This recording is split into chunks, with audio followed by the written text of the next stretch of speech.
Chapter 1. Death. As I lay down on my deathbed, surrounded by my family, I look back at all I have experienced through my 115 years of life. Born in a village in a barely functioning family, went through school, college, found a job, a wife, had kids, grandkids, and even great-grandkids. It all sounds idyllic, a life well lived. By all accounts, I have succeeded as a human being and lived to a truly venerable age and left a long legacy. But it all felt empty. The world always seemed a bit wrong, like something was lacking in it. Everything was tasteless and colorless. Now, I am not saying it was unbearable, but the feeling was always there in the back of my head, ruining my enjoyment of most things. The only times I felt slightly comforted was when my mind was adrift in fantasy. But I was no little bitch, so I lived my life, worked my ass off, made a family, and grew old. As was good and proper, until one day, finally, I felt my time had come. I look towards my army of descendants and say in a very tired voice, I am glad I get to die as any man should, old and surrounded by his kids. Remember to always look after each other and never truly fight amongst yourselves. Most of them understand that this was a long time coming, so they simply smile at me, while some have tears in their eyes. I turn to one of my younger grandsons. And Ivan, stop being a little bitch and ask her to marry you already, Kekeke. I hear a snort as I finally close my eyes, my last thoughts. Fucking hope the next place isn't shit. Or so I thought. Where in the hell am I? I find myself sitting in a somewhat lavish office, my entire body giving out a slight glow. Is this my soul? Correct? My eyes snap to the old man in front of me, but my gut tells me this is far more than a mere man. Correct again, you old fart. Ass. I think as I chuckle, while the entity replies in kind. Oh, thank fuck you aren't groveling and sputtering praises. I hate it when they do that. Well, I am quite dead, so not much to fear. Yes, not here anyway. Oh boy, is this what I think it is? You catch on pretty quickly, no wonder though considering your only real interest in life. Okay, hit me with it. Basically, souls, when they die, are given a choice, answered automatically by the essence of the soul itself. There is a wish to rest, the soul is given rest. In your case, however, your entire being practically screams you want to live once more, so that is what you are getting. And before you ask, yes, this is possible to do for the immense number of souls of the people dying each moment, because existence is infinite, and I mean that very literally. Now I am going to skip the lengthy explanation and simply tell you that since your soul is stronger than most, you are going to keep some of your memories, but most importantly, your life experience, and considering where you are going and your own desires, I will give you a good boost to your magic talents. Fuck yes! Quite, speaking of where you are going, you are getting sent to a younger multiverse, to the land of Tamriel, Skyrim specifically. Considering where I could end up, one of my favorite worlds is great. Indeed, I wonder how you would survive in something like a basic slice of life, haha. I'd just end it then and there. I lived one boring-ass life, I don't want another. Well, it's a good thing you aren't going there then. Back to the land of race wars, you aren't going to be dragonborn. Akatosh will always choose a soul native to his domain for that role. Understandable, at least I won't have the responsibility to save the world, even if I may help out. It's good you understand. I do, however, have another offer for you, though. Sure, I'll hear it. Since it's a young multiverse and your goals are inevitably going to guide you to pursuing immortality and dimensional travel. Yes, I can discern that without you telling me. I am willing to offer what you know as a system. Oh boy! Before you start screeching about cringe-ass gamers, it will be essentially a status screen with a quest tab that will give you balanced rewards. No inventory, as you can solve that quickly enough with magic, and you can unlock some functions when you reach the appropriate skill with magic, or when you complete a very important quest. Fair, so why are you offering this? Basically, I would like you to form a group, or not, it is entirely your choice, and then perform some jobs for me. Since the multiverse is rather young, I will need some agents to help keep it on track, so it can develop properly. I guess I'll have to speed up that magic research then. Oh, no worries, you can take 1,000 years and I wouldn't mind. Now, since I can already see you accept, I will add a bit of spice to any backstory you choose. Don't worry, it will all be mostly beneficial. Cool, he'll be a young Dunmer orphan whose parents died in the Great War. They were mages and left me with at least a basic education, both mundane and magical. I also don't want to spend too long pretending to be a child, awaken my memory when I am at least a teenager. Also, when am I starting? That is very doable. You will be starting about 5 years before the events of the game. Now, if that is all, I would like to send you on your way. I never did ask. Who are you anyway? Call me Robert, he says with a wink, and my consciousness fades. Chapter 2. Getting One's Bearings Edited. Max POV. Hey you are finally awake. Oh, fuck off. System initiated, welcome host. Okay, better check and make sure I am safe before playing with the system. I find myself on the side of a cobbled road, descending a mountain leading into a valley northwards. It seems to be dawn, and I am sitting alone in front of a campfire, holding a bottle of cheap mead. Behind me stands a small leather tent, and next to it a small sack with what I presume are my belongings. There is a puddle of clear water next to me, so unable to contain my curiosity, I use it as an improvised mirror. When I look at it, what greets me are bright red eyes, a sharp, noble face, shoulder-length black hair, and light grey skin. It feels weird not being human anymore, but I will no doubt quickly get used to it. I appear to be around 185-ish cm tall, which is quite a bit, considering I am still very much a teen. Or would I even be considered a teen for such a long-lived race? I hope I won't need to wait 3 entire decades just to be considered mature enough not to kill myself with my own stupidity. Not noticing any threat around my campsite, I finally focus back on my system. I only vaguely remember my past life, my memories mostly focusing on experience, so best get that aspect out of the way as soon as possible. Start memory integration, I command mentally. Not even a moment later, I am clutching my head in pain. Ah, fuck, that hurts. A small part of me notes that my voice is a bit gravelly for someone my age. I guess all that ash fucks one up on a genetic level, huh? Okay, so as I requested, I am an orphan from the Imperial City. My parents moved there after the Red Year and both served in the Legion for almost 2 centuries. My father became a legionary legate of great repute, while my mother retired early and simply contented herself with being a housewife. During the Great War against the Dominion, my father suffered many long-term injuries and was also forced to retire. They had me in 4E 180, and I grew up in relative luxury of a minor military noble. I attended the local noble school and was taught some beginner magic by my father. Both my parents were killed in 4E 196 during an incident with a Thalmor agent. While they were having a walk around the city, the entire event was swiftly covered up by the Empire. Disgusted by this turn of events, I quickly left for Skyrim, intending to join the college there so I can get as far away from all of the disingenuous bullshit. Anyway, I'll sort through the details later, as I should find civilization instead of sitting here brooding about memories I still feel only the barest connection to. Status: Name: Raven. House: Dagoth. Age: 16. Race: Dunmer. Sign: Mage. Average adult score is 10. Star 7, Dex 9, Vit 7, Mind 15, Mag 120. Oh boy, old Bobby did say he would spice it up. But I guess I underestimated just how spicy he meant. Oh well, time to teach the mongrel dogs of Skyrim how they cannot be racist shits to a god. Or, well, the descendant of one anyway. Yes, you heard it right, I am indeed the grandson of Big Daddy Dagoth, the one and only god of the Dunmer. Better not show myself before Azura's statue at all ever. Filing that absolute clusterfuck, waiting to blow in my face, for later I decided to look over my skills. Skills only represent your abilities and do not enhance them. The values are basic: novice, apprentice, adept, expert, master. Mage skills: destruction novice, flames; alteration novice, oak flesh, minor telekinesis; restoration novice, heal; alchemy novice, enchantment basic; warrior skills, sword fighting basic. Traits: Fireblood. Born under the fire of Red Mountain, you are blessed with 50% resistance and 20% damage and control toward fire. Blood of Dagoth.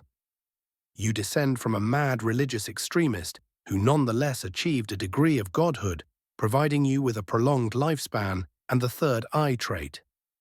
Third eye. The metaphysical third eye you inherited grants you perception over magicka. So I know enough magic not to die to a wolf and enough swordsmanship to use a blade as one instead of as a hammer, and looks like being a Dagoth does have its benefits. I have to admit, I am very surprised that I inherited anything from the madman. Maybe he made sure his bloodline remained supreme, or whatever other megalomaniacal thing that came to his battered mind. Opening the sack, I find my magic notes, with some spells I was researching, some 150 septims, a basic alchemy kit, and an iron saber in good condition. The simple robe I am wearing is all the clothing I brought along with travel-worthy leather boots. Looking at the map I have folded in my notes, I find that I am about half a day's walk from Helgen. Quest added, reach Helgen today. Reward, an opportunity for free lodging. I guess that is what he meant when he said balanced rewards. Oh well, off I go then. After I pack all of this up. I groan, reminded of the annoying fact I was not granted any kind of inventory. General POV. Some hours later, Raven can be seen absent-mindedly picking flowers while walking along the road. At least I don't have to eat them, since most people actually write down recipes these days. He shivers as the next thoughts come to mind. Imagine having to eat a giant's toe. The flower picking continues for some time until suddenly he hears a child scream not far in front of him. Fuck, I hope it isn't bandits. I still don't even know if I can fight other people competently. He takes a deep breath and follows the noise with a determined yet cautious look on his face. Soon he spots a Nord girl, running away from a lone starved wolf, just barely managing not to get mauled as she notices the robed elf in the distance. Quickly forming a plan, he shouts to her while pulling out his saber, "Run towards me, and when you get close, jump to the side." Catching a glimpse of hope, the panicked child immediately listens to the adult's voice, and in seconds she only meters in front of Raven, the wolf not far behind. Raven takes one final deep breath and yells, "Now!" She throws herself to the side, just in time to not get covered in a torrent of flames. The wolf, being not as fortunate, whimpers pitifully for a moment before becoming extra crispy and leaving this mortal coil. A couple of seconds pass as both of them take long breaths and try to calm down. "Well, I sure as hell ain't getting a pelt out of that one," Raven says with a strained chuckle, attempting to calm his nerves after brutally burning another living being. The now surprisingly calm child looks at him and smiles, reminding him of just how ridiculous his new neighbors, the Nords, are. "Thank you for saving me, mister," she says cheerfully. "It's no problem, kid. I am guessing you are from Helgen, right?" She nods. "I am heading that way, you might as well come with me." He waves for her to follow him and starts walking. "Okay, my dad owns the tavern. He will give you a drink for sure." "Well, we have to hurry up then. Don't want to be late for it." The elf happily urges her on, already thinking of how nice a drink would be after all that.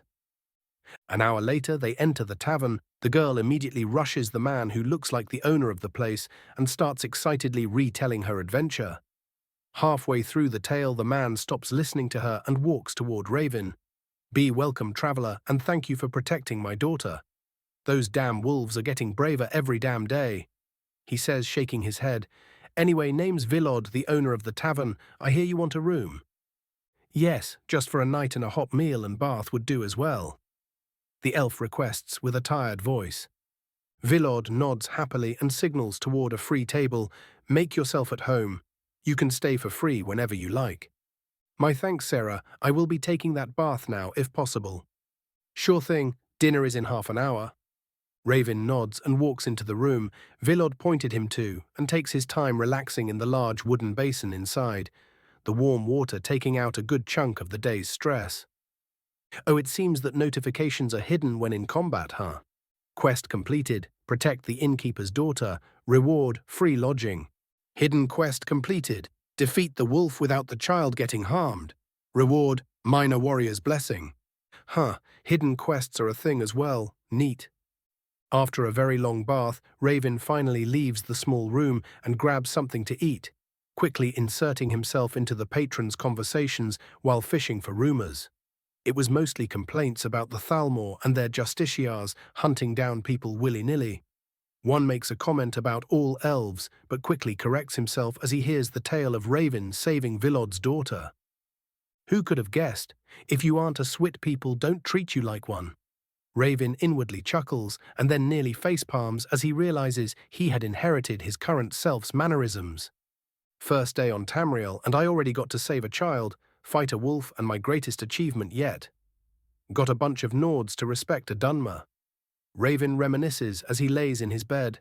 5 years until the world goes to shit. That is if my knowledge even holds up still. I will have to grind my magic like a madman unless I want to become dragon food. Suddenly that little power-up from Dagoth doesn't seem all that bad. And with those happy thoughts, his mind drifted into sleep. Chapter 3. Start of the Journey, edited.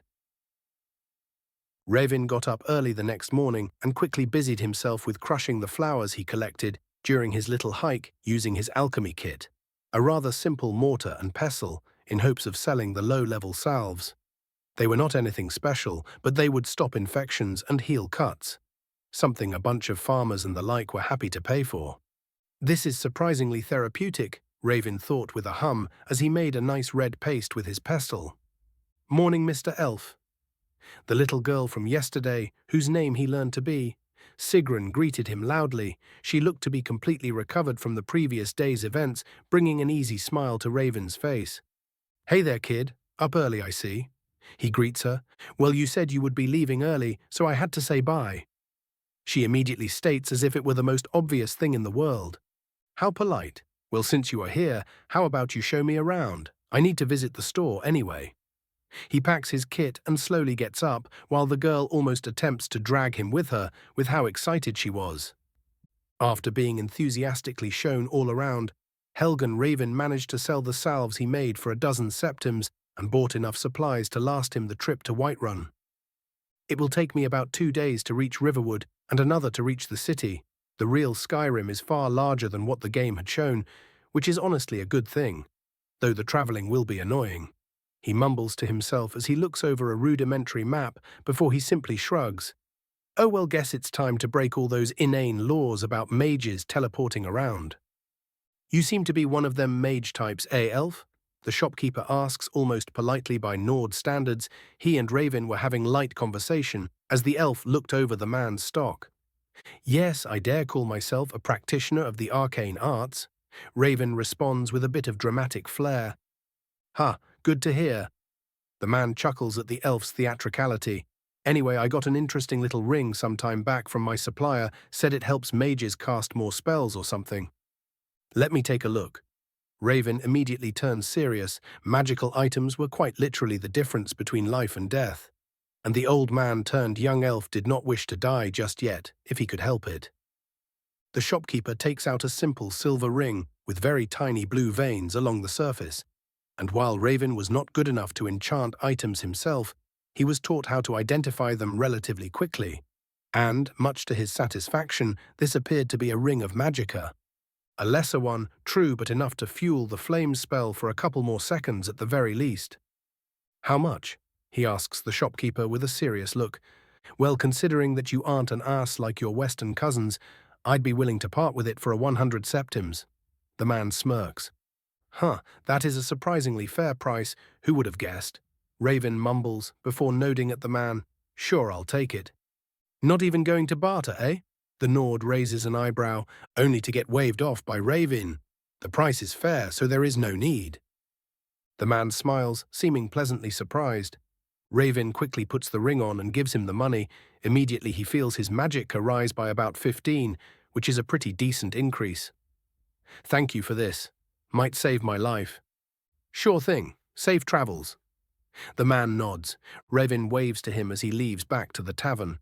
Soon after saying his goodbyes, he leaves through the gate and starts walking down the road towards Riverwood. The first day of travel goes relatively peacefully. The only interruption was another starved wolf, going from well done to congratulations in record speed. He spends his resting time learning the next level of his pyromantic spells, specifically the firebolt, which is far more complex than simply channeling magicka through your hand and setting it on fire. It required the magicka to be condensed and sufficiently heavy, for a lack of a better word, to be launched in a straight line. Surprisingly, as one advances through the ranks, all spells seem to retain their relevance, with flames becoming thicker, firebolts curving and fireballs exploding far more violently. At least that is what the notes he took from his father's journal say. I always did think that the spell system was far too rigid in the game. Raven nodded to himself, satisfied with the change. The morning of the second day, he finds himself walking next to a small forest between the road and the nearby river. The one leading into the Big Ass Lake north of Falkreath, if I remember right. He scratches his chin in thought as he walks and leisurely enjoys the fresh air. He stilled completely and then quickly hid as he heard two men speaking in a brash tone just beyond the trees. "What are we going to do to that Breton bitch?" one asks. She froze Thorold's foot off. "What do you mean, what are we going to do?" The other answers, "She might be a bit young, but we can have some fun before we off her keke. I don't know man, seems kinda wrong to me." The first shifts uncomfortably. His friend spits on the ground. "Well then you shouldn't have offed that dickhead in Whiterun and you wouldn't be here." "Fuck you man, I didn't run away so I get my rocks off." More for me then, you little pussy." The slightly more honourable bandit huffs and walks off. Raven, hearing this, gets properly pissed off as any self-respecting man should in this situation, and starts sneaking behind the little shit that suggested something so vile. Thankfully, he is dressed very light and had the good sense to leave his travel supplies behind on the road. The bandit doesn't take notice until it is far too late and the blade of a saber is stabbed through his neck. He gurgles and tries to struggle, but a magic-empowered grey hand that seems covered in wood covers his mouth and stops him from alerting his buddies. I just killed a man, but honestly, if I had to choose who my first kill would be, it is definitely this kind of shitstain. Leaving the body for later looting as he isn't a damn swit, he continues stalking toward the tents he noticed a bit further in the forest. The other bandit he overheard appears to be thinking hard about his life choices, but unfortunately for him, looking at the ground absent-mindedly is of no help for seeing a dark elf swinging for his neck. Overestimating the quality of his saber and the strength given by Oakflesh, Raven is surprised when, while mortally wounding the bandit, it is still not enough for an insta-kill. The man lets out a pitiful wail, alerting the only remaining bandit, who comes out of the camp holding a dark-haired, amber-eyed Breton teen with a knife to her throat. She looks familiar, Raven thinks absent-mindedly. The bandit glares at Raven and yells, "You fucking elf shit! Drop the sword right now or the girl gets it." Thinking quickly and remembering he didn't use any visible magic, Raven sighs and drops the saber on the ground, spreading his hands to his sides as a sign of surrender. The bandit, thinking his plan worked, tosses the girl to the side and starts running towards him, ready to end him with his knife. Unfortunately for him, in his excitement, he seems to have forgotten that the girl he just tossed is a mage, quickly getting his entire back covered in frostbite for his trouble. Seeing this opportunity, Raven shoots the most powerful wave of fire he can, and the bandit is turned into a charred spot on the ground. Picking up his saber, he approaches the girl slowly. She eyes him suspiciously, but doesn't react. He raises his hand in a show of assurance and asks, "Are there any more of these noirs around?" The girl is silent and simply shakes her head. Sigh, "Okay, good." And he promptly turns and starts retching, realizing he just burned a man alive.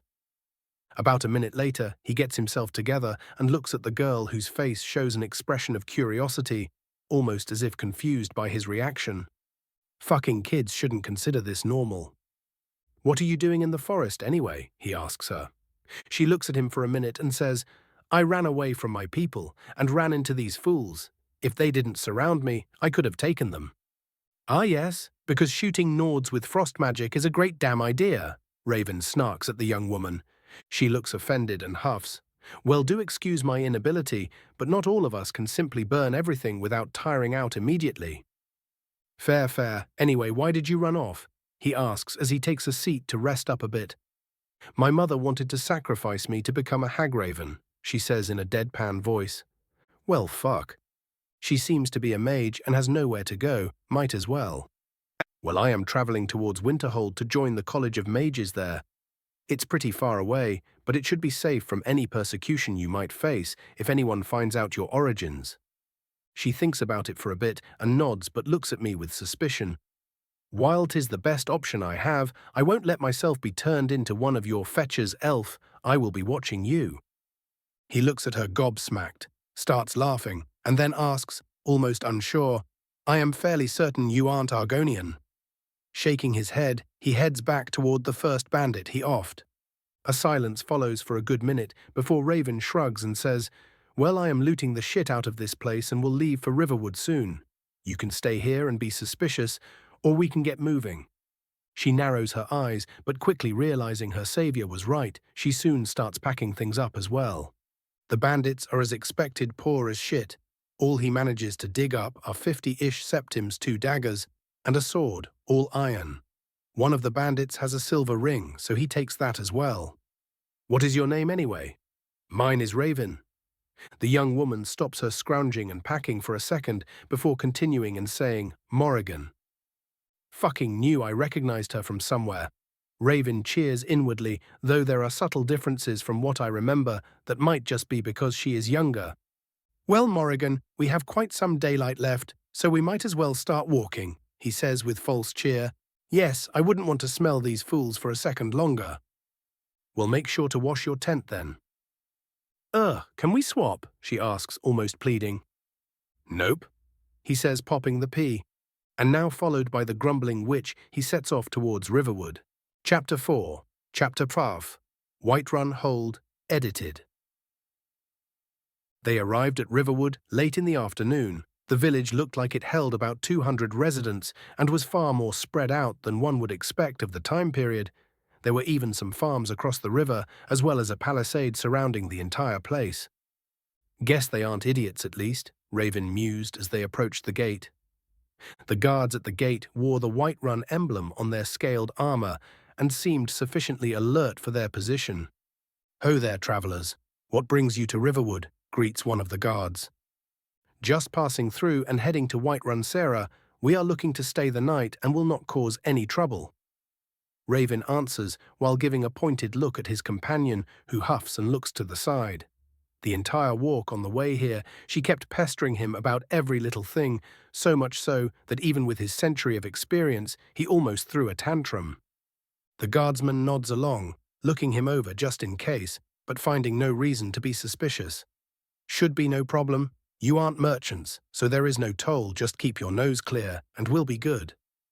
"Of course." He nods and heads inside. The inner village looks surprisingly clean, and children are running around the place, causing all manner of havoc. Shame what the war will do to this entire place. I may be able to kill the shit out of Ulfric before he starts his whole re-quest. But he would just be replaced by someone who doesn't even pretend to have principles, and I am under no illusion I can stop a bunch of belligerent Nords from smashing skulls. The urging of his new witch companion draws his attention back to the present. They continue inside and find a general store. Raven manages to sell off his loot for some 50 septims and buys a well-made shirt of padded armor for his chest. Being stabbed is rather cringe, so he preferred avoiding such a fate. His companion bought a simple but still quality dark grey robe, so she doesn't stand out too much, the price of which irritates him to no end. But at that point, he had listened to her pestering the entire way to the village and had no more patience, so he relented and let her waste the money. He also easily noticed a golden claw in the corner of the shop, but decided not to open that can of worms right now. While he might be able to slowly and methodically clear the nearby barrow, it is far too risky, and he cannot be sure it is just as dangerous as in the game. And not far more, there could be a damn dragon priest inside, and he isn't Nerevar, who can just chim his way out of death. After they were done with their impromptu shopping trip, they entered the Sleeping Giant Inn, immediately being placed under the suspicious glances and outright glares of the patrons, while the owner had her own calculative look on her face. Of course, Delphine would have at least an idea about me. My father was a fucking Terminator at the Battle of the Red Ring, Raven grouses internally. He did not want to get involved with her while so weak. He ignored her gaze and sat down across from his companion. "So how are you liking civilization so far? Not missing your bone-covered cave-dweller friends?" She huffs. "Why would I miss those fools? And besides, these ones aren't any better."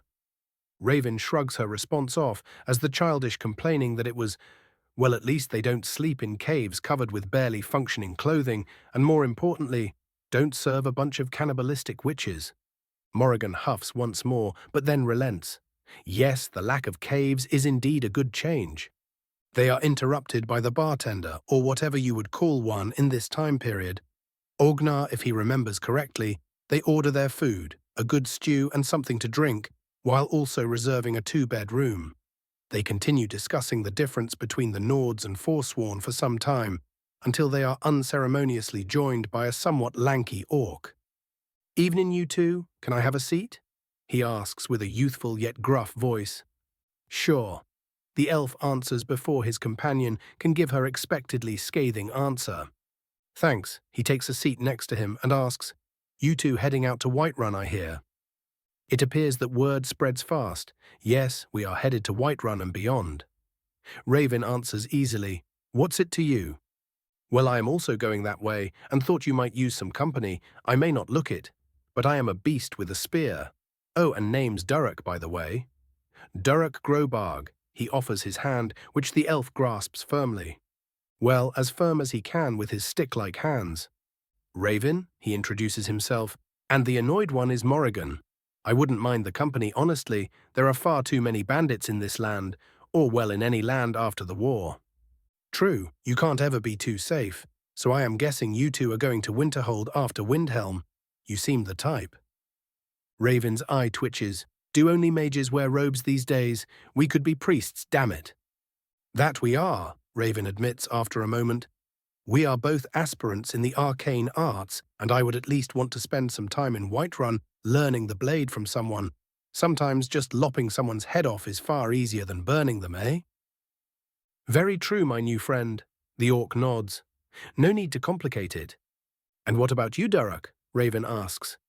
Durek nearly jumps in excitement. "I am traveling Skyrim to become a true warrior. I am but a whelp now, but one day I will be the greatest of them all." "Would you shut the bloody hell up, orc?" one of the patrons yells, and Durek sits back down with a dusting of red on his cheeks. "You sure don't aim low, huh?" Raven smirks at the young man. "Ah yes, the greatest dead warrior indeed." Morrigan snarks, but surprisingly, the orc is not offended and merely smiles. "And that is the best part. No one believes me, so it will be so much better when I show them my might." He flexes his hand, and doesn't react when there is barely any movement upon it. They continue chatting into the night and later split up and go to sleep. The morning is a bit rainy, but thankfully their clothes are made for travel, with Durek wearing a thick leather cloak over his iron chestplate, while the robes of the mages are equipped with a hood. Their walk passes without incident, and soon they are greeted by the tall walls of Whiterun, much like Riverwood. The city itself is far larger than the game had shown. The districts are about 10 times as large and populous, at least from what Raven can guess, and the walls themselves are surrounded by a great sprawl of buildings, likely making up their own district. They quickly find some cheap lodgings on the outskirts and get ready to explore the city. The morning is far brighter than the last one, so they get up early. The gate guard lets them in with no fuss. This is the most visited city in Skyrim after Solitude, after all. They quickly visit the local shops, selling some salves and ingredients they picked up on the way, and buying some braces for Raven and a simple staff for Morrigan that helps channel weaker spells. This sets them back some money, and they find that they still need more for their trip. It would, after all, not be useful for anyone if they reached Winterhold lacking their limbs. They quickly find a notice board near the tavern, sitting in the center of the Wind District. Most of the things are simple menial labor and the like, but there is one bandit hunting quest. The nearby mountainside cave has been taken over by some bloke calling himself Iron Hand, and they are terrorizing the local farms and have even robbed a trader some days back. The reward is pretty large, a bit less than 200s each, and should let them get some decent upgrades, but the number of the bandits is said to be a dozen. Well, we could try and sneak up on some of them, thin the herd, so to say. Raven thinks aloud. Or we can just smash them so fast their numbers just don't matter, answered the orc with a toothy grin. Or, Morrigan interjects with a scowl, we could just take our time, do easier things, wait a couple of days, and earn our money that way. No need to risk ourselves overdoing the guards' work for them. Nah, we still need to gain some experience while traveling, and this is a good opportunity for it. You can just stay behind the two of us anyway and use that weird root magic you showed me yesterday to fuck with the bandits. Me and Durek will do most of the fighting. Raven assures her. Well, while she may look like her and have the same name, I have to remember that this is still just a teenage girl who ran from a bunch of forsworn. And while she might be jaded, that doesn't make her brave. Besides, quest initiated. Clear out the Iron Hand bandits. Reward, +5 mag. Subquest initiated. Protect your companions from permanent harm. Reward, an insight into your restoration magic.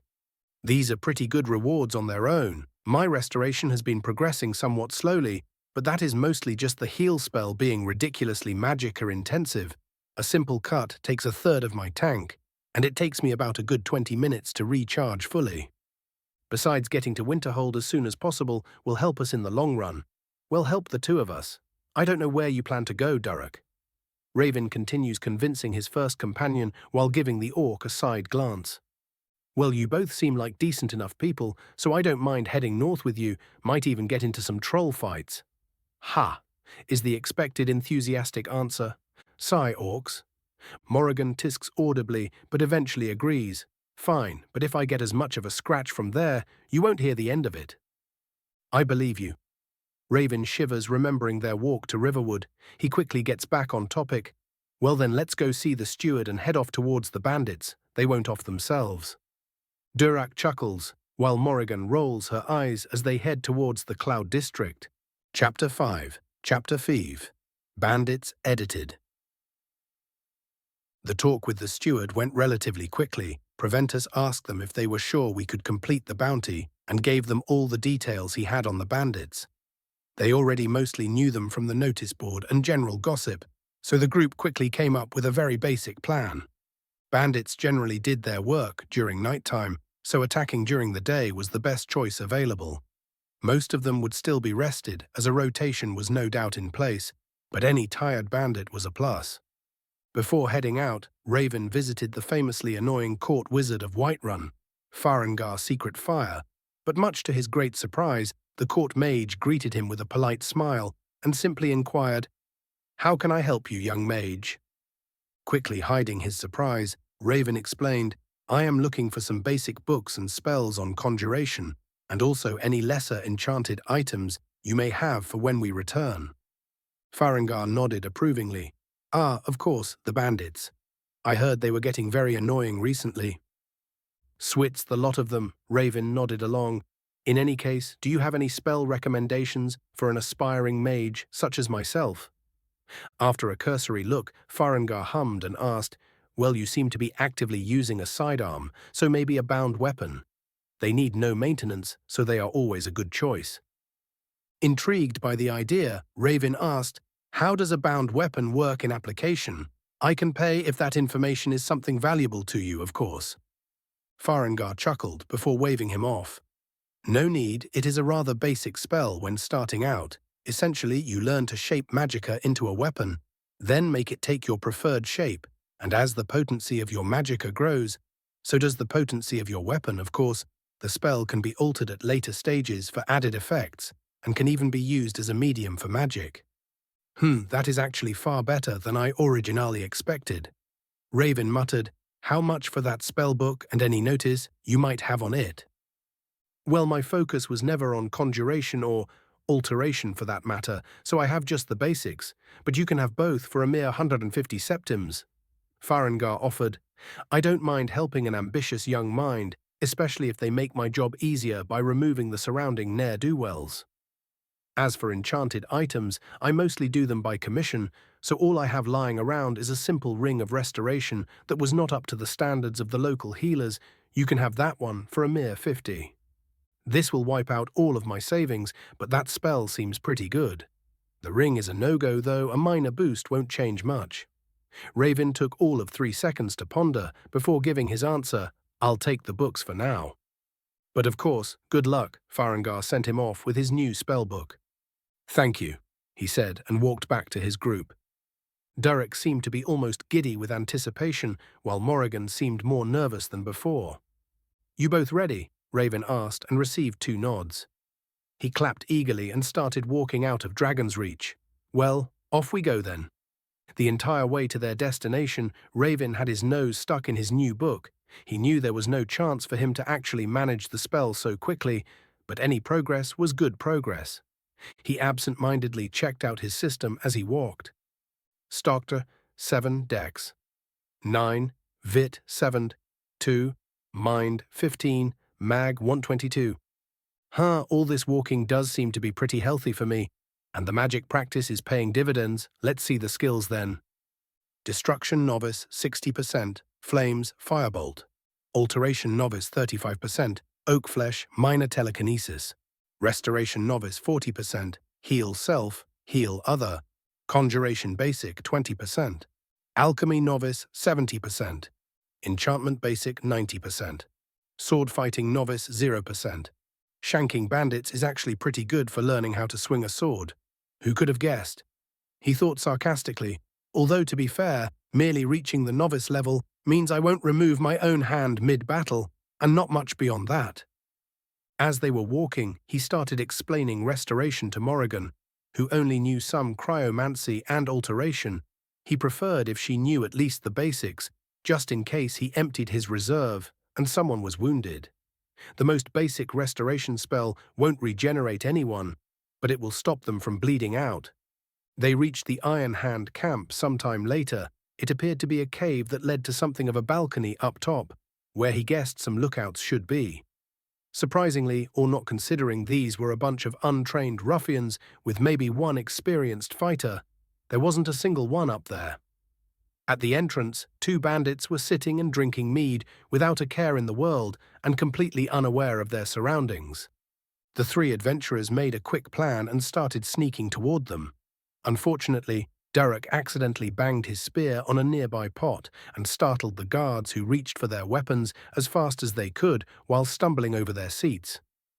Raven, long since suspecting that a heavily armored orc wasn't the sneaky type, was already launching a firebolt at one of the bandits.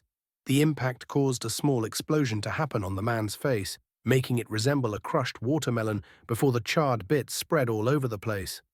The second guard, now scared shitless, was too slow to react to the armored orc ramming a spear into his throat with surprising strength.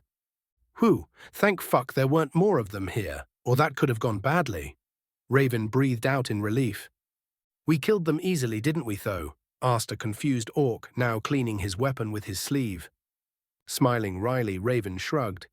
Well, yes, but imagine if they called the entire camp. We would have been completely and utterly fucked. The orc merely shrugged back and started walking to the entrance. The inside of the cave was covered in mismatched loot of low value, furniture, dishes, and the like. I am guessing the actually valuable stuff is upstairs, Raven remarked. Well, might as well keep going, never know when they might notice us. Not long after, they found another group, 5 this time, sitting around a table and were immediately noticed. Following their previous plans, Raven immediately started tossing firebolts while Durek charged. Morrigan was using her alteration to trip the bandits by way of summoning roots near their feet. The first bandit fell much like his predecessor, with a bolt of fire to the face. 2 of the bandits tried to gang up on the orc with their axes, but his armor and reach advantage stopped him from getting overwhelmed. Stabbing one of them in the leg, he managed to keep both busy. Among the bandits, one seemed to be armored fully in iron, wielding a sword and shield. He charged at the elf that just ended his friend, who immediately sent a bolt his way. The bandit's shield saved his life, turning the potentially lethal injury into a mere stagger. Realizing he wasn't going to achieve anything by being cautious, the large man rushed at the now tired-looking mage, with furious glee in his eyes. Fuck, I didn't think firebolts would be this intensive. Only 4 of them, and I am almost out. Raven groused internally as he unsheathed his sidearm. He tried to hold the bandit off with his saber, but the man was far larger and heavier than him, and simply shield slammed him into the ground. Raven was gasping for breath when he saw his enemy go for the kill, and then get his face covered in a wave of frost. Damn, that was close. He quickly got up, and with all his remaining magicka, sent a wave of flame to the man that was trying to sneak up on the distracted witch. I might slowly be becoming a pyromaniac, the Dunmer thought absent-mindedly as he looked at the burning man. During this brief bout of danger, Durek finished both his enemies, surprising his companions with his skill. The orc noticed their surprise and smirked triumphantly. Told ya I was a beast. Raven patted his shoulder like one might do to a child before sitting down nearby. Sure you are, buddy. Now I need to sit down. Throwing around this much magic is tiring. They sat around for some 10 minutes and decided to head forward. Thankfully, the reports on the notice board were wrong, as there was only one bandit remaining. Sitting on the balcony at the top of the cave, he was wearing steel armor, and next to him was a steel warhammer, and most importantly, a large ornate chest. Sharing a couple of glances between each other, the trio started walking behind him. But he simply sighed, stood up, and looked at them with disdain and boredom in his eyes. Now I have to round up some new fools to serve me. How will you repay me for that? The only answer he got in return was a snort and a sudden wave of fire blazing in his direction. Surprisingly, he merely charged through, taking almost no visible damage. But on the other side, what awaited him was a spear aiming for him. He mentally scoffed, thinking that there was no way they thought he would fall for that, when suddenly he tripped. The last thing he saw before he got impaled was brown roots holding his legs. Well, that was anticlimactic. Good thing there are three of us. He seemed strong, Raven thought in relief. He then spoke in a tired voice. All right, let's check what he was hoarding and get the hell out of here. I need a bed and some mead after this.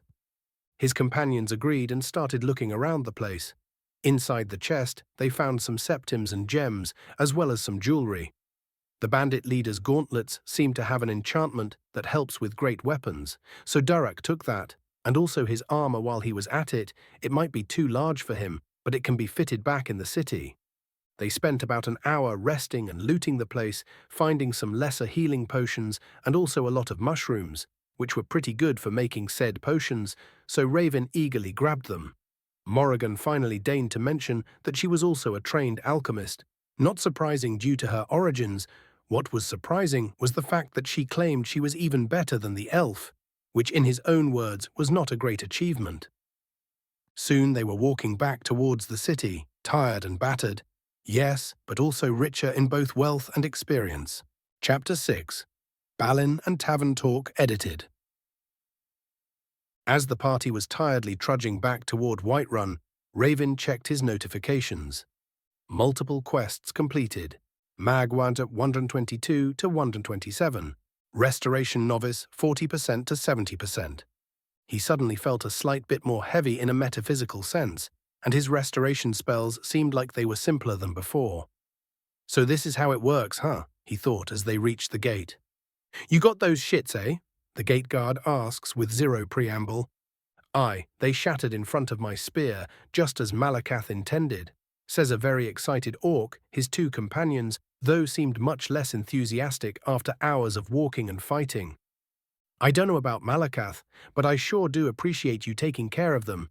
Go on, and the Jarl will likely want to speak with you. The guard points his thumb behind him. They enter the city and start cursing at the fact that they have to climb again. Well, at least the mages do. Durak seems so happy with his victory that he doesn't even notice the trip until they are already at the doors of the palace. They walk up to the throne, where the Jarl seems to be shouting at a sleazy, dark-skinned man who is cowering like a dog. And get the fuck out of my palace, Nazim, I swear to the gods, the next time you run your damn mouth ill. Calm down, my Jarl, I think he got the message. The steward, Avanici, if Raven's memory served, tries to diffuse the situation with a placating voice. Fine, get out now. The Jarl huffs and sits back down. Nazim scampers off with surprising speed, not even noticing the three new arrivals, who then proceed to stand before the Jarl. The man, the myth, the legend Jarl Balin himself, Raven thinks to himself with an internal chuckle. He gives the man a light bow and speaks. Greetings, Jarl. We would like to report that the Iron Hand bandits have been dealt with, although whoever informed you of the numbers was wrong, since there were just over half of them present on site. Balgruuf nods, unsurprised. This was to be expected. There was another group of them that were caught by the sleazebag's guards after you left. Huh, so I guess he came here to brag and went a bit too far. Raven surmises easily. No matter. The Jarl waves it off. The most important part is that the leader, Hajvar, was slain, and from your orcish friend's new gauntlets, I can see that is the case. He nods toward Durak. Oh, so these are of some renown then? Raven asks with a raised eyebrow. Balgruuf looks to be reminiscing before nodding. Yes, they belong to the small Iron Hand clan of Whiterun, but the man you took them off was the last member and turned to banditry so you can keep them without any worries. My thanks, Chief, says Durek smiling, thinking about all the things he can slay now. Balgruuf rewards the orc with a stoic nod before once more speaking to Raven, whom he understood was the unspoken leader of the group. As for your reward, you will still be given the full amount. As I said, the leader was the most important. Also, I overheard you were heading towards Windhelm sometime soon. I have another request to make of you. They all shared a glance, and after some shrugs, Raven turned back to Balgruuf. As long as we are capable of doing it, I don't see an issue with it. The Jarl nods towards Avanici, who gives them a letter. Afterwards he continues, I need this letter delivered to Jarl Ulfric Stormcloak. Within a week at the latest, there will be a bonus added to your reward now since I don't think you will be coming back very soon. Raven seems surprised by this and asks, why would you trust us so quickly? We are newcomers and outlanders to you. The Jarl chuckles, it is not that important of a letter, and you have already shown your honor by slaying the bandits. Besides, if you cheat me, you will not be welcome to Whiterun again, and I don't think you are stupid. He finishes a bit more darkly. Fair enough. We should reach Windhelm in 4 days, if there are not too many complications. Raven accepts easily enough. After the conversation with the Jarl, the trio excused themselves. Morrigan went out to get them a place at the inn. Durek went to get his new armor fitted, and to sell off the bandits' weapons and armor he carried back, while Raven once more paid a visit to Farengar. Ah, you are back. I see that they were not enough to injure you. The court mage greets him with a jovial smile, the middle-aged man seemingly happy that a talented mage was not snuffed out before his time. Raven waves his hand in a so-so motion. One of them did rattle me a bit, but we came out on top. I still didn't learn the previous spell I got from you, but since we will be heading out for quite some time, I need some books on wards, enchanting and alchemy if you have them. I do. Just a lesser ward and some recipe books, though the enchantment manuals are very pricey. He says to the elf, basically telling him that he cannot afford it. Raven shrugs, already satisfied with his gains. Sure, I'll take the first 2 then, and any notes on the wards if you have them. Of course. The older mage starts rummaging through a chest in the corner of the room, and after sneezing from all the dust inside, he comes back. Here you go, that will be 200 septims. Raven pays him and goes to find his companions. As they are eating in the tavern late in the evening, they strike up a conversation. So, Morrigan, what are your plans when we get to the college? Raven asks, while chewing on a sweet roll. It was not as good as the confectionaries he was used to, but it would do in a pinch. I plan to get so powerful no one will bother me, of course, and rich too. Say what you will about living freely in the wilds, but after tasting the luxuries here, I will need all the money I can get. She smiles with greed in her eyes. What have I created? Raven thinks with a slight building horror. He turns to his orcish friend. What about you, Durek? What are your long-term goals besides beating the shit out of anyone and everyone? He asks with a smile. The orc's simple outlook was definitively starting to grow on him. Well then, I will beat the shit out of not mere everyone, but everything. Just imagine what fun it will be to crush those pesky, totally not goblin Falmer and their master's toys. Ha! A small, evil part of Raven told him, well, at least I will have someone to take the hits for me then. But he was mostly entertained by the orc's enthusiasm. What are your plans, Raven? All you ever mentioned was going to the college and nothing beyond that. Morrigan asks him, her eyebrows raised in curiosity. He shrugs in response. Well, my plans are pretty similar to yours in essence. Get powerful enough so that people prefer to leave me alone instead of trying to kill me for my ancestry, and also so I can explore the world without much issue. Your ancestry? Durek asks, confused. I am pretty sure that the Nords don't dislike you that much. Morrigan merely hums along, waiting for the real explanation. Raven scowls lightly before righting himself. Let us just say that my house is not well liked. Even after all these years, the House of Dagoth is still reviled for the deeds of my ancestor. Durek merely looks confused while there is a hint of recognition in Morrigan's eyes. I can see how being related to that madman might make people bay for your blood. Ah yes, dear old grandfather did get really high on that Lorcan juice, didn't he? Raven smiles wryly. Now she looks surprised. He actually had kids. Even the hags knew he had a massive thing for your Saint Nerevar. Raven actually laughs at this one. Oh yes, he did. His moon and star, I do believe he called him. But as any megalomaniac, he wanted to leave a legacy just in case. Which is funny because my father went on to become one of the best legionary legates in the war. The only reason he was never made general was his house. He must be rolling in the Red Mountain as we speak. They all hear a surprised gasp behind them, but it was quickly silenced, almost as if on instinct. Raven turns around and finds a dark elf woman standing behind a corner, listening in on them. He simply signals her to come forward, more of a command than a request, as shown by the fire roiling in one of his hands. All the other patrons quickly move away just in case, while the tavern owner looks super pissed, but keeps silent for now. The elven woman approaches slowly, while Raven has a slight look of recognition in his eyes. Isn't she that mercenary you can hire at the Hunter's Inn or something? When she is close enough, he asks in a sharp tone, "So are we going to have a problem with what you just heard?" She remains silent for a bit, then simply shakes her head. That war has long been over, and besides, no one has requested your head yet. A sadistic smile now on her face. He stares at her before slowly dispelling the flames while thinking, I cannot kill her now, she didn't attack me, and I'll be drawing mad suspicion at myself if she gets disappeared. Best solution knowing she is a mercenary is to hire her. So you seem to have no issue with me possibly being the Sharmat reborn, or something equally ridiculous. Why did you listen in on us anyway? Well, I heard that you were going to be traveling towards Windhelm, and I wanted to visit my family there, she shilly explains. Raven groans in outrage. Why by all the gods is everyone here such a fucking gossip? He asks, completely exasperated. She laughs at this. Information is a pretty profitable business, and besides, people get bored. She adds with a shrug. So I am guessing you want to head out with us? He asks, already tired from the entire event. Yes, and don't worry, no cultists of Azura will learn of this from me. Consider it a bit compensation for barging in. She smiles and walks off, not before hearing Raven yell out, "Be at the gate the morning of the next day." Both of his companions look at him as if waiting for an explanation, mostly Durek, but Morrigan is also fishing for details. Fuck it, give me a drink and I will give you the full history lesson.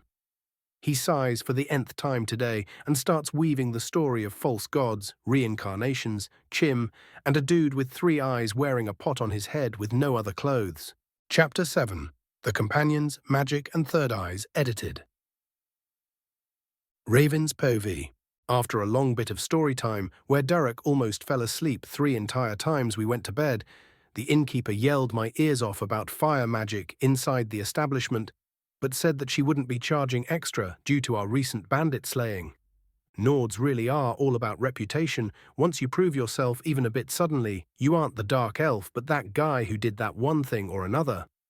Considering that many of my memories of my previous lifetime have partly faded and that the young Raven has slowly replaced the old man, the feeling of being honestly respected for your work is very refreshing when compared to the nest of vipers that was the Imperial City. Morrigan decided to go to the alchemy shop and get some work done there, while Durek and I went to the Companions, hoping we could get a fighting lesson or two. As we approach the overturned ship-turned-drinking hall, we hear a great bit of noise and shouting from the inside, while the smell of alcohol almost knocks me out on contact. The orc next to me merely sniffs and opens the door. As soon as we enter, everyone turns quiet. The Companions turn to us, some in curiosity, some trying to be intimidating. But joke's on you, I am an old fart, no amount of glaring will make me flinch. Durek, on the other hand, speaks loudly. What are all you looking at? Me and my friend came here to get some practice in. Any of you sober enough for it, or should I get you all some milk? Seeing as the orc doesn't even give a shit about the atmosphere, most of them break into laughter. The bluntness of his request seems to fit the place perfectly. Fucking Nords, I swear to Dagoth. Soon we are approached by the infamous twins of Companions and are led outside. Durak goes to spar with Farkas, while I get his brother, and while the both of us put up a valiant effort, we get our shit kicked in. Repeatedly, for 4 entire hours. Although, to be fair, it is not all bad. Flaws are pointed out, wasted movements corrected, and a beginning of a style is formed. My orc friend naturally seems not to mind this one bit. In fact, the madman seems to enjoy it. After our requested ass-whooping, we pay for everyone's drinks, as they didn't even ask us for a fee for the training and sit for them for a bit sharing stories. We are questioned about our recent victory, and Durek starts boisterously retelling our fight. Most of the companions are Nords, so they don't react too positively when magic is mentioned, but it is balanced out by us being vastly outnumbered, so they do give me some grumbling respect in the end. When it comes to the slaying of the bandits' leader, I am pleasantly surprised when they all approve of the way he died.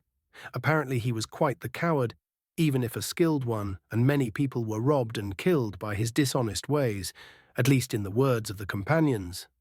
There seem to be a couple of elves in the group, but they don't seem to hold too high a position, which is honestly to be expected.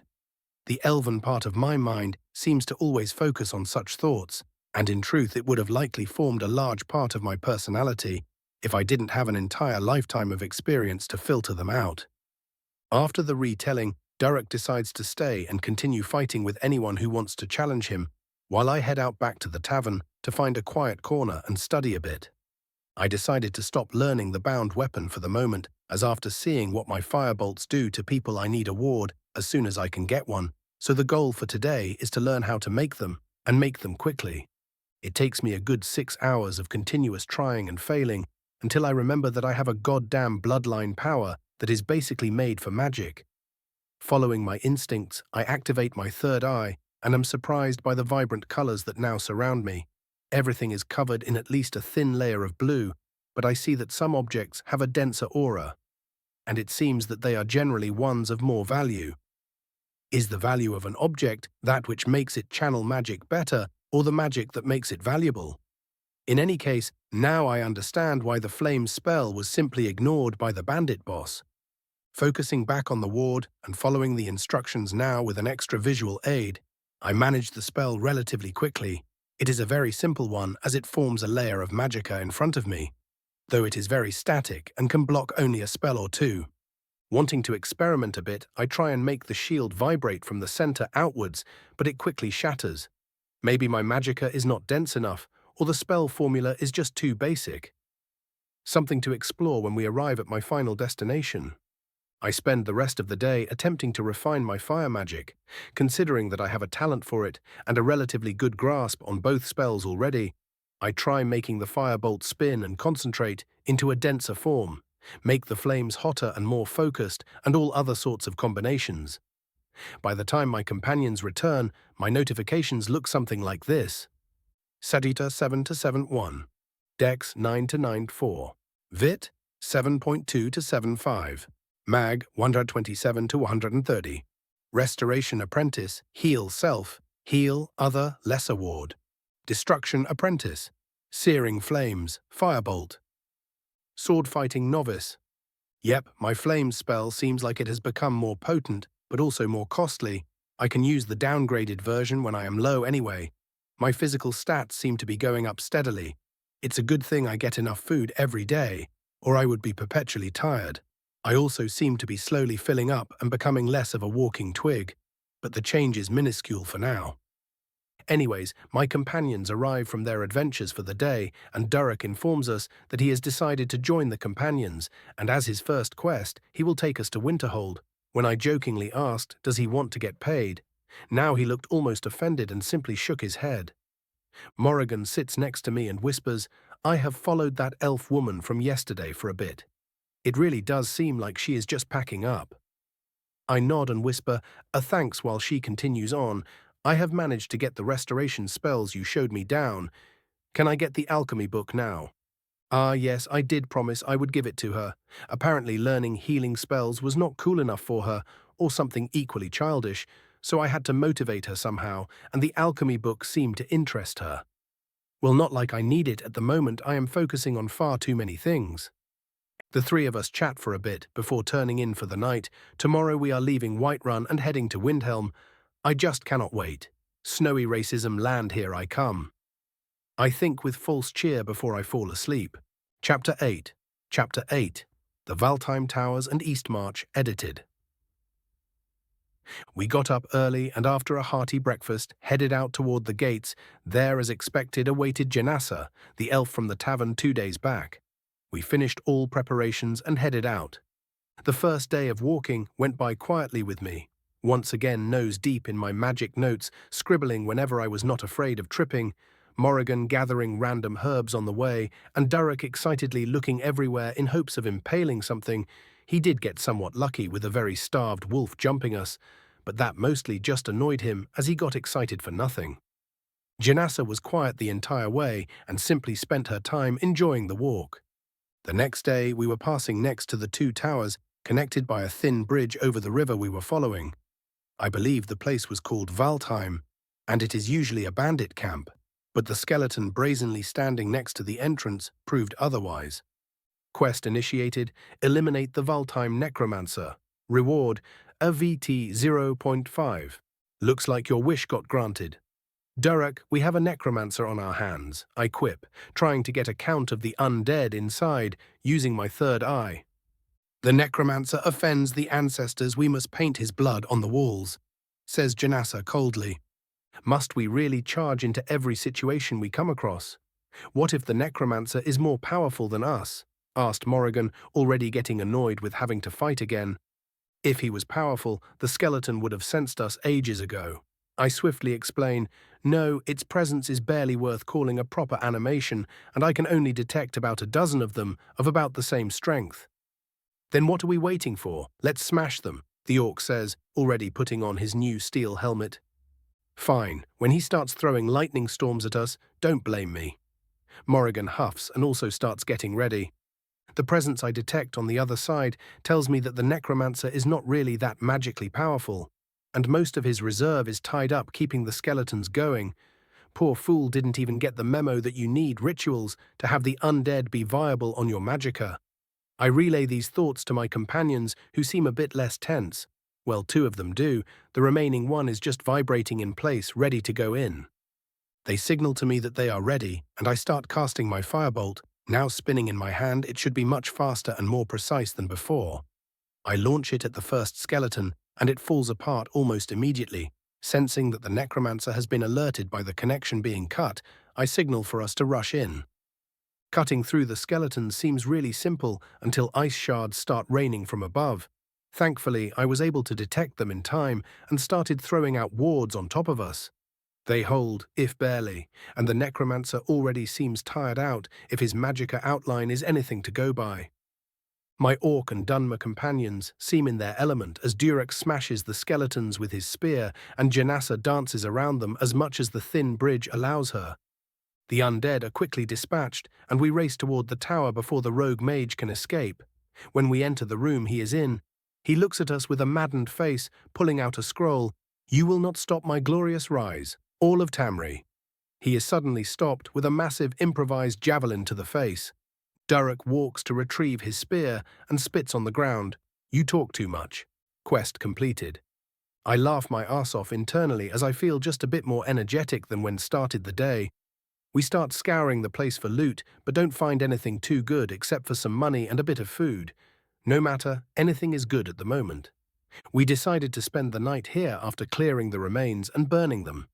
The next day we reach a nearby inn without any issue and are served some surprisingly good food by a cook who refuses to show himself. This seems familiar for some reason, but I can't put my finger on it.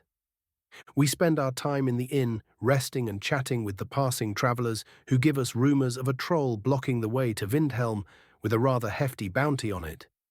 When we hear this, I don't even need to turn around to realize who is shaking the entire table with excitement. When it comes to advancing my spellwork, I finally got the bound weapon down. It is slightly weaker than a steel weapon for now, still being better than the iron one I started out with.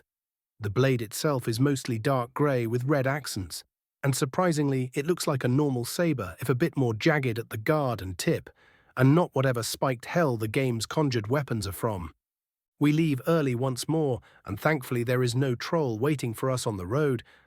Someone must have already taken care of it, and now I have to deal with a moping orc on the road. Joy. Morrigan laughs at the poor orc, and we continue on. almost forgetting the presence of our other companion. Well, she seems to not mind. I shrug as I take out my book and continue rereading the ward section, thinking about the troll situation. Even if they are weak to fire, they are still massive tanks, and all it takes is one mistake for us to get mauled. So I will leave the troll slaying for when I can do it from a good distance with magicka to spare. At the gates of Windhelm, we are greeted by disdainful looks of the guards. One of the shits even spits on the ground when he sees me. "And what do you want, elf?" he asks in a very loud and brash tone. I give him a very deadpan look and say in the most dead voice I can muster, "To enter the great city of kings, of course." My tone seems to go over the dumb fuck's head as he simply smiles and says, "Well, why didn't you say so? That'll be 2 septims per visitor. The city is already pretty crowded, so we have to take measures." Like hell I will believe that, but honestly, I am not spending my day in front of a city while freezing my balls off, especially since I am far more sensitive to it than a human. Fine, take the gold and let us in. I am glad we understand each other. Watch yourself inside, elf. As we enter inside, I say, the smell of discrimination, racism and hate. If it were warmer, it'd feel like home, pretending that I ever saw Morrowind. Janassa snorts and waves at us, heading towards the Grey Quarter. Thankfully, I already asked her how to navigate the place, so I don't have to chase her now. So what are we doing here anyway? It would be easier to just buy supplies on the way and not stop in this lovely place. Morrigan's face visibly twitches as she attempts not to insult every Nord in earshot.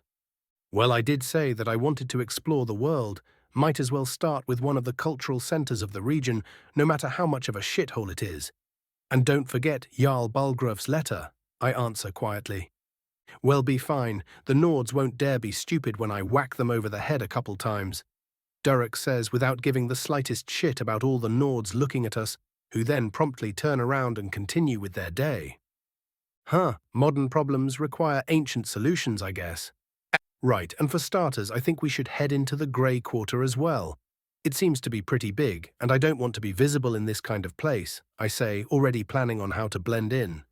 My companions agree, and we head towards the east of the city. Meanwhile, I check my progress. Vit, 7.5 to 8. Mind, 15 to 15.2. Mag, 130 to 133. Conjuration Novice, Bound Saber, Steel. So using the third eye helps my mind get stronger. Useful to know. I think as we enter the miserable slum known as the Grey Quarter. Chapter 9. The Grey Quarter and Obligations, edited. As we walk the streets of the Grey Quarter, I cannot help but wince in disgust as I see the squalor that my people live in. The houses, if they can even be called that, are tiny and ramshackle. The children running around wear ragged clothes, and the workers milling about the place all seem malnourished. My blood boils at the sight, but my mind remains unmoved. My companions seem to share my feelings for their own reasons. Morrigan says in a somewhat dead tone, "Even the caves seem better than this." I nod as we keep walking towards the local corner club. The inside of the new Gnesis Corner Club seems lively if a bit dusty. Dunmer workers and even a couple of Argonians, who I presume snuck inside, can be seen enjoying themselves drinking their problems away. We walk up to the bar and are greeted by an aged Dunmer man. "Greetings, Sarah. If you are looking for a taste of home, I've got just the thing for you and your companions." "Sure, give us a sujama each. Haven't had one in ages," I say as we take our seats. "Coming right up," he says as he starts pouring. "So what brings you to the fabled Grey Quarter of Windhelm?" Honestly, I heard the rumors of how the place was treated by the local Jarl and had to see it with my own eyes.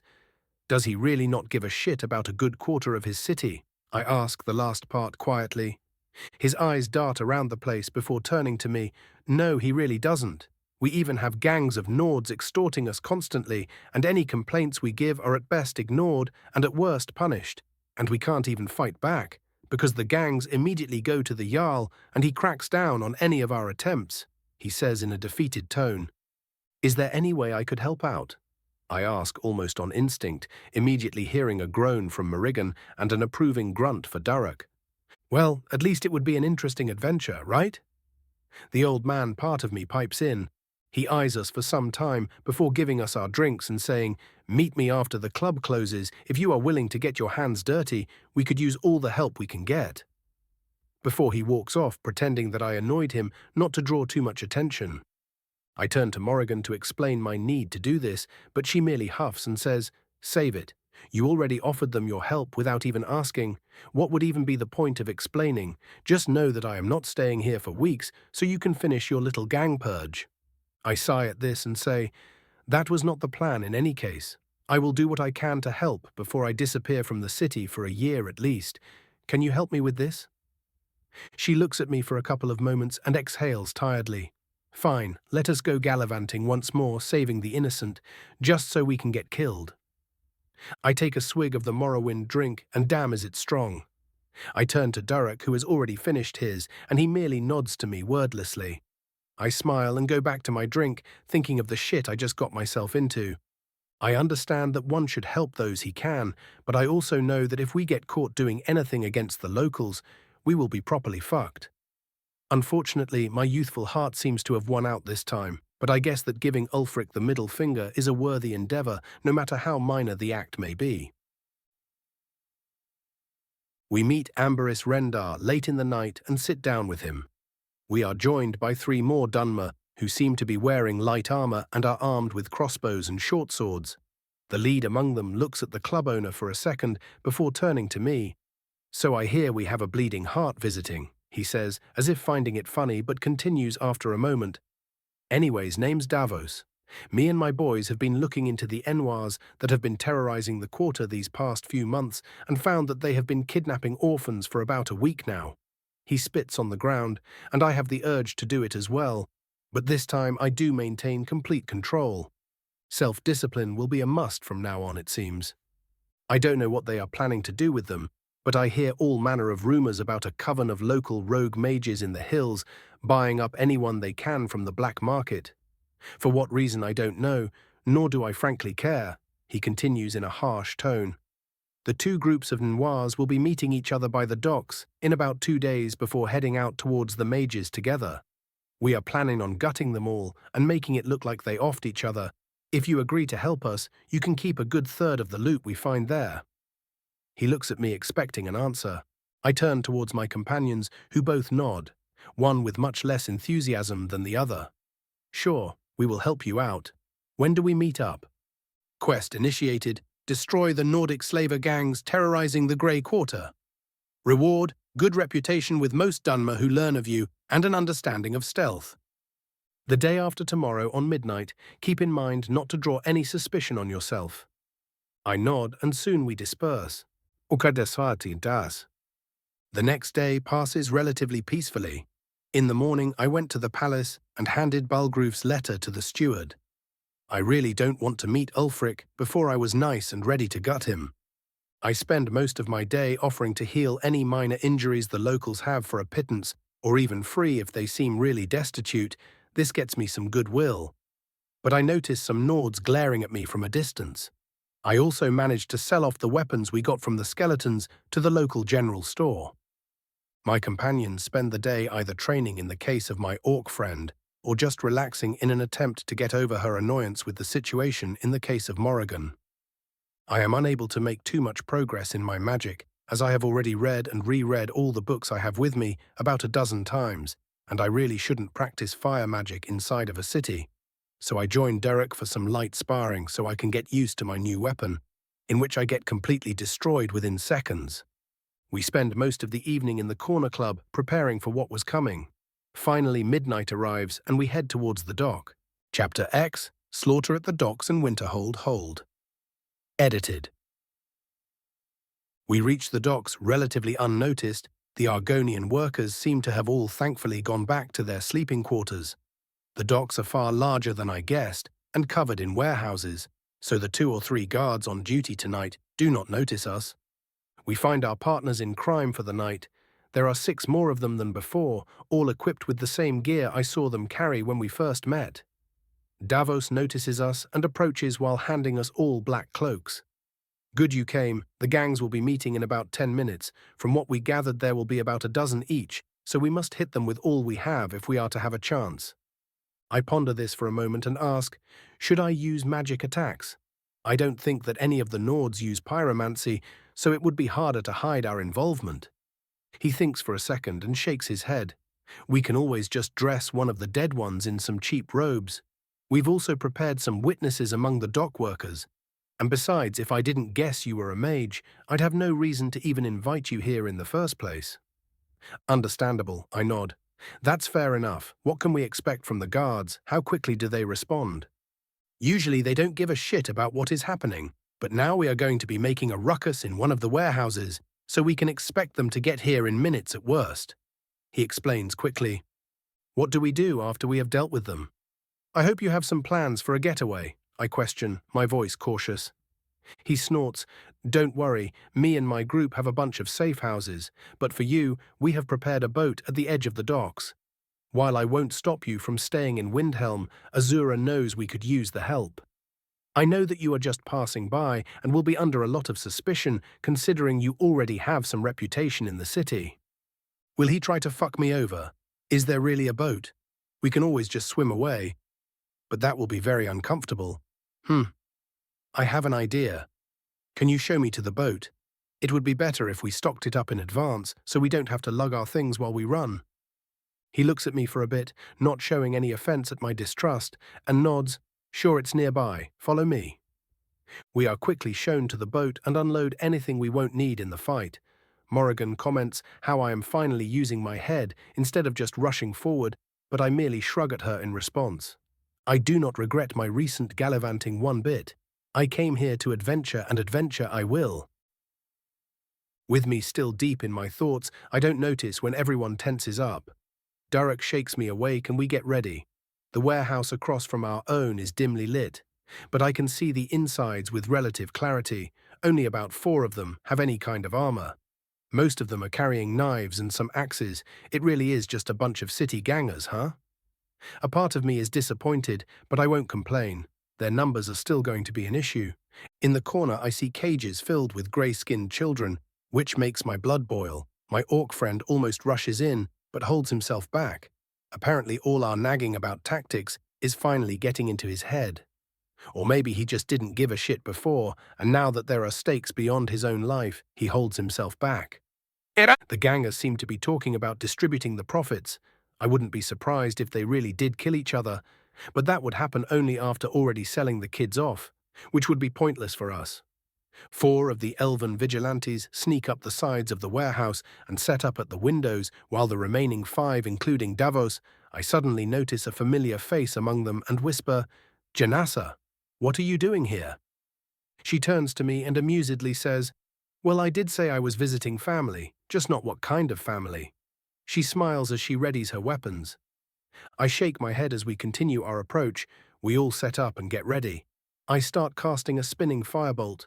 Morrigan prepares her root traps and Durek positions himself for a charge, while our companions all aim their crossbows. At Davos's signal, all hell breaks loose. I immediately aim for one of the best equipped gangers, who seems to be the leader of one of them.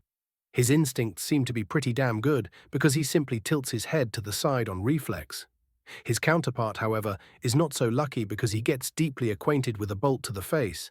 At the same time, 6 more get killed by crossbows. The remaining ones are stunned for a couple of seconds, which is enough for our ground group to charge in and take down some more of them. I charge the one that dodged my attack, casting oak flesh on myself and conjuring my saber. He notices me quickly and attacks with an axe and dagger combo. He seems trained but not too skilled. We exchange blows for some seconds when he manages to stab me in the chest with his knife.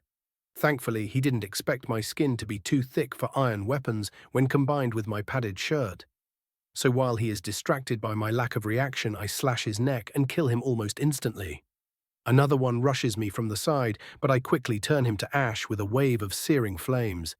I turn around and see that most of the gangers are already dead, or dying, with only one of us having taken heavier injuries. The fighting continues around me as I go to heal him, to at least give him enough time not to bleed out. He nods a thank you, and when I turn around to rejoin the fight, it already seems to be over, with Davos finishing the last one by decapitating him. We are rejoined by the ones on the roof, with one remaining on lookout duty. The elves quickly free the children, some of whom are too tired to even walk. We quickly grab whatever of value that the gangs brought here and are warned by the lookout about the approaching guards. Davos, who is now carrying a child, tosses me a ruby, which I clumsily catch, and says, "I know we merely offered a share of the loot, but it was more a formality. Thank you for your help, and may Azura give you luck," before rushing off to the winding passages of the docks, quickly joined by the rest of his people. The three of us do not tarry, even if we could still grab the weapons to sell. It won't matter if we are caught. We run towards the boat and aren't noticed by the approaching guards. There is a lot of noise coming from the warehouse, but thankfully we manage to row away before anyone decides to look around. With the heavy atmosphere slowly leaving us, Morrigan slumps down, I simply relax onto my seat, and Durek starts rowing with his usual gusto. We reach the coast before the sun rises and sit down to rest a bit. Well, that was an experience. I hope we won't be declared as outlaws in Windhelm tomorrow, I say to my companions. But I know deep down that realistically none of us were even noticed. So the only way we could get in trouble is if someone snitches on us. Durek merely shrugs. Well, no one saw us, so I don't think there will be problems. Morrigan adds, I am just glad that this is all over and done with. Now we can finally get on with our business, without you courageously jumping into the fray to save the poor children.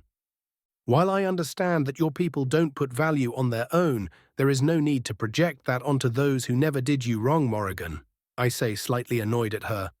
She pretends to ignore me, but the slight flinch I saw tells another story. Anyways, our next stop will be the village of Bjarnstead, the southernmost settlement in the Winterhold hold. There we should get something to wear in the cold and maybe a guide. And rest? I really want to just sit down for a bit, adds the witch. Fine, we will get some rest as well. Anything you want, Durek? I ask the energetic orc. Maybe he'll grab a bow or something. Those elves seem to know what they were doing. Might as well give it a shot. He finishes with a smile as we both groan at the pun. After resting for a bit, we start walking Bjarnstead, which is about a third of the way to Winterhold. I really don't want to camp in the snow. Our trip is thankfully boring, and we do reach the village. It looks almost exactly like the in-game Winterhold. Although still having more houses, the locals seem distrustful of us, but not nearly to the level of Windhelm. We choose take our time and rest. From all the excitement as agreed, me and my witch friend start mixing all manner of ingredients, and she starts teaching me a bit of the basics she knows. Durek visits the local shop and gets us some thick cloaks with a good quality longbow and some arrows for himself, and goes to practice with it. At least he won't have to throw his only weapon anymore. Speaking of his weapon, I didn't really pay attention to it, but now that I take a closer look, it's a goddamn orcish long spear.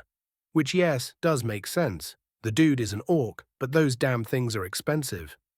I guess it's his father's or something. I managed to get some healing done around the place and earn enough coin to cover our stay here. I wonder how much I would be able to earn when I become a master and go around healing noble kids or something. That will be nice. The next morning we take a commission to hunt down an ice wraith that has been terrorizing the local livestock. We find it with relative ease, and while it did almost rip Durek's throat out, I hit it in the face with a good firebolt just in time. This earned us some more money and goodwill. After that, we mostly spent our time carousing with the locals and planning out our route. One of the local hunters even offered to guide us there for a fair price, which we accepted. Better not risk stumbling onto something very dangerous on our own, and I do for a fact remember there being a load of Falmer caves around. And from what we learned, there are also a bunch of Reiklings towards the mountains. I sense some goblin slaying in the future. Later that day, we also got news of a terrible fight erupting in the Windhelm docks. People are saying that some maddened mages from outside the city controlled the poor innocent Nords into killing each other. And people are buying that shit. Seriously, what the fuck? We leave early the next day. The road to Winterhold will take us a day and a bit, which means at least one stop, and there are no inns this time. Marching to the snow as a fire-attuned creature is an experience I would most definitively wish upon my enemies. Seriously, it's almost like being burned alive. But in reverse, thankfully we did buy those cloaks, or I would straight up be trying to warm myself with my spells at this point, and I assure you that is a terrible idea. Morrigan seems to share my opinion of the weather and is shaking even with the cloak.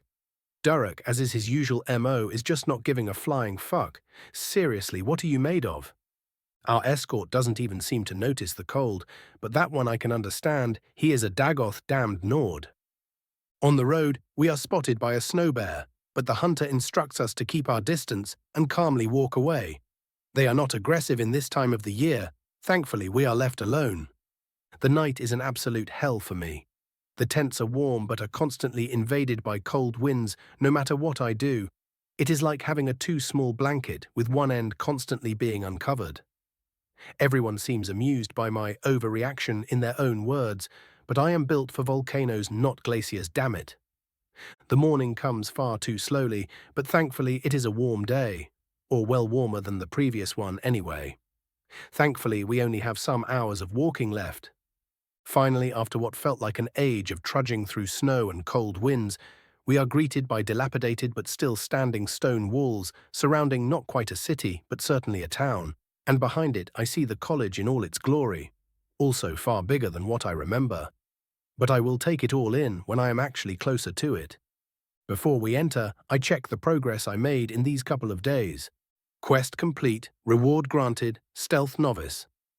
VIT 8 to 8.2. Chapter 11, finally Winterhold. We are let through the gates of the city. After a brief inspection, the guards seem indifferent to us.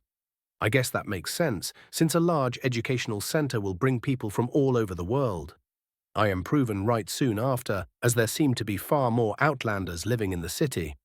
I notice all manner of people milling about, mostly Nords and to a lesser degree Dunmer, which is logical considering the proximity of Morrowind.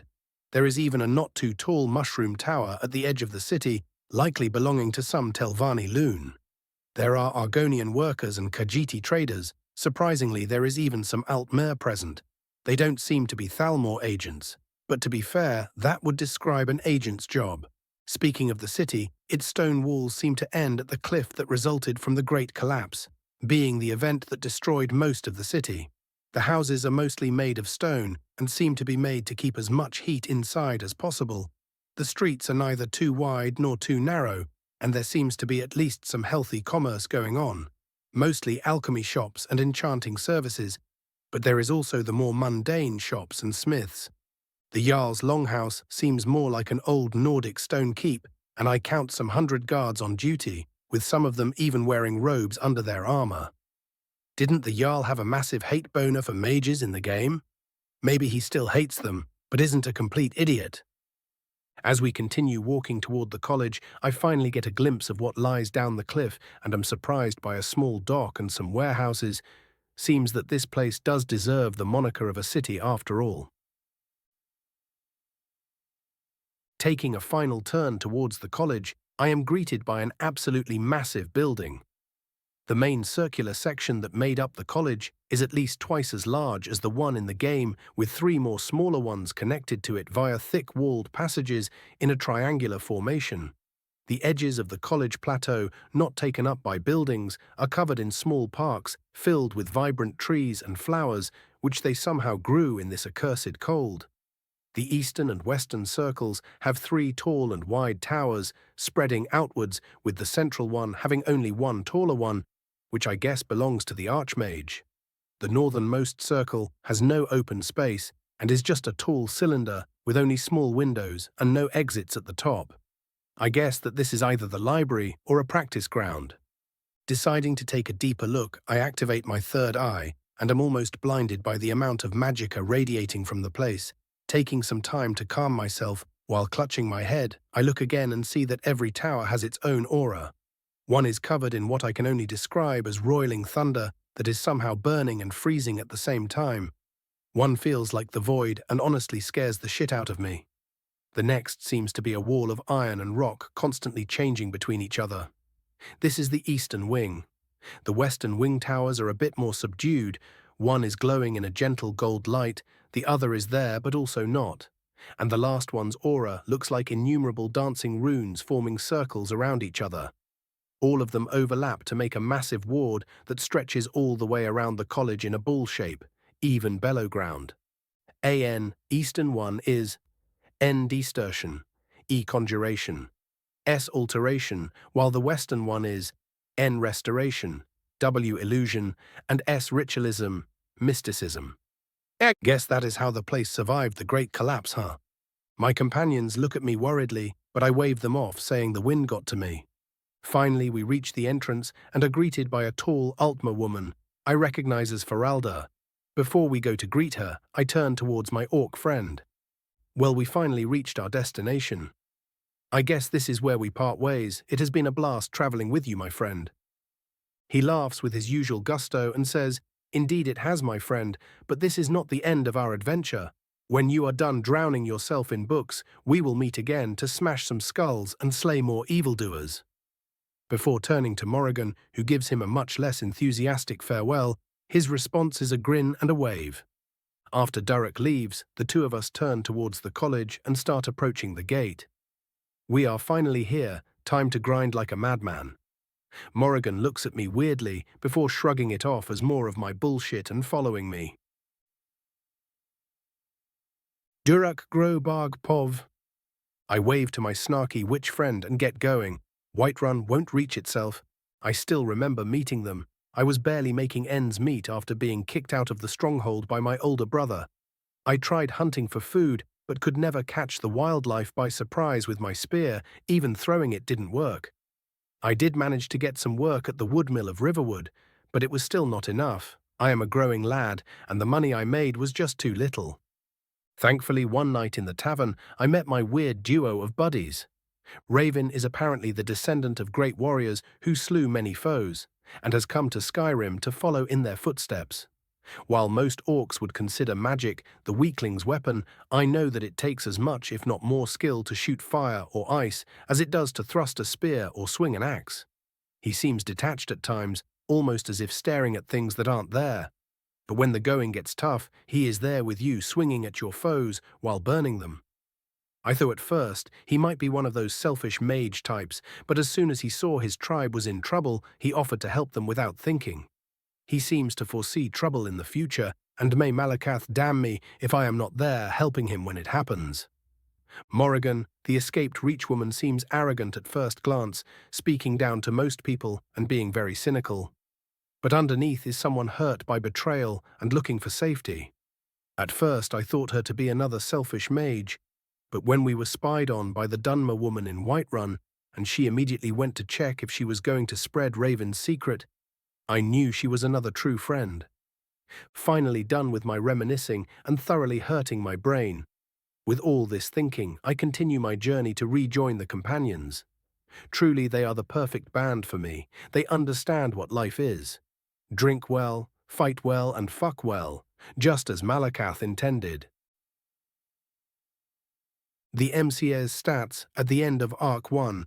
Dagoth Ravin, age 16, race Dunmer, sign Mage. Stir, 7-1, Dex, 9-4, Vit. 8-2, Mind, 15-5, Mag, 133, Mage.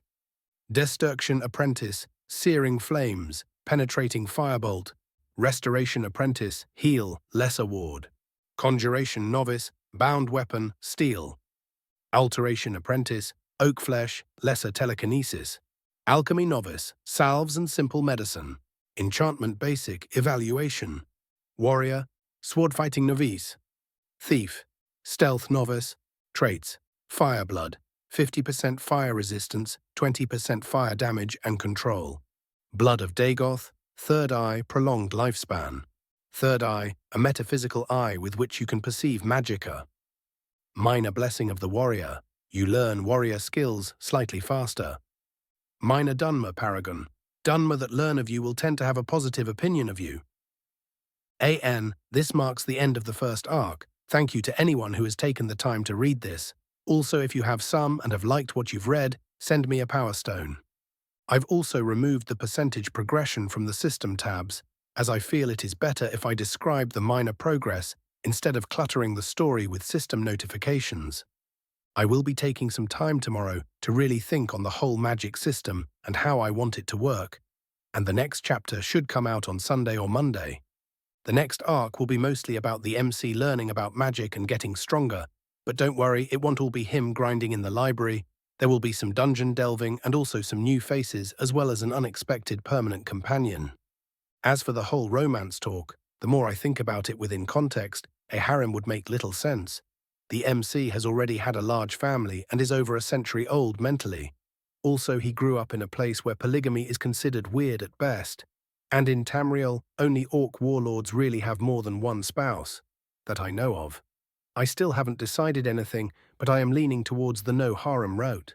Chapter 12, Chapter 90, Entering the College. As we approach the gates of the thankfully fully walled bridge of the college, I take in the sight of the one guarding it. She is a very tall Altma woman with long orange-brown hair, and more interestingly, her eyes seem to glow with constantly dancing lightning. She appears disinterested in us, not even giving her full attention, and says in a bored tone, "If you are here to complain about the college, please, for the love of Julianos, just go to the Jarl's court wizard." I fake cough and say, "Actually, we were hoping to join the college. Me and my companion have been traveling for some time in hopes of learning the secrets of magic," hoping that my fake reverence might actually make her listen. She finally turns to us fully, "You both seem young, but have already reached a good level of magicka. Fine, I will never say no to prospective new students," she says with some barely noticed enthusiasm. "The test is rather simple. You tell me what you think you are best at. While also mentioning all your other skills, I test your application of that knowledge. Keep in mind that the tuition for a novice is 300 septims, a good 2 months' pay for laborers, and while you can earn it inside of the college after your entry, the first one will have to be paid in full." Oof. That would leave us almost destitute, but thankfully we are both apprentice-level mages. Morrigan and I nod to each other, and I start explaining my skill set. I am capable of apprentice-level destruction and restoration, with minor skill in alteration, conjuration, and alchemy. I can also identify enchantments pretty consistently. She nods and starts writing it down. "Very well, name?" "Raven." She seems dissatisfied. "Full name, please. There are wards to detect such things for new applicants." I sigh and hope this doesn't turn into a shitstorm. "Raven of House de Goth." She looks at me with immense curiosity, almost non-metaphorically burning into me with her eyes. Interesting, very interesting. And now I no longer feel safe. After some time staring at me like I am a very fun new trinket she just discovered, she turns to Morrigan. "Your skills and name, please." Morrigan hesitates for a second, but still says, "Morrigan of the Reach, apprentice destruction and alteration, with some restoration and apprentice-level alchemy." She seems less willing to dissect my friend than me, but there is still some curiosity. "It has been a long time since we had one of your people in our halls. I hope there will be no issues with the rest of the student body." The last part is said with some threat. Morrigan shakes her head quickly and starts to say something before I interrupt her. "Both of us have come here to learn and become more powerful.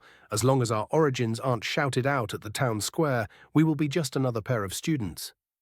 Feralda looks at us for a second, then nods as if not caring. In the slightest, she was probably obligated to say that anyway. Who cares about apprentices burning each other to death? It's to fuel their growth, I am sure. Note the sarcasm. Very well, let us proceed with the examination. We are asked to show off our skills, with me being the first. I use my improved flames and firebolt, which seems to genuinely impress her, probably because she is the resident master of destruction magic. I quickly show off my bound blade and oak flesh combo, finishing with a ward that seems sturdier than when I first learned it.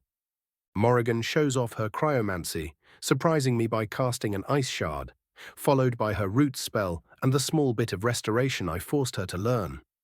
Feralda nods at us and says with just a tiny bit of praise in her voice, "Very good. You are both eligible for the rank of apprentice, so the tuition will be halved. You will, however, be expected to complete a bi-monthly task for the college until you advance further in rank." I start to ask, but am quickly interrupted. "Don't worry, you will be paid for said tasks, and as you will be earning the college reputation, with most of them a sum will be taken off your tuition for every task you accomplish." I nod and wait for her to direct us where we need to go. "You will now follow me to the central square of the college. Our master wizard, Mirabelle Irvine, will show you to your assigned quarters and explain the lessons you will be taking. We nod and follow her. The walk on the bridge is quiet, with seemingly nothing happening around us. Being curious, I activate my third eye and see a bunch of wards constantly scanning us as we pass. Fuck, I wouldn't ever want to attack this place. As we cross the threshold into the largest circle of the college, the entire atmosphere seems to switch from cold and windy to perfectly temperate and calm. Looking around, I see a massive statue of Shalador at the center. Behind it is what I remember as being the entrance to the Archmage Tower and Library. To my sides, I see the passages to the other sections, with the circular wall seeming to be the dormitories for both professors and students. There are far more people than I expected, milling about talking to each other and just generally relaxing. No one seems to be casting any magic, which I guess is reserved for a practice area. We are swiftly led towards the side of the main tower, where I see a short Breton woman that seems to radiate magicka talking very heatedly with a high elf wearing gaudy Thalmor robes. As we approach, the Altmer walks off, seemingly angered by whatever he was told. Mirabelle looks up at us and smiles lightly. "Ah, some new students I see," then turns toward our escort. "I trust you tested them already?" she asks with slight annoyance. I guess there is a story there. Feralda huffs and says, "Yes, I tested them in all they said they could do. Both are apprentice level in destruction with additional skills that would qualify them anyway." "Good. We wouldn't want a repeat of what happened a year ago." She trails off before continuing, "You two are in luck. The classes will be starting in 2 days. The first class will be held by the Archmage, and you are expected to be present. There will be no tolerance for tardiness." She finishes sternly before pulling out 2 bracelets with the symbol of the college. "You will be required to wear these at all times. You are at the college except within your own rooms. They are keyed into the wards. Without them, you will be immediately detained by the defense system. I hope you are not foolish enough to test this." We both quickly nod, which seems to satisfy her. "After you have reached the rank of adept, you will be able to commission custom robes for yourselves. But for now, this will have to suffice." She looks at our robes with some dissatisfaction. "Follow me to your new dormitories. There are 5 more new apprentices this year, but don't worry, everyone will have their own room. If you can't all get along, just keep in mind to keep all disputes below a certain level. There is enough trouble and suspicion with the locals as is. We don't need a bunch of apprentices blowing up the nearby houses when they get into a pissing match. Surprisingly crass for the oh-so-noble Bretons, huh? But I get it. She must be really tired from all the shit she has to deal with." The now agitated Feralda excuses herself and probably goes back to her bridge guard duty while we follow Mirabelle. This whole situation kind of takes me back to my college days. I just hope I am not stuck with assholes again. Back then I could do nothing to them except talk back. Now I have fire at my fingertips and the will to use it. Chapter 13, Chapter 2, Settling In. The inside of the dormitory is dimly lit in an ethereal blue coming from the lamps on the walls. There is a main hall area with a kitchen and some tables surrounded by 10 rooms. Mirabelle points us toward 2 of the rooms and leaves to get back to whatever she was doing before we interrupted her. We split up and start exploring. The room is spacious for what one could expect as a student. There is a bed, some shelves, and a table, all of seemingly good quality. There is also a couple of books filled with beginner spells for all of the different schools of magic. When I am done with exploring, this should keep me occupied. I take my time to sort my meager possessions and decide to look around and possibly meet my fellow apprentices. Entering the previously empty main hall, I notice 2 Nords, one male and one female, talking to each other animatedly about something. They notice me and the man quickly waves me towards them. They both look very similar, with blonde hair and blue eyes. Twins, I guess, as I greet them. "Hey there, I am Raven. My companion and I joined the college sometime earlier. I am guessing you are our fellow apprentices," I say while pointing to Morrigan, who has joined us after hearing the conversation. She also introduces herself to them. He smiles at me and says, "I am Bor, and this is my sister Brienne." She waves at us. We joined the college a day before the two of you and were just discussing the first lesson. Apparently the Archmage himself will be holding it. I wonder what it will be about. Some secret magic, or maybe even a recipe for luck. His sister smacks him on the head while giggling, "No, you idiot. Of course he wouldn't. That would be irresponsible." I let out a quiet laugh. Well, I wouldn't say no to a luck potion, but your sister is most likely right. I am guessing he will teach us something basic and universally important. We will know in 2 days anyway. What brings the two of you to learn magic? Please do take no offense, but while this is Skyrim, it is rare for Nords to actually try. Hearing my words, they both frown before Brienne speaks up. It is true that most Nords look at magic with disdain, but some families are still known for following the old ways of our people. For example, our clan, the Flameheart, have been renowned defenders of Dawnstar for centuries now. I nod at this. I see, please forgive my dumb question. I am new to Skyrim, and the reaction among your people to mages is usually neutral at best. Boar chuckles at this. I wouldn't be surprised if some of the idiots called us elf lovers or something equally idiotic for using the thing that is in every one of us, just so they can feel better about their own inadequacies. Brienne seems saddened by his words, but doesn't correct him.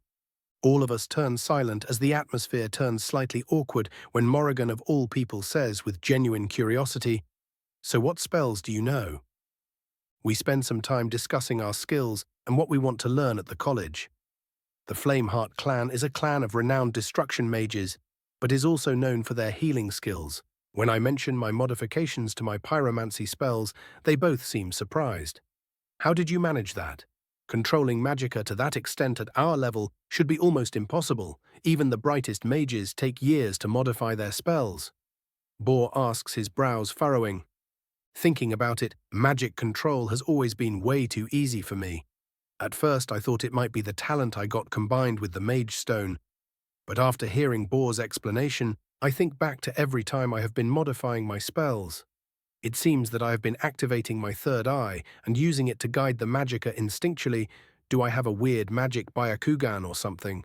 Or is having a visual aid just that helpful? Well, whatever it is, it has helped me immensely already. I don't know what to tell you. I guess it's just Dunmer being good at fire control. I pretend like he didn't already know that. No reason to air out all my secrets to people I just met. He looks at me, not quite angry but irritated that I am playing dumb, and shrugs. Whatever, keep your secrets, and quickly changes his demeanor, likely throwing it to the back of his head. So about that bound weapon, I get that you need a mental image, but for whatever reason, I just can't get it down. We continue discussing for a good hour before we are joined by our remaining classmates. We exchange greetings and get back to our discussion with the three now joining us. Marwyn is a short, brown-haired Breton from the city of Daggerfall, a member of one of the local historian families who, as Bretons tend to do, wanted him to continue their trade and do literally nothing else with his life. He escaped his home to travel the world and follow his real passion, enchantment. Tiberius Gracchus is the tall and bulky son of a legionary legate stationed in Skyrim. Apparently his father wanted him to become a warrior like himself, but Tiberius, being a lazy ass, prefers to summon others to do his fighting for him. He convinced his father to let him go to the college. I guess the man just wanted his son to do something. Tiberius is also a massive empire simp. Like, seriously, dude, is there one sentence that leaves your mouth without praising the glorious empire? Thankfully, the boner he has for the Tower of White Gold is shared by the hate boner he has for the Thalmor. The last of my new class is a Dunmer woman named Idrasa Moabine. She is apparently the daughter of the owner of the local mushroom tower, who I learned is the renowned staff maker Diren of House Telvanni. She was basically forced to join the college by her father, who didn't want to spend time teaching her the basic shit she could learn here. Thankfully, she seems to have some interest in alteration magic, so it shouldn't be too hard for her. She has silver hair and is pale by Dunmer standards. She is also unnaturally pretty, like I thought I was straight up getting bewitched levels of pretty. Looking at her with my third eye, I don't sense any illusions, so it was most likely a permanent alteration ritual. Or maybe she just won the genetic lottery. Guarding my mind against the pitfalls of potential simpery, I continue discussing all manner of topics with the rest of the apprentices. Morrigan seems to be getting more comfortable with people now that she is no longer on the run. Hopefully, she will one day be able to recover from the scars left by her mother's betrayal. After we are done talking sometime past midnight, I return to my room and crack open the levitation spell book disguised as a mana theory paper given to me by the college. Just because it is against the law doesn't mean most mages will give a single shit. They might not use the spells in public, but I guarantee you they spam that shit more than I do flames. Chapter 3. Exploration and some practice. The levitation spell made for an interesting read. Like most mysticism spells, it is based almost purely on magicka control. It consists of creating a platform of semi-solid magicka beneath your feet and using it to float in the air. While it doesn't offer great speed or stability of flight, it is still immensely useful, and only a fool would refuse to learn it because of some retarded law. I managed to understand the main principles of casting it, but one night of reading wasn't enough to attempt to actualize it. It was enough, however, to give me something. Mysticism basic. Getting access to an entirely new school of magic is a pretty damn good way to start the day. After taking a moment to make myself look proper, I leave my room.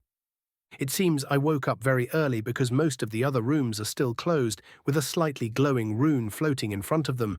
The only other person awake is Marwin, who seems to be drinking something. He gives me an unfocused wave and goes back to his drink. I sit next to him and ask him what it is. He seems kind of shy, likely being unused to talking to new people, especially of a different race. It's just some coffee that came in from Hammerfell. The prices went up like mad after the war, or so I hear, but the college gets a batch from time to time. He has been here for a good 2 weeks longer than us, so it is unsurprising that he knows such things. He points me to the small sack in the kitchen, and I quickly get to making myself a strong cup. Ah, the holiest of drinks, how I have missed you. We chat about our travels in Skyrim while drinking before I get an idea. You've been here for 2 weeks already, right? He nods, now far more lively than when I found him. I was planning to explore the place a bit. Would you care to show me around? He nods quickly. Sure, I was going to visit the library and practice ground in a bit anyway. Might as well take a walk first. I think about waking Morrigan up, but we were traveling for a fairly long time, and it is very early, so I might as well leave her to rest. The college courtyard is mostly empty at this time of day. There are some night guards walking around waiting for their shift to end, but everyone else is still inside, remembering my own student days. I guess that most people here like to sleep in after long nights of study. We take our time seeing the alchemy gardens surrounding the buildings, with Marwin telling me about some plants I don't recognize and their use. The gardens are sectioned in such a way that allows the plants that work best alongside each other, kind of like an organic food farm. There are runic circles around the more fragile ones, protecting them from the harsh climate, or adapting the air around them to best help them grow. We also visit the 2 circles to the east and west, with them mostly mimicking the central one being made from large stone blocks, with the tower entrances enchanted with symbols respective to their schools of magic. There are also statues of all the archmages situated between said entrances, but none of them are even close to the size of Shalidor's statue, back at middle of the college. After touring the place a bit more and looking at the frozen landscape to the north, Marwin leads me to the library, which is situated in the northern section of the college above the practice grounds. It seems kind of irresponsible to have a library above the place where people practice blowing shit up, but the ungodly number of wards around the place reassure me that they have it covered. The library is far more lively than I expected at this time of day, with a lot of older students still likely cramming their assignments. There are even some that fell asleep. One was about to start drooling on a book when he was lifted in the air and tossed beyond the doors of the library. A gruff, old-looking orc slightly growled before picking the book up and looking at us. Welcome to the Arcaneum, which might as well be my own plane of oblivion. I am Urag Groshub, the keeper of this place. He turns to me specifically, likely already having met the bookish Marwin. Some of this collection can be dated back to the Second Era. You will respect the books, or... He waves in the direction he just yeeted the poor student. I nod at him, not at all surprised. Urag was always a favorite of mine, either because he was an orc mage breaking the stereotype, or just due to his serious demeanor? Of course not, sir. I wasn't raised in the streets. The books will be safe when in my hands, I say in a fake offended voice. He snorts at my pompous response. Good enough. Now, was there anything specific you were looking for, or were you just taking in the sights? Guess that newcomers tend to do that. Keep in mind, I would recommend waiting for the start of the lessons so you don't take on too much material at once. I take a second to think about my response and finally answer. I was looking for techniques that might improve the control and reserves of my magicka. The spellbooks provided in my room will keep me occupied for some time, but expanding my foundation is best started as soon as possible. He nods at this, pleased. Good. Most fools just want to learn how to throw fireballs, and then you tell them they have to actually not suck first. He snorts. Follow me. He leads us to the back and hands me a book titled Arcane Ascendance. This is the most used technique among the college mages. At first, it might seem simple, but that is for good reason. Every mage modifies the process to further improve their chosen fields, with the benefits growing the more you personalize and perfect it. Make sure to be very careful of how far you decide to push yourself. Overdoing the exercise will hinder you more than help you. I thank him, and with a nod he returns to whatever he was reading before we arrived. Marwyn grabs a book on Nordic enchantment techniques as I start reading the manual. The application is as simple as the resident orc librarian had said. You take in magicka from the atmosphere and suffuse your entire being in it, essentially adapting your body to containing more of it, while also having to keep control of any outbursts, which will hurt a lot. It is recommended that one doesn't spend more than 2 hours a day practicing it, as any more leaves one lethargic and unfocused until they rest. I reread the diagrams a couple of times, and after informing my new friend, headed to the practice area. The inside of the now-named Hall of Refinement is very simple looking. Once again being a large circular room surrounded by more rooms intended for practicing specific kinds of spells. I quickly notice one intended for my training in the mysticism section of the room, and enter it. Inside there is a small instruction manual explaining that the room will alert me after 2 hours have passed. After calming my mind, I sit down and start practicing the technique without using my third eye as an experiment. Controlling the flow of magicka outside of my body is very easy as always. But the moment it enters me, it feels like trying to swim through sand. Sighing at my perceived failure, I activate my third eye and try and look within myself. The experience feels very unnatural. I can't quite see the inside of myself, but I can definitely feel it. Using the eye as visual aid, I try guiding the magicka again, and this time I manage to, while still with some difficulty, properly cycle it through my body. The process is not quite painful, but still feels very weird and uncomfortable. I quickly notice that the space behind my forehead is taking up the lion's share of the magicka, and sigh. I guess that even a great gift has some drawbacks. But then again, this gives me hope that the eye could be improved with enough refinement. Time passes incredibly quickly, and I find myself woken from my trance by the flickering light of practice room. Guess I got too into it. Checking my progress, I am pleasantly surprised. Mysticism Novice, Arcane Ascension, Beginner. Vit 8.2 to 8.5, Mind 15.5 to 16, Mag 133 to 140. Chapter 4, The First Lecture, Part 1. After my first brush with becoming a young master, I returned to the Arcanium to find that Marwyn was now joined by Tiberius. The two were discussing the dangers of summoning Daedra while looking through a book on the topic. I went to Urag to thank him for his recommendation and asked if he had any books on Dovazul. I might never be able to rend mountains, but if I want to get even a single shout down, starting early is a must. Sure, we have some old tomes on it.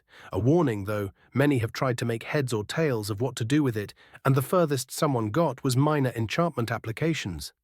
There were some that managed to learn a word or two for shouting, but it was rarely worth the effort, the librarian says in a grumbling tone. I nod and say, well, it will at least make for an interesting read, and who knows? I might get lucky. He scoffs and waves me off. The book I started with was more a dictionary than any kind of instruction manual. There were only the words in Dover and their presumed meaning when translated to Tamrielic. My main goal with the dragon language was to learn the slow time shout. The rest might be more destructive or impressive, but giving myself more time to spam spells like a madman will always trump those advantages. Hopefully, my relative age will give me an advantage in learning it. The hours quickly passed while I was immersed in the book until Morrigan found me. "You could have waited for me before exploring, you know," she says, annoyed. "And when I got up, you were still asleep. We were traveling for a long time, and I thought you might need the rest," I say, not turning from my book. She narrows her eyes. "And since when am I so delicate that I can't get up in the morning?" I sigh and finally look at her. "Morrigan, even ignoring my previous words, is it so weird that I chose not to drag you everywhere I go?" She is silent for a couple of moments before she shakes her head and sits across me. "No, I guess it is not." She goes to say something else but stops herself. "Listen, I am not going anywhere, but you need to decide what you want to do now that you are safe. I have my own ambitions and goals, and just following me around can't be the extent of yours." She frowns, deep in thought for a good 10 minutes before saying, "Yes, you are right. The entire time I was only thinking about running away, not what I was going to do afterward." I smile. "Good, I am glad you understand." We chat about our discoveries about the college for a short while, and I show her the Arcane Ascension book. She seems interested in it and leaves to try it out. The rest of the day I spent reading, walking around, or relaxing in the gardens. Today was Maundas the 4th of Frostfall, or Monday, October 4th for those uninitiated, which marked the start of the lessons for new apprentices at the College of Winterhold. We gathered in the Hall of the Elements, or the lecture hall as it was known to most people. The 7 of us were joined by some older apprentices, along with a couple of professors who were most likely there just to show themselves so we can remember them. There was a lot of excited murmuring among the students, but I remained mostly quiet. After waiting for a couple of minutes, a tall Dunmer man, wearing the bluish-purple robes of the Archmage, walked in from the side and everyone quieted down. He took a couple of seconds to see if everyone was present, nodding at the older students, seemingly satisfied by their presence. He spent a good minute looking over us newbies and then checking his notes, most likely confirming something when I felt a spell brush over all of us. Looking at the source with some caution, I found out that the Archmage was scanning the new students, irritating but understandable. When our eyes met, his eyebrow rose, and he gave me a small smile, before he finally fake coughed and started his speech. "I am happy to see so many new faces this year. I am Savos Aran, the Archmage of this college. The magical arts are as old as history, and it gladdens my heart that you all have decided to delve into their mysteries with us. The things you will learn here will last you for a lifetime, several if you are talented." He pauses for a bit after his intro. "I will begin by giving some ground rules. The research into any school of magic is not strictly prohibited on college grounds. However, if you break the law of the land in an attempt to further said research, the punishment will be severe." At this, he flares his magical presence at us, and I am blinded for a second. He continues as if nothing happened. "Any dispute between college members will be solved either by mediation of a senior member, or if that fails, a non-lethal magical duel. Let me reiterate that, under no circumstances are you to permanently harm a fellow member. Finally, every mission taken by a student will be checked and verified multiple times to ensure its required skill level. There will be no complaints when you accept an assignment." He takes break from speaking and drinks some water, while the other students start murmuring excitedly once again. Another fake cough interrupts them. "Now that the unpleasantries are out of the way, I will explain the course of your education. The college prides itself in the freedom of its members. There are some essential skills that you will have to pick up during your first year, along with a more rigid lesson program, but afterwards you will be able to choose whatever you wish to do with your time here. The things I require from everyone consist of learning all of the spells provided in your rooms. For those who didn't have the time to look through them, these are spells from every school of magic, the mastery of which will allow you to survive most encounters, or at least run away." He looks toward the disgruntled Nords present among us. Now I know that running away isn't the most honorable thing, but we aren't warriors here, we are scholars. And while we might be able to cause great destruction, sometimes a retreat is the better choice. They all seem to be at least somewhat placated by this. Back to the program. Alongside learning these spells, you will also take the time to visit every class held during the next 2 weeks. And after being introduced to everything that is offered to you, you will choose what you wish to focus on. The limit will be 3 schools, and before some of you start complaining, no, I don't care how hard-working you are. Some things take time, and I will not have you blowing yourself up or turning into catgirls because you can't show some damn patience. There is definitely some fun history there. He takes a second for his words to sink in, and before some idiots can start complaining despite them, starts introducing the professors to his side. I recognize some of them, but knowing I will meet them later, I only half listen to the introductions. Now that the formalities are out of the way, it is time to begin the lesson. After saying that, he seems to suddenly turn into another person as his inner nerd awakens. I will start with a rather simple question. What is Magicka? Chapter 5. The First Lecture, Part 2. What is Magicka? Tiberius raises his hand at this, and the Archmage points at him. It is the fuel we use for our magic, he says, somewhat unsure. Savos nods. True, when it comes to application, it is indeed the fuel to our fire, so to say. But what is it? Anyone else? He looks around the room and points to Marwyn, who is still as shy as yesterday. Is it the energy that makes up a being's spirit? While it doesn't make the entire spirit, it is the thing that gives it weight, he says with air quotes, but that is merely one of the things that it is. Does anyone else have an idea? I try to remember, either from my previous or current life, and hesitantly raise my hand. He nods my way, and I speak. It is the raw energy that permeates all of existence. It is the building blocks of reality, and when focused can be directed to change said reality. He seems to agree and nods. Indeed, it can be called that, and can be used to alter the world, but it does have limitations. He turns toward the other Dunmer in our group, who rose her hand. And what do you think, Miss Moerbane? She calmly says, it is the cosmic energy flowing from Aetherius to Mundus, through the sun and stars, left behind by Magnus, after the creation of our world. It is, as my colleague said, the material from which the world itself was made. The Archmage seems satisfied with our collective answer. Indeed, Magicka, being the Aliad word for magic or mana as some cultures call it, is all these things and more. It is the tool that we use to become more than what we were born with, and with which we ascend beyond the mere mortals who fear and loathe us. It is also a drug so addictive that skooma might seem like a morning snack in comparison. Very dramatic, but also true. The feeling of it flowing through your body is like a constant high. No wonder most mages are depicted as cackling madmen. That is exactly why you must remember that while it is a great gift and power, it is also a great burden. Don't let the meager strength you achieve get to your head and lead you down a path of foolishness or into the maws of beings far more powerful. Without context, this is just a boring, with great power speech. But knowing his backstory, he really does just want us to be cautious and not get ourselves enslaved by Daedra or worse. The Archmage takes a moment and starts speaking once more. Now that we have something close to a consensus of what Magicka is, let us move on to a very simple application of it. He casts a candlelight in his right hand and raises it. This is the novice-level spell Candlelight. It is very simply a focused ball of Magicka mixed with the intent to create light. I want all of you to try this. We all immediately get to casting. Idrasa and the twins manage it immediately, likely having already learned it.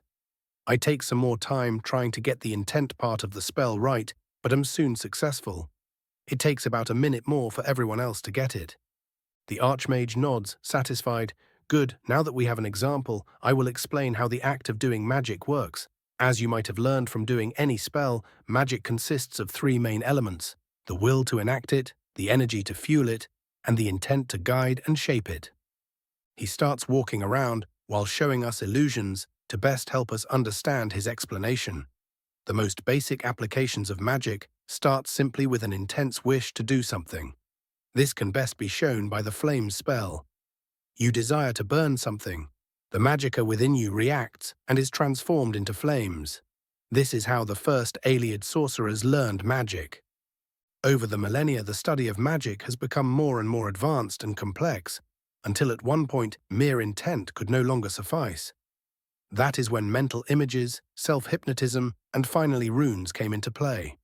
The mages of old realized that creating an association in one's mind and then using said association to direct a more complex spell can produce far better and safer results than merely wishing something hard enough and ramming a shipload of magicka into it. There are many different runic languages across Tamriel, usually applied in enchantments, but for spellcasting, most mages use the arcane script, which was created over millennia of trial and error. He creates a large illusion showing over 100 symbols written in a similar style. I raise my hand and he nods at me. So why haven't some of us had any interaction with said script? We are already apprentice mages. There should have at least been a hint of it. He thinks for a second before asking, "Have you ever read an adept spellbook?" I shake my head and he nods in confirmation. Then that is why you haven't yet had any interaction with it. Most spells below the adept level do not need the arcane script, and to be fair, it is very difficult to find the script itself written down beyond a learning institution or an old magical family. Any copy of it is usually confiscated for even the most minor of infractions to keep it from the wrong hands. Well, in most places that is. Trying to take it from a Telvanni mage usually results in explosions, or an army of Daedra. We share a chuckle with Adrasa joining us. It's a shame that most of my father's stuff got disappeared after he died, but I guess old Bobby didn't want to give me an entire library's worth of spells without any effort. The Archmage continues his explanation. After a very long time of using the arcane script, the world itself started associating certain symbols with certain effects. That is why we don't need to spend years training our subconscious to use the script. Thank fuck for that. Now for the best part of any learning experience. He spreads his arms over dramatically. My fellows seem excited, but I already know where this is going. Homework? Sigh. Yup. Everyone deflates faster than a Thalmor does a racism, while the professors quietly laugh at our misery. The Archmage continues, I want all of you to memorize the entire script by the end of your first year. It is a long-term project, yes. But if you want to keep up with your peers, you will need to be able to read, write, and most importantly, understand the arcane script. Otherwise, learning anything above low adept spells will be extremely hard, and not to mention the casting being incredibly inefficient. The students accept their fate, and the lesson soon ends with the Archmage waving at us almost mockingly. Guess he experienced something similar when he first started out. Oh well, if he wasn't at least a bit petty, I would think him unworthy of a position of authority. Most of the apprentices head back to the dormitories while I head off towards the library. If I have to learn some squiggly lines to become powerful, I will learn the damn squiggly lines. Chapter 6: Conjuration and Familiars. Spending an entire afternoon memorizing a new language was not something I expected I would have to do when I started my magical journey. Now I understand why mages in most places are considered to be the nerds. This shit takes some willpower to read. It is not that difficult, but I can already see myself spending a few months of concentrated effort understanding it. At first, it looks just like any other mystical script you might see in a fantasy setting, but after looking through it a bit, it is almost like a programming language. Well, not exactly like that, but you string words inside of your mind to essentially program the magicka to do something, which is close enough. After forcing myself through the driest reading experience of my new life, I headed to the practice ground and completed today's magicka exercise. The spells that the Archmage said we would have to learn don't seem to be too complex or demanding. There is the Heal, Lesser Ward, and Oak Flesh, a sensible choice for not dying in seconds, but I already know these, so I move on. We are also required to learn the base attack spell of all three main destruction elements, along with the Calm and Anger spells from the Illusion School. There is a note that the Conjuration spell will be given to us at the class for safety reasons. What does surprise me is the Mark and Recall spellbook lying among them. After quickly reading through it, it does seem to have some limitations not mentioned in the games. The mark can only be placed on a pre-prepared spell circle, which is noted to already exist under the carpet of my room, and takes a whole 10 minutes to cast with it, sucking out the reserves of an average adept. It can be cast by someone with less magicka, but they would be bedridden for a good 3 days on average. Still a very useful last resort to have in my pocket. The next morning I spend chatting with my fellow apprentices while partaking of the holy caffeine. Today we will be having a lesson in conjuration, and Tiberius seems to be the most excited among us. The man has made it his mission to get an army of minions, even if it is the last thing he does. We all discuss yesterday's lesson with the Archmage, and I start complaining about how annoying and difficult the arcane script is, blowing it way out of proportion. The scared faces on most of my fellow students are a balm for my soul. Morrigan seems to sense my bullshit, but stays silent, her eyes filled with mirth. AAN. Playing around with POVs again. Do tell me your impressions. And yes, some of the college characters will be modified to better adapt to my headcanon of how powerful and odd Master Mages are. General POV. As the students enter the bottom floor of the Conjuration Tower, they are greeted by a balding, skinny, and old Breton man. The Conjuration Professor feels like he has already died to Raven, but he wisely keeps his mouth shut. The voice of the man is a raspy and dry thing. Welcome, apprentices. He seems to take his time with every word. I am Phineas Gestor, Master of Conjuring and Necromancy. This man gives naught a singular shit, huh? At this, some of the apprentices are startled, especially the Nords. The Master Necromancer raises his hand and continues in his monotone. Before you start accusing me of ancestral defilement, know that I take great care about who or what I raise, and can confidently say that all that have suffered at my hands have most assuredly deserved it. It takes him almost a full minute to say this, which seems to work in his favor, as everyone seems to have forgotten his introduction. Raven thinks otherwise, detecting the mass calm spell that hit them. The feeling of getting magically calmed is odd. You still have your thoughts, but it is almost as if the very idea of committing any kind of aggression seems foreign, which makes it even more scary.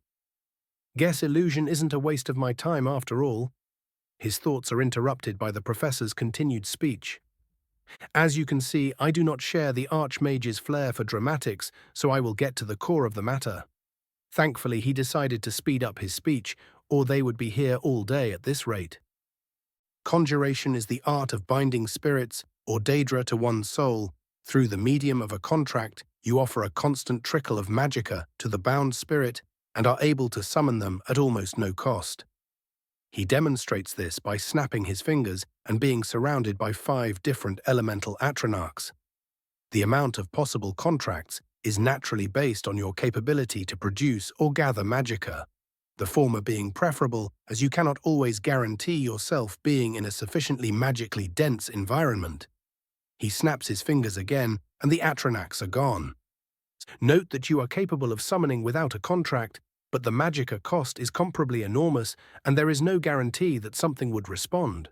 Or even worse, something beyond you does respond. He finishes ominously before waving his hand and floating a spell book to each apprentice. There are, however, 2 known spells that require minimal investment from you when it comes to conjuration. The first being the bound weapon, as it is more of a magicka shaping technique which you bind to yourself. The other, being the one now in your hands, is the Conjure Familiar spell.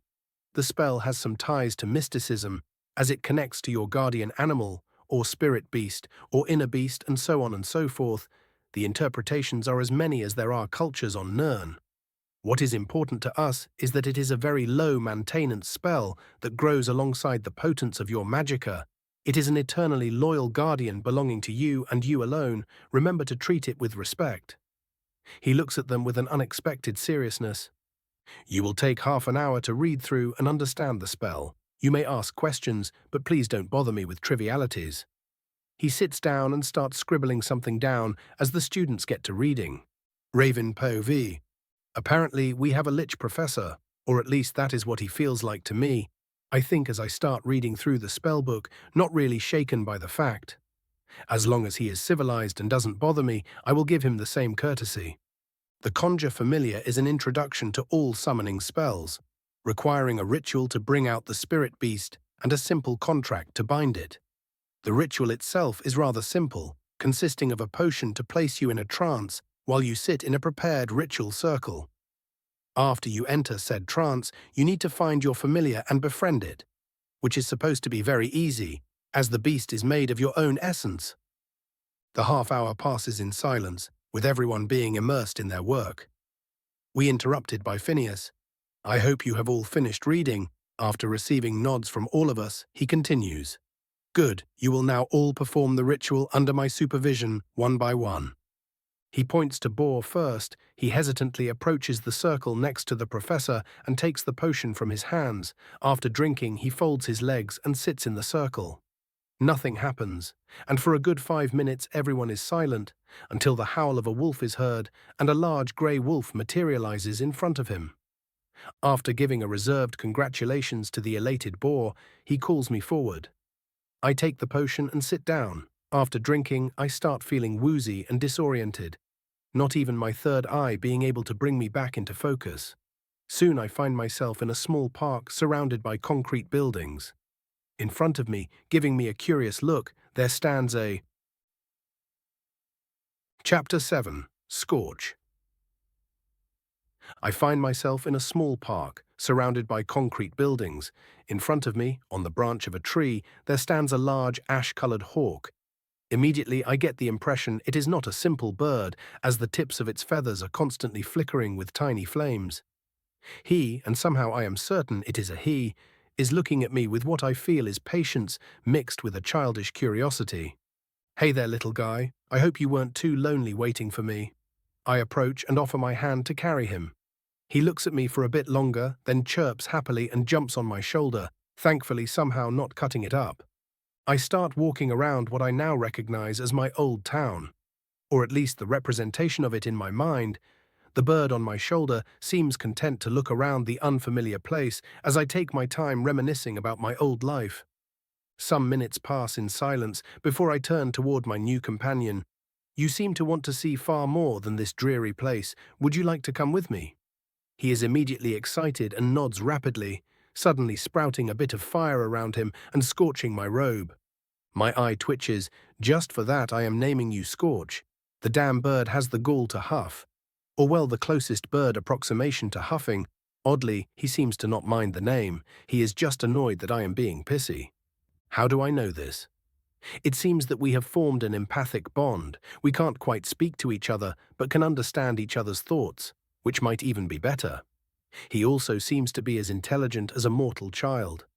I look around one more time, burning the memory into my brain, and finally turn to my new friend.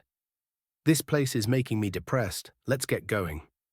Scorch nods and pecks my shoulder, drawing a bit of blood. Soon he disappears in a cloud of ash, and I feel another presence inside of my magicka reserve. After a couple of seconds, my thoughts become muddled, and I lose consciousness. Soon, I find myself sitting on the ground with a weight on my shoulder. Scorch apparently joined me while I was getting my bearings. Phineas seems satisfied with my results and congratulates me before calling forth the next apprentice. The rituals take about half an hour before everyone is done. The presumed lich speaks up. Good.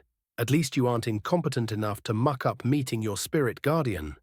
Now, to reiterate, your familiar will grow alongside your own magical power, meaning the more magicka you have, the more the familiar can take for itself when you aren't using it.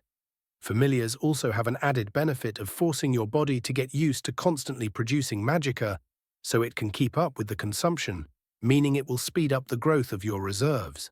As you can see, it is a very symbiotic relationship, which is why you will treat them with respect, as they will never abandon you.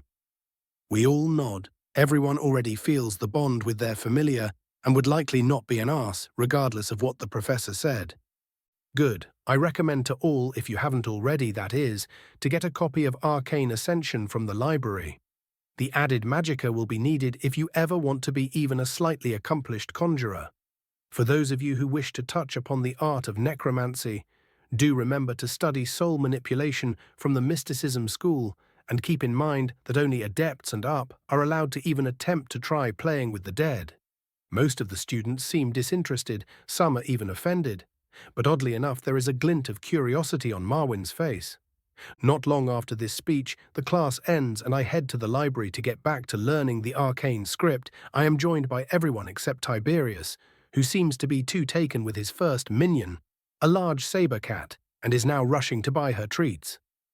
On the way, I check my system notifications for the past couple of days. My reserves have grown alongside my mind, but the change is very gradual, so any larger advancements will take time. There is, however, something interesting. Conjuration Apprentice, Bound Weapon, Steel, Familiar Bond, Scorch. Summoning Bonds, Scorch. Ashen Hawk, a magical creature with an affinity for fire and ash. There is a great life force within, waiting to be awakened. Abilities, can detonate into flames and ash, burning and blinding, all caught in it. Restores itself far faster than other familiars after being banished, an hour instead of a day. Apparently Scorch is no mere fire chicken. I better not ignore his progress. If my hunch is correct, he holds ridiculous potential. General Pov. The new apprentices of the college take their time walking towards the library, all of them talking about their new companions. The twins, surprisingly, or not, both got identical-looking wolves. Morrigan got a raven that seems to be able to disappear into shadows, which seems to please her greatly. Marwyn got a very large white owl. Raven jokingly recommended him the name Hedwig, which he accepted, much to the elf's chagrin. Idrasa got a rather resilient-looking Nyx hound, which seems to weird out the humans. But the Dunmer have no such issues and were immediately taken by the little insectoid doggo. While the familiars are getting familiar with the place, the group of apprentices, after procrastinating for a good hour, finally get to studying the magic squiggly lines of doom, as named by our resident pyromancer.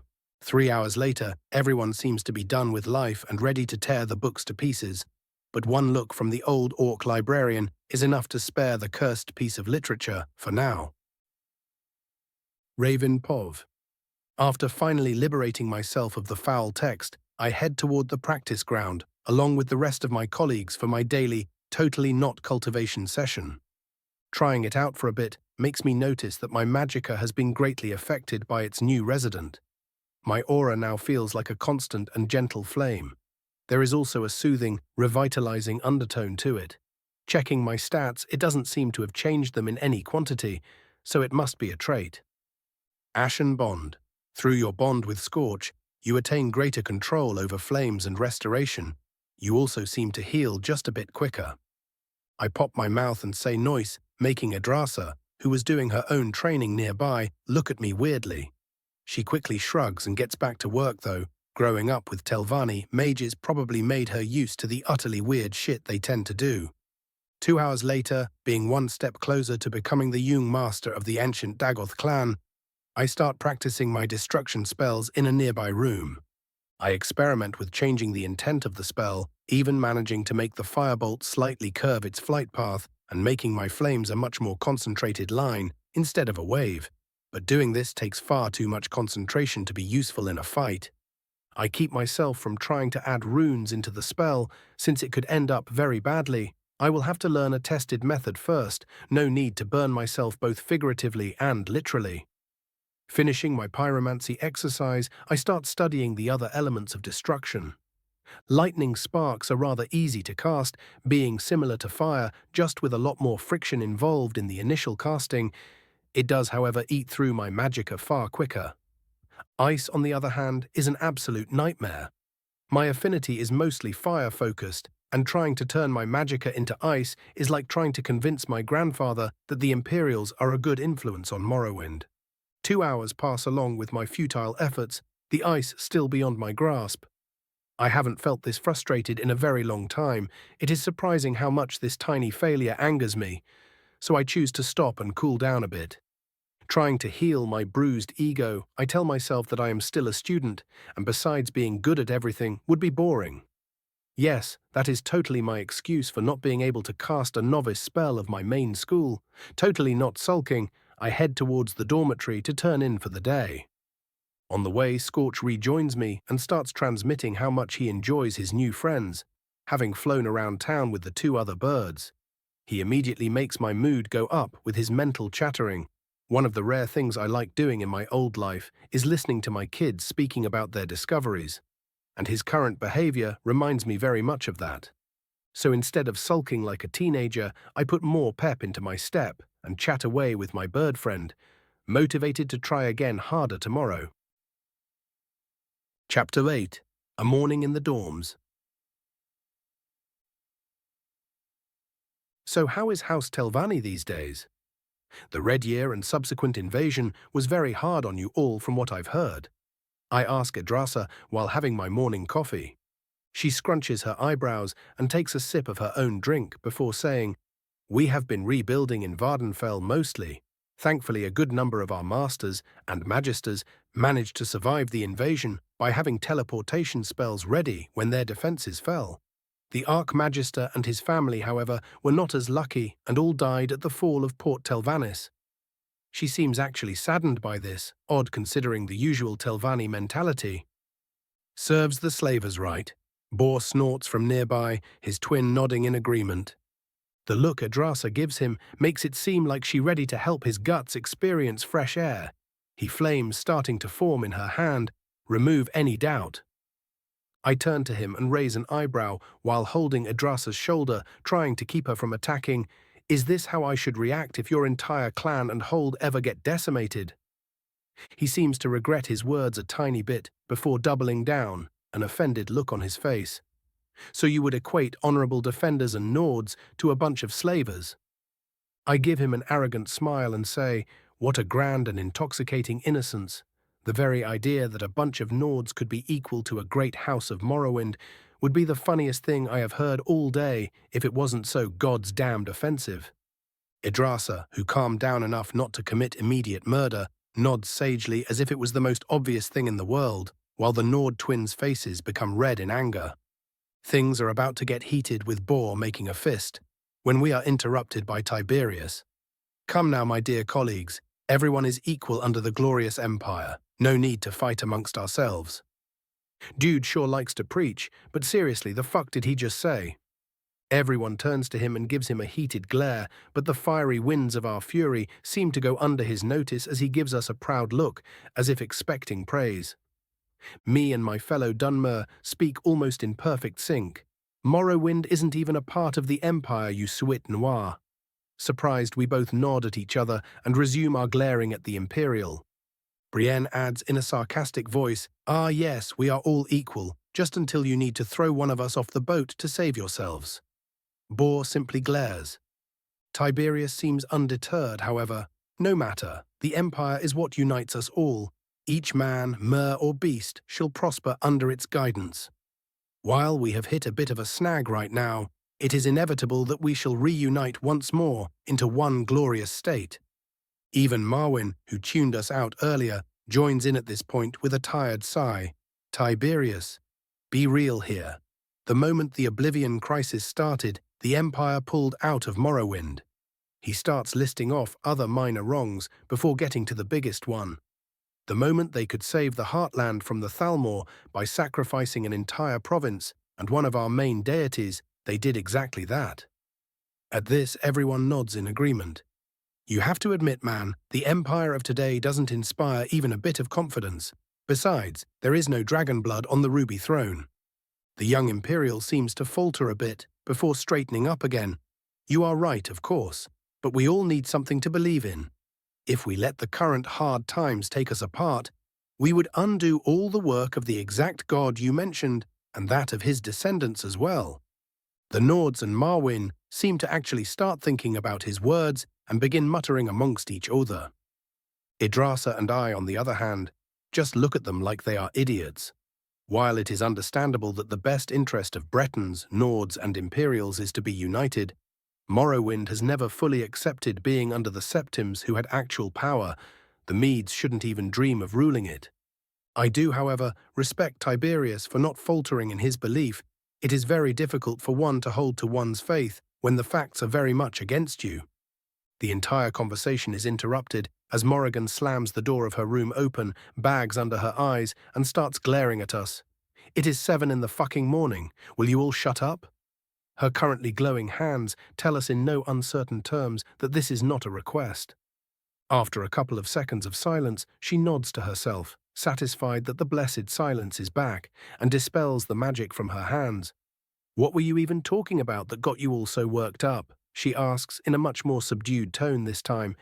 "Oh, just a bunch of kids who don't know what they are talking about, advancing from casual to competitive racism.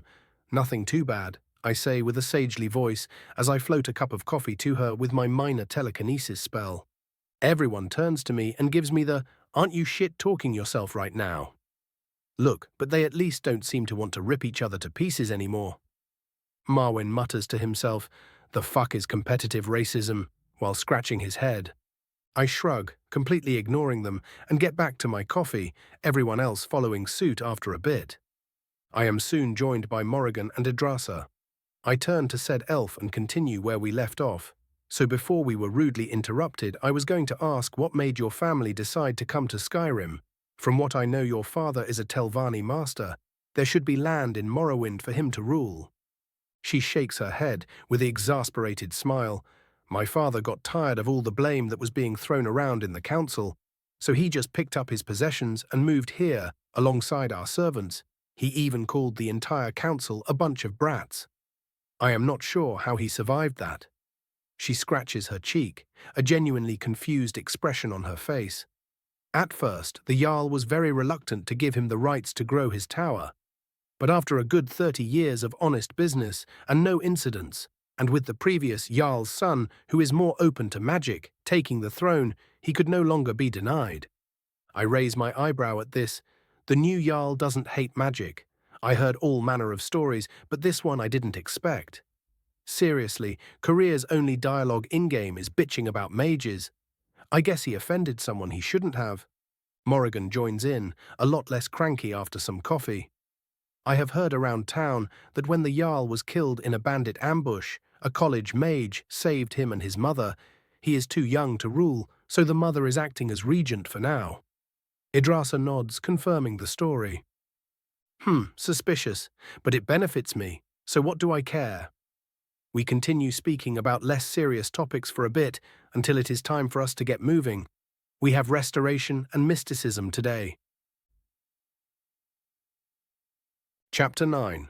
Restoration and the Lizard Wizard. After our little debate, we all headed for the Tower of Restoration. The tower itself looked very simple on the surface, but its aura was the most beautiful when compared to the others. Surrounded by a gentle golden glow, it gave me a feeling of peace.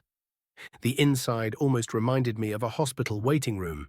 Everything was orderly and clean, and there were even half a dozen residents from Winterhold waiting for some kind of treatment. As we enter the classroom, we are greeted by a short Breton woman. She is not quite young-looking, but there is certainly a vigor about her. The best way to describe her is that she is in such perfect health that it is noticeable. She waits for us to sit down patiently and starts speaking in a calm voice. "Welcome, apprentices, to your first restoration lesson. My name is Colette Morance. I am the resident master of restoration, and I also work alongside our alchemy professor when he is coherent enough to do his job." She notices that she has started complaining and gives us an embarrassed look. That took a whole 2 seconds, just when I thought she wasn't as whiny as she was in the game. Anyway, forget that last part. What you will learn here is far more powerful than any firestorm or enchantment. You will learn how to save yourself and others, how to stop bleeding, heal cuts, and even regrow limbs. There are also some other important branches of restoration used for self-defense like wards and solar magic. The wards are taught by my colleague Tolfdir, as he has a fascination for them, but I personally teach solar magic. Now I am sure that at least some of you know a healing spell or two. Would you care to show me? We all introduce what we can do with restoration. All of us can make a ward, but that is to be expected. When it comes to actual healing, only Morrigan, the twins, and myself know the basic healing spell.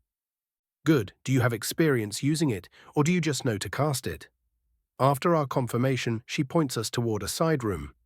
There are some guards with minor injuries that didn't want to waste potions. You can heal them up while I show the rest the basic principles of healing spells. I do have a schedule to keep. We enter the room and get to work. There are some 7 guards covered with what looks like scratches and cuts made by wild animals. As I get to healing the first guard, I notice that the healing spell is not as draining as before. The magicka seems to change its nature with more ease than when I was using it earlier, thanks Scorch. He sends me a smug-sounding chirp. This time I focus on understanding how the magic works, while also looking at it directly. The positively charged magicka seems to be working with the body to recreate the destroyed tissue completely. It doesn't split the cells, it creates them. After trying to guide my magicka in a more precise manner, using the basic knowledge of medicine I have, the cost of the spell is reduced by almost a third. Neat. Quickly finishing up with the guards, who seem far more grateful to my human associates than me. Fucking assholes. We get back to the main classroom, where we see the rest of the class casting very flimsy versions of the heal spell. Colette sees us and levitates us a couple of septims each. Morrigan and I just nod and place the money in our pouches, while the twins look at her confused. The master healer sees this and rolls her eyes. Always remember, we are healers, not priests. And not waiting for a response, gets back to looking over the rest. Sometime later, when everyone got the spell to at least an acceptable level, Colette resumes her lecture. As you could feel while casting the spell, the basis of restoration is channeling positively charged magicka. Whether you do it to heal wounds or harm things of a negatively charged nature matters little. The principle behind it is the same. That is the case for the lower-level spells in any case. The higher levels of healing specifically are more akin to permanent alteration of yourself and others. A true master of restoration can even reverse aging to an extent. But the requirements for this are immense. Otherwise, we wouldn't have idiots turning into liches. Well, I know what I am going to study. After a short pause, she continues, Solar magic shares most principles with the Destruction School, so I will leave that for later classes. When it comes to more advanced healing spells, there is a requirement beyond magicka and control. You have to understand what you are healing, which means having a very advanced grasp of anatomy. If you wish to continue studying restoration, you will have to spend much of your time studying bodies and what they are made of. Most of my colleagues are not very enthusiastic about it, but I can already see who is going to be coming back here: Morrigan because of the money, the twins because it is their family tradition, and finally me, because dying is cringe. She takes a bit more time explaining the basics before the class ends. Natidazar. The Tower of Mysticism's atmosphere is far more, well, mystical, like there is something hiding in every corner, not in the scary sense. It felt like it wanted to show me things that are just beyond my sight. I dearly hope it wasn't blessed by Hermaeus Mora. The inside of it seemed like it had been arranged specifically to produce some kind of mood, but the specifics of it evade me. We quickly reached the classroom, and what I saw made me almost faceplant. A tiny albino Argonian with blue lines accenting his scales, wearing a bright blue, wide-brimmed pointy hat, and robes of the same color covered in golden stars and crescent moons. The others' reactions are more subdued, but everyone shows some level of surprise. It doesn't end there. As soon as we quietly sit down, we are assailed by the cutest fucking squeaky voice imaginable. Good day, students, and welcome to my mighty domain. I am Shalazar, the mysterious master of mysticism. My brother in Dagoth, who the fuck made you? Under my magnanimous teachings, you shall learn to defy space, trap souls, ignore logic, and even bend time itself. He waves his hands around like a conductor while explaining, but first you must learn to protect your own essence. We can't have you getting enslaved by Daedra and the like, now can we? He raises an eyebrow of his oversized red eye. To explain our purpose for today's lesson, we must first set a firm foundation in our minds: mysticism, the art of the Sijic, the ancient way. All these are words used to describe a mix of magical manipulation, instinctual insight, and symbolic ritualism. Mysticism is a school of magic meant to be lived instead of studied. You must let your mind wander and find itself once more to truly set yourself on the path of a mystic. He clears his throat, and even that makes a squeaky noise. There are two main aspects of mysticism that you will learn under my guidance. The first is the ancient art of manipulating magicka. Before some of you say something inane like, "Oh glorious teacher, we already manipulate magicka," I don't mean it in the simple way, but in such a complex manner that you may teleport yourself or levitate in the air. The other aspect is the ritualistic arts, By holding a magical ceremony in a precise fashion, you may bring permanent changes to your own nature. At this, he points us to a corner of the room that no one noticed until now. It is covered in a magical circle. I managed to recognize some of the symbols, and it seems to say something along the lines of soul-aware protect sense and more words that I still don't understand. The now surprisingly serious lizard wizard speaks up again. Today, unless you are unwilling, you will go through the essential ritual named as such, for it guards your essence, or soul, against outside influence lacking your consent. No one seems to be reluctant, so he goes on. Keep in mind that rituals are a very precise art that comes with great risk. This one is among the rare exceptions, as it has been reworked time and time again over the eras. This doesn't, however, mean that you can relax. Once you enter the circle, you must feel your soul as soon as possible. And once you do, you will be able to consciously reject almost any outside influence upon it. Marwyn raises his hand, and once Shalazar nods, he asks, "How do we know when we have felt our souls?" The mystic shrugs and asks, "If the ritual is made so you may touch your own essence, do you truly believe that the feeling is something you can miss?" Marwyn seems dissatisfied with the answer, but remains quiet. Shalazar claps his hands and starts calling us one by one. I am among the last, so I get to see what happens. And I will be honest, it is really underwhelming. Most of them are done in seconds, and none seem to be in any distress. Finally, it is my turn. I sit down cross-legged and channel my magicka into the circle. I suddenly feel something touch a very deep part of me, and said part seems to remain in my perception, and I feel that it will never go back to how it was. New system function created. Binding actions will now require a confirmation through system prompt. Yes, fuck you, you Daedric dickheads. No tricking me into dumb bullshit curses for you. I didn't know what to expect from the ritual, but this did put a smile on my face. After we are all done, the almighty and resplendent lizard wizard waves us all off and simply levitates through the window to do whatever it is he does when he isn't spreading his wisdom to the mortals. We all quickly get out of our stupor and leave to heal our minds from whatever the fuck that was.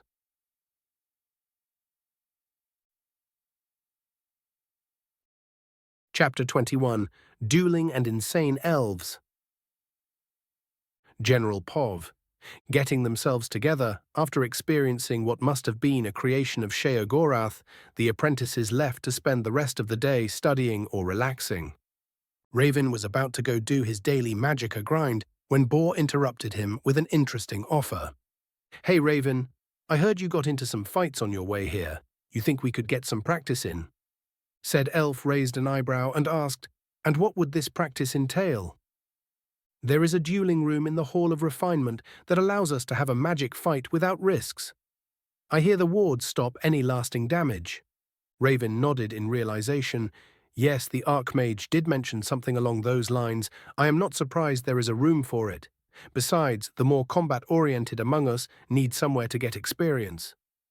"Precisely. So you in?" "Sure." The two were quickly joined by Brienne and Morrigan, who were curious about who would win. The Nord girl was sure that Raven was about to get turned into a popsicle, but Morrigan scoffed as if the idea was ridiculous. They got to one of the combat halls, and just as they were about to begin, an annoyance-filled voice interrupted them. "And what exactly are new apprentices doing in here? It hasn't even been a week, and you already want to blast each other to pieces." Behind them, at the door of the room, was standing Feralda, the Ultima Master of Destruction. Raven quickly responded to stop any misunderstanding. "No, we came here for a bit of exercise. Learning new spells is good, but if we cannot use them in battle, they are useless." The tall elven woman nods with a satisfied expression. "You would be surprised by the lack of students who share this opinion. All of the idiots think that if they have enough magicka, they can just win without issues. Well, until someone stabs them, that is. In any case, I am curious as to your capabilities, so I will stay and watch. Do give me a good show." The smile she gave them implied that failing would not be wise. The two nodded and turned to each other, slowly raising their hands. Raven Povi. As I was getting ready to blast my fellow student, I was surprised by a quest prompt. Quest issued: defeat Boar decisively. Reward: star 0.4. Dex 0.6. I was going to start going on morning runs and training anyways, but this is a nice bonus. Well, no holding back then, I quickly cast Oak Flesh and prepare to make wards with my left hand. In my right, I start summoning Scorch. When Feralda signals us to start, we both spring into action. Boar summons his wolf and starts throwing ice shards at me, trying to conserve as much magic as I can. I block them with the smallest wards possible, using my third eye to predict their path better. This exchange goes on for a bit. His wolf seems to be holding back and waiting. I send Scorch to fly above them and start throwing firebolts to make them forget his presence. We go back and forth, exchanging spells. I take the time to slowly get closer, until I decide to finish this and launch a wide flame spell to blind them both. Boar quickly shields himself and his familiar, but that is all the time I need to summon my saber and charge him, wanting to prevent any retaliation. As I rush him, he starts casting Frostbite at me to slow me down and commands his wolf to attack. But at that moment, my fiery companion that they thankfully forgot about launches himself at them and detonates in a large fireball. The wolf is dispelled immediately, and Boar staggers back, but that is all the time I need to put my sword on his neck. Quest completed. He seems irritated that he lost, but still raises his hands in surrender. We hear a slow clapping sound behind us, and turn to see Feralda with a satisfied smile on her face. Good, you both have some skill, at least enough not to shame us outside. After she says this, she gives us a bit of criticism. Boar, you need to show more aggression and use your familiar more. It cannot really die, so better to use it like your colleague did. Raven, you did mostly all right, but that last charge was unnecessarily risky. It would never be justified in a real fight. You might have cast some defensive spells, but all it takes is one lucky shot and you are dead. I nod. If it wasn't for the quest, I would have just ambushed him with Scorch when he got tired out. But it did require a decisive win. Feralda tells us to sit at the side of the room and turns to the girls. Now the two of you should give it a go. Since I am here, I might as well see what you can do. Brienne is about to protest, but the smile that covered the Ultma's face as soon as the thought entered her mind makes her shut up. Their battle is far more drawn out, and not to toot my own horn, a lot less exciting. Morrigan is able to keep Brienne and her wolf at bay with her cryomancy and entangling spells. But her own familiar is not very combat-oriented, so she is basically fighting 2-on-1. They exchange spells for some time until they start to get tired, and Morrigan is quickly ambushed by the wolf, making it her loss. Feralda gives them some criticism as well, mostly about conserving their strength and making distractions, so they don't just throw blasts at each other. After she is done with them, she calls us all back to the center of the room and speaks in a calm but ominous tone. You have all shown at least some promise in combat magic, so I will give you a free lesson that all battle mages must learn. A sadistic smile spreads on her face, and I know we are fucked. Your first lesson is dodging. And the whole room explodes into a storm of spells. 2 gods damned hours. She kept blasting us for 2 whole damn hours. Poor Brienne looks traumatized. Boar is too tired to say anything, and Morrigan regrets ever leaving her cave. Thankfully, none of us were actually hurt, since the room was made for this purpose, but we all felt every blow. We did actually start dodging a bit at the end, but I am sure that this was more for our dear professor to blow of some steam than it was for our benefit. The damn destruction mage gives us a cheery wave as we leave the dueling room, fucking madwoman. I turn to my companions and say with the last bit of energy I have, I think I will recommend some dueling practice to all the rest of our class. If we suffered this, the rest aren't getting excluded. Everyone shares a devious smile, and Morrigan cackles a bit madly. We quickly get back to the dormitory, and ignoring our friends' worried looks, all rush to our rooms and crash into our beds. Why is half of the damn college filled with madmen? What should I expect next? A fucking muscle wizard? Before I close my eyes, I check on my progress in the past couple of days. Start 7.1 to 7.2. Dex 9.4 to 10. Vit 8.5 to 9. Mind 16 to 16.5. Mag 140 to 145. Destruction Apprentice plus Sparks.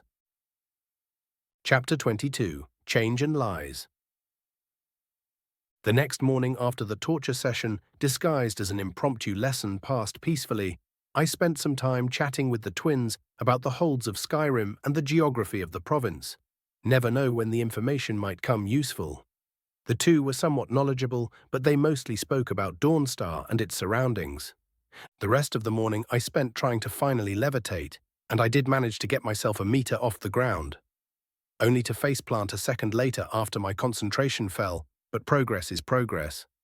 Our first lesson for the day was alteration and defensive magic that Tolfdir was teaching. I remember liking him in the game. I always did find it odd that he was passed over for the position of Archmage after the college questline. From what I learned since coming to the college, a couple of words from a Sijic monk is nowhere near close to getting one to become Archmage, not to mention who in their right mind would allow another organization to influence their internal structure. The Alteration Tower was a lot tamer when it came to the openly magical effects or its aura. There was a feeling of constant fluctuation and change to it, but nothing too imposing. We all took our seats, and not too long after the old man entered the classroom, he looked much like he did in the game, average height, white hair and beard, the usual old Nord look. But when I looked at him with my ability, he felt like a huge and indestructible rock more than he did a human being.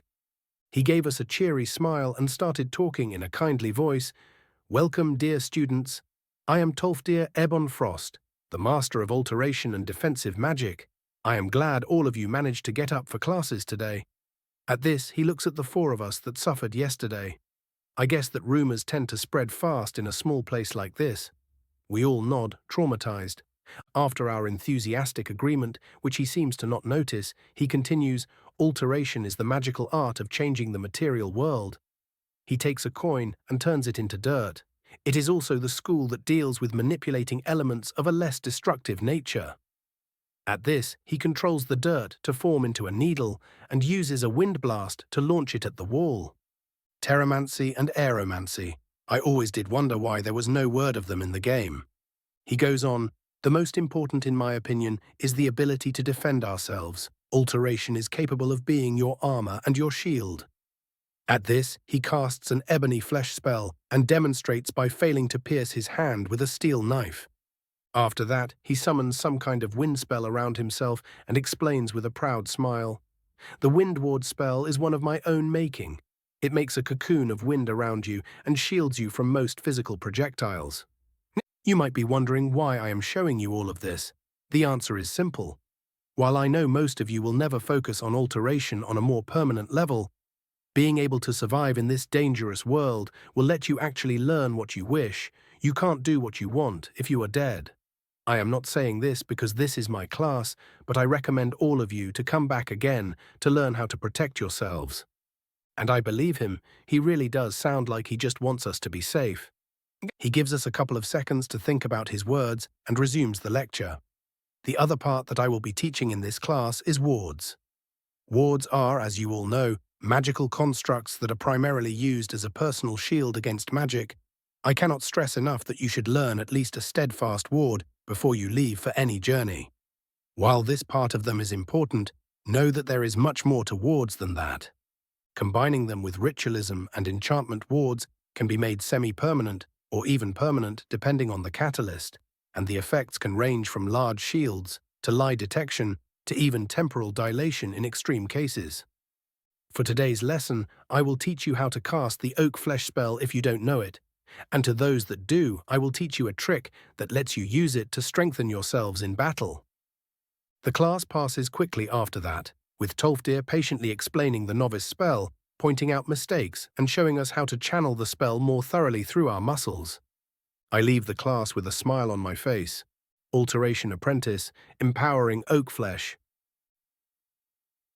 We all take a break between classes, and since apparently I am the one with the most experience with becoming a tree man, everyone starts asking me for tips about the spell. I don't mind this and help anyone who needs it. It's a low-level spell and they might pay the favor back someday. Or not. Honestly, I don't care all that much. They are a bunch of kids and this might help them not get gutted. The time soon comes for our illusion lesson.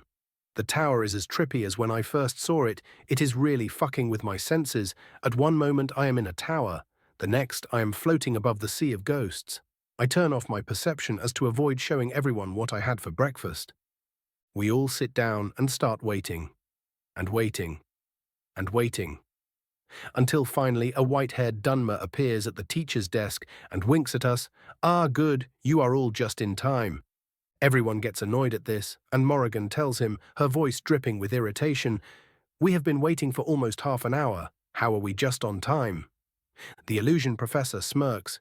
"You thought you were waiting for that long, but in truth, you were sitting there for a whole minute." Many gasps are heard. Indeed, this is the true power of illusion, the ability to lie to one's perception. He fake gasps. "Oh, by Azura, I didn't introduce myself, Drevis Nelloran, master of illusion at your collective service." He gives us a mock bow. I really don't like him. Now let us begin. What is illusion magic?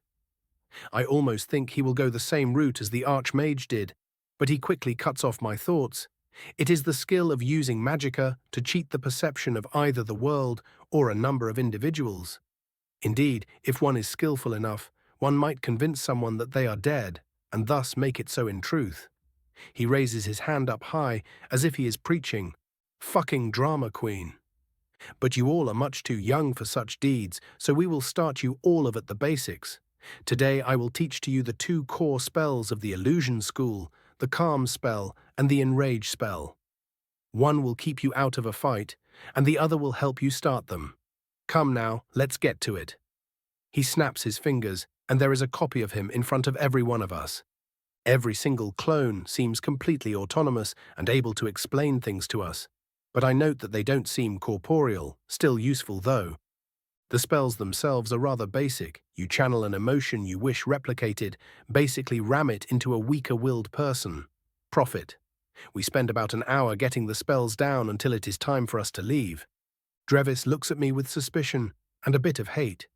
I guess he learned my full name. Thankfully, he is forbidden from spreading the information, or I would be getting visits from the Woodsman's Guild real soon. With that encouraging thought, I head to do my U-Master routine in the Hall of Refinement, and after finishing that, I check out a novel in the library. Might as well enjoy an old hobby. Chapter 23. Battle Magic and the Breath of Kine.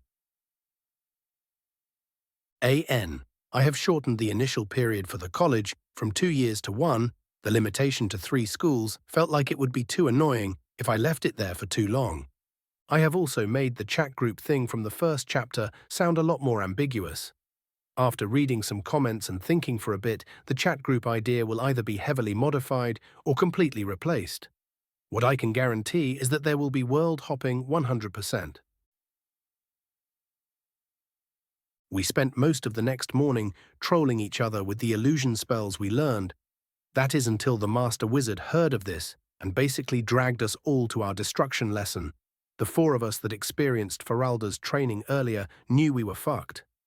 Our little group of victims started brainstorming a way to escape from our dire fate, but unfortunately by the time anyone had any kind of good idea, we were already in front of the tower. We marched inside as if awaiting our funeral, the remaining 3 students blissfully unaware of what awaited us.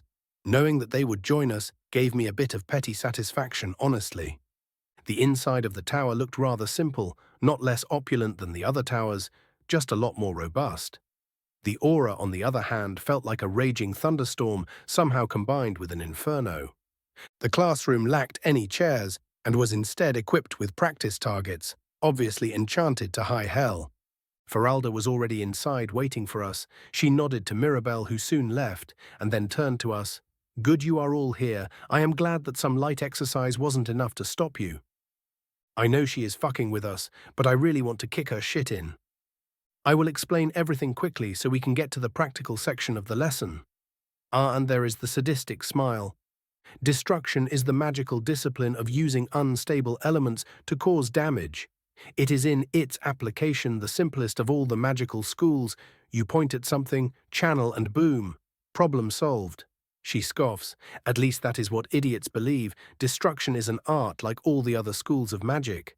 While the base application is in fact rather simple, using destruction magic efficiently during combat, which is its main purpose, is something that must be honed like any blade. Learning destruction spells is by far the easiest among all schools, but learning to cast them in a respectable time frame while not wasting magicka under the pressure of combat is by far the most difficult. Being a master of destruction doesn't mean being a scholar of magic, but being akin to a swordmaster in the magical sense. Nodding to herself like she just crossed something of a list, she turns to us and her aura changes to the one I remember. Now let's see if I can make respectable war mages out of you. Surprisingly, she didn't go for the torture routine this time. Well, to some of us it was torture. But I train my magicka daily, so repeatedly expending almost all of it while trying to channel my spells as efficiently as possible was already routine, and that is exactly what she had us do for 3 hours. I could hear some grumbling about no fireballs from Tiberius, but he quickly regretted it as he received the full attention of our teacher for a whole 20 minutes for that remark. I will remember you, my friend. Everyone else chose to keep any complaints to themselves after she used the non-magical side of her destruction skill to make the poor Imperial almost cry. Dude will be avoiding mirrors for some time. During the lesson, I did manage to solve a problem that has been bothering me for some time. When I asked Feralda about my lack of progress with ice magic, she explained it rather easily. What you are having an issue with is that you have been casting mostly out of instinct until this point. At my raised eyebrow, she continues, there is an issue that is known to plague some talented mages. They tend to cast spells using feelings or instincts. While this is not a bad thing for the spells you have an affinity with, attempting to cast a spell if the opposite affinity will have very poor, if any, results. What you need to do is cast the ice spells mechanically, without any influence except pure mental instructions. It is true I have been trying to feel the ice while casting. Simply cutting off my usual habits in casting felt very counterintuitive and took me almost the entire lesson. But by the end of it, I did manage to let loose a weak but steady frostbite spell. Everyone who knew of my problem congratulated me, even our sadist of a teacher seemed satisfied, and I left the class a happy mer. Destruction Apprentice, Pel's Frostbite. After the class, we all took a break to grab something to eat. Even if I did persevere through the whole thing, it was still exhausting. Marwyn looked almost dead. Tiberius was dead inside, and the rest of us were differing levels of tired. I left some time later to do my usual daily grind. This time I tried focusing on my familiar bond while using fire or restoration spells. It did make things a bit more efficient, but nothing too world-breaking for now.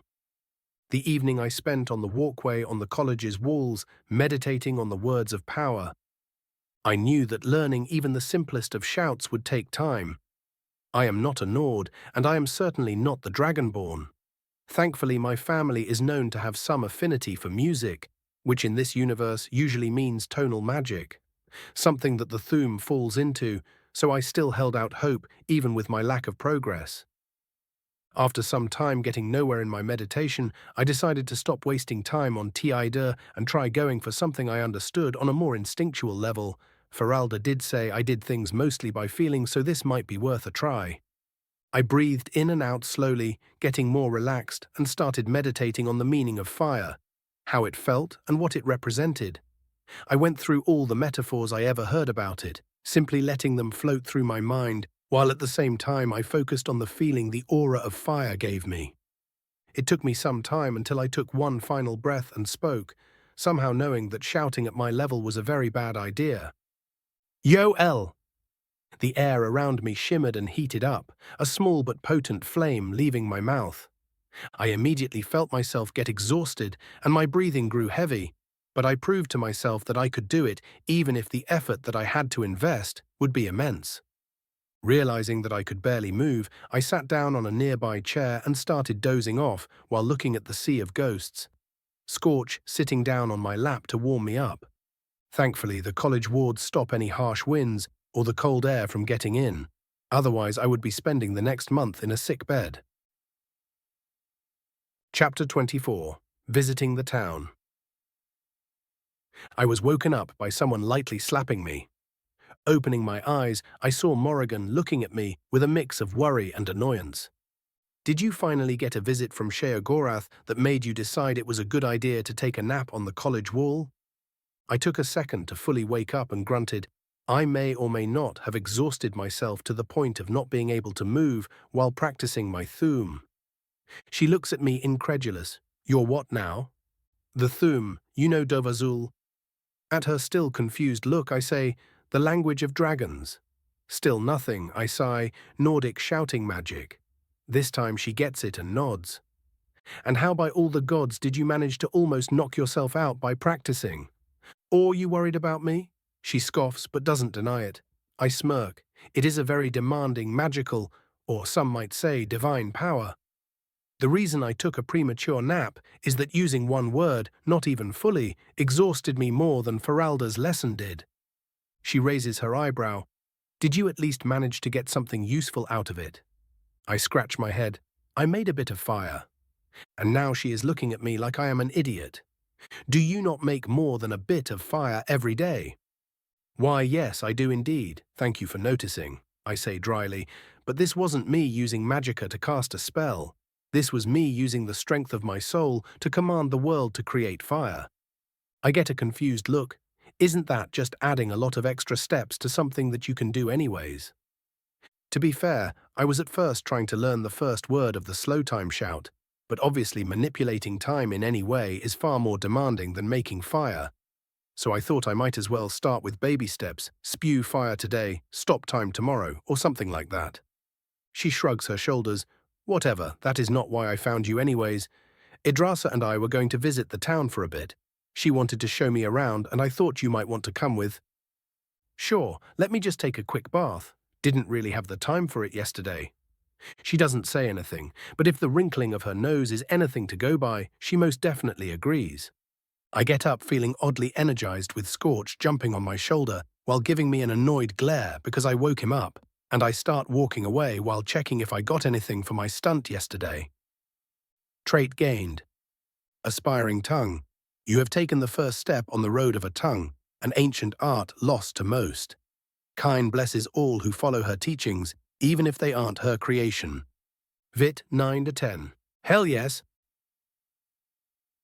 After freshening up, I left my usual clothes for washing and for the first time actually wore my college robes. They were very basic, being a simple light blue robe with the college emblem on the back. No weird poncho thing on it either. There was a weak heat regulating enchantment on them alongside a basic magicka conductivity one, nothing too wild, just there as a teaser to make us work for more, I guess. Finishing that, I called Morrigan and Idrasa, and we left for the college gates. Today's gate guard, I still don't know why they do that if they have wards, was Tolfdir, who greeted us with his kindly smile and asked us to deliver an enchanted sword to the captain of the guard, as he was too busy doing whatever it is he had to do while guarding the gates. Finding no reason not to, we accepted and went ahead. Seeing as it was the weekend, most of the townspeople were taking some time off, making the town look a lot more lively than when we first arrived. We spent our time visiting the different shops, and I got to experience once more the grueling torture that is waiting for women doing clothes shopping. Dear Robert, take me back. I desire this new life no more. After what felt like hours, but was really just 20-ish minutes, they finally decided to get one thing each, out of the 15 they tried. My left eye was twitching violently, and by the look on Morrigan's face, she knew very well what she was doing. So I chose to have a bit of revenge. Casting a quick enrage spell on her, I made her immediately shout angrily at me, making everyone look at her like she was a wild woman, and immediately after that I cast a calm spell, making her look even more unhinged. Everyone started slowly stepping away from her, with Idrasa looking incredibly embarrassed. Morrigan shook the spell of after some effort and started looking at me like she was about to teach me all about what they do to their briar hearts in the Reach. But I simply rose my hand with a new enrage spell and she chose peace. We spent some more time walking around, waiting for Morrigan to cool off until we sat down at the inn to have lunch and some drinks. The locals, for the most part, didn't seem too put off by our presence, but there were still some drunks spitting or just talking shit in general. However, one reminder that they were in pyromancing distance made them bugger off while whining about unnatural mages. After our meal, the two started discussing clothes again, so I decided to complete the little errand Tolfdir gave us and headed for the Jarl's Keep. The inside of the stone structure was very cozy. The main hall had one big fireplace surrounded by tables, with the far end being occupied by the Jarl's throne, upon which the previous lord's widow was currently presiding over some minor dispute. I approached one of the guards and he pointed me to a side room. Inside, I was greeted by the sight of a tall Nord wearing a more decorated guard uniform, the normal uniform being a steel lamella armor covered in a winterhold tabard, while this one had some glowing runes on it. After noticing me, he waved me forward and introduced himself. "I am Hjolmir Abon Frost, the captain of the Winterhold Guard. How can I help you, mage?" "I am Raven, a new apprentice at the college. Master Tolfdir told me to deliver this sword to you." I introduce myself as I hand him the weapon. He nods in satisfaction while checking out the blade. "Ah, good. I have been waiting for my blade for an entire week. How is the old man these days?" I shrug. I only really met him during our lesson, but he seemed lively. He smiles and I continue. "I hope I am not being too nosy, but seeing as you two have the same clan name, are you perhaps related?" He waves his hand as if to tell me not to worry. "It's no real secret. The old man is my great-grandfather. The Eben Frost clan has been one of Winterhold's staunchest protectors since before even the Septims took the Ruby Throne." "Interesting. And are you a clan of mages, or is it mere coincidence?" I ask, noticing his rather strong magical aura with my perception. He raises a surprised eyebrow. "Oh, and what makes you think that I am a mage?" I smile and say nothing. He snorts. "Again, it's no real secret. Yes, the Eben Frosts have been mages for a very long time. Tolfdir is the current patriarch, but he really doesn't spend much time outside of the college. In any case, since you did us a bit of a favor, is there anything you might need?" I scratch my chin for a bit. "I did start neglecting my melee skills since coming to the college. You think I could join some training?" He nods. "Sure, you wouldn't be the first mage to ask for training with us. We hold training sessions most days at dawn. If you want to join us, simply show up. I will give you a pass for it. Anyway, what do you want to train in?" "I am competent with a sword, but I also want to learn the spear." He nods and writes it down. "Sure, I'll be seeing you on Maundas. Tomorrow is a free day." I nod and give him a wave as I leave. Rejoining my two colleagues, I am pleasantly surprised that they have moved on to more interesting topics, like ending lives through magical means after enjoying that particular topic for a bit. Morrigan speaks up. "Idrasa has been talking about her father's tower, and she asked if we'd like to visit one of these days." I turn to Idrasa. "The master won't be bothered by us visiting. I know how Telvanni mages can be, so better not step on any toes." She waves off my concerns. "He can be a bit grouchy, but I don't think he will mind."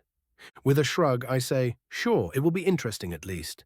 Better get my levitation up to snuff." Chapter 25. Spears and Drugs. General Pov. The day after their outing passed with Raven following his usual routine, he did try meditating on the words of power again, and this time chose to try whispering the word instead of speaking it. It did help as he didn't fall on his ass immediately, but even a whisper was still exhausting. He did get into another practice duel with Boar. This time, they were thankfully not interrupted by their destruction teacher. He came out the victor once again, with no rewards for it unfortunately. Focusing a bit harder on his levitation spell, he managed to keep it up for a good 5 minutes, which was enough for him to get the spell on his menu. Mysticism Apprentice, Arcane Ascension, Levitation. Maunders began a bit differently than what he got used to. Instead of leisurely drinking coffee in the morning, Raven went to visit the local guards for his combat training. The guards themselves were rather welcoming, and some even praised him for not being a little milk drinker like the rest of the mages. The exercises were hard, but he managed to persevere, earning some more respect from the mostly Nordic guard force. After the warm-up, as they called it, he was given an iron-tipped spear, and they had him do basic drills and stances for a good hour. After that came some light sparring. He did make a new friend, a young Nord lad named Thorfinn, who was incidentally his sparring partner for most of the time. He seemed very angry at everything, but after a couple of bouts he was too tired to be a whiny teen, so they struck up a conversation about Raven's adventures and shared a drink. The tiresome morning didn't go without its rewards. Spearmanship Beginner, Stura 7.5 to 7.0. Dex 10 to 10, 2. Raven Pov. As I left the guardhouse while checking my progress, I couldn't help but smile. My growth was going quite well. I should have a chance to not die instantly when dragons come. I jest, of course. By the time old Alduin is here, I am going to be ready to blow him to pieces. Maybe. Probably. On my way back, I grabbed some roast hawker a young Nord was selling on the street. I've already spent most of my morning with the guards, and today's alchemy class starts very soon, so no lunch for me. I rejoined my colleagues in front of the lecture hall. The alchemy and enchantment lessons are both held there, as they don't have their own towers. Most of the students seem to lack any kind of enthusiasm for this, and I don't blame them. Chemistry was never my thing, and this wasn't much different. Thankfully, I already do have some basic alchemy skills. This doesn't, however, mean I like doing it. Morrigan, on the other hand, seems super eager to get to it. The moment she learned she can sell some of the higher-tier potions for ridiculous prices, she was hyper-focused on studying it. I am not sure how she endured waiting for over an entire week, but she did. We were joined by our restoration teacher, Colette. She did say she worked with the alchemy master. I hope she was overblowing the part where he was always barely coherent when teaching, but I will have to wait and see. Not long after we arrived, a red-guard man entered the hall. He seemed unfocused and smelt very heavily of grass? Yeah, I already see where this is going. He slowly waddled to the teacher's desk, with Colette already looking like she was about to cry, then turned to us and gave us a smile that only a man not really there can give. Hey kids, you want to learn how to cook? I think I could hear crickets, somehow. Judging by his face, he must have imagined us giving a jubilant and enthusiastic response to his question. Excellent. Today, Hakan will teach you how to make that sweet blue liquid that we all know and love, the Magica potion. At least it will be useful. How do they even let people like this teach? Right then, why don't you all grab those mountain flowers and ground them for a bit? After that, you can toss that together with some lichen or spiky grass or something, and boom! Magica potion. Not waiting for any response, he pulled out a pipe filled with something that was definitely not legal and proceeded to light it up while completely ignoring us. Colette face-palmed and started explaining the actual recipe, which was, to be fair, pretty much what Hakan had said, just with more details. Let me rephrase that, just with actual details. It took us all a couple of tries to get the ingredients in the right proportions, but we all managed it. After we were done, we turned to the professor, but the man was out cold, surrounded by a cloud of smoke. His unfortunate colleague had to teach us the health potion on her own as well, poor woman. I couldn't help myself anymore and asked her, how exactly is that? I point to the alchemist, allowed to teach here. She lets out a sigh for the nth time since we arrived. He might seem completely worthless now, but the man is an absolute genius with alchemy. He managed to create about 10 cures for obscure diseases and even perfected a regeneration elixir. Elixir? A potion giving a semi-permanent effect. Even if I don't learn how to brew those, it's nothing money can't solve.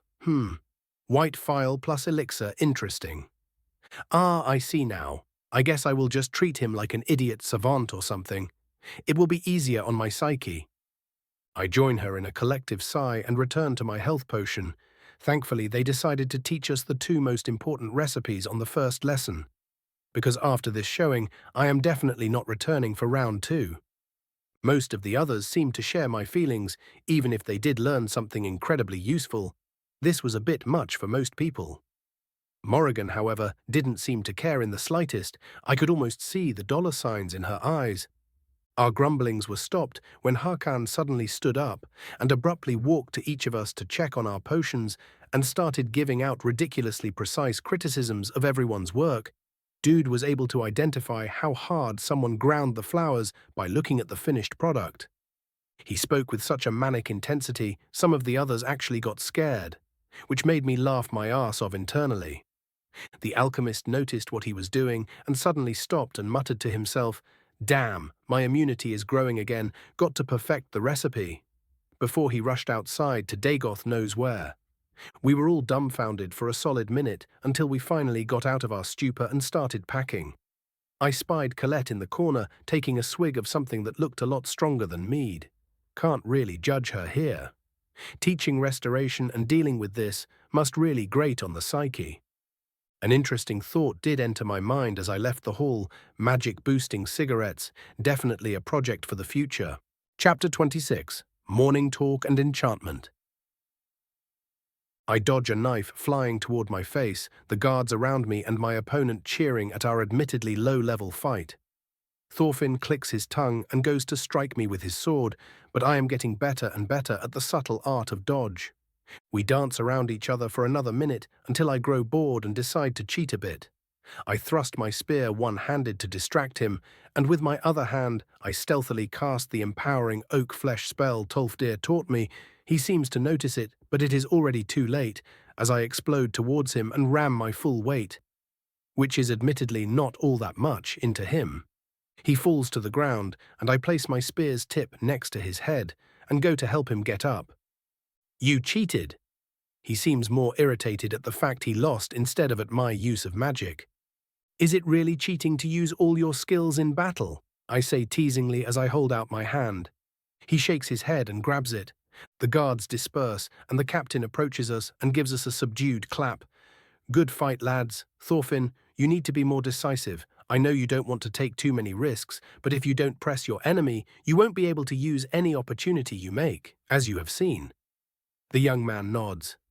As for you, Raven, I get that you are a mage, and all but you are here for combat training, and you also seem a bit too passive for my liking. I shrug my shoulders. True, but it's not like I am wearing armor, and I would have to cast that spell anyways if I ever wanted to get close to anyone in a straight fight. He snorts. And the fact that the defensive spell also boosts your strength has nothing to do with it? Ah, of course he would know. He shakes his head. In any case, it is good to get experience fighting mages. Besides, bandits, crazy necromancers and the like are the usual pests we have to deal with. One has to wonder if they are coming out of the woodworks these days. I scratch my chin for a bit and say, well, there are those necromancer cults that seem to be literally everywhere, except the east of Tamriel. Thorfinn interrupts, and why not the east? I hum and say, the Hist that the Argonians worship, or are a part of depending on your sources, is very controlling, to the point that they counter-invaded the Daedra during the Oblivion Crisis, so any necromancers would probably get slaughtered quickly. They both nod at this, as it is widely known that Black Marsh kicked massive amounts of Daedric ass during the invasion. When it comes to Morrowind, we practice ancestral worship quite literally, so raising the dead is quite sacrilegious. There are Swits that do it still, but they are usually visited by a rather well-equipped lynch mob. The young Nord still seems a bit confused. Don't most peoples worship their ancestors in some ways? They do, but not at the same level as the Dunmer. We all have shrines in our homes from which we can summon our ancestors for guidance. They can't stay long or they go mad, but still we hold our dead in the greatest regards. Isn't that just necromancy, though? He asks in a careful voice. I wave him off. Not really, since the ancestors are willing, and it is a religious practice of honoring the dead instead of abusing them. Yolmir interrupts our conversation.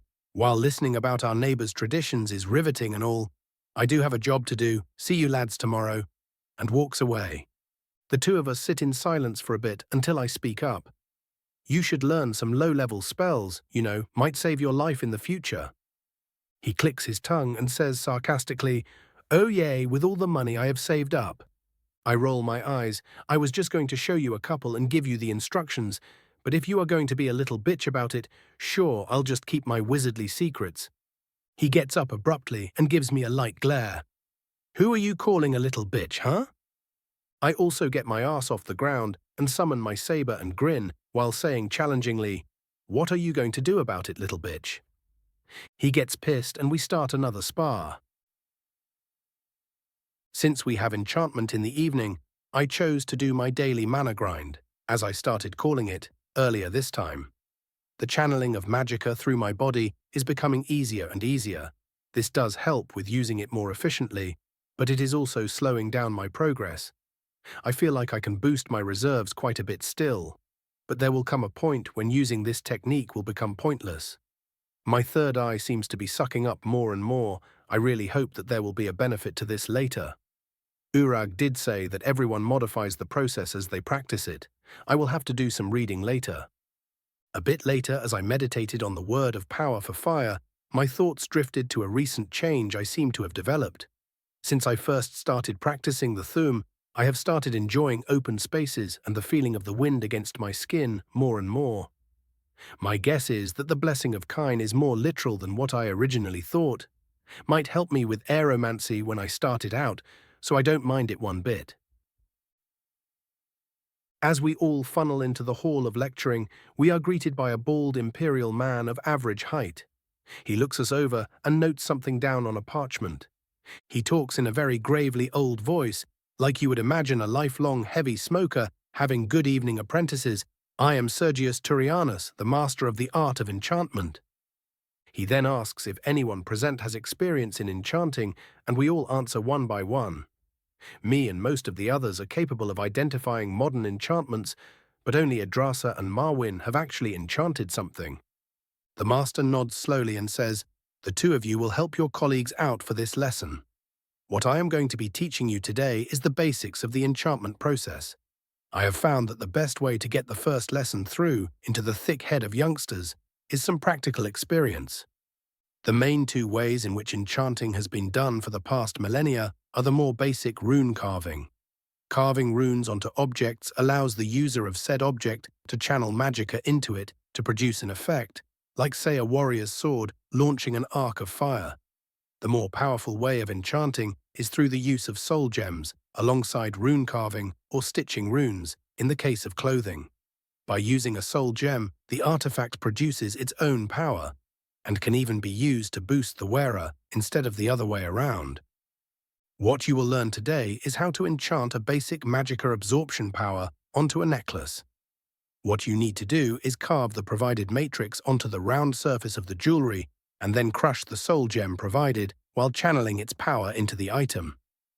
And almost as if on demand, a silver necklace, some carving tools, and a common soul gem appear on our tables, alongside a diagram drawn very precisely on a parchment. As we all get to work, I take some time to look at the diagram and its design. It seems to be written in the general arcane script and is made of the words essentially explaining how the absorption process works, organized in a circular fashion, some of them repeating at multiple points. I take my time slowly and carefully chiseling away at the necklace, coming to the realization that this is actually quite relaxing. The others seem to disagree as I see people straight up break the necklace by swinging too hard. Poor Boar seems to panic, but the master reassures him that they are easily replaced, and does exactly that by summoning a new one. It takes nearly an entire hour for it, but I finally get it done. Sergius notices this and nods in approval. Good, there are some minor misalignments, but the enchantment will still work. Now use the soul gem. I nod and slowly crush the surprisingly soft gem above the necklace. Grabbing the energy it releases with my magicka is hard at first, but my unique perception helps me keep most of it contained as I channel it into the necklace. Sergius once more notices this. Good, excellent. You kept most of the gem's power and your channeling is very precise. Keep going, it will finish soon. I do as I am instructed and focus on pushing the rest of the soul's power into the now glowing necklace. Soon an ethereal sound is heard and the enchantment settles. The master seems happy at my success. Most promising indeed. You may keep this necklace. I would hate for such a good seed to die to a random spell. Magic shield get.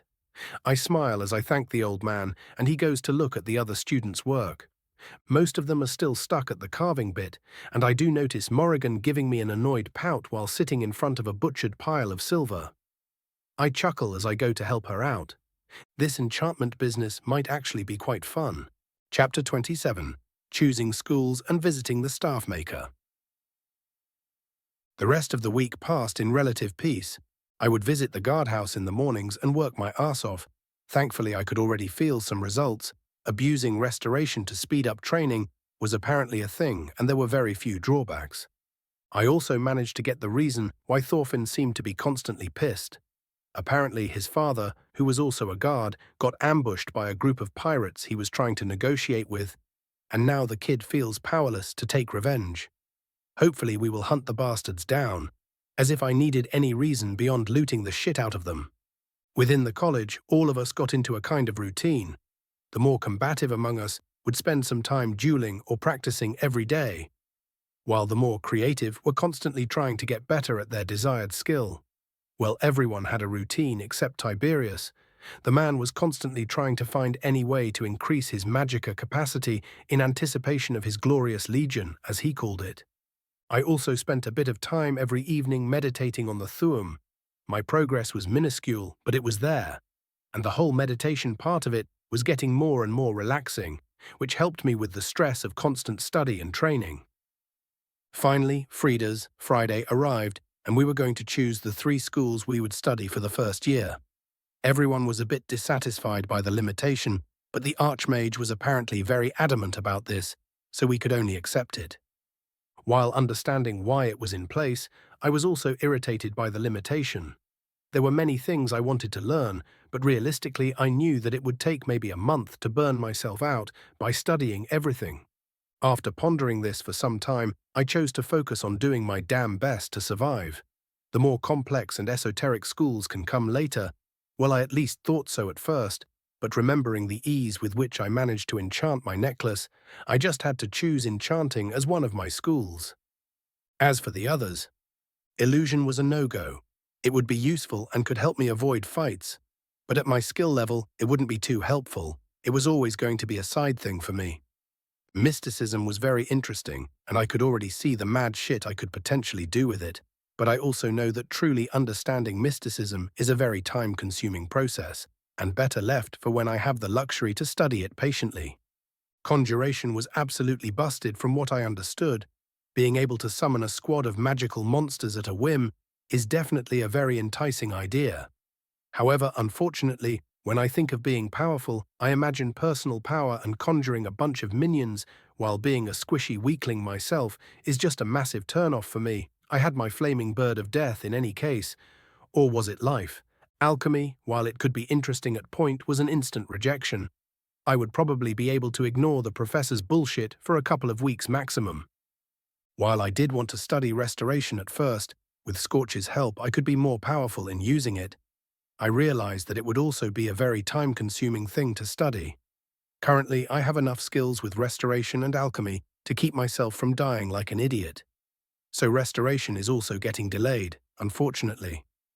Alteration is a definitive yes. The defensive spells and general buffs are the perfect addition to any kind of battle strategy I am used to. And Tolfdir also mentioned that he would be teaching us how to use alteration to mold metal for our enchanting if anyone was interested, after hearing that it wasn't really a choice anymore. And finally, destruction. While placing myself under Feralda's gentle care was not an attractive prospect, the school itself wasn't merely learning new spells and throwing them in a straight line. She would teach us battle tactics and how to fight other mages, and that was invaluable considering the turmoil that was going to hit the province. Besides, being a wizard without a fireball is just sad. I spent the rest of the day discussing the choices everyone made with my colleagues. Unsurprisingly, Morrigan went for the full moneymaker route, choosing alchemy, enchanting, and alteration, with everyone else also focusing mostly on their initial ambitions in coming here. The next morning, after finishing my training, instead of heading back to the college, I started walking toward the Telvanni Tower, looming at the edge of town. We have finally decided to visit Idrasa's father's tower, mostly to check out the staves in my case, but visiting a massive mushroom was also a fun prospect. I met the two in front of the tower, apparently named Tel Moabain after the master's clan. They were currently animatedly discussing something until they noticed me. Morrigan looked at me with a raised eyebrow. "Are you sure it is wise to go in just after you finished your training with the brutes?" I roll my eyes. "They have baths at the guardhouse. I am not an idiot." Idrasa interrupts us, hoping to stop a potential bickering match. While my father has been informed of our visit, he will most likely not bother with us for too much. Our talk is interrupted by the annoyed and pompous voice of an old Mer. Oh, and why exactly would I not bother with interesting new visitors to my tower? Idrasa's eye twitches, but she hides it very quickly. She turns toward the presumed Telvanni and introduces him to us. "Allow me to introduce my father, Diran Moabain, master of the house Telvanni." and then speaks to him. "I thought you might be busy with another one of your retainers. I didn't want to disturb you," she says within a fake sweet voice. The old mer glares at her for a second, gives a fake cough, and completely ignores what was said. "Who have you brought to my home, daughter?" She shakes her head and starts introducing us. "This is Morrigan, a reach woman. Apparently she didn't like the living arrangements and decided to leave." Said young woman looks very irritated by her story being spread randomly, but says nothing except a subdued "greetings" to the master of the tower. The old wizard looks at her with interest. "Oh, how very intriguing. If you have some time later, I would love to learn more about the reach mages. What do they call them?" "Ah, yes, the hags. Or something." Morrigan seems somewhat unwilling, but not being an idiot, she agrees rather quickly. Idrasa then turns to me. "This is Raven, another of my colleagues. He seems to be the most talented among us new students. I even heard some teachers praising him when they thought we weren't listening." I interrupt with a raised eyebrow. "This is the first time I've heard of this." Idrasa giggles. "Well, of course, you spend every waking moment doing some kind of training or study." I scratch my cheek. "I do, don't I?" and turn toward the Telvanni master, giving a slight bow. "It is an honor to meet you, Sergio, noble sir." He seems very satisfied by my proper conduct. "Quite. It is good to see more young Dunmer seeking true power. Far too many spend their days on lesser pursuits these days." The last bit is said while giving his daughter a light glare. "Well, we did lose most of our farm tools in the recent years," I say jokingly, trying to diffuse any potential family drama. He chuckles for a bit, "Indeed," and then waves us toward the tower. "Follow me inside. I will have a meal prepared, and we can discuss a bit about your studies." Idrasa seems surprised by how welcoming her father is, but still follows along. We are shown to a dining room at the bottom of the tower. Diran quickly orders one of his retainers to get a meal ready, and we all take our seats. We spend most of the afternoon partaking of some imported Kwama dishes and talking about our studies, at my mention of my apparent enchanting talent. Diran interrupts me with a glint in his eye. "When you are done with your initial studies, you can visit me for a lesson or two in staff making." Before I can answer, I am interrupted by a telepathic message. "Naturally, there is a price for this. You will do your damnedest to keep my daughter from getting herself killed on one of your college's idiotic outings." I ponder for an entire half of a second before nodding. "I would be honored, Sergio." There might be tension between them, but he is still her father. He hums for a bit and gets back to listening to Morrigan complain about the alchemy master. Later on, we are shown around the nearby staff shop that Diran owns. The staves are pricey, but their effects are many and powerful. Having spied one I like, I decide to save up for it in the coming months. Our little group leaves the tower in the evening, all of us mentally exhausted for different reasons. While listening to Morrigan complain about the 300 inane questions about hagravens she had to answer, I call out Scorch to my shoulder and start scratching his head while pondering the coming trials. Chapter 28, Chapter 1, The Passage of Time. After the visit to the Telvanni wizard, Ryavin settled into a monotonous, if exhausting, rhythm. Most mornings were filled with grueling exercises alongside sword and spear drills, making his arms feel like they were on fire. It was not without its rewards, however. Raven no longer looked like the usual elven mage twig, but now sported a lean yet muscular build. He also realized he prefers the spear to the sword, the longer range being far more comfortable to his mage mindset. Thus he focused a lot more of his time on mastering it. His reputation among the guards also rose, as they expected him to give up after a couple of days of training, his perseverance having impressed them. After the morning fun and a good meal, the classes would begin. Thankfully, the schedule was very relaxed with him, usually only having one lecture a day, even if they all lasted for hours.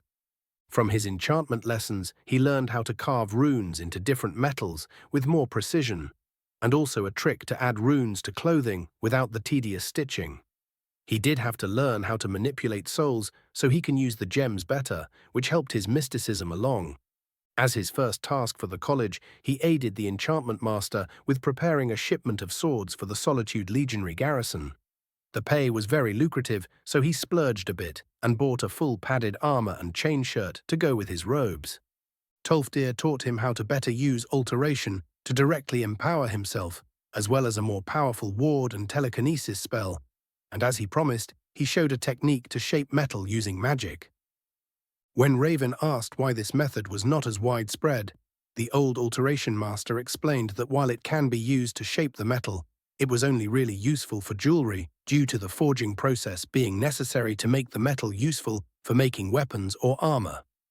Raven also asked about the transmutation spell, but Tolfdir said that while he did know it, he would keep it to himself until the young students proved themselves responsible enough not to abuse it. Morrigan, who was also present for the alteration lessons, got pissed at this, but Tolfdir merely explained that this was the exact reason why he refused them. After some time, they were also taught the Wind Ward spell that should be of use against archers. The destruction lessons made him yearn for his morning physical training. Each time, Feralda would force him to push his magicka reserve to its breaking point, and when she was done with that, she would drill combat tactics and spellcasting techniques into his head. Raven almost regretted signing up for this, but he knew he was growing in skill and power, so he grit his teeth and bore it. He did make great progress in his destruction skill, reaching the low adept level upon throwing his first proper fireball. Scorch seemed a bit put off that his gimmick was now obsolete, but he also seemed to be growing a bit in the past months, so it wasn't all that much of a bother. Raven decided to take some focus from his pyromania and try and master some lightning magic, as its projectiles were far faster, if a bit weaker. The lightning bolt and greater sparks soon joined his repertoire of spells. Naturally, as any man of culture, as soon as he got his sparks to a sufficient level, he found himself screaming about unlimited power while torturing a poor practice target. Even Scorch looked at him weirdly for a time after that scene. He didn't simply let his restoration training lag behind either. While he couldn't really get more complex spells, he did practice his usual healing and got it to work faster. The arcane ascension technique seemed to reach a limit for a time, no longer improving his magicka reserve, but his third eye was still devouring a lot of magicka, so he kept at it. After 3 months of this, his head started itching like mad, and he felt like a barrier has been broken when it comes to his bloodline.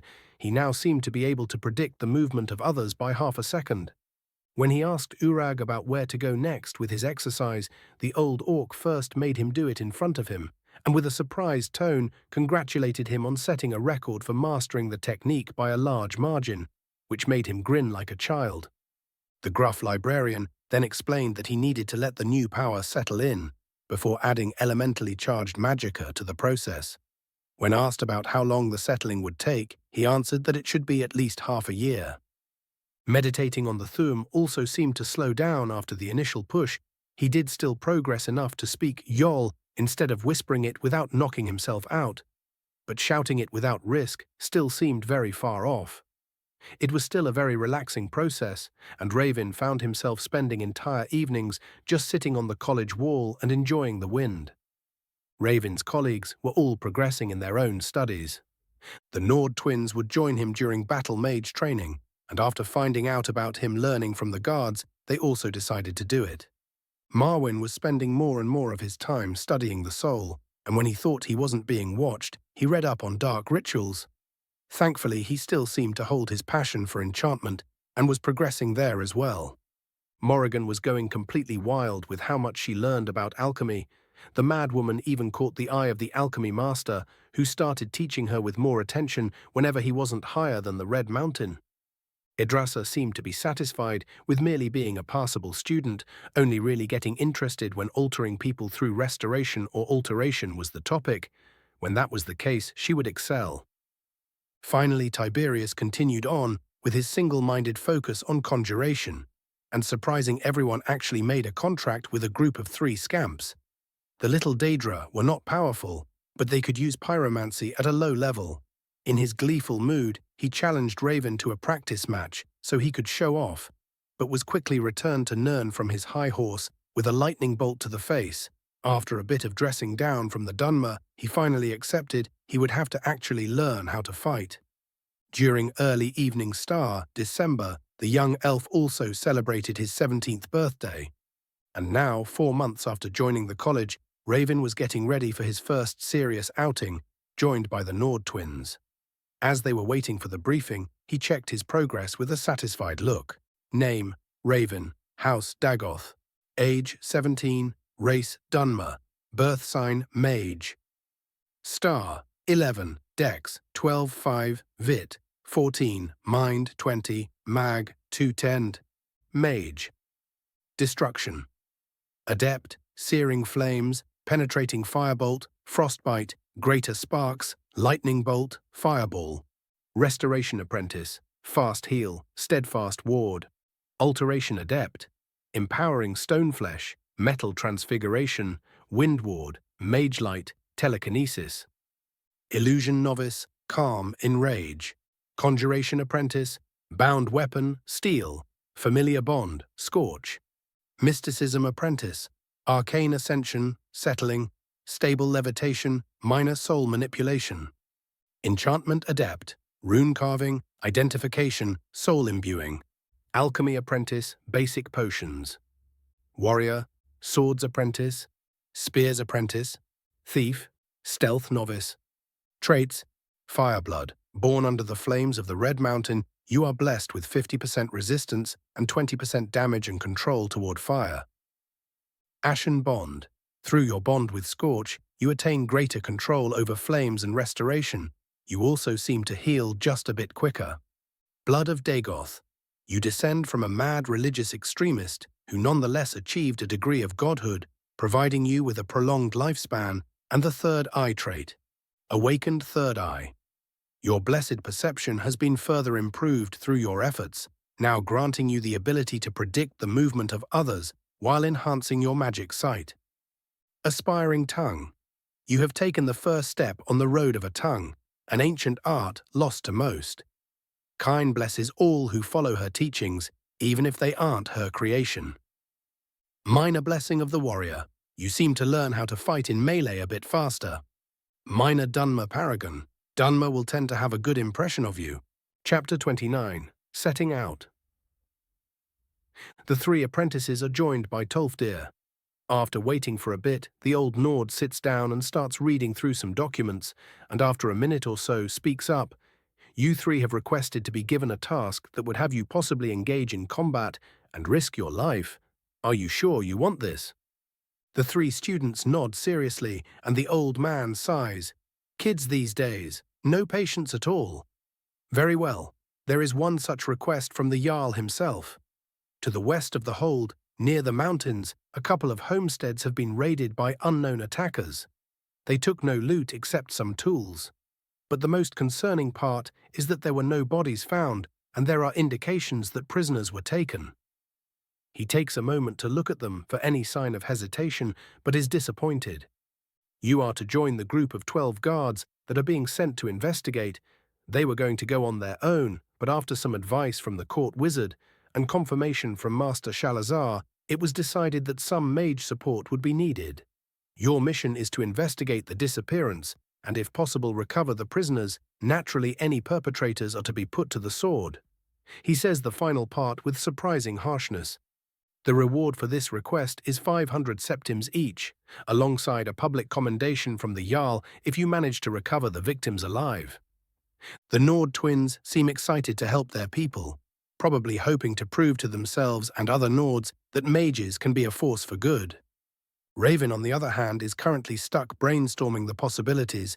The only three conclusions he comes to are either bandit slavers, Falmer, or a Thalmor Justiciar raid. The last one is soon crossed out, as they are usually far more overt in their religious persecution. They like to make a point. He scratches his chin for a bit, noticing a bit of stubble there with some surprise, before he speaks up. The only two realistic possibilities I can think of are either bandits or Falmer. The twins seem surprised by the latter, but Tolfdir takes it more seriously. And what makes you think that Falmer might be involved? Think about it. It is said that Blackreach is hidden somewhere beneath Mount Anthor, and the only living inhabitants of Dwemer ruins are Falmer, who are known to take captives and brainwash them into slavery. Even Tolfdir shows open disgust at this. Indeed, what you say could be true, but we don't have the time to have Master Shalazar confirm it. All he did say was that mages would be needed. Raven nods and says, "We will need a lot of antidotes. provided to the guards as well if possible. I hope it's just bandits. But if we are to be facing Falmer, we need to be ready for poison and large numbers. Boar asks, his voice skeptical. And how can you be so sure of this? The young elf shrugs. I am a massive nerd. What can I say? All them chuckle for a bit before Tolfdir turns serious again. I will inform Hjolmir to have his men carry antidotes and extra potions. As for the two of you, he turns to the twins. I hope your restoration lessons taught you how to neutralize poison, because if you get into a lair of Falmer, antidotes won't be enough. The two nod with some confidence. Good. I want all of you to stock up on some other potions as well. Remember to not save them and use them. Whenever you feel like you might need them, your life is far more valuable than some ingredients. He turns back to the elf. Now, Raven, I am sure you already know this, but Falmer are known to be vulnerable to fire. I want you to abuse this and make sure you all come back alive. Raven gives a reassuring nod. Of course, I will not allow any of the blind noirs to kill my friends, avoiding any mention of how the guards were completely ignored in the equation by the both of them. Tholfdir seems satisfied with this and gives them each the documents to present to the guards and wishes them good luck before leaving them to plan. Looking over his colleagues, Raven asks about their equipment and defensive spells. Thankfully, both of them are from a warrior clan and came to the college with some medium armor, alongside basic weapon training. They both chose the destruction, restoration, and alteration combination that they were already planning on. Having been tutored in the basic spells since young, they were already sufficiently competent at them. They weren't at Raven's level with destruction and alteration, but the Dunmer was blatantly cheating every moment he could, so that wasn't surprising. They spend a good hour strategizing and reminding each other of what they needed to take with them. All three scrounged up some money to have Raven enchant a poison resistance ring for all of them. Even if they didn't get to fight Falmer, these rings will always be handy. Raven spent the evening with Master Sergius, doing his best to make the rings as strong as possible. The enchantment teacher seemed very worried that the young Mir was risking his life for no good reason, as he saw it. But Raven would not relent, and the old man could only sigh and wish him luck. The next morning they all said their goodbyes to the rest of their group, with Raven having to deal with an annoyed Morrigan complaining about him running off to save the poor children once more. But it was more of a routine at this point for the both of them. He packed quite heavily with multiple healing, stamina and magicka potions and an entire bottle of potent antidote, alongside some cold resistance potions. Remembering the trip to Winterhold still made him shiver. He thanked every god he could think of for the enchanted robes he got. On their way to the Jarl's keep, he also bought a steel-tipped spear that matched his height. The smith that sold it even wished him luck and gave him a discount. Apparently rumors spread here as fast as they do in Whiterun. The group of young mages soon found themselves joining a group of guards in full heavy armor, readying themselves to move out. They were all recognized from their training sessions and were welcome to the group. Hjolmir soon joined them and inspected their documents. After a bit of questioning and checking if they were prepared, he pointed them to the short senior guard that was to lead the expedition, whose name was Thorgrim. The gruff old Nord was polite enough and had them all fall into formation with the rest. Not long after, they left the walls of Winterhold behind. Chapter 30. March and Investigation. The morning the company of guards and mages set out was thankfully a relatively warm one. The snow was as always annoying to walk on, but at least they weren't getting facefuls of it. Early into the march, some of the guards removed their helmets, and Raven was surprised to see that Thorfinn was among them. He noticed that the young man is nervous, so he decided to fuck with him for a bit to help him ease his nerves. Didn't know you would be joining us. Since when do the Holds send little boys into battle? He teased his friend. Thorfinn grew red in the face. I am old enough to fight. Sure you are. Raven gave him a mocking smile. Can you even hold that shield for more than a minute? I remember you using that tiny toothpick in your offhand when we sparred. The nearby guards snorted or chuckled. I swear to sure, Raven, I will kick your shit in. The young man really did look like he was about to start kicking, but they were interrupted by Thorgrim's gruff voice. All right, kiddies, keep it in your pants. Who then turned to Raven. You, elf boy, said Elf, raising an eyebrow. The captain said there was some reason or another for us to lug so much damn antidote with us, said you would explain. So nice of him to volunteer me, Raven said in a sarcastic voice before starting his explanation. There is a good chance we will be fighting Fulmer. They are known to use poison and are usually accompanied by massive poison bugs. The senior guard seemed unsurprised, likely asking for the benefit of his subordinates, one of whom couldn't help but ask, Fulmer? Is that some kind of weird elf? Raven lightly face-palmed. Really? Some of the guards were laughing at their confused friend, but a larger number shared the confusion. The young elf sighed.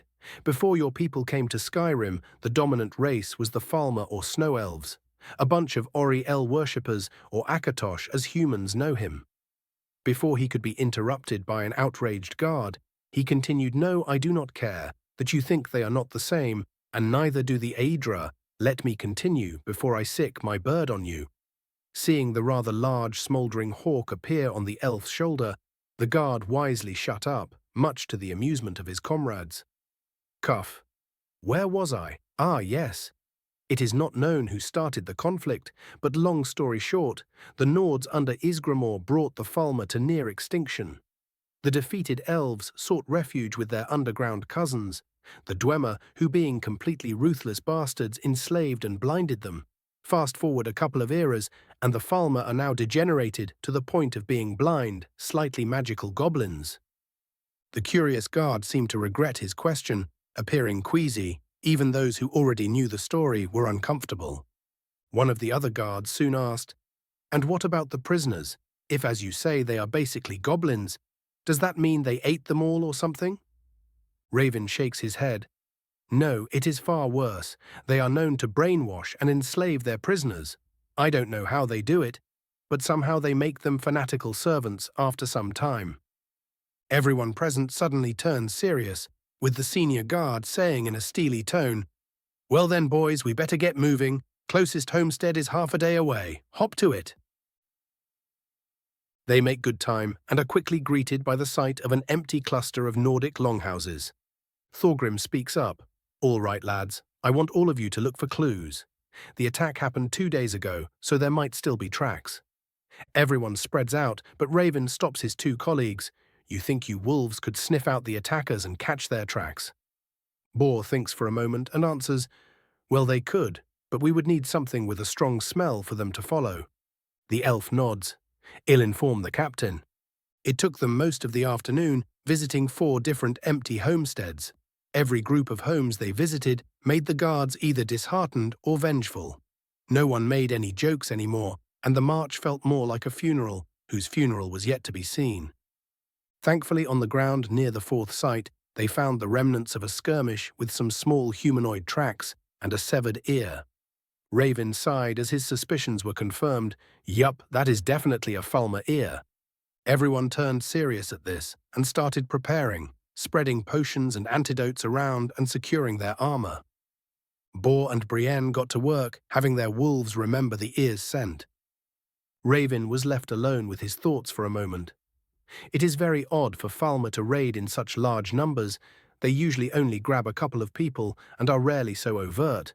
Are they just growing more bold, or is there a greater reasoning behind the attack?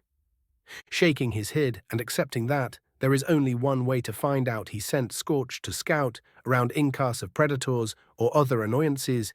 It wouldn't do for them to never reach the Falmer after all.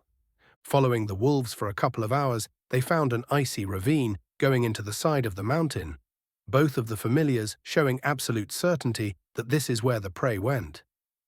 Thorgrim had them sit down for a short rest and a very light meal. It would be pointless to die because they were all too tired and hungry from the search. Scorch soon returned and said that there were no other threats around, while the young mages, joined by Thorfinn, were huddled together and preparing mentally for what was to come. Raven snuck an extra ring of poison resistance he made to the young Nord guard and told him to put it on under his gauntlets. The young man was about to protest, but thankfully Thorgrim ordered everyone to get ready, so he shut up and put the ring on. After following the ravine for a bit, they were met with a cave. Small Falmer effigies were erected on the sides of the entrance. The atmosphere turned ominous, and everyone steeled themselves. Soon they plunged into the darkness, the mages casting light spells and guards readying their shields. Everyone knew this was not going to be easy. Chapter 31. Extermination, Part 1. As the group entered the cavern, they were hit with a rather disgusting smell, a mix of blood, excrement, and whatever else could be felt even at the entrance. "This will certainly fuck with our morale the longer we go on," thought Raven as he focused on getting used to the smell by forcing himself to breathe through his nose. Thorgrim, leading the group from the front, raised his hand for everyone to stop as they reached a passage, turned to the mages and whispered, "Any one of you able to see what is in front?" Boar whispered back, "We could send our wolves, but they would be spotted quickly," with Brienne nodding along. Raven quickly added, "I can send my hawk forward, he is smaller and far less noticeable." Thorgrim nodded at him, and the elf quickly summoned Scorch and sent him forward. They waited in silence for a good minute before the bird returned and unsummoned itself. "There is a large cavern filled to the brim with Falmer ahead of us. They seem to be busy eating in one large group. We could ambush them, but we must be quiet. They have good hearing." Raven explained what the bird saw. The old guard nodded and asked, "Can anyone of you mages get close? All of us are in heavy armor, and an ambush would fail before it even begins." The twins shook their heads. They were terrible at being quiet, and they knew it. He turned to Raven with a hopeful look, with the latter sighing, "I can probably get off a good initial attack. But you all need to rush in quickly after it begins, or I am fucked." The Nord nodded and assured him, "We won't leave you out to dry, young man, on my honor." Raven prepared himself mentally and headed toward the chamber, quickly turning to the guards and whispering, "You saw nothing," and casting a levitation. Everyone gawked at him as he flew up into the air and entered the large cave section. Quickly reaching the ceiling, he cast a wind ward and stone flesh combo, and prepared a fireball in each hand. Using his third eye to detect the trace of magicka all creatures possessed, he counted about 40 of the goblinoid fuckers sitting around a fire and grumbling something in an unintelligible language. One of the more ornately dressed Falmer seemed to sense something, but it was already too late as two large fireballs detonated into the group, disintegrating a couple of unfortunate targets, but killing far fewer of the fallen elves than Raven had hoped. As soon as they heard the noise, the Nords charged through the passage. Still keeping a robust formation, the twin mages started casting ice shards and shooting the more important-looking Falmer. A couple of arrows headed for Raven, who was preparing another fireball.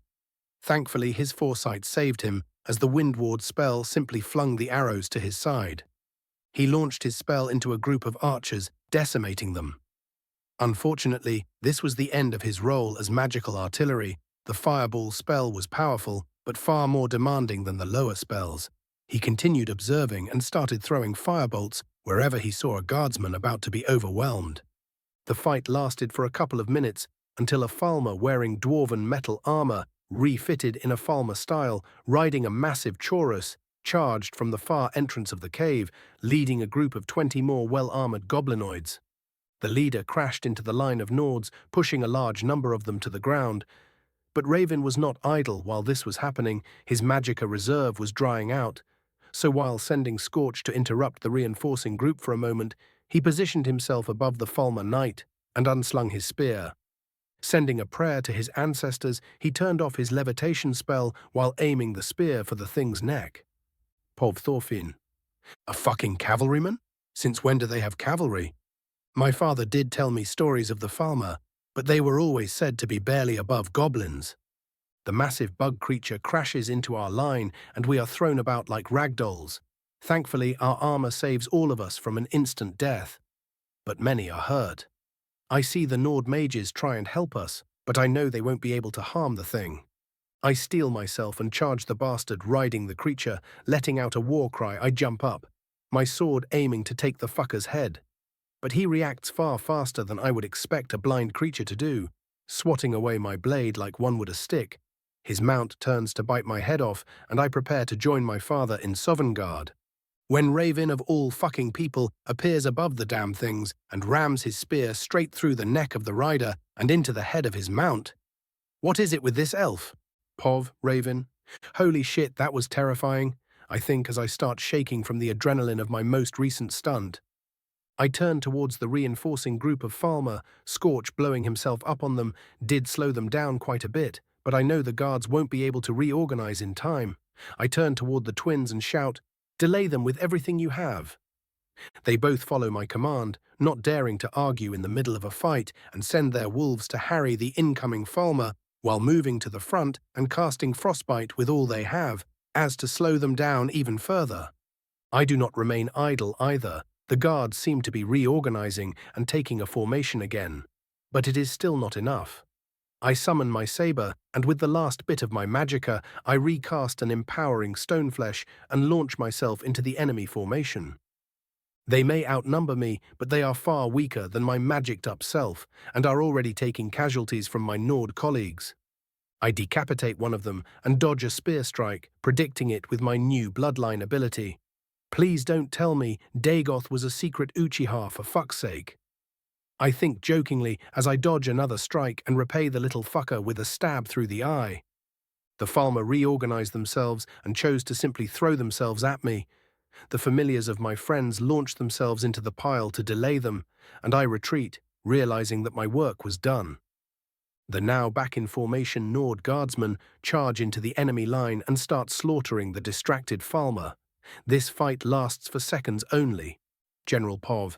Everyone gives a tired cheer as they butcher the last fallen snow elf. Before people can celebrate further, Raven immediately speaks up. Everyone check if you got even the slightest cut. The poison they use is fast-acting and will kill or paralyze you. Everyone listens to him without question, which actually surprises the young Dunmer. Thorgrim, followed by Thorfinn, joins him, and the old Nord asks, "Why do you look so surprised, eh? What you did to that bug rider is worthy of a song." Followed by a cheer from everyone, even the twins. Thorfinn looked at him for a couple of seconds before offering his hand and saying, "You saved my life today. I will remember it." Raven, while still taking the offered warrior's handshake, shakes his head. "You'd do the same for me. There are no debts among comrades." And the Nords cheer once more, with Raven wincing internally from his cringeworthy words. They all take a rest, while bandaging wounds and applying antidote. The mages focus on recharging their magicka, which is far faster than it would normally be without the use of arcane ascension. Due to Scorch being able to come back quickly, it is decided that they would prolong their rest until he regenerates. The scouting will be necessary if there is more of the same waiting for them. Chapter 32, Extermination, Part 2. After Scorch finally regenerated, Raven sent him to scout out the path ahead. Everyone thankfully seemed to be battle-worthy. Having people being too wounded would slow them down tremendously. The Ashen Hawk returned after a couple of minutes and relayed what he saw. Long winding tunnels, covered in traps and ambush spots. The Falmer were ready for them this time. After Raven explained the situation to the guard leader, the old man grunted in irritation. Apparently he had to fight Bosmer in the Great War, and they used similar tactics. Even after taking a good minute to think of any better ideas, it was decided that they would just have to slog through prepared enemy positions. No one liked it, but if they got to save the prisoners, it would be worth it. They moved with caution, noticing and disarming a claw trap every now and then. Soon they started to get ambushed by lone Falmer archers, but with Raven casting windwards on the guards in front of him and the Falmer being blind, they were quickly taken out by the twins or by Scorch ripping out their throats. This continued for almost an hour. Just when they would relax, a new ambusher would attack them, making everyone stuck in a state of constant tension. Finally, they reached a new chamber, and if not for the small village's worth of Falmer arrayed in front of them, they would have thought the underground river surrounded by glowing mushrooms and chitinous buildings to be breathtaking. On the far side of the large cavern, Raven spied a fenced-off area where a bunch of Nords of all ages were tied up. Thankfully, the Falmer were too dumb to use hostages in this situation, or maybe they underestimated their attackers. The Nords were stunned by the sheer number of enemies facing them. Over 100 Falmer, seemingly the entire remaining population of the cavern, stood in a haphazard formation, with what looked like a mage standing in front of them, wielding a staff made of chorus parts. Speaking of the disgusting giant bugs, there were 3 of them at the side of the formation, thankfully not as large as the one they faced already, and with no riders this time. Thorgrim quickly analyzed the situation and decided that the only way to victory is for the guards to be the anvil to the mage's hammer. The guard made a shield wall with the twins taking positions behind them. Raven's task, however, was to face the enemy wizard and stop it from destroying the Nord's formation. The 2 sides stared each other down, no one willing to make the first move, that is, until Raven decided to not let his comrades get mentally exhausted by the stare-down and launched a lightning bolt at the enemy mage with all his might. The creature was unable to react in time, and a large chunk of its magicka got burned out by the Dunmer's spell. The other Falmer, enraged by this, charged the Nords in an unorganized fashion. It appeared that most of the warriors of this settlement were stationed at the beginning of the cavern, seeing as these lacked proper armor or weapons. The lines crashed into each other, but thankfully the Chorus were blocked by their foolish owners and were unable to cause much damage. The Falmer mage focused on Raven and started throwing ice shards with great speed, forcing him to start casting wards to not get his brain splattered on the ground. It even managed to nick him in the leg, but it was negligible. The back and forth continued for what felt like an hour, but was really less than a minute, changing his tactics from purely defensive. Raven started throwing in lightning bolts and firebolts, landing a few hits that the blind fucker across the field failed to notice.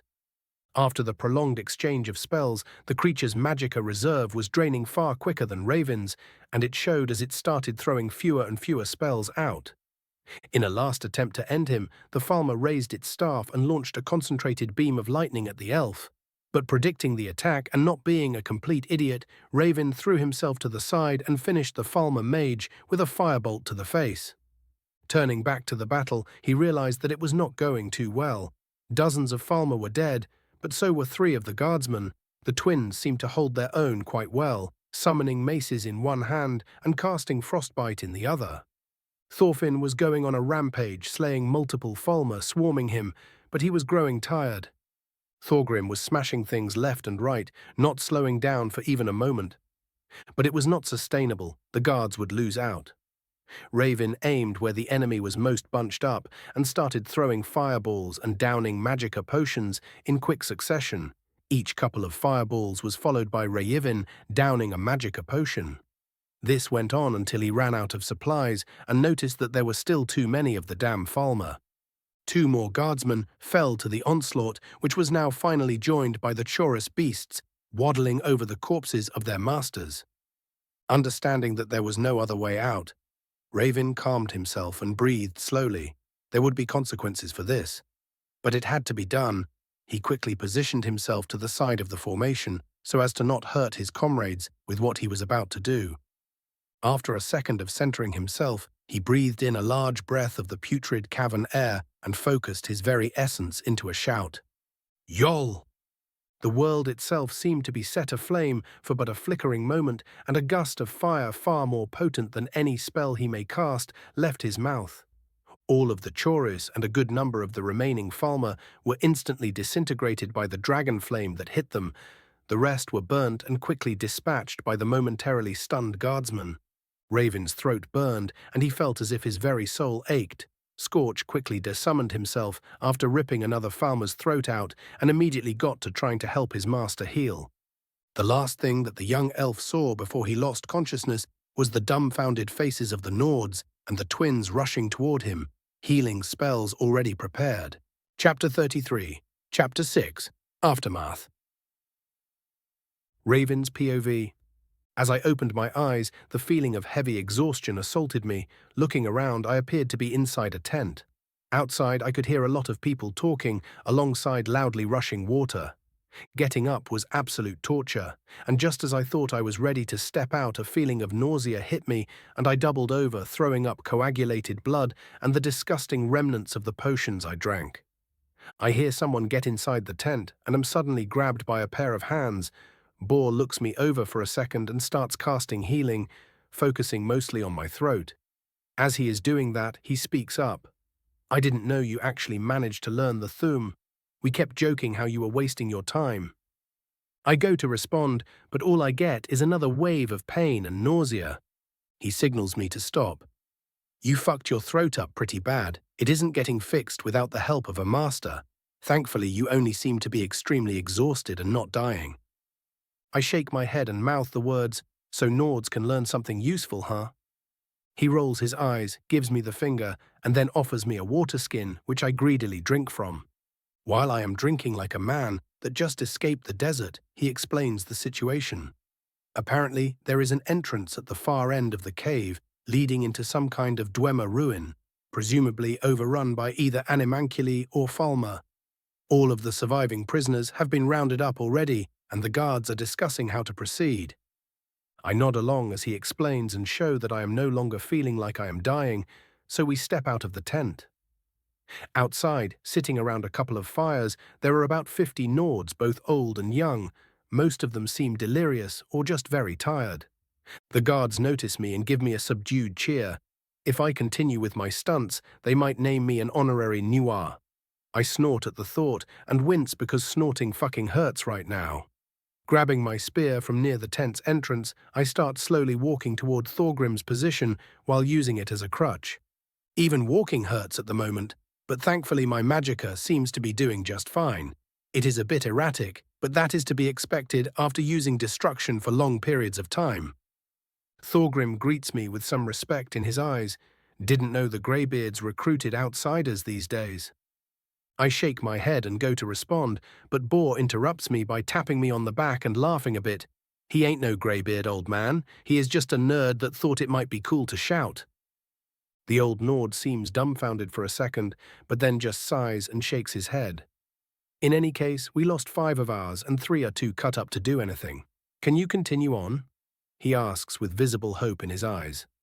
I look at him weirdly before pulling out my notebook and writing down, why are we even continuing on?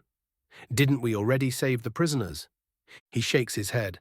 Aye, we did, but we also saw a bunch of the blind fuckers spying on us from the far entrance. Leaving them there is just asking to get raided again. Now can you fight or not? I explain that while I can use my magic, even running is painful at the moment. He breathes out. All right, I can work with that. I've already sent 2 of my boys with this one's sister. He points at Boar. To call for reinforcements and someone to help the prisoners, we had to use quite a bit of our antidote on them. Didn't want whatever the Falmer were using in their systems for longer than needed. They should arrive in about a day, so take the time to rest up and prepare yourself. I nod and turn away to go and grab something to eat, but he interrupts me. Hey, kid. I turn around and he tosses me a bottle of mead he got from wherever, which I grab with telekinesis. Good job. I smile and walk away, Boar staying behind to chat with the old man. Fortunately, we packed a lot of food for this expedition. Not so fortunately, the food fucking sucked, dry rations, and if you are lucky, some nuts. But it was better than trying to eat the mushrooms, so down my horribly maimed hatch it goes. Scorch appears next to me without any of my input and sits down on my shoulder while chirping some kind of happy tune he learned somewhere. It is relaxing.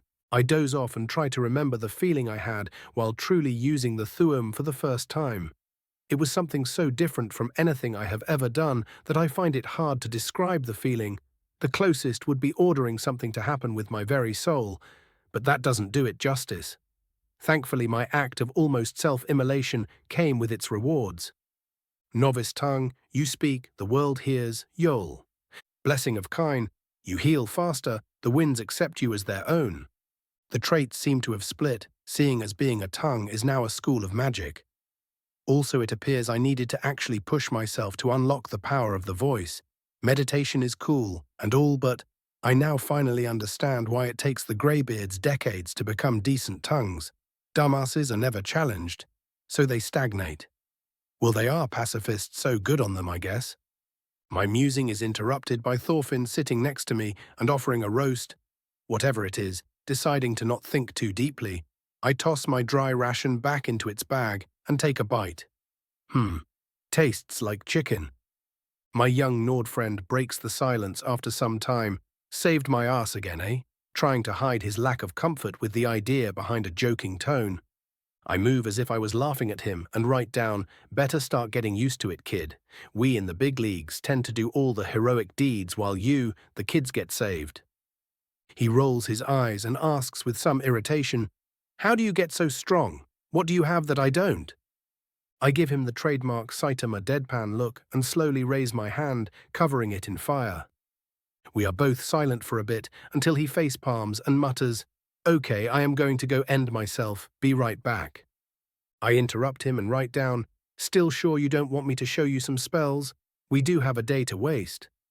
He stills for a moment, his pride warring with his desire for strength before saying, "All right, show me your ways, a magic man." I go to laugh, but all I get out is a cough. He seems worried, but I wave him off and cast fast healing on my throat, getting the pain under control. I spend a good portion of the day showing him how to channel magicka and how to make the most basic of flames. He manages to create a spark of fire, which is actually quite impressive, but he seems dissatisfied. Leaving Thorfinn to practice far more than it is healthy, I go for a patrol around the camp. The guards all look at me with genuine respect now. Their mood is a mixture of triumph and sadness. But since Nords venerate a heroic death at one mention of Sovngarde, all of them cheer up. The next day I find myself feeling a bit better. I can jog a bit now, but that is about the extent of it. My voice is still fucked, however. The next day arrives without issues. Early in what I can only guess is the morning, I hear noise coming from the entrance of the cave, sending Scorch to scout, just in case. He quickly reports that there are about 20 guards coming alongside the captain himself. Finally, burning myself from the inside out is preferable to all the waiting. Chapter 34. Chapter 7. Going deeper. Not long after, the company of guards enters the cave, followed by Brienne. We all gather up at the center of the Falmer settlement, and Thorgrim takes his time explaining the situation to Hjolmir. When he gets to the part about the final fight, the guards turn to me with astonishment. They interrupt the conversation and start asking questions. But I point at my throat and shake my head, and now they are looking even funnier. Yup, I am becoming an honorary noir, whether I like it or not.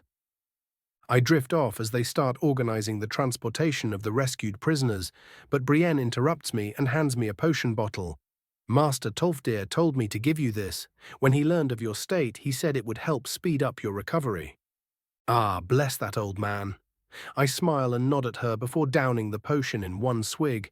Immediately feeling better, the potion feels like a constant but light restoration spell spreading through my entire body. She also hands me a couple of magicka potions, making me do a fake swoon, which made her giggle. Not long after, the guards are done with their planning, and Hjolmir walks to the side of the square, where I am standing, and pats my shoulder with a proud look on his face. "You did good, Raven. When I heard you shouted the Falmer to death, I thought the three that told me drunk." I sigh and write down, "It isn't my fault your people forgot your ancient arts to the point that anyone using them is considered a myth." He shakes his head. If it were only that simple. Before he rights himself and starts talking seriously, "Some of the guards will be returning alongside the prisoners to Winterhold. We don't want to leave them back at their homesteads until we are sure that they are all right and the threat has been dealt with. You could choose to go back with them, and no one would say a word." I immediately shake my head and write, "I would feel defeated if I left this halfway, and besides, someone needs to save your boys' asses if they get in over their heads again." He laughs happily. "Aye, it's a shame you aren't a Nord. You sure would fit in with us." I look at him mock offended, and he laughs again. I sigh. General Pov. It takes the company some time to reorganize themselves. The wounded guards, alongside some of the new arrivals, leave with the liberated Nords. A group of 14 guards, Hjolmir, Thorfinn and Thorgrim among them, alongside the three mages, start their descent into the Dwemer ruin. The gates themselves are made of the signature Dwemer metal, leading into an orderly tunnel covered by random traces of Falmer living there. They move slowly through the initial rooms, Raven warning everyone to watch for traps, as the Dwemer remnants are known to be full of them. This saves a couple of guards from an untimely and very gory demise. Most of the initial rooms are empty.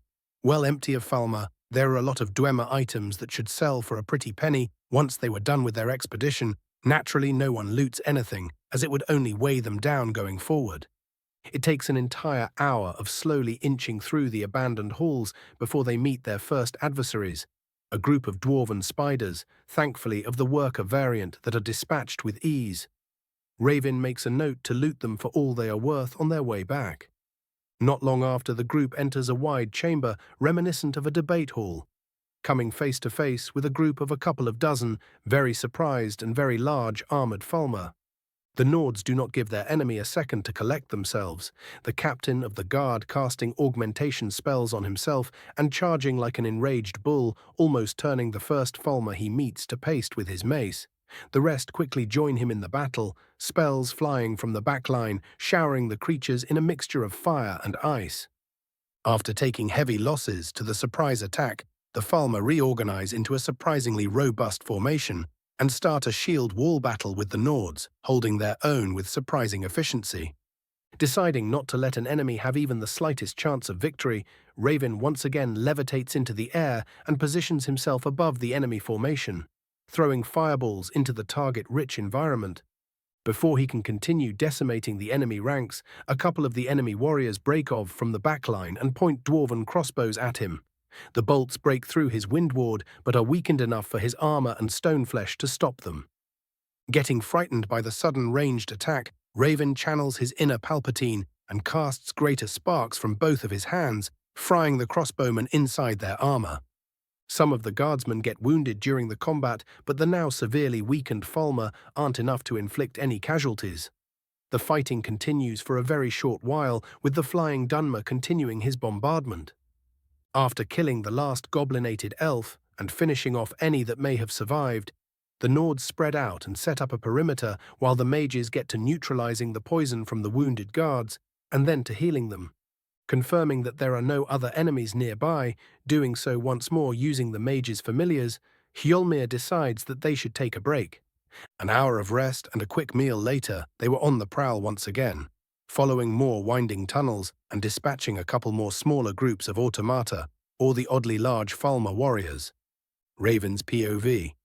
Tunnel after tunnel, seriously, most of them are just empty, and I can't for the life of me ascertain the purpose. Are they a siege defense system? Is this why they are like this? Or did the Dwemer dig them out just to fuck with me? Deciding to stop whining like a 17-year-old, I refocus on my magic eyesight, noticing no traces of anyone or anything.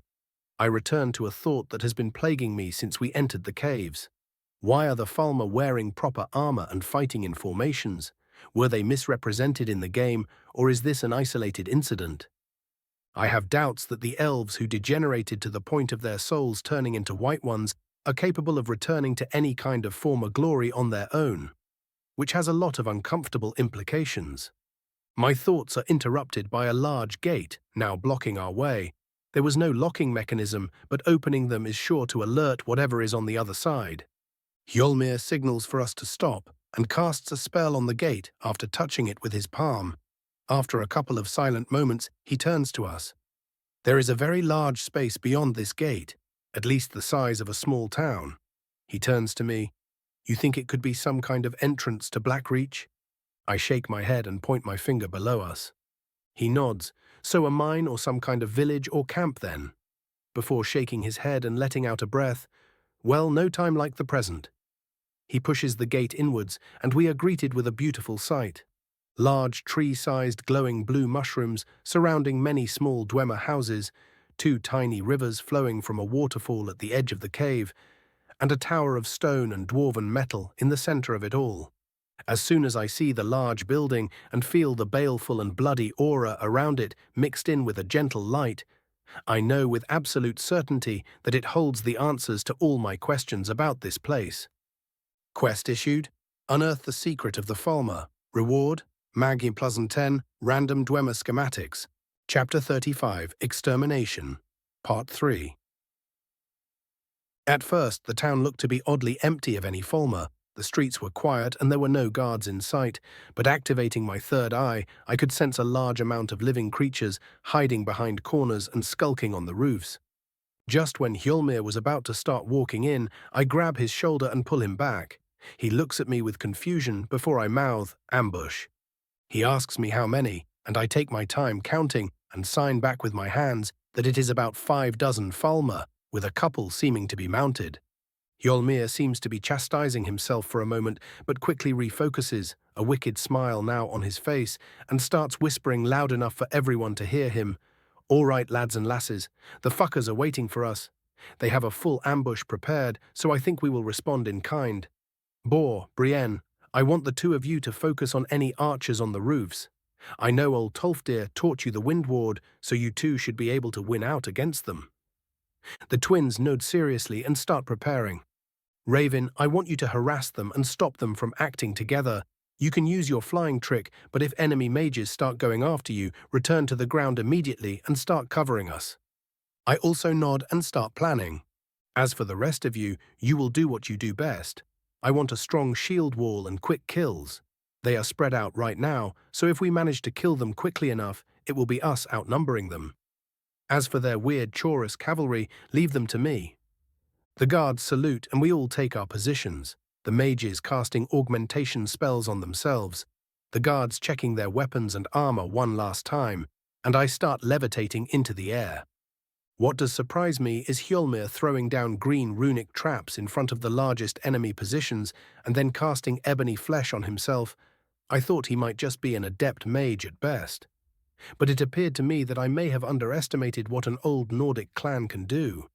Some of the farmers seemed to get agitated, and I saw a couple of heads peeking over the roofs, so did my college friends evidently, as an ice shard lodged itself into the closest snow elf's eye. As soon as this happened, all hell broke loose, as we heard shouting from every direction in front of us. Groups of large Falmer wearing Dwemer armor started leaving their hiding spots. They were just about to get into formation, but some of the groups were suddenly caught in a blast of green and paralyzed. The Nords took this opportunity and charged into the enemy closest to them. A group of 3 Chorus riders emerge from behind a house to the side of our formation, but are noticed by Hjolmir, who explodes in a burst of speed and rams into the first rider like a truck, flattening it and its mount.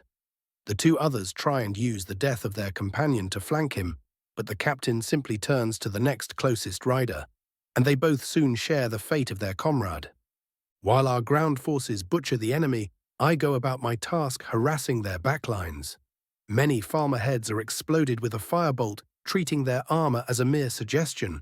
When enemy crossbowmen try and take me out, their only reward is a lightning bolt to the mouth. Unfortunately, the pale goblins aren't complete idiots. 2 farmer dressed in robes, wielding Chorus chitin staves, emerge from the bottom of the tower and start targeting me with ice spells.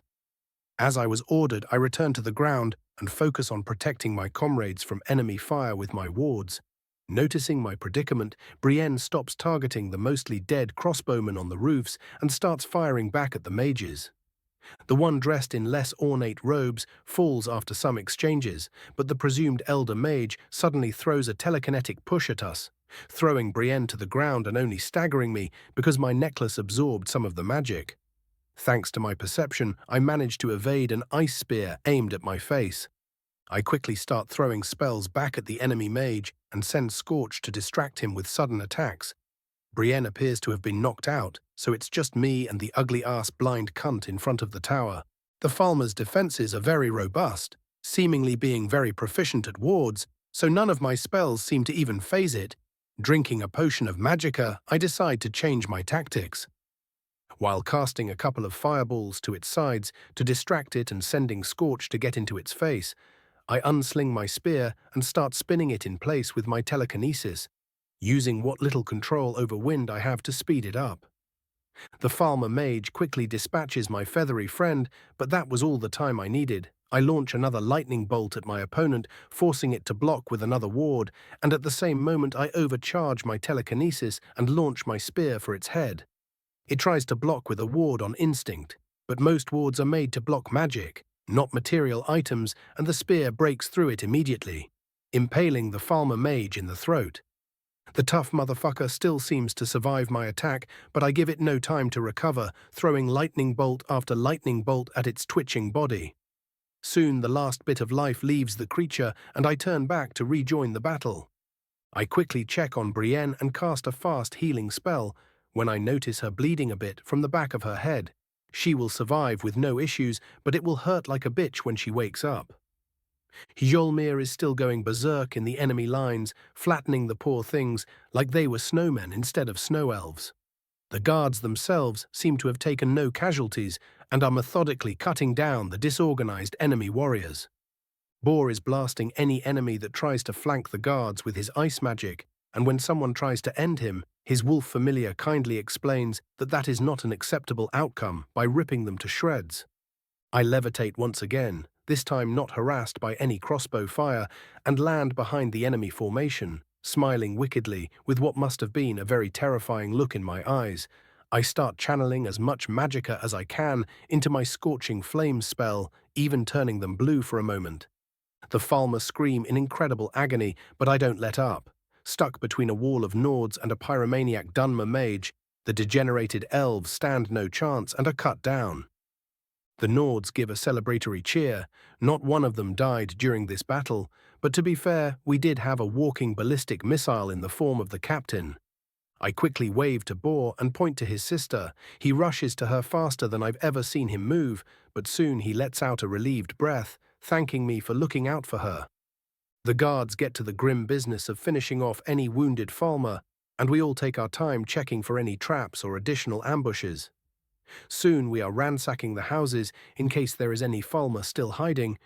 We do find some very young ones, but Hjolmir sends all of us out of that house, and I prefer not to think about what he did next. After spamming healing spells and using the potion Tolfdir sent me, my voice seems to be recovering slightly. I can now talk with some difficulty and sound like a lifelong chain smoker. As I am recovering my spear from the dead Falmer mage, I notice a ring of health on one of its fingers and a scroll tied to its belt. I put on the ring, which gives me a pleasant feeling before receding, and take a look at the scroll. It seems to be a scroll of summoning for some kind of Daedric merchant. Definitely something to check out once we are out of this cave and back in a more comfortable setting. After a short rest, we all gather in front of the gates of the tower.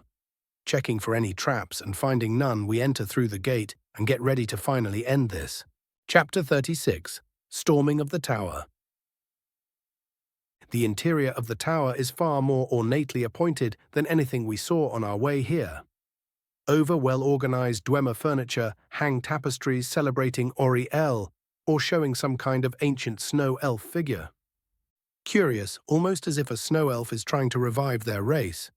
But how would they have survived? I mutter. I receive a light smack to the head and turn to see Thorfinn, who whispers, "You can be a nerd later, focus on the mission." I glare at him for a moment, then grunt, accepting his point and refocus on the path ahead. The further rooms at the bottom of the tower seem to have been the residence of the two Falmer magi we killed outside, filled with all manner of ingredients and even some enchanted items. I interrupt the group and scrounge through them, finding some more rings of health and stamina. The rest split them among themselves, and we go on. Never know when a little bit of strength might come in handy. The stairs leading up are wide and clean, no traps either, but I guess no one wants to walk around traps in their own home.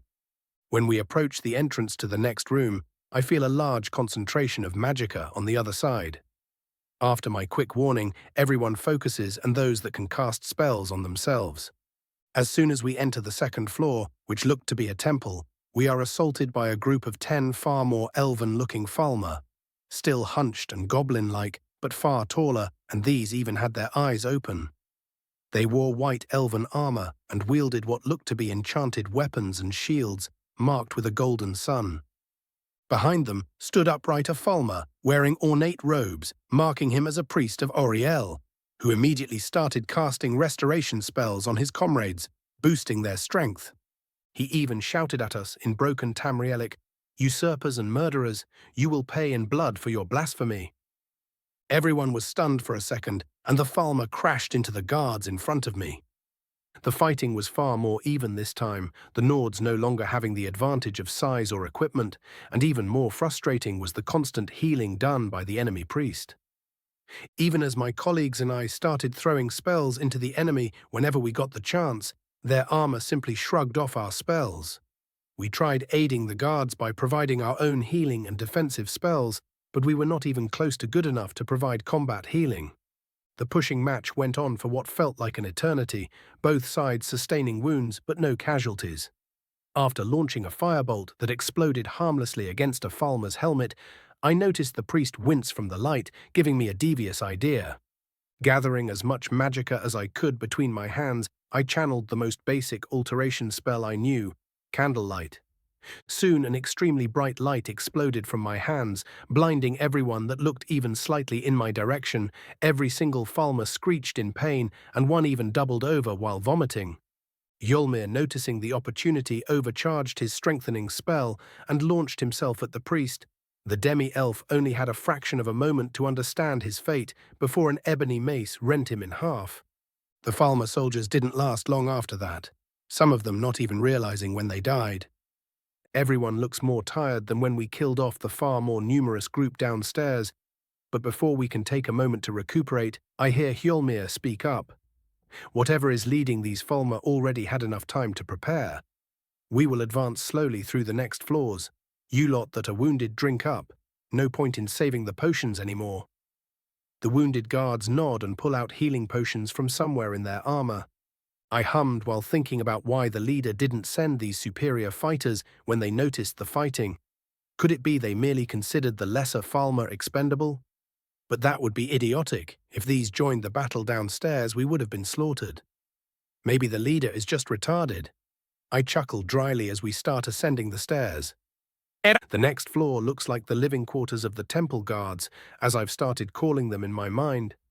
They look to be at the standard of civilized people. There are even some books. If they are written in Falmer, the college will go wild over them, but I honestly doubt we are that lucky. The stairs go on for longer this time. For whatever reason, the top is very separated from the rest. As we enter the next chamber, said reason is made apparent. Butchered bodies of Falmer, Nords, and other elves are spread across different tables. There is a larger table at the center of the room, covered in what looks like research notes. Some of the guards grow nauseous, but barely manage to hold themselves together after Yolmir gives them a hard look. There is one room left in front of us. I feel only two creatures on the other side. When Hjolmir pushes open the door, we are greeted with a surprising sight. In the center of a richly appointed room stands a gaudily robed snow elf. Well, mostly snow elf. There are still traces of his obviously Falmer heritage showing on any visible parts of his body. He doesn't even turn toward us and is instead focused on the thing in front of him. On a wooden torture post lies an Altmer woman in Thalmor robes. The snow elf shouts at her, "Tell me the rest of your secrets, Altmer bitch.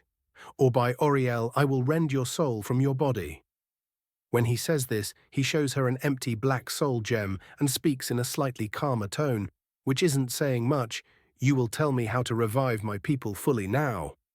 A guard accidentally overturns a cup from a nearby table, and the snow elf turns sharply in our direction. He seems completely caught off guard and looks at us bewildered. "How did you appear here? I told them not to let anyone in." I chuckle before anyone can answer. "Well, you see, when poke the Kwama hive too hard, its soldiers tend to rip you to shreds."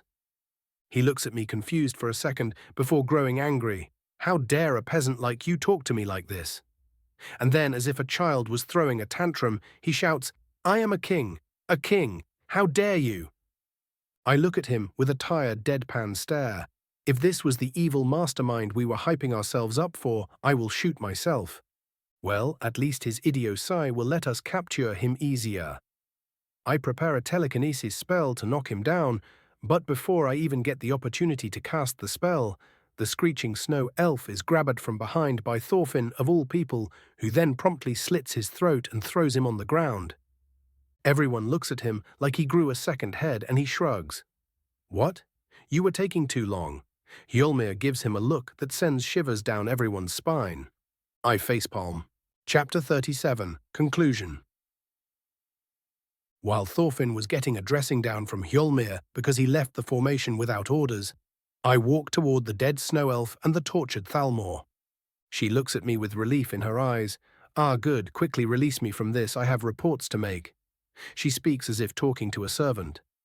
I blink before saying tiredly, "I know Altmer are cursed with a lesser intellect, but I will ignore your tone on account of you being delirious." And then completely ignore the fuming woman while rummaging through the documents I noticed on a nearby table. Finding an official letter with the symbol of Aldmeris beautifully drawn on it, I call Hjolmir over. The Nord captain walks away from the now pale and completely chastised Thorfinn, and asks me what I want.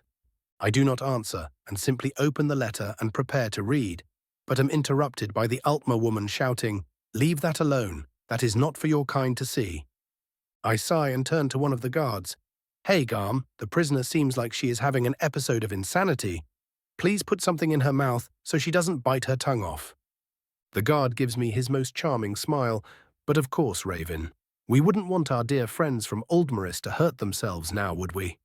Before walking over to the dead snow elf, taking off one of his socks. The Altmer's eyes widen and she starts shouting again, "Don't you dare, you Nord dog, I will ha—" Her raving is interrupted by said sock being stuck in her mouth. I smile, ah, blessed silence, and everyone nearby shares an evil chuckle. Anyway, back to the letter. I open it, cough for a bit because my throat still hurts like a bitch, and start reading out loud. Justicia Miriel, you are to use your new discoveries in restoration and alteration to advance the colony of Falmer in Tamzim Zinch. After the initial success, you will start harassing the Nord settlements and destabilizing the region.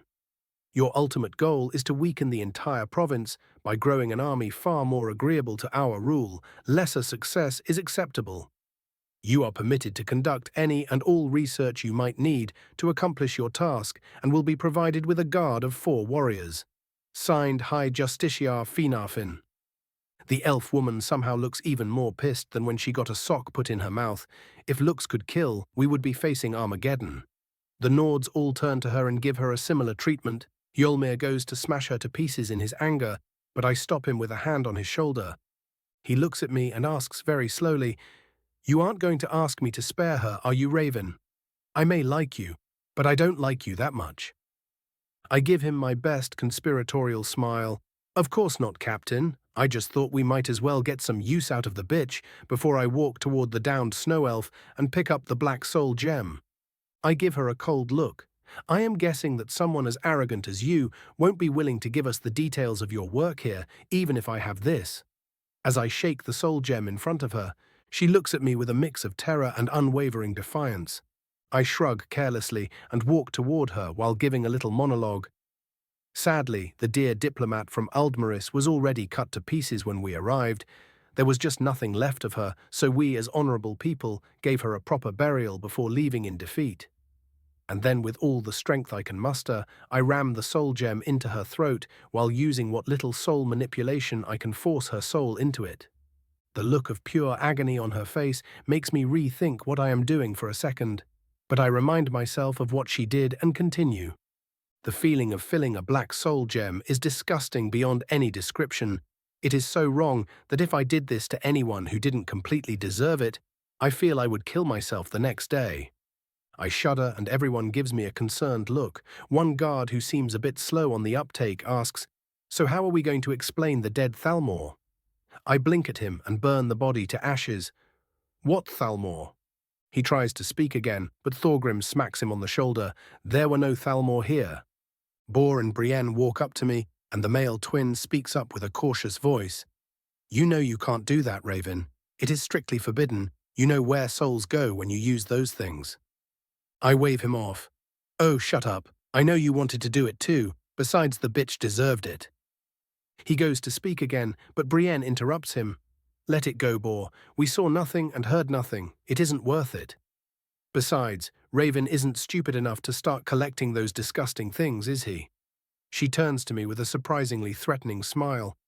I shake my head, suppressing a shiver. Of course not. Even filling this one felt awful. Yes, totally won't use it in the future to punish my enemies. Not at all, ma'am. They seem to accept my answer, and we go to ransack the place after we have confirmed that there were no more enemies around. As I am searching through the corpse-filled research room, I suddenly hear, "Quest complete," and trip on a couple of books. That is one way to give rewards, I guess. Flipping through the schematics I got, I was satisfied with the surprisingly good reward. A way to make dwarven spider workers and control them. It might seem like useless at first glance, but the money-making potential was immense. As I am reading through the research notes, I am surprised by the precision of the anatomical research conducted here. I guess it was the Thalmor agent doing most of the work. For whatever reason, I cannot imagine the Falmer being in any way effective, but when I found the bodies of 4 other Ultima ripped apart, I started to doubt that. Then again, was the Thalmor insane enough to use her own guards as subjects? No matter, the research notes are very valuable on their own.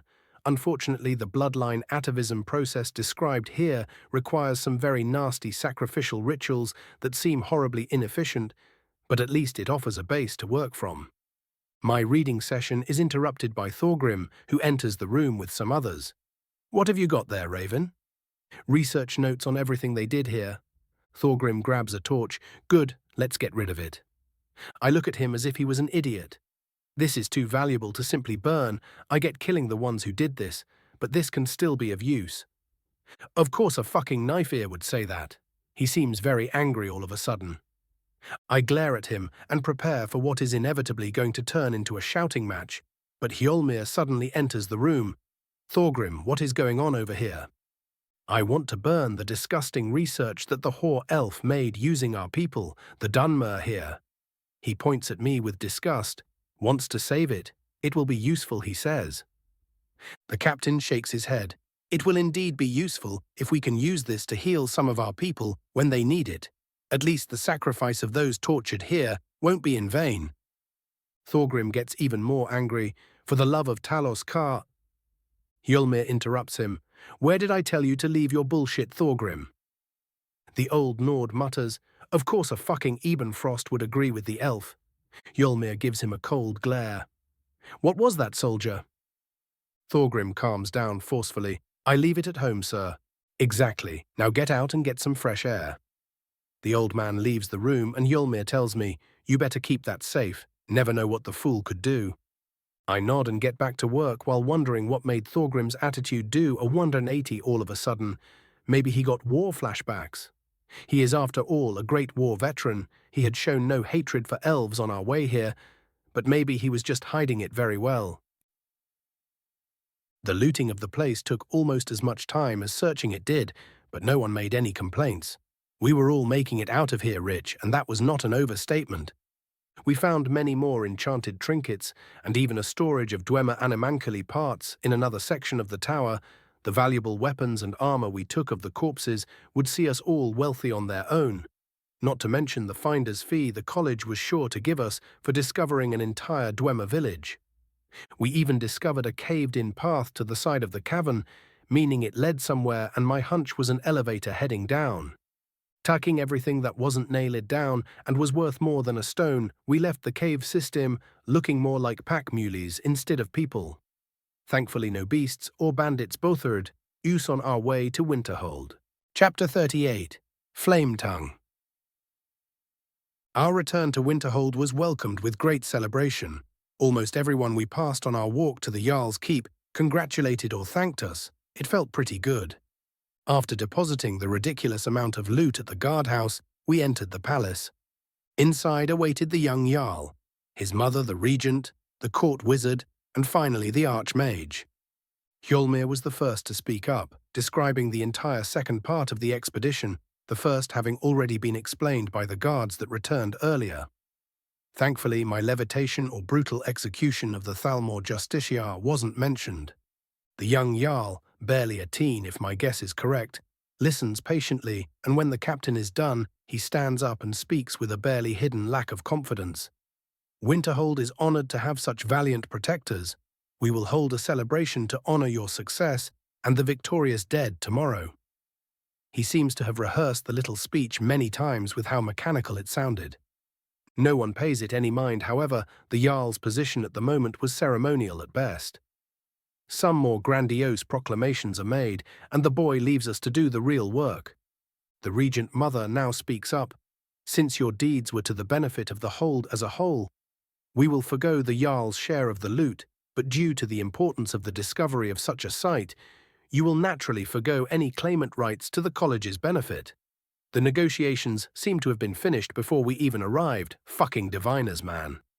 The archmage adds, "Naturally, each and every one of you will be given generous compensation for this, and the families of the fallen as well." He turns to us. "As for you brave apprentices, I will personally help Master Sergius in enchanting personalized high-grade robes for each of you." We all nod, very willing. I could have probably milked the discovery for more, but powerful robes and tons of goodwill will do. The regent turns to the twins. Sadly, since the two of you are from a Dawnstar clan, I cannot offer you land rights in the city. I will, however, declare your clan a friend of Winterhold if you wish it. The twins whisper between each other for a bit. Brienne soon gives the answer in a surprisingly well-practiced official tone. We personally would be honored, but we must ask permission from the clan head first. The regent nods, probably having expected this, and then addresses me. Raven Flametongue, you have done great deeds in the name of Winterhold, so in my power as Jarl Regent, I grant you permission to purchase and own property within the hold. The Jarl's steward enters from a side door and gives me a signed document. However, something far more important is on my mind at the moment. Flametongue, I mutter, with a great deal of confusion. Before the regent can answer, the archmage cuts in. Seeing as you do not wish your real family name used, it was decided that your new epithet will be used in Skyrim. After thinking for a bit, I facepalm hard in realization and sigh heavily. It took them an entire 3 seconds to tell everyone and anyone I can shout, didn't it? I hear Boar and Brienne snickering from behind me. The archmage gives me a wry smile. Indeed, almost the entire city has heard of Raven Flametongue using the Thuum to protect the Hold's people. Honestly, that topic is far more widespread than the mass kidnapping, which has actually made everyone calm down. Good job. He even gives me a thumbs up. I groan and Savos laughs out loud. Momo boda tabo tabo, general POV. The talks in the keep last another 3 hours. Promotions were handed out to the guards. The dead families visited to have their share of the loot given to them, and so many goddamn documents had to be signed. Raven was certain that he left the unnecessarily complex bureaucracy behind in his last life. But apparently the saying that nothing is certain beyond death and taxes is true even in magical fantasy land. The young dark elf did ask if there were any pieces of land on sale, but due to the current hectic situation, the steward told him he will have a list by next week. Oh yeah, offer me land rights, and then just tell me to fuck off, nice going Nords, he grumbles before leaving. The other 2 apprentices also left the keep with him. While carrying the absolutely massive amount of loot they secured with them, they were all about to start discussing the situation when the archmage suddenly appeared out of nowhere and started walking with them.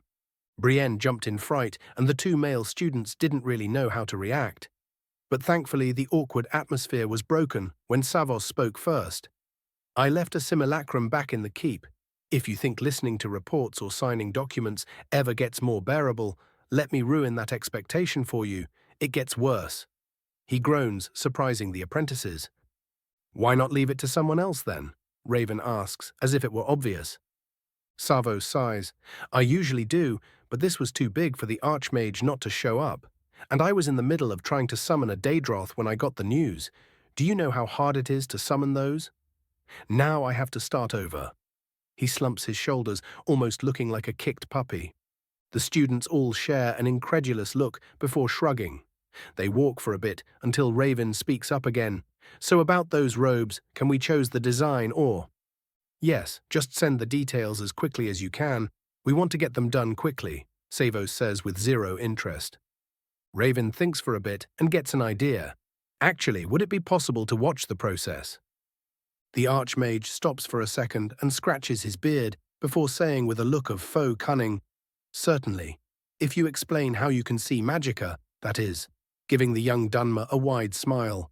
Boar mutters while punching his hand, fucking knew it, with Brienne giggling at her twin. The young Dunmer on the other hand simply shrugs and says, Sure, not like I can teach it to anyone anyways. Savos waves that detail off. No matter, I am just curious about that specific bloodline. Who knows, I might even be able to replicate it with some effort.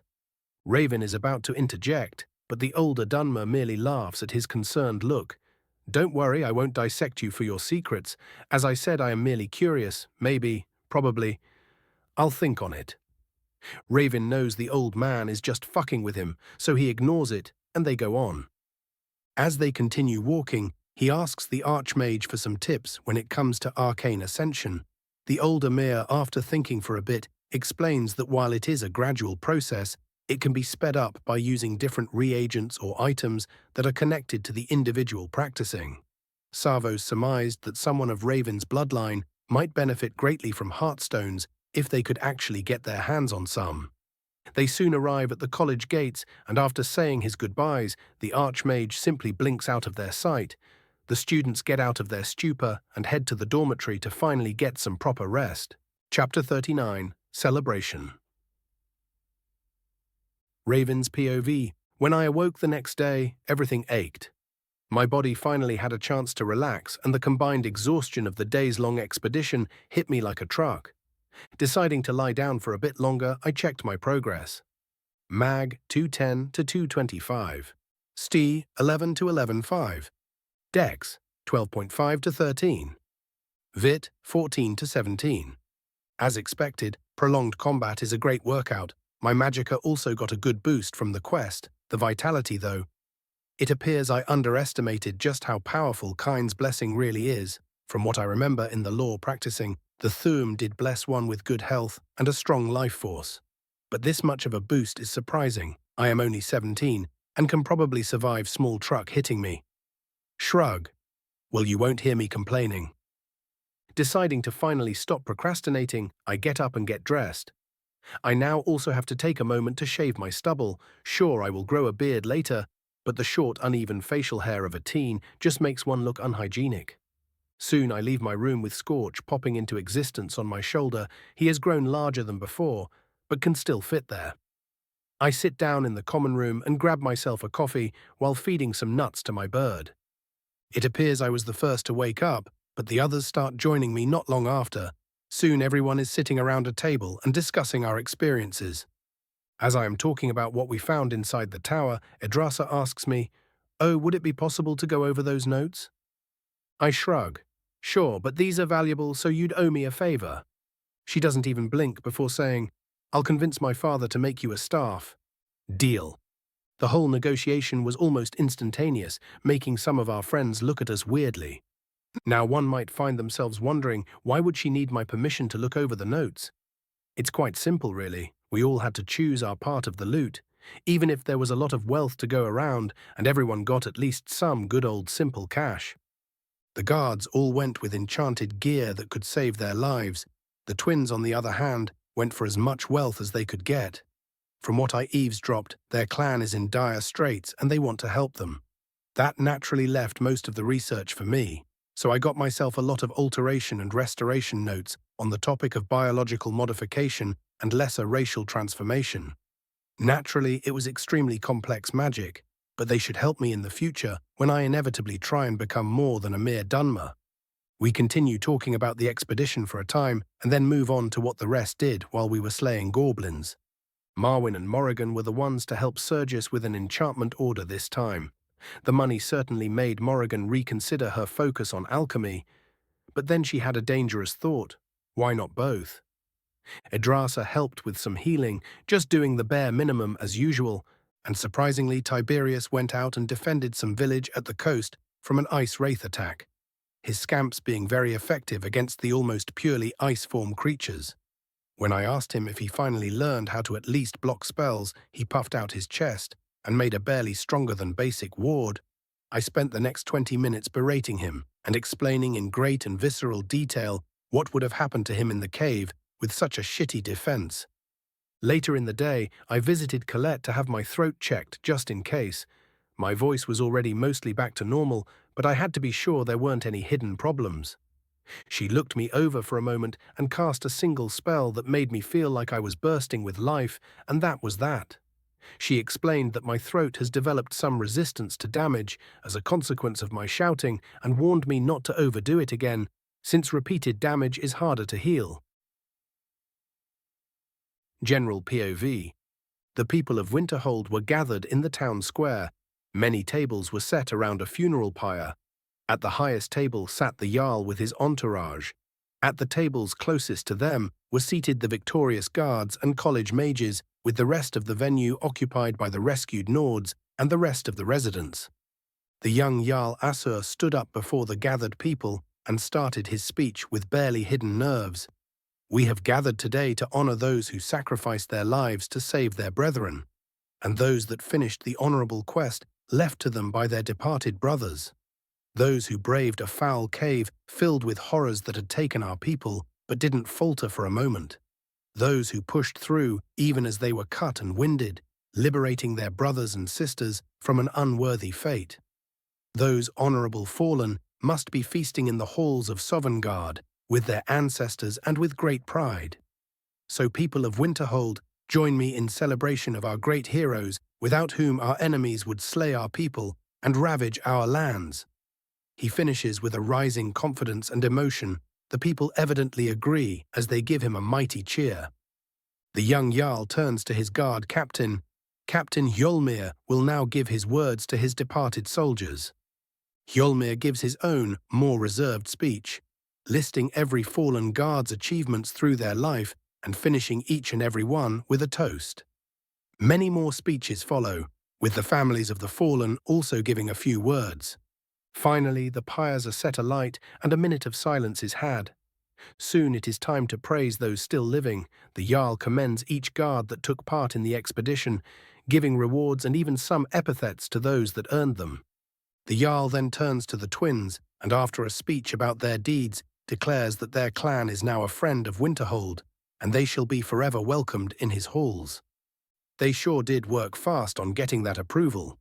Raven thinks, upon hearing this, there ought to be some kind of communication magic that is widely spread. Got to get that one quickly then. Finally, the young Jarl turns to the only elf that took part. And last, but certainly not least, our friend from across the Velothi Mountains, who with spear in his hand and Kine's breath in his throat protected those whom he had no responsibility to, even at the risk of his own voice forever being lost. By my right as Jarl, I have granted Raven Flametongue the right to own property within my hold. As he said this, there is cheer among the crowd, with surprisingly no one seemingly too against the idea.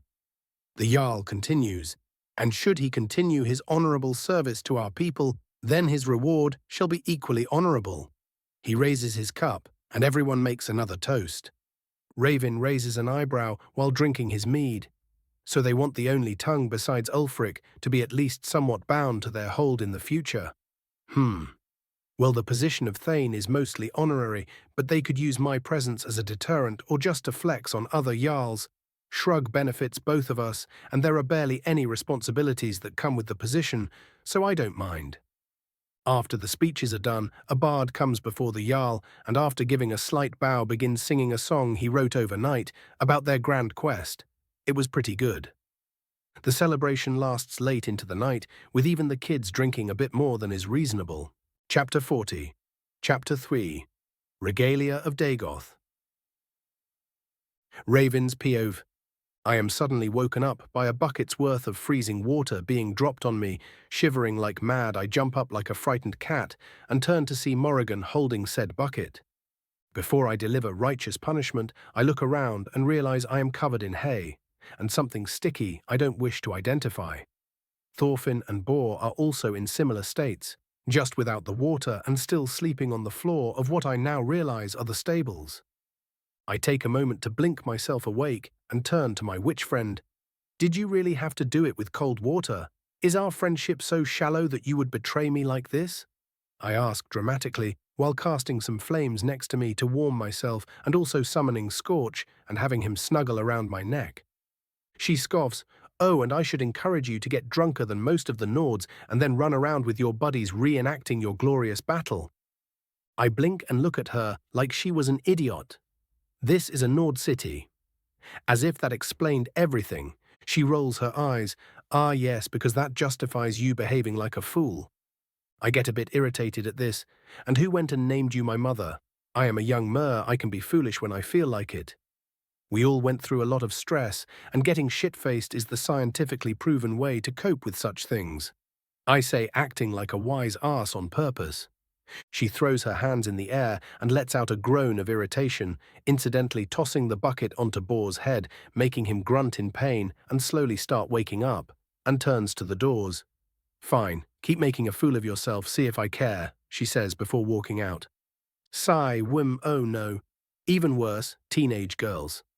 This will be annoying to deal with. Shaking my head and muttering a troublesome, I help Boar get up and proceed to kick Thorfinn awake. Both of them are very hungover, so I decide to mock them, showing off my almost perfectly fine state. Thank you, Kine, I will leave some flowers at your shrine. We take a bit of time to at least try and clean ourselves up by a nearby well, the passing residents chuckling at our state, but no one made any negative comments, as expected. After cleaning up, with heavy quotations, we go to the tavern for a morning drink. As soon as we enter, everyone inside gives us a cheer and we are poured drinks without even asking, on the house as well. Maybe being an honorary noir isn't so bad after all. Boar and I later left Thorfinn at his house. His mother was in front, holding a ladle in her hand with a suspiciously kind smile. We prayed our friend would find peace in Sovngarde and left him to his fate. Tolfdir is at the gate today, and when he saw us, he simply laughed and muttered something about rowdy youngsters. After getting properly cleaned up, I left for the Archmage's tower. Today my robes were going to be finished. The design I went for was a Telvanni-inspired armoured robe. It was black with purple, being the colour of my house, edges and Dunmerry runes stitched expertly into it. Instead of the usual flowy form, however, I combined it with blackened ebony chainmail, boots and gauntlets I bought for a pretty penny. The hood would be enchanted to completely shroud my face, making only my slightly glowing eyes visible. The gauntlets would exit the wide sleeves, and the long robe would hide everything else. The finishing touch was a featureless ebony mask. I entered the enchantment chamber to find that Sergius and Savos were already there waiting for me. The Archmage waved for me to come closer and quickly checked if the sizes were right. The robe looked to be top-quality fabric from what I knew, which to be fair wasn't much. Sergius spoke up then. The tailor we usually hire worked overtime for this, and so did the two of us. You don't know how much your discoveries will benefit the college. His face showing a satisfied smile. I smile back and ask, and what enchantments were decided on? You two did say you would use your experience to choose the best possible. Savos cuts in, as the base we went for the usual magicka regeneration with self-cleaning. Most robes have this effect, but you can expect a marked improvement in your gathering of magicka. Adding to that enchantment, we made it able to absorb lesser hostile spells. Moving on, seeing as you went for an armored version, we used the metal parts to enhance your self-empowering spells by a third. And last but not least, you have the option of soul-binding the robe and armor, making you able to summon them at will. A proud look on his face. I blink, actually astonished. Damn, that is amazing. The Archmage's gaze turns conspiratorial. There is an issue, however. Oh boy, here we go. He scratches his beard. We kind of went ahead of ourselves and added too much. A grand soul won't do. We were hoping you might be able to help with this. I decided that black souls will be more powerful than white ones. The only way to get more out of white souls will be Azura's star. Slouching in defeat, I mutter, of fucking course you would know. And after thinking for a moment, I realize something. Fucking Boar snitched on me. Well, our next practice duel will be most unpleasant for him. I pull out the black soul gem and place it on the table, expecting a mighty dressing down. All I get is stares. I wait for a couple of seconds and ask, all right, how fucked am I? The Archmage looks like he gives not a single shit, but Sergius lets out a frustrated grunt. If you got the soul of anyone even slightly undeserving, I would have personally thrown you out of the damn window, but since the person you placed into the gem is barely worth calling such, I will look the other way. Just this once. Now use your damn sight and help us complete this. Savos looks giddy at seeing my sight in action as we gather around the robe and armor. Getting Sergius's signal, I break the gem, letting out a massive amount of power. All three of us combine our soul manipulation, and to my great surprise, they let me guide the power into the enchantment. Savos's eyes also give out a glow, telling me he is observing very closely. I guide the soul power through the different runic sentences, slowly realizing just how complex the single massive runic matrix is. Yes, I didn't make a mistake there. This entire thing is a single God's damned enchantment, and I get the opportunity to look at every detail. I focus every bit of my attention to the process, very carefully guiding even the tiniest wisps of power. The process takes over 2 hours. But exhaustion won't stop me, and I keep pushing on, earning the approving looks of my seniors until finally the process is finished, and before it settles, I pull a cord of the enchantment to my soul, binding it. I let out a tired breath and sit down. The Archmage lets out a giddy sound while clapping his hands. Amazing! Truly, your bloodline is an undiscovered goldmine. It is a real shame the Shamat didn't try and economically ruin the tribunal instead of going the religious madman route. He would have probably succeeded. He starts laughing like a child. I let out a tired laugh as well. Sergius gives me a proud look. Honestly, when Savos suggested we let you lead, I was utterly flabbergasted, but seeing you doing the work of an expert or an even greater enchanter, I was as proud as a teacher can be. Congratulations. I smile happily without conscious thought. They start muttering between each other, but I tiredly zone them out and look at my gains from this. Mind 20 to 21. Mysticism. Apprentice. Minor soul manipulation. Soul manipulation. Enchantment expert. Soul imbuing. Greater soul imbuing. Conjuration apprentice. Puz-bound robe. Regalia of Dagoth. My enchantment progress was immense. Even the system agreed with Sergius. While my runic skills are still at adept level, my imbuing of power was way of the charts. Surprisingly, the robes were even named and accessible through the system, so I decided to check them out. Regalia of Dagoth. Master-crafted combat robes made for the last heir of House Dagoth, being capable of self-cleaning and heat regulation, and granting the wearer 200% magicka regeneration, absorption of up to 50 magicka worth of spells per second, and a 30% boost to any enhancement spell he casts on himself. Soulbound to Dagoth Raven. After sitting for a bit, I summon the robe and get up, feeling power radiating from them. Makes me feel like a child that just got a toy they wanted for years. I give a grateful bow to the two mages and thank them for the opportunity before leaving the room. My heart filled with childish glee. Chapter 41. Advancing Spells. Boar's POV. I am telling you, you shouldn't have told them anything. The fewer people know about the Thalmor, the less likely we are to get stuffed into one of their dungeons for an interrogation. Brienne berates me for the 10th time since I decided to inform the Archmage about the Black Soul Gem situation. But what he did was wrong. No matter the situation, the souls of people shouldn't be played with. I protest weakly. Brienne rolls her eyes. Oh please, the elf bitch deserved it. I prepare myself for another argument when I suddenly feel a chill down my spine and feel a gauntleted hand grab my shoulder. I slowly turn my head around, and all I see are two glowing red embers surrounded by blackness. Before I can say or do anything, I am dragged away. Suddenly getting panicked, I turn to my sister, only to see her give me a sad wave and make a sign of prayer to Talos. Raven's POV. After repeatedly and thoroughly showing Boar the error of his ways via blunt force trauma to the face, I removed my hood and mask and left for the library. I realized during the expedition that my spells were lacking, even if I could defeat every foe I fought up to this point. If a truly powerful mage faced me, I knew I stood no chance. So it was time to focus on empowering my spells and growing my reserves as much as possible, and while I couldn't get Heartstones on short notice for growing my reserves, I could cram arcane script until I start thinking in the damn thing. So I decided that was exactly what I would do, even if it would cost me part of my sanity. The next week was hell. While I took a break from my physical training to properly rest, I used that time to focus on runes instead.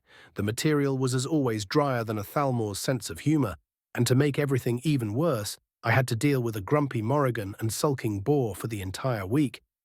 Maybe I should get that land the Jarl offered sooner rather than later. Many times I thought about quitting the boring process, but my desire for power was far greater than my boredom. So somehow, barely, I managed to understand and memorize the entire damn thing.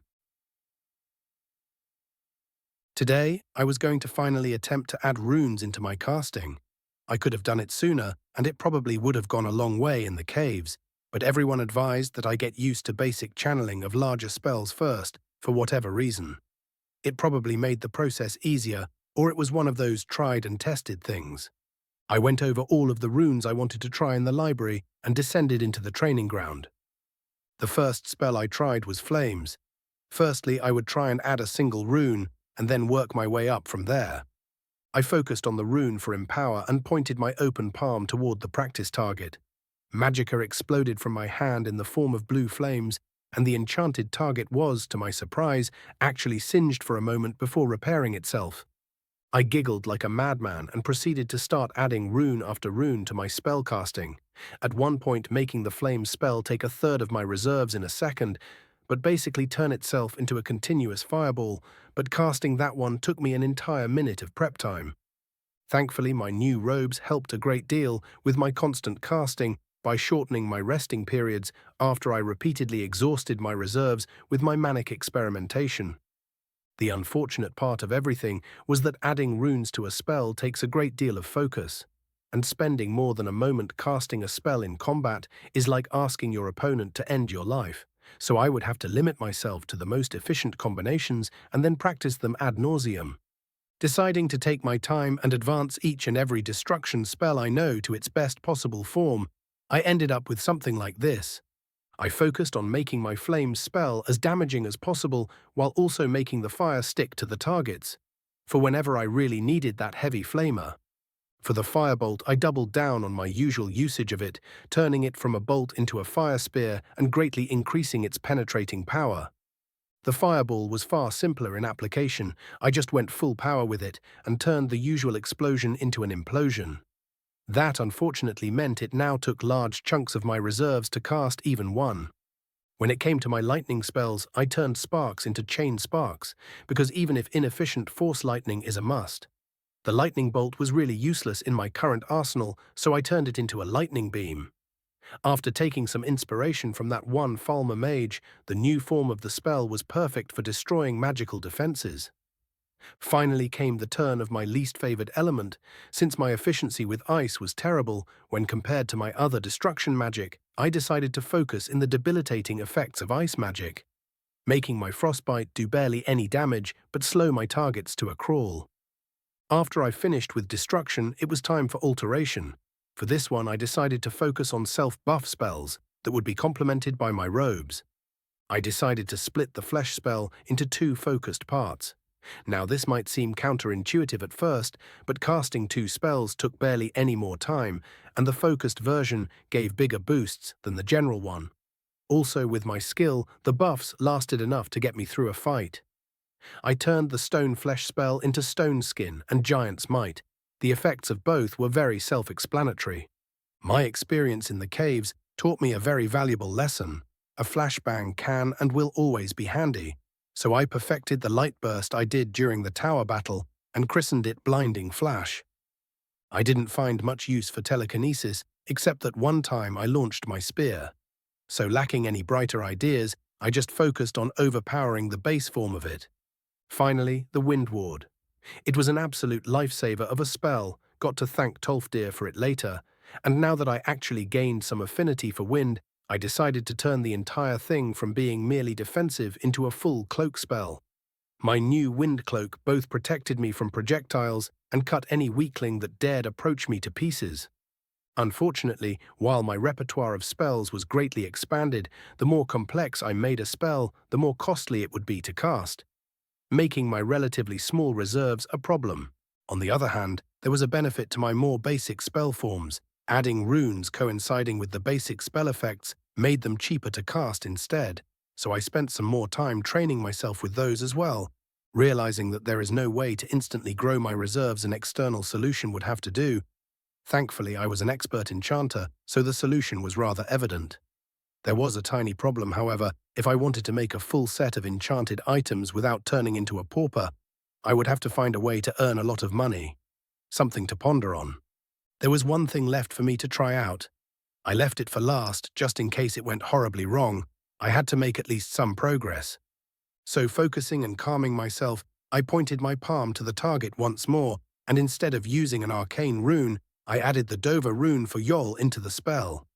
Surprisingly, it worked. A mighty flame exploded from my hand. It seemed to have actual weight and took an entire chunk out of the enchanted target. Unsurprisingly, it took every drop of magicka I had, and then some. Thankfully, I had a blue potion nearby, so I didn't have to deal with the hell known as magicka exhaustion. Deciding that was enough experimenting for one day, I left the hall to do my daily meditation and relax after that rather unpleasant experience.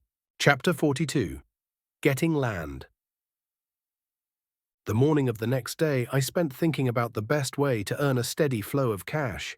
After a bit of pondering, I decided to check out the blueprints I got from the Tower Quest. I started reading the Animonculus manual, and thankfully it was written in Tamrielic.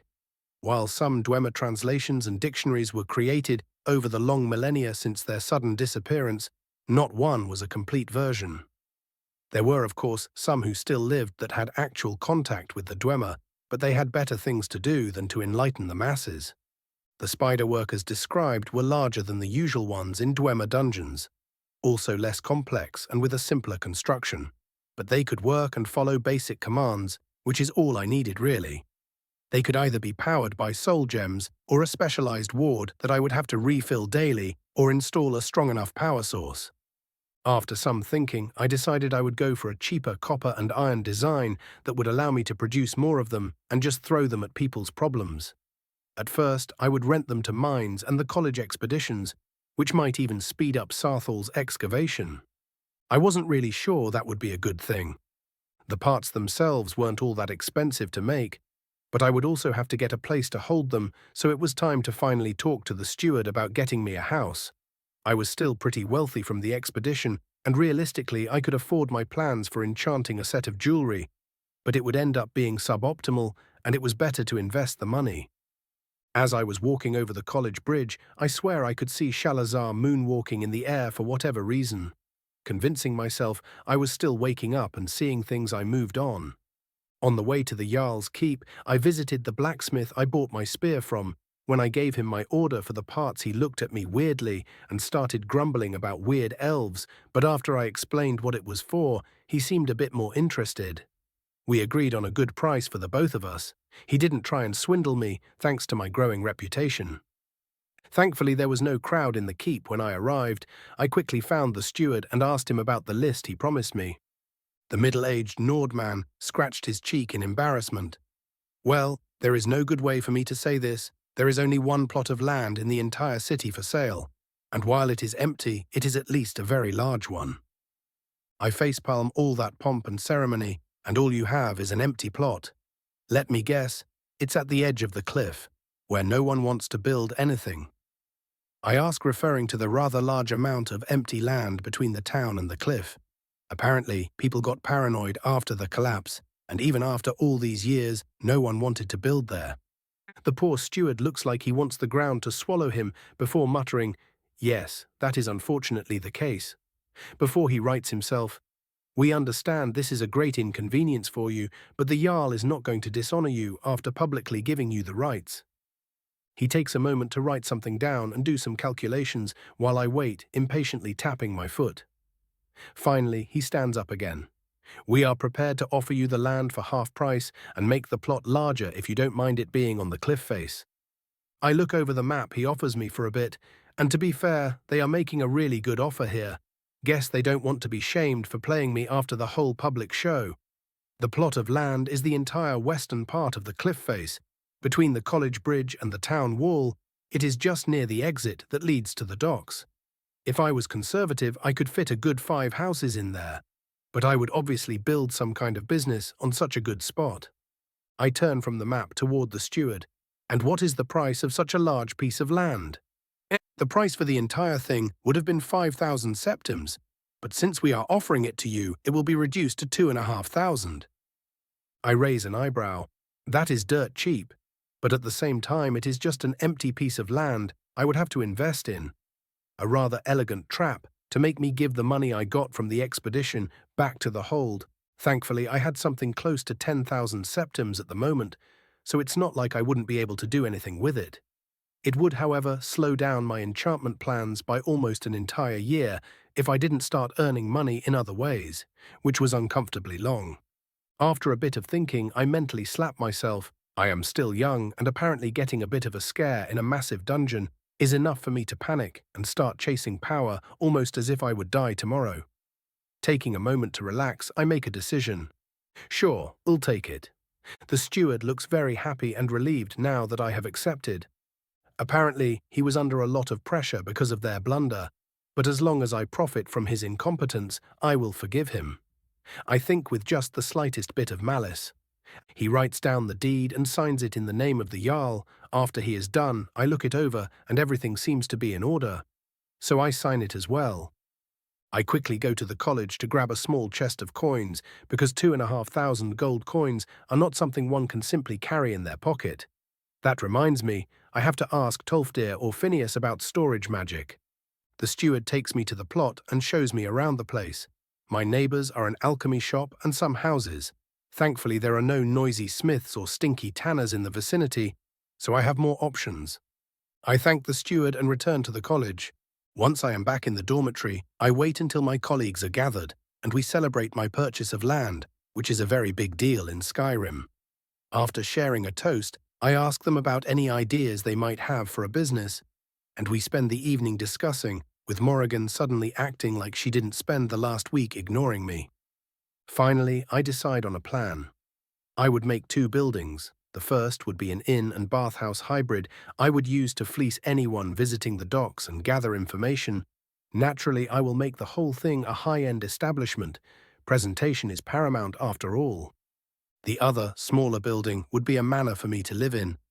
I would build it in a mixture of Nordic and Dunmerry architecture, using a part of it to hold a workshop for my Dwemer spider business, and as storage, I would also make space for my enchanting business. Finally, I would set up a proper ancestral shrine. No reason not to abuse the knowledge of the 6th house after all.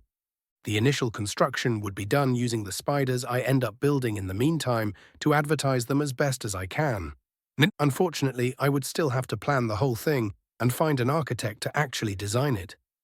Well, that is for tomorrow's me to worry about. I think flippantly as I throw myself onto my bed. Chapter 43, Spiders and Deals.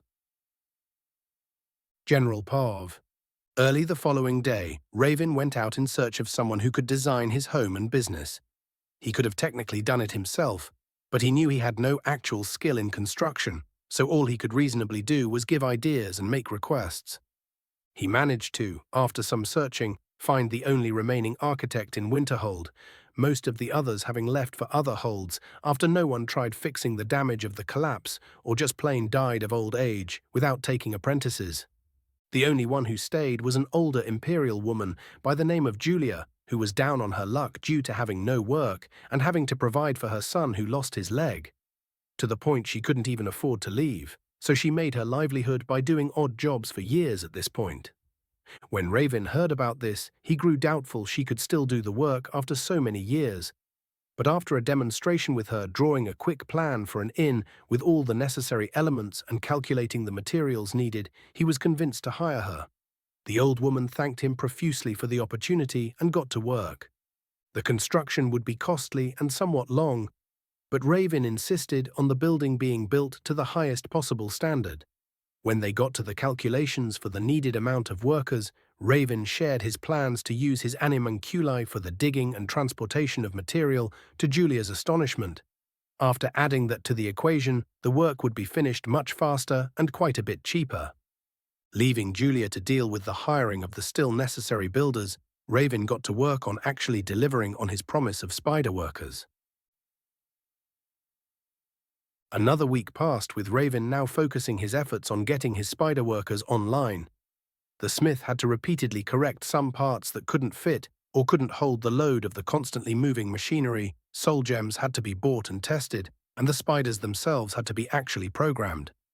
Thankfully, the schematics came with instructions on how to do said programming, and surprisingly a way to make the spiders take commands in Tamrielic instead of the weird humming or tonal magic the Dwemer had to use. Upon reading this part of the text, Raven realized just how groundbreaking this was. Realistically, no one made animunculi because they weren't able to command them without the tonal hum of Dwemer.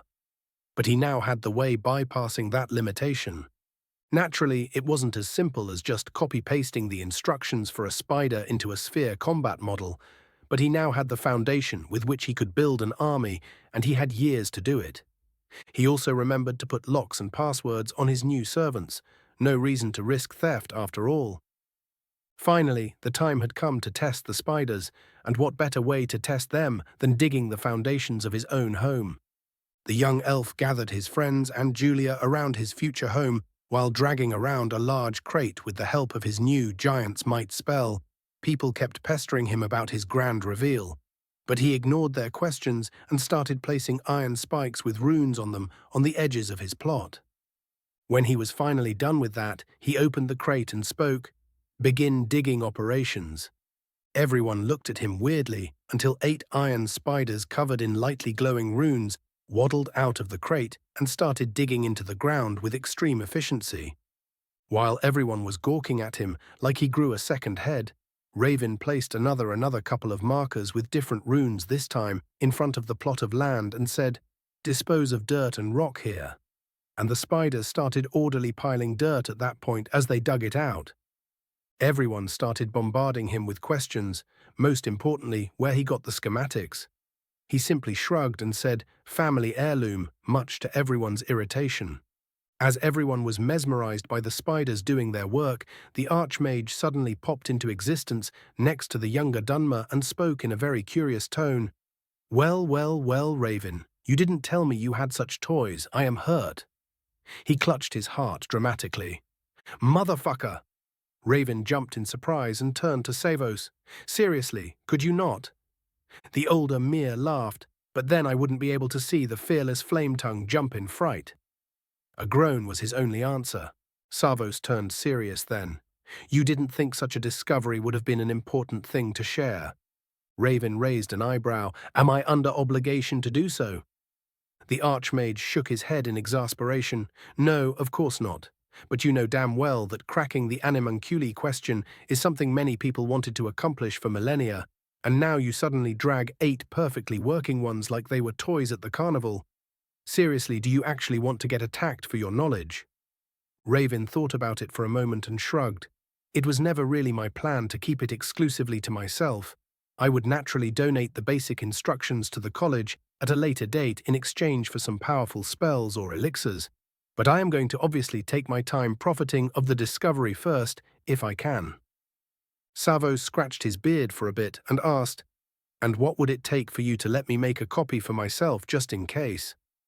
The younger elf mulled it over for a minute and spoke, "I can let you make a copy, but only for experimenting in the next 5 years. In return, you will lift my school restriction and get me some heartstones along with a fully prepared ritual to strengthen myself physically. Protecting me from curious attackers is also a given." The Archmage, unlike the student, didn't think for even a second and said in an excited tone, "Done. I'll prepare everything and get back to you in a couple of days. Good luck with your business," before disappearing suddenly. "I hate it when they do it to me, but I cannot wait until I can do it to others." Raven muttered with a smile before turning back to his spiders. He spent the rest of that day writing down any problems with his animunculi and changing the design to improve them, while answering any non-essential question about them to his friends. Chapter 44. Further Progress. Things returned to a pleasant monotony after Raven started building his home. Every now and then he would have to visit the site to modify his spider workers or change some broken parts. The inn would be finished in a couple of months, with the manor coming after that. Some of the guardsmen he fought beside even came to him with enchantment orders, using their newfound wealth to get what would inevitably become powerful family heirlooms. He started visiting classes for other schools of magic. Much to the chagrin of his colleagues, he couldn't make as much progress with them as he still focused on his main schools, but some new spells were added to his repertoire. From the School of Illusion, he learned how to cause fear and modified it to work by locking eyes with people. He also learned how to muffle the sound of his steps, making him more than a mere novice illusionist. Illusion Apprentice, calm, enrage, muffle, fear, terrifying gaze. The Illusion Master, Drevis Nelleran, kept being prickly with him the entire time he was there, but after finding out he was a rather devoted follower of Azura, he explained to the Dunmer teacher that while he may share the name of the one who went against her, he is by no means an enemy of the Lady of Dawn and Dusk. After that conversation, Drevis at least kept any comments to himself, even if he did still get annoyed by Raven's mere presence. During restoration class, he managed to, using his experience in destruction, learn how to cast a sunbeam and sunbolt spells. Unfortunately, these would not be effective against living targets for the most part, but would in turn absolutely devastate any lesser undead. He also managed to, with the help of Scorch, further enhance his fast healing, making it more potent, allowing it to be actually usable in a combat situation. Remembering the Falmer cave, he also made a point to learn the Detoxify spell just in case. Finally, he learned the Rejuvenate spell, which once cast constantly recharges one's stamina for a period of time. This was enough to push him to the Adept level of Restoration. Restoration Adept, High Heal, Quickened, Sunbeam, Sunbolt, Rejuvenate, Detoxify, Steadfast Ward. After he joined Marwyn in the next Mysticism class, Shalazar expressed his great pleasure that one more student has decided to accept his mighty teachings in the most glorious of magic paths. Raven spent a good 10 minutes explaining to the lizard wizard that he was there to get some useful spells and not give himself fully to the path of a mystic, making the tiny Argonian pout like a child. He did still teach him, just while also trying to convince him to let go of his worldly concerns and cast his mind adrift into freedom every step of the way. While dealing with the very insistent lizard was a massive hassle, Raven did finally learn how to use the Mark and Recall spell he was given when he arrived at the college, temporarily binding it to his dorm room. Shalazar also showed him how to increase the speed of his levitation and how to protect himself from the elements. Raven asked about a blink equivalent spell, but Shalazar warned him that teleporting without developing acute spatial awareness is suicidal at best. Still, his progress in mysticism was more than satisfactory. Mysticism Adept, Soul Manipulation, Levitation, Stable, Quickened. Mark and Recall, 1. Resist Element. When it comes to conjuration, he focused on improving what he had instead of learning other spells. He made sure to ask the professor, who he still was sure was a lich, how to strengthen his familiar more quickly. The Breton explained that the best way to do that is to add Scorch to his usual magicka exercise. It would make it take more time, but he could intertwine his magicka with that of his familiar, benefiting both. He also changed his bound weapon from a saber to a spear and focused on making it more powerful. Adding his fire affinity to the weapon did give it the equivalent of a minor enchantment, and the now higher concentration of magicka allowed him to make the metal of it more resilient. Conjuration Apprentice, Bound Weapon, Glass Flaming, Familiar Bond, Scorch, Bound Robe, Regalia of Dagoth. Unfortunately, due to spending so much time on many different things, he wasn't able to join the guards in training as much as he did before. They understood, but some playful mocking was definitely had. He did make some time every couple of days to continue teaching Thorfinn how to cast basic spells, teaching him how to cast Oak Flesh and Flames. His usual classes continued as always, with Raven focusing on improving what he had instead of gobbling up as many spells as possible and then not knowing how to use them. During Alteration class, he kept pestering Tolfdir with questions about self-augmentation and defensive spells, the old Nord not minding it one bit and patiently answering any questions. His enchantment was by far his most advanced school at the moment, so he decided to focus on actually applying the knowledge, taking as many enchantment jobs as possible. His name slowly started spreading in certain circles as a very prolific enchanter, and he could expect people to start coming for his work from further than Winterhold sometime soon. When it came to destruction, it was hell. Well, it was always hell, but now it was far more hellish than it had ever been. Why, one might wonder. It all started when he was telling the tale of his dungeon delving to Marwyn as they were done with their daily magicka training. Flashback, Raven's POV. Having finally finished cycling magicka with Scorch added in the process, which was a surprisingly pleasant experience due to my glorious Hawk Boy's positively charged magic, I left to go to the library for some light reading when I met Marwyn, who also finished his daily training. We got into a chat about the cave expedition when he asked about what fighting mages in a death battle really felt like. I will admit, my retelling got a bit out of hand with me, almost reciting the whole thing. After I finally got to the part where we found the Falmer king, I said dramatically, and lying there beside the Lord of the Falmer was a creature. It was even worse than a Falmer. It was, And may Azura forgive me for uttering the word, an Altmer. Marwyn broke out in laughter, and I suddenly felt a premonition of danger. Cough. I slowly turn around and am faced with Feralda giving me her warmest smile. Fuck, I sum up the situation perfectly, and Marwyn starts laughing even harder. General Pov. And that is how Raven earned himself some generous extra training time with the Master of Destruction. Chapter 45, The Staff. Raven's POV. Ugh, I grunt as I drag myself from the destruction tower. My everything ached something fierce as I barely managed to crawl on. One day, Feralda, one day it will be you getting your shit kicked in, mark my words. I make my way to the dorms and plop myself into an armchair, drifting off into a light sleep.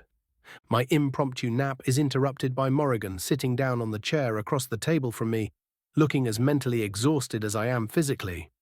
I blink myself awake and ask with a smirk, or is the young alchemist regretting her life choices again? She lets out a tired groan that radiates desperation. Please, I just had to listen to the virtues of properly processed moon sugar for 6 hours. I really don't need your childish jokes right now, Raven. I snort and raise an eyebrow and say with a tone of dramatic mockery, but Morrigan, think of the money you can earn. She slumps deeper into the chair and clutches her head in her hands. Yes, but is it even worth it? I let out a surprised breath. Wow, that bad, huh?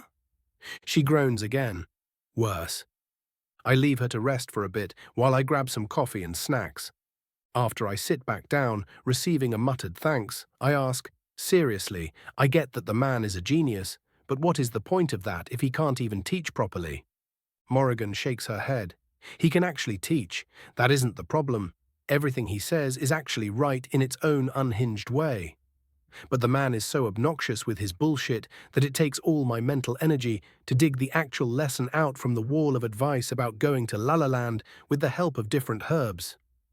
We sit in silence for a bit before I mutter, man, the Khajiit must love him. Morrigan laughs at this. Oh, they do. Out of all of his customers, the Khajiit are by far the most numerous. The man managed to reduce the harmful effects of moon sugar. They almost worship him at this point. I sigh at this. Farm tools, am I right? She turns to me now. And why do you look like a mammoth just had its way with you? I scratch my cheek. Well, I may or may not have accidentally offended Feralda, and she decided to reward my audacity by giving me extra lessons. She gives me a mocking smile. Or is the young battle mage regretting his life choices again? My eye starts twitching. Now a gleeful look on her face, she continues, but Raven, think of all the people you will defeat. Boo, I say in a deadpan tone and meet her eyes while channeling some magicka. She jumps over her chair and gets behind it. I start laughing my ass off. She gives me a murderous look and hisses like a scared cat. What the fuck was that? I tone down my laughter, but my voice is still filled with mirth. Modified fear spell works with eye contact. Now her eye starts twitching. You are so lucky I can't turn you into a popsicle in the dorms. As if you'd even be able to hit me. I raise my nose at her. She gets even more annoyed now. Oh, really? I give her a mocking smile. Really? She slams the table. Fine, get your ass to the training grounds right now. I shrug and get up, following her. The next hour was spent with her trying to penetrate my defenses with predictable results. Even if she by some chance got through my wards, none of her spells were strong enough to get through the absolutely busted enchantment on my robes. Well, they were busted at our level. She left the training ground in defeat, not without me, oh so generously giving a couple of tips about destruction. General Pov. Later that day, as Raven was finishing up with his final enchantment order, he was interrupted by someone. Turning from his work, he noticed a Dunmer, wearing what looked to be the gear of a Telvanni lawman. After thinking for a moment, Raven spoke, "What does Master Diran want?" The other Dunmer takes out an elongated wrapped-up package.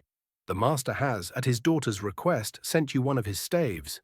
His tone filled with an utter lack of interest. Raven nods.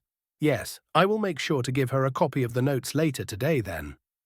The lawman nods and leaves, not even introducing himself. Ass. Raven unpacks the staff and looks it over. It is made of what looks to be charred wood and covered in Dunmerry runes. It lacks the usual ornamentation, but at least the color scheme complements his robes. The runes themselves seem to have been made to allow for better channeling of pyromancy specifically, but there is one extra set that Raven is unable to recognize. Not touching the staff just in case, and taking some time to read through a Dunmerry rune catalogue in the library, he is at the same time furious and horrified.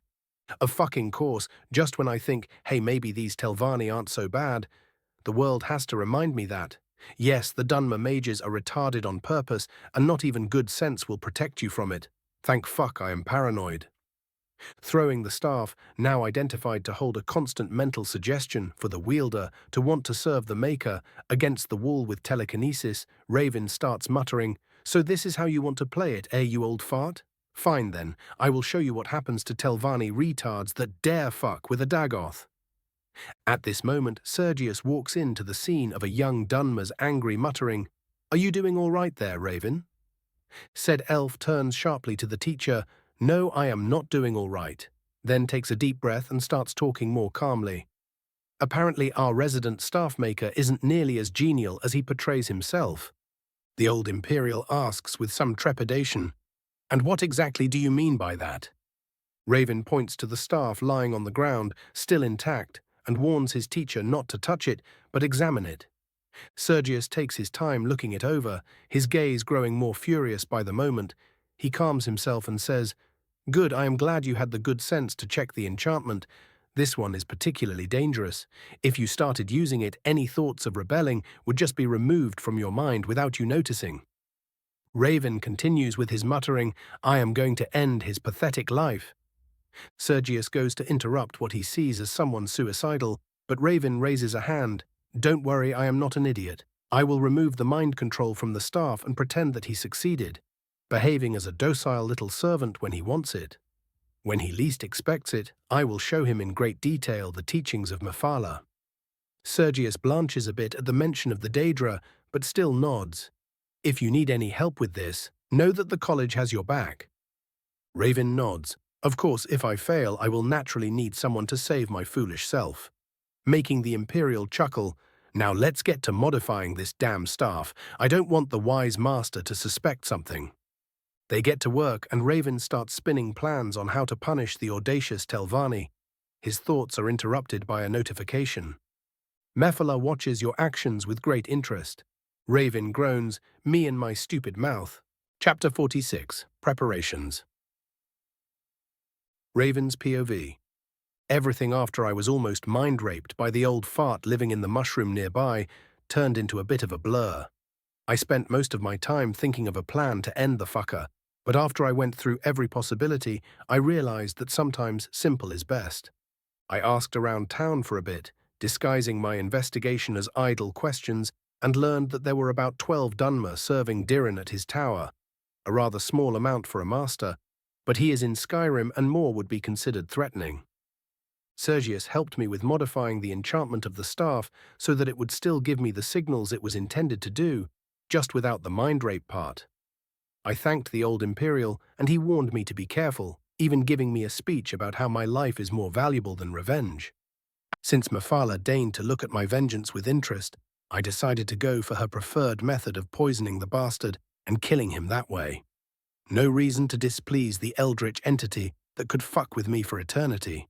Naturally, he would have some protection against poison, so I would have to work around it in some way. What I finally chose was the most potent magicka burn poison I could find, which should bypass his defenses and weaken him enough for me to stand a chance in actually killing him without getting maimed myself. When I asked Morrigan if she could concoct something along those lines, she said that she barely knew how to brew middling poisons at best at the moment. Continuing my search, I discovered that no one in the college really made poisons to any great extent, frustrating me to no end. As I was walking around the gardens to cool off, a sudden thought struck me: the merchant scroll. I quickly left for a summoning chamber in the Hall of Refinement, and after checking around the place for any possible issues, used the scroll. Suddenly a tall, grey-skinned, horned Dremora appeared in front of me. "Hello, stranger," he says in a gravelly voice, before looking me over in some surprise. "Oh, you aren't the previous customer, guess that she got caught then," and shrugs. I nod. "Yes, she bit on a bit more than she could chew. Anyway, you are a merchant, yes?" He smiles and spreads his hands, an ornate wooden stall appearing next to him.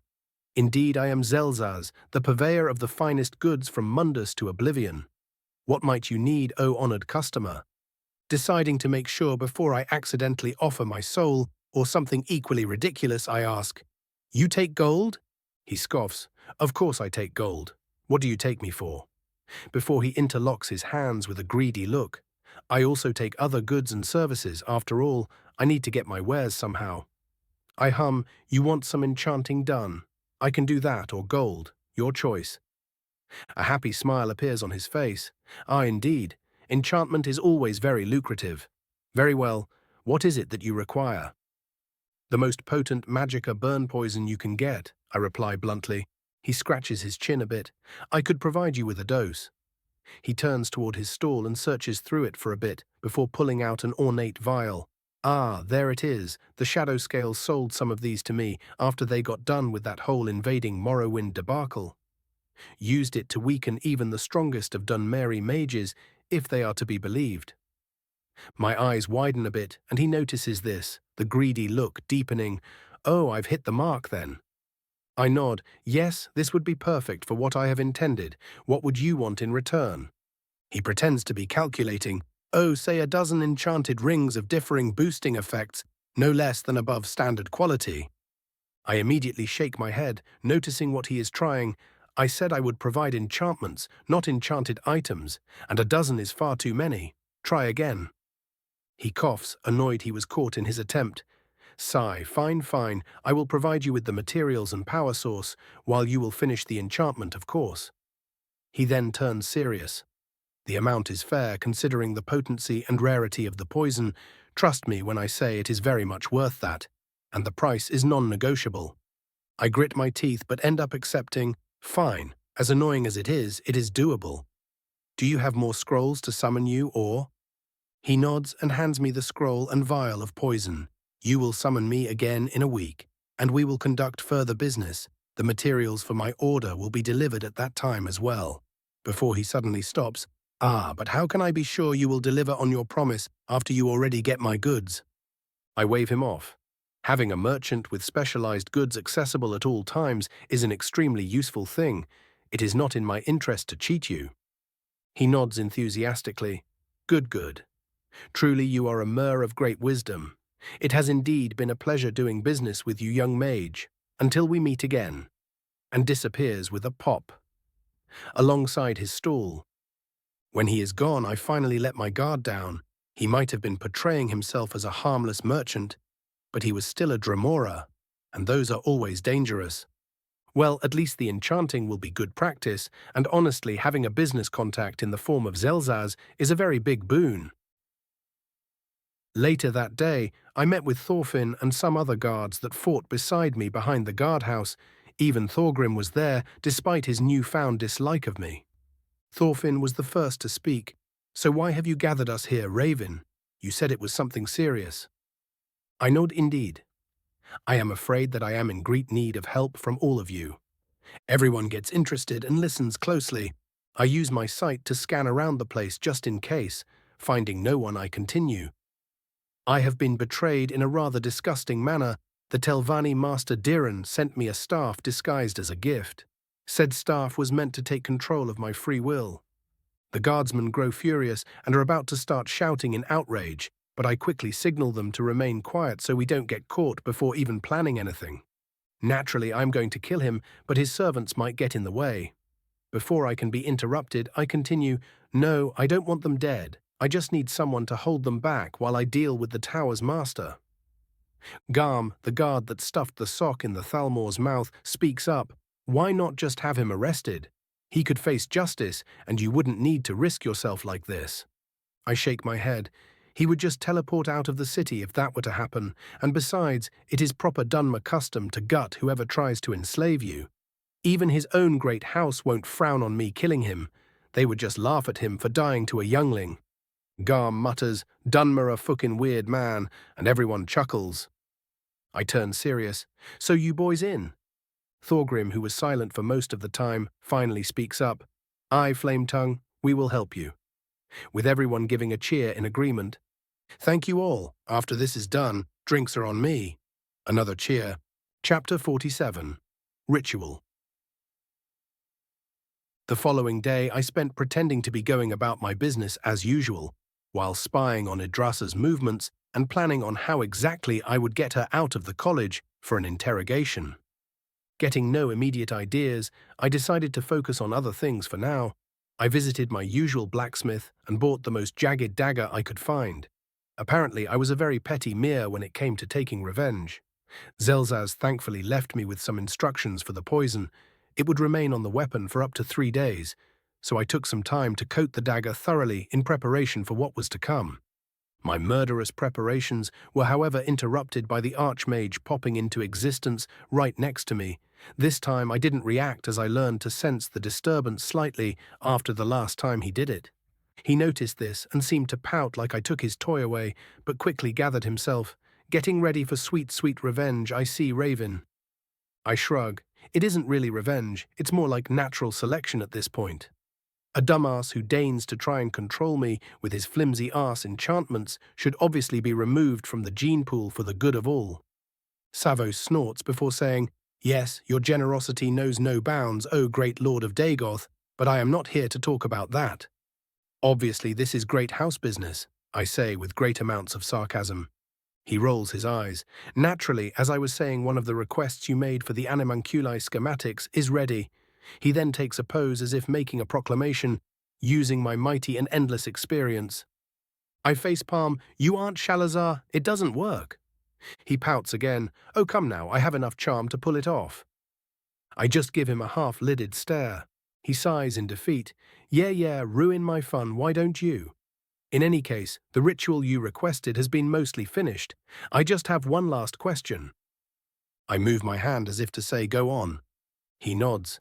Most of the early enhancement rituals have the same basic components, but the final parts need the least amount of preparation while actually having the most influence on the ritual itself. Basically, you have a choice. I can infuse you with the explosive strength and night vision of a saber cat, or the durability and slight regeneration of a troll.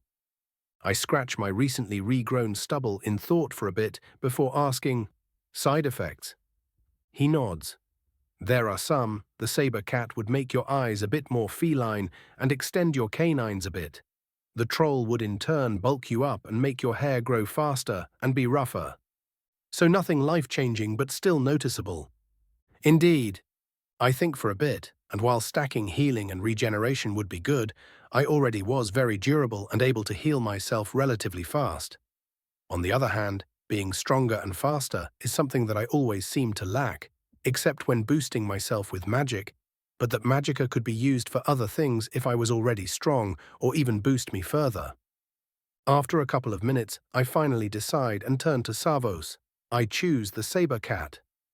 Very well. He stands up from his chair and claps his hands, teleporting us to what I guess are his quarters, and let me tell you, they are more opulent than what little of Ulfirk's palace I managed to glean.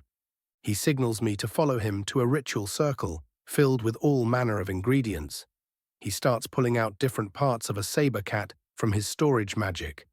Filling some indentations with blood mixed with something else, he even pulls out 4 rubies and places them around the circle. Damn, this must be very expensive to do, but realistically this is chump change for him compared to what he is getting in return. After about 10 minutes of meticulous work, Savos is finally done. He turns to me and waves his hands. "Well, what are you waiting for? Into the center you go." I follow his instructions and position myself in a central circle that connects all the other parts of the ritual. I nod at the Archmage and start channeling my magicka. Nothing happens for a good 10 minutes, but then all the ingredients start reacting, slowly and steadily melting into a red ball in front of me. This takes another 20 minutes of me constantly having to channel magicka and follow the circle perfectly. Finally, everything seems to fit together, and the blob of the blood-looking substance launches itself into me and is absorbed into my body in less than a second. Surprised, I raise my eyebrow thinking it is over, but then the itching starts. My life for the next hour is hell. Some of my skin falls off, while my canines grow a bit, making my mouth slightly uncomfortable with the unusual sensation. My sight becomes sharper, and I see the shadowy corners of the room more clearly, but also blinding me a bit whenever I look at the windows. The worst part, however, is the constant merciless itch in my everything. At this point, I might have preferred pain. At least I would feel victorious for enduring it pain. This would just leave me feeling disgusting. Blessedly, the ritual comes to a close, and I start rolling on the ground with Savos laughing his ass off nearby. Stichar 11.5 to 15. Dex 13 to 16. Trait gained, night vision. I get up slowly while glaring at the older Mer, which just seems to entertain him more. Thanks for that, old man. He clutches his heart. Oh, you hurt me, Raven. I thought we were buddies. I roll my eyes. Yeah, whatever, see you later. I am about to pass next to him, but he stops me with a hand and says in a serious tone, while I cannot directly interfere, that doesn't mean I can't or won't help you. The little worm dared attack one of my students. If I don't have at least a bit of a hand in his punishment, I would be disgusted with myself before taking off a ring from his hand and giving it to me. I raise an eyebrow and he laughs. Oh, I still want it back. That one is expensive, even for me. You do realize I am going to copy everything carved into it, down to the last detail, right? I ask. He looks at me and winks. Apparently, that was the intent. Thank you, Archmage. Truly. I give him a slight bow and go to leave. Just before I close the door, I hear, good luck, Raven. Give him hell. I smile and go toward the dorms, finally having gotten an idea on how to get Idrasa alone. Chapter 48. The Interrogation. As I walk toward the dormitories, new strength coursing through my body, I get a devious idea. I quickly turn toward the conjuration tower with what must have been a look of menace. I enter Phineas's office and see the Breton without his usual glamour covering him. Ivory white bone with glowing purple eyes, almost every single part of said bone covered in ornaments or runes. He looks at me, practically radiating annoyance, not at all flustered by me seeing him like this. I shake my head and speak, Professor, I was looking for a specific type of soul gem and was wondering if perhaps you had one in stock. He seems even more annoyed by the interruption now, but speaks in an ethereal voice. And what might you need such an item for? I grin, why to punish an old fool, of course. He deadpans at me, and I should care because... I roll my eyes, not caring about showing disrespect to a creature who probably already lost most of his emotions. Do you have one for sale or not? Good, I don't like when children waste my time trying to finagle free things from me. I have one, 1,000 septims. Take it or leave it. I nod and drop a bag on his table, grabbing the black soul gem. He levitates to me. It has been a pleasure, Professor. He waves me off. Get out, I am busy. Well, at least he is the cranky kind of lich, instead of the murderous type. After I am done with that final bit of preparation, I go to meet my Dunmer colleague. I find her in the dorms, thankfully alone. Hey, Idrasa, I was wondering if you had some free time. I need to select some clothes for a thing they are planning in the Jarl's Keep sometime soon. She smiles. Of course, Raven. When did you want to do this? I was thinking right now, that is if you aren't busy. She gives me a sarcastic smile. I would be busy if someone remembered to give me the damn notes I wanted. I facepalm, pretending I forgot. Ah, of course, I knew I forgot to do something. I will give them to you when we get back. Deal? Deal. We soon leave the boundaries of the college and head toward a tailor I purposefully chose that worked at the edge of town. Just as we are passing an empty-looking street, I take one last look around and with no hesitation launch her behind a corner with my telekinesis. She grunts as she hits the ground and goes to stand up, but is met with my burning eyes which make her freeze in place. She shakily tries to speak, but I raise a hand, lightning covering it. Now, Miss Moabane, you will in great detail explain to me what your retard of a father thought he was doing when he tried to mind control the lord of a great house. Her eyes widen at the final part. What do you mean, a lord? I chuckle. Ah, but of course I never did fully introduce myself. Raven, Lord of House Dagoth, at your service. And give her a mocking bow. She now looks even more terrified and stars shaking like a leaf. My annoyance grows. Well, little Telvanni, I am waiting. Speak up. She calms down a little bit and stutters out, He wanted to get your spid dear skemet tix. Before breathing a bit more and speaking somewhat normally, I warned him that you were being watched by most of the masters due to your progress, but he needed more money for his hobbies. She looks absolutely disgusted, saying the last word. Oh, and what are those hobbies, if you would be so kind to enlighten me? I ask, genuinely curious. She shakes her head. I am not going to tell you that. He would kill me. I raise an eyebrow. You do realize your situation right now? She rolls her eyes. Oh, please, even if you let me go, I would be killed. I laugh out loud. Oh, this is precious. You think he will live after today? She looks genuinely shocked at my response. You think you can kill a Telvanni master? I scoff. If a bunch of farm tools can kill the Archmagister, a lord can kill a measly master. She looks extremely offended by my words, but I channel Magica into my eyes, and she goes back to a shivering mess. Now, Moabane, you will tell me what I want to know. She goes to refuse, but I hit her with an underpowered spark spell while forcefully shutting her mouth with telekinesis. She lets out a muffled scream, but I continue not caring one bit. After a minute of asking, shocking, and asking again, she finally surrenders. Fine, stop, please. I shrug and let her continue. I am beyond caring at this point. He is a cultist of Namira. He uses most of the servants as cattle, constantly regrowing their limbs after eating them. Most are broken by now. She shivers, apparently more uncomfortable with what she said than with what I just did to her. I facepalm and sigh heavily. Seriously, what is wrong with your entire house? I know my own doesn't have the best track record, but there is like one master that I don't immediately disrespect in your entire great house. No matter, tell me about the tower's defenses, number of guards and everything else. Keep in mind, if you try to lie to me, your fate will be worse than death. I pull out the black soul gem and cast terrifying gaze again. She is naturally scared shitless and starts listing off details and numbers. The questioning goes on for a good 10 minutes. One Nord seems to notice us, but a calm spell and a hit to the back of the head sends him to dreamland. Idrasa finally gets done with the layout and enchantments of the tower, and I nod, writing them all down. After I finish, I turn to her, now for the final matter. She gives me a defeated look, and I continue in a grave tone, You now have a choice to make.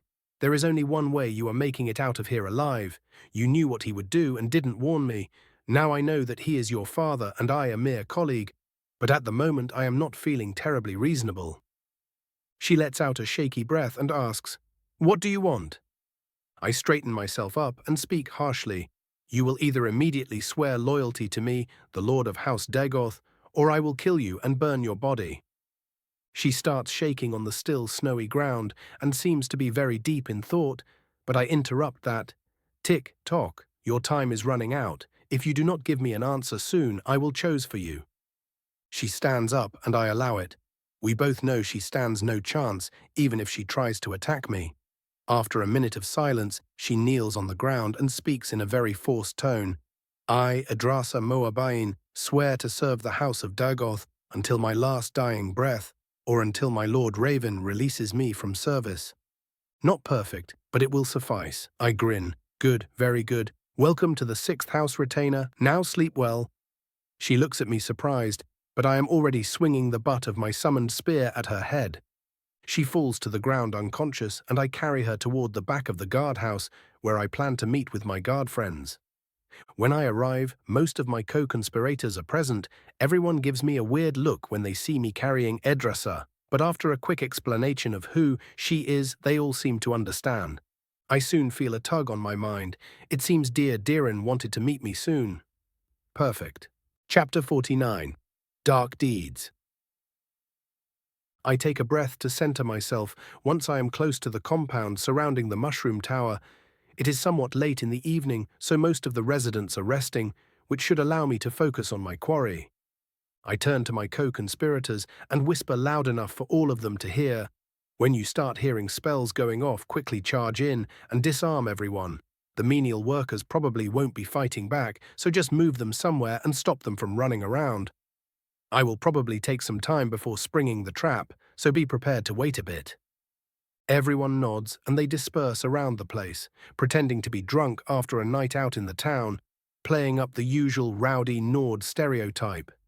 I start walking toward the tower while putting on the ring the Archmage lent me. I immediately feel as if my Magicka reserve has almost doubled. Will definitely have to copy it down when I am done with this mess. Before I get closer, a system prompt interrupts me. Quest issued, kill Diren Moabane. Reward, new system function, further insight into stealth and poison making. Robert did say the system would get expanded when I do something major. Guess killing a Telvanni master counts. Well, I will have to actually kill him first, so after reminding myself about overconfidence being a slow and insidious killer, I finally approach the tower. The same lawman that gave me the staff waits at the entrance. I pretend to have a vacant look and simply follow him. When we get to the center of the ground floor, he signals for me to go up and I levitate, leaving him behind. Thankfully, the only real defensive measure in the tower is the levitation locking enchantment, but seeing as I am already up here, that is no longer an issue. Once I am upstairs, I am greeted by the sight of Diren eating some kind of meat that I really don't wish to have identified at the moment. We appear to be alone at the summit. Good. He turns from his meal toward me, snaps his fingers making my staff glow, and says in a mocking tone, "Ah, Raven, the new prodigy of the College of Winterhold.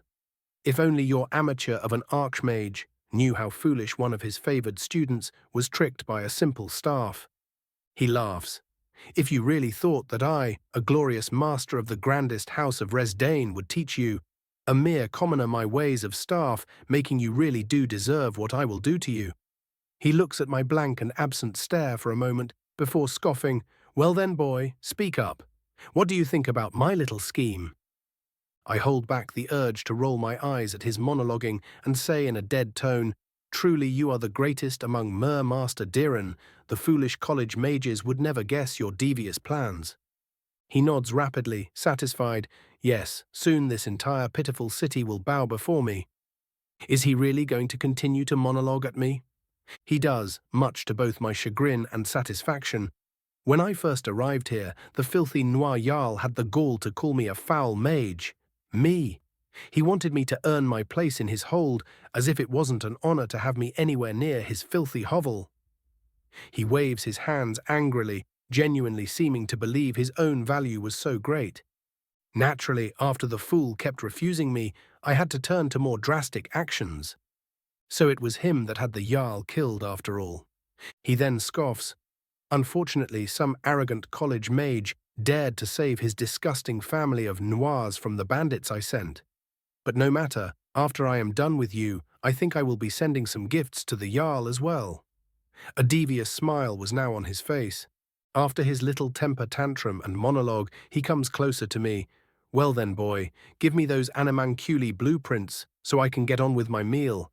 I don't want to waste more of my time." His arrogant speech is stopped in its tracks by me, suddenly summoning my battle robes, casting Giant's Might, and ramming the jagged dagger I had hidden until now as deep into his gut as I could. He falls to the ground and stutters, "You! How did you escape my control?"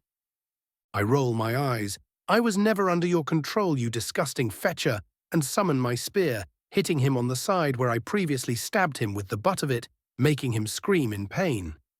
He looks at me, pure fury in his eyes. "You dare!" and launches some weird red lightning at me. Thankfully, I was able to predict it as my third eye was turned on the moment I approached the tower.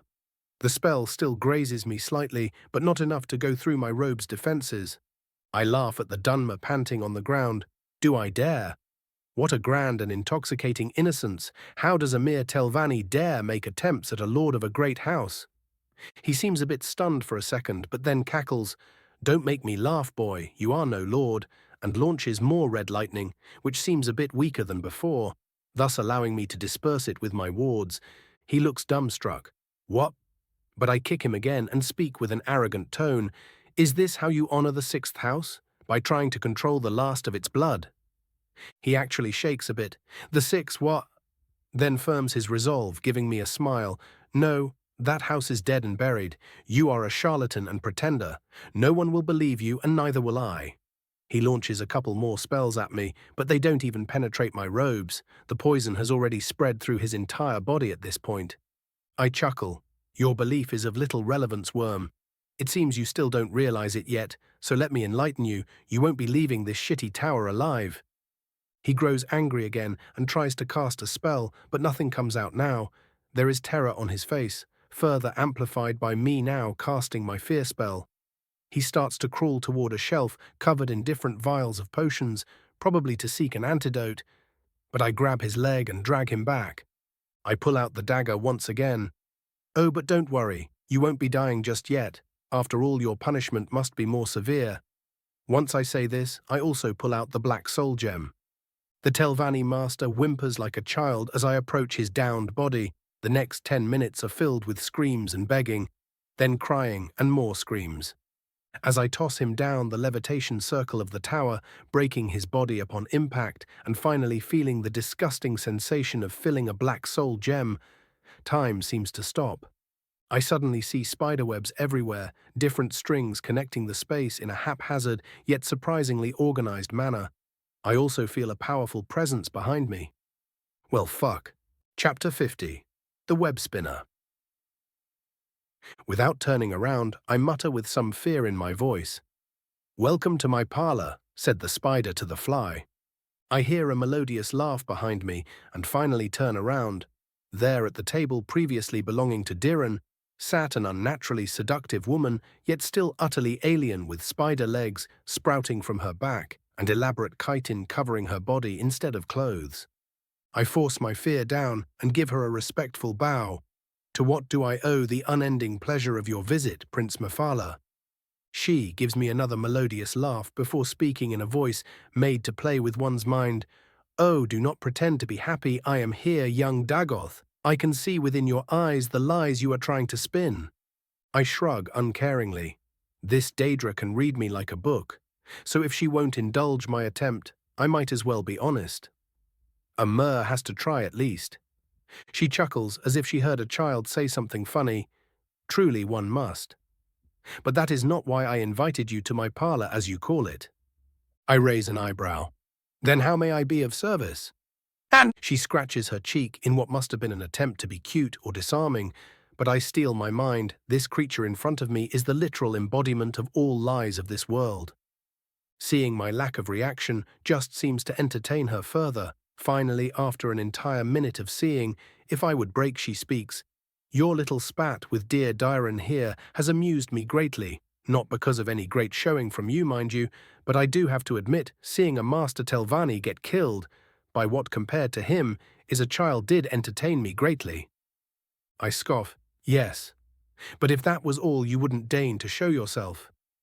She raises an eyebrow at my sudden brazenness and says teasingly, "Oh, and do you really think it wise to speak to me in such a manner? I might throw a tantrum, as we Daedra are known to do."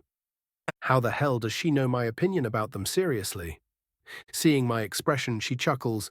"Oh, please, you are not the first nor the last to think themselves above us just for being rational, as some of you mortals like to portray yourselves."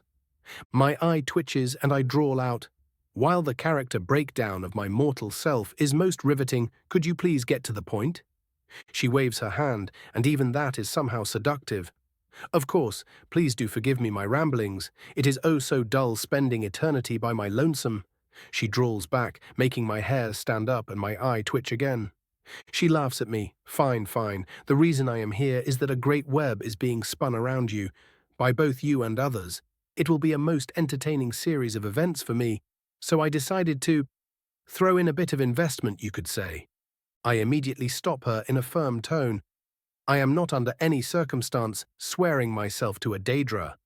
You could burn everyone I know and love in front of me, and it wouldn't change my mind." Mephala scoffs with a bit of annoyance, almost making me feel sorry on instinct, but I rein in my emotions. "If you would let me finish, then you would know there is no need for such visceral reactions. But you have piqued my curiosity. Do tell me why you abhor serving a Daedra so vehemently." I shrug. "I don't mind providing services for payment, as any businessman does. What I do abhor is adding any tether to my soul." She raises an eyebrow. "Oh, skittish about sharing your essence, are you? purposefully wording it as if we were talking about something other than my soul. I give her a deadpan look. She pouts, "Fine, keep your little secrets. What I was going to offer to you before I was oh so rudely interrupted was to give you a bit of a hand with the future entertainment you will provide me. Naturally, I might make some requests of you later on, but don't worry, your soul will be safe and sound." I raise an eyebrow. "And what is this bit of hand you speak of?" She pulls out a locket from Dagoth knows where and tosses it at me. I inspect it and see that it is made of ebony, radiating no power, but still covered in an aura shared with its presumed maker. There is a spider engraved into it. Mephala speaks again. "This locket will show others that you are in my favor. It will also lead you to those who are my followers and give you the right to make requests of them. It will naturally make spinning webs of lies far easier for you. So, access to some assassins and a speechcraft boost, I guess. Not bad." I turn from the locket to the Daedra. "And what will this cost me in truth?" She smiles. "Oh, nothing at all." I deadpan again. Just as I am about to ask again, a system prompt pops out.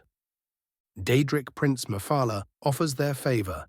In return, Raven Dagoth shall use the power of said favor to assist and entertain the prince. If he fails to do so, the favor shall be withdrawn, and access to any followers or blessings of Mephala is forever lost. I blink. That is surprisingly very generous. She sighs, a tiny bit of defeat in her voice. You are paranoid to the point that if I offered anything more binding, you would have refused out of hand. So go ahead, use my blessing, and bring me some delicious mortal drama. Fine, I grit out, getting a system prompt confirming my acceptance. She nods in satisfaction and then gives me a seductive smile. Or you could stay here and we could have some fun right now. I scoff. The thought has no power over the honest, hard-working Mer. She laughs, probably having expected this.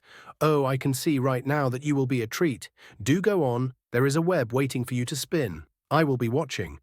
And with one final wink, she disappears, and I am back to normal. Well, that was an experience, I mutter, disoriented. I hear yelling downstairs, but it is not what I expected. I notice the voice of Hjolmir, who was definitely not part of my group, yelling at someone. Well, time to face the music. I hope the college will be there to bail me out if I fuck up. Before I levitate downstairs, I check my quest rewards. Quest completed. Stealth Novice, San, Stealth Apprentice. Alchemy Apprentice, Pulse Poison Craft. New system function unlocked. Identification. While the two first rewards are completely expected, and I file the new knowledge entering my mind rather quickly, the third reward gives me a great bit of surprise. The identification function might not be ridiculously powerful, but the knowledge it might provide is sure to be useful in any situation. Deciding to try it out at least once before I leave the tower, I take a look at the locket Mephala gave me. Mephala's Favor, Minor Daedric Artifact. A locket gifted to Dagoth Raven by the web spinner, it is both a status symbol and a powerful artifact, enhancing the wearer's ability to hide the truth. This goes for any and all ways of obfuscation up to and including spells. Take note that while the item doesn't possess any inherent corruptive elements, it does make the wearer tend to lie on instinct while worn. Holy shit. Maybe she wanted me to discover the effects on my own, or it's just in her nature to hide the truth, but this will be very helpful in the future, even if the side effect will be annoying. Deciding to put the locket on, just in case I prepare for what will no doubt be a long interrogation by the authorities. Chapter 51. Chapter 12. Getting Away with Murder.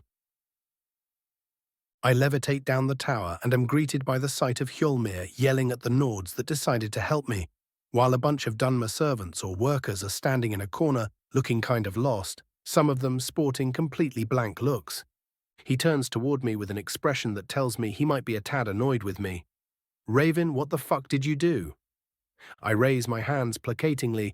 Can we all calm down first? I have the perfect explar. I suddenly hear someone rushing behind me and see that same lawman jumping at me with a dagger. Almost instinctively, I point my fist at him and summon my spear, making him impale himself on it. Surprisingly, I feel barely any strain holding him up one-handed with my new strength. I guess that being 5 over average is far more than a mere 50%. Remembering I am not quite alone, I stop my musing and turn to the other Dunmer. Anyone else feels like they want to get shish kebabbed? There are no takers, good. I turn back to Hjolmir while unsummoning my spear, making the body hit the ground, as I was saying before the rather uncouth interruption. He gives me a blank look. Cuff. I have the perfect explanation for this, though it does concern the Jarl personally, so it might be better explained in the keep. Hjolmir stares at me for a bit, then nods. Very well. You didn't give me a reason to distrust you yet, but if I so much as see a hint of you trying to run off, we will be having words. I nod, of course, and look toward the Dunmer. Your master has been given his due punishment. Wait for me here until I am done, and I will sort out your futures. Some of them fearfully nod, while others merely continue with their empty stares.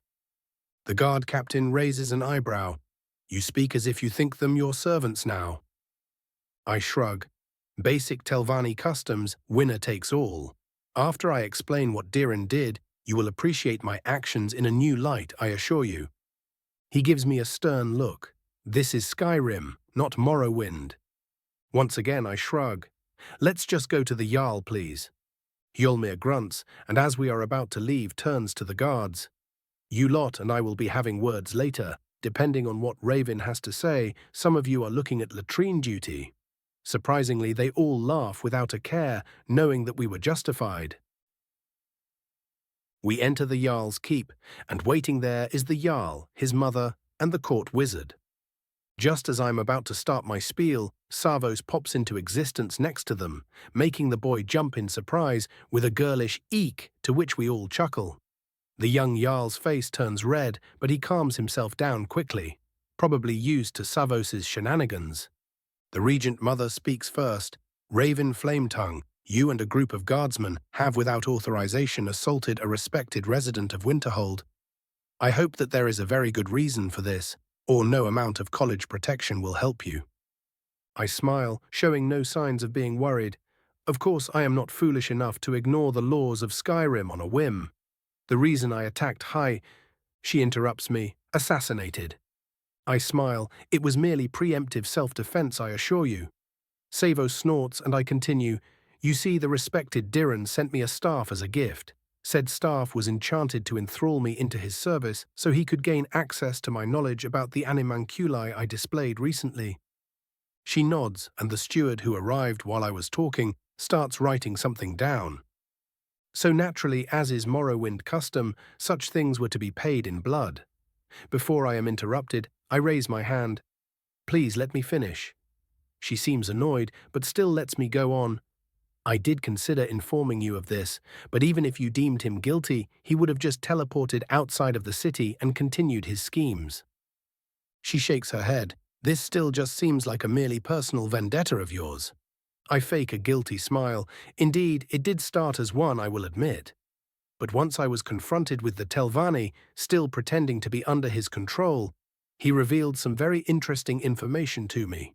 Namely, he admitted his offense at the departed Jarl Courier, insisting on him earning his place, and using said reasoning to justify to me or himself, I am unsure, the assassination of your husband, and the attempted assassination of yourself and your child. She shakes as if struck. Are you certain of this? I nod solemnly. Yes, the fool spent a good 10 minutes grandstanding about his schemes, controlling the foolish noirs that dared disrespect him. He even mused about sending a couple of his gifts to the Jarl. The poor woman is constantly shifting between grief and utter fury. Her son, on the other hand, is looking at me with admiration. Good. And to put the final nail in the coffin of his last shred of dignity, I do have to mention, while we are still on the topic, that he was a cultist of Namira that used his servants as cattle. The steward takes over, since the poor Jarl Regent is still in a state of mild shock. There were no reports of his servants going missing. We are a large hold, and I am sure people would have noticed the change over the years. I shake my head. He didn't change servants. He regrew them with alchemy as he butchered them. Everyone shares a look of pure disgust. Hjolmir spits on the ground and turns to me. Are you sure of this? I nod. His own daughter told me about it after some diligent persuasion. Now everyone turns to me with looks of markedly lesser disgust. Even Savos looses his usual playful aura and sternly tells me, "We will be having some very choice words about that later, Raven." I sigh. Yes, it was not the most ideal of solutions, but I think I was justified in this. He just continues staring at me for a bit before pulling back. Hopefully, I will be able to finagle out of this later. The Jarl's household whisper among each other for a couple of minutes while a servant brings me some refreshments. I use my new identification skill to check the drink just in case. You never know when people will make stupid decisions, so I might as well train myself to be on constant watch. Finally, the young Jarl speaks up. "While we will have to confirm your claims, we are prepared to give you the benefit of the doubt in this case, seeing as you have fought honorably for our hold." His mother interrupts. "Naturally, if you have told us the truth, we will have to spin the tale to the people, something along the lines of you investigating him under our request." I smile and say humorously, "I see no issue with my misdeeds being ignored." The regent rolls her eyes. She mutters, "We will also have to deal with the inheritance of the tower itself." I shake my head. I am afraid that under the customs of House Telvanni, that tower and its servants are now mine. She looks at me like I am joking. "Are you sure you aren't overreaching right now? His daughter is still very much alive, and by the laws of Skyrim the tower is hers." I nod and smile. "True, but his daughter also swore loyalty to my own house just yesterday." Thena shakes her head. "That doesn't matter one bit in Skyrim. Besides, since when do you have a house?" The Archmage butts in. "I can confirm that Raven is indeed a noble of Morrowind. The name of his house has been held back due to its relative infamy." And then turns back to me, his gaze stern once again. "And she swore said oath under great duress, and what I guess was a threat on her life." I don't back down and stare back at him. "She didn't even warn me, Archmage. I could have literally been eaten alive and she didn't care, so neither shall I. If she betrays her oath, I will end her one way or another." He seems irritated at my talking back, but decides to leave it for later. The regent sighs, very tired from the emotional roller coaster I just put her on. "In any case, we will not allow you to take ownership of more land just like that. You already got a sizable plot of land within the city, and the people would grow angry if you were suddenly to get more." I grit my teeth and go to protest, but she interrupts me. "You may, however, due to your service, intentional or not, to the hold take what you wish from the tower and offer employment to the servants. The tower itself shall fall to Edrasa Moabain, who may continue serving your house if you get the Archmage's agreement." I nod in satisfaction, but she raises her hand. "But this is only under the condition that you tell us what house you serve exactly. We made the mistake of offering foreign powers land in our city and will not do so again, no matter your previous service." I sigh. "Very well, but I must have your word that you will not spread this around unless I do so myself first." Everyone nods, and I straighten myself, sending a pulse of magicka to my robes. I cause the purple beetle symbol to appear on them. I am the last living descendant of House Dagoth. Their reactions are somewhat subdued, but I see recognition in most of their eyes. Well, except the child, but that is understandable. The regent looks me over appraisingly. "You haven't given us cause to suspect you yet, so despite your house's history, we will honor our end of the bargain." I sigh in relief. Thankfully, Dagoth has been dead for long enough for humans to generally forget the impact he had on Morrowind and possibly the surrounding provinces. "You may leave for your discussion with the Archmage now. We have a lot of work to do. You will be informed if anything changes in the meantime," she says and turns back to her son, who is still looking at me with awe. I look at Savos, who is still giving me the disappointed old man stare, but seeing as I am also an old fart, it has little effect on me. Still, I hope he won't make my life hard with the coming conversation. Chapter 52. Chapter 35. Servants. The Archmage teleports the two of us to his chambers and takes a seat while pointing me to another one. As he sits down, he takes out a bottle of mead and takes a long swig. We sit in silence for a minute before I decide to ask, half joking, "All right, how fucked am I?" Savos stares at me for a bit and shakes his head, running his hand through his hair. "Honestly, I am not sure what to do with you right now, Raven. On the one hand, I would have done the same, or worse in your position. Understandable. On another, you did torture and force into service a fellow student of yours. I let out a long sigh and say, I would have preferred to keep her as a friend to this. I shake my head. Unfortunately, reality is often disappointing. The moment her father decided to try and enslave me was the moment that he died, inevitably ruining said friendship. If she warned me, I would have been far more lenient. But she didn't care one bit, so I have decided that I will give her the same treatment. He takes another swig of his drink and is silent for a time. Finally, he says, well, at the end of the day, you didn't permanently harm her, just ruined her life probably. He snorts self-deprecatingly. I suddenly get the feeling that he is saying this more because he has to than him really caring about Idrasa's fate. That is rather odd. Why would I know that? I take a suspicious look at my system, and there sits the answer.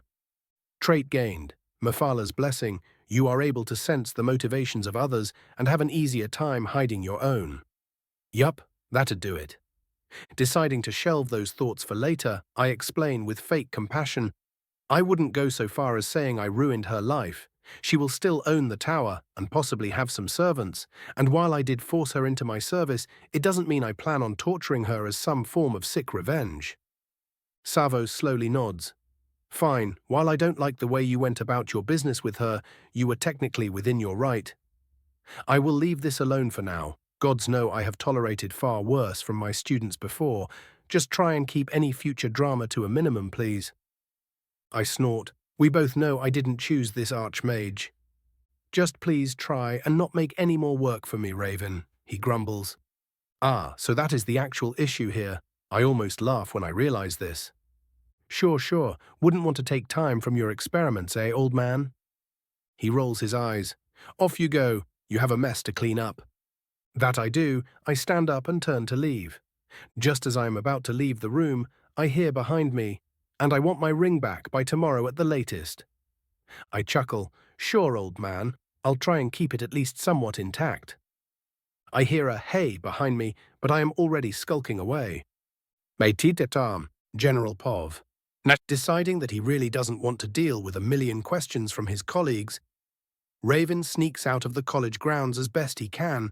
His first destination is the guardhouse where he left Idrasa. As soon as he enters, he sees all the guards that helped him attack the Telvanni compound inside. They turn to him and greet him with a cheer. Raven approaches Thorgrim and asks, seeing as you are all sitting here in good cheer, Yolmir didn't make any problems for you. The old Nord grunts, no, the moment you informed him that the fucker was the one to kill Korir, we were all suddenly too drunk to remember doing anything today, and he was inclined to believe us. We were let off with some extra training. The Dunmer laughs. Truly, Nord mead is one hell of a drink. Everyone joins him in laughter, and after a bit he speaks again. All right, lads, tonight we will meet at the inn. My treat for everyone. They give him the expected reaction, and he goes on. But first I have to deal with the aftermath of everything, so I will be seeing you. He receives nods from everyone and walks toward Idrasa, who is sitting in the corner, a somewhat dead look on her face. Raven approaches her and signals her to follow him. She does so reluctantly, and they walk outside. After a bit of walking, Raven speaks up, still feeling a bit vindictive. So still think I can't kill a great Telvanni master? She sighs. What do you want me to say, Raven? Congratulations on killing my Fater. She seems completely done with life, but Raven senses that it is more to do with her now actually having to work to live, instead of her father dying. His new sense will take some getting used to. Raven rolls his eyes. No, that is not what I want. I don't for a second regret what I did, but I do regret having to do it. He then says in a falsely sad tone, we were after all becoming friends, and now that is forever ruined due to your father's foolishness. He shakes his head. What I do want now is to deal with the aftermath of everything and make the best of this situation. Idrasa chuckles dryly. Oh yes, make the best of taking my family fortune and my servants. How very generous of you, my lord. The lord, she says with utmost sarcasm. He scoffs. Oh please, it's not like I am going to keep you from your father's knowledge. Just because you always had everything handed to you doesn't mean that you can't learn how to actually get your own wealth and power. She gives him an incredulous look. What, do you expect me to become a master in a year? Raven snorts. Not with that attitude. In any case, what I do want you to do is actually get serious with your magic training. The whole Lord thing is mostly ceremonial for now, but I will not have anyone in my house be a spoiled princess. Of that much I can assure you. Yggdrasil goes to give another sarcastic comment, but one stern look from Raven is enough to remind her that they were no longer equals. It is at this moment that the new reality of her life finally clicks in her mind. She gives a defeated nod, and they continue walking toward the tower. When they arrive, they are met with 4 Nord guards and the servants milling about the compound. There are about 10 of them, with 6 looking completely out of it. Raven approaches the bored-looking Nords and says, "Thank you for staying, boys. I'll take over from here." The lead guard seems relieved and says, "I, Flame Tongue, will leave you to it." And they walk off. The heir of Dagoth turns toward the servants, coughs to get their attention, and speaks up imperiously. "I regret to inform you all that your master has offended someone he shouldn't have, and has thusly received his due punishment." He sees a mix of relief and disbelief on their faces. His gaze then turns compassionate.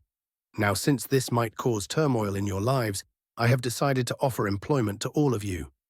Before they can answer, he continues with a stern look. "Before you give your answer, I want to know who among you was involved in your previous master's eating habits. Know that if you hide anything, the punishment will not be light." One of the coherent servants fearfully stands in front of them all and says, "It was the one you impaled, Sergio. He was the only one that was ever allowed into He goes to say master, but corrects himself. Diren's private rooms, even the young lady Yggdrasil wasn't allowed there. Raven senses no lies and nods. "Very well, so who among you is interested in following me?" The same servant asks with surprise. "You are giving us a choice." Raven raises an eyebrow. "While my robes are inspired by Telvanni fashion, I assure you I am not a member of that house. So yes, you do have a choice in following me or remaining in Miss Moabane's service." They mutter among each other before the spokesman turns back to him. "And what would we be doing for you, if you don't mind me asking, Sergio?" "I plan on opening a rather sizable inn with a bathhouse," he responds, and quickly adds, "Before someone asks, no, it will not be a disguised whorehouse. I am also building a mansion for myself, and will need someone to keep the place clean. Naturally, you will be given fair compensation for your work." The servants go back to talking among each other again, and after a good 5 minutes of debate, with even the broken ones nodding absently, the lead servant returns.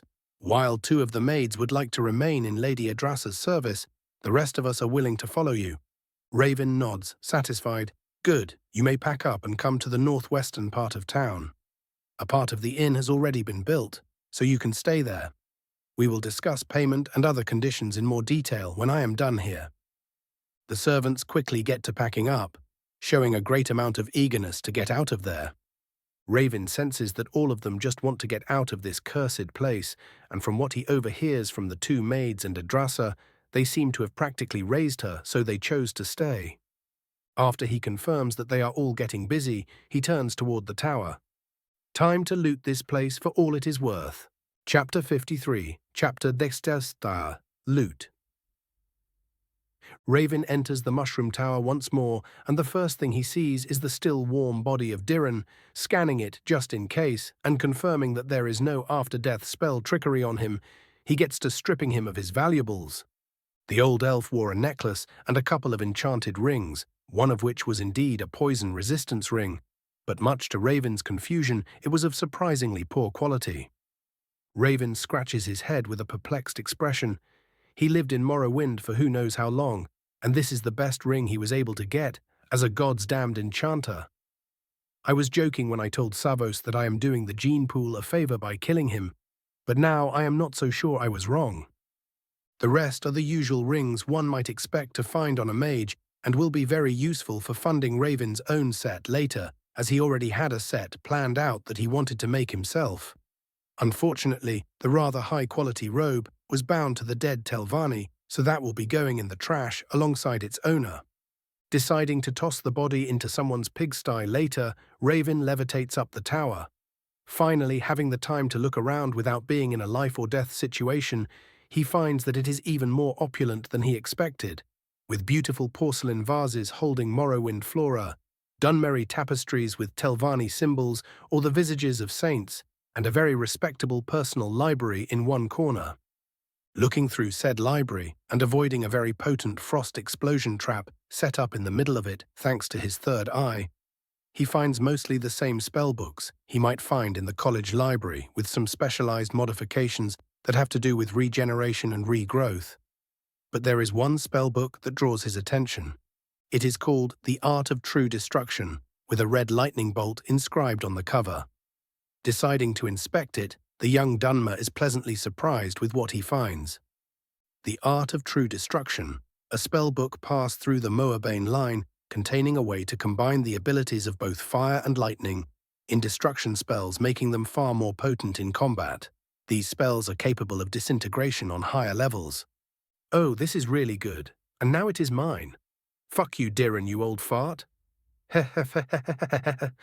Finishing his giggling fit, he moves on, keeping his guard up just in case he starts to explore the rest of the tower before he begins his complete pillaging of the place. He finds an enchanting room filled to the brim with soul gems and manuals, which makes him once again giggle like a very creepy child.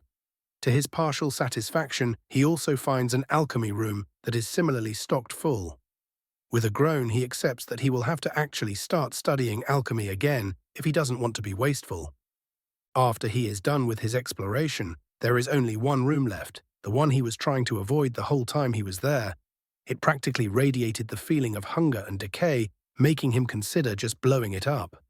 Unfortunately, his greed for potential loot wins out, and steeling himself and casting every possible spell for protection, he opens the small door and enters what he guesses is a shrine of Namira. The pieces of meat, grey skin, and ominous butcher's table with the symbol of a bat disperse any doubts regarding that. He looks around the room, hoping that entering this accursed place might have been worth the lost sanity, but all he finds is nothing but even more disgusting effigies of flesh and remains of some very fucked up rituals if the residual aura is anything to go by. Shaking his head in disgust, he gets ready to burn the damn thing to the ground, but just as he is about to apply some heavy flamer treatment to the place, Raven is assaulted by the sudden feeling of hunger. It is so overpowering that he starts salivating and almost grabs the closest piece of the presumably Dunmer flesh. But the little nudge he suddenly received is pushed back by a sudden burst of power from the locket hanging on his neck. Screaming internally for a bit and calming down, he thinks my thanks Prince Mephala and gets a seductive purr in response, somehow making him even more uncomfortable than the hunger he just felt. Before any more mental fuckery can happen, the enraged mage quickly points his palms toward the room and casts 2 large gouts of blue flame, turning everything inside into ash. As the final part of the disgusting temple is all but disintegrated, Raven turns to the side and starts to retch. After finally managing to calm his disturbed insides, he mutters with anger in his voice, "Fucking cannibal bitch, I swear if I so much as see a follower of yours, I will take them and their souls as a generous donation to my enchantment business." Mephala's gleeful laughter assaults his senses. On the other hand, the hungry feeling was replaced with fury. Yeah, fuck you both. He feels the wrath of Namira reach a boiling point before it disappears after a promise of vengeance. "Are you cursing me or offering?" he hears Mephala whisper in his ear. Raven just groans. After the events in the tower, Raven focuses on just getting everything out of there as fast as he can. With some embarrassment, he goes to his inn and grabs a couple of his new employees to help him transport everything. He may or may not have forgotten that he does need to actually carry everything out in his excitement for glorious loot. During the entire time of him going up and down, bringing out the previous master's belongings, Idrasa was standing to the side and kept giving him a death glare, which just got worse and worse the more he brought out. Deciding to instill some discipline into his new vassal, he made her carry some of the heavier stuff with the servants. What did those kids used to say? Cope and seethe. He thought with some amusement as he saw his friend-turned-servant's expression when he told her to help out. Transporting everything took him the rest of the day, and when he finally returned to the college, followed by Idrasa, he was surrounded by his colleagues who gave him curious looks, mixed with either anger or light fear. It appears that some rumors have already spread. Troublesome, Raven thought as he realized this was going to be a long evening. Chapter 54. Chapter 13. Time flies. Raven's POV, and I take a seat in the common room of the dormitory, and after a short moment of silence, my colleagues start bombarding me with questions about what happened. I quickly get annoyed at them, as they keep shouting over each other, making me unable to even hear what they were asking. Cuff. I try and get their attention, but no one reacts and they keep going. Deciding to not waste any more of my time, I cast a blinding flash, making all of them recoil and blessedly shut up. Tossing a flashbang into a crowd really does wonders, I muse. Before they can restart whatever foolishness they were afflicted with, I speak, "All right then, can you speak like normal, civilized people now?" I receive a couple of glares, and after a moment I hear Marwyn speak with some caution in his voice. "We heard many different versions of what happened. How about you go ahead and explain to us for what reason you went and killed a man in his own home?" I let out a humorless chuckle and sarcastically say, "Ah yes, went and killed a man in his own home. Of course, why don't you immediately phrase it like I am the one in the wrong?" He winces a bit, probably just realizing that he didn't sound nearly as conciliatory as he wanted. He goes to say something again, but is interrupted by Boar's accusatory voice. "Does it really matter? Raven here thinks that he can just kill or attack whoever offends him. And I do wonder why Adrasa is following him around when he, murdered her father just today." I roll my eyes. "And why, pray tell, do I need to explain myself to you? I am sitting here instead of a jail cell, which means that for all intents and purposes, I am an innocent mer that you are trying to frame with a crime bore," I say playfully and add in a threatening tone, "But do go on, I promise not to break your face this time." He cringes at the reminder of the previous beatdown I gave him for ratting me out to the Archmage, but before I can continue avoiding the point, Marwyn cuts in again in a surprisingly firm tone. "Of course we will reserve our opinions for now, but you have to tell us what actually happened, Raven." I sigh. "Fine, even if it really isn't your business, I will explain." I get a couple of glares but ignore them completely. And then I go on to retell what has been happening the last couple of days, naturally phrasing things in a way that makes me sound like I was completely in the right, which for the record is what I genuinely do believe. When I get to the part where I knocked Adrasa out so she can't warn her father, she gives me a scathing look, almost as if she wants me to advertise I literally tortured information out of her. I give her a look that promised pain if she blabbed in return, and she gets the message if her shivering is anything to go by. I go on to retell how I pretended to still be under Dairon's control and how I quickly and mercifully killed the old mage, not at all torturing him for as long as possible and sending his soul to the soul cairn. Naturally, without my new ability to lie as easily as I breathe, I would have been called out on my bullshit. But Mafala's favor made sure I wouldn't be caught on the little details. Everyone still seems to think that I went overboard in killing him, but when I lay out the part where he just straight up assassinated the Jarl and was eating his servants, he lost any bit of sympathy they may have held for him, and a couple of my colleagues even started glaring at Adrasa. But I quickly dispelled that misunderstanding by explaining she had no hand in it.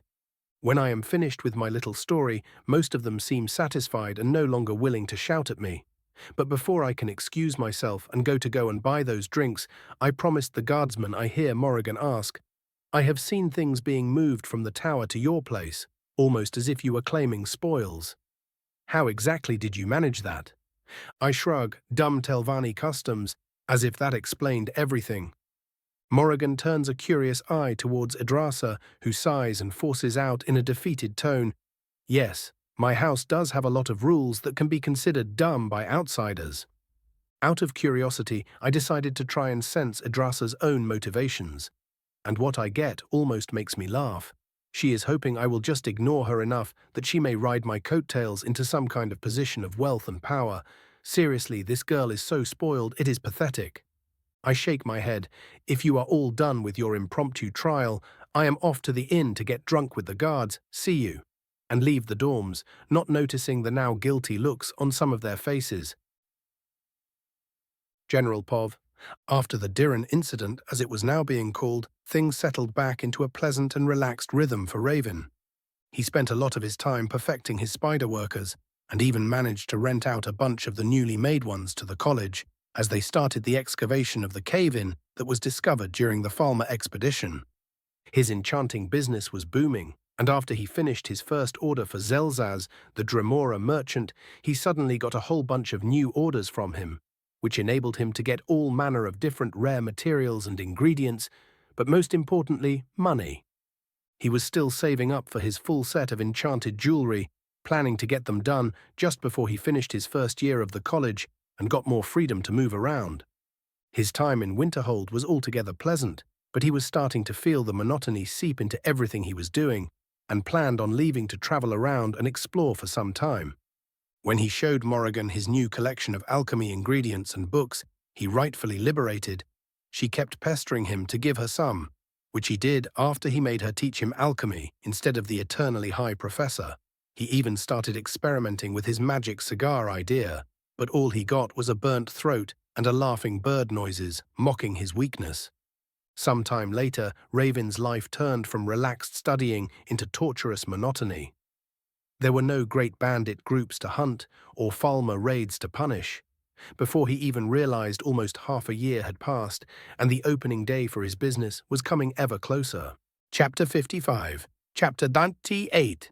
Letters and Rituals. As the months passed, and while his inn and home were nearing completion, Raven wasn't sitting idle. He wrote letters to different distributors for drinks, including a Hlalu remnant business for some Morrowind products, and bought all the necessary furniture and amenities one might need to run a prestigious inn. One day he got the idea to hire a bard or some singers, so after some thought he decided he might as well employ some more of his own people. He sent a letter to Ambaris Rendar, the owner of the Corner Club in the Grey Quarter and presumably the most connected one among the residents of that part of Windhelm, inquiring about potential Dunmer musicians, and was pleasantly surprised when the Emir answered rather quickly. Most of the letter was made up of thanks for his previous deeds in the Grey Quarter, informing him that the kids they saved were safe and happy, and some news about the happenings in Windhelm. Unfortunately, the pressure on the Dunmer living in the city was getting more and more unbearable, with the Nords getting more and more disgruntled by what they viewed as elves invading their ancient hold, and the younger Dunmer seeking ways to leave the suffocating place. The latter part of the letter contained the answer to his actual question, naming a duo of rather renowned Dunmery singers that were getting constantly harassed and were looking for another place to apply their trade. Ambaris also pleaded in his letter for Raven to hire a couple more people wanting desperately to leave Windhelm, which the young Dagoth had no issues with. After sending back his response, Raven hired a group of 4 local adventurers, known for being dependable and trustworthy, and sent them to escort his new employees. They arrived about a month before the grand opening and were quickly organized. Most were given jobs in the inn or bathhouse, but 3 of the new arrivals caught Raven's eye. They were a group of 3 young Mer who seemed genuinely grateful to him for getting them out of the hellhole, as they called it. So after a bit of deliberation, he decided he would train them as household guards, which they quickly and gratefully accepted. He would wait until he secured their full loyalty to invite them to join his house as retainers.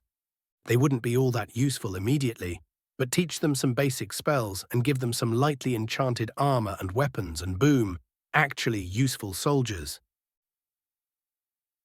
While his properties were being built, Raven continued progressing in his other endeavors, rarely if ever taking a break. Realizing that he needed a way to protect his new territory, he started pestering Tolfdir about static wards, which the old Nord happily taught him about. Thankfully, they were not too difficult to understand now that he finally got the entire arcane alphabet down. Static wards were basically permanently running rituals, powered by either soul gems or repeated recharging done by the owner. They could be powered by ambient magicka, but making those was extremely complex, so Raven had to be satisfied with the more basic and expensive version. He spent months building the best reasonably possible runic matrix to install into his property once the construction was done. It would be made of a magic dampening field that would weaken the spells of any non-registered people inside the radius, and a detection field whose function was rather self-explanatory. This unfortunately meant he had to change some of the building plans, but the changes weren't major enough to make him delay his plans all that much. His study of static wards also helped with his understanding of rituals. They were basically the same thing, except rituals were finished rather quickly when compared to the wards. Naturally, the components for rituals were far more expensive and harder to find, while the theory behind them was more esoteric and mystical than anything else Raven ever studied, using a bunch of symbolism, metaphors, and plain old mantras. His attempt to get good at ritualism wasn't at all helped by the constant attempts by Shalazar to convert him to the mystic's way. Much to his chagrin, he did actually have to accept them at least partially if he was ever going to be anything more than an amateur. After the whole assassination debacle, the guards kept pestering him to rejoin their morning training, which he did whenever he could.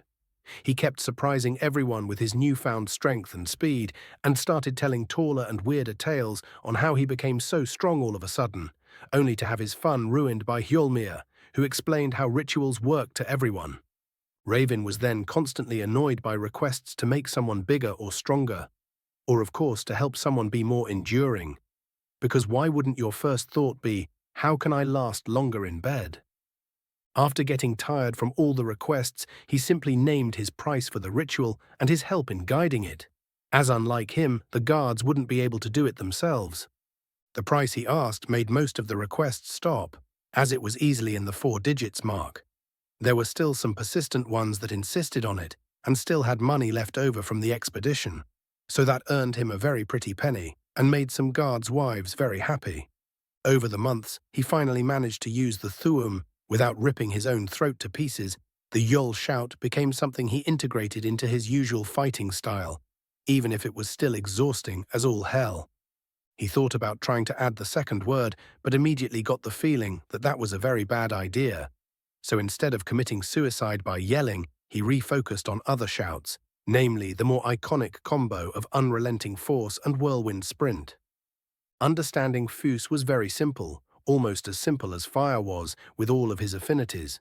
He managed to shout the word after a couple of weeks of meditation and discovered that while the shout itself was weaker than the fire breath, it was also far less tiring to use. When it came to Whirlwind Sprint, that one was far more problematic. The first 2 shouts were comprised of very simple-to-understand words, namely fire and force. Whirlwind Sprint, on the other hand, was far less obvious. A whirlwind could be associated with many more things than say force, so even after months of trying, Raven was unable to use the shout. His more traditional magic training was going along well, becoming better at casting spells and more skilled in actually applying them. Those thoughts would have to wait, however, as one day in the late summer he was finally informed by Julia that all of the buildings were finally finished and fully furnished. It was time for the grand opening. Chapter 56, Chapter Fiti Nisan. The Grand Opening. Things in Raven's suddenly large household became very hectic during the couple of days before the grand opening. Deliveries were coming in daily, and Raven kept checking and rechecking them constantly. He surprised even himself with how focused he was on making the inn successful. Invitations were sent out, with the college staff, his fellow students, the guard, and the Jarl's household getting special treatment in the form of free drinks. All of the currently visiting crews and the dock workers were invited as well, hoping to attract further patronage in the case of the former and get them to recommend the place in the latter's case. Naturally, the staff had to be organized into the best possible positions for them. The previously mind-broken slaves of Diran were given cleaning duty, and Raven had Colette look them over in hopes she could be able to at least get them to start recovering. Thankfully she was, but it would take time before they were even considered truly sentient again. One of the biggest concerns for the young Dunmer was who to leave the running and financing part of the business to, as he sure as hell wasn't going to spend his days doing accounting. Thankfully, the same servant that spoke for everyone else when Raven offered them the job had some experience in it, as he was the one running the staff shop previously. After some mundane and magical observation, Raven was at least sure the mayor wouldn't fuck him over unprovoked, so he offered him the job. The rest were given jobs in the kitchens, bathhouses, or the main tavern section. Raven also commissioned some uniforms for everyone, which, while costly, would raise the prestige of the place even further. Finally, after what were some very stressful days for the new workers, The long-awaited day arrived. Raven's POV. I was currently standing in front of the entrance, both giddy and stressed out with my expectations for today. I turned towards my new property, very satisfied with how it looked. The building itself was made in the Nordic style, with large bluish-grey stone blocks. The roof was, on the other hand, made to be more in the style of Morrowind, with short spikes going out of the edges. The entire thing looked like it belonged, but was just enough out of place to draw attention. The finishing touch was a sign containing a circle made up of 6 hawks chasing each other surrounding the words "Sea Ghost's Respite," with a small wooden statuette of Scorch on top of it. The inn was made up of 3 floors, with the ground floor containing the tavern and workers' quarters, and the 2 other ones being meant for guests. There were even a couple of luxury rooms at the top, intended for ship captains and visiting dignitaries. The bathhouse was built in the same style and connected to the main building through a small hall. It was positioned on the cliff face with large windows built to give everyone inside the full view of the Sea of Ghosts.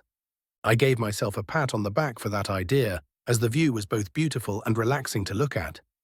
My home was located closer to the college bridge. It was unfortunately still being finished, but at least the main construction was done. It was surrounded by both the other buildings and a large spiked fence. It was also a lot smaller than the 2 others. But what would I need a massive manor for? My musing is interrupted by the first guests arriving. As expected, it was the guardsman, noticeably not joined by Thorgrim, as the old Nord was still pissy with me due to the whole research notes disagreement, even if he did decide to help me with Diren. They all greet me cheerfully and I tell them to go in and take their seats. Most of them do, but Thorfinn remains outside. "So Raven, finally done with your little project, eh?" I smirk. "I dare say it is everything but little, my little friend." He growls at me for reminding him of his height, and then chuckles. "Aye, the moment you elves get some money, you immediately have to use it to compensate for your lacking abilities."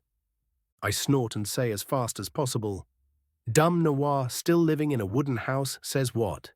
He, almost on instinct, says what? And then goes red-faced, making me cackle like a madman. He kicks me in the shin, but I barely feel it and look at him with mock pity. He growls, "You are such a child, I swear to shore." I scratch my chin, pretending to be deep in thought, and ask, But Thorfinn, if I am a child, what does that make you?" Reminding him he is younger than me.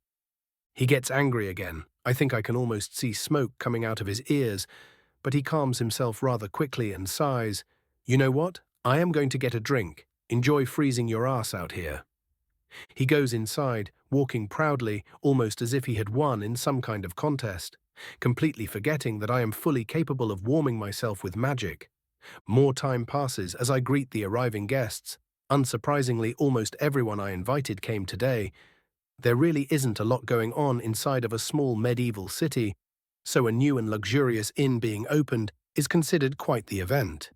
Even most of my teachers from the college decided to come, well, with the exception of Phineas. But what would a dead man do at an inn anyways? My ponderings on the foolishness of lichdom is interrupted by Savos once again popping into existence in front of me. This time I simply raise an eyebrow at him. "While I agree that magic is fun and all, can't you walk for once in your life?" He shrugs his shoulders playfully. "Oh, Raven, I know you are jealous, but just keep at it, and one day you too shall be able to annoy young apprentices with your magical tricks." My left eye starts rapidly twitching, and I give him a smile that promises pain.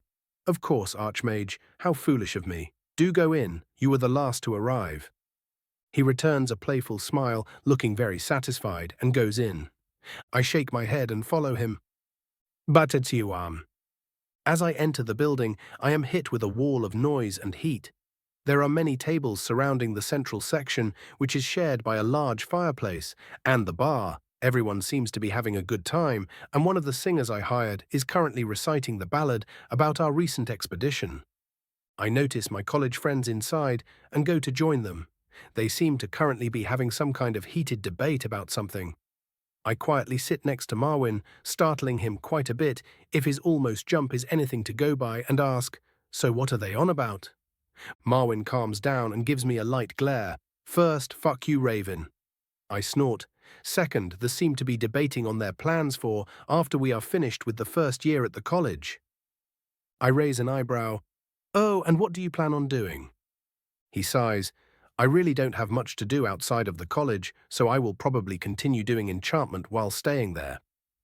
I hum for a bit and ask, you could always work for me while you aren't on my level with enchanting, no offense. Some taken, he interrupts jokingly. I snort. As I was saying, I need someone to do the lower level enchantments while I focus on the more complex orders. He thinks for a bit. Sure, as long as you don't plan on robbing me, I could do that. I nod. Of course, you'd still get most of the profit, and I'd take a cut for using my connections. Marwyn nods. Sure, we'll deal with the details later. I want to relax now. After our little deal, we go on to listen in on what the rest are planning. Morrigan, to no one's surprise, is going to remain in Winterhold and focus on alchemy. Yggdrasil will focus on just getting better at magic since she can afford it. Tiberius will be returning to his father to join the Legion, as is his family tradition, and the twins will go back to Dawnstar. They turn to me, waiting to hear my plans. I shrug. I will probably be traveling out of the hold for some time. I need a change of pace. Most of them seem surprised, and Morrigan asks me, Oh, and where do you plan on going? I shake my head. I have absolutely no idea. I will check with the Archmage if any holds are looking for some magical assistance or something. Everyone seems to understand, and we go on to talk about our studies for some time. After about an hour of spending time with my colleagues, I go toward the bar, pick up a glass and then use a knife to lightly hit it to draw everyone's attention. The musicians stop their song and everyone turns to me. Friends, colleagues and Thorfinn. I hear a muffled, "Hey, fuck you, Raven," from the back and everyone laughs. I thank you from the depths of my soul for taking the time to share this joyous occasion with me.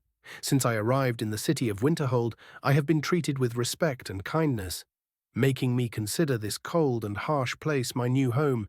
So after getting lucky with a bit of righteous spoils, I smirk and the guards cheer. I decided to give back to this place by building something permanent, meant to enrich both myself and this beautiful city. I spread my arms. I welcome you all to Sea Ghost's Respite, and hope to be seeing you as often as possible from now on. Now to the real reason we are all here. I grab a bottle of Sujamma drink and down the entire thing in seconds. I am almost deafened by cheers as everyone joins the toast. The musicians start singing, and the night blurs as the little gathering turns into a full-blown party. Chapter 57, Chapter XX, Honoring the Sixth House. I groan slightly as I open my eyes. After looking around for a bit, it appears I somehow ended up in one of the luxury rooms. I prepare to get up but stop when I notice a weight on my chest under the covers. Please don't be a dude. Please don't be a dude. Please don't be a dude. I lift the cover and am met with the sight of gold skin and orange-brown hair. I blink a couple of times. This is better, I think. My nightly companion stirs and slowly opens her eyes, meeting my own. I stare at her for a bit and slowly ask, So, how exactly did this happen? Feralda, of all God's damned people, gives me one of her signature chilling smiles. Why, Raven, you already forgot your declarations of eternal love to me, and then makes a small pout. I roll my eyes and chuckle. I know I was drunk, but I sure as hell was not that drunk. Suddenly, I receive an electric shock on my leg and spasm slightly. Okay, point taken. Feralda lets out a tired laugh. Don't worry, my dear student. We merely got drunk and decided to have some fun. Right, I drawl out, and then a terrifying thought assaults my mind. Please tell me it was a safe day for you, I ask in a very concerned voice. She laughs and gives me a teasing look. Have no fear. Even if you were rather careless last night, there won't be any little Dagoths running around. I let out a relieved sigh. I am not ready to deal with children again, or for the next 5 decades, thank you very much. We both lie down in silence, and just when I am about to drift off to sleep again, I hear a knock on the door. From the other side, I hear one of my employees speak. Master Raven, it is well past morning. You told us to wake you if you slept in. I groan and yell back, Thank you, I'll be up in a minute. I turn to Feralda. Well, I guess it's time to get going. You need anything? She shakes her head. No, you can go on. And adds with a pout, I will stay for a bit longer. I am quite worn out, and I refuse to get up this early. I chuckle and get up, summoning my robes because actually dressing normally is for peasants. Well, with that nice ego boost to start my morning, I am off. See you later then. I wave behind as I leave the room. AN. Before anyone asks, she is absolutely not the main waifu. This doesn't, however, mean that the MC is celibate. I walk down the stairs into the common room, and the eyes of all those present turn to me. Boar gets up from his chair, still groggy from last night, and asks me dramatically, "You are alive?" I narrow my eyes. And what is that supposed to mean? I hear quiet chuckles around me, and Boar smirks. Well, you did basically challenge the Master of Destruction to a drinking competition, and halfway through just throw her over your shoulder and carried her upstairs. I blink slowly and let out a whistle. God damn, now I am disappointed I don't remember most of last night. He approaches me and shakes my shoulders. Seriously, man, how are you alive? I smirk. Well, I guess she was too tired to kill me after we were done. Boar looks at me with a hint of worship in his eyes, and the rest of those present and awake start laughing. I spend the rest of the morning drinking and asking around for impressions of the place. Thankfully, a lot of people really liked it and planned on coming here from now on. Most of that was probably empty words, but hey, if at least some did become long-term patrons, I was satisfied. Things went back to the usual monotony after that day. My inn was turning a good profit, with most of the visiting captains and the like preferring to sleep in the luxury suites, instead the usual Nordic taverns. This also earned me some nice connections, and when they heard about my enchanting skill, that also netted me some commissions as well. The bathhouse was doing surprisingly well among the more wealthy parts of the city's population, and it was still becoming more and more popular due to the majestic view it provided the customers while they relaxed. A month after the grand opening of the inn, my new home was finally finished, and I had it furnished to be as comfortable as possible. Money at this point was no great issue for me, as I was easily earning thousands every month. The small manor was built in a similar style as the inn, and was just as tall, with 3 floors and a basement for my ancestral shrine. The 3rd floor contained most of my treasure and equipment. I used a bit of inspiration from the Telvanni and made it accessible only through levitation, and filled it to the brim with magical traps.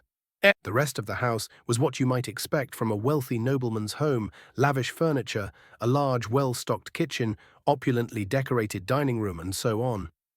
Finally, the shrine itself. I wasn't really sure its main function would work, as traditionally one had to place the ashes of their ancestors in it to call them forth, but I was hoping that wasn't a necessary component.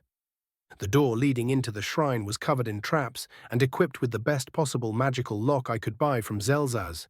The reason for my paranoia was the fact that I had fully made the place a 6th house shrine. No, not the Dagoth Ur-era shrine, but the ancient 6th house, as my father in this life taught me. There were wind chimes placed on all sides, positioned in such a manner to produce a calming melody in reaction to even the slightest of movements from the air.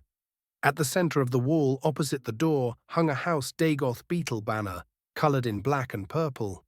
I even placed a small idol to Mephala in the corner. Since she is already favoring me, there is no reason to be a little bitch about it. Though this did made her call me cute in the most unsettling voice I could imagine, immediately making me regret my decision. I prepared the ritual to summon the ancestors, only really expecting two to appear, my father and grandfather. The ritual itself consisted of making ceremonial offerings of food and wine, or the local equivalent, so it wasn't all that hard to prepare. The annoying thing was the time it took. So after 2 whole hours of Dagoth damned chanting, finally I got some kind of reaction. The smoke from the burnt offerings stopped flowing upwards and coalesced into a single ghostly form. I immediately recognized the form of my father in this life, and gave the required traditional bow. Dagoth Viren had the look of a stoic and grizzled old Mer, covered head to toe in battle scars and wearing imperial battle mage attire. He looked at me for a long moment before speaking in a deep, rumbling tone. "So you finally remembered your father Raven?" I raise an eyebrow. "Oh, and was I supposed to dig a shrine for you before your body even had the time to cool off?" He chuckles. "No, I am just surprised it took you over a year to do it." I give a wry smile. "Wheel, that may be because I am no longer in Cyrodiil." Viren narrows his eyes. "Explain." And so I spend the next hour explaining my adventures up to this point. Oddly enough, this too was a Dunmer tradition, where the new generations would literally give reports to their dead relatives. After I finish my explanation with how I finally got to making the house, my father nods in satisfaction. Good, I am proud you found your own way. Even if I would have preferred you joined the Legion, this is also a good path. I roll my eyes at this. Oh yeah, let the nerd kid join the dumbass legionaries, like that would end well. He stares at me, and I stare back for a bit before we both burst into chuckles. After we grow quiet, I decide to ask, I do have a question. He signals me to go on with his hand. How exactly did you get yourself killed? He sighs. I was investigating some suspicious activities by Thalmor agents around Sankar Tor. The only thing I got was that the commander was a High Justicia Finarfin, but that was as far as I got before getting killed. I narrow my eyes. I've recently encountered the same name. He looks at me worried for a moment, and I explain the letter I found in the Dwemer ruin. Be very careful with this. Right now, you might not have drawn too much attention from them because you were part of a group, but if you start targeting them, they will find out and hunt you down, he warns. I nod. Of course I am not an idiot. My father snorts, says the kid who straight up stabbed a Telvanni master and had a talk with Mephala in the same day. I cough into my hand to hide my instinctual embarrassment that one can only feel in front of their parent. Yes, that may have been a bit hasty. He looks at me with a raised eyebrow as if to say, a bit. Forcefully changing the topic, I ask, so I was expecting to see grandfather here as well. Any reason he might have chosen not to appear? Viren shakes his head. About a century after his death, I tried summoning him time and time again in an attempt to make amends, but he is either unwilling or unable to be summoned. I raise an eyebrow. Think his spirit might be stuck in the Red Mountain still? He nods. Possibly, though I wouldn't recommend checking it out until you are very powerful and capable of surviving the current state of Vardenfell. True, I'll keep that in mind. On a more interesting note, think you can show me some destruction tricks, now that I don't completely suck at it? My father hums and says faux arrogantly, I guess I can be convinced to give up a secret of 2 to the lowly apprentice in front of me. I roll my eyes and he starts showing me how to better cast some spells. After proving to him that I am far better than he hoped, he even tells me how to better strengthen the third eye while doing Magicka exercises. This goes on for almost the entire day, until late in the evening he is forced to leave to avoid going insane. We give each other a somber goodbye, and I promise to summon him again in a year. Chapter 58. Chapter 30 Texans. Personal Progress and Greater Regalia. After my conversation with my dead father, and isn't that an interesting sentence? Time seemed to blur. I continued with my studies and work, accruing more wealth and power. My training with the Guard continued, and I started learning some advanced forms of spear and saber fighting. Not enough to push me to the level of a great warrior, but I was constantly improving, making even Hjolmir praise me in front of everyone. My alchemy skills progressed at a good pace. I studied the creation of the usual restorative potions, and also focused on a potion that empowers destruction magic. From the tomes I liberated from Diran, I learned how to make a potent regeneration potion, which was, even if rather expensive, a great find. After my magicka finally settled, I continued with my usual exercises, now always including Scorch in them and using the method provided by my father to progress at a faster pace.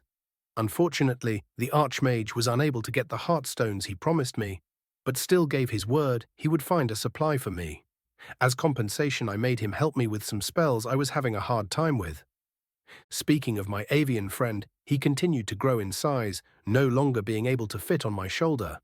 He even got the ability to use a flame cloak spell equivalent without blowing himself up. And even more amazingly, he was now able to cast weak healing spells by touch. The time I spent practicing the Thuum paid off with me now being able to use Whirlwind Sprint. When I asked Thorfinn to help me practice a speed spell one day, he agreed with a smile on his face, probably hoping to trip me or something, when I shouted "Wold" and basically teleported in front of him, almost killing him with the sheer force of my weight backed up by ridiculous speed. He was no longer as amused. Speaking of Thorfinn, I managed to convince him and Hjolmir to have him at least partially enroll in the college, as I really didn't have the time to teach him more magic, and he showed quite a bit of talent for destruction and alteration. He grumbled a lot, but after weeks of pestering he agreed to give it a try. While I am on the topic of teaching people magic, my 3 household guards were progressing at a respectable pace. All 3 were already able to cast flames, and were at least adequate when it came to using the blade. I had them armored and armed in steel, and even enchanted their equipment, further ensuring their loyalty. There was even a situation in the inn where a rather drunk Nord captain kept pestering one of the still healing ex-slaves for a good time, even while the girl still looked dead inside. My guardsmen managed to kick him and his sizable crew out, without my intervention, which I gave them a nice bonus for. My magic training was going swimmingly. I was getting better at using spells from every school, and even if I didn't expand my repertoire all that much, I could with confidence say that I was easily among the most powerful mages anywhere close to my biological age.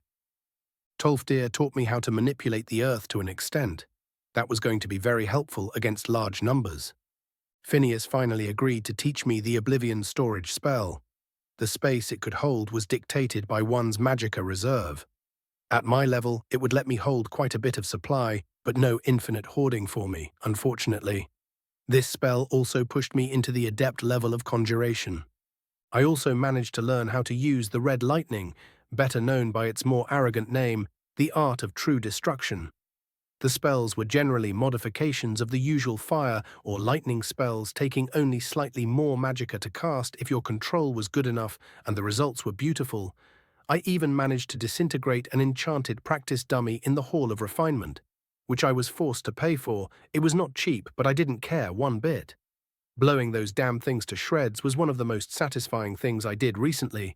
Even the system agreed, evidently, as the moment I destroyed it, I reached the level of expert in destruction. Speaking of destruction, I was still getting my ass beat during my lessons, but Feralda's usual torture sessions were sometimes replaced with a lot more pleasurable encounters. From time to time, I could notice Morrigan and even Idrasa of all people giving Feralda jealous looks. But I didn't care all that much about that. They were far, far too young for me. Tomorrow marked the last day of Hearthfire, and we would be having a graduation ceremony, so before I got to finally expanding my regalia, I decided to check my progress. Name Raven, House Dagoth. Age 17, Race Dunmer. Birth sign Mage. Stravani 15, Dex 16, Vit 19, Mind 23, Mag 280. Mage, Destruction Expert. Pyromancy, Sticky Flames, Firebolt Spear, Fireball. Electromancy, Chain Sparks, Lightning Beam, Chain Lightning. Blissfire Lightning Combinations.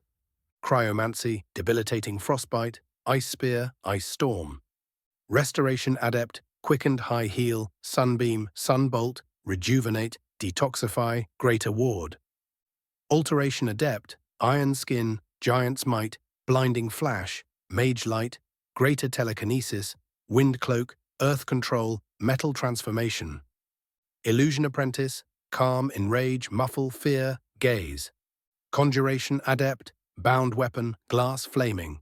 Familiar Bond, Scorch, Regalia of Dagoth, Oblivion Storage. Mysticism Adept, Soul Manipulation, Levitation, Stable, Quickened. Mark and Recall the Resist Element. Enchantment Expert, Greater Rune Carving, Greater Soul Imbuing, Insightful Identification. Alchemy Adept, Standard Potions, Moabane Regeneration Potion, Standard Poisons. Apprentice Tongue, Fire Breath, YOL. Unrelenting Force, FUS. Whirlwind Sprint, VOLD.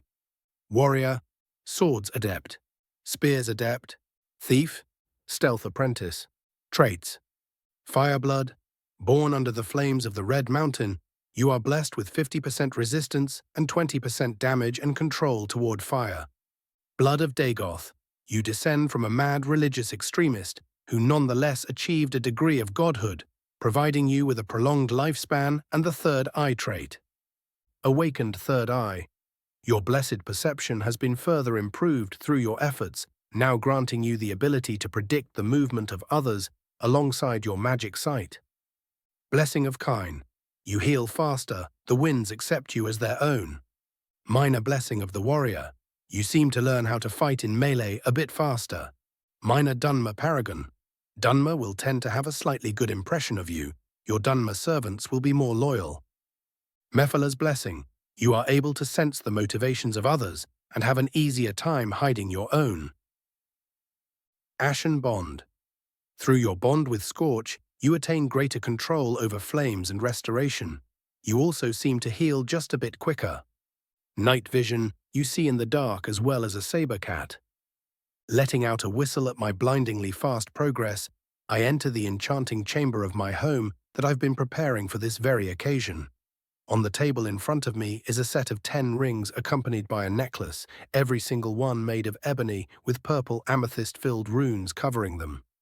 Next to the ring sits the staff Diran sent me, now heavily modified with runes also filled in with amethyst and a wide ebony blade attached to its tip over a double crossguard. I start with the now inert and drained staff and pull out the black gem containing Diran's soul. I decided to use it on this one for a bit of poetic, if morbid, justice. The enchantment process takes me hours upon hours. After being done with the staff, I go on to enchant the rings and necklace. I've spent the last months preparing each and every one of them as best as I could. The number of septims I spent on grand soul gems and ground amethyst was easily in the 5 digits. But the bling demanded it. I am forced to take breaks between each enchantment as the process is exhausting even at my level, especially since I made the damn things as complex as possible and had to make them not interfere with each other. Finally, as the light of the next dawn cracks through my darkened windows, I am finished with my grueling task, each piece of jewelry and the blade staff bound to my very soul, now connected with my robes. They won't leave me even in death. I excitedly inspect the greatest creation that was ever touched by my hands, greater regalia of Dagoth, master-crafted combat robes made for the last heir of House Dagoth, being capable of self-cleaning and granting the wearer 200% magicka regeneration, absorption of up to 50 magicka worth of spells per second, and a 30% boost to any enhancement spell he casts on himself. A set of 5 rings for the right hand, interconnected with each other, all working in tandem to double the bearer's magicka reserve. Works up to 500 magicka, at which point it caps out. Creatively named the Hand of Magnus. A ring of the serpent. Grants total resistance to all but the vilest concoctions. The first ring of the Phoenix makes restoration magic easier to cast, 30%. The second ring of the Phoenix makes restoration magic more potent, 30%. The first ring of the Dragon makes destruction magic easier to cast, 30%. The second ring of the Dragon makes destruction magic more potent, 30%.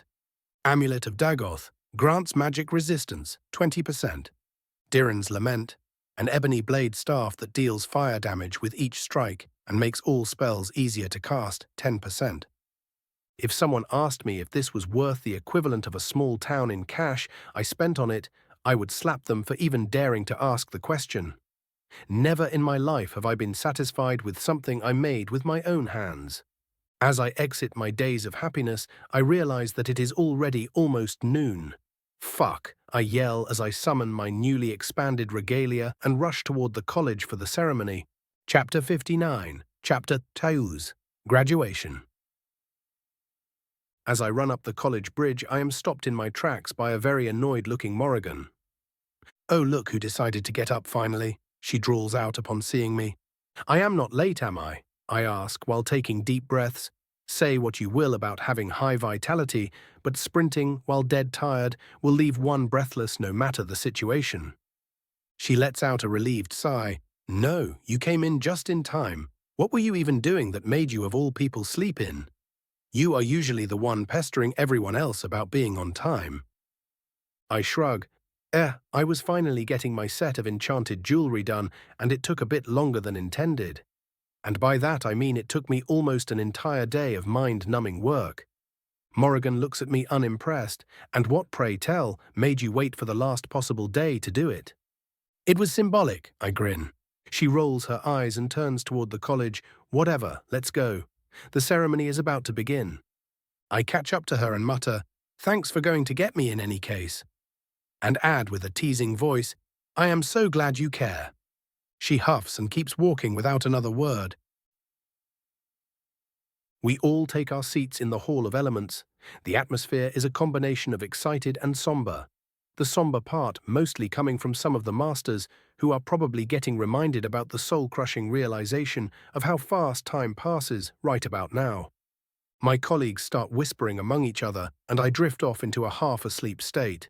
After a bit, I finally start relaxing, and my eyes finally start resting from the absolute torture I subjected them to last night. Just before I am about to fall fully asleep, I hear a loud boom right next to me, making me cast defensive spells and jump on the table on instinct.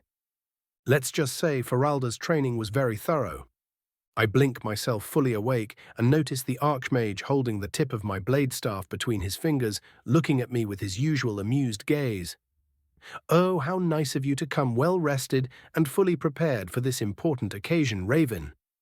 I unsummon my staff and sit back down while grumbling, one day, Aaron, one fucking day.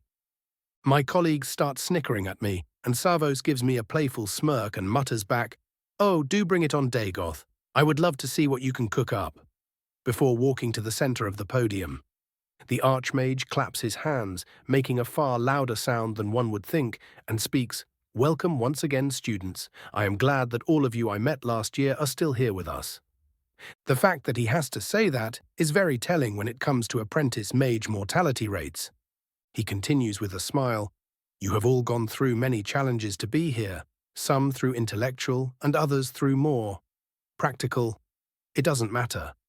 What does matter is that for a while now, you all went beyond being mere apprentices and stepped into the ranks of true magi. He spreads his arms dramatically. We have all gathered today to honor your efforts and grant you all your well-deserved new titles. He pulls out a scroll of paper and reads it for a bit before turning back to us. He nods at Marwyn and speaks, Marwyn of Daggerfall, after evaluating your effort and accomplishments, the college grants you the title of Mystic. Bear it with pride, and then levitates some documents to him. He goes on to name everyone else, with the twins being named battle mages, Morrigan named an alchemist, Idrasa a healer, and Tiberius a conjurer. Finally he turns to me, Raven Flametongue of House Dagoth. I hear gasps around me, coming from those who were unaware. My eye twitches, and Savos gives me a very infuriating smile. You have caused the college a lot of trouble with your little assassination stunt. Ah, so this is how he gets his revenge for getting out of line. Cool, cool. If I didn't actually like the man, I would totally planning on stabbing him right about now, and he probably knows it. He must have noticed something in my expression because his smile grows wider. On the other hand, you have also brought the local population quite a bit closer to us. So I will graciously ignore your stabbiness in favor of your good deeds and grant you the title of expert enchanter. Bear it with pride. I glare at him and pick up the documents he sends me, immediately tossing them into my oblivion storage. Not a second later, I am swamped with questions from my colleagues, with Morrigan and Idrasa all but pulling out popcorn in enjoyment of my torment. After finally answering all of the inane questions and making everyone swear not to reveal my secrets, willy-nilly, I relax into my chair while pretending not to see the far too amused expressions of my teachers. Savos chooses this exact moment to speak again. Now that you are done with the puny distraction, I am so kicking his ass once I am strong enough. It is time for you all to finally choose what you will be doing from now on. When you joined us, I said that this college prides itself at the freedom of its members, and this statement still holds true. You will now be able to take jobs more freely and even leave for however long you like. Since not one of you failed to reach the level of an adept, and big congratulations on that. He seems genuinely proud at this and continues in a cheerful tone, you no longer have to pay tuition to stay here, seeing as you are no longer mere students. Just as some of my colleagues let out relieved sighs, and I even hear Marwyn let out a celebratory whoop, Savos continues with a shit-eating grin, you now have to pay rent. I am surrounded by groaning and the sound of faces hitting tables. Seeing the situation, I start chuckling at their misery. Dumb peasants still need to pay rent. Real mere pay land taxes. The teachers laugh, and I even hear the dead man cackle from the edge of the room. Savos wipes a tear from his eye and calls for our attention again with a fake cough. All jokes aside, you are now granted more freedom, with the only caveat being that the college will take a percentage of any earnings you make while doing business in the college's name. He turns to me with an exasperated look, just as I am about to raise a hand. No, Dagoth, you own your own business and don't have to pay us. I shrug, not at all embarrassed. If I didn't ask, then I would have remembered it like a year later, and he would laugh at me for it. We spend about an hour longer going through the usual administrative work one has to deal with when getting any kind of title or recognition, but blessedly it is finished quickly and efficiently. After that is done, the masters take their time to congratulate us. Sergius calls me his best student ever, and Feralda whispers an invitation for later. Savos calls an end to the meeting, and the rest start leaving the room. I stay and wait a bit before approaching the Archmage. He notices me and gives me a curious look. "Ah, I did hear something about you looking to leave Winterhold for a bit, already tired of your new home, Raven." I glare at him. First of all, fuck you. He laughs at me. Secondly, yes, I am looking for a change of pace, something which will have me spend some time in another hold, preferably in the west of Skyrim, and for the love of all the gods, make it a place where things are actually happening. I ask, almost begging. The monotony was really getting to me. Savos gives me a knowing look. "Oh, I know that feeling. Staying in one place can get rather dull." I agree. He pulls out a scroll. "Luckily for you, I heard of your wish to go out from a little bird. So as the great archmage that I am, I already prepared your task." Smug asshole. He senses my annoyance, and his smirk grows just a bit. "You are to go to Solitude and provide assistance to the court wizard with all the recent tensions there. Something about uppity Reachmen? I think." I raise an eyebrow. I was quite certain that the Reachmen got decimated by Ulfric in the Markarth incident. How did they gather enough strength to even be a nuisance so quickly? Savos shrugs and gives me an uncaring look. "I have no clue. This is your job to find out. Besides, your main job is still being an assistant to the court mage." I stare at him with annoyance. "You already know, don't you?" He smiles and says nothing, making me even more annoyed with him. I grumble "Well, I am off to prepare," and turn to leave, but hear from behind me, "Oh, and Raven, nice rings you got there." I chuckle. "Yeah, thanks for the sample, old man," and leave to prepare for my trip, feeling actual excitement for the first time in months. Chapter 60, Chapter 1, Goodbyes and Leaving Winterhold. After I got my new quest from Savos, I began frantically preparing myself for the journey to the capital of Skyrim. It would take me a good month to get there, and that is counting all of my planned detours. If my previous experience in these lands was anything to go by, the city would be massive and far more dangerous than anything shown in the game.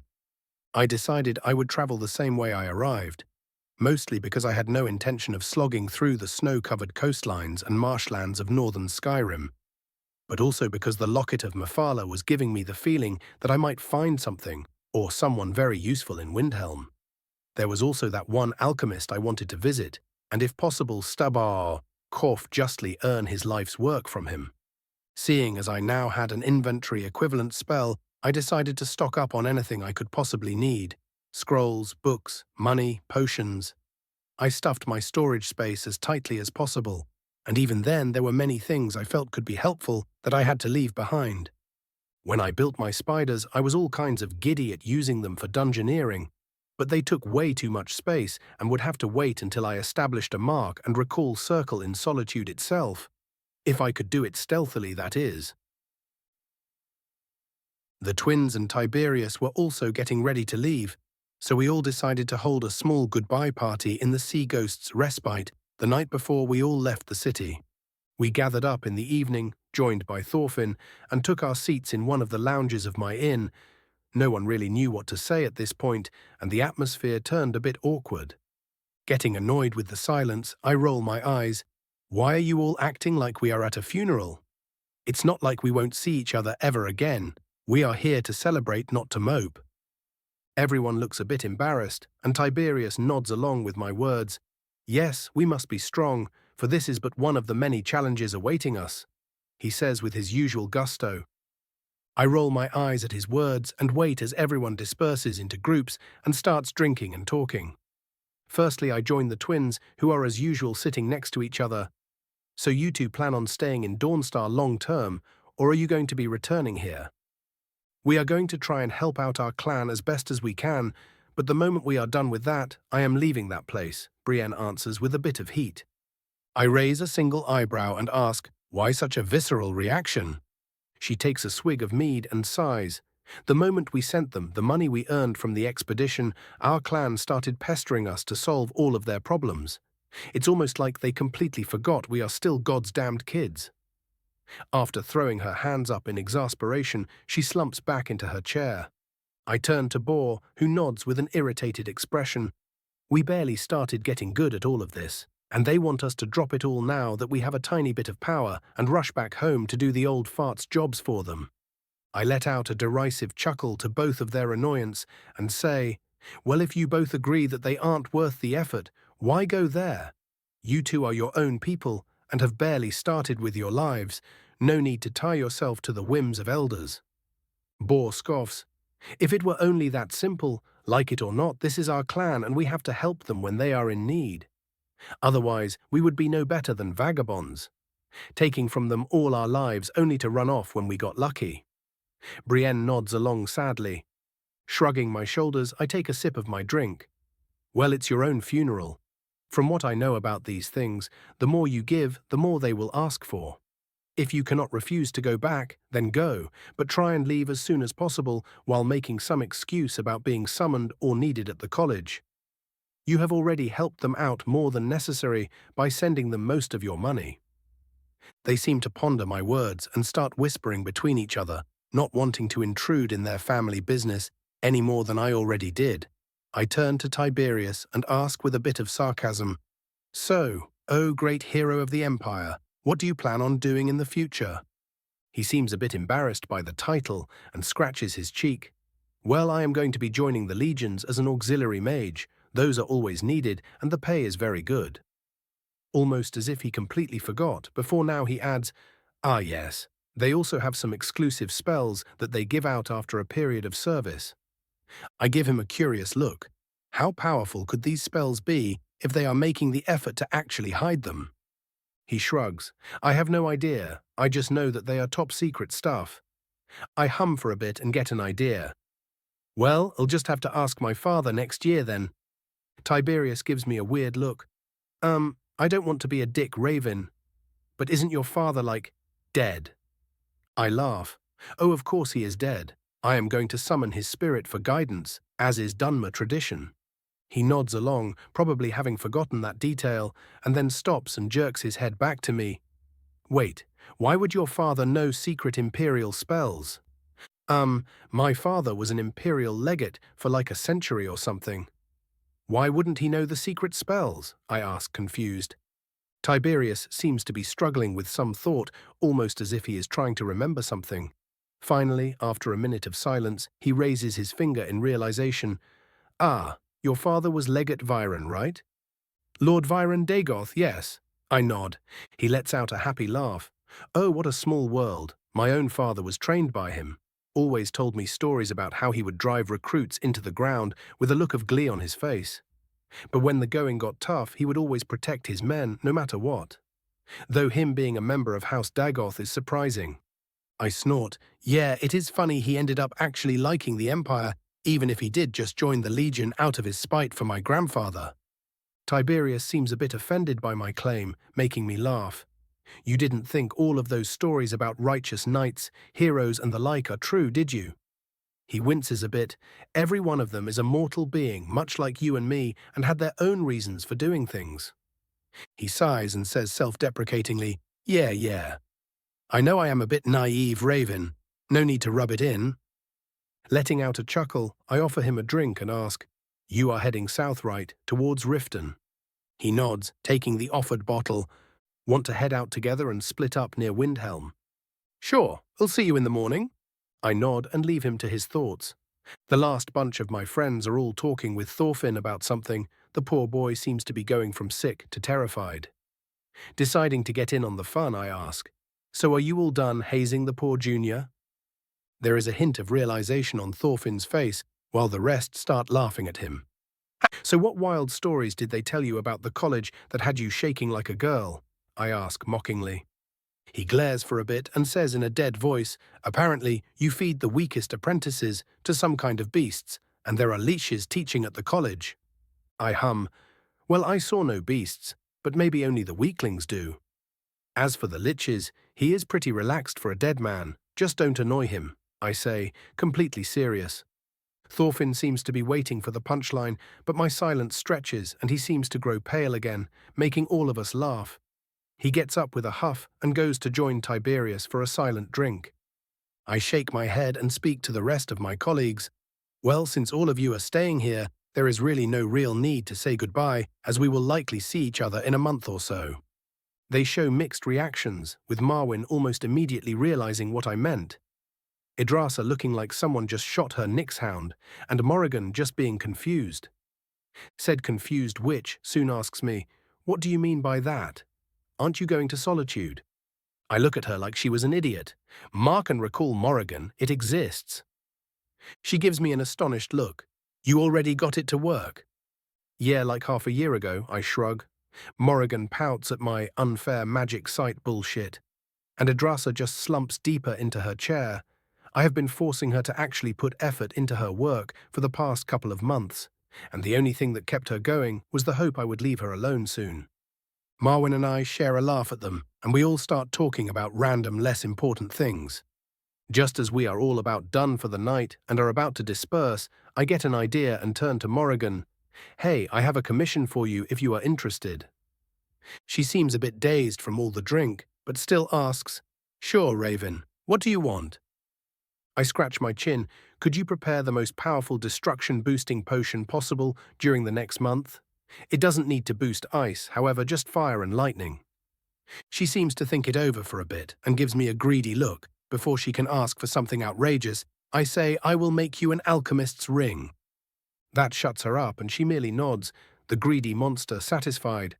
For now. The next morning, I spent organizing my employees and giving out last-minute tasks or goals for everyone.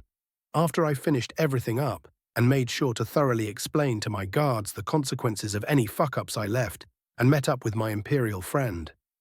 Finally, almost exactly a year after I first arrived here, Tiberius and I head toward the southern gates of Winterhold. As we walk the streets, most of the residents give us polite greetings, and some of the guards on duty jokingly salute me.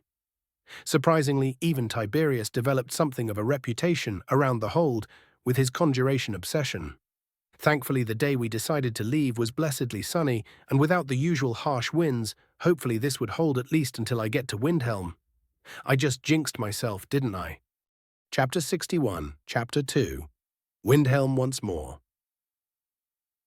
The couple of days the trip to Windhelm should have taken were turned into an entire week, when, as soon as Tiberius and I reached Bjarnstead, a massive snowstorm decided to appear out of nowhere and lasted for 3 entire days. I was joking about jinxing myself, but the world apparently didn't like that and hit me full force anyways. Even if I was forced to spend some time in the small Nord settlement, it wasn't all that bad. I did some light reading and healed a couple of people, while just relaxing the rest of the time we were forced to wait. Finally, after being forced to slog through the now very deep snow, the two of us reached Windhelm, and Tiberius was forced to explain his lateness to 2 very worried legionaries that were sent here to pick him up by his father. We said our goodbyes and promised to meet once more when the situation permitted. He even invited me to his family estate in Cyrodiil. Who knows, if I still have time before the whole end of the world thing, I might even take him up on it. I decided to wait for the evening instead of entering the city immediately. It was better for wealthy Dunmer to not be noticed these days.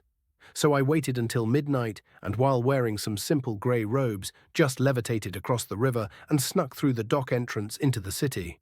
I immediately made a beeline toward the Grey Quarter and quickly found myself once more entering the new Gnesis Corner Club. As soon as I opened the patchwork wooden doors, everyone inside went quiet and turned toward me.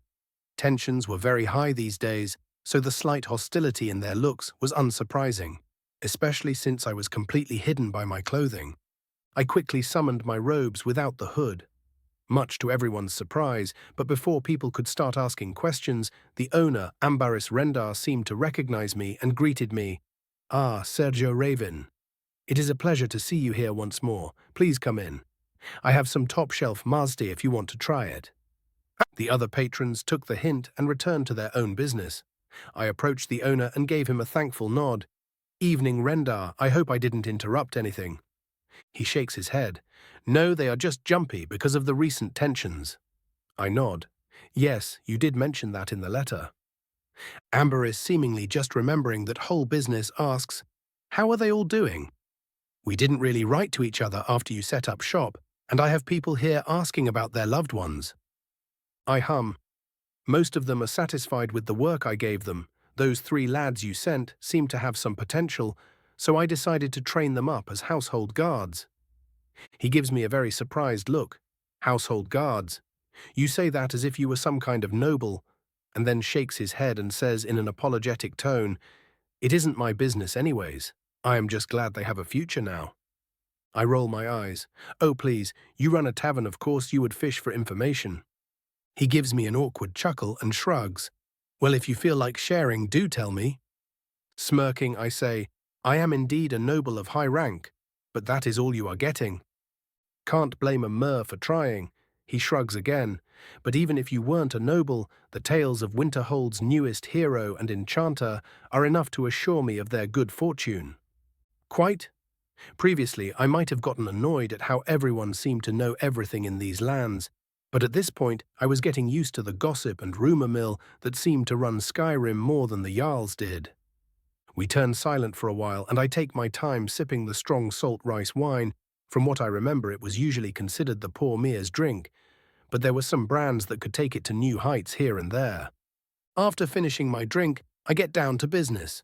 I've heard some rumors about a certain Master Neurelian looking for some kind of alchemical artifact. You wouldn't happen to know anything about that, would you? Ambaris hums for a couple of seconds while scratching his chin. "Well, I may or may not have heard something along those lines." He gives me an expectant look. I roll my eyes and summon a small garnet from my storage and place it on the counter. He swipes it quickly and smiles. "A pleasure doing business with you.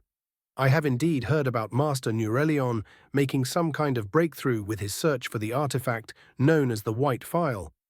But he suddenly turned very sick and is having issues even standing, much less actually searching for it." Thank you for the info. I will be leaving now. Have a prosperous night." As I exit the corner club and unsummon my more flashy robes, my locket suddenly starts giving me that odd feeling again, almost as if it was guiding me somewhere. I hope Mephala didn't suddenly decide to play a prank on me, I think, as I start following the feeling. It leads me deeper into the grey quarter, down winding, cramped streets. On my way to my presumed destination, I am surrounded by what can only be described as a wall of poverty. Almost everyone I see seems to barely have food to survive, and let's not even talk about clothing. As I keep walking, I notice a malnourished Dunmer child begging at a corner. I wordlessly summon a loaf of bread and some jerky I had in my inventory and give it to her. She gives me a restrained thanks and runs off without looking back. "That is some respectable paranoia you have there, kid. It will lead you places." I shake my head and move on. I finally arrive at the spot Mephala is leading me to. At the end of an empty alley stands a small iron door. Looking around with my magic sight, just in case, I notice the doors have an alarm enchantment, but no traps. I knock a couple of times and wait. The place around me suddenly becomes completely silent, and I sense a bit of tension in the air. I activate my third eye just in time to sense something behind me and quickly summon my robes while turning around and casting a telekinetic push at whoever was behind me. The presumed attacker is launched into a nearby wall and slumps down, still conscious but disoriented. I walk over and look down at the young Dunmer. "Is this how you greet your guests, you little fetcher?" He shakes his head and goes to get up, but I channel my fear spell and he wisely decides to remain seated. I will ask again, "Why exactly did you try and sneak up at me?" He takes a shaky breath. "Others aren't supposed to know about this place." I blink, "And you didn't think for a moment that there might be a reason I was able to find it?" He gives me a blank stare before his eyes widen a bit. He raises his hands in a placating manner and slowly gets up. If my hunch is right, you will want to speak with the boss then. I raise an eyebrow, not that he can see that. Oh, and what is stopping you from ambushing me once we enter? He snorts. Oh, please, you speak as if you couldn't blow the entire place to bits. Right. I point at the door. Well, in you go, and no funny business, or I am going to test your theory. He shrugs and leads me through the door. The room inside seems to be some kind of tiny storehouse with a bunch of empty bottles arrayed on wooden shelves, but my new guide leads me to the one on the left and removes a specific bottle, making the shelf move to the side and open up a passage. He leads me deeper in, and we soon enter a wide room that seems to be a mixture of a tavern and some kind of hideout. There are about a dozen Dunmer inside, but seeing as I am being led inside, they ignore me after a bit of staring. So this is some kind of rogue guild, and judging by who led me here, I guess they are either Morag Tong Larpers or an actual guild branch. I am shown into a side room, inside of which I see a familiar face, talking to someone wearing some very well-enchanted dark leather armor. I cannot even sense their aura fully even with my third eye. The masked individual turns to me. If you are quite done with your staring, Dagoth, I think it is high time you told us why you are here. Everyone else, including me, tenses up at the individual's words, but after no one does anything, I shrug and take a seat opposite, said masked Mir. I am not even going to ask how you know that. It is far too much effort at this point. I remove my hood and turn to the other Mir in the room. Long time no see, Davos. He blinks slowly, and then his eyes light up in realization. Ah, well, if it isn't the bleeding heart himself. And then his eyes suddenly narrow. Wait, why the fuck did the boss call you Dagoth? I look at him like he is an idiot, and he just stares back. The boss ends our little staring contest with a cough. As I was saying, would you kindly inform us about the reason of your presence here? I simply pull out the locket and place it on the table without showing any emotion. The leader stills for a second before letting out a short breath. Well, why didn't you say so immediately, Sergio? How may the Quartermaster's Guild be of service? Davos looks at his boss and then at me and repeats this a couple of times before throwing his hands in the air with some frustration and grabbing a drink. I raise an eyebrow. Quartermaster's Guild? Really? I think I see the boss smirk under their mask. It's just a bit of wordplay, but we both know what the guild really is, don't we? Judging by our shared patron, I may have a guess or two. Davos raises a hand comically. If I could just cut in a bit here. We both turn to him and wait. What the fuck is going on here? The presumed guild leader lets out an exasperated sigh and says in a tired voice, the young lord here is favored by the webweaver, who led him to us so he may acquire some professional help. Davos looks at me like I grew a second head. How did a softy like you get their favor of all Daedra? I shrug. Shanked a Telvanni master that wanted to mind-drape me. He raises a finger to call me on my presumed bullshit, but my look tells him enough and he just slowly lowers it and returns to his drink. The boss starts impatiently tapping the floor with their foot, and I give them an apologetic look. Right, sorry about that. The reason I am here is that I need some, as you call it, professional help, but not for anything specific. I think I can sense a raised eyebrow, so I go on. I want to hire one of your agents on retainer for some time. I am heading into solitude, and having someone to gather information or end someone for me when needed would be very useful. The boss seems to mull it over for a bit before speaking. This can be done, but you should know even with the blessing you carry, it won't be cheap. I shrug. I am ready to pay a premium for professional work, either money or enchantments, whichever you prefer. The leader seems satisfied with this and turns towards Davos. Congratulations, you just got a new job. Davos looks like he just swallowed a lemon, but sighs and nods. I chuckle for a bit before we start haggling. I exit the guild base with Davos now following me, fully equipped for travel and looking quite done with life. I smirk at him. Why so dour, Davos? We are going on an adventure. That is what I am afraid of, he grumbles and jogs after me. My next destination, the White File Store. Chapter 62, Chapter 3, White File, Part 1. As we are walking the still quiet streets of Windhelm, my new helper, yes, let us go with helper, speaks up. So temp boss, what exactly are we doing? I yawn. Well, the first thing I am doing is getting some sleep. He lets out an annoyed grunt, making me snicker. After a bit more walking, I say, I am going to be visiting the alchemist on the market square in an attempt to obtain his life's work. You can just follow me around or something. I really don't need your more special services until we arrive at Solitude. He nods and we continue walking. As I ponder future possibilities, I get an idea and turn to Davos. Actually, do you have skills in detecting mundane traps and the like? He nods and looks at me as if to say, why did you even hire me? I roll my eyes at his reaction and say nothing. Nah. We spend the night in one of the more luxurious inns in the Grey Quarter, which, to be fair, isn't saying much, considering that by luxurious I really mean containing the barest amenities. As soon as I get ready, we leave, already having paid when we arrived. We walk towards the market square and see the streets grow noticeably less crowded and more prosperous. I can practically see Davos getting more and more angry, but he keeps a lid on it. The market square is absolutely massive when compared to what one would see in the game. If I had to make a comparison, it was probably larger than a good part of the in-game city. There were all manner of vendors present, but a noticeable lack of those of the more arcane variety.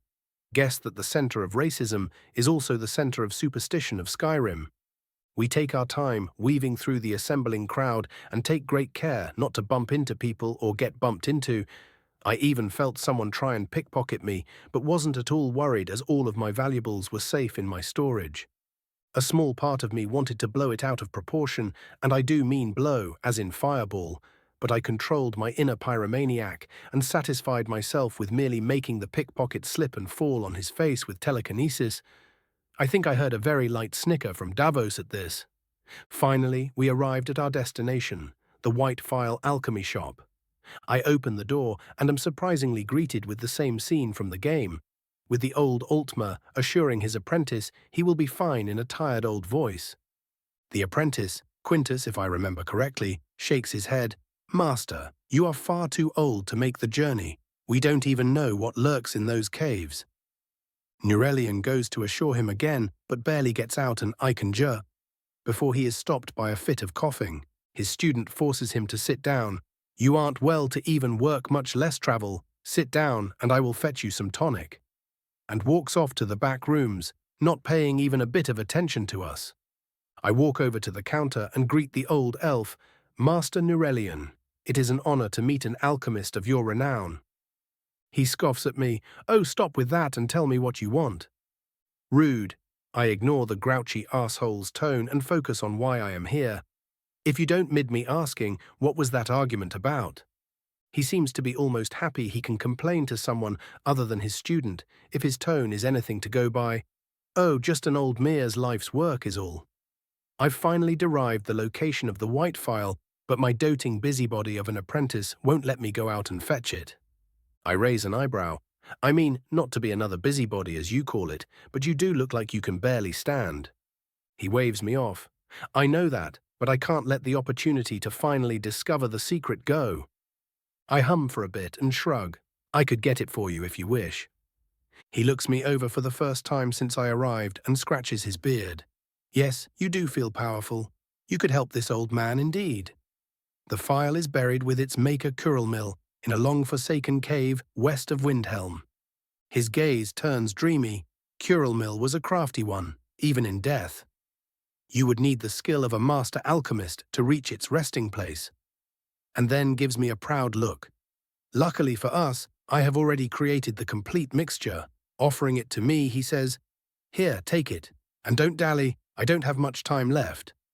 I take the concoction, and while I pretend to place it within my robes, I ask, why is the file so important to you anyway? He sighs tiredly. I have spent my entire life searching for it. It even brought me to this frozen land from Somerset. Lucky for you, I mumble, and he gives an affirmative grunt. Entire years I have spent in libraries and small homesteads, seeking out even the smallest hints of the file's location. He seems to have aged even more as he speaks. I even named my shop after it in hopes of attracting any who might have heard of it. And now that it is within my grasp, it seems the gods decided to choose me for their amusement. I nod at his story, pretending to be respectful, a worthy quest indeed. I will set out immediately and find the file for you with utmost speed. He makes an expression that I think is meant to be encouraging, but just makes him look even older and more worn out. I leave the shop, followed by Davos, and head to the gates of Windhelm. As we close in on them, I mutter, I really hope that there are no asshole guards today. My hands feel really itchy to burn something right now. The derisive chuckling of Davos is not reassuring. There were indeed asshole guards at the gate, but through the incredible power of being used to people's bullshit, I managed to not introduce their insides to fresh air. Checking out the map Neuralian gave me, I learned that the cave is about half a day west-northwest from Windhelm. Thankfully, it is just a straight path there, with no annoying mountaineering we would have to do. Now that I think about it, if it was so close to a big city, how come it took people so long to discover the place? Maybe Nords are really just a people designed by the gods to disappoint me. I mean, seriously, they turned from a group of mountain-breaking, shouting barbarians into just a worse version of the Imperials, and now I am empathizing with Ulfric's opinions, which is a thought I kill as soon as it enters my mind. The trip to the Forsaken Cave is thankfully free of any interruptions, and there was an entire hour during the day where the temperature was above freezing. After getting to the marked location and a bit of searching, we managed to find the cave entrance hidden behind some large trees and piled up stones. The passage inside is thankfully wide enough for us to enter, and the moment we do, we are almost blinded by the lights reflected against the perma-frozen walls. Adjusting my eyes a bit, I also notice a terrible stench of blood and excrement. Davos, who entered behind me, takes a sniff and after a bit of thinking whispers trolls. Nodding at his words, I cast Muffle on the both of us and all the other preparatory spells on myself before descending further into the cave. Instead of the Nordic ruin I was expecting, the frozen natural cave goes on for some time, and just when I am about to ask where the trolls were, we finally notice them. 3 snow trolls standing around a fire, eating the remains of something distinctly human-looking. This was also the first time I actually saw a troll in this life, and let me tell you, they are far more intimidating than one might imagine. 2.5-meter-tall hunks of muscle with arms larger than my torso. Thankfully, I am a mage, so there is no need to get anywhere close to these monsters. I point Davos to a corner and he gives me a quizzical look, but I merely point again and summon my staff. He shrugs his shoulders and hides. The trolls don't seem to have noticed us yet, so I take my time, overcharging a fireball. One of them sniffs the air and abruptly turns toward me.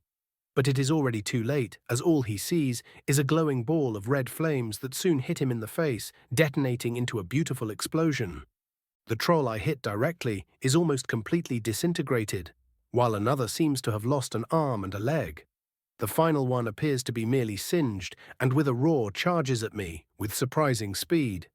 I fire a lightning beam at it, destroying one of its hands, but it soon reaches me, and just as it is about to swipe my head clean off with its remaining hand, I use my magicka-enhanced strength to swing my bladed staff and remove its head in one movement. While I revel in the feeling of power I got from destroying such dangerous creatures, I notice the last troll slowly crawling towards me with fury in all 3 of its eyes, and while I do appreciate their choice of ocular evolution, there is only one fate awaiting it.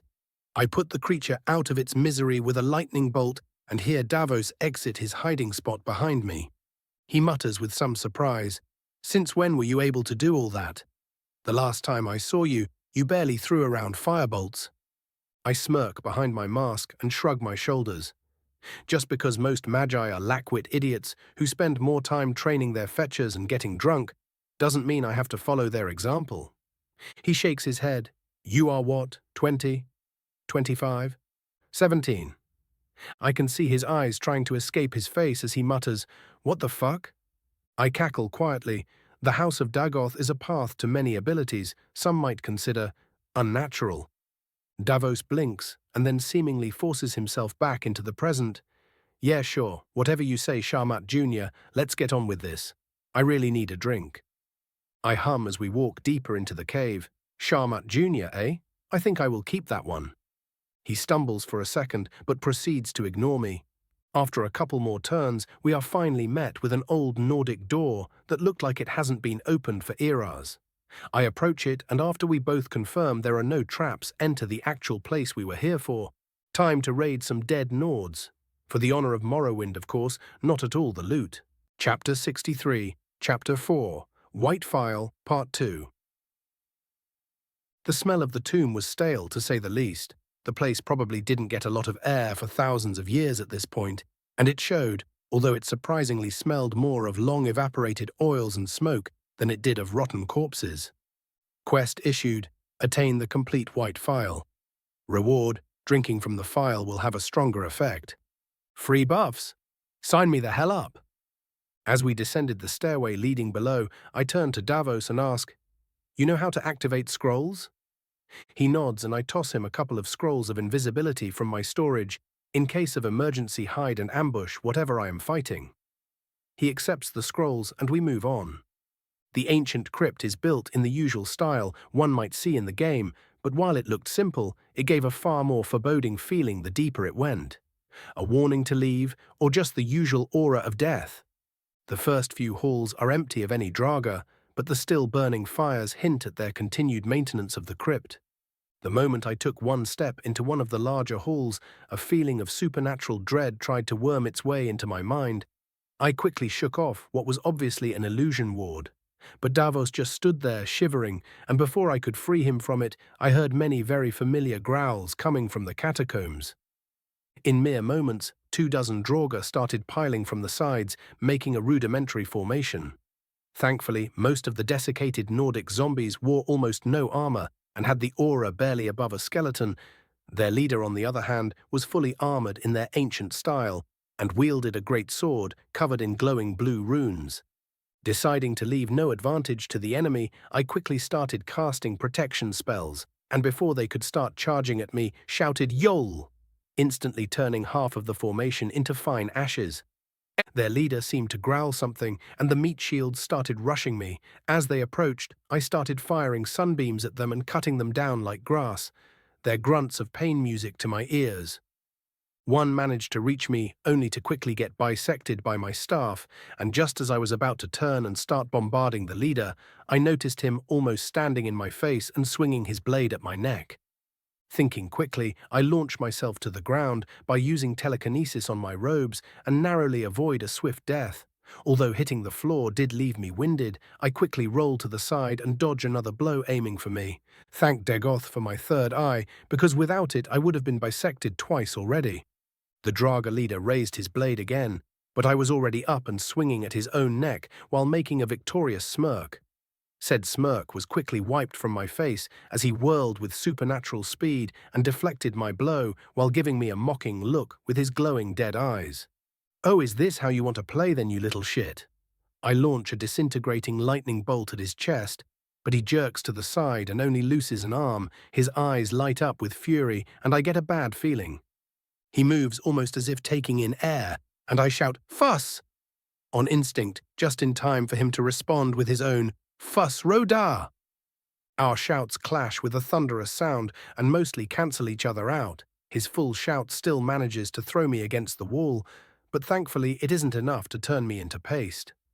No matter this man's skill in life, he was only a husk of a soul bound to a body, meaning he had no true power behind his thum. My foolish impromptu pondering is quickly stopped with the sound of rushing steps, and once again I barely manage to escape the great sword, aiming for my head by rolling away in the nick of time.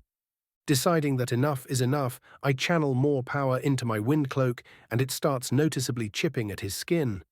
While the Draga grunts from the damage, I point the tip of my staff at him and shout, "Wold!", using my speed and weight to impale him, while also setting him on fire in the process. The Draga White or Overlord, I am not sure about the classification, glares at me and tries to bite my face off in a last-ditch effort to kill me. But before he can realize the pointlessness of biting into an ebony mask, I summon my jagged dagger and stab it into his chin and through his head. The zombie slumps onto the ground, and I quickly incinerate the corpse just in case. Taking some deep breaths and calming myself down, I look to Davos, who seems to have finally calmed himself down, and ask in an annoyed tone, You done pissing yourself there? He blinks awake from whatever fearful haze he was in and gives me an embarrassed look. Yeah, boss, sorry about that. Dunno what came over me. I roll my eyes. It was a fear ward, basic stuff meant to paralyze you in place while the good zombies give you their most generous hospitality. He shivers a bit, and then, to my great surprise, gives me a small bow. Please forgive my incompetence, serio. It won't happen again.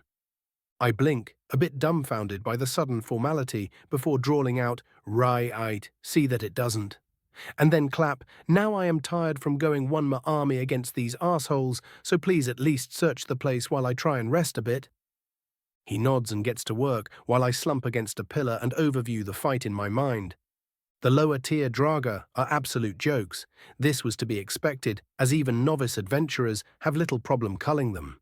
The leader, on the other hand, was a scary opponent, and I will have to be ready to focus fire on those in the future.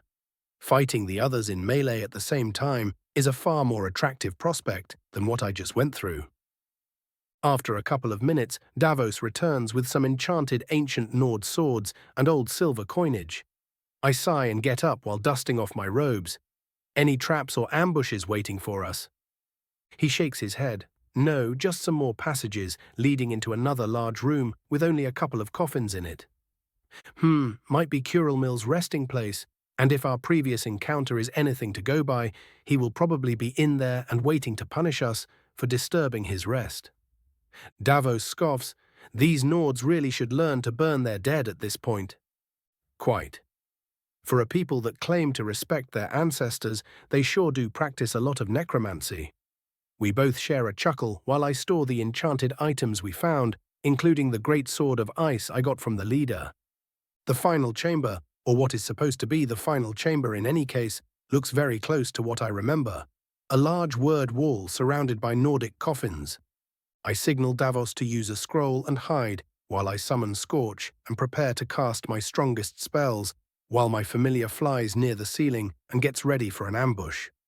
Taking a deep breath, I step into the chamber, and once again, just as the previous one, a wave of dread hits me. But with me being prepared this time, it is like a slight wind against my mind, not even making me flinch. The lid of the central coffin is blown away, and what I think is an ancient Nordic lich levitates out of it, while another 4 armored Draugr exit the side coffins. Taking the initiative once more, I target the 2 closest to me with red beams of lightning and erase them in moments.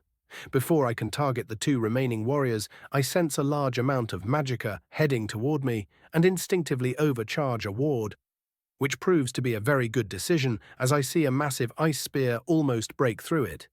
I immediately retaliate with red lightning, which gets blocked in turn by a ward cast by what I presume is Curel Mill. We start exchanging spells, and while his destruction seems weaker than my own, his wards are enough to stalemate me. While we are busy fighting our magical duel, the 2 other Draugr don't sit idle and charge at me with their axes. Just when I'm about to levitate out of the way, one of them gets shot with a bolt to the eye, while the other's face is covered in a very large burning hawk clawing at him. I redouble my efforts against the lich and start switching from lightning to fire and sun spells to keep him guessing. I hear a whistle to my side and smirk. Casting a blinding flash, I hear the sound of a crossbow releasing. Curel Mill flinches as a bolt penetrates his side, and this gives me the perfect opportunity to push my attack. He is returned to his rest within moments. I observe the battlefield for any new threats, and finding none, release the tension with a long breath. Hearing Scorch chirping to the side, I turn to see him standing proudly on top of a very mangled Draugr corpse. With a chuckle, I toss him a nut from my storage, and he grabs it with a happy chirp. Davos appears from one of the corners of the room, looking very uncomfortable. I might have shaken the fear this time, but it is still fucking awful, he says, and spits on the ground. I make a hollow chuckle. Just be happy you weren't bombarded with fear spells during battle mage training. I shiver.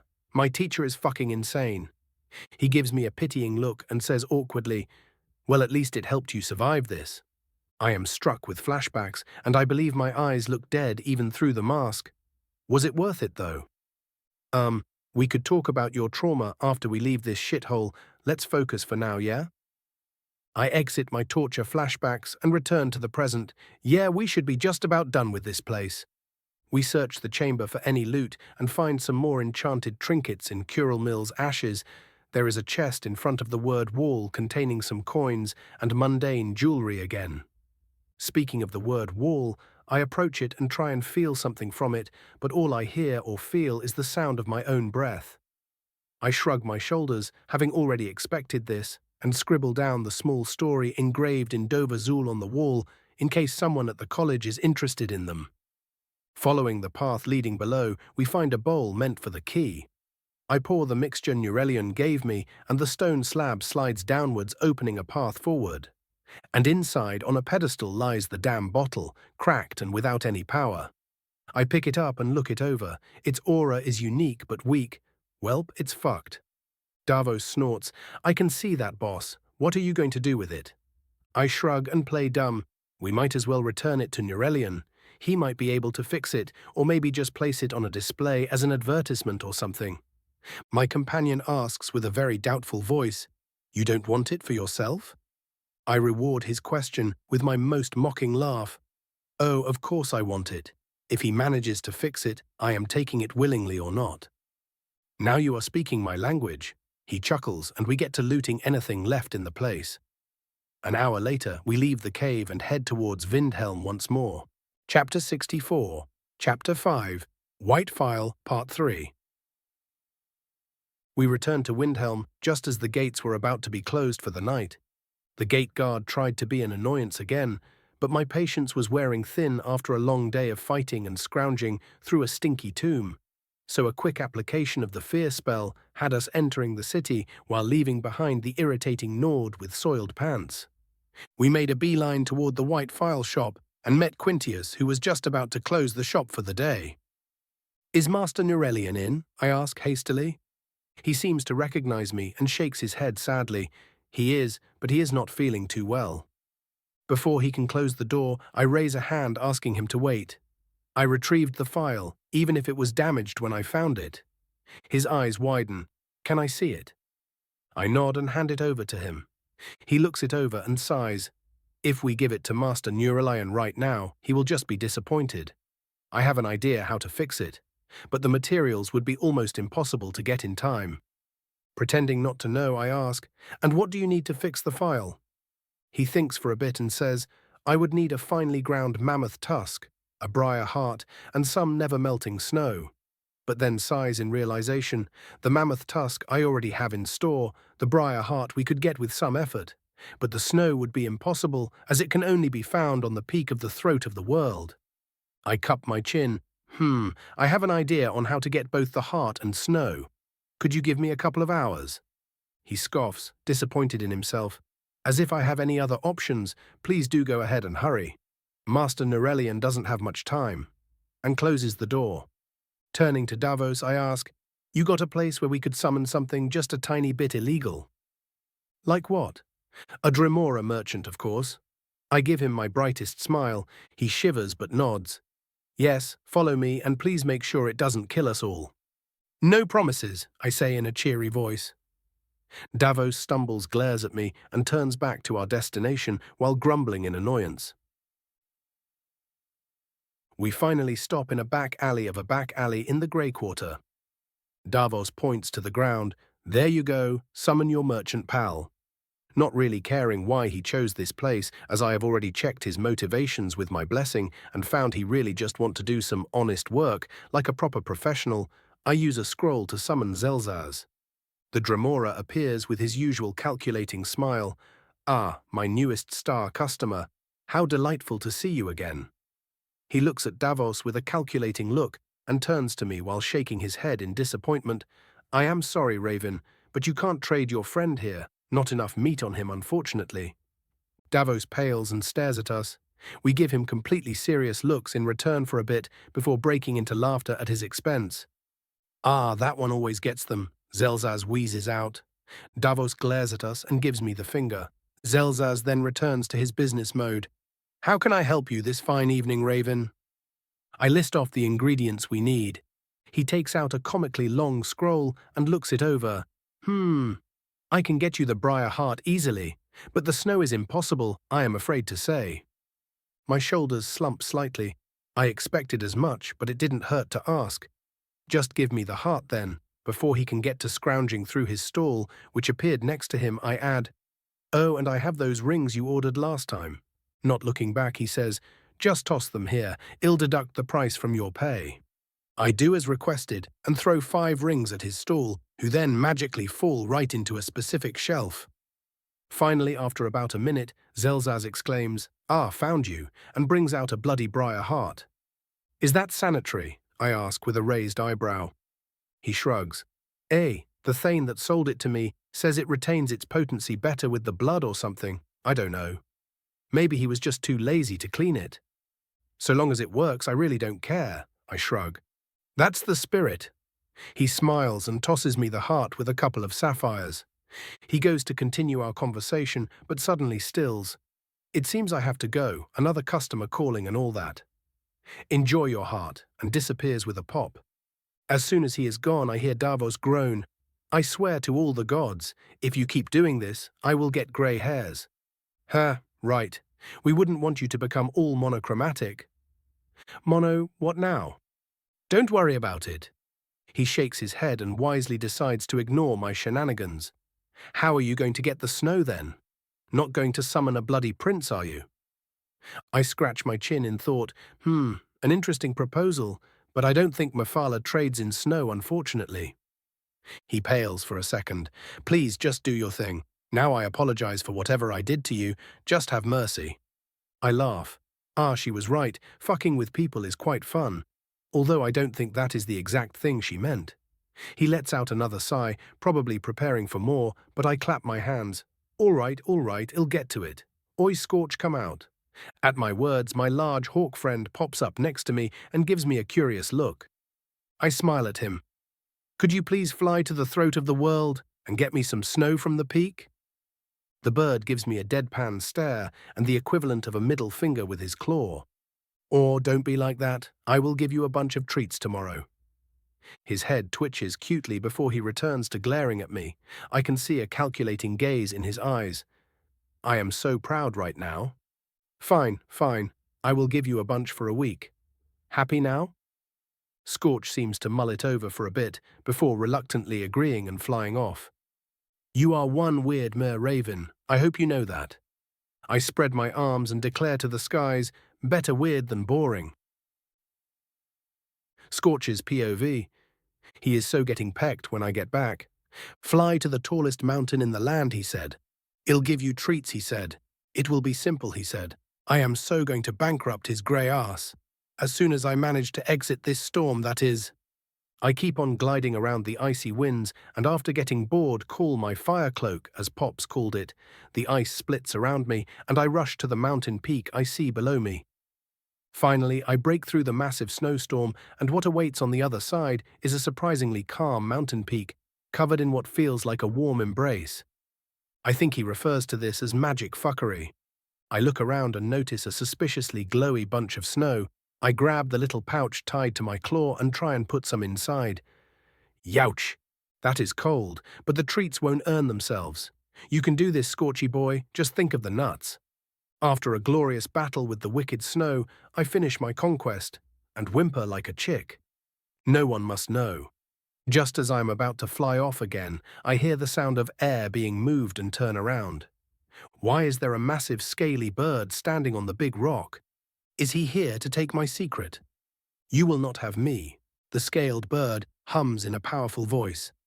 It is not often I have visitors on my mountain. I wonder, why would one of your kind come to this place? To take your snow, you dumb scaled bird. What kind of bird even has scales? Are you deficient? Hearing my mighty battle cry, the scaled degenerate chuckles. Truly, the wonders of Mundus never cease to amaze me. It is a shame we cannot speak. It sighs. I give him the middle finger, same as Pops taught me. Can't speak, eh? Are you even a bird? Fucking noirs.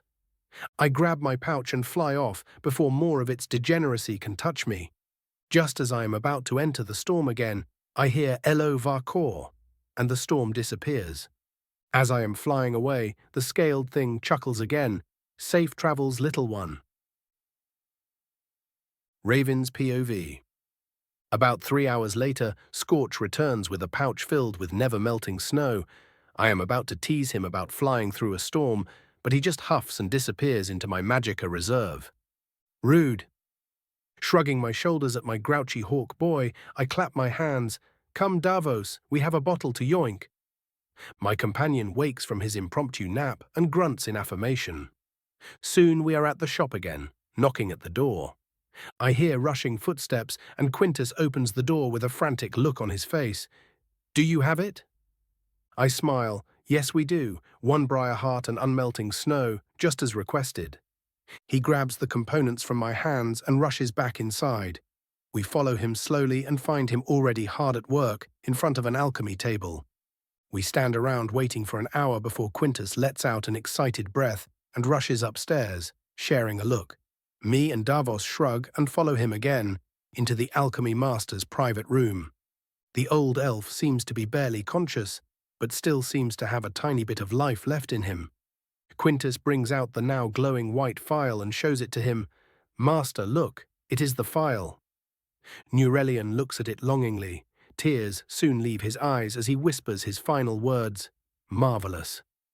We are all silent for a minute before Quintus turns to me. I sense his motivations, and it seems he wants to use the phial to become powerful and surpass his teacher.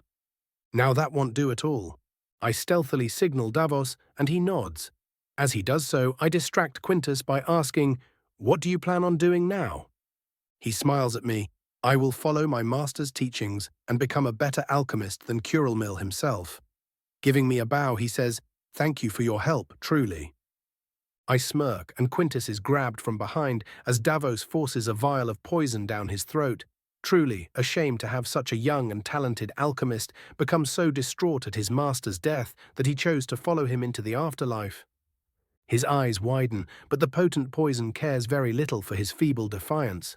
As the life leaves Quintus's eyes, I turn to Davos, who has a business-as-usual expression on his face. That won't leave any traces, will it? He scoffs. What do you take me for? I shrug. Just make sure to copy his handwriting from a ledger and write down a suicide note. The guard probably won't care all that much for an Imperial, but I don't want loose ends. He nods and gets to work. I grab the white phial and hear, quest completed. Well, hello there, beautiful. As I smile at my newest artifact, I swear I can hear Mephala gleeful laughter in the back of my head. The white phial, the work of the ancient Nord alchemist Curelmill. It is said to refill the liquid placed into it from pure magicka once every day. The phial has been empowered by a mysterious force, making every potion it creates more powerful.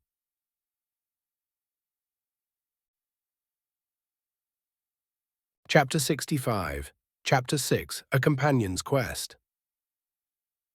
After carefully setting up the crime scene and making sure Davos got the handwriting right, we left the shop through a side window just in case and headed for the corner club to get some drinks in celebration.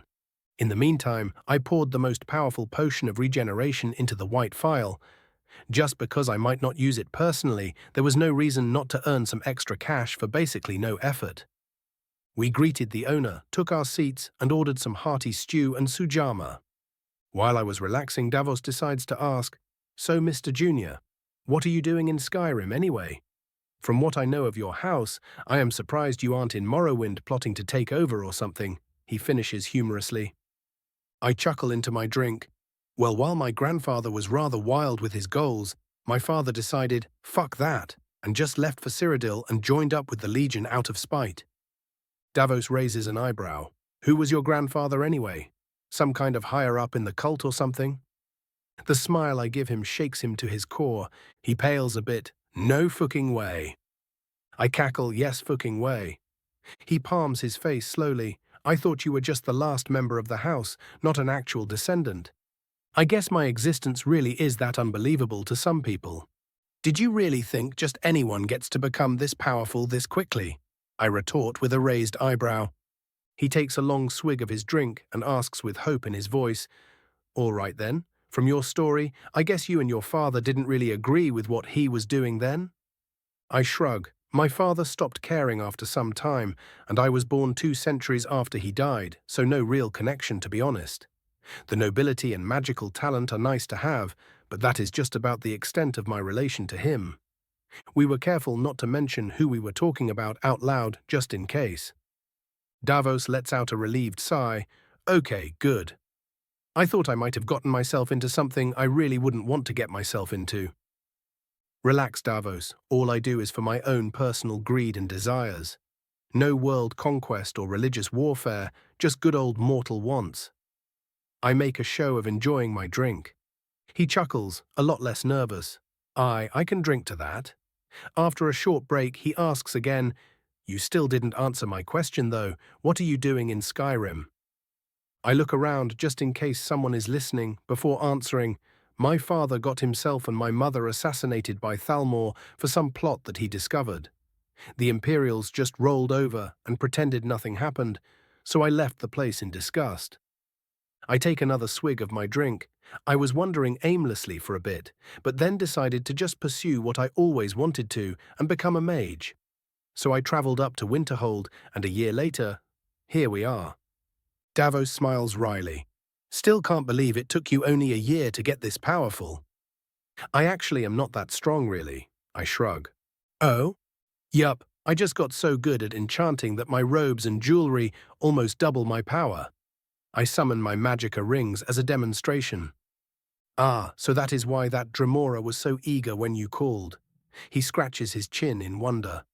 I nod. Apparently I am very rare among enchanters in the sense that I really don't care who buys my things, and don't underestimate how useful having a merchant a scroll away truly is. You won't see me complaining about that, he says before shaking his head. Still, Dremora are right terrifying. I nod seriously. That they are. During our first meeting, I was prepared to blow up the entire summoning chamber at a moment's notice, in case he tried something. I continue recounting some of my adventures, naturally leaving out any details that are too important.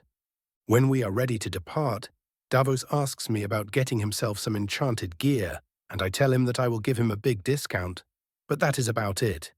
He grumbled but accepted in the end, as we did get a bunch of loot from the crypt we raided.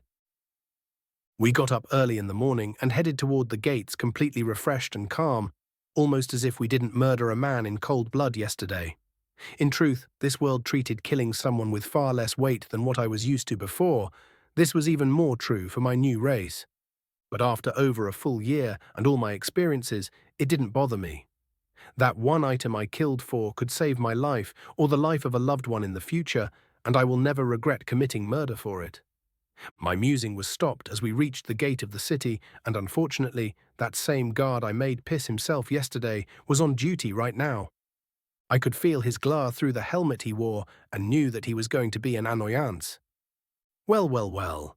Look who it is. Want to leave the city, eh, elf? He asks in a spiteful tone. I roll my eyes and say, I will give you 10 septims to fuck off.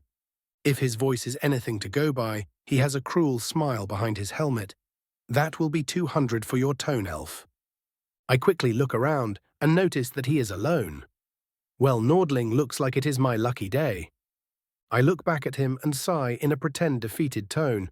Fine, I just want to leave this shithole anyways. I can feel his smirk widening. Just for that, I am raising it to 300 elf. He practically spits out the elf.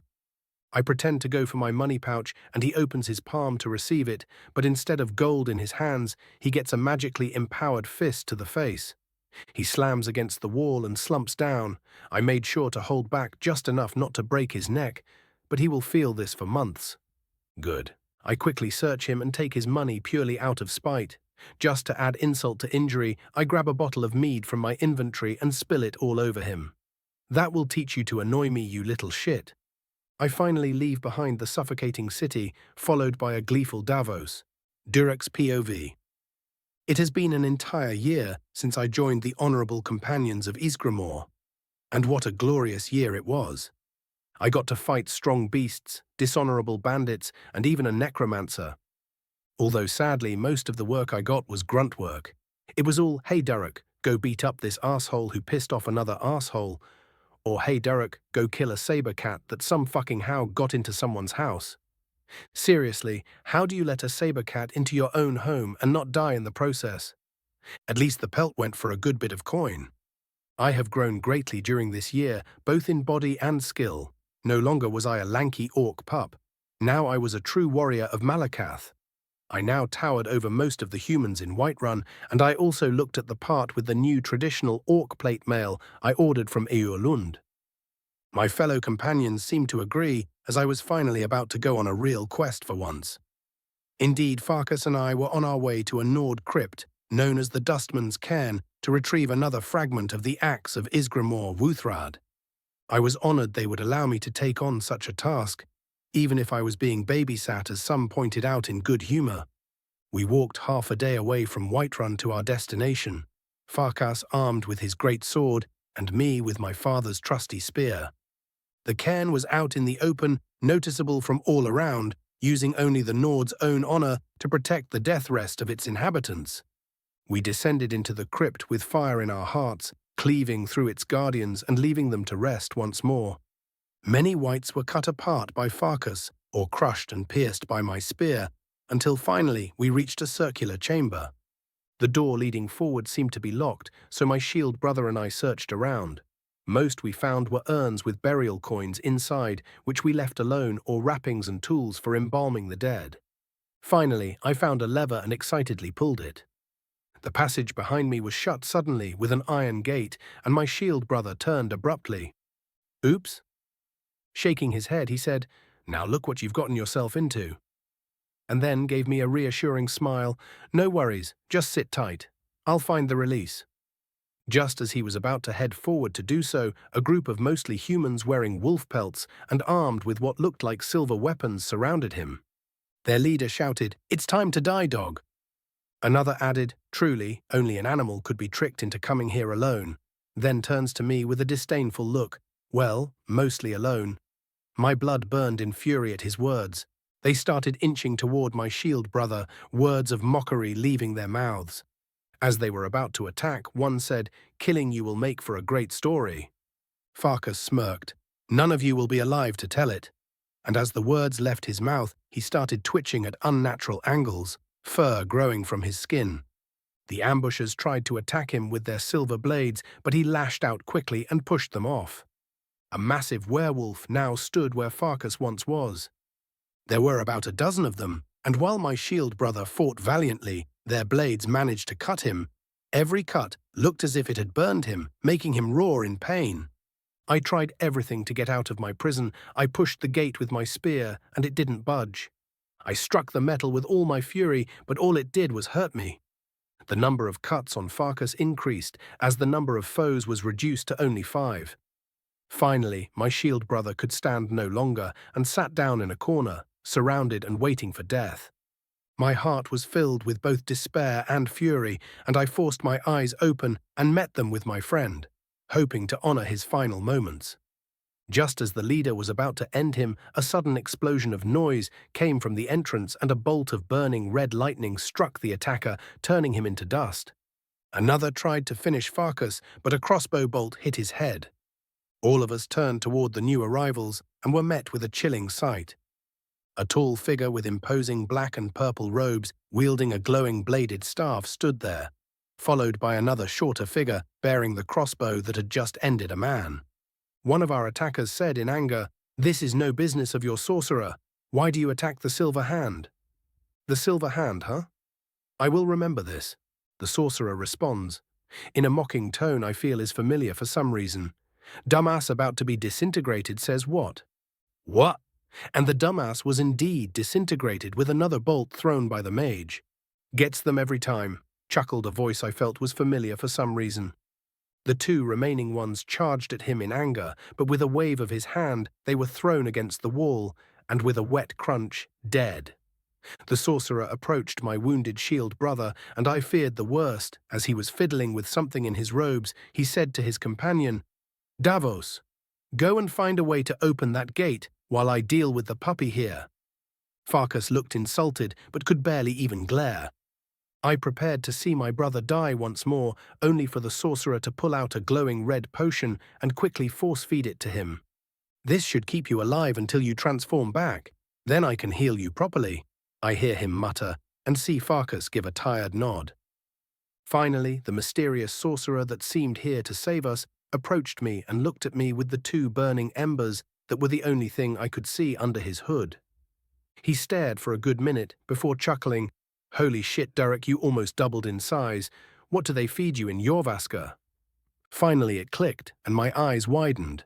Raven? His mask and hood disappeared, and I saw the face of my friend. "You got it, buddy." He winked with a smile. "What are you doing here?" I asked in confusion. That is a bit of a story." Chapter 66, Chapter 7, Jorvaska. Before meeting Derek, Raven's POV. Our march to Whiterun was mostly peaceful, with only a couple of hungry wolves bothering us with expected results. I tried some wolf meat out of sheer curiosity, and let me tell you, it's shit. We spent our nights either camping out near the road or resting at an inn, once more visiting that small out-of-the-way place with the reclusive and talented cook. Because I reserved my inventory for more important things, I had to lug around a large bag filled to the brim with treats for Scorch the entire way. He seemed really smug about that fact, but I didn't really mind all that much. After receiving some very curated memories from him, I could appreciate how hard it was for him to get me that unmelting snow. Thankfully, Parthenax seemed content to just let him bugger off, but that was to be expected, seeing as he is the one preaching the way of the voice with the greatest fervor. A couple of days into our journey, I noticed that the Valtheim towers were once again occupied. Bandits this time. Luckily for them, they decided to just let us pass without bothering us after taking one good look at our equipment. Well, mine mostly. All according to plan. When we passed the towers, Davos spoke up, genuine confusion in his voice. "I don't get it. Those towers are the only passage between two halves of Skyrim for entire leagues, and the holds just let whoever wants to occupy them. What is with these noirs?" I chuckled. "Oh, it is even worse. I passed through here last year, and there was a weakling necromancer occupying the place. I honestly wouldn't be all that surprised if the occupants changed weekly." Davos's exasperation grows even further at my words. We walk on in silence for a bit before I decide to actually answer his question. As for why the holds don't occupy it, well, it is on the exact border between Eastmarch and Whiterun, so anyone taking it over would inevitably be provoking the other. He shakes his head. "I get that, but this is literally the only trade lane between the holds." I shrug. Considering how butthurt Ulfric is about everyone and anyone, I wouldn't be all that surprised if he just didn't give a shit. Davos shakes his head once more. He might not care about us Dunmer, but he wouldn't damage his own hold. True, I agree with a nod. Maybe they just clean the place out weekly as some kind of military exercise or something. Honestly, boss, that would not surprise me one bit. We continued making more and more outlandish theories. Davos at one point proposing that the two Jarls got captured there at one point by a Dremora that had its wicked way with them, traumatizing them to the point that they repressed all memory of the towers to stop themselves from going mad. My judgment-filled stare followed him all the way to Whiterun. Seeing as I still had a couple of days of leeway until I had to rush to Solitude, I decided to go and grab the Dragonstone from Bleak Falls. Just to fuck with Delphine and getting away to dig up some dragon bones would be a nice bonus. While I left Davos to grab supplies, I visited the court wizard Farengar to bring him an enchantment order he made via letter, and chatted with him for a bit. The Jarl also decided to chime in at one point, and after giving him my greetings, he questioned me about the state of the roads and the safety of travel. Maybe he was planning on going somewhere. Shrug, not my problem. As I was leaving Dragon's Reach, I bumped into Nazim, who seemed to want to say something incredibly arrogant, almost on instinct, judging by his eyes. One application of fear later, and I left another man with soiled pants behind me. While passing near the Gildergreen tree, I remembered something, or someone to be more precise. If I was going dungeon crawling, I might as well invite my orcish friend for some Draga-bashing fun. It has been more than a year since we parted ways, and it would be nice to see how he was doing. I made my way to the overturned boat-turned drinking hall and opened the large door. The rowdy atmosphere inside quieted down abruptly, and I was now a target of a bunch of annoyed stares. Not caring one bit about annoying a bunch of meatheads, I asked, "Is Durek in?" One of the obviously drunk companions slurred, "And who the fuck wants to know?" before spitting on the ground. I treat the drunk's words as if they were air and turn to the rest. "So is he in?" One of them goes to answer, but his words are drowned out by that same drunk yelling, "I asked you a question, knife ear." I glare at the annoyance and activate fear on instinct. He seems to shiver for a bit, but then gets even more angry and with a loud yell charges at me. Guess he at least has some balls if they let him in here. I sigh and simply smash him into the wall with telekinesis as he is about to grab me, and with all the nonchalance I can muster, ask again, "Would someone please be as kind as to answer my question now?" There is some grumbling about cowardly mages among what I guess are the newer recruits, if their gear is anything to go by. Before I can grow even more irritated, I hear a familiar voice. "No, Durek isn't in. Why do you want him?" I turn to see Vilkas approach me. "Oh, hello there, Vilkas. I was planning on an expedition into a tomb, so I thought to bring him along." He looks a bit confused at me, treating him with familiarity, but then seems to recognize me after a while. "Ah, you are that elf that arrived with him when he joined. I see you are doing well for yourself." I give a proud smirk. "Indeed, I have been making great progress both in mind and wealth." He raises an eyebrow. "Oh, and what about your sword arm then? You didn't get rusty, did you?" "Well, maybe a bit with the sword." He gives me a disappointed look, but I just smirk and summon my staff, giving him just the tiniest bit of a scare. He smiles wryly. "Aye, I can see you already taking a stance. Good. So where is Durek anyway?" He sighs. "I am afraid I cannot tell you that. He is on an important quest for the companions." "Oh, getting one of the fragments of that damnable axe, is he?" I blurt out without thinking. Everyone goes quiet at my words, and Vilkas frowns. "That axe is the weapon of our founder. You would do well to respect that." I ignore all the glares and shrug. While I do respect the companions as warriors, Isgramor butchered an entire race of elves into extinction while wielding that weapon. You will have to forgive my lack of enthusiasm about it. He takes a deep breath and speaks slowly. "You are entitled to your opinions." Before waving for me to follow him, "Come with me, the Harbinger will want to speak with you about that other thing you said." I check his motivations, just in case he is planning to silence me, but it seems he is being honest with me. I really should remember that Nordic warriors do actually tend to be honorable, but a little paranoia won't hurt no one. Vilkas leads me downstairs toward the Harbinger's private room. As we are walking through the lower halls, I look around and am surprised by the opulence of the place. From what I saw in the game, I would have thought this place to be a pigsty, but there seem to be far more rooms, and most importantly, they are clean and richly furnished. I guess that being one of the oldest warrior orders of Tamriel has its benefits. My thoughts are interrupted by Vilkas opening a door and inviting me in. We enter a small dining room where an old yet well-built Nord seems to be having a light meal. My guide speaks first. "Master, this elf was looking for Durek and easily guessed what he was doing. What do we do with him?" Kodlak Whitemane sighs and says in a tired tone, "For the last time, Vilkas, I am nobody's master." His words seem to be completely ignored, and he shakes his head before turning towards me. "I remember there was a dark elf that came with Durek the day he joined us. That was you?" I nod and he hums a bit before asking, "And how exactly do you know he would be searching for a fragment of Wuthrad? We don't go announcing such things until actually finding them." I chuckle and point to Vilkas. He specifically said he was on an important quest for the companions. He shows a hint of embarrassment on his face. After that, it was easy to guess. The companions don't go on quests for the Order itself, so it was either the axe, or you were trying to get your souls back from Hircine. Kodlak sighs, and Vilkas reaches for his weapon and charges at me in a flash, but before he can come close, I whisper fuss in his direction and push him back. Both he and the Harbinger are stunned at what just happened, and I laugh. Oh please, it is an open secret among any competent mage that the companions have sold their souls for power. I roll my eyes. Your auras practically scream beast. Vilkas flinches at the selling their souls part, but Kodlak merely shakes his head tiredly. The younger companion asks, "Master, you already knew this?"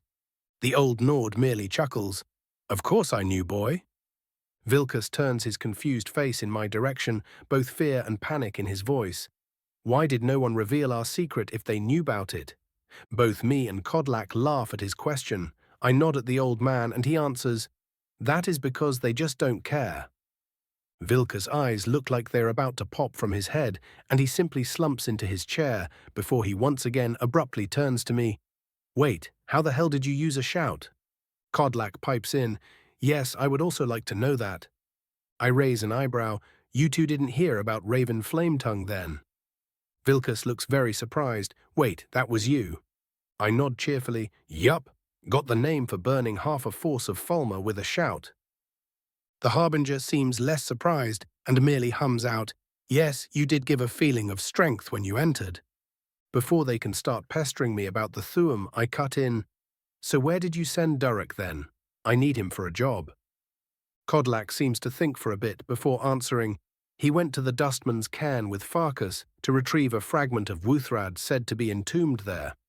I stare at judgingly, "You sent just 2 men into a Nordic burial ground?" He shrugs. "They are strong warriors, and as you know, Farkas is a werewolf, so they will survive." I deadpan at him. "You do know that those Draugr are capable of shouting, don't you?" He slightly flinches and asks, "How sure are you of this?" "Just a week ago, I was exploring another burial ground, and one of them almost turned me into fine mist. He would have succeeded if I didn't counter it with my own Thuum." He seems to mull it over for a bit before letting out another tired sigh. "Very well then." He then gives me a serious look. "I would ask you for a favor." "Oh," I raise an eyebrow. "I want you to head to Dustman's cairn and make sure they both come back alive." Vilkas seems to be almost offended at this. "You don't think they can defend themselves?" Kodlak just sighs again, seemingly aging in real time. "I just don't want to bury more of my students, Vilkas. It is an old man's job to worry." He then seems change into some kind of lecture mode.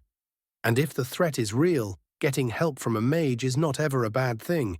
Even Ysgramor had powerful clever men as his companions, and we too aren't above such things." Vilkas scoffs and leaves the room. "Fine, do what you will. I will be in the yard, training." The old Nord deflates as his student leaves. "Do forgive him, he is a very passionate young man." I shrug and smile. He is entitled to his opinions. He nods, quite. We stay quiet for a bit until he waves me away. "Go on then, go help your friend." "It was a pleasure meeting you, Harbinger." As I close the door, I hear, "You as well, Flame Tongue." I rush out of Jorvaska and grab Davos, who thankfully got everything we needed already, and after a short explanation, we leave Whiterun. We arrive at the crypt a couple of hours later and rush through the already cleared-out halls, the corpses of what look to be weaker Draugr littering the path forward. Finally, we reach what I foggily remember to be the ambush site and are greeted by a very gruesome sight. A large and heavily wounded werewolf sliding down a wall surrounded by mangled corpses. 5 warriors wearing scaled armor and wolfskin cloaks, wielding silver weapons surround him. One goes for the kill, but I quickly cast a bolt of disintegrating lightning at him and end his life. Another follows up, but Davos is ready and ends him with his crossbow. They all turn to me and one dumb fuck shouts, "This is no business of yours, Sorcerer. Why do you attack the Silver Hand?" "Oh yeah, give up the name of your organization when you know you are about to die. Seriously, some people really are better removed from the population." Deciding to once more help out the Nordic gene pool, I say, "Dumbass about to be disintegrated, says what?" He responds on instinct, "What?" with predictable results. The 2 remaining Silver Hand warriors charge at me like complete idiots and are given the appropriate reward for their great intelligence via telekinesis airlines. Before I can gloat at the dead bodies, I notice that Farkas seems to be dying rapidly, so I order Davos to let Durek out while I deal with the poor puppy. I feed him a regeneration potion and promise to heal him up when he reverts back, as I have no idea how to use healing on werewolves or the effects it would have on his normal body. So I chose it was better to be safe. I approach Durek, or at least who I think is Durek, because, holy shit, he is massive now, towering well over 2 meters, in full orcish plate mail, and with his now less massive-looking spear. The scene is so profoundly surprising to me that I blurt out, "Holy shit, Durek, you almost doubled in size." What do they feed you in your Vaska? Without thinking, he seems to recognize my voice and asks excitedly, Raven? I remove my hood and wink at him. You got it, buddy. What are you doing here? He asks with a great deal of confusion. That is a bit of a story. Chapter 67. Chapter 8. Dustman's Can. While I wait for Davos to find a way to set Durek free, I recount the story of how I got here to my orcish friend. When I arrive at the part where I guessed where he was going, he raises an eyebrow. You always seem to know more than you let on. Those of my house are said to see more than others are able to. I respond with a mysterious smile. He grunts. That didn't really give me any answers. If I wanted to give you answers, I would have Durek. Do keep up, I say in a jovially chiding tone. Right, whatever you say. Oh, mysterious magic man. He rolls his eyes. Finally, the gate he was imprisoned behind raises up, and Davos re-enters the room. Someone reconfigured the whole gate system, especially for an ambush, if I am understanding the mechanism correctly. He informs us. I scratch my chin and pretend to ponder the situation. After a bit, I say, my guess is they were very aware of who was coming and were possibly the ones to inform the companions of the fragment's location. Durek seems very confused. Why would they target the companions, though? I look at him like he is an idiot. He grunts, if you know something, just say it. We aren't all as big-brained as you, Raven. I snort, fine, ruin my fun, why don't you? Before I raise my finger and point it at my head. Think for a second, Durek. You just learned that there are werewolves in the companions. Okay, and? I roll my eyes. They called themselves the Silver Hand. Does that tell you anything? He seems confused. What does silver have to do with werewolves? I facepalm. Silver is poison to werewolves and vampires and probably other Daedra-blessed individuals as well. If someone calls themselves the Silver Hand and is a group of warriors, they are obviously some kind of werewolf or vampire hunter. And seeing as they just lured a werewolf into an ambush, you can guess what variety they are. Durek has a look of realization. Oh, so that is why you think they were the ones to give us the location then? Yup. Why the long explanation, though? I shrug. Well, we are still waiting for Farkas to get his lazy ass up, and I might as well teach you to think a bit in the meantime. Before we can continue our conversation, we hear a strained voice behind us. All right, my lazy ass is up. Can I get that healing now? I turn around and see a very battered-looking Farkas. I quickly get to work and start repairing the damage. As I am doing my work, I mutter, Silver really does fuck you lot over. Even healing you requires expelling the shards first. He grunts. Yes, that always was annoying to deal with. I snort. Oh yes, merely annoying. Literal lethal poison in your blood, and you consider it an annoyance.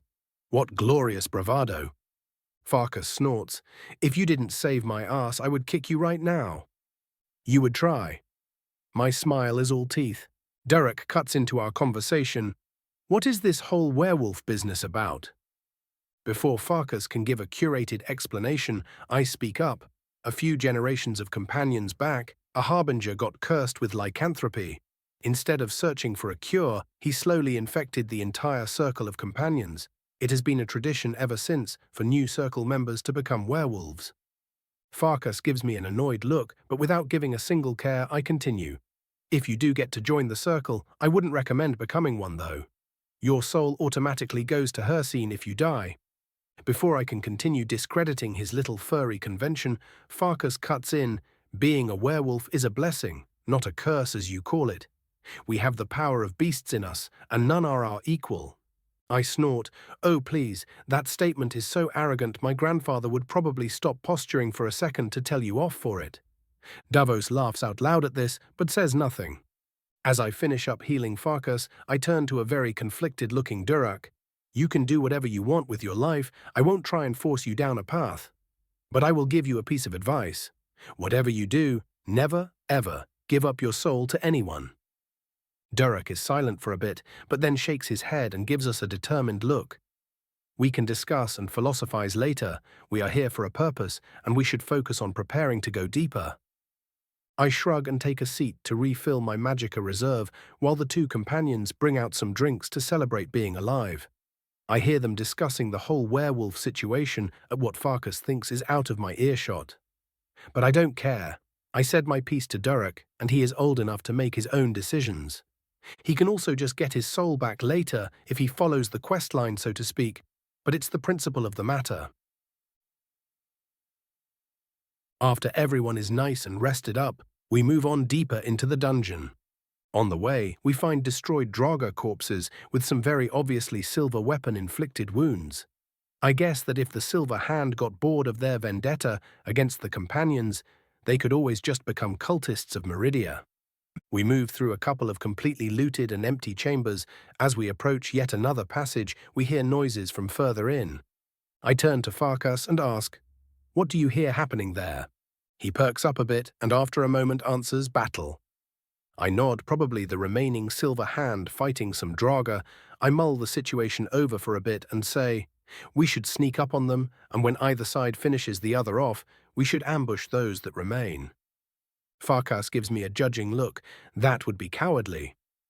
I roll my eyes at him. When it's just your life on the line, you can be as honorable as you want. Now that I am here, we are doing things my way. He goes to protest, but I raise a finger. "I saved your ass. The least you can do is not make me risk mine."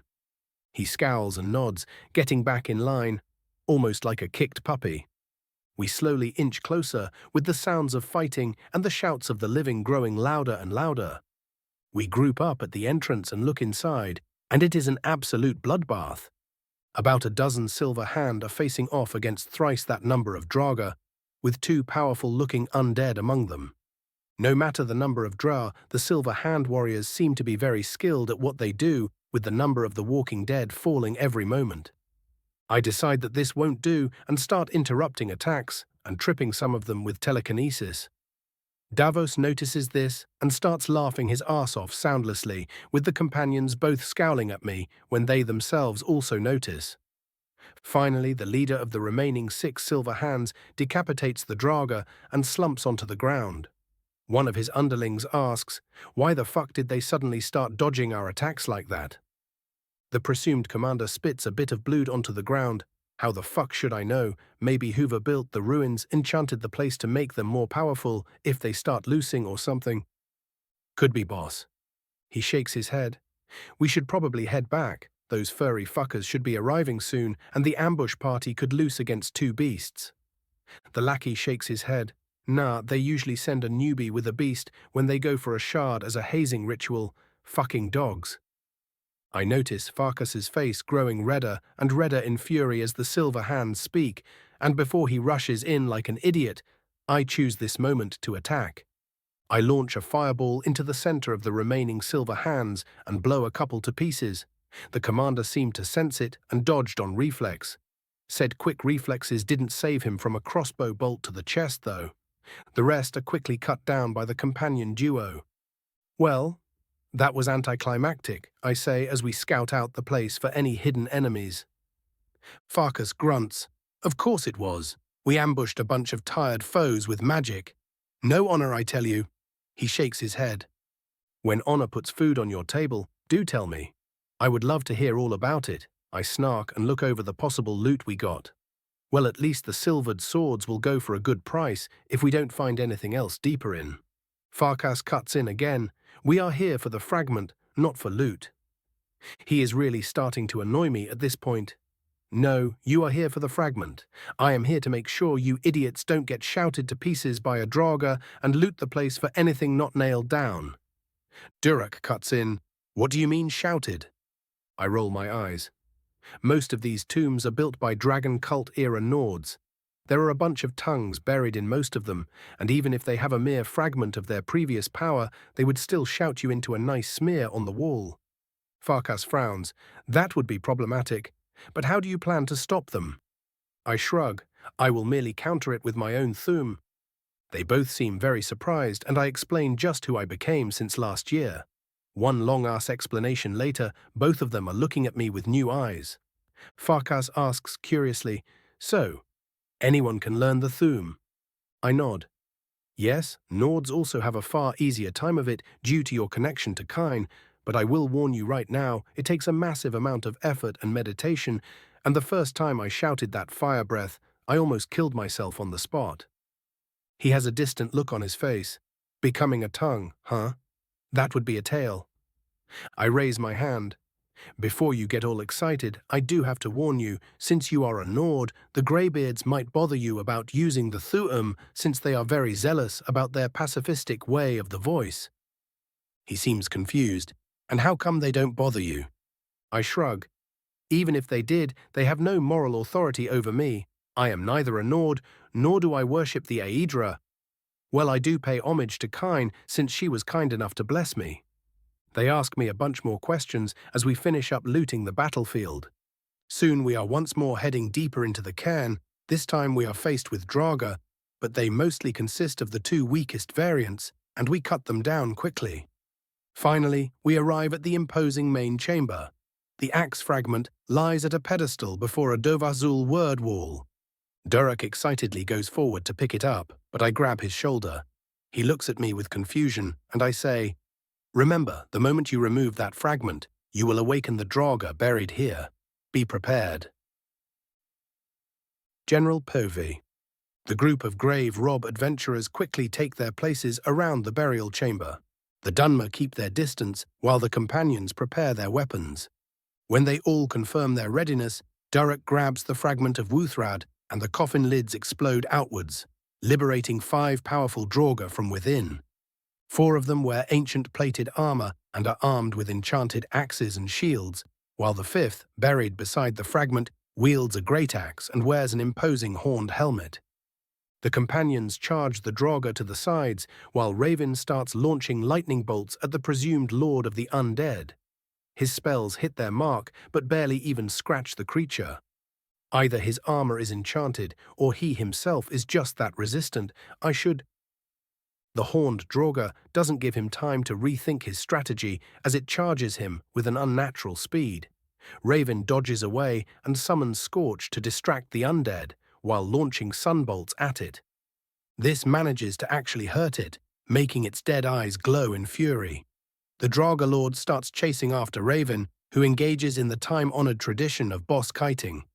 Things are going much better for the rest of his company, as Farkas had already cut down 2 of the powerful creatures, and Durek impaled another.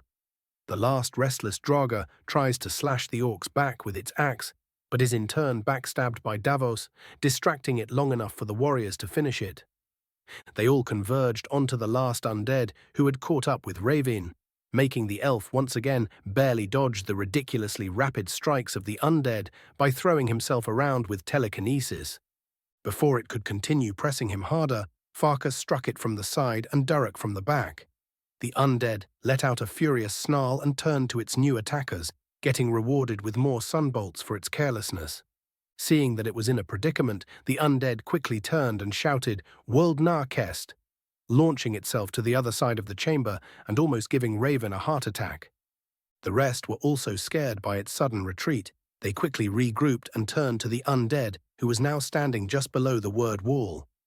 It once again inhaled and shouted, "Yoltor Shul," sending a massive gout of flame at them.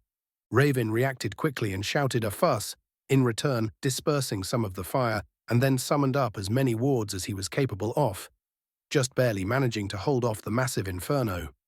The Draugr seemed exhausted by the shouting, so before it could recover, the 2 companions quickly charge at it, and after an uncomfortable amount of hacking the twitching undead, finally put it to rest. Raven's POV. I slump onto the ground and let out a wheezing sigh. Fucking hell, that scared the absolute shit out of me for a moment. Davos slumps down next to me and says humorously, "You know, boss, if we keep getting into these situations, I think I might need a raise." I roll my eyes. "Oh, please, even if we weren't already splitting the loot, you could never get on your own. I am still paying you more than double of what you would usually earn." "Yes, but you Cloud always pay me more," he snarks. Farkas and Durek join us. After confirming the kill, the werewolf looks like he is high on adrenaline and says in a very satisfied voice, "Now that was a battle. You really weren't kidding about the shouting, though it was weaker than I expected after all the tales." I chuckle. "Oh, please, it is a literal undead. What do you expect?" He raises an eyebrow. "How does that matter? Shouting is directly powered by the soul. What we just fought was a mere husk. If that thing was actually alive, we would have been ashes. I say seriously before I smirk, well, you would have been, I might have survived because I am Dunmer. He makes an OH shape with his mouth, and we all take a breather. After the adrenaline finally leaves our bodies, we get up and loot the place for all it's worth before leaving the dungeon. Unfortunately, there weren't any convenient passages leading straight to the entrance, so we had to slog back through all the chambers we already passed. Yay for realism, I guess. Chapter 68. Chapter 9. Companions, Traders, and Innkeepers. Our return to Jorvaska was met with great celebration by the regular companions, and with great trepidation by the circle. After the usual great proclamations following a successful quest, one might expect when returning to an order of rowdy warriors, we were quickly led toward the Harbinger's rooms. We all took our seats, and I looked at those present. There were 5 more circle members than I remembered from the game, but that was to be expected after all the changes I noticed in the rest of Skyrim. Of the circle members I remembered all were present: Kodlak, Vilkas, Farkas, Isla, and Skior. Davos and I stood out like sore thumbs in this sea of renowned warriors and furries. After Farkas finished explaining the events to Kodlak, things turned silent for a time before the oldest companion exhaled a very tired breath. He looked at me, gratitude visible in his eyes, and said, "You have honored the companions with your aid today. If you ever need our help, do not hesitate to ask."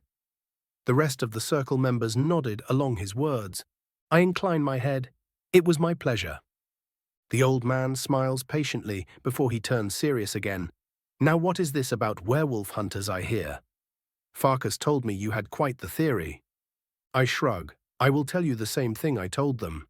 It was far too convenient for a band that called themselves the Silver Hand to be waiting in a very well-prepared ambush, armed to the teeth with weapons obviously meant to kill your kind, at the exact spot where you were sending a circle member. Kodlak scratches his white mane, deep in thought before nodding. Yes, that does sound awfully convenient. He looks at me once again. "Do you have any knowledge about this Silver Hand?" I shake my head.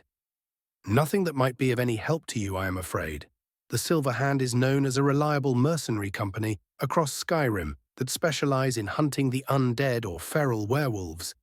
They have been operating for some years now, from what I have heard." I take a moment to think before I go on.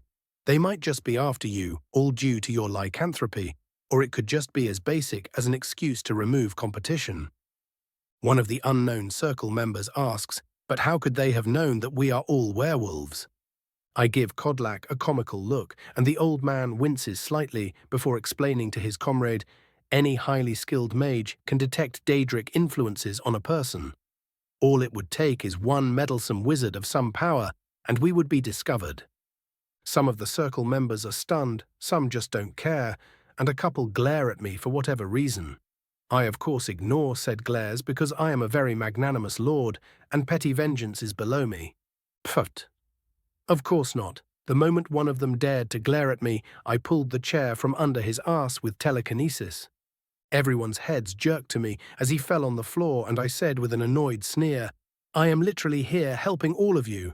And he thought to blame me for being a mage. Sorry if I dislike people judging me for no reason." There is some grumbling, but after a moment they all agree to not be idiots and get back to discussing the current issue. Skior asks me, "If you are so certain that they are hunting us, why are you risking your neck in helping us openly?" I shrug. I honestly don't care one bit about most of you, but they would probably target my friend in the future, and that is not acceptable. I hear Farkas laugh at my words, and most of the circle members seem to accept them at face value. In truth, I just prefer to have the companions in my debt in the future. They are after all an honorable group of warriors, and having their loyalty is never a bad thing. Kodlak seems to see through my intentions to an extent, even with my blessing, but he says nothing and merely nods. We spend an additional hour discussing the Silver Hand, with me providing everything I knew about them, which, to be fair, was not all that much, as they were the antagonist of the faction I rarely played in the game. After the debrief, Vilkas and Farkas invite me for some drinks upstairs as thanks for my help. Naturally, as any respectable alcoholic, I accept immediately, and we engage in the time-old Nordic tradition of telling tall tales after a battle, gathering quite the crowd with our retelling.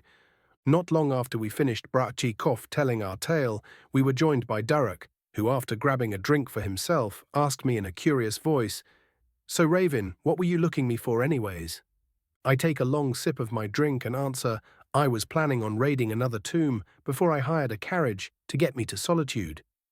While I was passing near Jorvaska, I remembered you and thought you might be interested in bashing some undead with me." He doesn't hesitate for a moment and says, "Count me in." I raise an eyebrow. "Not even going to ask me about the location or loot distribution, are you? How very naive, Durek." He snorts, "Oh please, you are too proud to cheat me out of anything, and it is obviously close if you were making preparations in Whiterun." I blink slowly, genuine surprise in my eyes.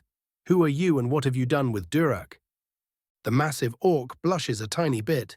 "Fuck you, Raven, I can use my head when I want to." "Well, this is the first I am hearing of it." I snort and the Nord brothers laugh at the sputtering orc. We spend the rest of the evening drinking and joking around. We get up early the following morning, and after Derek said his goodbyes, we leave the city and head toward Riverwood. The walk takes us almost the entire day, so I spend it sharing stories with Derek. He mostly spent his time beating people up and hunting wild beasts. When I told him about the Falmer expedition, his expression was priceless. As we were nearing Riverwood in the evening, my friend finally asked, "And what exactly are we doing in here? Couldn't we have just gone straight for the tomb? We already have all the supplies we might need." I raise a finger. "Firstly, I don't want to sleep outside if I can help it."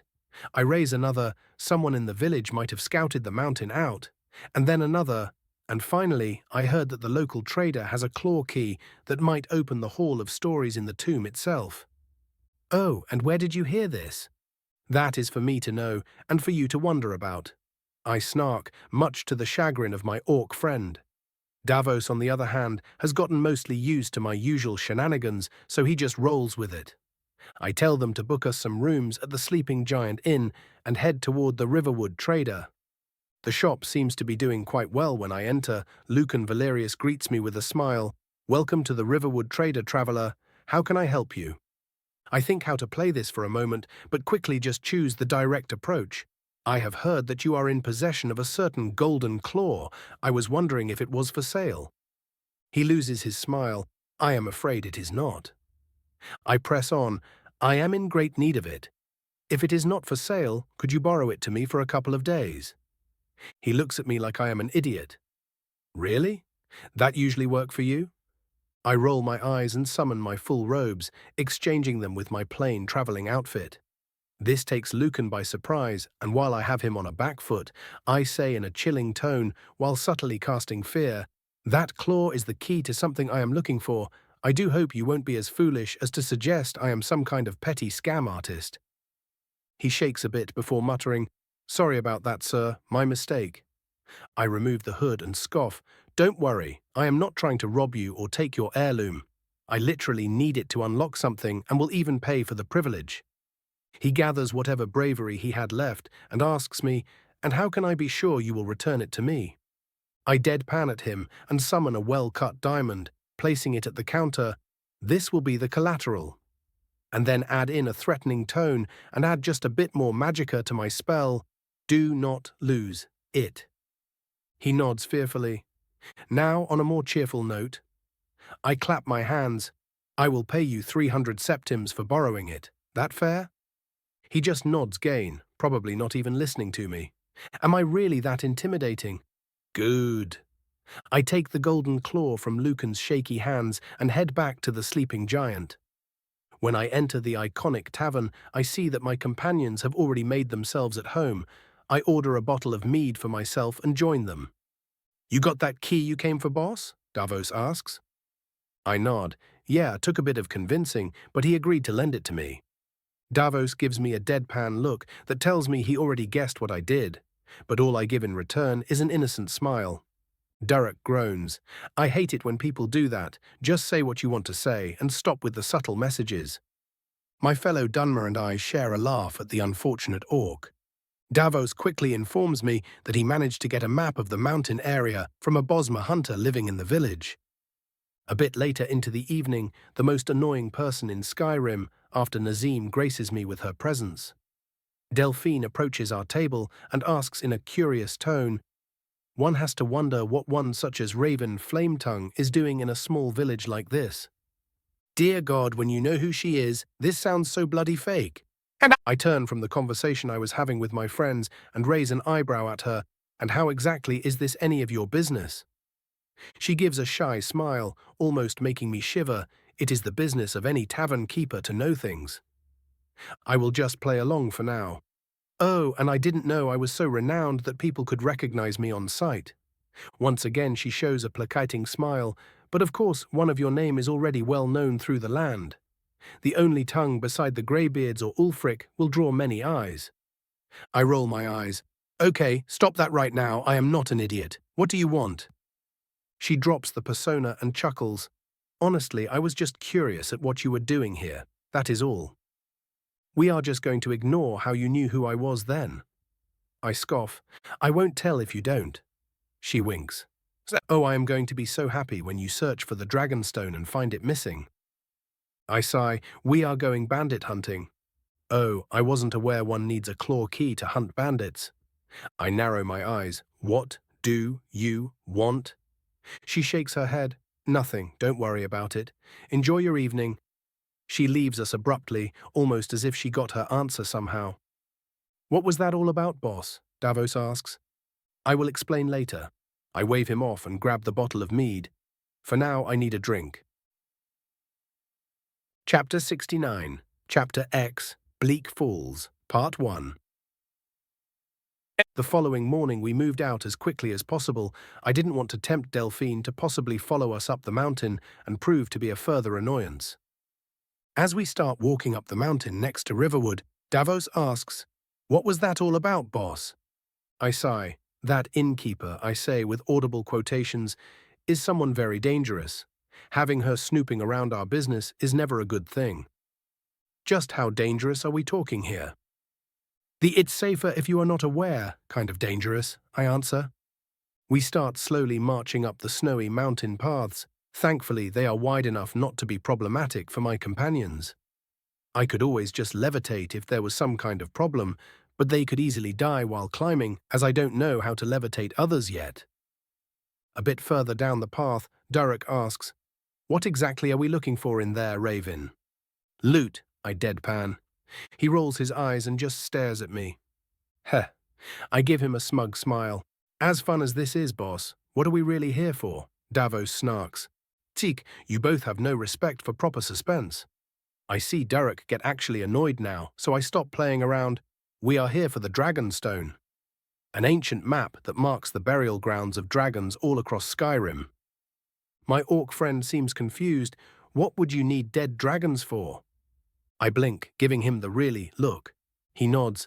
"Yeah, I seriously see no reason for anyone to touch dragon corpses." He turns to Davos, who simply shrugs. "Hey, don't look at me. I go where I am paid to go. He can play with whoever's bones he likes." I take a moment to think of an answer that is beyond fucking with Delphine, and after a bit more walking say, "Dragon bones can be used in creating durable artifacts and the like, and I wouldn't be surprised if they were very useful alchemy reagents. Also, do remember that dragons were all beings of great power, and researching their remains can give great insight into different aspects of magic." How does that even work? You look at someone's corpse and suddenly you can magic better.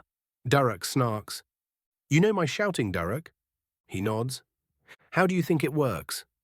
He shrugs. "You know, some kind of spell you cast through your mouth or something." I shake my head. "Nope, I literally command the world to do something with my voice and soul, and it obeys." One of your family having the power to command the world itself. What a scary thought, Davos adds, seemingly finding the idea both funny and scary. Durek, still not being all that quick on the uptake, asks, "What exactly does that have to do with dragons?" "You don't even know that much, mate," I ask, seriously surprised. "Nope," he says with a popped P. I sigh and prepare a mini-lecture. "So basically shouting is using the language of dragons to produce effects. You following so far?" He nods and I continue. All right, now imagine a race of creatures who use it on instinct since birth. He gets a bit of a horrified look on his face, but I go on. They were all so powerful they were able to blow up entire mountains by speaking. In truth, most of their fights were more akin to debates than actual battle. The reason I want to search through their remains is that there might be some remnants of their power still holding on to the mortal plane, and I could forge an artifact to strengthen my Thuum from them. Durek is deep in thought for a bit, but then nods. That makes quite a bit of sense, actually. I thought you were doing it just because you could. Well, he isn't exactly wrong, but they don't need to know that. Think you could get me some for my armor? He asks. Sure, you are helping me get the map after all. We continue our trek up the mountain, the snow making moving around so annoying that I decided to simply levitate over it after it got sufficiently annoying. The jealous look Davos gave me was food for the soul. Imagine being such a peasant that you had to walk. It took us until noon to reach the Great Barrow, and what a sight it was. Carved into the mountain rock was a great platform, great arches making it look more imposing and monolithic.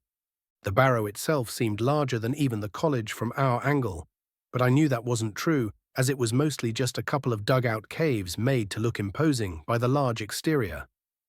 What did surprise me was the presence of fires on top of the platform, with leather tents making a makeshift wall to protect whoever was camping out here from the harsh cold. I point this all out to my companions, and they both stop. Davos goes to scout the place out, and returns soon with news. It appears to be bandits, boss. You sure it isn't some kind of archaeological expedition? He shakes his head. Nah, I listened in on their conversations, and apparently they raided Rorikstead recently and are camping out here in hopes of hiding from Whiterun's guard. Some kind of raider clan from what I eavesdropped. Numbers? I ask. About 3 dozen, maybe less. Equipment? Usual bandit fare. There is only a couple with better gear and what looks to be a hedge mage among them, but that is it.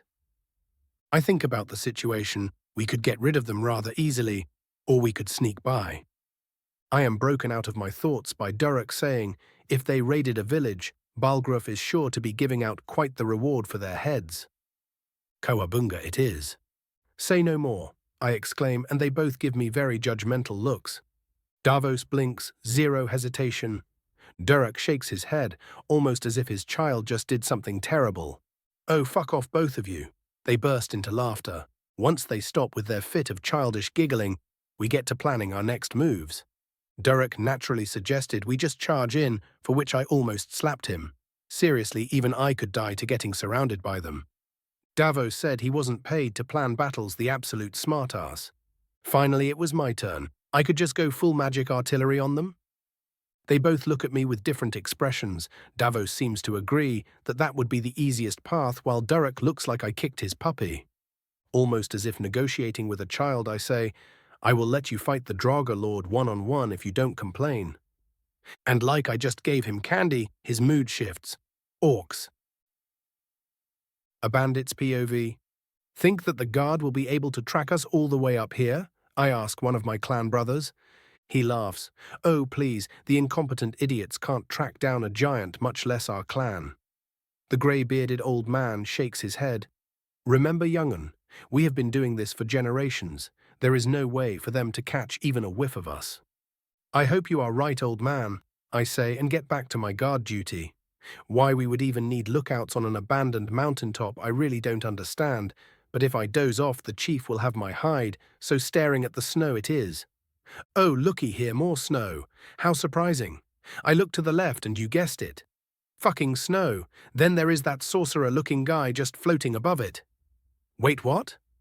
I clear my eyes just in case I am seeing things, but no, there, he stands in the middle of the field, just looking at me with burning eyes. For some reason, I start shaking in my boots. I can't even more. I slap my cheeks and yell, "Boss, there is someone approaching." The chief rushes out of his tent, still wearing our clan's heirloom armor. What is it, brat? I point a shaky finger at the figure who is just slowly walking on the snow, without leaving tracks. What the fuck? The chief whispers out. Hey, Jeff, come here. He calls our only mage. Jeff runs up. What is it, boss? The chief merely points below. Jeff grows pale for he starts shaking visibly, making everyone tense. "What is going on, Jeff?" our leader asks with annoyance in his voice. Run!" he shouts. But it was already too late. The figure floats into the air and throws a massive fireball at our position. The last thing I see is a sea of red. Raven's POV. What kind of dumbfuck gathers everyone important at one spot when they see a possibly hostile mage approach? Seriously, does no one respect sound logic in these lands? The moment I blow up the presumed leader and their mage, the entire campsite starts shifting with panicked raiders running around like headless chickens. What follows is the most gruesome game of whack-a-mole I ever witnessed. The fact that I feel absolutely nothing while killing effectively defenseless fools scares me for a moment, but such is the world I find myself in, and mercy is a luxury only the truly strong may possess. Besides, they would all get executed if I captured them, so this is much less work for everyone involved. The cleanup takes us less than 10 minutes, so many lives lost just because I wanted some more reputation among the holds. I really do need God, don't I? My ponderings on morality are stopped by a cough I hear from the direction of my first attack. I turn abruptly to see the leader, charred and boiled skin, probably fused to his armor, trying to get up. I let him do so out of pure curiosity. He slowly, tortuously pulls himself from the ground and picks up his blade. I just stand there patiently and wait for him to do anything. One of his eyes seems to have popped, and he is frantically looking around for any of his men. I watch as despair enters his remaining eye. Then he turns to glare at me. He stares for a long moment before gurgling out in a pained voice, "You have doomed my clan. All the children will starve now." Is he really trying to get my sympathy? How shameless can you be? I openly laugh at him, but there is no humor in my voice. You expect me to care, you absolute idiot? Oh, woe is Skyrim. A clan of raiders has died out. Whatever shall we do? Honestly, if said children seek out help in the holds, they would probably be taken in. I will not feel responsible if someone dies out of pride or stupidity. He glares at me and smashes his hand onto his chest. His armor explodes brightly with green runes. I sense a great amount of power rush into him from our surroundings. Almost like a man possessed, he charges at me with such a great speed, I don't have the time to cast a spell. A crossbow bolt hits his back, but he completely ignores it, probably completely berserk if his bloodshot eye was any indication. I summon my staff and deflect his great sword, or I try to. Such is his new strength that he launches me into one of the pillars to the side. I hit my back on it, but my body is far above a normal human, so I shrug it off and jump back into the fight. He rushes me again, this time trying to tackle me. Thinking quickly, I manage to dodge to the side, once more abusing my telekinetic abilities. Probably should specialize a spell for that when my life isn't in immediate danger. As I dodge his blow, I deliver a wide slash to his side, cutting deep into his stomach, but the maddened raider simply ignores it and charges at me again. I notice Durek rushing from the other side of the platform, but by the time he gets here, the fight will have already finished. I jerk my head back to my attacker just in time to duck under a wide swing and take a chunk out of his leg.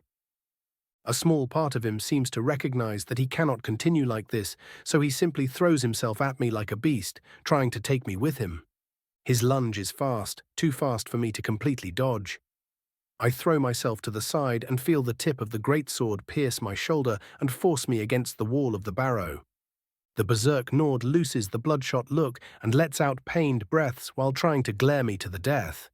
He probably cannot see the smile on my face as I say, "You should have gone for the head," and promptly blow his head off with a point-blank fire spear.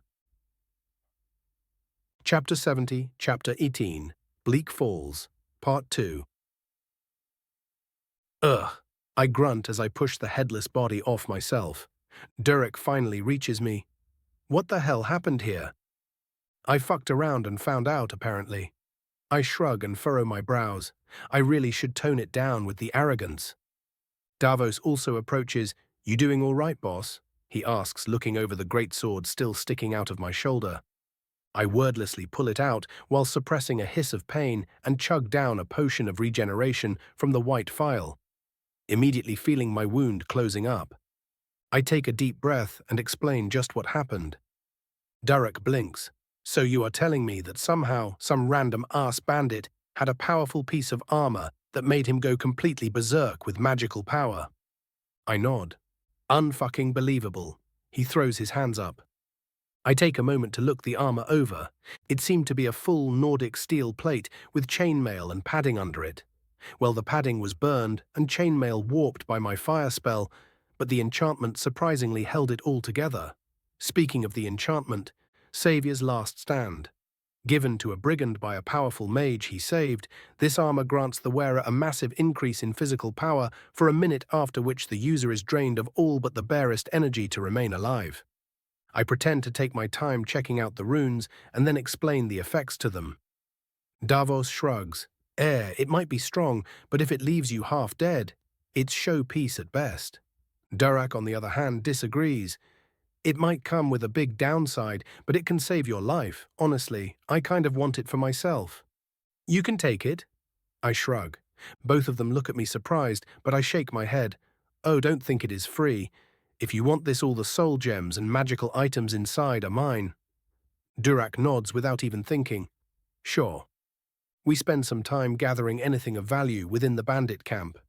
We find a lot of jewelry and presumably enchanted heirlooms.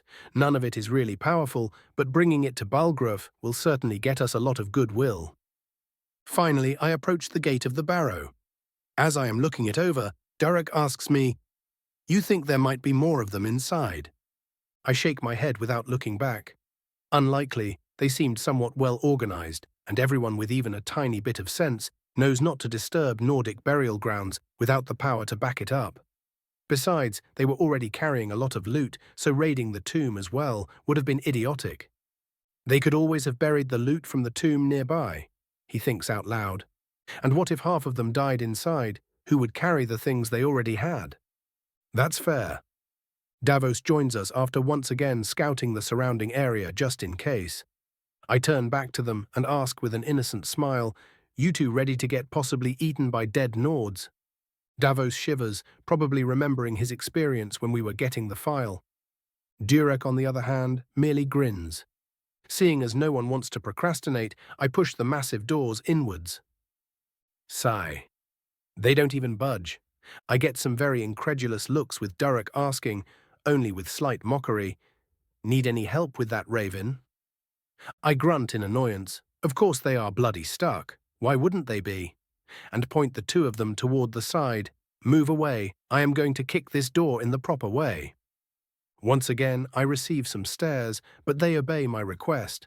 I stand opposite the massive doors and activate my 5 rings of magicka, immediately feeling an enormous surge of power entering my being.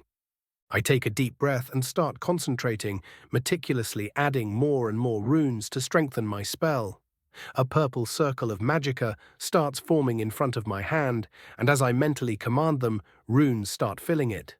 Finally, and just for good measure, I add a Dovazul Fus rune in the center of it all, and with a snarl push my hand forward, releasing an absolutely gigantic telekinetic push. My spell hits the gate, and with the sound akin to a gong being struck, they are blown open, surprisingly not breaking on impact, but instead both stopping with perfect symmetry. Knock knock, I say as I let out an exhausted breath, quickly pulling out a magicka potion and downing it just in case. I am soon rejoined by my companions, with Davos shaking his head and muttering something about insane 17-year-olds. My orc friend, on the other hand, gives me a weird look. If you could do something that insane already, why didn't you hit the raiders with it? It took me an entire minute to cast and literally all of my magicka, I deadpan at him. You couldn't do that to a bunch of bandits, but a door forced your hand, huh? He asks in a similarly deadpan tone. I shrug and say as if it was the most obvious thing in the world. My fragile pride was wounded by the foul construction. Naturally, it had to be punished for its arrogance. The looks of disappointment they give me make me break out into a fit of childish giggles. We take a short break so I can recharge and plunge into the depths of Bleak Falls. Davos's Pov. Deep breaths. Davos, you are too old to be a little bitch when the kid right next to you doesn't even flinch at the sight of the undead. The rowdy orc leads the way inside the barrow, strutting in like he owns the place. It will be very funny if he gets hit by one of those wards like I did. If it doesn't get us killed, that is. We move slowly down the worn-down passages, encountering no opposition. My current employer seems to be in no rush, meticulously looking over every step we take with glowing eyes. He did say his family can see more than others. Maybe that was more than just empty bragging. Still can't believe I am working for a Dagoth of all people. What would Mother say?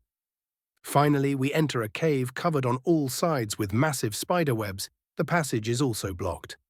I see Raven flinch for a moment and hear him mutter, "No, I don't want to play with your little critters, you damned thought." Is he talking to himself? What is a thought anyways? He sees me looking at him and gives me the usual smile he makes before he says something unsettling. Before he can say anything, I raise my hands in surrender and give him a pleading look. He pouts like a child, but spares my psyche from the torture. The orc seems to have run out of patience as he walks toward the blocked passage and starts slashing at the webs, slowly opening it up. Before he can get far, we hear skittering coming from all around us. Raven immediately yells, "Behind me, now!" Both me and the orc know not to question it and rush behind him. He raises his hand and a green glow envelops it. Suddenly a harsh wind surrounds us, just in time to intercept the massive horde of spiders coming from all sides. Thousands of the little things try to approach us but are cut to pieces as soon as they get close. I see the young orc shuddering with primal fear and openly chuckle at him. He glares at me, but at least he stops shaking like a leaf.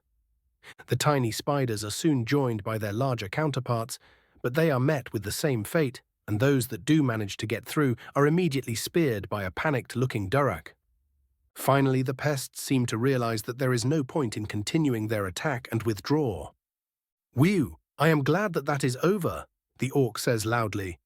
Raven facepalms hard and mutters, "You just had to fucking jinx it, Durak." Before I can ask if he is tormenting me again for not helping, a massive frostbite spider crawls down from the ceiling. Durak shakes with fear, but one mocking look from Raven is enough to get him to calm himself. My employer quickly starts giving orders. "Durak, take its attention and go for the eyes."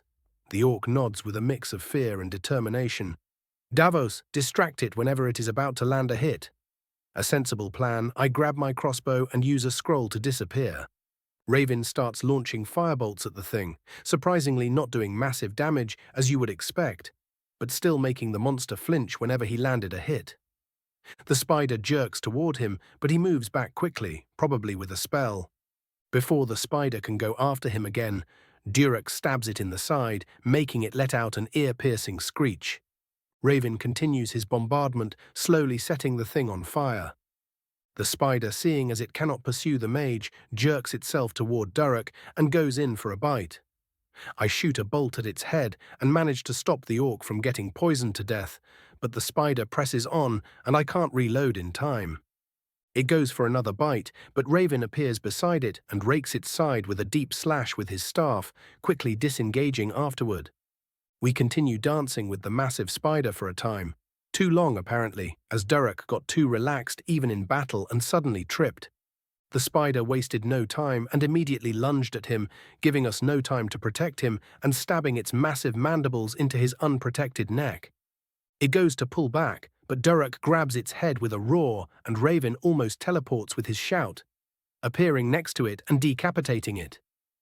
Even headless, the creature lets out a final unsettling sound as it dies. And Mother was right, I really should have gone to that damned school. Raven's POV. I push the spider off my friend and look him over. He looks like someone had an entire party below his neck, but I have enough potions to heal him up. I pull out a couple of vials from my robe, and while I do this, Durak speaks in a weak tone, "Done in by a spider. Greatest warrior my ass." He looks at me sadly. "It has been fun, Raven, but I can already feel the poison killing me. Take my body back to the companions." I look at him like he is a complete idiot and cast an empowered neutralize poison spell. Keeping the dead look, I spill a potion of regeneration at his wound and feed him another. After this, I start casting healing. A minute later, he looks almost like he wasn't even in a fight, and I am still staring at him like he just lowered his entire race's IQ by about 15 on his own. Davos is in a corner, laughing his ass off. It takes Durek a moment to process what just happened, but I can practically see the moment in clicks in his mind, and his face goes redder than my fire spells. My frozen expression cracks, and I start rolling on the ground, barely able to breathe from my own laughter. Durak's POV. My face is still burning as we enter the actual crypt. Surprisingly, the Draugr seem far weaker than what we faced in the Dustman's cairn. Well, either they are weaker, or I am just so pissed and embarrassed that they look like nothing in comparison. I keep moving quickly, smashing anything in my way. Hopefully, if I crack enough skulls, I will be able to forget what just happened before we get to a tavern. Knew Vilkas was fucking with me when recommended those adventure books. Raven's POV. Davos and I are almost taking a leisurely stroll following Durek's path of destruction. Did he just enter a berserk state from sheer embarrassment? I ask, genuine concern in my voice. Davos, who is still chuckling lightly, answers, I know I would if I was him. We continue following him as he smashes even the stronger Draugr to pieces. He almost gets killed by traps a couple of times, but I stop him from getting mauled by jamming the traps with earth magic. In almost record speed, we enter the Hall of Stories, and seeing as my orc friend has no more targets, he finally calms down. I choose not to mock him for now. I approach the claw gate, and as an experiment try and open it with telekinesis. Much to my chagrin, the lock is not merely mechanical but magical as well, and the doors do not even budge when I try it.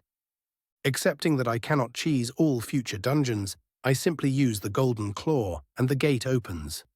We enter the main burial chamber, and I am greeted with a very nostalgic sight. The first dungeon I ever played in Skyrim left quite the impression on me, but the sight of the large word wall and the natural cavern filled my soul with childish happiness. My companions seemingly didn't notice me, stopping to reminisce, but thankfully they didn't walk into any traps. I really need to stop going on tangents while exploring deadly ruins. We search the chamber and find a chest filled with ancient silver coins and some gems. There is some trinkets laying here and there, but I know that to get the Dragonstone we need to take it from the Draugr Lord. I approach the word wall in an attempt to trigger him, but there is no reaction. Old-fashioned way it is. I overcharge a telekinesis spell again, not to the same extent as before, obviously, and pull the lid off the buried Draugr. The old corpse doesn't even move, and I cannot detect any aura on it. Is it actually dead? I mutter with some surprise. You sure it won't jump you, boss? Davos asks, doubt lacing his words. Well, I cannot be certain, but I detect literally nothing from it. I shrug. Well, whatever. Might as well grab the stone and not overthink things. I do grab the stone, but the moment I lift it, the Draugr's eyes snap open and it goes to grab me in turn. Durek, who was standing next to me, roars and starts punching the poor thing in the face, repeatedly, with armored gauntlets. Suffice to say, the dead man returns to his rest quickly. You good there, buddy? I ask. He nods. Good. I draw the word out. You have to save your mind for when I tell of your dramatic death at Jorvaska. He jerks his head toward me and gives me a despairing look. Raven? No. Raven, yes, I cackle and dodge a half-hearted punch going for my head. Chapter 71. Rising Reputation.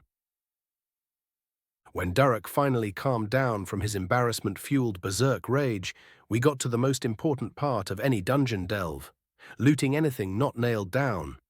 We found the usual valuables and some enchanted weapons.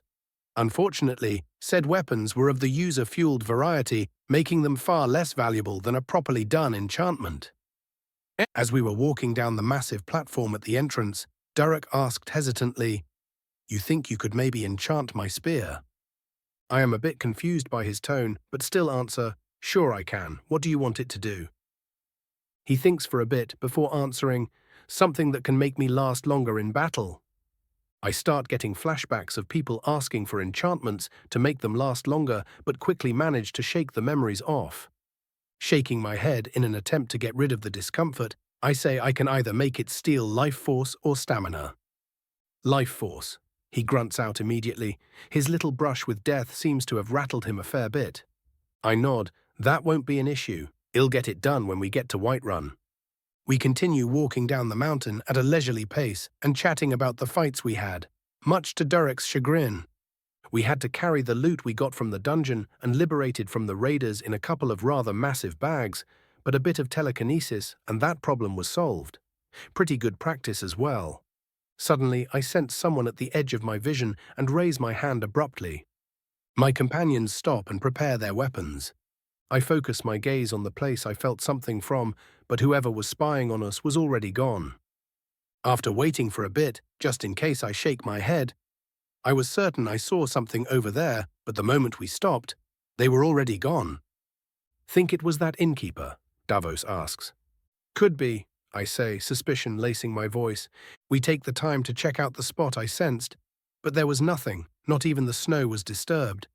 Since we couldn't really do anything about it, the only choice left was to just go on without any answers. We spent the rest of our trip to Riverwood with me being incredibly jumpy and the other two mocking me for it. We returned to Riverwood in the evening, and once again I made a beeline for the trader, while my followers went for the inn. I entered the shop, making the tiny bells above the door jingle and alert the very stressed-looking Lucan who was manning the stall. I approach without a word and place the claw on the counter. He looks at it surprised and then turns to me with a conflicted expression. As I promised, the claw is returned, I drawl out. He nods hesitantly. Yes, I can see that. He scratches his cheek awkwardly. Are you still interested in buying it? No, I respond with zero hesitation. It might have been an interesting thing to have, but it was no longer of any use to me. He nods and pulls out the diamond I gave him as collateral with suspiciously little protest for a trader. I raise an eyebrow behind my mask and take it. Using Identify on it, I am both furious and insulted. Glass counterfeit diamond. I lock my eyes with Lucan and slowly, deliberately crush the glass gem in my hand, turning into fine sand with my magic-imbued strength. He shivers in fear, but I say nothing and merely continue staring at him. He gulps and pulls out the real thing, placing it on the counter with a shaky hand. I look it over and nod with satisfaction, then grab both the gem and the claw and turn to leave. I hear some protests from Lucan and turn back to him. You are lucky we aren't in Morrowind. I would have taken your head alongside your claw for this insult. He flinches and I go on. Be happy you get to keep your life. I leave the devastated shopkeeper and head to the inn. Seriously, at least don't look suspicious if you want to cheat me, you dumbass. The only reason I didn't kill him is that it would bring far too much trouble for a bit of satisfaction. I join my two companions and we order some drinks. Unsurprisingly, once again, Delphine inserts herself into the conversation after a bit. What does surprise me, however, is that the feeling she is giving me is very different from whatever I felt watching me on the mountain. Was it really someone else? I am forced to leave my thoughts for later when she asks, "So how did your bandit hunt go?" "Oh, it went swimmingly. We managed to slay the raiders and reclaim the stolen loot from Rorikstead." I answer with a shit-eating grin. Delphine seems genuinely surprised at the fact that we actually went after bandits and is actually stunned for a moment, but after a bit she shakes her head. Well, I am glad they got what was coming to them, and leaves us to our drinks. The local bard, Sven if my memory serves, comes in a couple of minutes later and starts singing that one song about Ragnar the Red getting his head lopped off, and we enjoy the rest of the evening in merriment. Durek even starts retelling how we slew the raiders, much to the patron's satisfaction and the bard's dissatisfaction if his childish pouting is anything to go by. Later in the evening, I am not feeling all that sleepy, so I am left mostly alone in the common room, reading a very specific book about a certain prophesized hero. Much to no one's surprise, Delphine once more makes her way toward me with 2 bottles of mead. She slumps down on the bench next to me with a tired sigh and offers me one. I take it with a raised eyebrow and say, "Still fishing for what I did with the claw, eh?" She huffs and takes a swig of her drink. "No, I can mostly guess what you were doing." "Then what do you want?" I ask, surprising even myself with the patience I am showing. She drops all pretense at this point, seeing as no one is listening to us, and says, "I am wondering what the son of Legate Viren is doing in Skyrim and what he plans to do with his growing power." While stealthily preparing to summon my gear at a moment's notice, I roll my eyes and take a sip of my drink. Ah, there is the spy I was expecting. She doesn't react visibly to what I say, but I sense a bit of tension in her aura. "So you father did inform you of his other job then?" Is she really implying what I think she is? No, I deduced it. She turns to me with surprise in her eyes and then asks me curiously, "Not going to ask what his job was?" Yup, apparently old Viren really went out of his way to spite his father. Pretending to have already known, I snort, "No, I deduced it." She seems both irritated and impressed. We are silent for a minute until she asks, "So seeing as you have deduced it as you say, do you plan on continuing your father's work?" So that is your angle, eh? Well, at least she isn't as passive as I expected. I shake my head. "I will avenge him if that is what you are asking. But serving a dying empire, why would I do that?" I ask with genuine confusion. Hearing my answer, she is once again deep in thought. After a bit, she tries again. "Judging by how perceptive you are, you should already know that Ulfric will not be happy with merely oppressing the Dunmer he rules.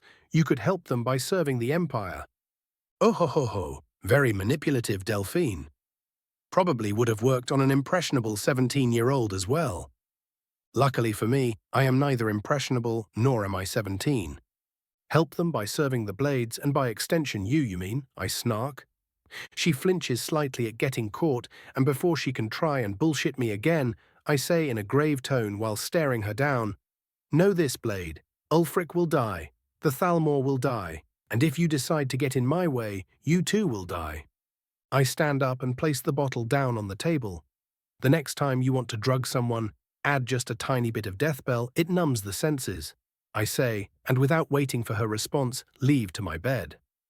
Delphine's POV. Sigh. He is already too strong to easily control. Too bad I didn't recruit him when he first passed through here. No matter, he is an enemy of the Thalmor, and I can use that if I ever need him for something. He seems to have forgotten the book he was reading on the table. Well, I might as well see what it is about. I approach the book and open the cover. The title that greets me is The Song of the Dragonborn. An odd choice for an evening read. Raven's POV. We leave Riverwood early in the morning, and during the entire march, I am stuck pondering if giving Delphine a hint about dragons was the right choice. On the one hand, I am predisposed to hate her instinctually due to my experiences in the game. On the other, all I sensed from her was the wish to go against the Thalmor and a bit of arrogance. Nothing that would make me hate her truly as an actual living person. The drugged mead was a bit of an annoyance, but at this point I consider such things a greeting, and it was just something to loosen my tongue, so I decided to ignore it as an act of goodwill. Then there is the whole leading the Dragonborn on deal, but if I am honest with myself, that is exactly what I will probably end up doing for my own ends. No matter, I will see how things develop and react accordingly. We make it to Whiterun in good time, and while still carrying the large bags of stolen loot, head straight to Dragon's Reach.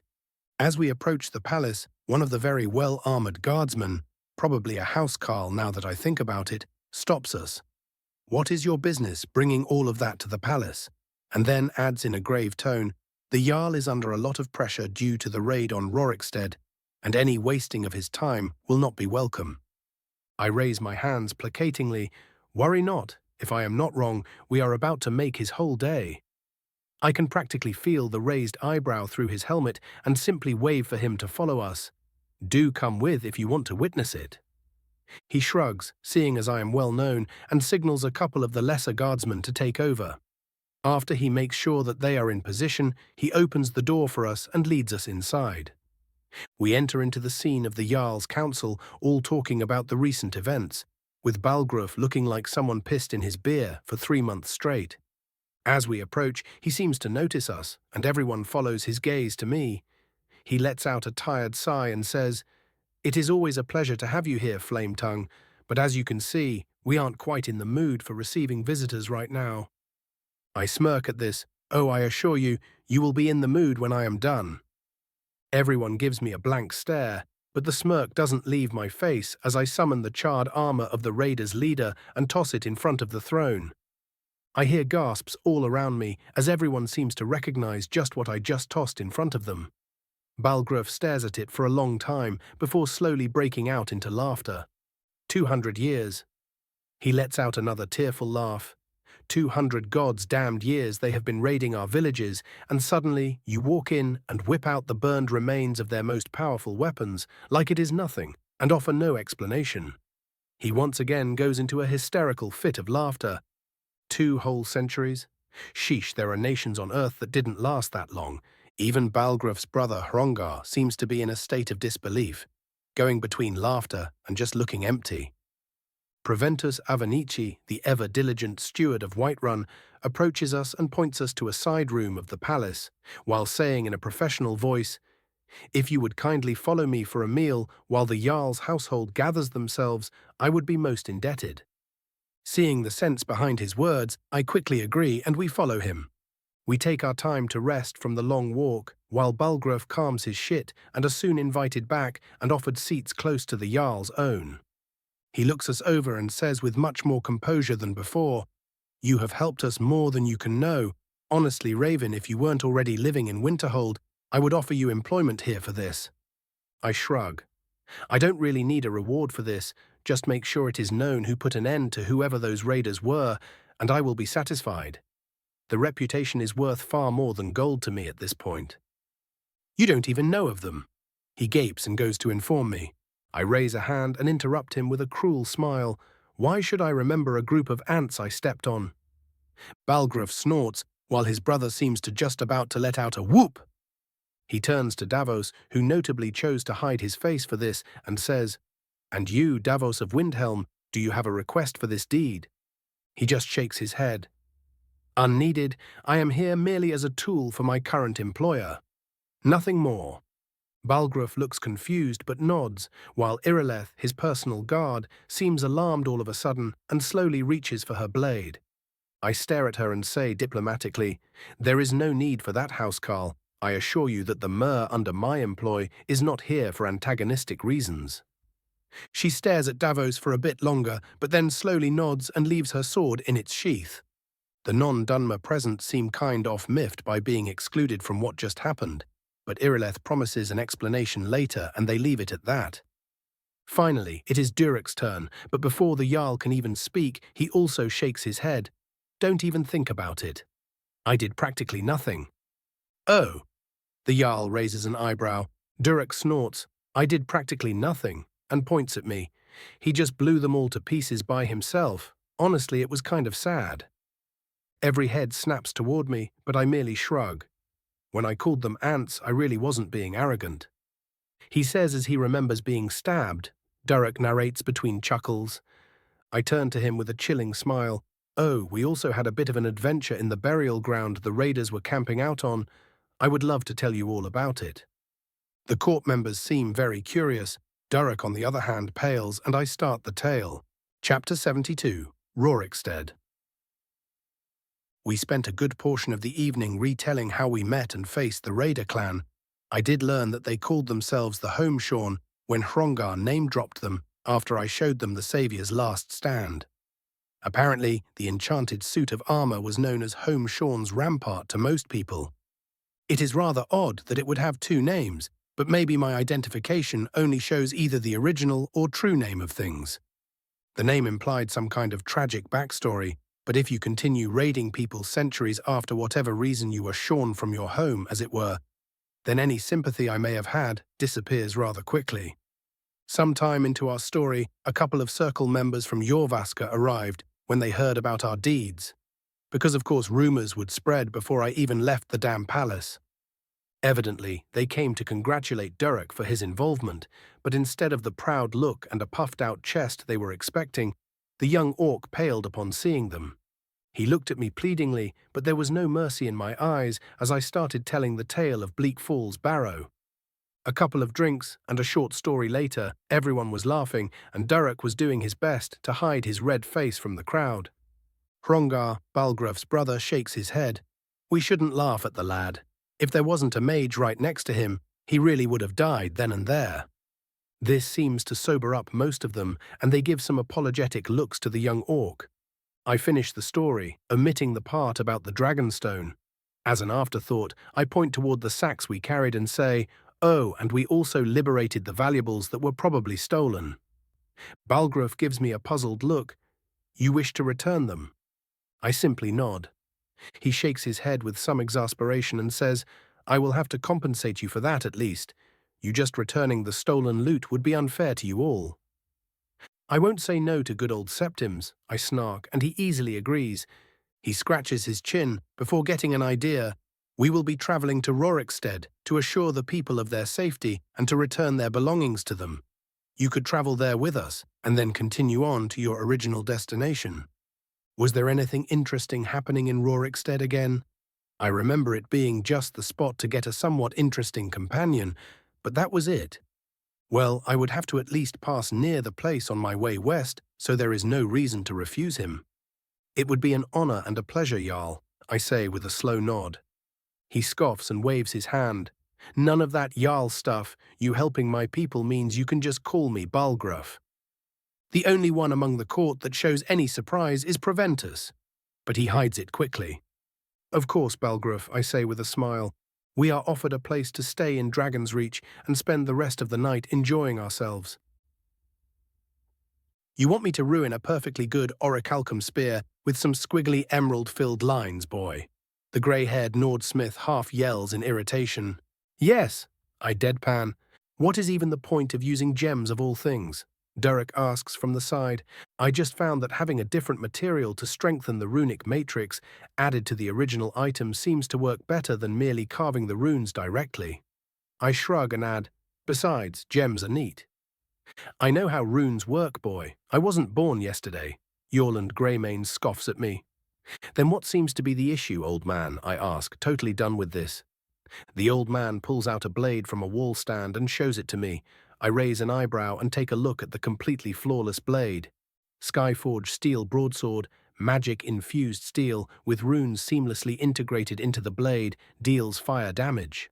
I blink and turn to the old smith with amazement in my voice.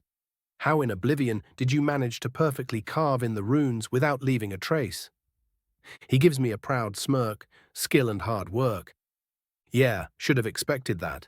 Seeing as I don't have the time to pester the man for an explanation all day, I ask dryly, "All right, oh almighty smith among smiths, since you are oh so skilled, would you kindly carve out these runes into the spear?" He pretends to not notice my sarcasm and nods. "At least you know your place, kid," making my eye twitch as he grabs the spear and gets to work. I shake my head and join Durek at the corner of the room. While we wait, I ask, "So do you want to come with me to Solitude, or are you going to stay here and prepare for the inevitable second attack by those werewolf hunters?" He seems conflicted, but still says in an apologetic tone, "I will stay here. You need that sneaky fellow's help far more than mine where you are going." I chuckle at him, and he gives me a confused look. "Oh, don't worry, Durek. I am not disappointed. In fact, I dare say I agree with your choice." He lets out a relieved sigh and asks, "Why are you so certain they will attack again? We could have killed most of them back in the cairn." I shake my head. The chances of that are close to non-existent. They are a renowned mercenary company, hundreds strong, and if they had the guts to attack once, they will inevitably do so again. Durek looks grim, but that soon turns into determination. We remain for a good while. The only sound we hear is the constant and rhythmic chiseling being done by Yorland. Apparently, not being able to simply do nothing, Durek asks me for the 10th time today, "You sure that the armor just needs some polishing and it will work?" "For the last damn time, Durek, yes." I sigh. He nods happily and starts fiddling with a knife of his like a hyperactive child. We wait for 1 hour until Yorland calls us over and presents Durek's spear to us. We both gape for what I guess are very different reasons. Durek asks, "Isn't it literally the same, though?" Yorland snorts and points at me. "Ask your friend here." My friend turns to me, but I simply shake my head and grab the spear, heading to the nearby enchanting table we prepared in advance. The runes are perfectly integrated into the metal. The only difference between them is just the slightest bit of warping I detect deep in the metal. Wordlessly, I summon a grand soul gem Durek bought and break it above the weapon, and focus on guiding the power of the enchantment. Durek's POV. I hear the old man whistle. Ill be damned, the kid knows his stuff. You can see what is going on, I ask. He scoffs, bah, of course not. I just learned how to recognize a shit enchanter from a good one over the years, and your buddy here ain't a shit one. High praise coming from the greatest smith in the land. I am glad my friend is doing well, even if he does seem to have become more ruthless. Having all that power at one's fingertips, maybe it would feel like squashing ants at some point. I just hope he doesn't eat those words later. Raven's POV. Finally, the enchantment settles, and I bring up the spear, now glowing in ominous red runes. Durek's Fang, an orichalcum spear passed through the generations of an orc clan, carved by Yorland Greymane and enchanted by Raven Dagoth to take the lives of others and heal the user. I present the spear to my friend with a smile, and he starts twirling it excitedly. After a bit, he frowns. It feels completely the same. The old smith laughs and slaps his back, almost making him double over. And what were you expecting, boy? It won't feel different until you stab something. There is a glint in Durek's eyes as he looks at me. Hey, Raven, can you come here for a second? I want to show you something. I deadpan at him, and he breaks out into laughter. After he calms down, he thanks me profusely and does the same to Yorland. We say goodbye to the smith and turn to leave, but he stops me and gives me a small booklet. I raise a confused eyebrow, and he says, "Don't look at me like that. You saved those dumbasses and obviously want to know what I did with the carving, so there is a little reward from me." I look at the book, and the title reads, "The Carver's Art," rather blunt in what it is, but that works. "Thank you, old man," I say. He waves me off. "Just don't turn into a shit, and we are even. Now off with you. I need to fix that cursed armor." I leave the Skyforge with a smile. Cad to you.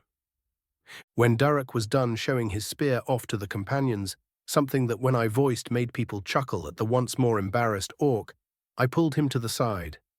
"This is goodbye again, my friend," I say, and then add, "Try not to kiss any more spiders while I am gone, would you?" He punches my shoulder and says, "Yeah, ill try, but you should also tone it down with the whole all-powerful wizard persona you got going. Someone will punch you for it." I chuckle. "Oh, don't worry, I know when to be subtle." He gives me a doubtful look, but doesn't comment. We join Davos, who was chatting up Aela, the huntress of all people, and share a final drink before the two of us have to leave. After saying our goodbyes, Davos and I join the procession preparing to journey outside Whiterun. Balgruuf offered for us to join him in his carriage, much to the protests of his housecarl, and we accepted gratefully. The voyage to Rorikstead was surprisingly peaceful, or not considering we were travelling with an entire unit of holdguardsmen and housecarls. The rolling tundra of the central hold of Skyrim was a beautiful sight, even with all the damned snow. I took the moment to sketch the view so I can pay for someone to actually paint it for me later. I spent the majority of the trip in relaxed conversation with Balgruuf, who mostly asked about the state of the other holds and any rumours that might be interesting to a man of his station. The conversation then led to my new prowess as an enchanter, and not long after, I had a sizable order for anti-poison rings for when I get to Solitude. Finally, on the second evening since we left Whiterun, we saw the walled town of Rorikstead. Well, I say walled, but it was just a very thick palisade that would doubtless fall over if attacked by any stronger group, something easily confirmed by a blown-out section of the wall to the south of the town. The settlement was surrounded by fields that were growing even now, when the harsh Skyrim winter was already tormenting the land. "How exactly does that work?" I ask the Jarl while pointing out the fields. He shrugs. "I don't honestly know, but the place has been a blessing. Must be a gift from Kine and Zenithar." I take a look with my third eye, and what I feel is not the warm embrace of Kine, but the cold gaze of a Daedra. I let out a tired sigh, drawing confused looks from everyone but Davos, who instead looks like I just ruined his day. "What is it?" asks Balgruuf in a worried tone. "Oh, there is a gift all right, just of a more Daedric variety, I am afraid." And the poor Jarl looks like he just aged a decade. Chapter 73. Shadow over Rorikstead, Part 1. The Jarl took a deep breath and asked pleadingly, "Raven, by all of the gods, please tell me you are jesting. I will pretend like I heard nothing if you do." My firm stare is answer enough, and he nods gravely. He goes to say something, but I interrupt him with a wave and indicate that we should speak in private. He seems to understand and quickly calls over Irileth and Hrongar to his carriage, while Davos and I follow him. After we take our seats, Balgruuf forces down his discomfort and speaks, "So what are we dealing with here, and how can you be sure that a Daedra is involved?" I scratch my chin. I am unsure of what precisely is happening, but I can see the fields are practically saturated with a Daedra's aura. I would need a lot more time to confirm which Daedra we are dealing with. Hrongar cuts in, "You are certain that it isn't some curse on the town?" I nod. Yes, Daedric influence is very distinctive to those who know where to look. You will have to trust me on this. As I say this, I am reminded of the day I was taught to fear the Daedra. Flashback conjuration lesson. Phineas leads Tiberius and myself toward an unassuming hatch on the college grounds. He wordlessly opens it and beckons us inside. We enter what I remember to be the midden under the college, where the less socially acceptable magic schools are practiced. He walks wordlessly toward a specific room and upon entering calls for our attention. Today's lesson will be different than those that came before. He drawls out in his usual dead tone, "This lesson will be more of a warning than anything else." He turns toward the center of a room where an ominous ritual circle was prepared.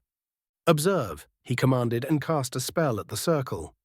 The moment the magicka touched it, an incredibly unpleasant feeling assaulted my senses. It felt as if someone was observing me, judging me, and mocking me. The feeling soon turned more oppressive and overwhelming, almost suffocating to ES students. Phineas, on the other hand, looked like he wasn't even feeling it, though I knew his skin was just a glamour spell. Finally, after what felt like a day of the most uncomfortable feeling, after the itching I felt when completing the strengthening ritual, the master necromancer cast another spell, and the feeling was gone. Tiberius and I dropped onto the floor, exhausted from the experience. Seeing this, our teacher gave us a smile both cruel and sympathetic. "Remember this feeling and remember it well. That is what it feels like to have a Daedra present on Mundus with malicious intent."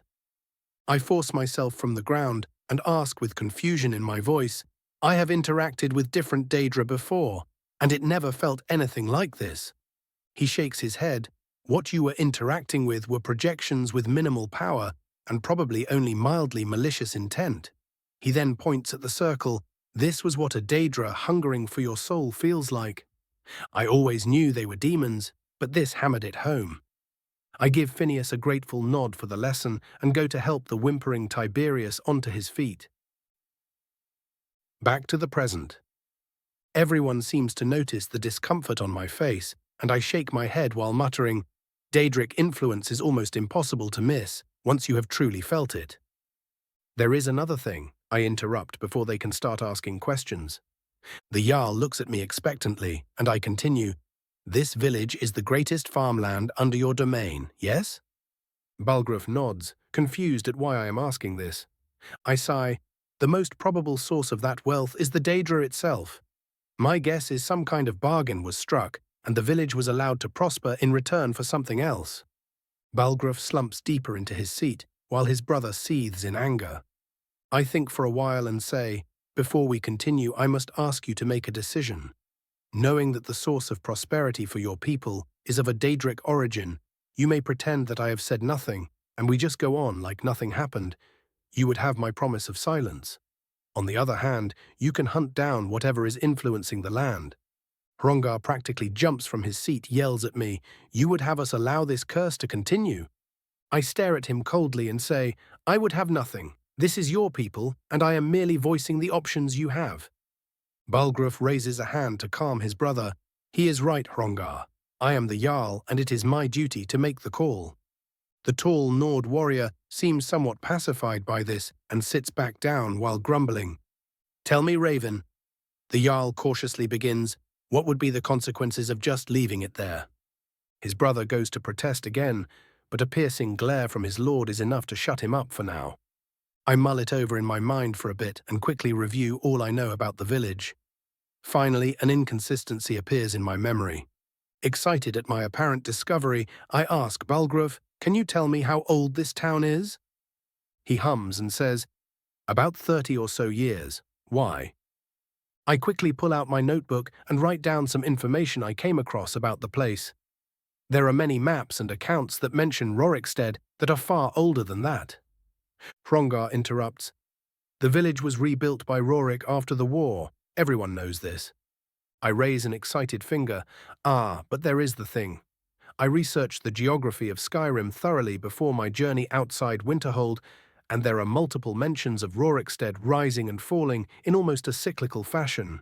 It never bothered me, as I just accepted it as Skyrim being a harsh place, but now if we add the Daedric influence, it could be far more than what is simply an unlucky location.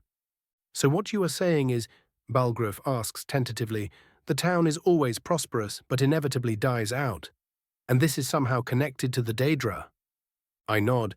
Yes, they must probably sacrifice something in return for the prosperity, but that sacrifice usually leads to them inevitably dying out. A sudden thought enters my mind, and I mutter without thinking. This has the scent of Clavicus Vile all over it. Evidently everyone hears me, as they are now looking at me with a mix of fear and curiosity.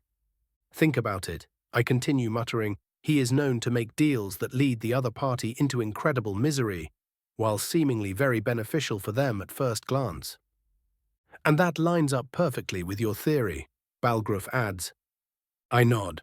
We are silent for a long while as we await the Jarl to make the call.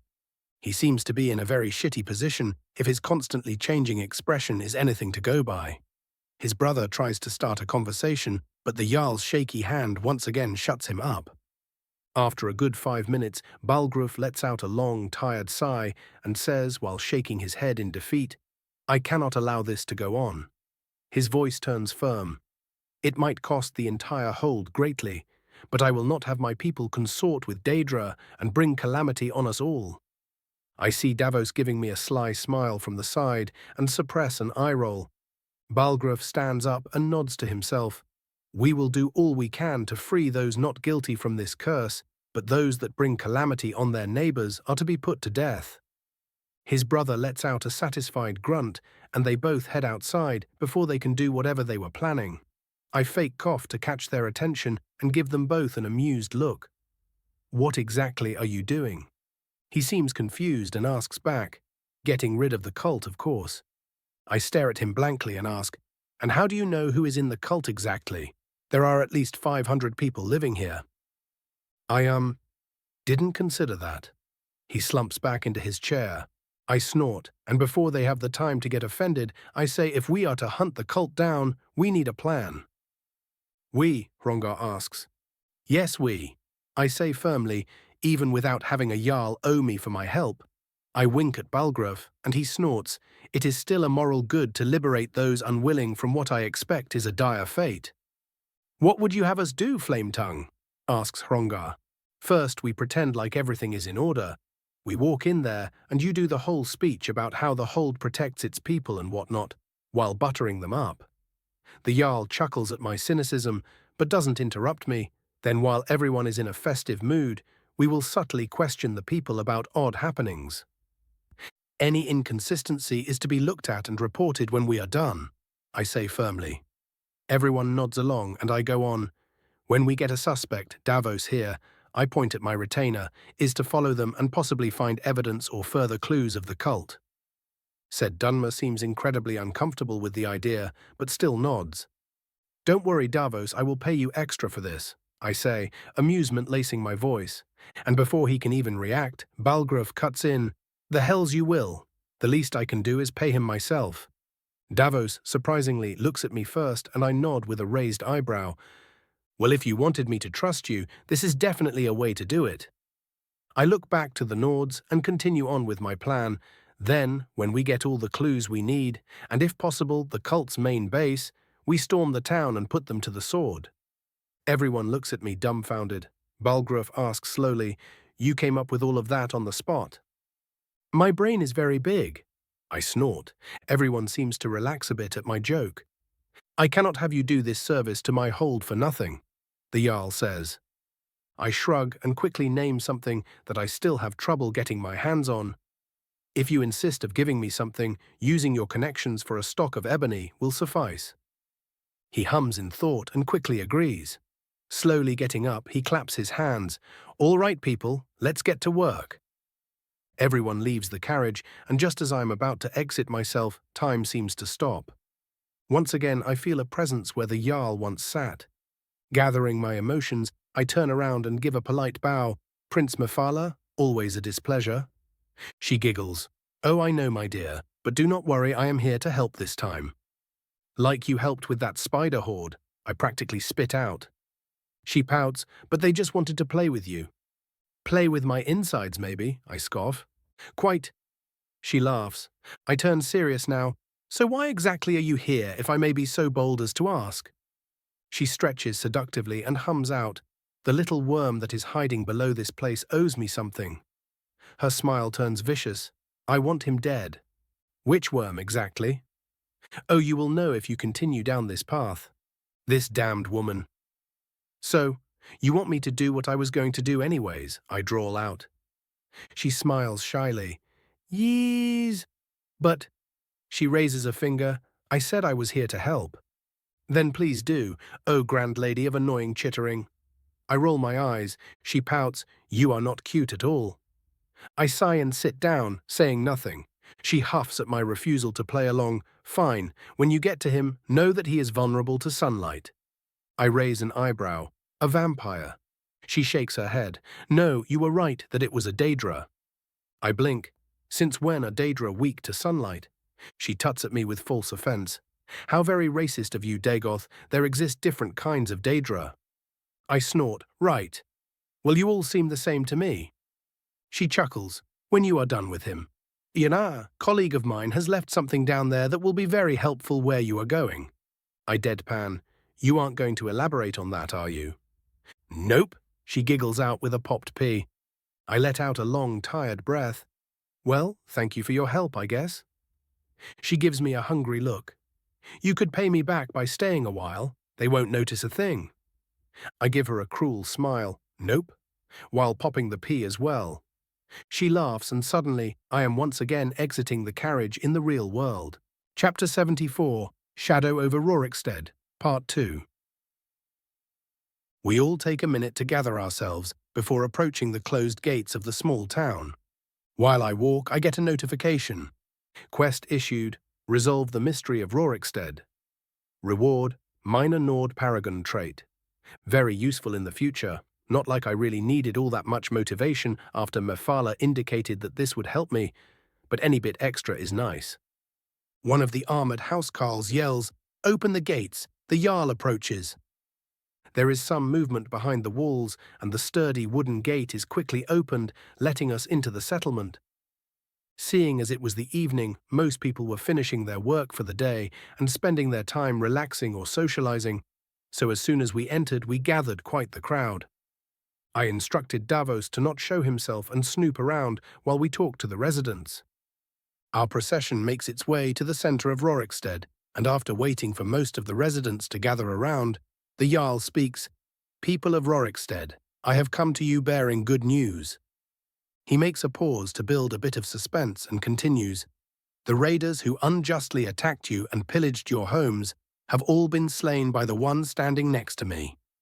The people react as you would expect them to, some cheer while some lament that the raiders couldn't have been dealt with sooner. A middle-aged Nord man, dressed in rich clothes, approaches us and asks, "And who is this elf that killed those bastards?" Everyone goes quiet, and I speak up. I am Raven, known as Flame Tongue to most Nords.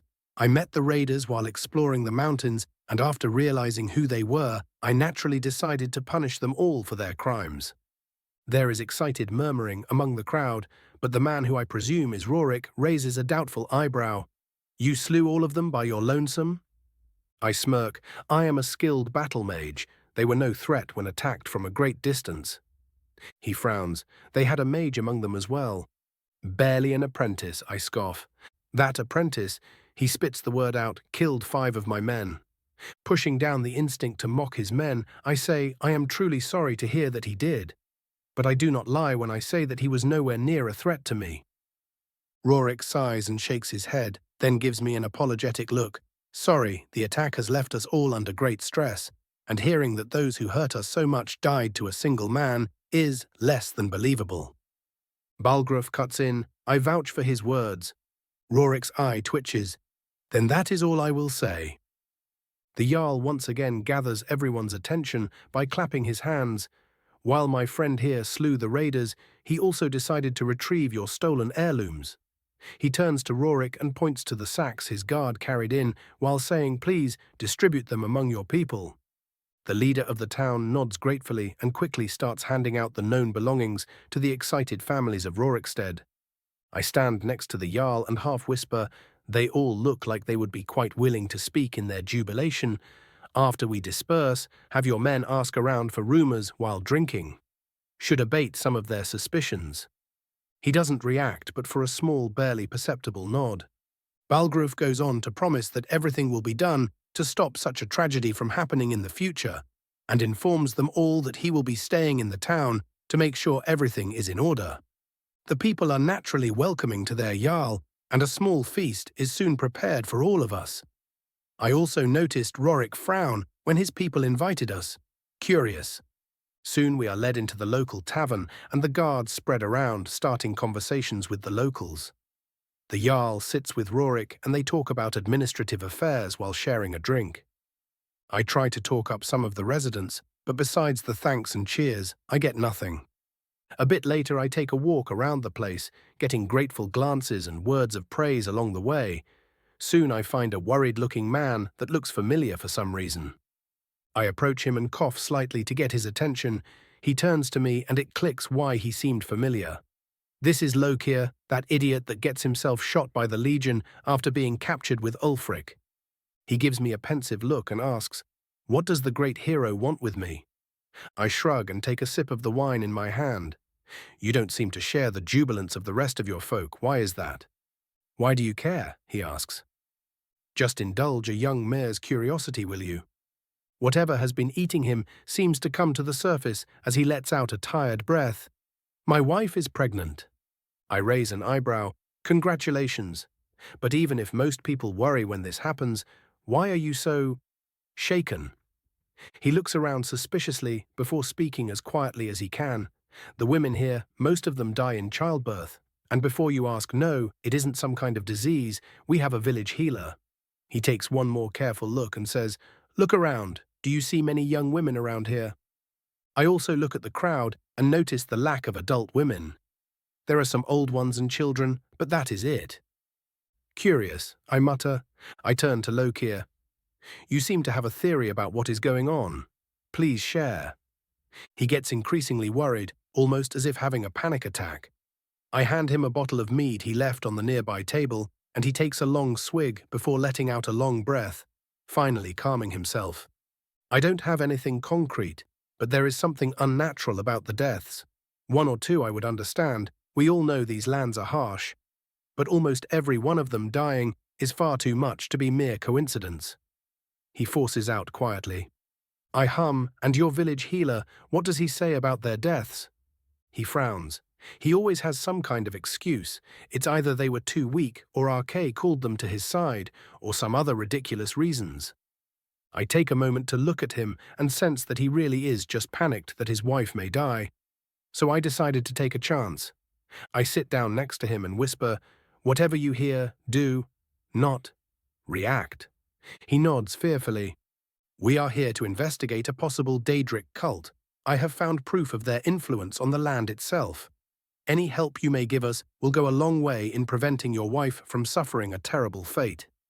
He barely holds himself from panicking, taking another long swig of his drink. After a bit of silence, he mutters, Rorik and the healer Juan. They are the ones that founded this town from the ruins they found after the Great War. I sometimes see them venturing into the nearby hills. One day I saw Rorik returned bloody. He starts to shake a bit after he finishes talking. When is your wife due? I ask curiously. In a couple of days, why? I hum. If you help point out their hiding place when we are ready, I will personally be present for the childbirth. I am a certified healer of the College of Winterhold. A ray of hope enters his eyes, and he quickly nods, almost as if a drowning man holding onto a blade of grass. Yes, of course, I will do anything, he says in a tone both pleading and excited. I chuckle. No need to promise me the world, just make sure to meet with me before dawn, and we will ensure your family's future. I leave the man to his thoughts and rejoin the festivities. I take a seat in the corner to observe the locals in hopes of finding another clue. No reason to be satisfied with one after all. Soon I notice a richly dressed old Breton sitting by his lonesome and decide to approach him. I take a seat next to him and say, "A good evening to you, elder." He hits me with the old man chuckle technique and says jovially, "Oh, if it isn't the great bandit slayer himself, please be welcome to our humble town." Something tries to worm its way into my mind, likely an illusion spell meant to pacify me. I smirk internally and pretend to be affected, engaging in some small talk with the man. Over the course of our conversation, I learn that he is the local healer Juan Manet, who saved Rorik during the Great War and then founded the town with him. He speaks proudly of their great harvests and the prosperity of their children. But when I looked deeper, I was met with a desire to kill all those who dared disturb his peace and trample on his crops. An odd way of framing things indeed. I spend the rest of the night milling about and talking to people, but I get no further results. Somewhere close to midnight, the crowd disperses and the Jarl leaves for a suite they prepared for him. I follow along, casting muffle and using a scroll of invisibility from my depleting storage. We make our way to Rorik's longhouse, and I slip into the Jarl's room after Irileth and Hrongar enter. They all take their seats and are about to start talking to each other, but are scared almost to death by me suddenly appearing without a sound. A sword flashes out of its sheath, and I barely manage to summon my staff to stop it. Seeing the one holding the blade, I snort, "So quick on the draw, housecarl. What if I wasn't fast enough?" Irileth scoffs, "Oh please, I could have stopped the strike at any time. Do not do that again. I have been rather twitchy since coming here." "As you desire, madam," I mock bow. We all take our seats to discuss our findings, and I let the Jarl go first. He shakes his head. I tried prying into Rorik's business, but that is exactly what he called it, before refusing to talk about anything he wasn't strictly required to by custom. Hrongar speaks next with a frown. "The local women tend to die during childbirth, but that is all I got." Irileth merely shakes her head. "They wouldn't speak to me at all." "Maybe you scared them all away with your sword," I snark, and her eye twitches. I clap my hands theatrically and say, "I have had far more luck. One of the residents said that the number of childbirth deaths is not merely a tendency, but it is unnaturally high." Everyone frowns at my words. I also learned that the local healer constantly gives lacking excuses for their deaths, and when I approached him to speak, he tried using illusion magic to make me want to leave the place as soon as possible. Balgruuf frowns. "And what of Rorik?" "He has been seen leaving the town with said healer from time to time, and once even returned bloody. That is all I learned about him." "How can you be sure that they speak true?" Hrongar asks with understandable skepticism. "His wife is due in a couple of days. He is very worried about her fate, and would do anything to save her, so I secured his help in leading us to wherever the two presumed cultists go every night," I assure him. They all turn quiet for a bit, mulling over my words. Balgruuf asks, "So, what is our next move?" "Before we go on, Davos, please come in," I interrupt. Irileth frowns as my retainer slides in through the window quietly. I see her hand jerk for her sword and smirk, making her eye twitch again. "You called boss?" Davos asks, with what I know is a smirk. "I want you to follow the healer Juan Manet and try and glean whatever you can from him. When you get all you can, return before sunrise." He nods and leaves the same way he came in. Balgruuf frowns. "And what will we be doing in the meantime?" "Waiting?" I shrug and summon the booklet Yorland gave me. The others frown, but seeing as there really isn't more to do than wait, they all relax after a bit. Chapter 75, Shadow over Rorikstead, Part 3. General Pov, A Dunmer shrouded in light armor and a hooded cloak skulks through the streets of the now quiet town of Rorikstead, the rings of muffling and stealth bought from his employer for a pittance, ensuring he isn't seen or heard by any who might still be awake at this hour. He approaches an unassuming house in a corner just below the wooden palisade and notices a dim light coming from inside. Slowly he tiptoes closer to the window and starts hearing a quiet conversation going on inside. At first, he is unable to discern what is being said, but after sticking his ear to the wall, the conversation becomes much clearer. "I don't like it, Rorik." An old man hisses out quietly. "They should have been gone already. Balgruf and I have always had our disagreements. I think he is just trying to make me remember my place by staying longer." The other person responds with bitterness lacing his voice. The older man grunts. "Maybe we should just get rid of them. Perhaps people won't bother us then." "Don't be an idiot, Juan," Rorik scoffs. "I know, but an old man can dream." The old man grumbles. "What about the mage?" Rorik asks. "Are you sure you managed to stop him from snooping?" Juan scoffs. "Of course I did. The spell I hit him with could never be noticed by someone so young. He has probably forgotten whatever he was curious about and will leave soon." "Good." Rorik sighs. "Good." He shakes his head. "We can't have them interrupting the contract. We need them gone tomorrow at the latest, or we will all be cursed." "I know, old friend," Juan says remorsefully. "I will go to the shrine soon to make sure no one stumbles upon it. You should make sure that Balgruf is not suspicious, and leave soon." Rorik voices his agreement, and after a bit more chatting, leaves the hut. Davos waits in the shadows for half an hour before he sees the village healer leave the town while gathering a couple of other people to follow him. He checks the entrance for traps and almost laughs at the complete lack of even a lock. Were they arrogant or merely never expecting to be found out? He skulks into the hut and takes a good look around. It is mostly what one would expect from a town healer's home: herbs, bones, and the like hanging on the walls, with different potions scattered on a shelf. What catches his attention is a small table in the corner with what looks like drained black soul gems stacked on top of it, and a blackened book giving him an ominous feeling.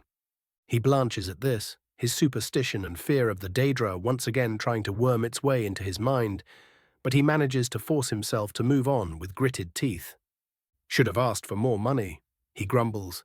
The book has no title on the covers, but as he needed at least something, he takes out a knife and opens the first page with it, not daring to touch the thing himself.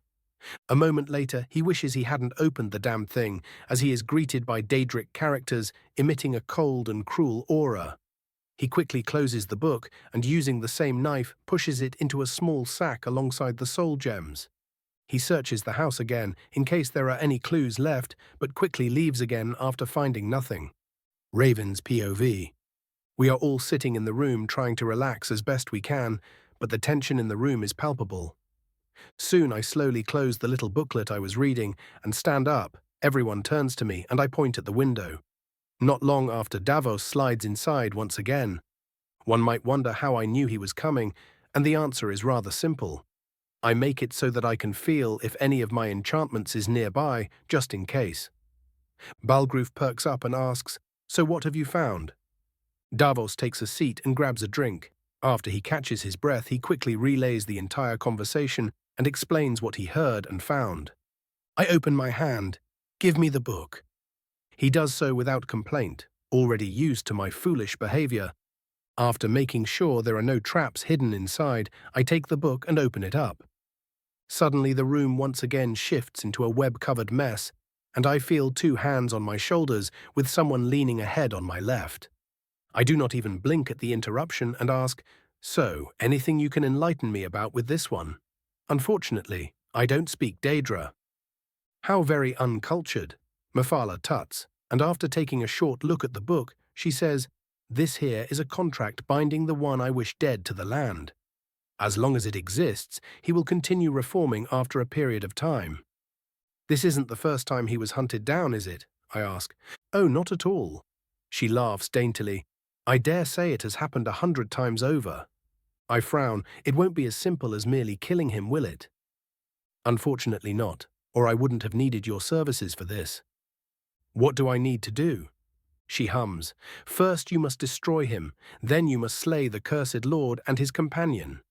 Finally, you must burn the contract, and he will be destroyed completely, not even returning to oblivion. That sounds incredibly convoluted, I scoff. Unfortunately, not everything can be solved with a big enough fireball. She purrs. I turn to her with a raised eyebrow and she chuckles. Well, yes, theoretically you could solve this with one, but let's not play with semantics. I snort. Right. So what did the fool do to you if you want him dead so bad? She removes her hands from my shoulders and pretends to clutch at her heart. Oh, it was such a tragedy. We were so in love and he chose to leave me all alone. Before slumping onto the ground dramatically, I give her the most dead look I can muster, and she breaks into laughter. Oh, it is rather simple, really. He was one of mine that chose to serve another instead, so he must die. She explains after getting up. Now that I can understand. I nod sagely, but after a moment frown. You say that the lord of this town is cursed. After a long pause, my eyes are alight with realization. This isn't the first time Rorik founded this place, is it? Mephala claps slowly. Bravo, Raven. Indeed, he has been founding this town over and over again for millennia. That is cruel even for Daedra, I mumble. She shrugs. Such are the wiles of Clavicus Vile and his servants. So I was right then. I give her a small bow. Well, thank you very much for this information, and no, I do not wish to have fun. Please send me back. She pouts, and I am suddenly back in the real world. Everyone is staring at me, as I must have zoned out. Davos, on the other hand, has moved as far from me as he can the moment I took the book. And, Hronga asks, did you learn anything? I nod. Quite a bit more than what I was expecting. Merely killing the Daedra will not be enough. They urge me to explain, and I do so, telling them the whole tale with the exception of Mephala's involvement. Hrongar stares at me, dumbfounded. That is incredibly convoluted. A frowning Balgruuf finishes for him. Tell me about it, I mumble. They are all still looking at me, and I raise an eyebrow. You want me to choose our plan forward? Balgruuf scratches his head. Well, you are the only one who is experienced with these things, so I will listen to your advice on this. I shrug, as you wish. After a bit of thought, I come up with a simple plan. We will have to split into two groups, one to search their shrine and one to apprehend Rorik and pacify the people. I will naturally be going to the shrine, while you two nobles do your best to make sure everything is in order. Those that follow me need to be your best, as the usual guard will be mere cannon fodder in front of a Daedra. Hrongar frowns. You want me to sit by while you battle a literal demon? I shake my head. I want you to make sure that no more of your people are hurt than necessary. After I return with the captured Juan, we must execute him and Rorik and destroy the book. Balgruuf sighs. And how am I to explain to the people that their leader needs to die and their fields wilt? I pick up a soul gem Davos brought and show it to the Jarl. Do you know what this is? A soul gem, he deadpans at me. Not any soul gem, a black one, I say. Balgruuf frowns in thought, but quickly shakes his head. I think I have heard of them, but I have no idea of their significance. Well, better get ready for this then. I then proceed to explain everything I know about the black soul gems and what happens to the souls captured into them, making them extremely attractive for enchanters and ritualists. I finish my mini-lecture. Everyone but Davos is looking like I just went from ruining their day to ruining their year. So you are telling me, Balgruuf frowns, that they have been capturing young women's souls into these gems and presumably sacrificing them to the Daedra for years under my nose. He barely holds himself from shouting. I nod. Indeed, explaining this to the people might make them rather rowdy, so you will have to watch your words with them. Yes, I will make sure to not go too far. Balgruuf nods tiredly. Irileth cuts in. You say that these gems are very attractive to enchanters, almost as if you used some yourself. I would never do something so disgusting. I lied as naturally as I breathed. And through the ridiculous powers of Daedric fuckery, she believes me. So who are you sending with me? I ask. The Jarl quickly responds, Irileth and the other 3 housecarls will go with you.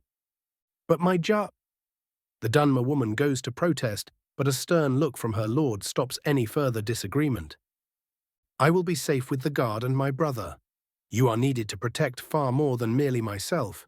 Do you understand, Irileth? He asks. She seems conflicted, but nods slowly. Davos can also watch your back here. He isn't good at dealing with Daedra. I add. Irileth frowns, but she has accepted his presence and usefulness over time, so she doesn't complain. Davos himself seems rather jubilant at this sure thing, boss. He turns to the Jarl. I will be around in case someone tries to off you. Your back is safe. Right. Balgruuf accepts his words with some confusion. I clap my hands. Well, good luck to all of you. It is time for Irileth and I to be on our way if we want to finish this quickly. I will gather the others and wait at the gate while you get your guide, the housecarl says, and leaves through the window with barely any sound. I let out a low whistle. Looks like you have competition, Davos. My retainer scoffs. She is an amateur at best. We share a chuckle, and I turn to the Jarl. You should apprehend Rorik and pacify the town quickly after we leave. It's best we make sure there is no space for accidents to happen. He nods. Good luck, Raven. You as well, Balgruuf, I say, and quickly skulk out of the window while using a muffle spell. Seriously, imagine having to actually sneak. Chapter 76, Shadow over Rorikstead, Part 4. A short search leads me toward a very worried and panicked-looking Lokir. He is looking around frantically, practically shivering, and the moment he spots me, he lets out a long sigh of relief. I place a finger over my mouth and signal him to follow me. We make our way to the gate, where in one of the dark corners Irileth and 3 of her colleagues wait for us in full combat gear. I take a moment to look at the housecarls.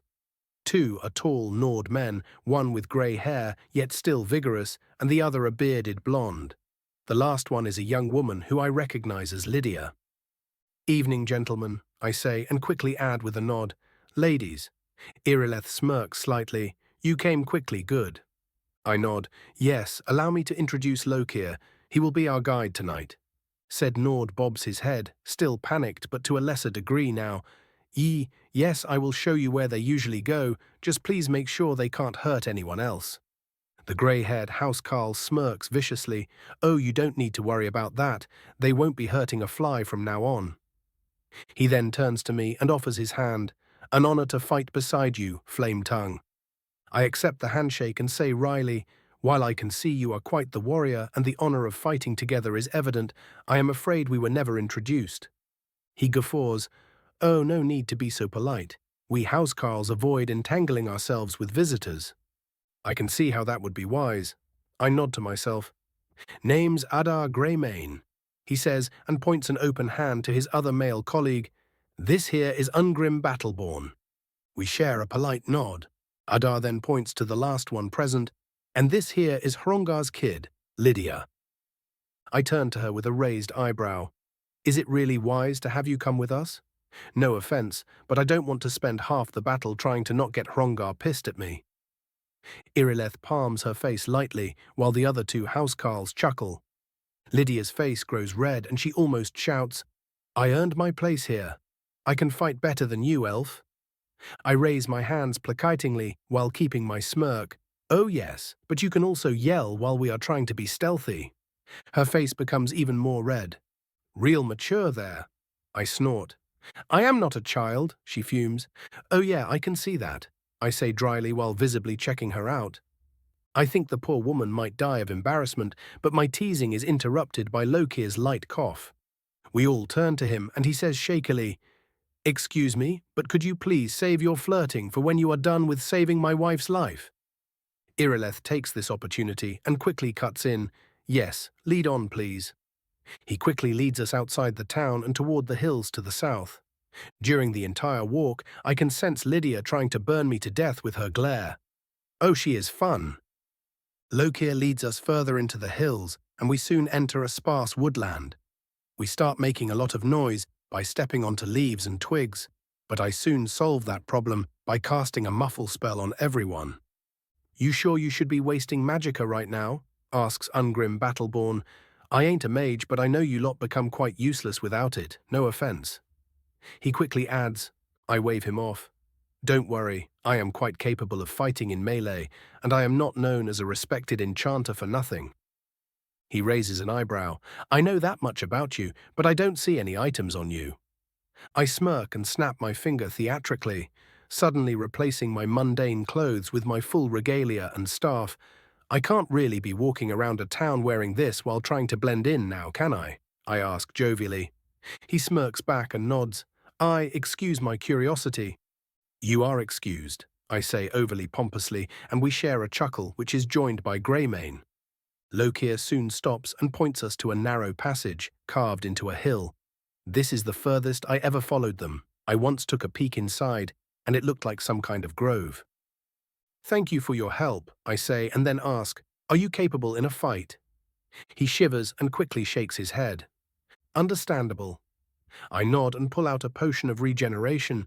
He looks at me confused, and I explain, in case we die and your wife is having issues, this should save her life. He thanks me and runs off. We all stand in silence while looking at the entrance. That's a good thing you did, Greymane says with approval in his voice. Can't have him doing anything stupid. I shrug. There is realization in his eyes as he nods. I see.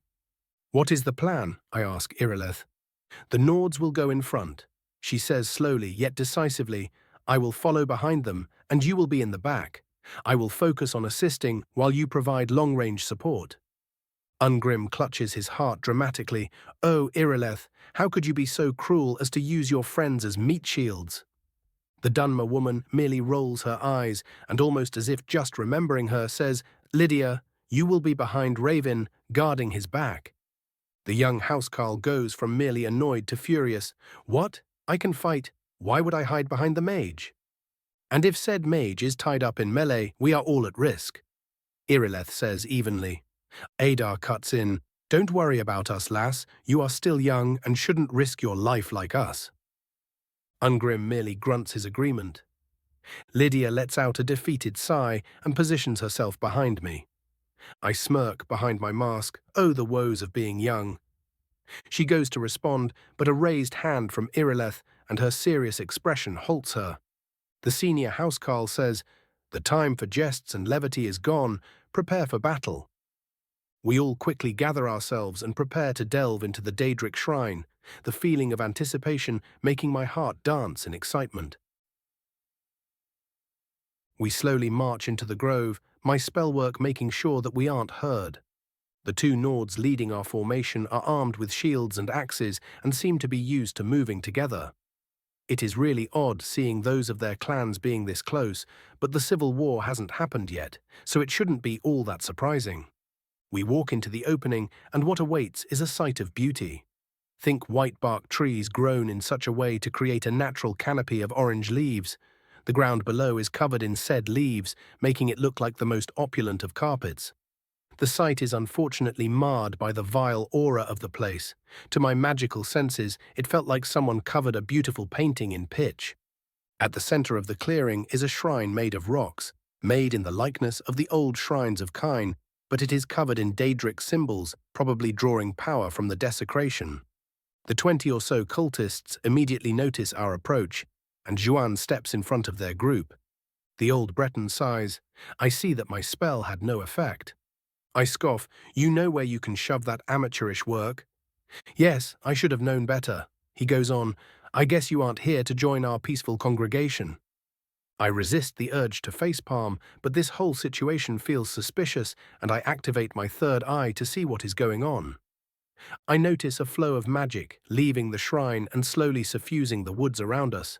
Before Juan can continue with his distraction, I yell, He is buying time, and launch a fireball at the cultists.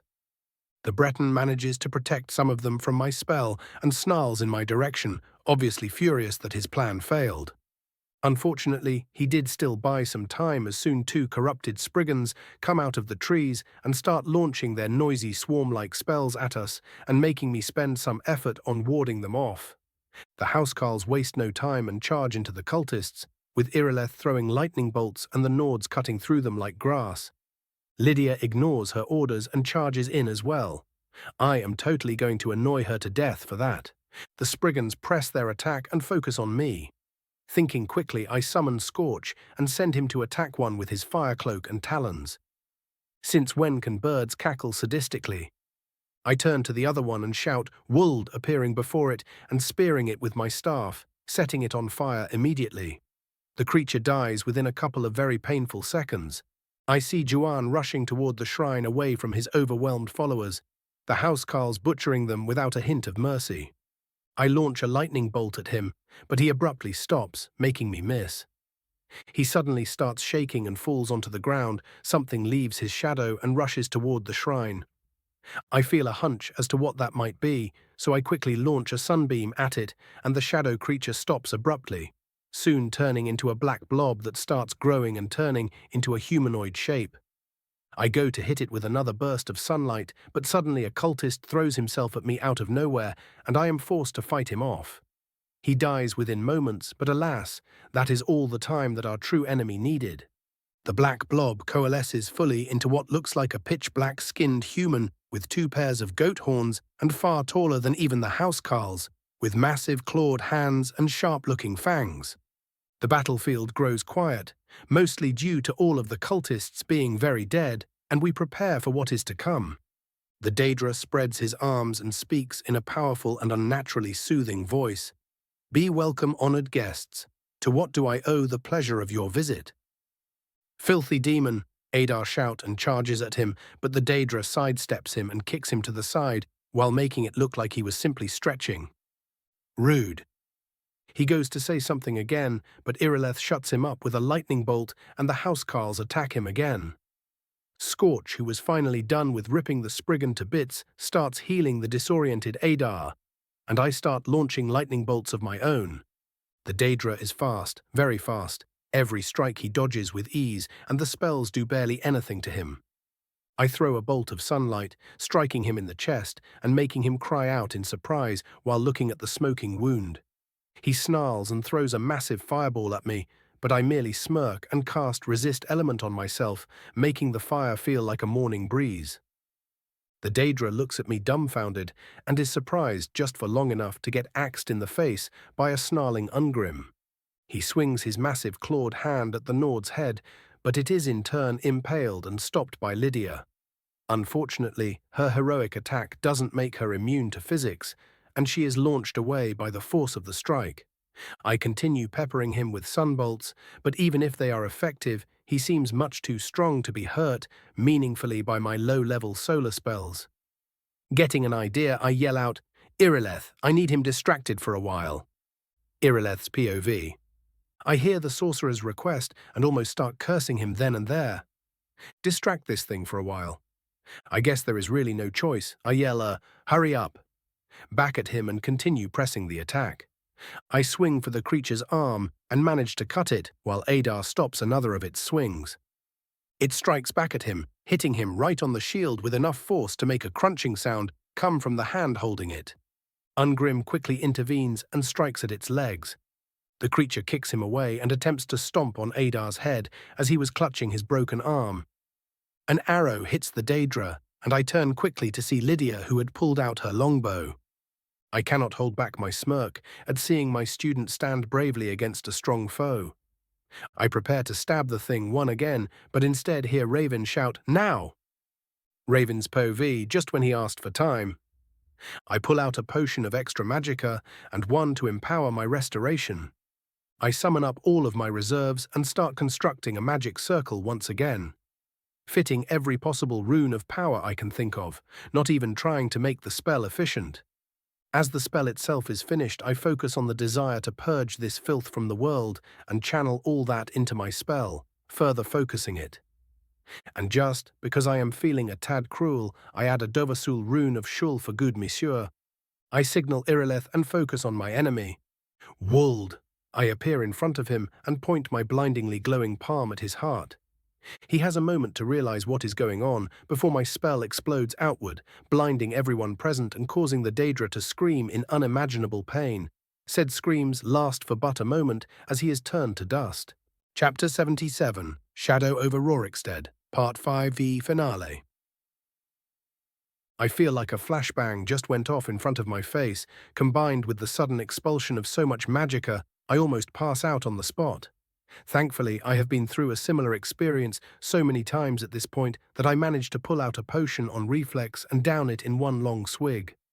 A wave of relief hits me, and I lay down on the ground with a contented sigh. What in oblivion was that? I hear the pained voice of Adar to my left. The spell or the demon? I snark. Yes. He deadpans, making me snort. I slowly get up from the ground and approach the Nord, who is still clutching his arm. Wordlessly, I start casting a healing spell on him, and he mutters a thanks. Ugh. I hear to my right and turn to see Irileth getting up. She shakes her head and breathes deeply in an attempt to clear her vision. She looks the battlefield over and asks, "Are you certain that the Daedra is defeated?" I can see why she is the leader of the Jarl's guard, not letting her guard down even now. I finish healing Adar's broken arm and take a look over the place. It seems like the Daedric aura has all concentrated on one spot, leaving even the desecrated shrine clean of its influence.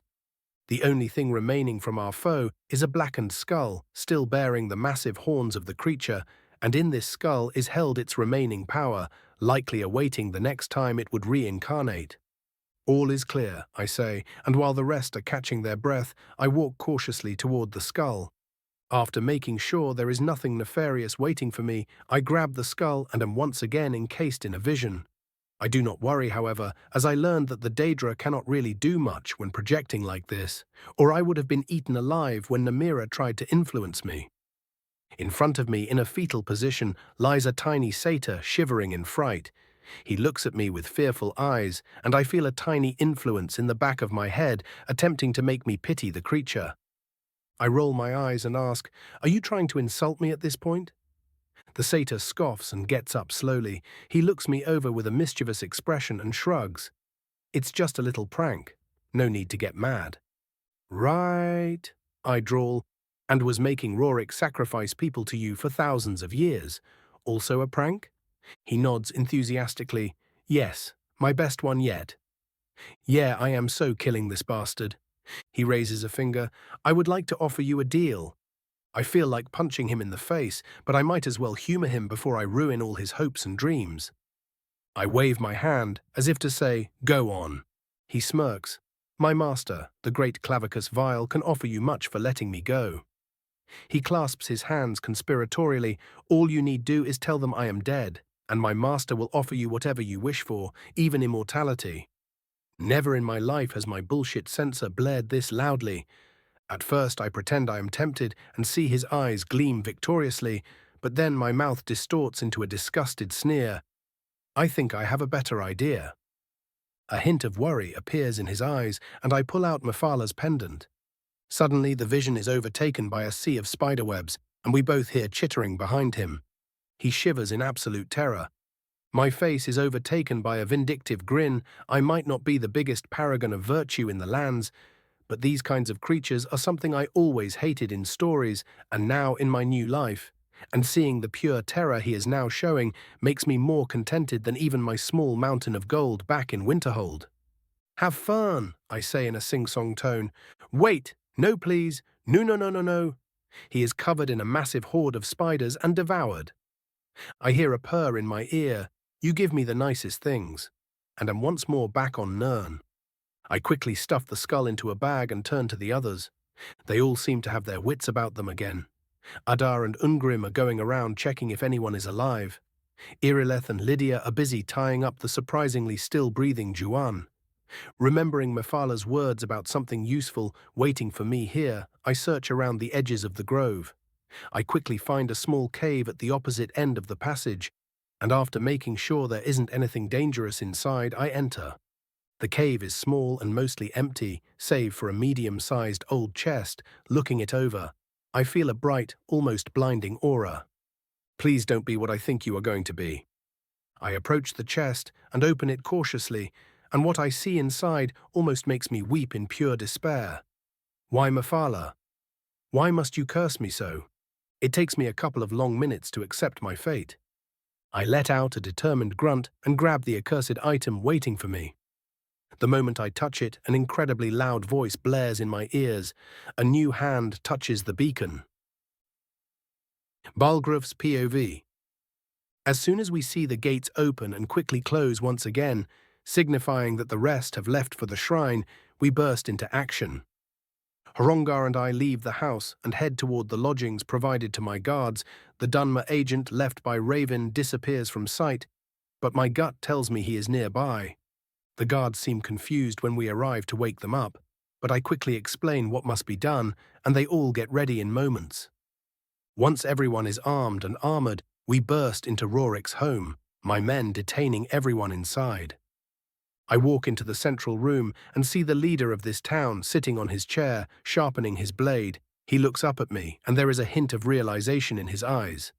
Despite this, he still decides to pretend. "Why are you attacking my home, Bolgruf? I have always followed your law without question." "You know what you did, you filth," my brother shouts. Rorik scoffs. "And what did I do? Enrich your hold by providing a massive amount of food and wealth. Hunt down bandits and trolls that plagued your lands. Should I apologize for doing so?" "Have you been consorting with Daedra Rorik?" I ask, sounding less tired than I felt. He sighs. "So we have been found out then. How did you figure it out?" I laugh without any humor. If it weren't for Raven traveling with us, we would have noticed nothing. But the moment he approached the place, he felt it. Rorik chuckles with mirth.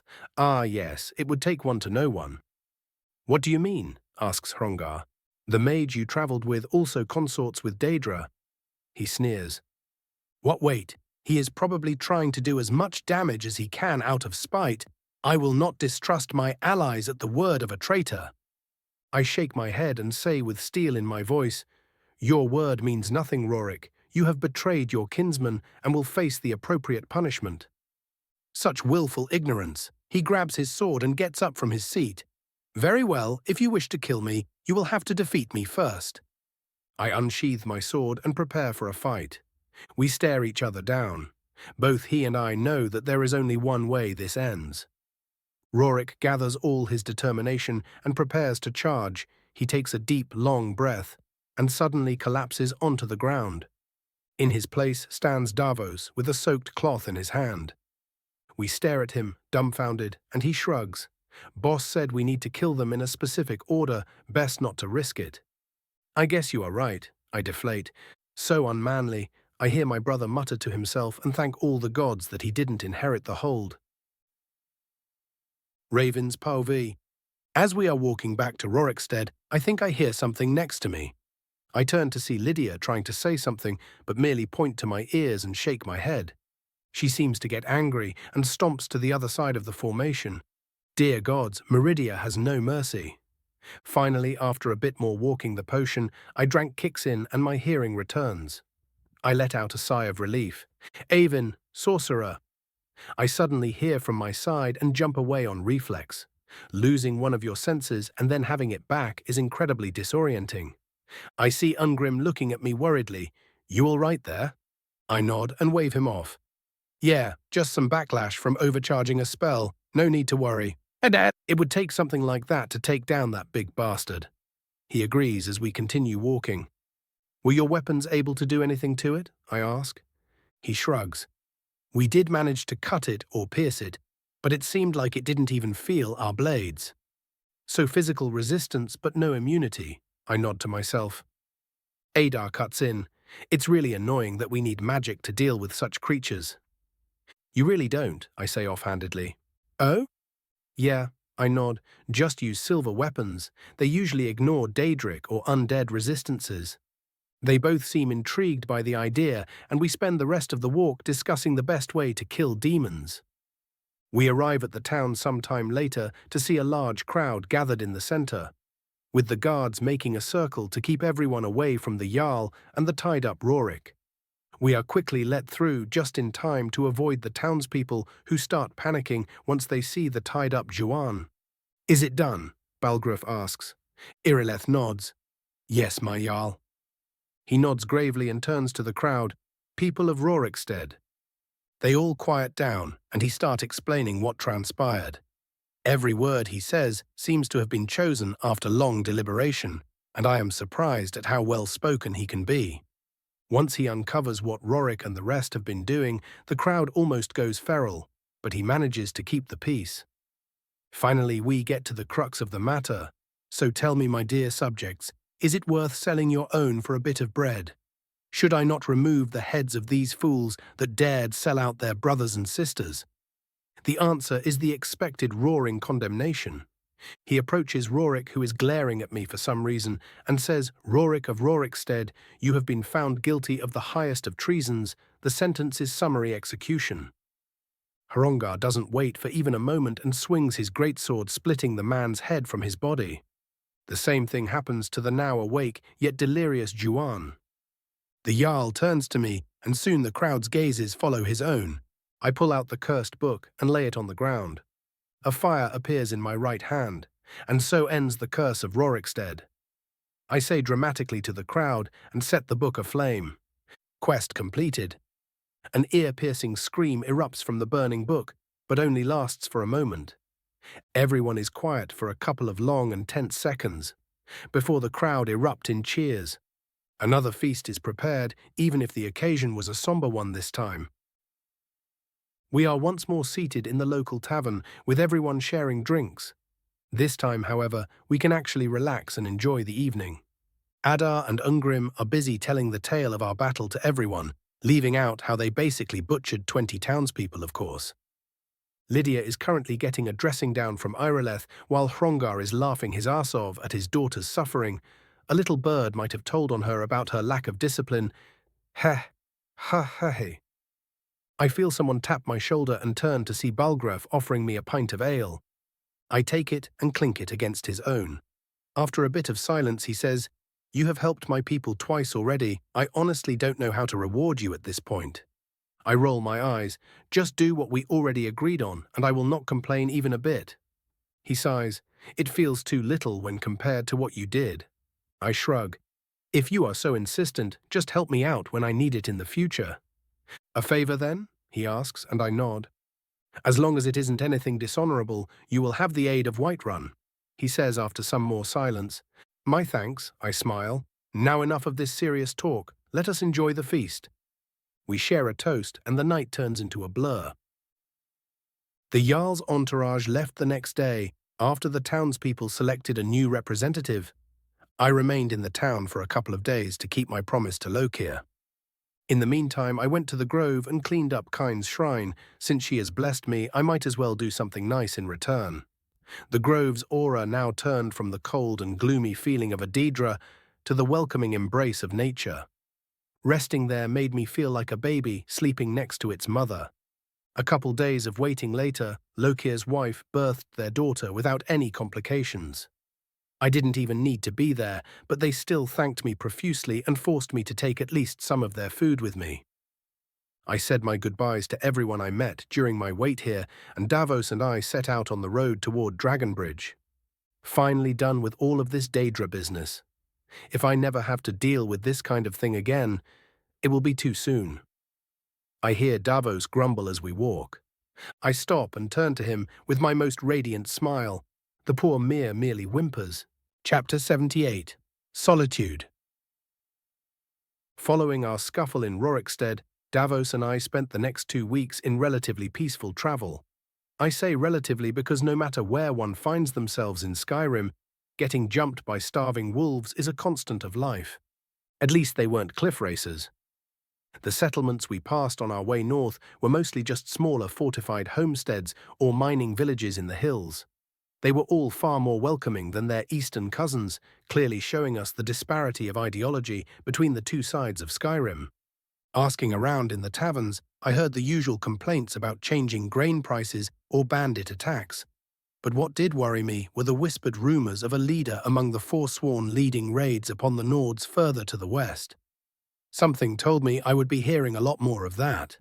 When we weren't walking, we spent our time hunting or talking with other travelers. Merchant caravans were very common on the road we were following, as it was the safest path from southern Skyrim to Solitude. One such caravan happily welcomed us when we arrived at a scene of them being attacked by a pack of wolves, and dispatched the animals within seconds. We shared stories of our adventures, and they of their trades and profits. Their reaction to me being a mage was at first rather confusing, if not unwelcome. Instead of the usual disdain a group of Nords might have, They were surprisingly respectful to me, and I incidentally learned why. Apparently, mages were rather rare outside of a few select places, and if the rumors are to be believed, we never really care enough to show ourselves outside of serving the local lords. I never even considered that fact, as I was always surrounded by at least someone magical during my entire lifetime here, but it did make sense, as using magic was a very complex and time-consuming practice, and that is without even mentioning the expenses. We happily joined the caravan when offered, and I spent the rest of the trip to Dragonbridge reading up on Yorland's rune-carving method while trying to perfect a spell that would allow me to move quickly using telekinesis without breaking every bone in my body. This had the neat side effect of improving my control, but the spell was still far off. The small town of Dragonbridge was completely unremarkable, save for the eponymous bridge and a somewhat well-kept stone wall surrounding it. We said our goodbyes to the caravaneers, as this was their stop, and left for Solitude after a night of rest. I checked the map. I got all the way back in the college and realized that we were minutes away from the city, even if it couldn't really be seen from here, but even though I couldn't see the place, I could definitely smell it. We crested a final hill, and what awaited on the other side was a sight both beautiful and disgusting at the same time. The beautiful fortified section on top of the hill looked pretty much the same as in the game, mostly because that wasn't the actual city, but the noble section meant only for the most influential and rich. Below it, attached to the docks, was the main district, or the industrial district as it was known. Here lived most of the actual citizens, and it was also the place where trade was done outside of the biggest transactions. This part of the city was renowned for its ironsmiths and clothiers, making it one of the wealthiest places in Skyrim and the province's center of exports. The docks themselves were a mix of orderly storehouses and colorful taverns, waiting to service the rowdy crews returning from another voyage on the Sea of Ghosts. Docked there were ships of all sizes, including a comparatively massive flagship of Skyrim, renowned across the lands as the Jagged Crown. And finally, the slums. The sprawling melange of houses and tents spreading all the way into the marshlands east of the city, housing all manners of people from Dunmer fleeing Morrowind in hopes of a new life, to destitute Bretons fleeing this year's attempt at a reunited Orsinium, and the most numerous among them, the different Imperials and Nords whose families fled the places attacked by the Dominion and were since unable to return. The slums of Solitude eclipsed even the Blue Palace in their fame, and not for a good reason. They were renowned throughout Tamriel as the place where hope goes to die and where one must fight for every grain to survive just another day. Prostitutes openly practiced their craft on the streets, and the numerous orphans trained in the pickpocket's art. Among those in the know, it was rumored that the slums were the second headquarters of the Thieves' Guild. They were formed during and after the Great War from the fishing district, when High King Torrig's father foolishly or generously, depending on your worldview, opened the city to all refugees that were seeking a new life safe from the Aldmeri Dominion. The administration was overwhelmed within months, to the point that food could barely be distributed among the populace. This led to a rapid decline of order among the population and turned the hopeful settlement into a prison for the poor and destitute. After repeated failure to restore order, even the guards stopped any real attempts at pacifying the slums, allowing them to form into a lawless cancer in the heart of Skyrim. I heard about the Solitude sprawl, but seeing it with my own eyes really does feel different. I hear Davos mutter. I wrinkle my nose in disgust. I am surprised they managed to not get pillaged by those living down there. At this point, the walls are more to stop the poor from killing everyone than they are for invaders. Thankfully, we won't ever need to go own there, Davos says, and then slowly palms his face in realization. We will probably have to go down there, won't we? We? I ask with a shit-eating grin and start walking toward the noble district. Davos looks like he wants to curse my entire family, but he is far too professional for that, and he merely spends the rest of the walk grumbling about arsehole noble kids. I approach the gate of the city, wearing my basic clothes, as I didn't want to create a scene on my first day of work. A guard notices me and raises a hand. Halt! Who goes there? I say nothing and summon the papers given to me by Savos. He slowly approaches while another guard takes his place and starts reading. A part of me is surprised that he can read actual documents, as most Nords learn only the most basic of words. But then again, being a guard of the noble district might come with extra requirements. After a minute, he says, "Everything seems in order, sir. Welcome to Solitude." I give him a grateful nod and unsummon the papers, much to their surprise, and head into the city. Just as we are about to enter, Davos is stopped, and the guard turns to me again. "He wasn't included in your invitation." I raise an annoyed eyebrow. "He is a retainer I hired on the road to Solitude. Just note him down as a servant and be done with it. I have been walking all the way from Winterhold, and I do not want to spend another moment standing around." There must have been something in my voice he recognized, as he immediately got to work and wrote something down. Quickly handing the paper to Davos, he said, "There you go, sir. Everything is in order now." I nod and summon a couple of bottles of mead for them. "Thank you for expediting everything. Have a drink on me." Both the guards thank me, but surprisingly leave the bottles to the side for when they are done with their job. Actual professionals? Who would have thought? We are quickly let through the gate, and almost as if by magic sniff. No, scratch that, definitely by magic, the smell of the slums disappears. The streets of Solitude's upper district are pristine, not a speck of dust out of place. The shops dotting the central street all seem to be more like noble homes than mere shops, and the guards patrolling the place all wear armor that was given basic enchantments. I make a beeline to the local clothes shop named the Radiant Raiment. The door opens with a pleasant jingle, and the Ultima woman waiting at the counter says in a dead tone, "Oh, what a delight. Another charming customer." "Well, I sure feel welcomed," Davos snarks from my side. I roll my eyes and say, "We are on our way to the Blue Palace, and I need something presentable to wear colored in black and purple." I point an open hand to Davos, "Something for my retainer as well."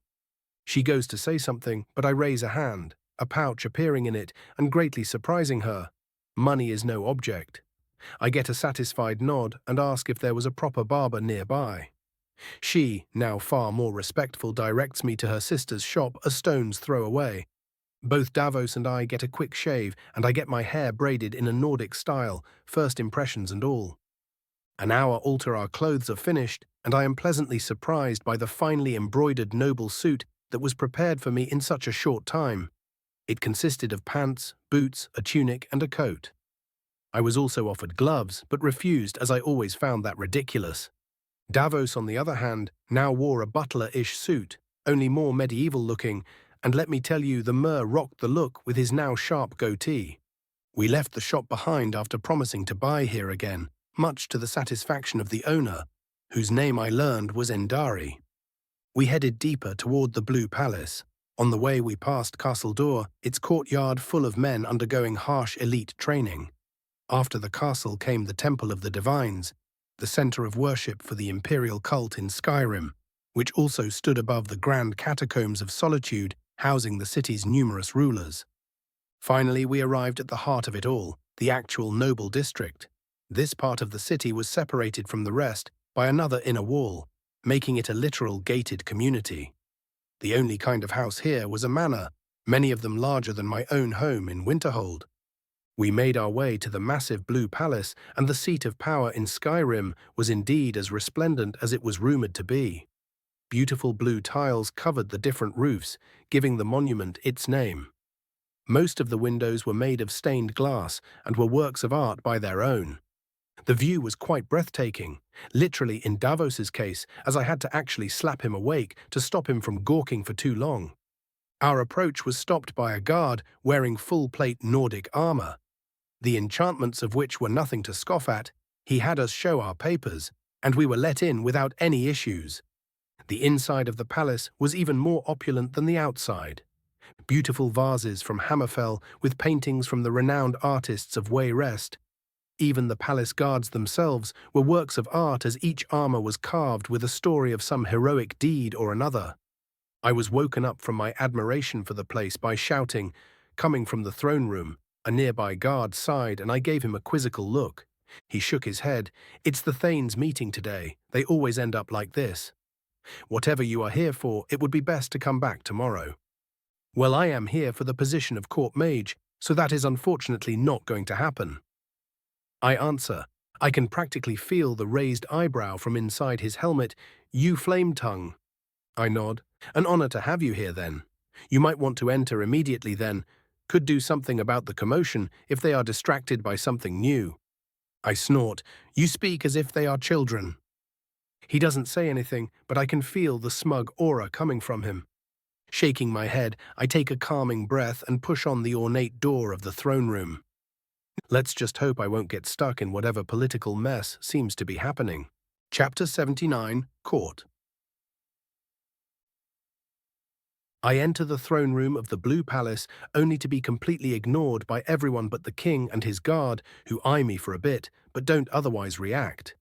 The rest are still busy shouting at each other at an ever-increasing volume. I am starting to understand why the Greybeards might have decided to withdraw the voice from their people. I note a hint of recognition on the king's face, so he must want to see how I will behave. Surprisingly prudent for the boy king. Taking a moment to look over those present, I get a gist of what is going on here by doing what I do best, cheating without a hint of remorse. On one side, there is a group of nobles under Thane Bryling. From my understanding, they are the traditionalist faction of the city, well as traditionalist as one can be in the most metropolitan part of Skyrim. They are the reactionaries to the other side, usually meaning that they don't really do anything but oppose any kind of change, which is a big no-no in my books. On the other are the influential merchants under Thane Erica, the pragmatists as they like to call themselves, but that is usually just an excuse to exploit any opportunity to get rich. They are the Hlalu of Skyrim, also a big no-no. I also notice a representative of the East Empire Company among them, which has all manner of implications. My apparent new colleague, Sibyl Stentor, is sitting in her own corner, completely uninterested in what is going on, reading a tome on some kind of restoration magic. Remembering a rather important detail about her, I decide to look her over. So this is what a vampire feels like. Not as dead as a lich, but close, yet somehow still filled with life. Weird. She seems to notice the slight glow in my eyes and smirks, but doesn't react otherwise. My musing is interrupted by Erica shouting, "So you want us to just do nothing and let the entire city continue to rot just to save your fragile sensibilities?" Bryling bristles at his words. "Of course I don't want that. I just don't want you using this as an excuse to enrich yourself further by selling the people into slavery." He scoffs. "It isn't slavery. No one would take them otherwise." "Oh, and the nice bonus you were offered has nothing to do with your sudden willingness to help the people." Bryling rolls her eyes. Erica takes a deep breath, seemingly counts to 10, and says patiently, "By the gods, woman, it is merely a contract of work for 5 years, and then they are free." "How is that slavery?" "And when the contract gets lost on accident?" She snarks. "How am I supposed to control that?" He shrugs, exasperated. I loudly cough to get everyone's attention. It seems to work, as I am currently feeling the furious gazes of dozens of nobles on me. Naturally, I ignore them with zero shame and say in a faux polite tone, "While the debate is most riveting and my lowly self is inspired by your visionary ideas, I am afraid that my servant and I have traveled long to get here and would like to get our business done sometime this month." The king shakes his head, and Sibyl has to keep herself from laughing at my audacity. Bryling's eye twitches, but she doesn't react, hoping to get some dirt to throw at her rival, and he promptly delivers. The wealthy Thane slowly turns his head to me in some kind of childish attempt at intimidation, and asks, "And who are you to force yourself into a meeting of the royal court?" I raise an eyebrow. "If I wasn't supposed to be here, do you think I would? You could be a servant and still get in." He interrupts me with a disdainful smirk. My eye twitches and I go to ignore the literal man-child. I turn to the king and prepare to give him the customary bow, but of course it doesn't end there when spoiled nobles are involved. "I wasn't done talking to you," Erica snarls while getting up from his seat. "Okay, if you can't take the hint, I guess it is time for violence." I turn back to the fuming Erica and whisper "wood," appearing right in front of him and grabbing his shirt. I look down at him with glowing red eyes and growl out slowly, "Interrupt me again, and I am throwing you out the window." He starts shaking in fright. "Are we clear?" I ask after a moment, and he nods frantically. "Good." I drop him and return to the center of the room as if nothing happened. The king's guard gives me a bemused look, but still says, "No violence in the throne room, you have been warned." I nod politely to both him and the king, but of course, do excuse my behavior.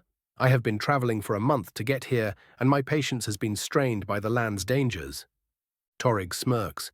Yes, Balgraf did inform me of your deeds in his hold. Skyrim is lucky to have you. It is my honor to be of service, King Torrig. I incline my head. Excuse me. I hear Bryling's voice from behind me. While it is obvious that the king is aware of who you are, it would be a great relief for the rest of us if we knew who was the one speaking. Oh, I can practically sense her own annoyance at my behavior, but she seems to have taken her etiquette lessons very seriously, judging by her self-control. I smile without a care in the world. Do forgive my lack of manners. As I said, it has been a trying time. She smiles thinly, but I can feel the glare at my non-answer. I smirk and mock bow. Raven Flametongue, High Enchanter of Winterhold. At your service, madam. She raises an eyebrow. The tongue. I scratch my chin. Never really liked that title. Sounds dirty. She blanches, but I hear Torrig let out a very quiet snort. Erica has no such subtlety, as he laughs loudly at my implication. Did he forget I just threatened his life, or does he just not care? The young king shakes his head and says, Raven here has graciously accepted my invitation to serve as an extra court mage due to the turbulent times. He is renowned across Skyrim as a great battle, mage and enchanter, so treat the newest member of the court with respect. The angry gazes turn calculating in mere moments, and the place starts to actually feel like the nest of vipers that it is. Deciding it is time to skedaddle, I say to the king, Thank you very much for the introduction, Your Majesty, but as I said, we have travelled long and would prefer to get some rest before I can get to work. He gives me a nod of understanding. Of course, Sibyl will show you the way. The court mage gets up from her seat, the book she was reading nowhere in sight, and signals for me and Davos to follow her. We exit the throne room and head toward the southeast of the palace. I think I saw a tower in this direction. My suspicions are confirmed when we reach a tall blue tower, otherwise featureless, making it highly contrast with the rest of the palace with its lack of artwork. My guide, a tall Breton woman with slightly glowing red eyes and long dark brown hair, finally speaks in a voice far too youthful for someone her age. This is the mage's tower of the palace. Both of you will be staying here for the duration of your employment. Do not fear, there is more than enough space for everyone. She doesn't wait for any response, and after opening the iron door, leads us up a narrow circular staircase without saying anything. Once we are halfway up the tower, she points to a small doorway and says patiently, These are the servants' quarters. They were mostly left empty as I prefer to live on my own, but the palace steward still had them cleaned regularly. Make yourself at home. Davos looks at me and I shrug. He nods and enters the room, quickly making himself at home. We walk further and further up the stairwell. Please don't tell me that our rooms are all the way upstairs. I grumble. I don't see her face as she is in front of me, but I know she smirks. Then I won't say anything. Wise ass. She giggles into her hand. Or is the young mage too weak for stairs? Not all of us have nigh infinite stamina, woman, I snark back. She doesn't react at all and asks, as if discussing the weather, Whatever could you mean by that? Did you see something I did not? Yup, she definitely noticed at least something. I smile brightly and ask, Whatever could you mean by that? Now it's her turn to grumble. I throw myself onto the floor, almost hugging it while breathing heavily. Oh, come on, it wasn't all that bad. I hear from above me. I slowly sit up and lean onto a nearby wall. Wasn't all that bad. Woman, I have enhanced myself far beyond the strength of an average person, and that was the most grueling experience of my life. She shakes her head. Now you are just being dramatic. Yup, I smirk, but this tower is still unnecessarily tall. On that we agree. She sighs, but it does keep the annoying sycophants away. A worthy sacrifice, then. I nod seriously. We both turn silent for a bit, and I take a moment to look over my temporary home. There seem to be 5 apartment-like rooms encircling small hall. The rooms themselves seem very well equipped with everything a mage of some means might need. I turn to Sibyl. We have more colleagues. She seems a bit surprised by my question, but quickly realizes what I am on about. Oh no, the rooms are kept furnished, but I was the only resident for years now.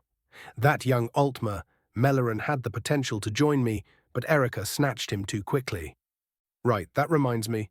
What do we actually do at court? I ask. She sighs, listen to the fools bicker, and then give a bit of advice when magic is involved. My face pales slightly and she smirks. Or that is what I have been doing. But with the rising tensions in the hold, I expect we will be doing much more field work, especially with the rumors of undead and forsworn rearing their barbaric heads. Oh yeah, fighting those might be fun, I mutter. She hears me apparently as she asks, fun? I shrug. I may or may not have gotten addicted to fighting other mages. There is a hint of realization in her eyes as she gives me a look of a fellow victim. Oh, let me guess. Feralda taught you? I stare at her with dead eyes. You as well. She seems to be going through some kind of episode, but quickly snaps out of it and also says in a dead voice, yes.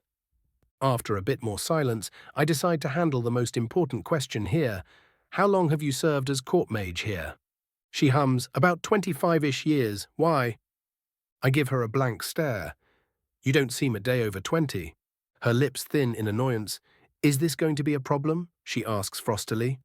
I shake my head. Not if you don't make it one, just make sure you don't make a mess, and I am not associated with whatever you end up doing. Try and show your fangs anywhere near me, and I will show you how I earned my name. Deal?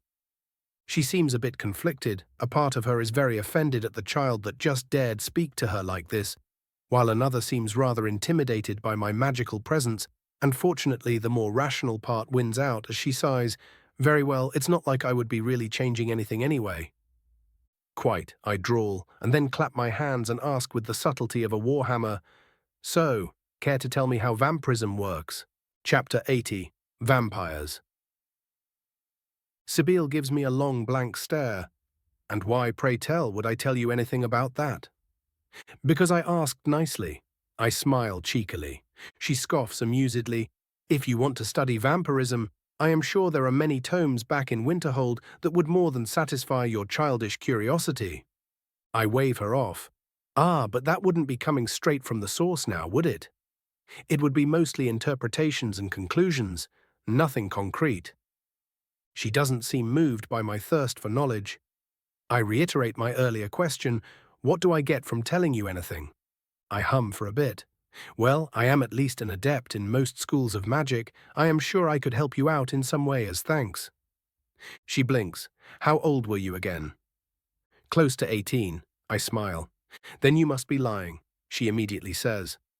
Now it is my turn to stare blankly at her. Why would I lie about something that is easily tested? Her annoyance with my apparent lie slowly turns into disbelief as the truth of my words rears its ugly head. One must merely feel my magical presence, if I let them, to know I am unnaturally powerful for my age. You are attempting to become an archmage, then? She asks after some silence. Oh, I assure you it is far more than a mere attempt, I say dryly. In fact, that was merely the beginning, but she doesn't need to know that. Her gaze turns calculating at that statement. She doesn't shut my claims down immediately, which implies she at least somewhat believes that I could achieve such a feat, meaning that having my favor in the future could be very useful to her. Clever girl. After some thought, she nods to herself. Very well, I don't mind providing you with the basics. Before I can give my thanks, she interrupts. In return, you will help me with an alteration spell. I have been having trouble strengthening my already empowered flesh with magic ever since I stopped aging. That seems fair, I nod. Of course, you scratch my back and I scratch yours and all that. A quaint turn of phrase, if not an incorrect one. She hums and then moves toward her own chambers.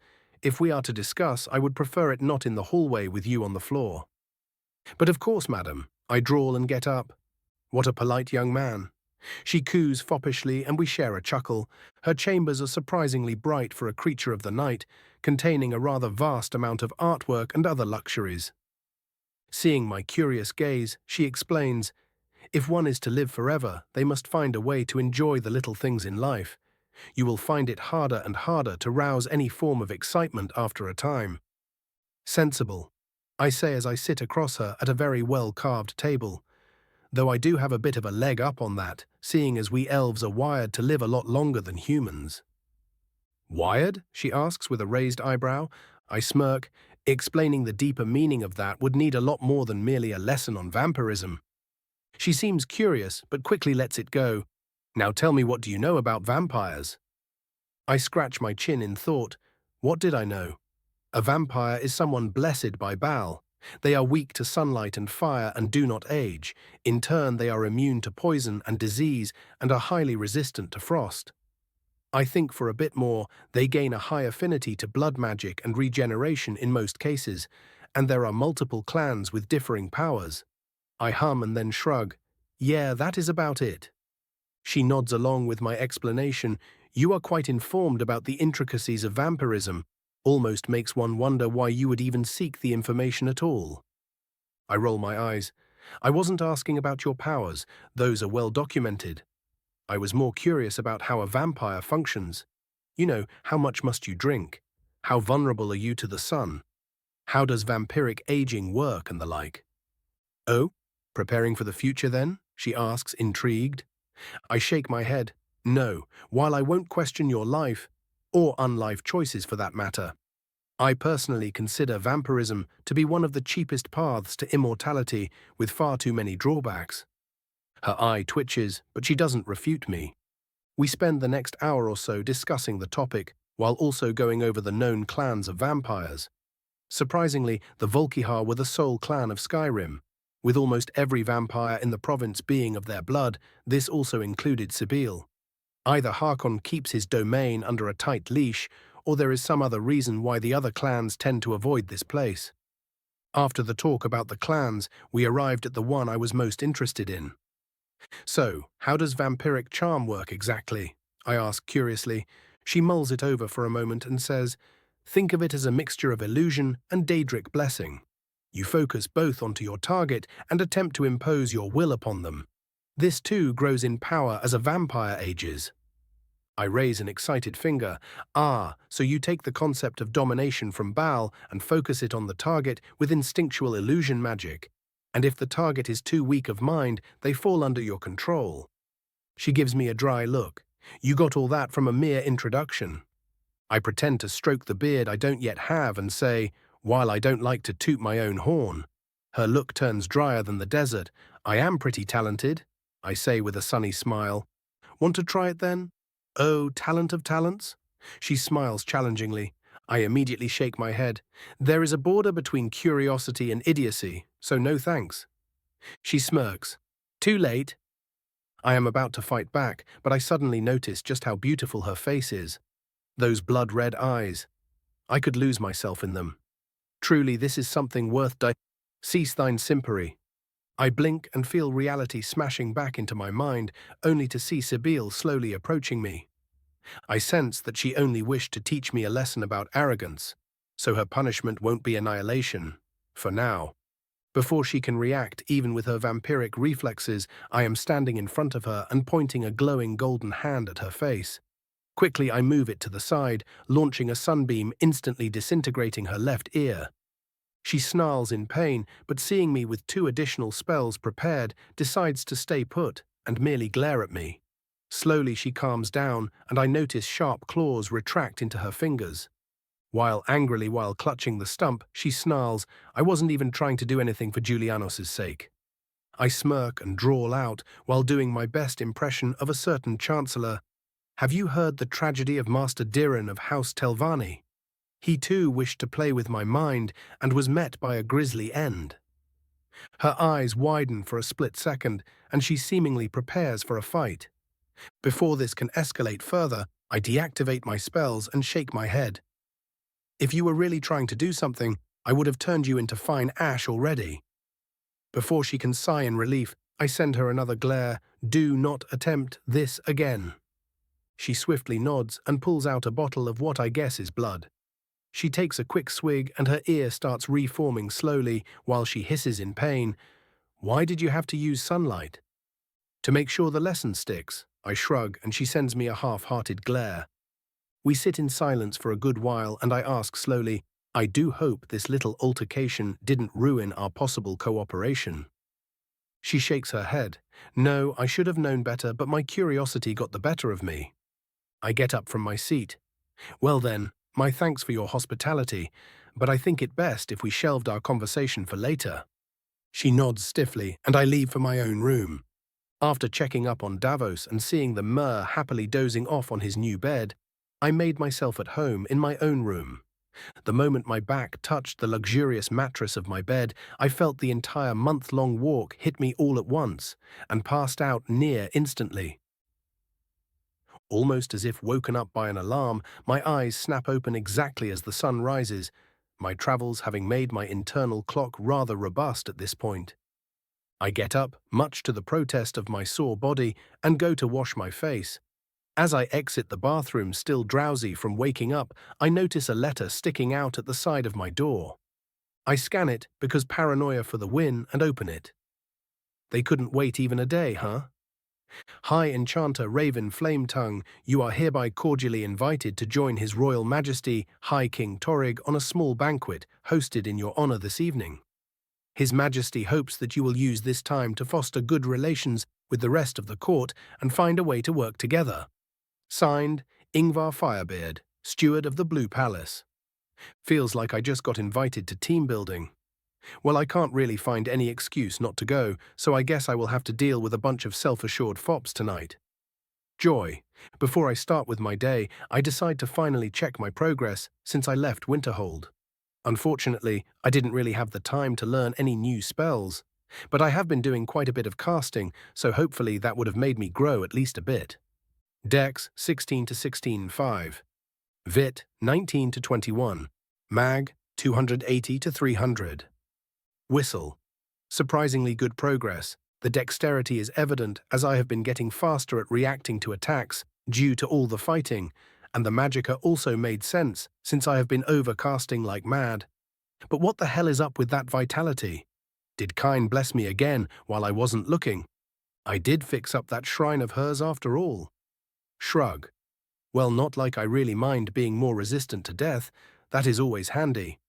All hail the wind, mommy. I think I might be lynched by a mob of angry Nords if I ever say that out loud. I cackle at the thought as I leave my room and head to Davos's quarters. Chapter 81. Torrig. I walk down the stairs while humming one of those tunes you can't ever remember the name of, but they still get stuck in your head anyway. I knock on the servant quarters door a couple of times, and after a minute, I hear grumbling on the other end. Not long after, a tired and disheveled-looking Davos opens the door and lightly glares at me. Couldn't wait a tiny bit longer, boss. I give him a cheery smile. Come, Davos, where is your sense of adventure? We are in the greatest city of Skyrim. Of course we are going exploring immediately. I think I hear him grumble something about over-energetic kids, but as the gracious lord that I am, I ignore his words and wait patiently for him to get dressed. When he is ready, we head to the exit. On our way there, I almost bump into a still drowsy Torrig, his bodyguard right behind him. I quickly bow and say, "A pleasant morning to you, King Torrig." He wipes the sleep from his eyes and mumbles, "Yeah, morning," while waving with his other hand. I suppress the urge to snicker and look at the bemused guard. I don't believe we have been introduced. "Bulgir Bearclaw," is all he says, his tone stiff, but the bemused expression remains on his face. I guess that is all I am getting. "A pleasure." I nod politely. The king seems to have finally woken up, and after realizing that he just spoke to me, he seems to get some kind of idea and says, "I was just going to get my morning coffee. You could join me if you wish." Naturally, I accept immediately. Finally, someone with proper taste in these lands, I say proudly. He nods vigorously.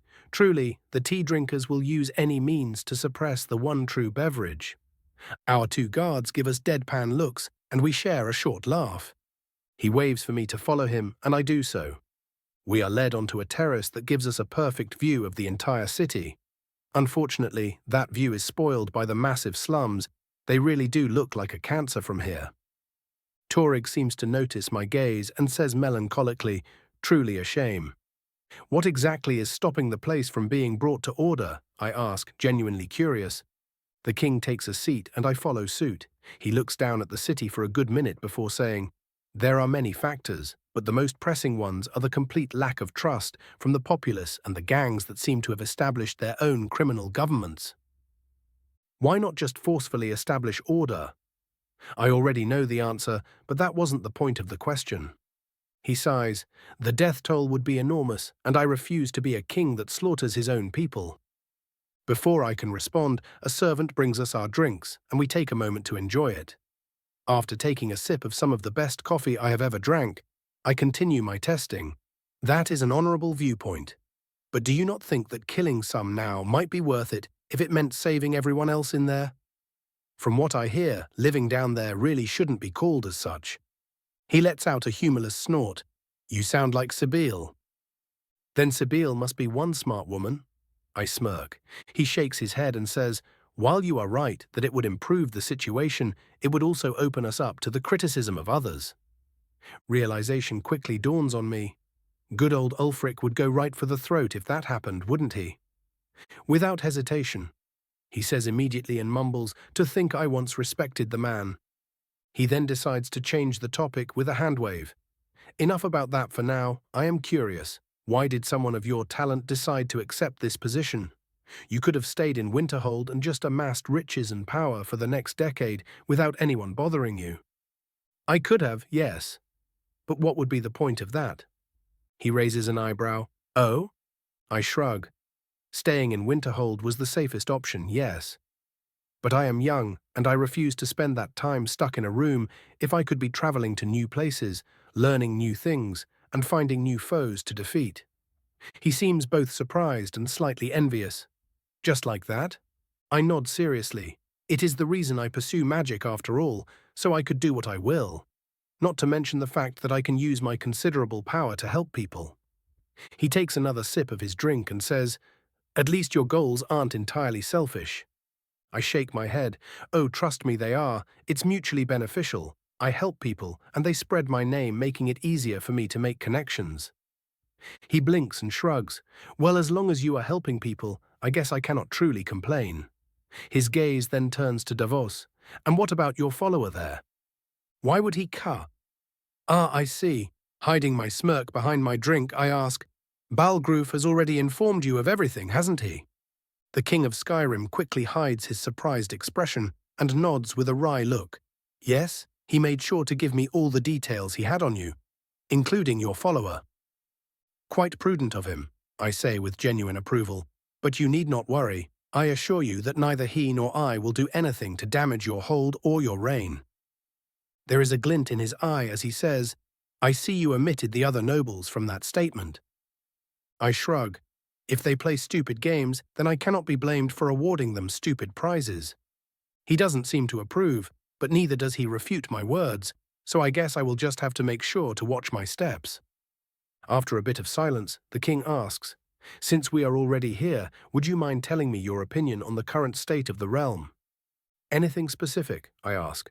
"Just your general thoughts. I am merely curious." "Well, here it goes. It doesn't paint a pretty picture, honestly." He winces slightly. "The Concordat is attacking the people's traditions, while Ulfric is rousing their rebellious spirits, and then there is the economic decline caused by the war. And let's not even mention our dear friends, the Thalmor. All in all, it is a volcano waiting to erupt at any moment." He lets out a long sigh. "You got it all in one. What would you recommend?" I raise an eyebrow. "You ask me for advice during our first ever conversation." He waves me off. "It isn't like I am giving out state secrets, and you might have a different perspective. Besides, you are an advisor even if you are a new one." There is an idea. "You should get an heir," I say, completely serious. Bolgir actually laughs from his spot near the door to the terrace, and Torrig visibly blushes and sputters, "How am I supposed to get an heir? I am barely 20 summers old." Well, that came out of left field. I stare blankly at him, as if to say, "And your point?" He flushes, "I am not even married, for God's sake." My judging stare shows no mercy at his excuses. He slumps, "Why do you even think that would be a wise idea?" I decide to spare him from any further teasing until we become a bit more friendly. Accidentally insulting a monarch is never a good idea. From my research into human history, the populace and direct subjects tend to be more content and trusting in their leaders when they have an heir. I do not know why this is, but it is a mostly confirmed fact, I say in a lecturing tone. He blinks truly. I nod with all seriousness. He seems to be deep in thought, but before I can guess at what he is thinking, a wheezing sound distracts me from nearby. Bulgir is barely keeping himself from laughing his arse off. There has got to be a story there. I slowly turn back to Torig, whose face seems to be constantly shifting between embarrassment and determination. Oh, I get it now. I see you already have someone in mind, then? He coughs into his fist in an unsuccessful attempt to hide his blush and says, Yes, I do. Then what seems to be the problem? He shifts in his chair uncomfortably. Her father isn't very fond of me. I raise an eyebrow, not fond enough to even deny his king. It doesn't work like that. He slumps deeper into his seat. Harold Fairhair is a thane under my house that rules over my westernmost territories. He considers me an unworthy heir to my father and refuses any advances I make on his daughter. Then your path forward is rather simple. He jerks his head in my direction so quickly I feared he snapped his neck. Tell me of this path, then. I blink, a bit stunned by his sudden intensity, and say, Are you aware of the rising tensions with the Forsworn to the west of your hold? He seems confused. Rising tensions?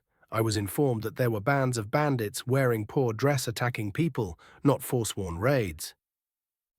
Could someone be downplaying their impact, or is it truly a false alarm?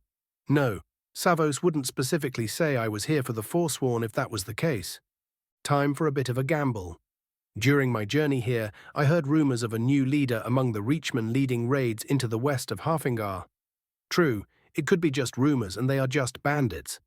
But something tells me that this problem will inevitably escalate. His eyes widen for a split second, but he composes himself. Apparently only talk of his crush can really shake him. You are certain of this? I shake my head. As I have said, they were rumors. In fact, the Archmage said that I was specifically called here to assist the hold against uppity Reachmen.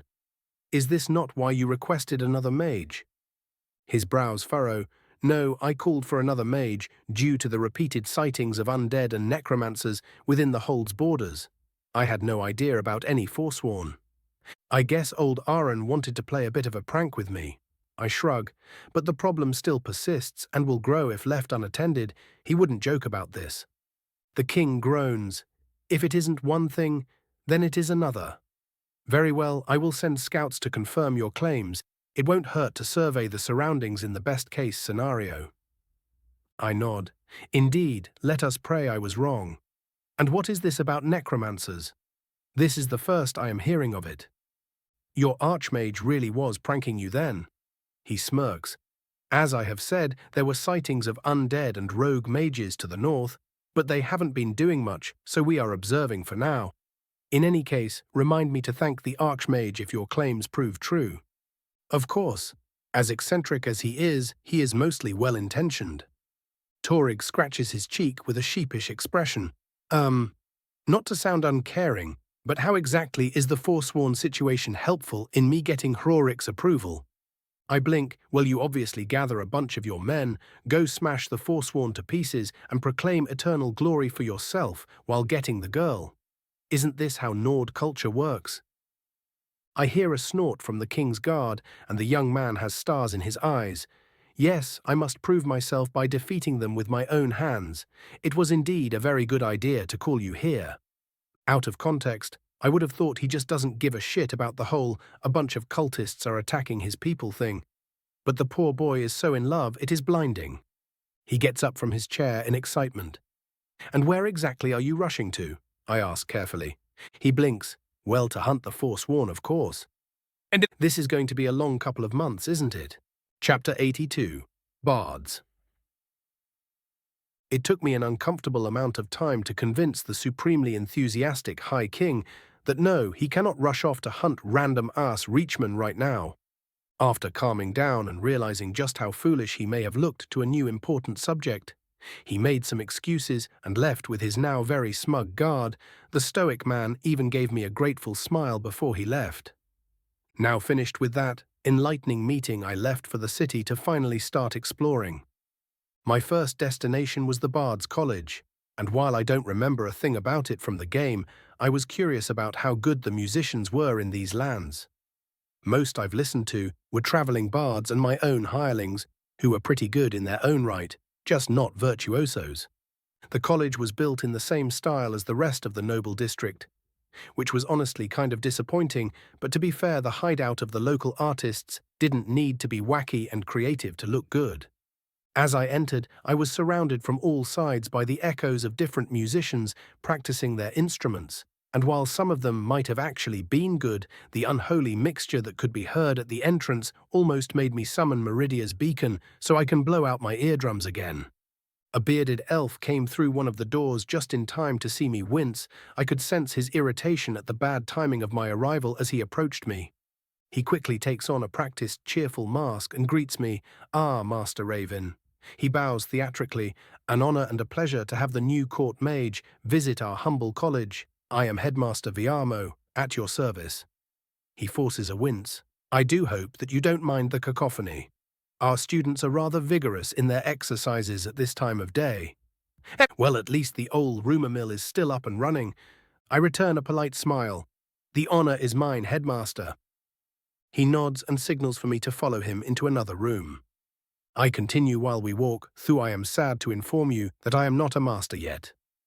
His own polite smile cracks just a tiny bit, and I hear him quietly mutter to himself, "Yet I still feel as if you could crush me with nary a thought."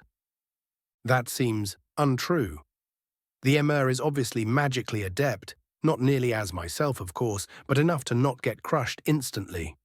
He did recognize me rather quickly, meaning it is probable he wants something from me. One look with my blessing tells me I am right, but not exactly what it is that he wants. Might as well play along for now.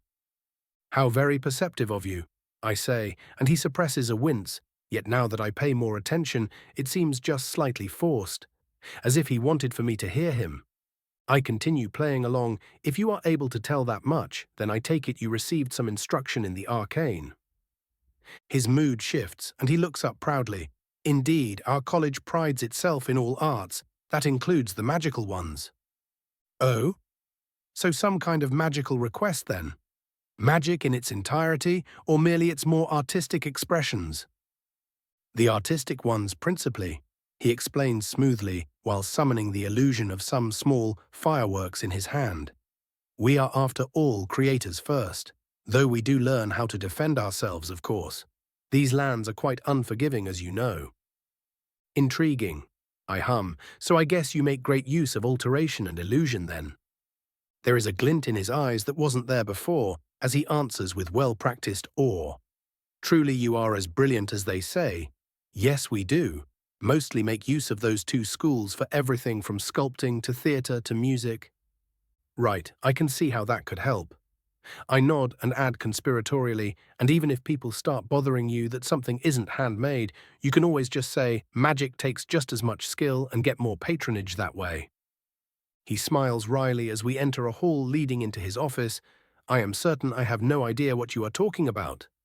Time to end this little play of ours. Was there anything you wanted from me, Headmaster? I wanted to explore a good part of the city today, and we have already chatted for a while."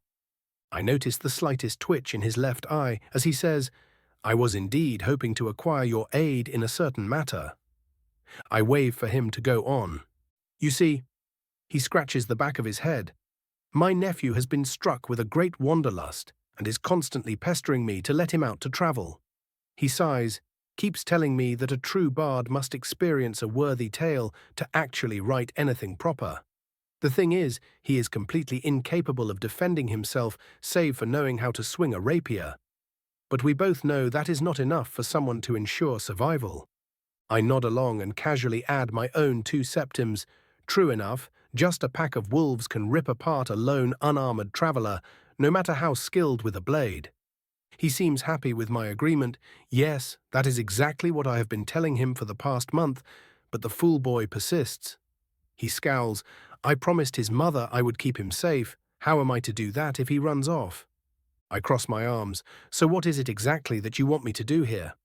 He loses all of his previous theatricality and states seriously, I would like for you to keep him around while you go about your duties during your stay here. Take him with you when you travel so he can get experience actually fighting. And most importantly, teach him some combat magic so that he can actually survive his foolish ambitions. I raise an eyebrow and while feigning annoyance ask, while I am impressed by your willingness to let him chase his dreams, what do I get from babysitting someone's weak brat? Before he can answer, I hear a silent, annoyed grunt from behind one of the statues in the hall we were standing in. Viamo slowly palms his face and says, Come out, boy, no point in hiding now. A young, tall Altmer with long black hair leaves his hiding place with a very annoyed expression. He goes to say something, but the sound of Davos sheathing his dagger stops him in his tracks. Viamo stares at my follower and turns to me with a worried expression. I shrug. What? Is it that weird to have a bodyguard these days? He shakes his head. No, excuse me. He turns to his nephew. So, boy, what exactly do you think you are doing eavesdropping on us? The young mayor raises his nose at him. You have been looking for someone to shove me off to for weeks now. Of course I was going to listen in. Viamo shakes his head and says to me, Please excuse him, sir. He is not quite satisfied with anything right about now and tends to forget himself. Forget myself now, do I? The young one scowls and speaks to me mockingly. Should I curtsy as well, sir? No, but an introduction would at least make me not want to launch you into a nearby wall. I deadpan and sense Viamo still for a second. His nephew apparently doesn't get the message and continues speaking to him. What would I even learn from the likes of him? He looks as young as I am. He smirks maliciously. In fact, he probably bought his way into his position. Very well, I have indulged you long enough. I raise my hand and a green glow emanates from it. Before the young mayor can react, he is up in the air flailing like an idiot and slowly floating toward me. I tilt my head and ask Viamo, and what could you possibly offer me that would make me accept someone this spoiled and idiotic under my tutelage? He sighs and pulls out a roll of paper and hands it to me.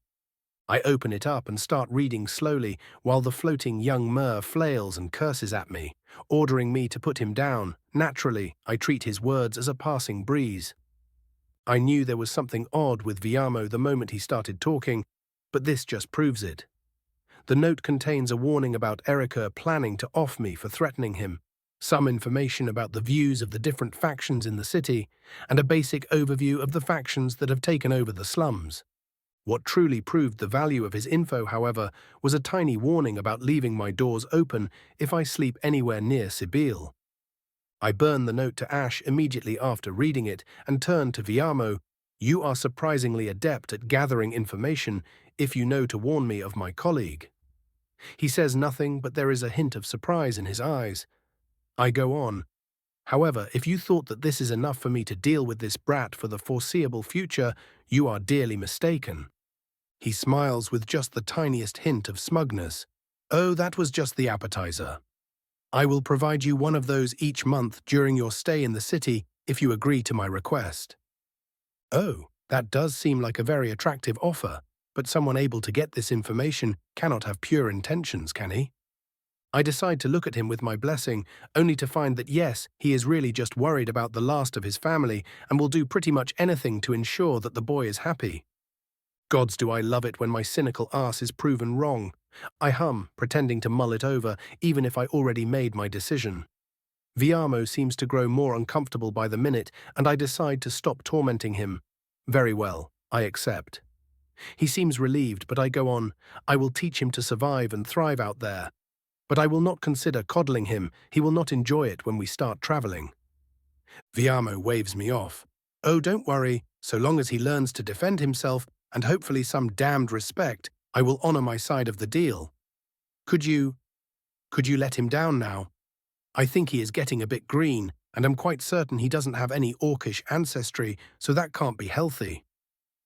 I blink O and deactivate my telekinesis with a flick of my hand, making the brat crash onto the ground.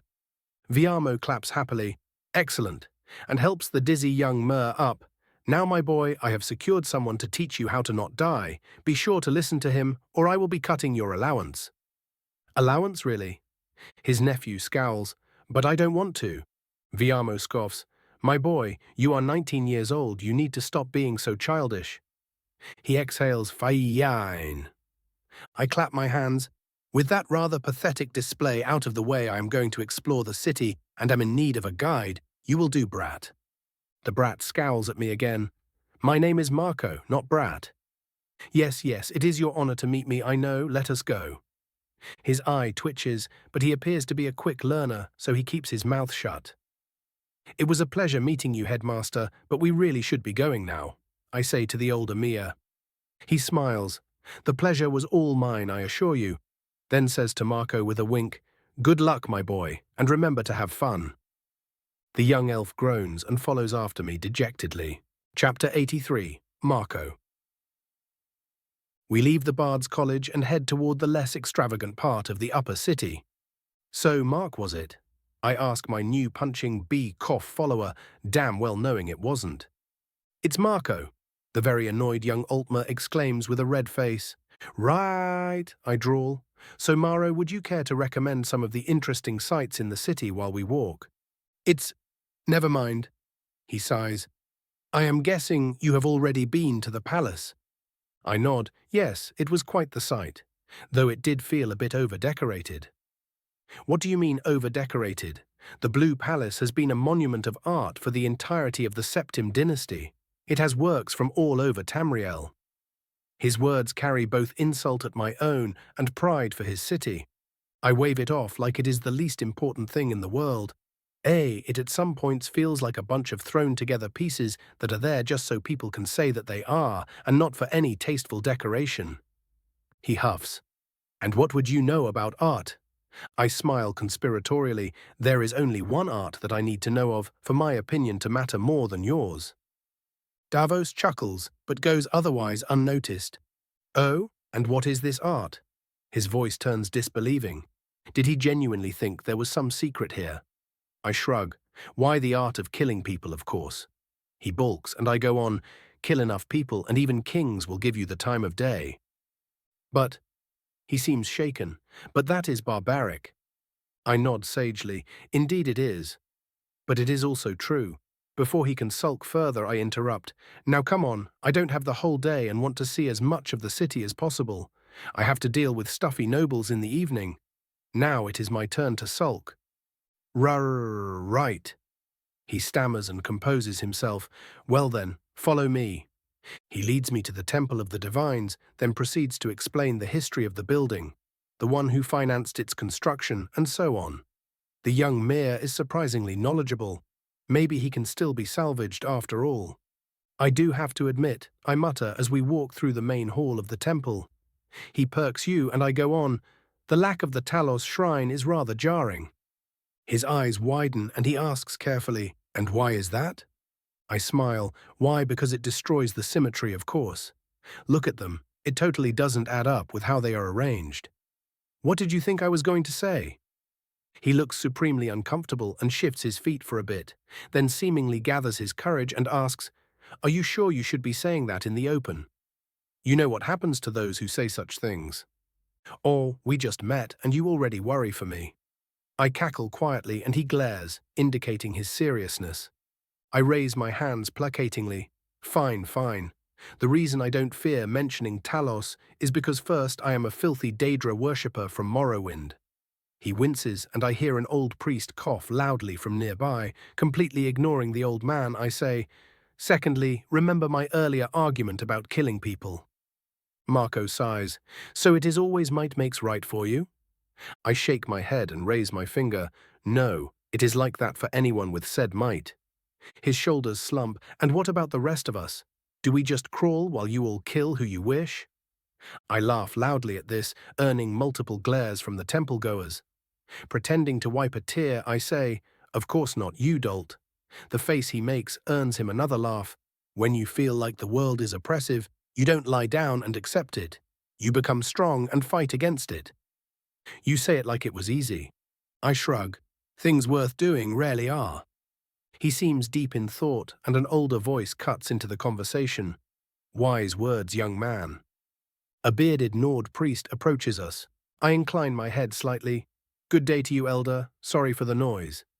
He chuckles. Oh, no need for that. I am just happy that the temple is so lively today. Have you come to pay respects to the divines? All are welcome in the house of the gods, even if you are a filthy Daedra worshipper, he adds jokingly. I smirk. Just one of them, I am afraid. The old man smiles. Of course, I will leave you to it. I walk over to the shrine of Kinnereth and summon some coins and flowers, placing them on the offering altar. I return to my followers and we leave the temple. As we walk, Marco asks, So Kinnereth, eh? I'd have thought you to be more of a Julianos worshipper with how much everyone seems to talk about your magic. I raise an eyebrow. Oh, so you did hear about me and still decided to be a brat when we met. He shrugs. I was looking for any excuse not to be taken out of my comfortable life. I meant no offense. Besides, I didn't expect you to do something as crass as dangling me in the air for 5 minutes. My smile is all teeth. Well, now you know me to be crass and won't make the same mistake, will you? He shrugs again. The risk I took was calculated, but I never was good at numbers. I snort at the familiar expression. To answer your previous question, I pay tribute to Kinnereth, or more precisely Kine, because she blessed me when I started using the Thuum. I generally don't do worship, but paying my respects when I can find the time is good. So you really can do it? Do what exactly? Use the Thuum, of course. I blink. You actually know of it? He rolls his eyes. Of course I know of it. Basically any old Nordic tale or ballad has some tongue or another battling a great beast with his mighty voice. It would be weird if a bard didn't know of it. I give him an appreciative nod. I am honestly surprised that none of you tried to learn it. After all, every bard worth his salt is an adventurous person, right? His response is as enthusiastic as you would expect. Yes, if one is to be a proper bard, they should experience the world and not hide in their libraries. His enthusiasm dims. As for learning shouts, well, the last time someone tried, they blew out their own throat, and no one was as brave since. He sees me wince slightly, and I explain what happened when I first used a full shout. So you are telling me, he starts in a disbelieving tone, that you almost burned yourself to death on your first attempt? I nod. How in oblivion did you survive? I shrug. I had potions and both my colleagues and I are healers. He stares at me. I thought you were a destruction mage. I chuckle. The official title is High Enchanter, but I am at least adept in every school except illusion, making me everything from a battle mage to a mystic. Well, shit. He just now seemed to realize who he came close to offending. Quite. I choose not to tease him further. We spend most of the rest of the day walking around. We visited the renowned Winking Skeever Inn and perused the different shops on the streets. I tried some street food, and surprisingly, it was pretty damn good for the time period. I left the upper city while receiving dumbfounded looks from both Davos and Marco after I stuffed my inventory with roasted mystery meat. What can I say? I missed my greasy fast food. The industrial district was a lot more colorful than I first thought. Most of the houses had some kind of color scheme going, usually being a combination of white and some brighter color, like red or blue, and the people seemed quite well off. Though unfortunately, the stench of the slum was not warded off here, but it was at least bearable. I visited the ironsmith section and ordered a sizable shipment of different animonculous parts I designed recently to be sent to Winterhold. I spent a year perfecting the spider design and would like to start experimenting with more potent models as soon as I set up my teleportation circle. Next came the docks, and they were exactly what you would expect from the meeting place of rowdy sailors and wealthy merchants. I met some of the captains that stayed at my inn, and they were all very welcoming and introduced me to their friends, once again netting me some contracts. As I thought all those months ago, presentation really was everything. Evening approached, and we found ourselves looking at the entrance of the slums from atop the walls of the common district. You aren't going to go down there to sightsee, are you? Marco asks cautiously, his face a bit green. I shake my head. No, until I am forced to enter this mass pigsty, I am not going anywhere near it. He winces. Do you have to be so crass about it? If it smells like one and sounds like one. He sighs, but doesn't press. Now then, what is it that you actually want to learn from me? I finally ask. He claps his hands excitedly. Oh, I would love to be able to call down lightning from the heavens. It would make for such a great song. I stare blankly. Not even I can do that at the moment. He goes from energetic to dejected in half a second. Oh. I snort. Well, you've got to start somewhere, so sparks it is. I raise a hand crackling with lightning. His eyes are filled with barely hidden awe. Oh, how do I do that? I dispel the magic and say, firstly, you will need to learn how to draw upon your magicka. He listens with rapt attention, so I explain further. Before you go to bed, I want you to search deep inside and find something that will feel to your mind like a puddle of something thick and immovable. After you do, I want you to draw on the feeling and will it to make a light in your hand. He nods vigorously, and I force him to repeat all of the instructions. The enthusiastic bard even writes the whole thing down. Extra points to you then, brat. Davos pipes in. Is it a problem if I try it as well, boss? I give him a blank look. If I didn't want you to hear this, you wouldn't have heard it. He smiles sheepishly and goes back to whatever it is he was doing. Well, it is high time we head back to the palace. I say after a minute of silence. I have to get ready for that banquet Torrig forced me to attend. We? Marco asks. Yes, we. But why do I need to go to the palace? He stammers. Because, dear Marco, I need an errand boy. His face is ablaze once again, and he is just about to explode, but forcefully calms himself and turns to Davos. Isn't he your dog's body? Before I can respond, Davos smirks. No, I am Sergio Raven's personal assassin. Marco pales, and we head up without waiting for him. He notices and starts running after us. I hear Davos let out a quiet cackle. You were right, this really is fun to do. Heh. Chapter 84, Banquet. As we approached the palace, Marco kept getting progressively more nervous, suspiciously so after a point. Why so twitchy, Marco? You wanted by the crown or something? I ask teasingly. He stops for a second. What? And quickly shakes his head. Of course not. Then why do you look like you are about to start shaking like a leaf? He shifts uncomfortably. You see, the thing is. He starts and then says loudly and dramatically, we really should hurry up. You could be late. I blink. All right, dude, if you don't want to tell me, then don't. There is no need to make a circus of yourself. Followed by the still hesitating Altmer, we make our way back to the palace. The moment we enter, I feel something moving in the air through my connection to the wind and quickly turn to see a shoe flying toward Marco's face.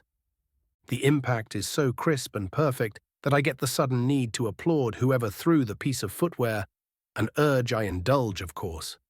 Not long after, I notice a rather pissed-off-looking young woman in maid's clothing strutting toward the poor lad.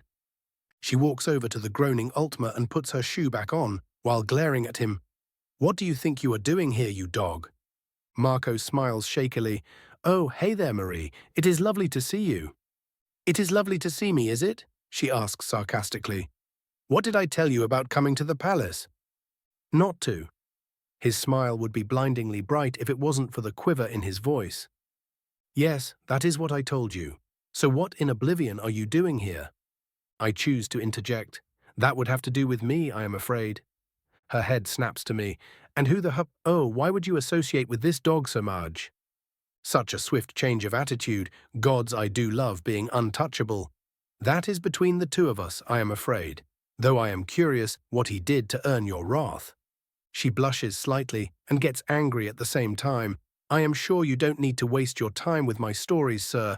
Just please make sure that he doesn't bother any of us if he has to be here. My smile promises great pain as I say, oh, I will make sure he is a good boy. I notice Marco shiver in the corner of my eye. Marie returns the same non-verbal promise of violence. I am so glad to hear that, sir. A good day to you. I help the young mayor up and ask, so what is the story there? He scratches his head. Wheel. I may or may not have seduced 3 of the palace maids at the same time. Ambitious, I snort, and idiotic. He winces. He sputters. Well, I am a mer with a big heart. Who could ever blame me? A big love for getting beaten up, more like. Davos snarks. Before he can defend himself deeper into the hole he was digging, I say, Just make sure to keep control over whatever beast you imagine you have inside of your loins. You are associated with me now, and I will not have you ruining my good name.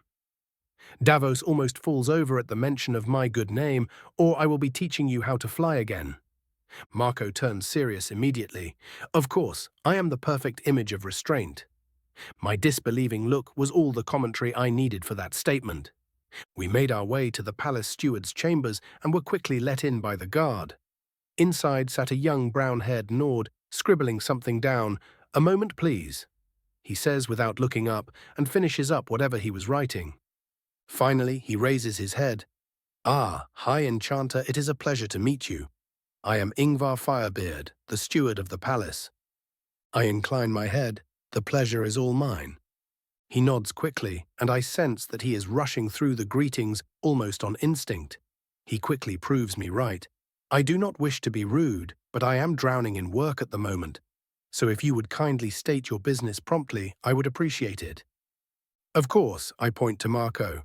"This is the nephew of Viamo, the headmaster of the Bard's College." I am aware. The slight glare is quite telling of his opinion of my new companion. Right, I need him to be able to enter the palace during my stay. I can see the mental shrug in his eyes as he asks, "Reasons?" "Personal tutelage," I surmise. He looks at Marco. "I see you finally decided to make something actually useful of yourself." Marco huffs. "Not all of us are born into a cozy position, Firebeard." Ingvar's eye twitches. "I may be the son of the Hold Steward, but I work harder than any other to prove myself worthy of the trust given to me by the king. Something that cannot be said about you, you useless womanizing brat." "I'll have you know I work just as hard on my art," Marco fumes. The young steward huffs. "Yeah, sure. Say that again when you aren't leeching off your uncle at 19 summers old." Marco looks just about ready to blow, but my raised hand stops them. "While I can understand that the two of you have a shared history, I would appreciate it if you solved it on your own time." Ingvar deflates back into his previous professional demeanor. "Of course, please forgive my outburst." He writes something down on a slip of parchment and hands it to me. "He is to show this to the guard if he isn't with you. And if he persists in his womanizing ways, he will be thrown out, invitation or not." I leave, followed by Davos. Marco stays behind for a moment and says, "Thanks, Ingvar." "Out," the Nord says calmly. General Pov. The time for the banquet arrived quickly after they were done with their business with the steward. It was being held in the throne room, which was now filled to the brim with chairs and tables, almost turning the opulent palace into a Nordic drinking hall, yet still somehow retaining its original elegance. The Thanes and their cliques were slowly filling up the hall, with the host already being present. High King Torrig looked as dignified as a young and fresh ruler can, and perked up when Raven arrived with his group. Raven gave the king a bow, and he was quickly signaled to take a seat close to his own, as this was a banquet held in his name. "I am glad you didn't decide to forget this little gathering like most mages tend to do," the king said jovially. Raven smiled. "Well, I am still young and not yet completely tired of everyone. Wait a couple of years and no party will see me." The king chuckled. "Oh, if only I could do that." "Oh, how heavy is the crown," Raven said dryly, causing the Torrig to snort. They continued with their idle chatter until Torrig decided to ask, "I see you have Viamo's nephew with you. Already making connections?" Raven merely shrugged. "You never know when a favor here and there can come in useful. I am counting on me bringing him here being looked upon as one." The king nodded, prudent, and then gave him a slightly impressed look. "I am honestly surprised that you care enough to do this. I know I said already, but mages rarely care about the opinions of others." The Dunmer took a swig of some very high-shelf mead and said, "Well, to be fair, I was raised in a household of high standing, so I did have some lessons in these things." Then, quickly shaking his head, added, "Not that I like politicking, it's just that it gets me something for doing nothing, so there is no reason not to." Deciding to change the topic, he asked, "Is the target of your affections going to be visiting tonight?" The king immediately blushed, and with a barely controlled voice said, "Yes, she will." "Oh?" Raven raised a teasing eyebrow. "And who is she? You never did tell me plainly." Her name is Elisif, the bashful Torig quietly said, and added dreamily, she is by far the fairest woman I ever laid my eyes upon. Elisif the fair, then? Raven asked, chuckling at his inside joke. The king's eyes widened. Yes, that is what she will be called. You truly are a better advisor than I hoped. Raven merely rolled his eyes at the young man's childishness. Their conversation was interrupted by Erica approaching the high table. A good evening, my king. He bowed and turned to Raven. And to you, court mage. I hope that our little altercation earlier didn't sour any possible cooperation. Raven shrugged. Honestly, at this point I consider insults and threats to be some kind of Nordic greeting. So no, there are no hard feelings. Both the Nords he was conversing with chuckled awkwardly, but made no attempt to correct him. The trio of young men were soon joined by the other Thane of the city, Bryling, fair greetings to you honored friends, and Erica. Erica bristled, while the king wisely decided not to comment. Raven had no such compunctions, however, and snorted into his drink, almost spilling it. Dear gods, I have heard the two of you speak only twice by now, and you already seem like an old married couple to me. Both the thanes glared at him, but the king could be seen thoughtfully scratching his beard, completely ignoring the glares now pointed in his direction. A crisp laugh distracted them as Sibyl suddenly appeared in her seat, cup in hand. I keep telling everyone that, but they just have to keep at it. I swear the tension between them can cut the white gold tower. Bryling, always the patient, once said, I see that you have all indulged a bit too much with the mead if you think anything of the sort could ever happen. Erica immediately agreed, I am not so tasteless as to have anything to do with this woman. While they were sputtering their denials, Raven used his slowly developing mental senses to probe their thoughts and saw that something was definitely being hidden there. But there was nothing concrete, so he would just have to shelve those thoughts for now. He did share a quick look with Sibyl, but she merely smiled conspiratorially and said nothing. Curious, the male Thane cut off the line of conversation. In any case, I came up here to make amends if needed. I wish you all a pleasant evening. And left for his table. Bryling quickly followed suit. I do wonder what their game is, Raven muttered, a bit too loudly as he heard the king sigh. Their goals are as mysterious as the N8 divines. A slip of the tongue or a test? Raven chose to completely ignore the implied subtlety. So curious of my opinion of my distant supremacist cousins are you.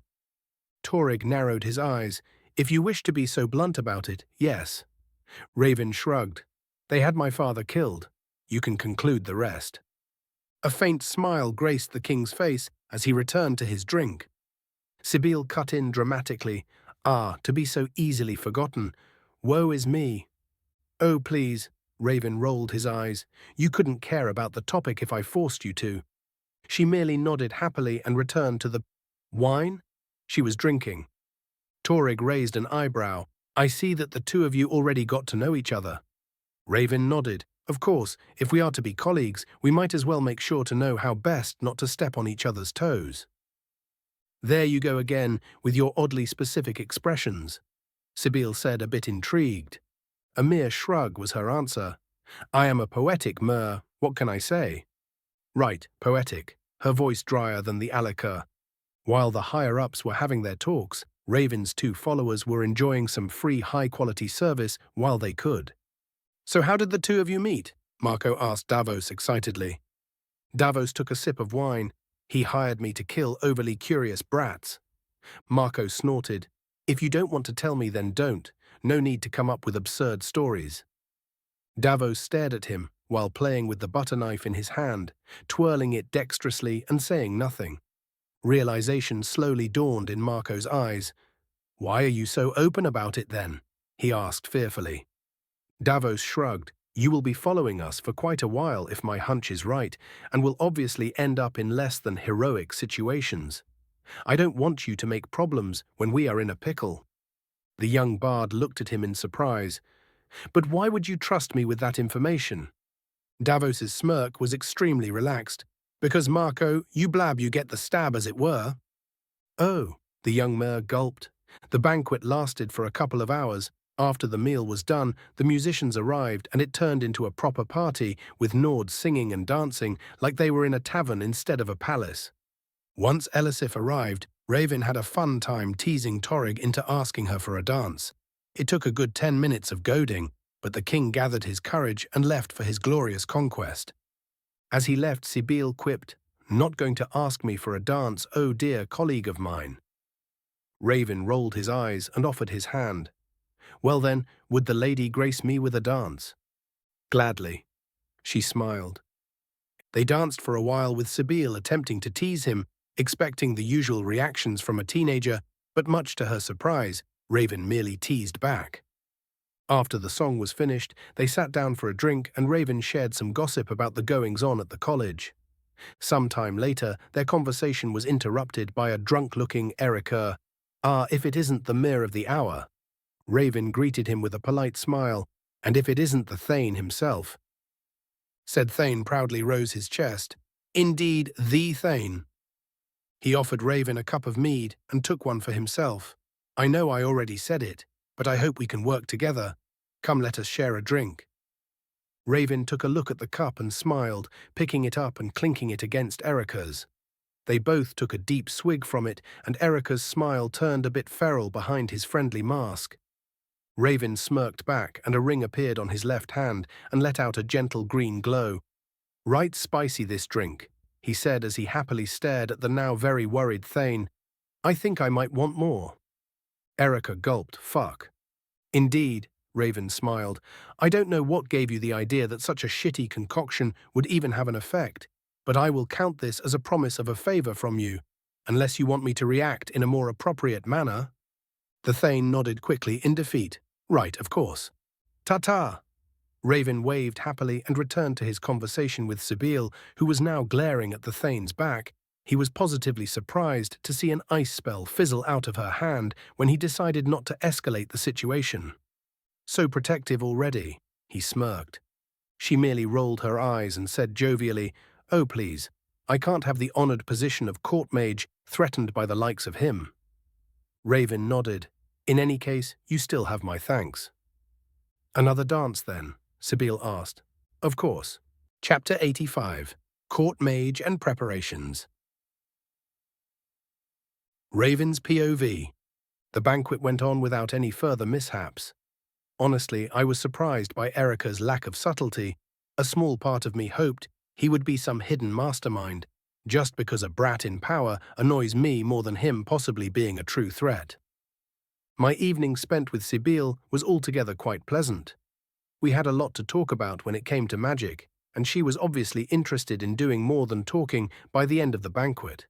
We left for the Wizard's Tower after the party died down, and the damn woman simply wished me a good night and closed the door to my face.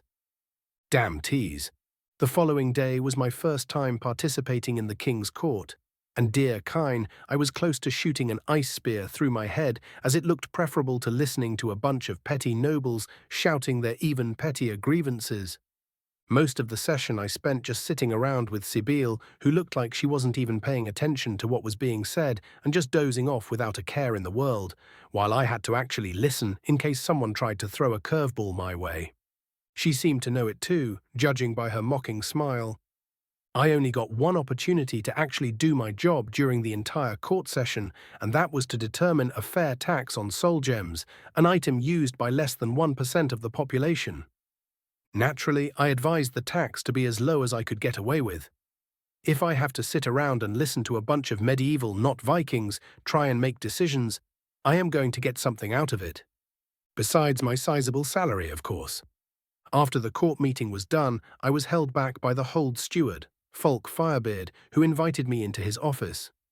We took our seats and he questioned me about the information I had on the Forsworn, possible locations and numbers. I responded as best as I could, but seeing as the source of my information was second-hand rumors from taverns, we really didn't get anywhere, except me marking a couple of hills and ravines that might hold encampments.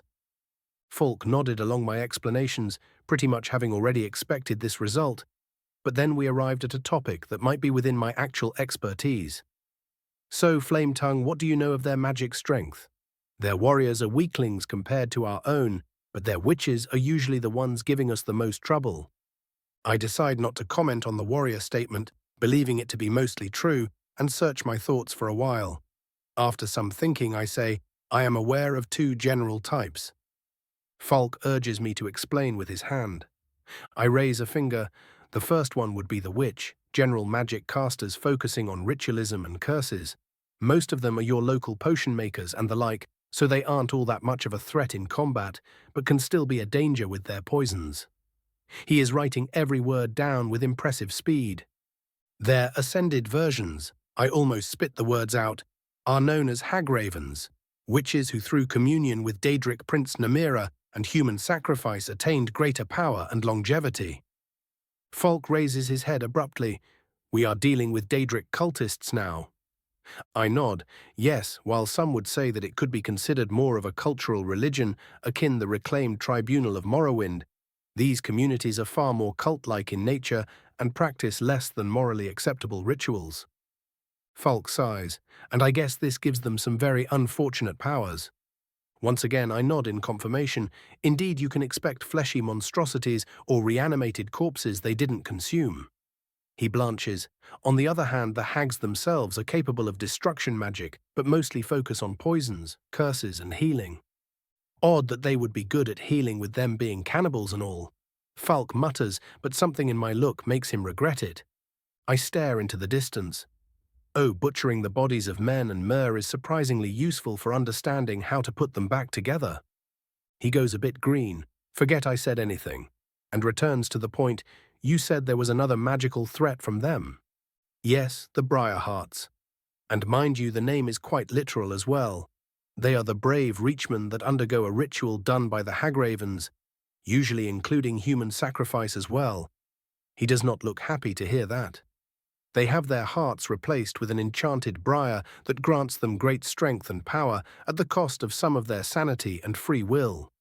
You may look at them as elite soldiers or even champions in some extreme cases. Falk quickly writes that down. Any recommendations to our scouts? I shrug. I don't know too much about their culture, but they usually do leave bone effigies to mark their territory, so tell them to be extra careful when seeing those. After he finishes his notes, Falk unrolls a different parchment. Now for the necromancy issue, we do have the general idea of what they are usually capable of, so there is no need to ask you that. This is in fact more for your benefit. He pushes the parchment over the table, and I see a map of Harfingar with the mountains being marked as possible necromancer bases. Most importantly, I see Wolfskull Cave among the marked locations. These are the locations where necromancers or undead have been sighted in the past month. They seem to be slowly gathering toward a specific position, but we were unable to confirm anything. Wolfskull, I say. Pardon? Wolfskull Cave, I say without clarification. Falk frowns. Could you elaborate on that? I nod and say nothing. The poor man sighs. Are you going to elaborate on that? I merely smile. Damn mages, I hear him whisper and almost burst into laughter. He shakes his head and asks, This is no time for jests. How can you be certain that is the location? You are no fun, I huff. Wolf and Skull, tell me who is famous around Solitude for those two specific things. His eyes widen after a moment. Patema Septim. I nod sagely. But would they gather there just because of the name? He asks. I shake my head. Obviously not. The cave was likely named because some grand dark ritual was performed by Patema inside it, making the entire area a good focal point for performing necromantic magic, thus making it a perfect base for our necromancers. He starts frantically checking the map and writing something down. I stay silent and he goes at it for some time, probably even forgetting I was there. Finally, he sits back down and sighs. It does make sense. Their movements have been slowly encircling the place. A sudden thought makes me ask, I am sorry if I sound ignorant, but why exactly do you not hunt down the undead whenever they are sighted? Falk frowns. Most of those that do see them are local guardsmen, and they are not capable of fighting dark mages, and before any stronger forces can arrive, the necromancers simply slip into the darkness. Unfortunately, not that out of the realms of possibility, Skyrim is a big place, and settlements are distant from each other. I see. So when do you plan on marching on them? Falk flips some more notes and says, if your suspicions are confirmed by the scouts, it would take us about a week to organize everything and prepare the local legionaries for a fight with necromancers. He looks at me seriously. You will naturally be included in those forces. Your voice alone will invigorate our men. Of course. I agree without hesitation. He smiles in appreciation and asks, do you have any advice on how to better fight them? I immediately list off what I know: magic-resistant armor and silver weapons for your best men, and solar magic scrolls if you can get some. He notes it down and gives me a curious look. Are you able to inscribe those scrolls? I look at him like he is an idiot. High enchanter, remember. He chuckles. What I meant to ask is, are you willing to inscribe as many as possible while we prepare? The crown is naturally willing to pay a fair price for them. Of course, I nod immediately. Just remember that I will have to journey out of the city for a day before we depart. It seems I needed to visit Miss Sunshine sooner than expected. Oh? Whatever for? To tell him or not to tell him. Fuck it, it's not like I am bargaining with Dagon. I will be cleansing the Temple of Meridia on Mount Kilcreath. His eyes widen. You would bargain with a Daedra. A Daedra known for its hatred of the undead, and also known for an artifact renowned in their destruction, I say gravely. He looks at me appraisingly and then nods. Very well, I will give you the benefit of the doubt since you decided to inform me and won't record this. I hope you don't do something foolish on your quest for that blade. I smirk. Do not worry. I am perfectly capable of evading the more wily tendencies of the Daedra. Very well. He nods slowly, some doubt still lacing his words. Thank you for your time, and I hope you are prepared for what is to come. I incline my head and leave for the mage's tower. The inscribing of scrolls is a surprisingly simple process when you are skilled in enchantment and the arcane script. You take a high-quality parchment, write down a spell formula, usually a circle, and charge it with either your own magicka or soul gems when in bulk. I chose to use my own reserves because I might as well train while toiling away for hours. Currently, I was standing in a closed-off courtyard near the tower, a tall writing table in front of me. While I was scribbling away, Marco and Davos were sitting on the ground, their legs crossed and both frowning in concentration. Surprisingly, Davos managed to call out his magicka faster than the young Altmer, but that may just be his age giving him an advantage, to be fair.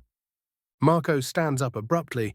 This is far harder than I expected. How do you just call it up? He asks me.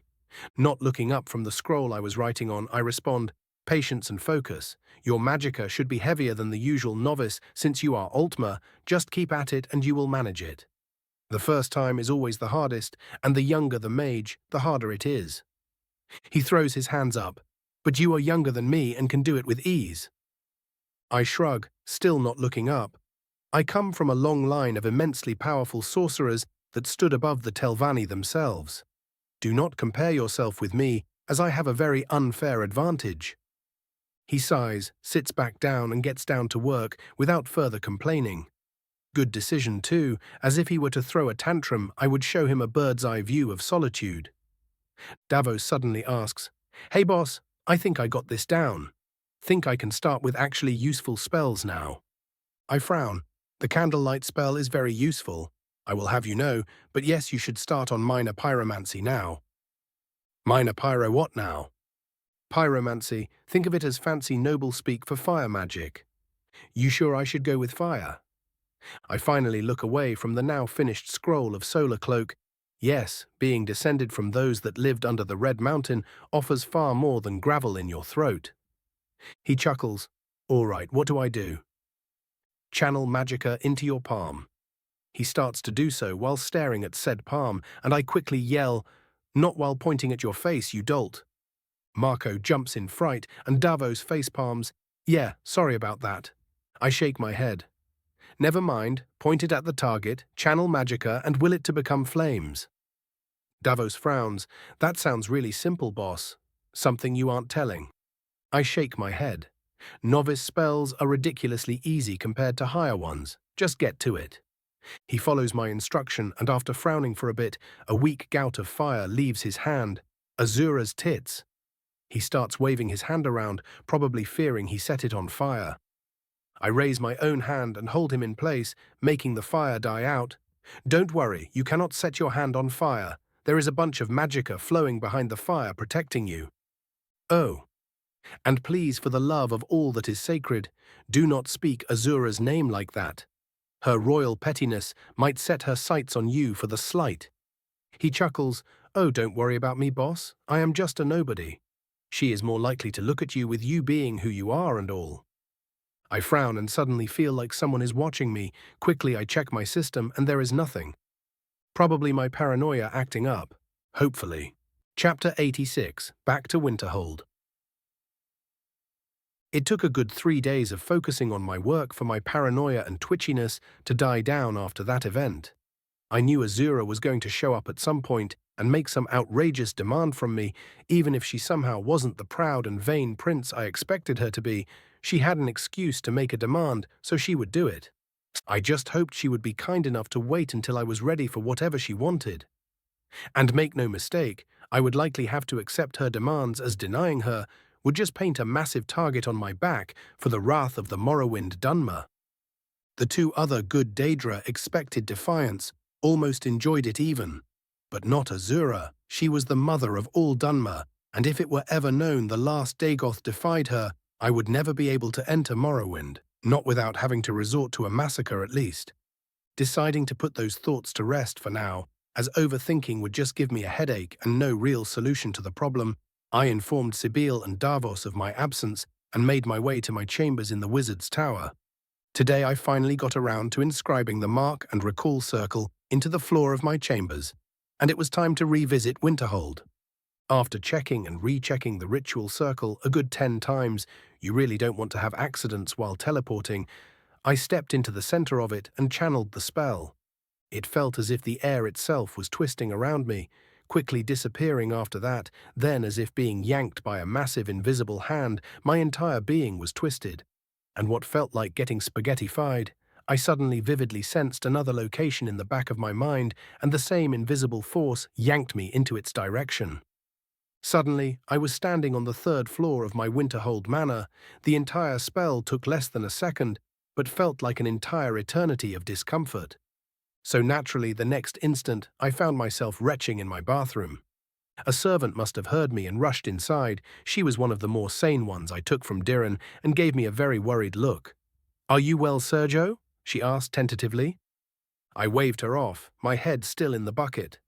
After taking some deep breaths, I finally rose from my position and said in a tired voice, "Apparently teleporting from the other side of Skyrim on my first time was a bad idea.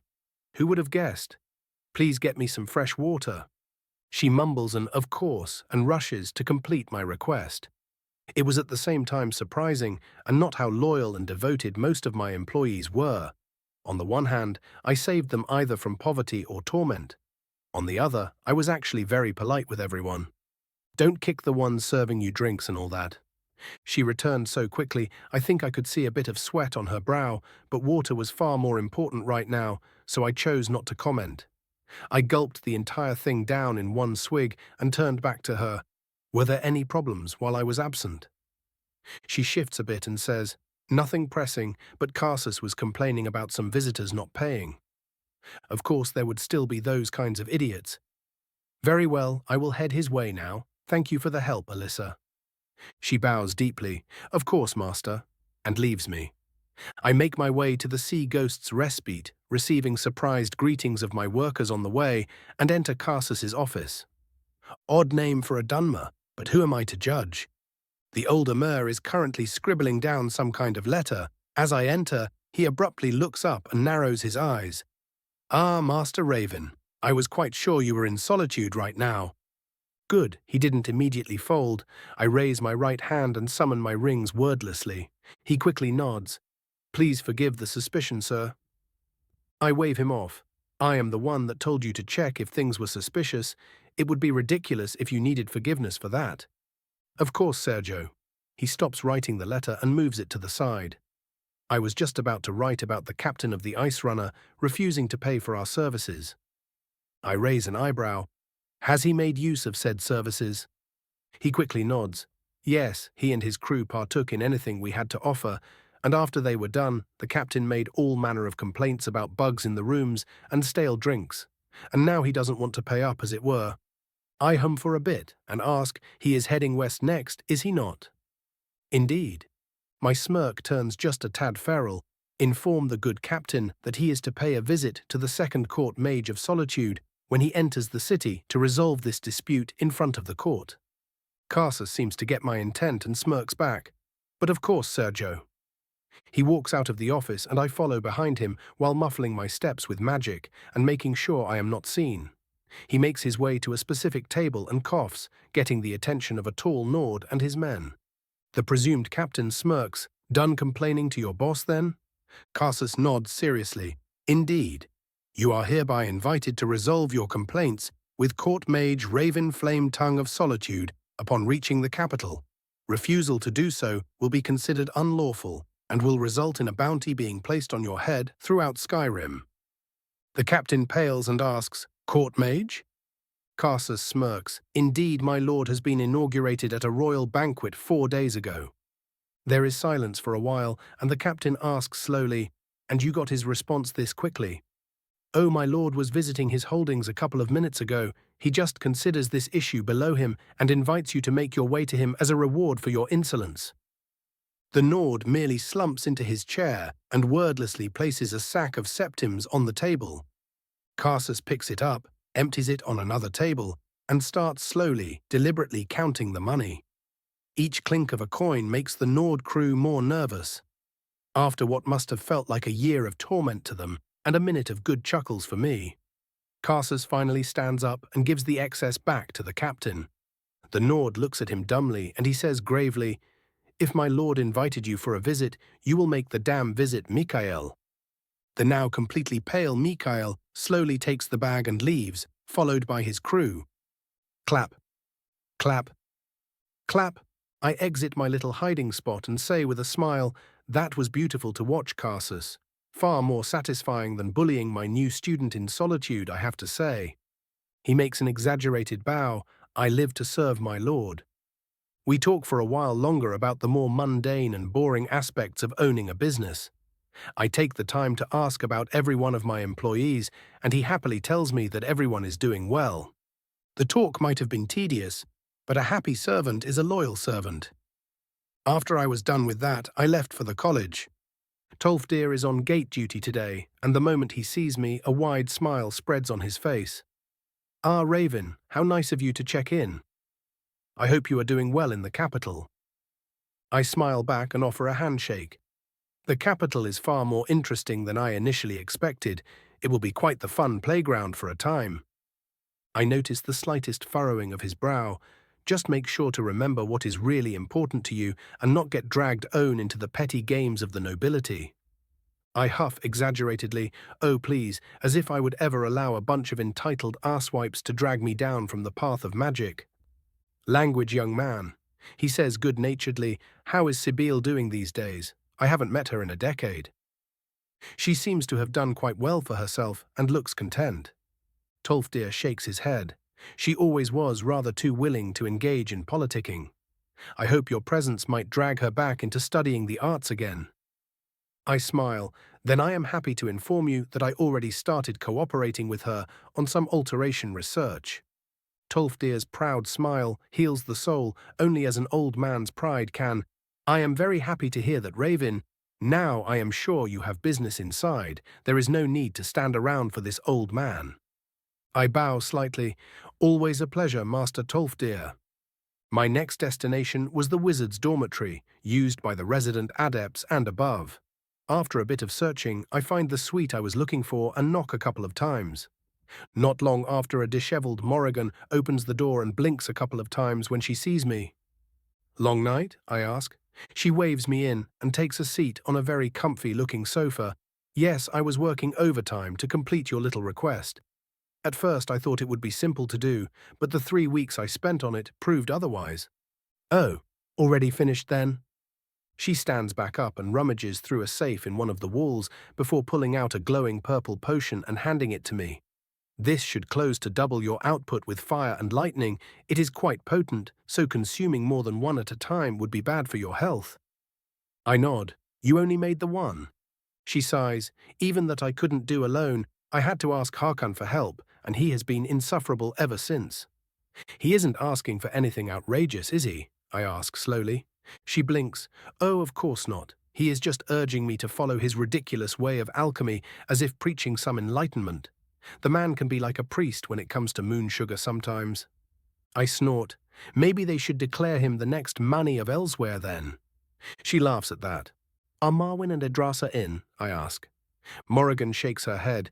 No, they were asked to help with the excavation in that Falmer settlement you cleared. The college rotates people in shifts, as they all get uncomfortable underground after a time. Honestly, the whole thing would take half a decade without your animunculi. Well, I am glad they came in handy, I say with a smile. After a bit of silence, she asks, any specific reason you came to the college beside the potion? I scratch my cheek. Will. I may or may not be about to cleanse a Daedra's temple in hopes of getting their artifact, so I need to gather as much information as possible. She blinks. Well, good luck with that. Zero hesitation. A mocking smirk is her only response. We talk about the goings-on for a bit longer and share some gossip for a while. I also give her the high-quality ring of alchemy, and after we exhaust all interesting topics, I excuse myself and head toward the library.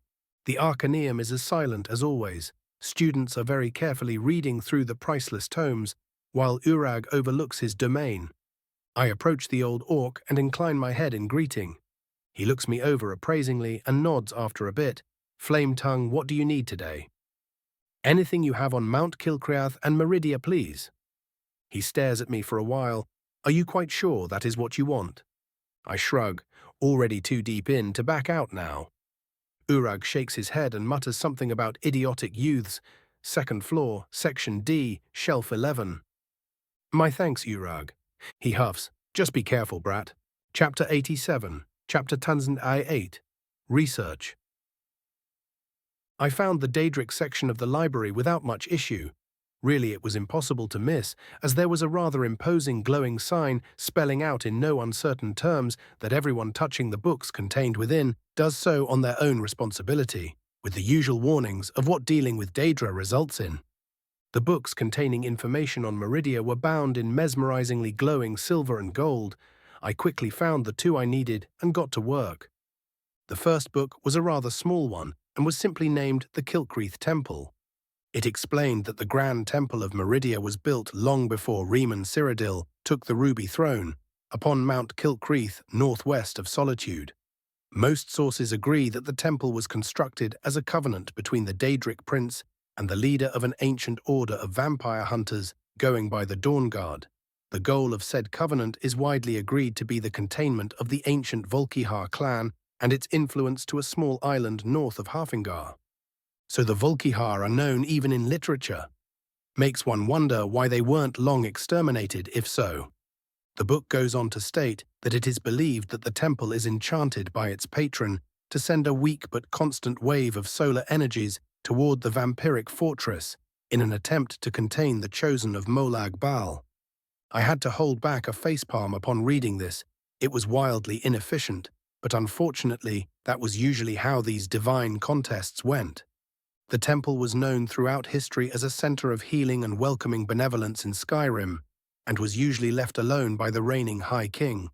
It is unknown precisely why the temple fell into abandonment and disrepair, but the most accepted theory is that it was some kind of plot by the vampires to loosen the chains binding them to the island. Not too much to use here, unfortunately, but the solar aura does give me some ideas. I will have to get to the temple first to try anything, unfortunately. I close the first book and carefully return it to its shelf. The second one is far larger and is named The Lady of Infinite Energies. It is split into two sections. One talks of all recorded meetings with the Prince of Life, and the other speaks of the Prince herself.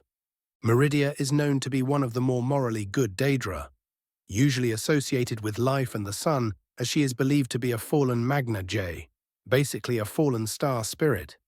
The reason she is considered to be a good Daedra, if such a thing even exists, is her hatred of the undead and willingness to reward those that lay the abominations to rest.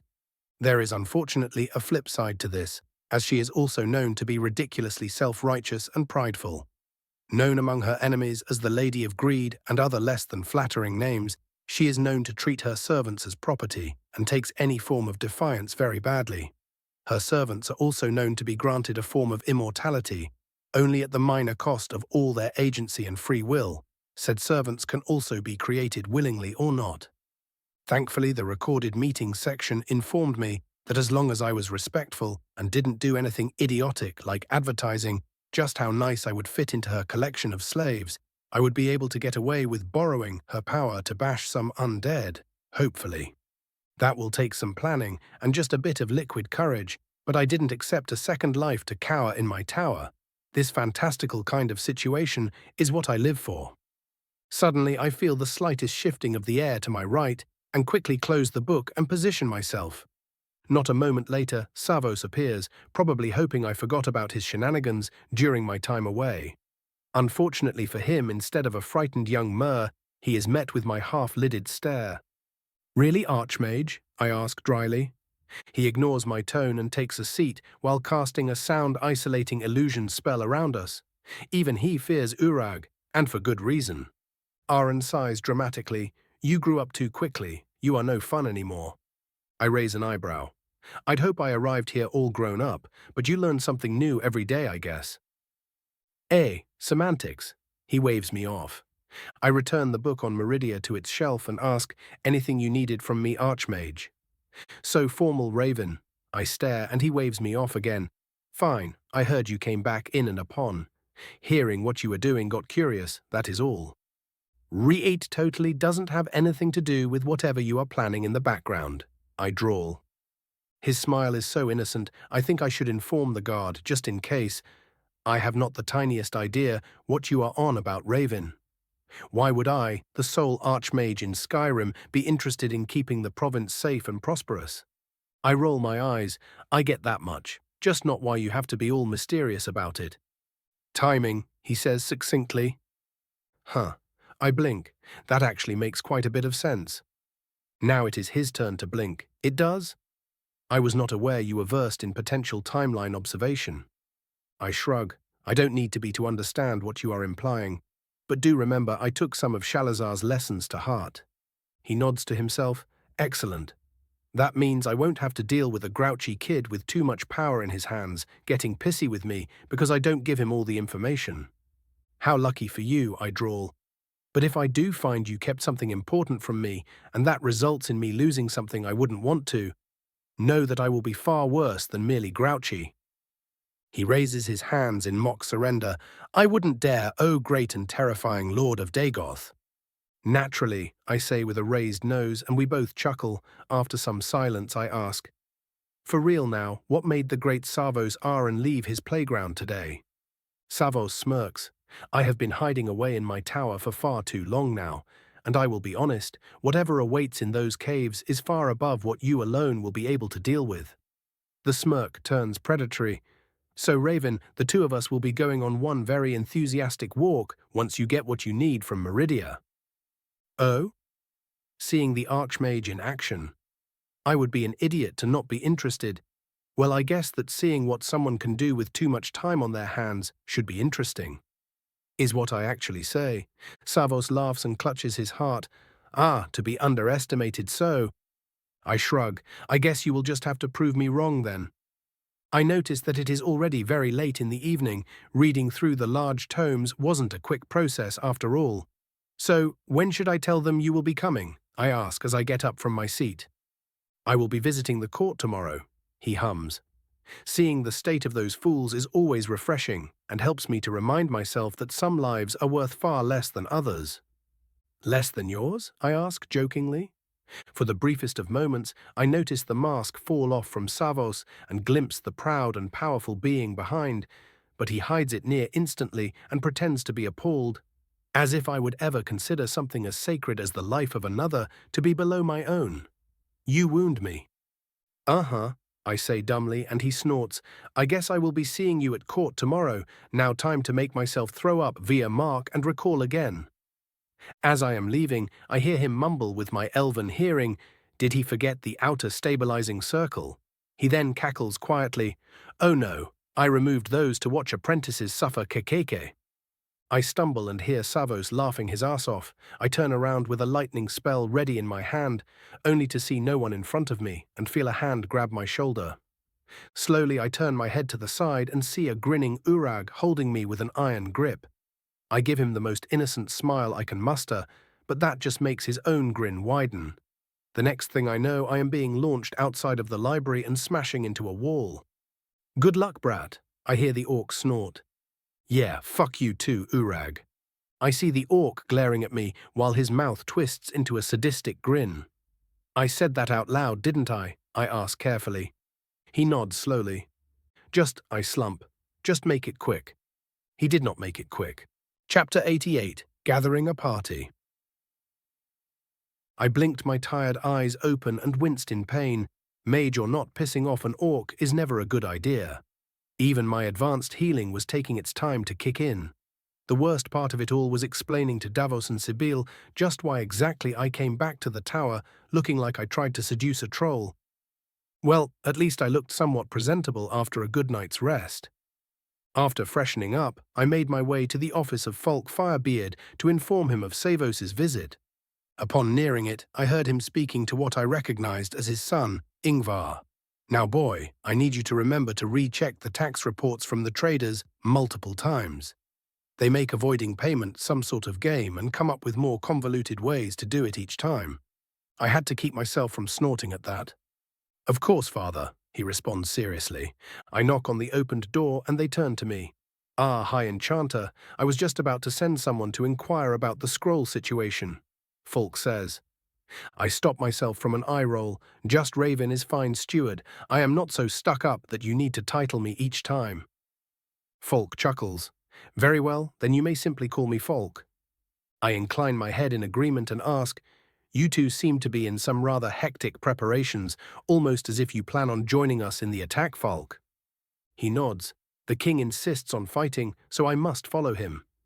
"Well, I am not strictly required to, but if he dies when I could have been there to defend him, I would not be able to live with myself." I cup my chin in thought, and I guess that dissuading his participation is a foolish idea, since he does need the reputation. "Quite." I turn to Ingvar. "You sure you can keep up with your father's work and your own while he is absent?" He puffs out his chest. "I will give it my all, and I know it will be enough." I chuckle. "I wish you luck all the same." Fulk coughs in his hand. "While I do not dislike your presence, we do have work to do, so if you could please get to whatever it is you were here for." I nod in understanding. "Of course, I am here to inform you that Archmage Savos Aren will be visiting the court later today to offer his personal assistance with the necromancers." Falk's eyes almost glow in delight. "That is truly great news. Did he say why he is interested in the situation?" I shrug. He merely explained that I alone will not be enough for what awaits. What he meant by that precisely, I cannot say. He chuckles. "See, now you know why I got annoyed with your coyness the other day." I raise an accusatory finger. "You would do it too if you could. Don't lie to me."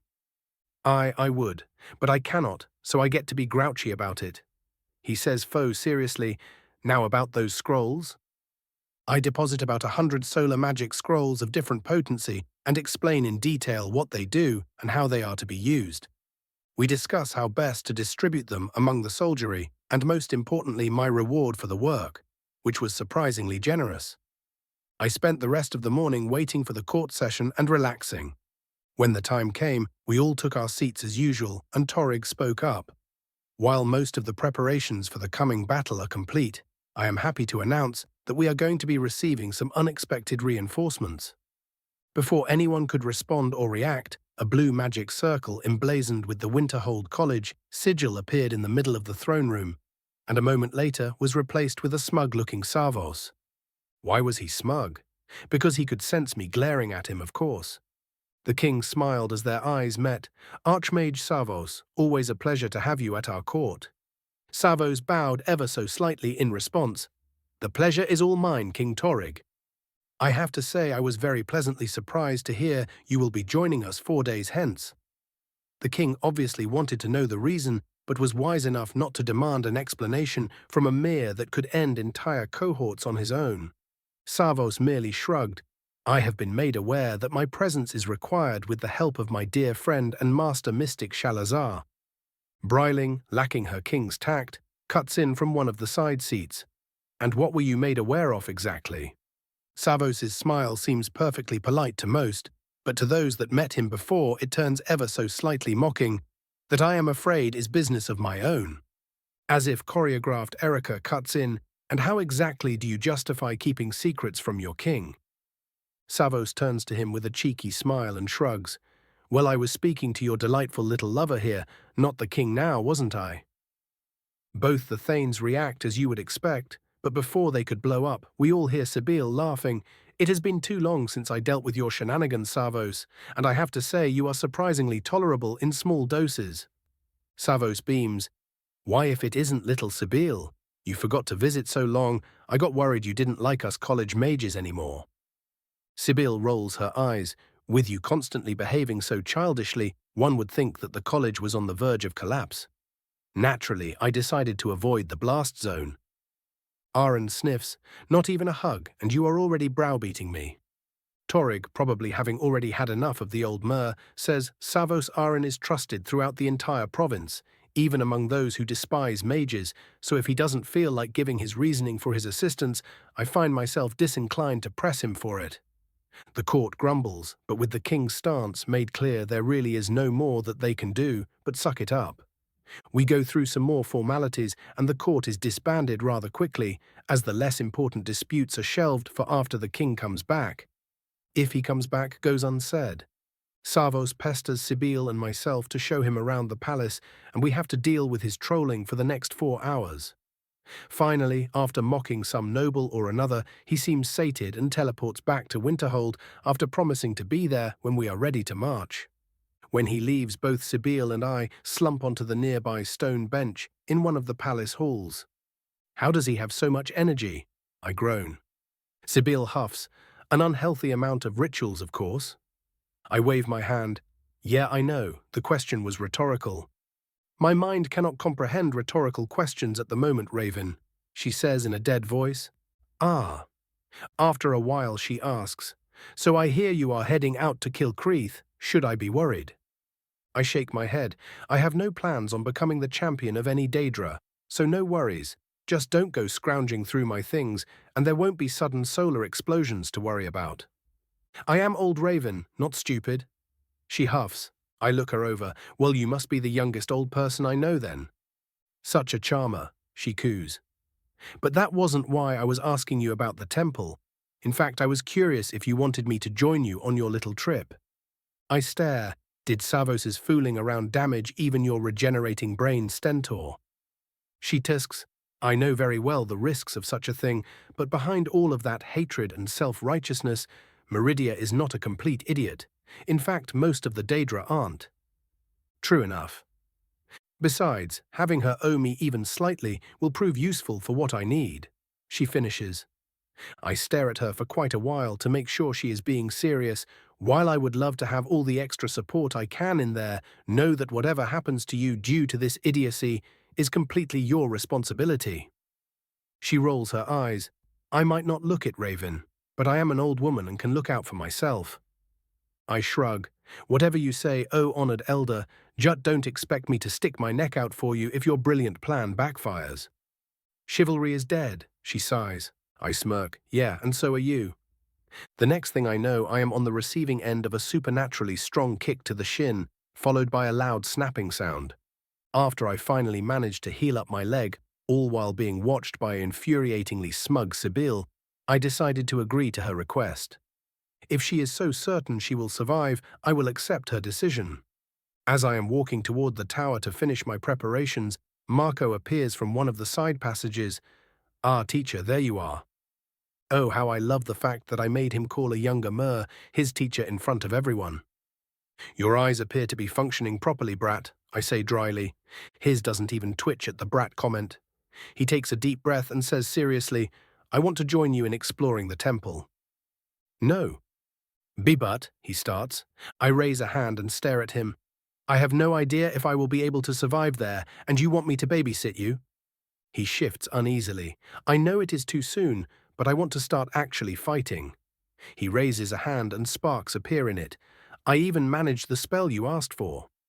Looking at the movement of magicka in his hand, I am surprised at just how quickly he managed it after getting over the first hurdle.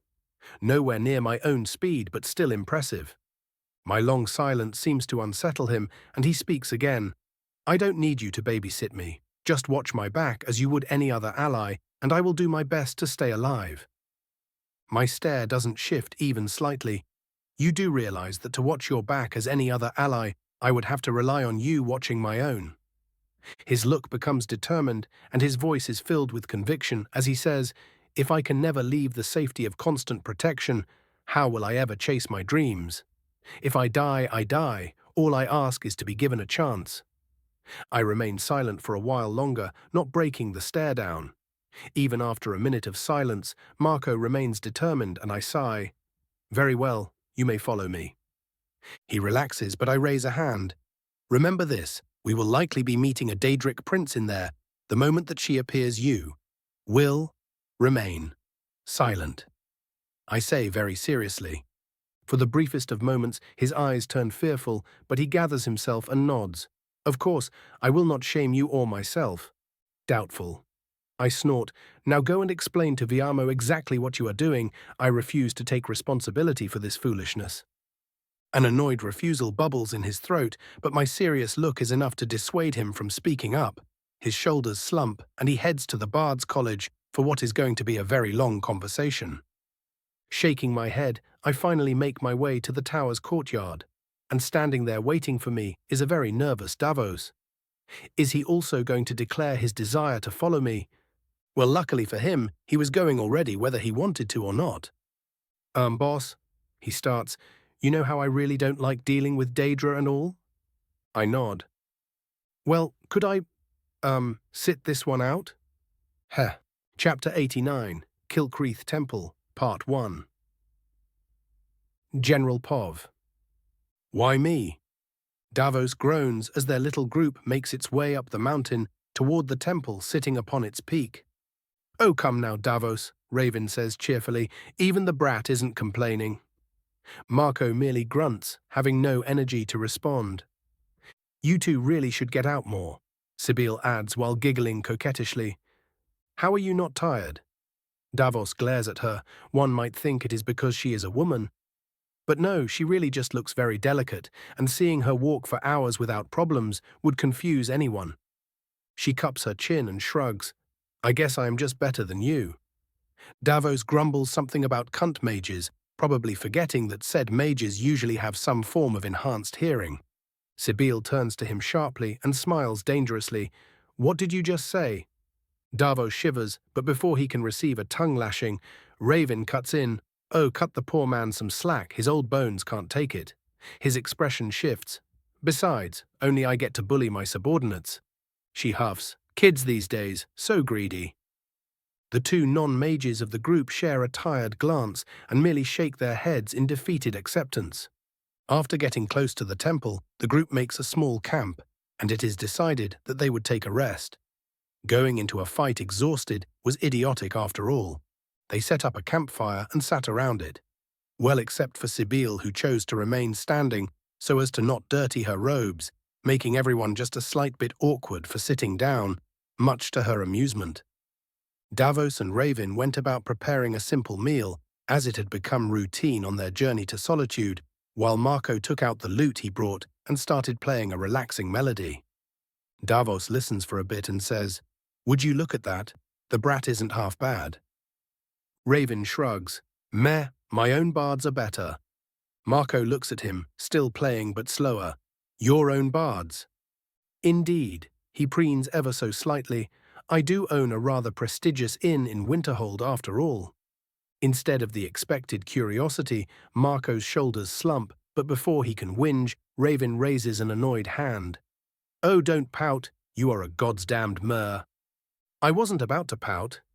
And what does being mer have to do with anything? Marco grumbles.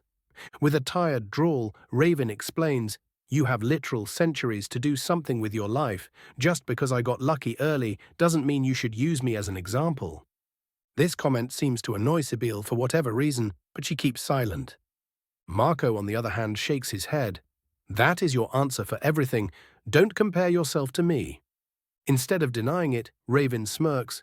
You might not like it, but it is a fact that I have a very unfair advantage when it comes to magic. Meaning I have an unfair advantage in everything I do. Marco stops playing and asks, what kind of advantage could be so game-changing? Are you going to tell me you are the last blood of the Septims blessed with dragon blood? Davos snorts, and Raven actually gags a bit. Gods no, I just see no reason to give you such private information. The resident bloodsucker raises a surprised eyebrow at Raven's reaction. Not a fan of the Septims, are you?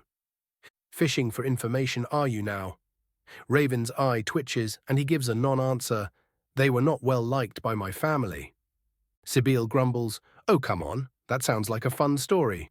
Much more interesting than listening to an Altmer brat cry about his impotence.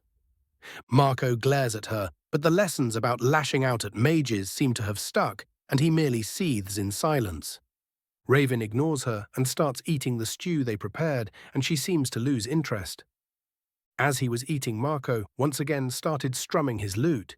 He seemed to be thinking about something, and after some internal debate, he asks, Teacher, I have been noticing something. Raven sends him a questioning look. How do I put this? He mulls over something. Whenever I play a tune or something, my magicka seems to flow just a bit easier. Raven swallows his meal. You are telling me you can already feel a flow difference? Marco nods dumbly, but quickly adds, that doesn't matter now. What do you think about what I said? The Dunmer mage scratches his chin. Try channeling some now. He does so, and after a bit, tiny sparks of lightning start dancing between the strings. Raven's eyes widen and suddenly start glowing. The young bard seems uncomfortable, but dares not stop, and after a time the glow in his teacher's eyes dissipates. Holy shit, Raven mutters, that is actually quite good. Sibyl pipes in, and how exactly do you figure that? No longer caring about his secret, when faced with such a discovery, Raven blurts, I quite literally can see magic. His flowed as well as if a novice used a basic staff while he played. Sibyl, you can see what? Raven's raised hand interrupts her, later. She grumbles but relents. Marco took the distraction as an opportunity to calm himself and asks, so, what do you think? If he were familiar with the idea, Raven's ravenous gaze would remind him of a mad scientist that just found something very interesting. You just earned yourself some extra lessons, brat. Oh, he gulps, getting a very bad feeling. Raven's POV. Bardic magic, huh? Not all that surprising when you consider the influence music and sound have in this world, but still to be one of the first to actually witness it. Dumb luck, or is something else going on?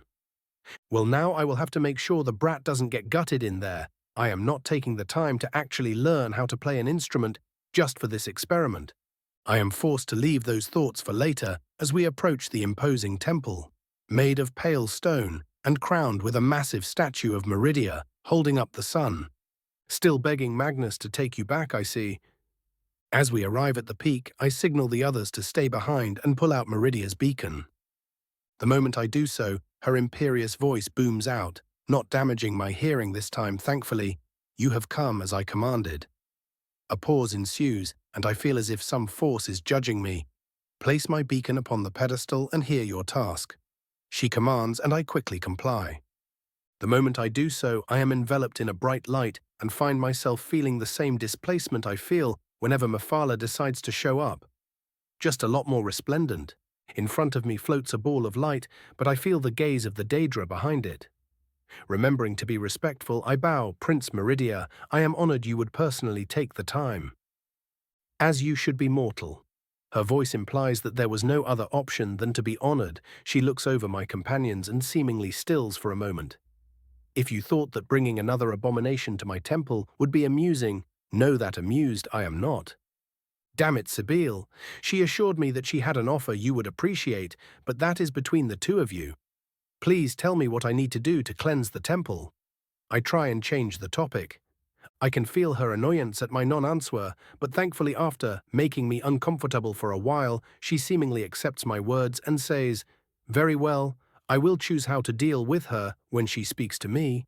As she grumbles that out, the light glows even more resplendent, and her voice turns imperious once more. "Once you descend into my sacred temple, my light shall follow behind, lead it to my token of power, and slay the necromancer's minions." I nod. Of course, what should I expect inside? You would ask for more assistance than this. She doesn't seem offended, merely curious. I quickly explain, "My lady, it is your temple we are cleansing from what you consider to be most profane, you ensuring we aren't surprised benefits both sides." Very well. I feel her haze fall downwards, and after some observation she says, "You will be facing hundreds of shadows called up from the depths of the soul cairn." She seems to glow brighter as she channels more power toward the center of the temple. A group of vampires await before my altar. Vampires? Not Malkoran? I ask with some confusion. I feel her offense at the name as if it were my own as she growls, "He has absconded to join the rest of his foolish kind somewhere to the north. Naturally, he was too weak to carry forth my artifact, leaving it for his borrowed underlings to guard. Better save the fact that we are about to slaughter all of them for later negotiations." Pretending to be pleasantly surprised, I ask, "Borrowed from Lord Volkihar, I presume?" Indeed, the disgusting creature that calls itself Lord Harkon is still trying to escape his prison even after all these centuries. She seems very satisfied with this fact, if the slight purr in her voice is any indication.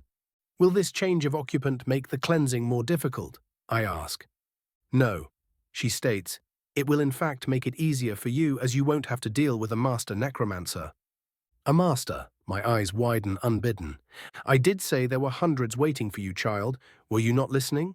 She asks chidingly. I shake my head. Of course I was, my lady. I was just surprised for a moment. I feel some amusement radiating of her as she hums pleasantly, "So naive mortals can be." Soon the atmosphere shifts, and the ball of light glows blindingly bright as she once again commands imperiously, "Go forth, mortal, strike the undead down with mine own wrath." I suddenly feel a soothing yet potent energy enter me. I quickly look at my notifications and then back at Meridia, my eyes full of surprise. Meridia's wrath. The Lady of Life commands you to strike down the abominable undead. When fighting the profane creatures, you may call upon her, empowering your solar magic and imbuing your flames with her light. Fail at your task and be forever barred from her blessing. Succeed fully and be blessed forevermore. The ball of light seems amused, and the prince behind it even giggles very quietly. "Do not be so surprised, mortal. I am not so heartless as to throw you at my problems without some assurance." I take a deep breath and calm down. This is rather surprising, I have to admit. Seemingly reading my thoughts, she huffs in annoyance. "I know what those fools say about me. There is no need to hide it. I will have you know I am the Lady of Life, not some greedy child." I pretend to relax somewhat. "That is good to hear then. All I say is good to hear, mortal." I can feel her amusement. "Now call forth the vampire. I would speak with her." I bow and am suddenly returned to Nian. Everyone looks at me with a mix of worry and anticipation, but I merely signal for Zibil to approach. She does so and is also enveloped in the bright light, thankfully not immediately getting disintegrated. She spends a very long time in conversation with the Daedric prince, but after a very tense 15 minutes for the three of us, she emerges once again, unscathed. We all stare at her, waiting for some kind of explanation, but she just walks next to us and descends toward the temple's entrance. "Are you coming with, or will you all keep gawking like children?" This snaps us out of our confusion, and we rush after her. As I approach the main gate of the temple, it opens on its own, and I hear the familiar sound of my system. Quest issued: Cleanse the Temple of Meridia. Reward: Solar Infusion, Scorch. About damn time I got something for my hawk boy. With renewed determination, I take the first step into the abyss. Chapter 90, Kilkreath Temple, Part 2. The atmosphere of the temple is eerie to say the least. I felt as if the shadows themselves were trying to beckon me into their embrace, permanently.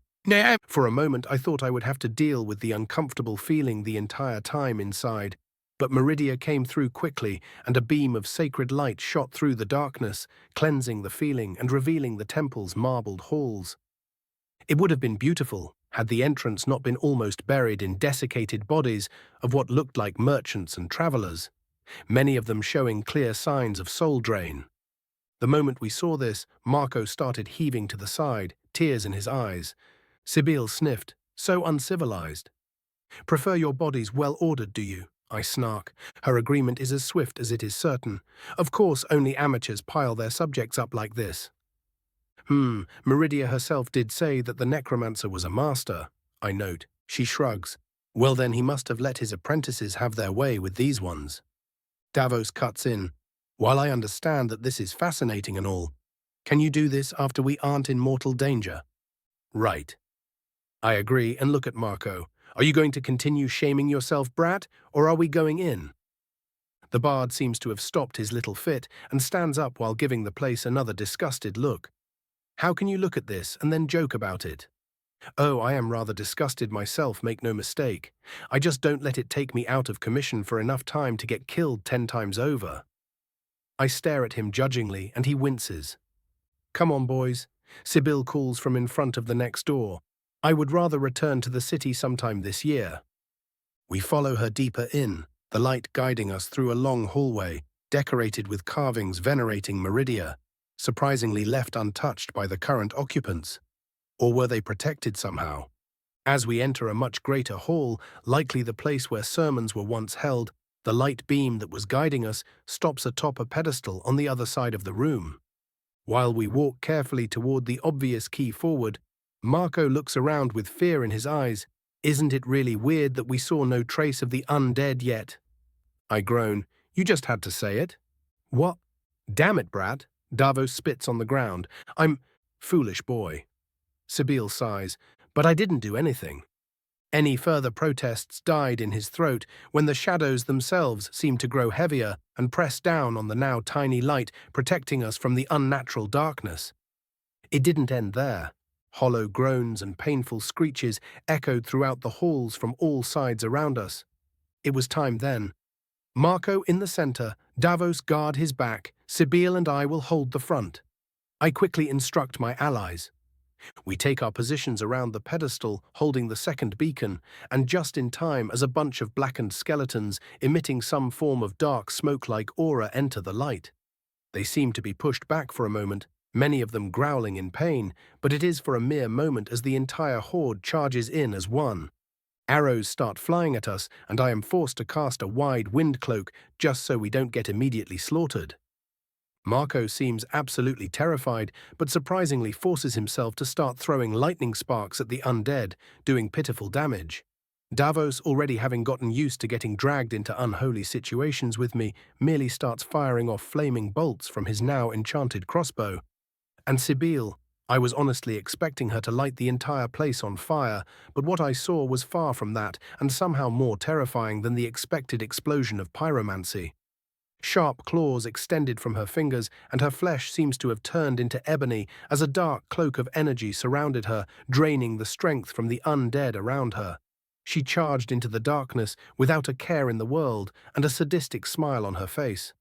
The moment she disappeared into it, I started hearing bones breaking, followed by disturbingly joyful laughter. Were all vampires like that? Or did she merely take Feralda's teachings too seriously? And why, for the love of God, did I get a tingle from seeing it? No matter, these puppets won't cut themselves down. I return to the present and decide to try out the new toy I was given.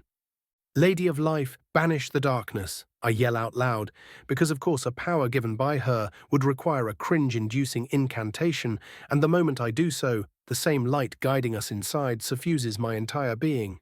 I feel a pleasant warmth embrace me, making me feel content even in this kind of situation. Forcing the feeling down, I summon my familiar, who blasts off into the enemy, surrounded by a blinding inferno, and call upon my solar magic. The spells flow as if I was casting a mere candlelight.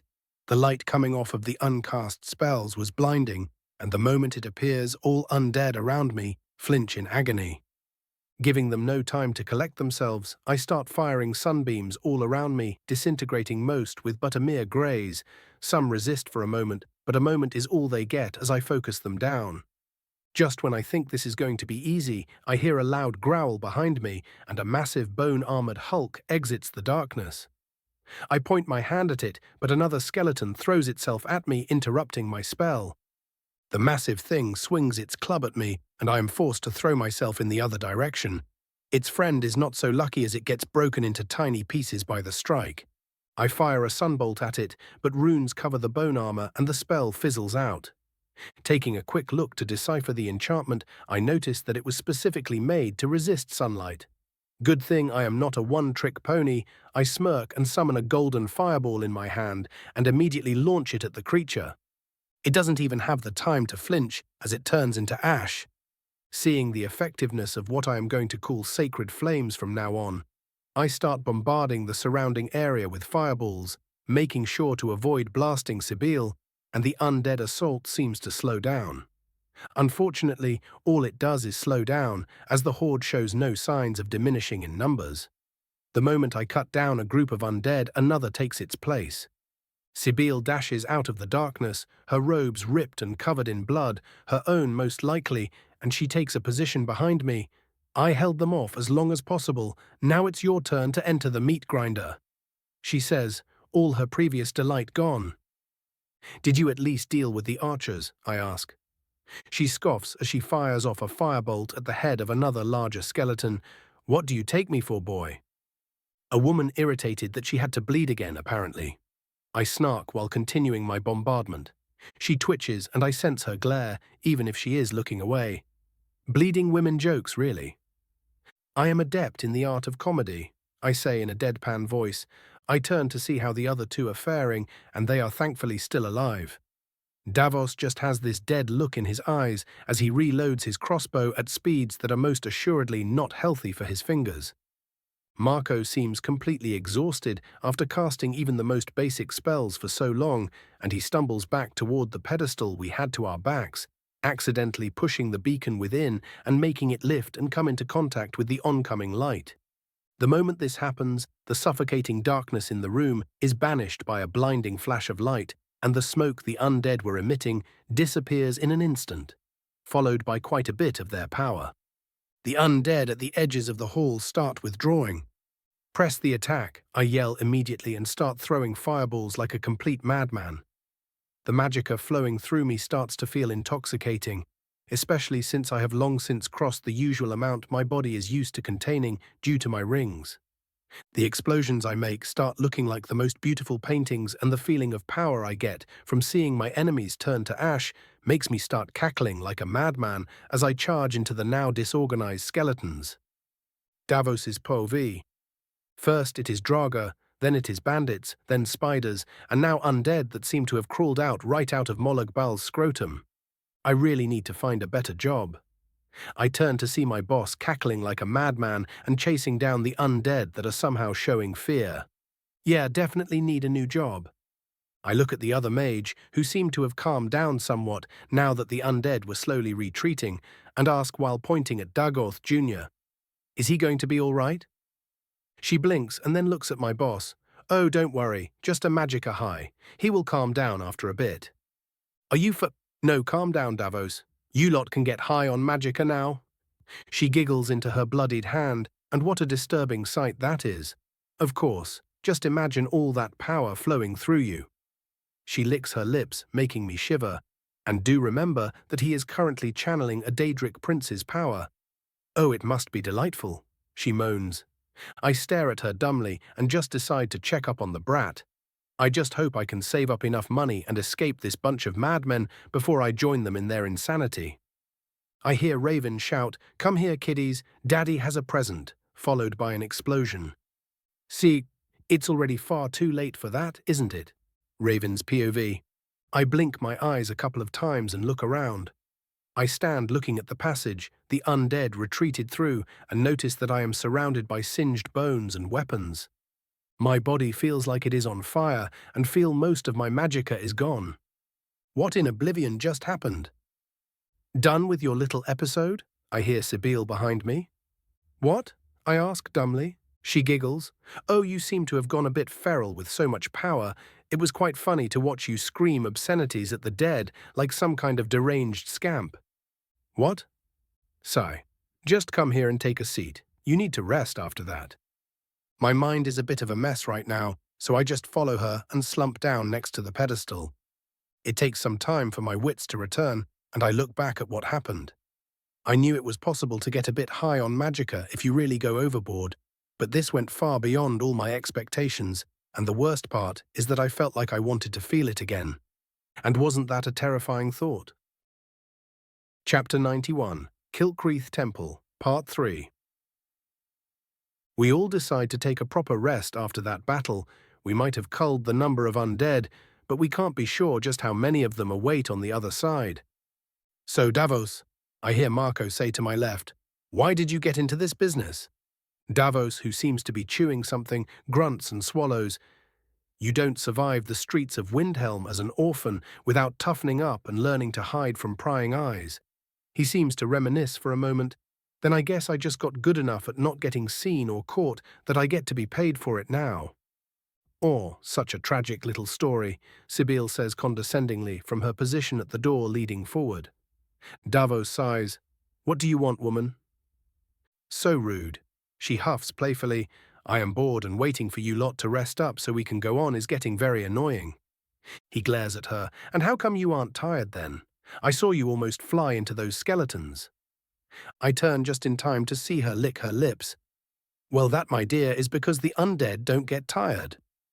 Davos sighs and nods to himself, then starts grumbling something unintelligible, obviously frustrated.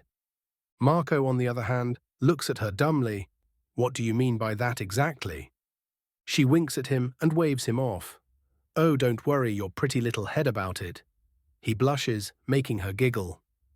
I felt a bit of charm hit the boy, but as long as she doesn't go overboard, I don't care.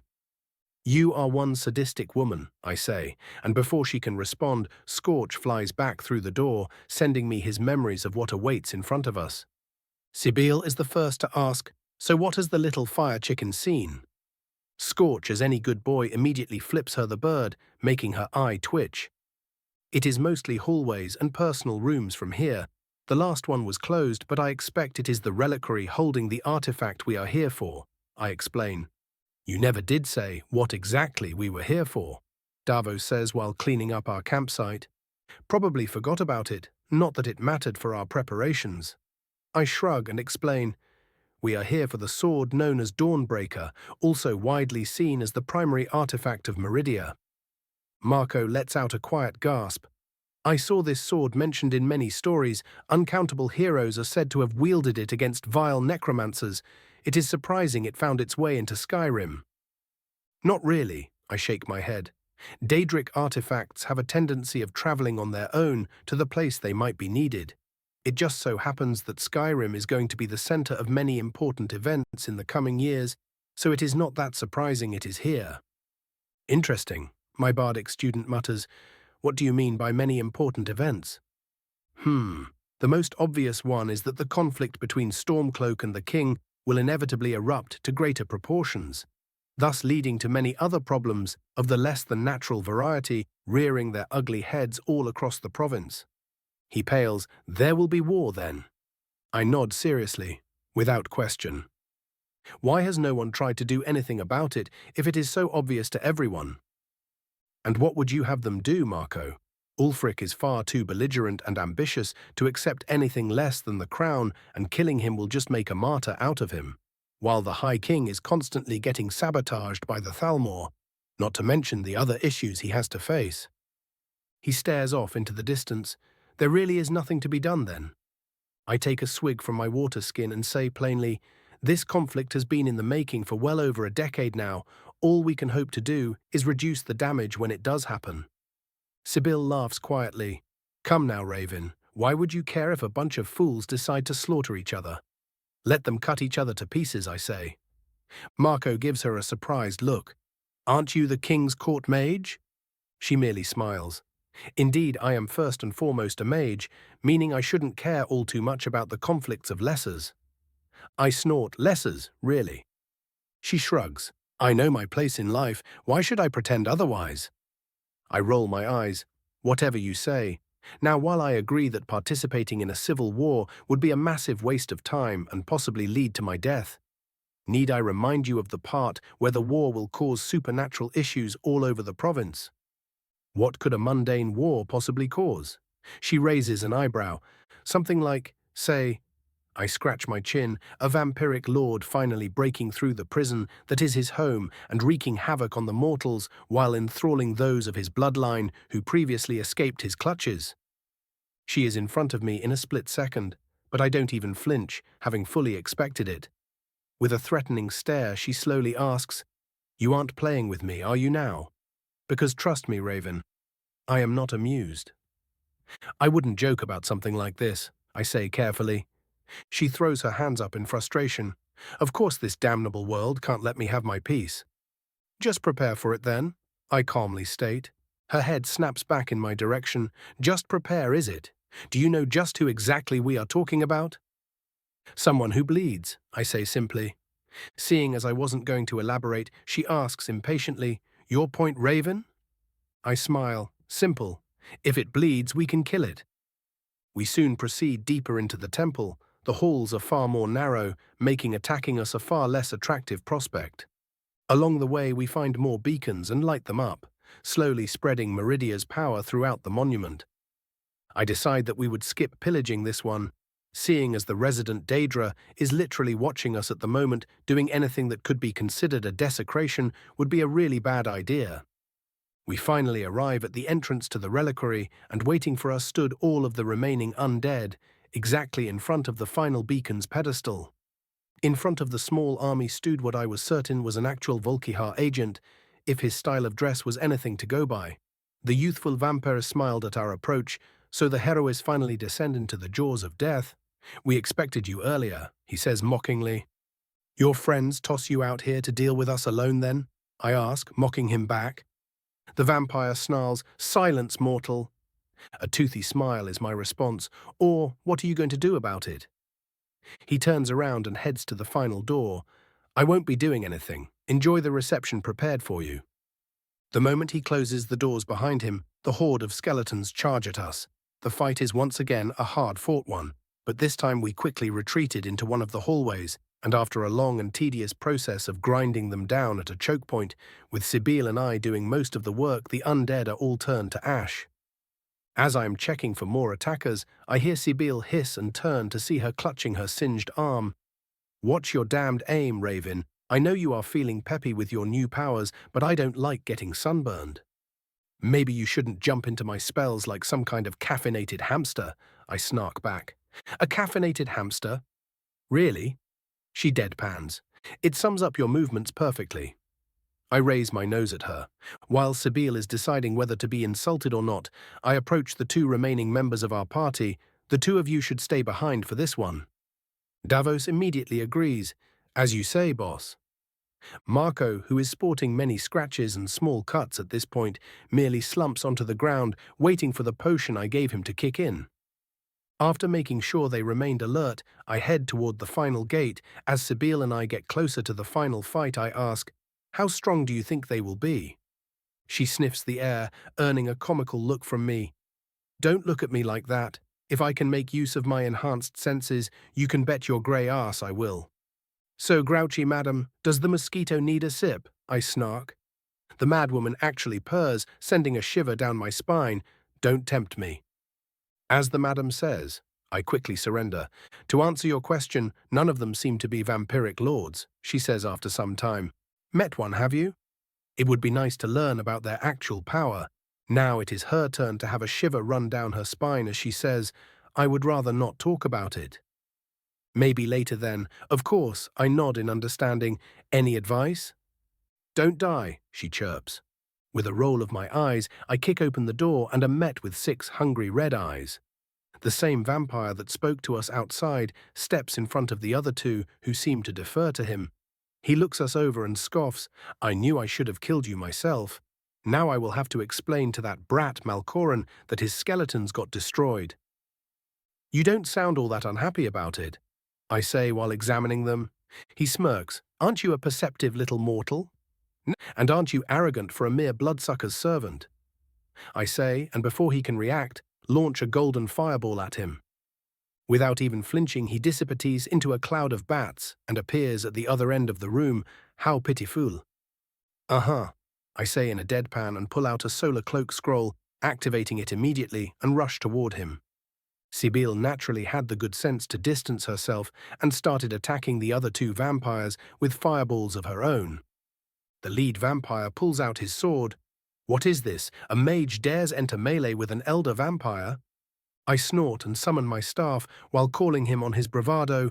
Oh please, you wouldn't know an elder if you saw one. He snarls and rushes me, his elven sword aimed at my heart. I evade and swing for his leg, but he once again uses his bat teleportation ability to distance himself while patting himself with his free hand. Due to the minor damage caused by my cloak spell, I see you aren't that useless after all.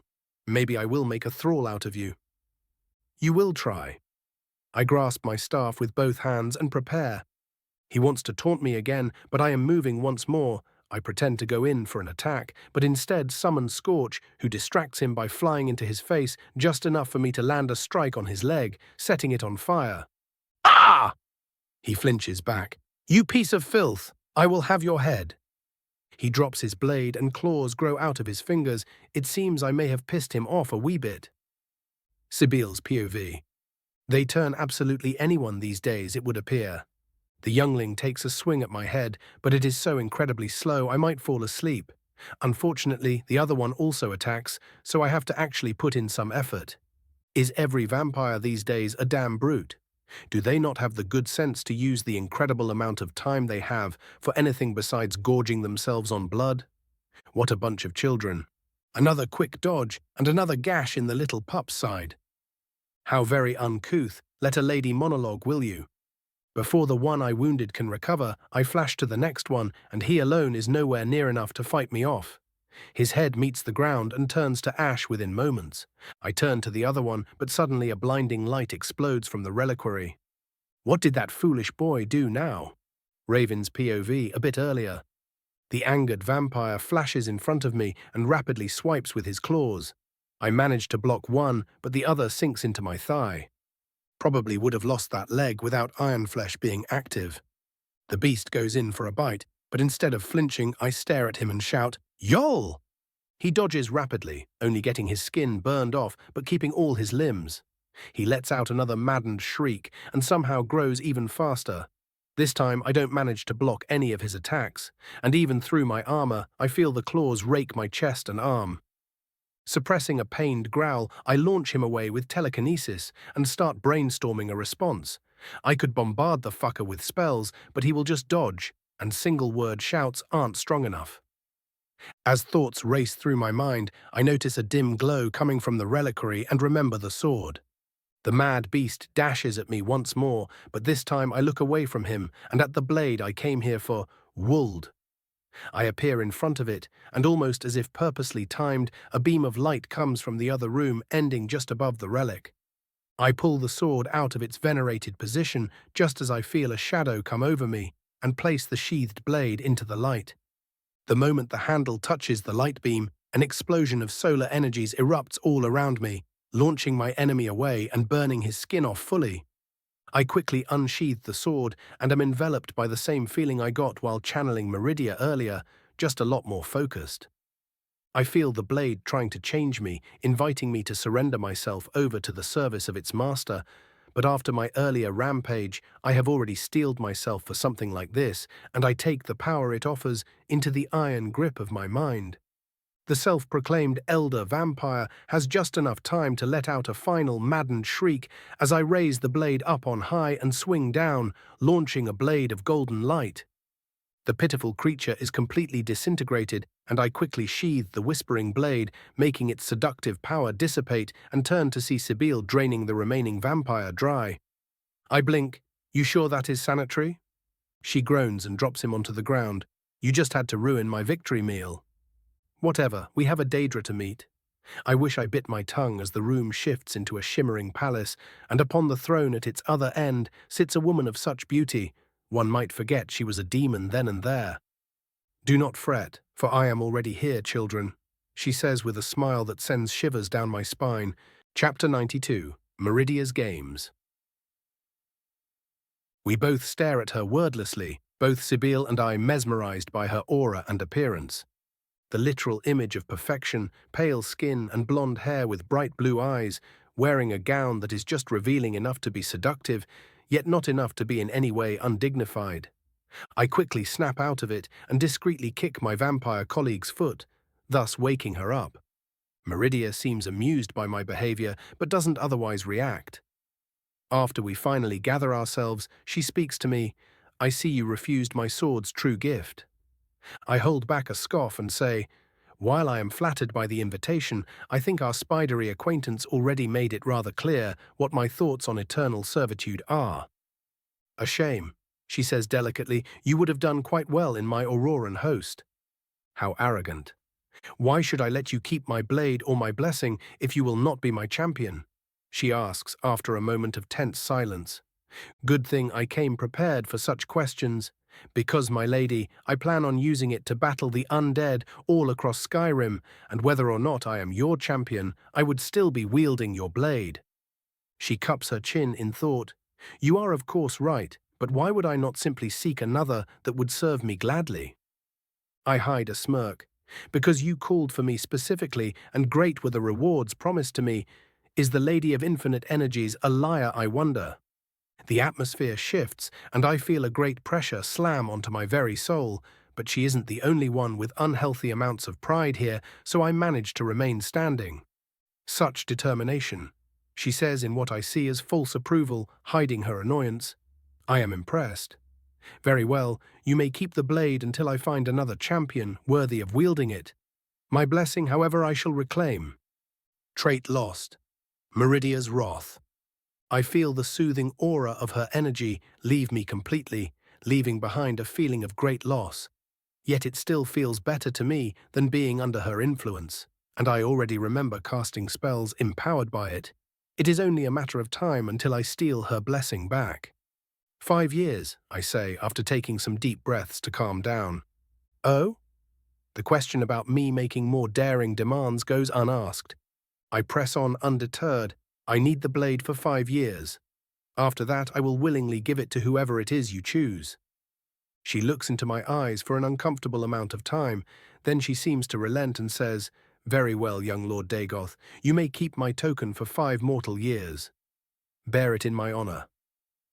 Despite her outing my secret and trying to mind-rape me, I came here prepared for such things, so I bow wordlessly. Still, I will remember her betrayal, no matter how minor. Sibyl gives me a stare that promises a questioning later and looks at the Daedric prince without saying anything. She knows damn well that her situation is far more precarious than mine. I admit, Meridia begins, that I was quite furious when a vampire approached my sacred temple. I hold back a laugh, barely keeping myself from pointing out that there were 3 already inside. And yet, she goes on, you have given me a most interesting offer. But that does beg the question, why should I give you what you desire without making you one of my own? She seems unwilling to honor whatever deal they made, and I see Sibyl start to shift uncomfortably, likely holding back her rage at the perceived betrayal.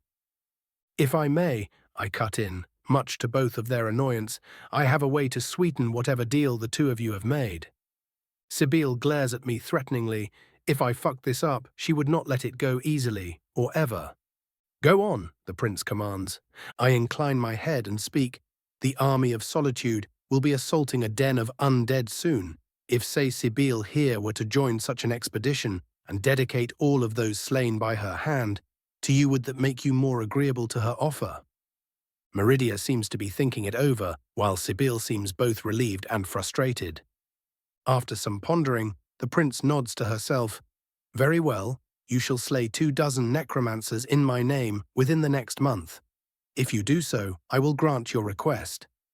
Sibyl schools her features and quickly bows. My thanks, my lady. Meridia scoffs. You both proclaim me your lady, and yet you refuse to offer your service. I might be offended if I were less magnanimous. She waves her hand. Be gone now. There is a snap, and we are back in the real world. Oh, I am not like they portray me. Damn bitch. Both Sibyl and I are silent for a time until I decide to break that silence. What did you ask of her anyways? She shifts uncomfortably, yet still answers. I wanted her to mitigate some of the more annoying aspects of my condition in return for helping out her followers from time to time. Told you vampirism was a cheap path to immortality, I blurt immediately. Her eye twitches, and it is her turn to pry into my business. I know, little lordling. Sigh. Yes, I am indeed a little lordling. What of it? Oh, nothing. I am just curious why you would go to such lengths to hide such a prestigious background. Prestigious? My eyebrow attempts to escape my head at this point. She smiles. Why, of course, most of the mundane fools consider your proud ancestor to be an evil sorcerer and devil, while on the other hand, most of the enlightened view him as a visionary who went beyond the foolish rulings of mortals. I narrow my eyes at her. You are really open about your disdain for them. She huffs. You speak as if you weren't disdainful of the plebeians yourself. I give her a questioning look.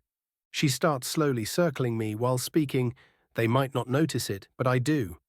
You look down on each and every last one of them.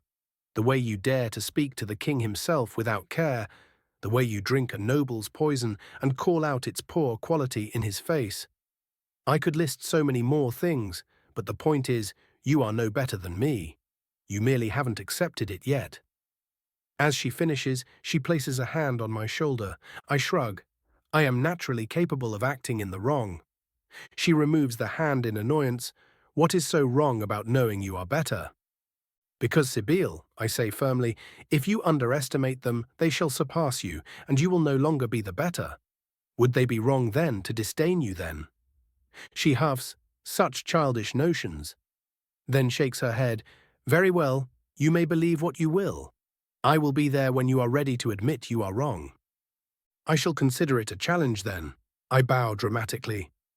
As we head to the exit, she says, "Oh, and Raven." I turn back and look at her. She smiles gently. Thank you for your help with the negotiation, truly. We both agreed I would bear all the consequences of my foolish decision, and you helped me in spite of that. Maybe I was mesmerized by that bit of charm you tried and made a foolish mistake due to my youthful desires. Who knows?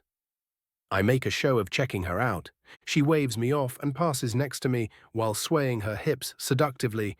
Whatever you say, dear, she says in a sing-song voice, and before I can respond, she is already out of the room.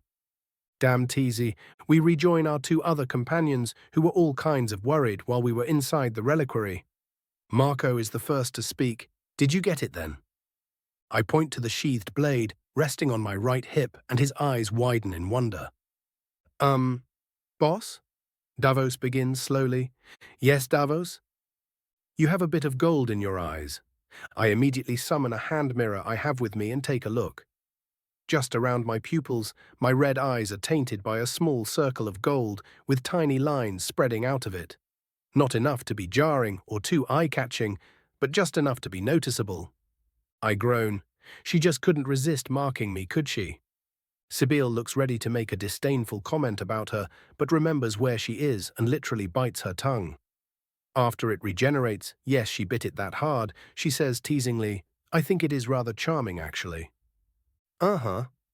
I deadpan and then my face pales and I groan once more. Oh, Savos is going to be insufferable about this. Sibyl breaks out into a giggling fit, knowing full well the teasing I am in for. Davos, on the other hand, merely shakes his head. One of these days dealing with Daedra will come to bite you in the ass, boss. I shrug. Guess I will just have to develop Daedra-resistant ass cheeks then. He snorts. Sure, let's go with that. Our return to solitude was swift and without any breaks. We all wanted to return to the city as soon as possible to rest properly from the day's events. We left Marco at the Bard's College to a very worried-looking Viamo. The old Mer glared at me, but he knew he couldn't say anything to me without being a hypocrite.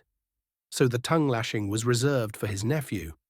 Not wanting to go through another long climb at the tower, I used a scroll of invisibility and just levitated up to the tower balcony. I could hear Sibyl's frustrated facepalm from all the way up. The moment I entered my room, I threw myself into my bed, and its welcoming embrace almost knocked me out on the spot. But there was still something important to do. I summoned Scorch and claimed my mission reward from the system. My familiar looked at me curiously for a moment, but then suddenly burst into flames and condensed into a tiny ball of bright energy. My hand moved on its own, and a beam of sunfire connected with Scorch, making him glow brighter and brighter. After once again channeling a power that was not my own for some time, Scorch's aura seemed to settle, and there he stood, smaller than before, yet still imposing for a bird of his kind. But now, instead of merely having flaming embers between his feathers, he was straight up burning, and his ashen coloring was now that of flaming orange. Summoning bonds. Scorch. Solar hawk, an ashen hawk infused with Magnus's light, capable of healing and able to burn away the darkness. Grants its master moderate regeneration along with greater prowess over flames and restoration. Abilities. Solar flare detonates its current form in a grand explosion. Solar cloak, a cloak of sunfire that deals increased damage to undead Daedra. Soothing presence. Its mere presence calms and heals those it considers friends. Healing touch. It heals on touch. Who would have thought? Rapid rebirth. After banishment or detonation, it reforms within 10 minutes. I pat my glorious hawk boy on the head, and he drowsily dissipates back into my magicka, and I immediately feel his calming presence relax me after the long day. Unfortunately, I can't sleep just yet. I take out Dawnbreaker and inspect it. Dawnbreaker sealed. The sacred blade of Meridia, said to be the ultimate bane of all undead, deals sunfire damage on each strike, disintegrates weaker undead on touch, sealed to deep wound, and doubles, sealed to 50%, their restoration prowess. The blade has been cursed by Meridia to constantly whisper promises of power to the bearer, once unsheathed in an attempt to lure them into her permanent service. Goddamn 5%. Percent. Sigh. Calm down, Raven. You expected this. It is just a petty Daedra and her shiny toy. There is no need to break anything. I hear a knock on my door and with a groan get up from my bed. Opening it, I am greeted by a Sibyl wearing a rather delicious-looking nightgown. I raise an eyebrow. I am fairly certain that you got the wrong room. She huffs. Oh, don't play coy with me, Raven. You didn't think a simple thank you is all I would give for your help today, did you? As she says that she enters my apartment and drags me to my bedroom. Maybe this day isn't so bad after all. Chapter 93. The Birds and the Bards. Once again I find myself waking up with a tired groan, though this time the tiredness came from a far more enjoyable source than getting beaten up by an angry orc librarian. What was I expecting, trying to outlast a creature with theoretically infinite stamina? I look at Sibyl, who is quietly snoring with a bit of drool at the edge of her mouth. Cute, for a blood-sucking monstrosity, that is. Better leave her alone. I don't want to get accidentally slapped by a vampire who doesn't like getting up in the morning. I slowly disentangle myself from her and get up from the bed. Oof. My poor hips barely survived all that. Death by snoo is definitely not just a myth in this world if my recent experience is anything to go by. I put on my formal clothes and move to a window and open it wide to let in some fresh air, but the moment I do, so the window slams shut, pushed by a sudden and precise wave of magicka. I slowly turn to see a very pissed-looking Sibyl glaring at me. Really, Raven? What? No, seriously, what? She blinks. What gave you the idea I would enjoy getting woken up by the morning sun? Oh, I say dumbly. She groans and covers herself again, but after a moment sighs and gets up. Ugh, now I can't even go back to sleep. She glares at me, but there is no heat behind it. You have to make it up for me. How about some coffee? I ask quickly, ready to spread the belief of the one true drink. I think you know I prefer a different kind of drink. She licks her lips. I frown. No. She pouts. Fee nay, I guess coffee will do, and flops back onto the bed. With a quiet chuckle, I leave to cook some up while she gets dressed. We spend the early morning talking about insignificant things, pointedly avoiding the topic of Meridia, as neither wanted to ruin the other's day by mentioning the cheating bitch. As we finish discussing the finer points of annoying the nobility, I decide it is time to ask the question, so, She seems to pick up my intention immediately and smirks. So? I guess there is no need to beat between the bush. Was last night merely just the reward, or did you wish for something more? She giggles into her hand. Oh, Raven, have you already fallen so deeply for my charms? I let out an amused breath. I have barely gotten to know you. Did I give the impression of a young Mer thinking with his loins? How very mature of you. She coos, practically radiating amusement. I guess you will just have to impress me again if you want to find out. Right. I roll my eyes at her antics. She gets up from her seat. Well, as lovely as talking to you is, dear, I am afraid we both have work to do, and it wouldn't do for the plebeians to start rumors. I go to respond to her comment, but she approaches me with that unnatural vampiric speed and gives me a quick peck on the cheek before disappearing in an instant. Likely to her own room, leaving me to my own thoughts. Before my hormones can make me act like a horny teenager again, I focus my thoughts on more important matters.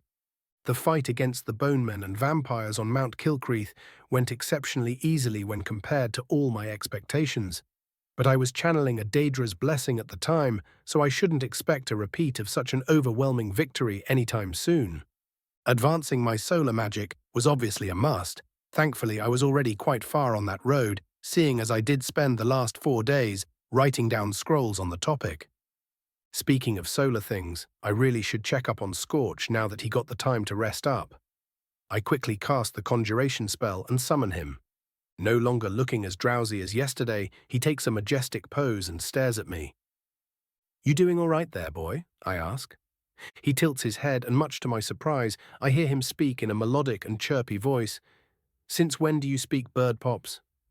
I blink slowly and then burst out laughing. Scorch just stares at me in confusion, and I quickly calm down while wiping away a tear. I smirk at him. I am sorry to tell you this, Scorch, but we aren't speaking bird, we are speaking elf. He seems stunned and falls over as if shot. No, I have been touched by your degenerate ways. Sanuk, don't worry, my boy. You will get over it. He stands up abruptly and points an accusatory wing at me. Get over it? My perfect image has been ruined. I scratch my chin. I think being able to do more than chirp would have done quite well for your image. Who would you even speak bird to? Other birds. Do they even have much to say? I see him twitch as if struck. Maybe they don't. But I'll have you know bird is a much better language than the gibberish you featherless degenerates love to speak. If bird is so majestic, why does no one take the time to learn it then? I ask. He looks at the ground for a moment and then snaps back to me, because you are all too dumb to learn it. Right. I chuckle. Quick question, how exactly are you able to speak right now? He stares at me as if I was an idiot. I always could speak. As I said, you are just too dumb. Sigh. How are you able to speak Tamrielic Scorch? He shrugs with his wings. When you did that weird thing with the nice fire yesterday, I suddenly felt like I could understand what people were saying more clearly. I thought the world was finally enlightened, but as you love saying, reality is often disappointing. So the evolution made you capable of intelligent speech. Rather odd, but not unwelcome, I mutter and then look at him again. Do you have an idea of what you can do now? He bobs his head like a peacock. Yes, I am much mightier now. Then twitches his head cutely. I can also heal you if you are into that sort of thing. Snurkwaw, I too can heal, but help is always welcome. I look him over. What do you think of your new look? He shifts uncomfortably. Well, at first I thought I became one of those noirs you keep mentioning. But now I kind of like it. He seems very unsure. I burst out laughing again. I have a racist bird for a familiar. With another chuckle, I ask, do you even know what a noir is, Scorch? He scratches the bottom of his beak with his wing, likely imitating me, and says, I thought it meant those fools that are too degenerate to have a proper grey colour, but now I am not so sure. After all, there is no way I am one. I face palm. Well, you see, after educating my familiar, who seemed to consider me his father, not that I minded at all, in the ways of Dunmerry racism and earning myself some very judgmental bird stares, I spent some time listening to him excitedly retell our adventures from his own childish perspective. Well, I say childish, but the glee with which he spoke about clawing out my enemy's eyes was kind of worrisome. Then again, he was a combative creature in nature, so it was good. Still though, listening to a creature that minutes earlier called you its father talk about how nice it is to pop someone's eyeballs would worry even the coldest of killers. I left him summoned atop the tower and told him he can fly about. But not to bother anyone, and especially not to touch Sibyl. I had no idea what kind of reaction that would cause, so it was best to err on the side of caution. The mad bird actually asked if she was an Noir, and that is why he shouldn't touch her, which almost killed me right then and there. After warning Sibyl about burning racist birds in the tower, I left the confused vampire behind and headed to the Bard's College. It was time to see about that bardic magic. I found my intrepid student leaning against the outer wall of the Bard's College with a red mark on his cheek. I look him over and notice a couple more faded marks all over his face.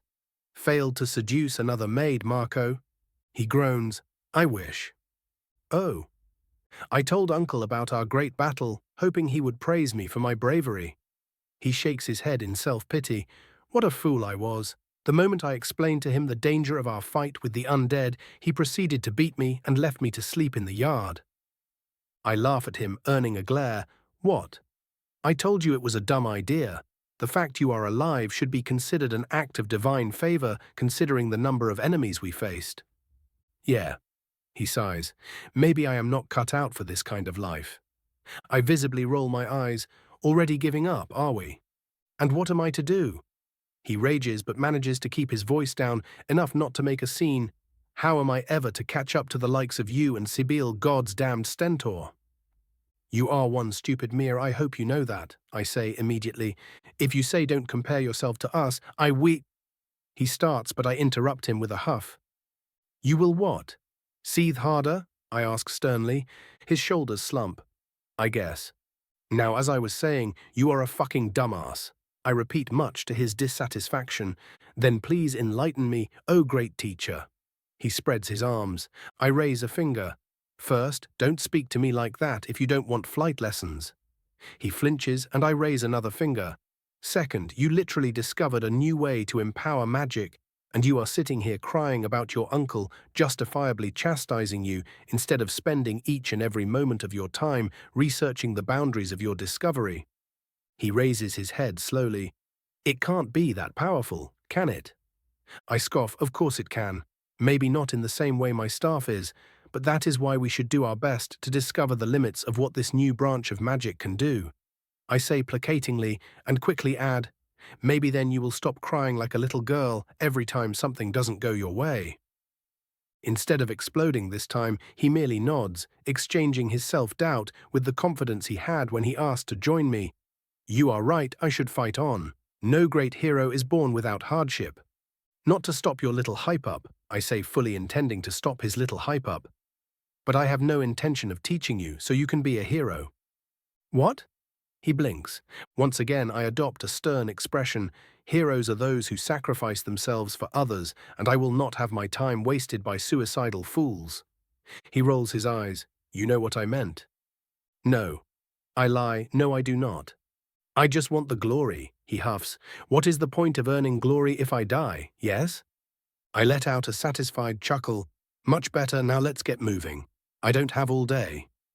We walked to the palace, and I forced Marco to spend his entire pool of magicka 10 times over, while almost force-feeding him potions to keep him going. Davos joined us halfway through to continue his own training in pyromancy, but spent most of his time mocking Marco due to his situation. Well, until I started throwing undercharged lightning bolts at him every time he interrupted us, that is. We found out that bardic spells work best for illusion magic, especially with sound-based illusions as expected, and much to my surprise with an odd mix of wind magic and telekinesis, creating some kind of sound blast. Naturally, I had to guide most of the spells myself, as Marco wasn't capable of anything above novice magic. So we found ourselves in the awkward position of my hands always hovering above his own in an attempt to accomplish anything. And it did. I got a nice sound blast to the face, but it was nothing compared to what I experienced with Meridia, so I survived. As I was attempting to guide Marco into casting a muffle spell, I heard an amused cough behind me, and stopped what I was doing. There, in all her smugness, stood a very bemused Sibyl, who wasted no time in asking, "Not even a day after our rendezvous, and you are already seeking greener pastures, Raven?" Yeah, I don't have the nerves for this, after dealing with Marco's constant whining, because of course his determination lasted only until we actually started working on magic. And immediately say, "I will share my discoveries with you if you never again insinuate what you were about to say." Her smile is brighter than the sun. Deal. The smile drops slightly as she says, "Old Firebeard wanted us to meet with the legionaries in advance so we can connect with our comrades. As he said, the meeting is supposed to be starting soon." "Lovely," I say in a dry voice. "And you couldn't have informed me of this sooner." "Oh, I would have." She stares at me in irritation. "Had your bird friend not been pestering me at why I flinch at his majestic presence for an entire hour and calling me all manner of uncouth names." I wipe a proud tear from my eye. That's my boy. Chapter 94. Legions, Rivals, and Preparations. After I manage to calm down a very pissed-off Sibyl and inform Davos and Marco that they are free for the day, at which point the young bard fell asleep then and there, forcing Davos to carry him off, we headed out toward Castle Dower. As we were about to leave the palace, we crossed paths with the king himself, followed by Folk Firebeard and Bulgaire Bearclaw. Torrig immediately perked up when he saw us. "Ah, good. I was hoping the two of you would join us." His eyes shifted to my own for a moment, holding a hint of confusion within. But he quickly hid it. How perceptive is this man? Sibylla sighed. "As much as I don't like dealing with the common soldiery, it is unquestionably wise to reach an understanding with the command structure if we are going to be trusting them to stand between us and the enemy." I chuckle. I wouldn't put it in so many words, but yes, that is pretty much the case. Torrig shakes his head. If only everyone could be so dismissive.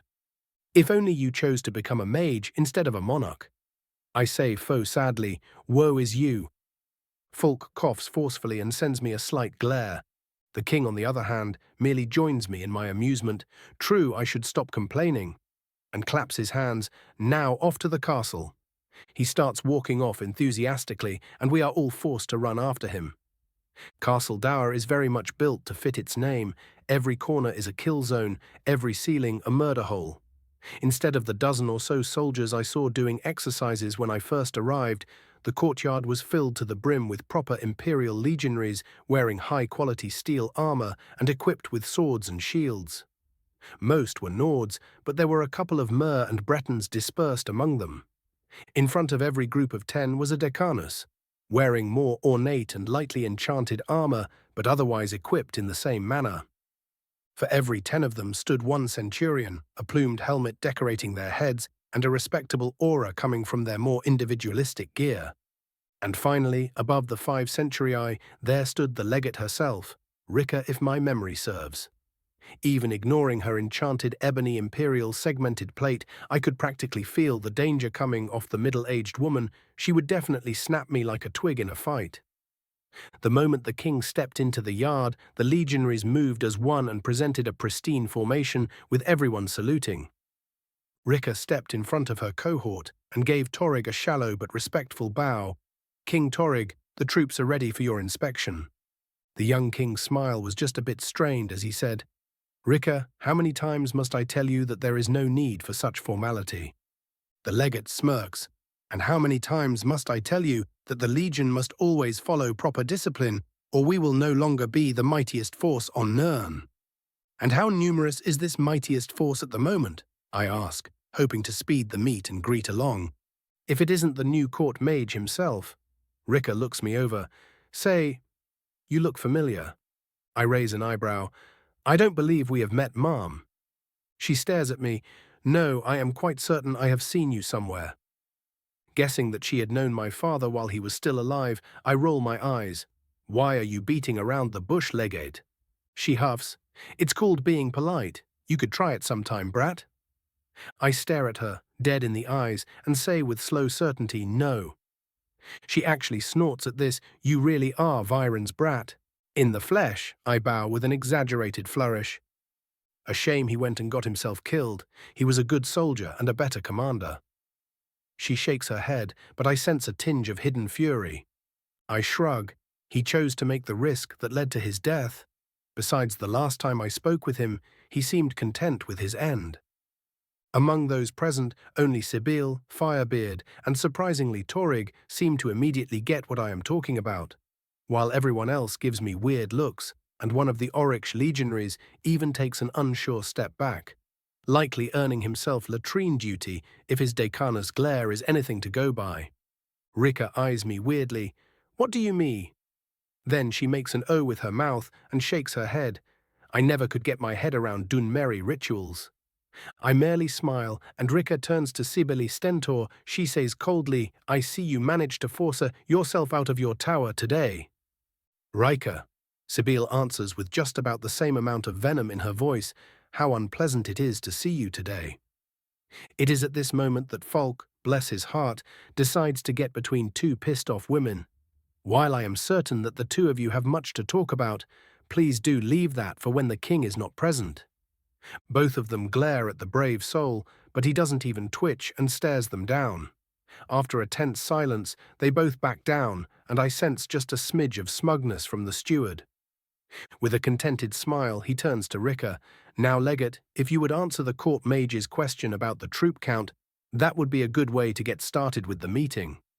She grunts, "Of course, steward," then looks at me and explains, "We are currently 500 strong, all heavy infantry, with a force of 50 auxiliary scouts and 10 elite spell swords.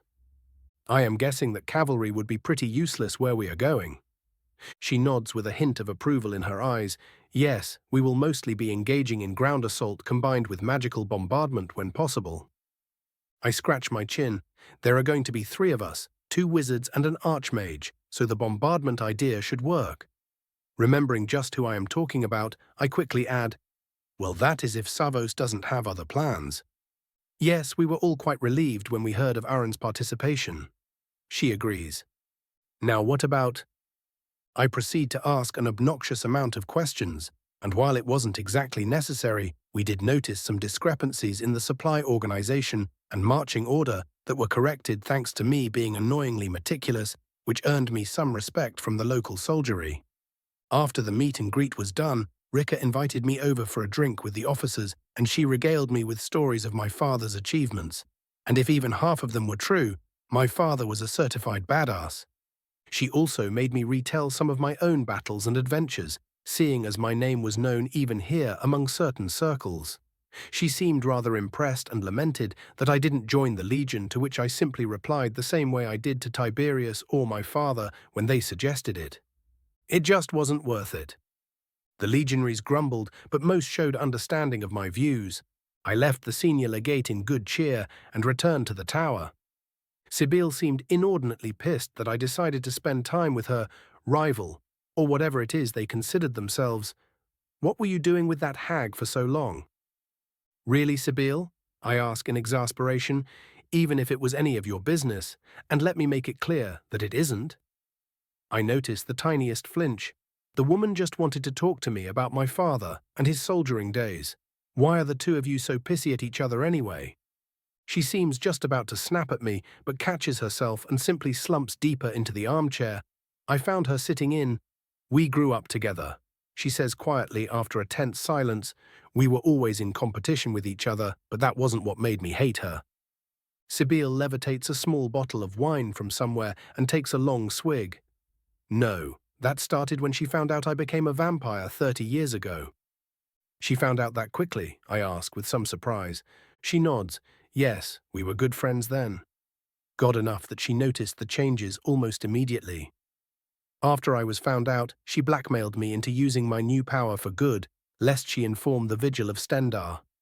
"Cruel," I say slowly, "but unsurprising. You do realize she was quite merciful, don't you?" "Yes." She forces out, "She was, and I still hate her for it." "Why?" "What do you mean, why?" She snaps, "Tell me, why do you pursue magic?" "Oh, that is a rather odd segue, but I do so I can be truly free." She gets up. "Exactly. And that which denied me my freedom." "No, no." "And are you saying that your current position is not to your liking?" "It is." She sighs, but I feel as if a noose is around my neck all the time. Why not simply leave for the college? I ask. That would be just another prison, just one of my own making. Fair enough. I also left it because it was starting to feel suffocating. I agree truthfully and decide to try and cheer her up. I can't really help you with the legate, but I could cook us up something if you are interested. I ask with a smile. Fine. She rolls her eyes playfully. Anything to get my mind off the bitch. Time skip. The following 2 days were spent in a rush of preparations. I no longer had the time to waste training up Marco and Davos, so they were left to their own devices.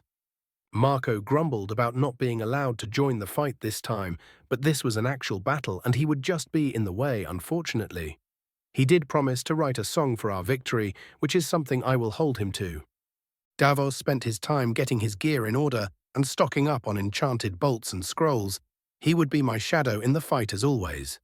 Sibyl didn't leave her room at all, and if the aura coming out was an indicator, she was going through multiple rituals in preparation. I just hope she didn't make a mistake in the rush. As for myself, I was focusing on mastering the next level of solar magic and helping Sorch master his own new abilities. I did visit Winterhold again to grab some materials for a ritual of my own, and I also brought a spider worker with me, just in case I needed something expendable for a cunning plan. The ritual I prepared was one of general magicka infusion and was of a more mild nature than my previous one. It included sacrificing a Vala stone, a rather rare and not to mention considerably pricey item containing crystallized magicka, meant to enhance one's reserves. The reason I didn't do it earlier is that I wanted to grow my reserves more naturally, as forcing them to expand repeatedly would just make my spellcasting a complete mess for far too long. This time it was a far more pleasant experience, thank all the gods, and felt like a long soothing bath instead of the monstrous itch that was the saber-cat infusion. About the same time I was finished with that, I also managed to rapidly cast a solar cloak and a solar burst, making my restoration touch upon the realm of an expert. The morning of our march came soon after. Before I left to pick Sibyl up, I decided to check my progress. Strada 15 to 16, Dex 16.5 to 17, Mind 23 to 25, Mag 300 to 350, Restoration Adept to Expert, Psul Suncloak, Sunburst, Enchantment Expert, Scroll Inscription, Seamless Runic Inscription. Watching numbers go up was as satisfying as always. Now if only I could gut Potema and her goons without getting possessed by Meridia. Chapter 95, March. I knock on Sibyl's door a couple of times and get no response. Getting a bit worried, I quickly activate my magic sight to try and peer inside, and what I saw made me rather uneasy. The aura in the room was all over the place, and with what I felt was a mix of blood, death, and extracted life force. This smelled like all kinds of trouble, but unfortunately, I couldn't just barge in as the place was most likely trapped to an unholy degree. I quickly went and grabbed Davos and asked him if he knew how to disarm the probably magical defenses. Without responding, he immediately got to work, and after some grumbling and many broken lockpicks, he managed to get through the door without triggering whatever trap awaited behind. Hiring him really was money well spent. I worriedly opened the door and rushed inside, and what awaited was what looked like the sight of a rather complex ritual with a disheveled Sibyl lying in the middle of a pool of her own blood without moving. After a quick scan, I could see that she was still alive, but her presence was faint. We searched the room for wherever she kept her supply of blood and found nothing. It was to be expected, as it made the most sense to keep that kind of thing inside of one's oblivion pocket. With an annoyed tisk, I placed my hand above her mouth and made a cut on my palm. I had to will my enhanced healing to stop for a moment for enough blood to flow out. Some color seemed to return to her face after a while, and she abruptly sat up, and a pair of feral eyes glared at me. For a moment I expected her to lunge in an attempt to consume my blood, but she suddenly slapped herself with one hand and summoned one of her wine bottles with the other. After drinking the entire thing in one gulp, and repeating the process 4 additional times, she seemed to finally calm down and merely sat there in silence, staring into the distance. "You okay down there?" I asked slowly. My question woke her up from whatever state she was in, and she blinked in my direction. Ah, yes, I am fine. And returned to her distant stare. I turned to Davos and signaled for him to leave us, and then dragged Sibyl to her bathroom to at least help her wash her face. As I am getting the blood out of her hair, I hear her mutter quietly, "Thank you. Don't mention it." She sniffs. "I could have died in there, you know." "You could have." I nod slowly, "But you didn't, and that is all that matters." Her chuckle is a hollow one. "That is not what I meant." She once again stares at a random spot for a time before continuing, "If I didn't consume something rich in magicka, like say a bit of semi-divine blood belonging to a certain wizard, I would have become blood-starved and been hunted down in hours." "Oh, quite." She leans back into me as I continue doing my thing. "What were you even trying to do that you almost ended up blowing yourself up?" I feel some reluctance on her part, but seeing as I did apparently save her life, she explains, "It is a vampiric ritual involving stealing the vitality of charmed thralls to empower my own. I am guessing it is fatal for said thralls." My hands tense just a bit. She seems to feel it and stills for a moment. "I assure you they deserved it."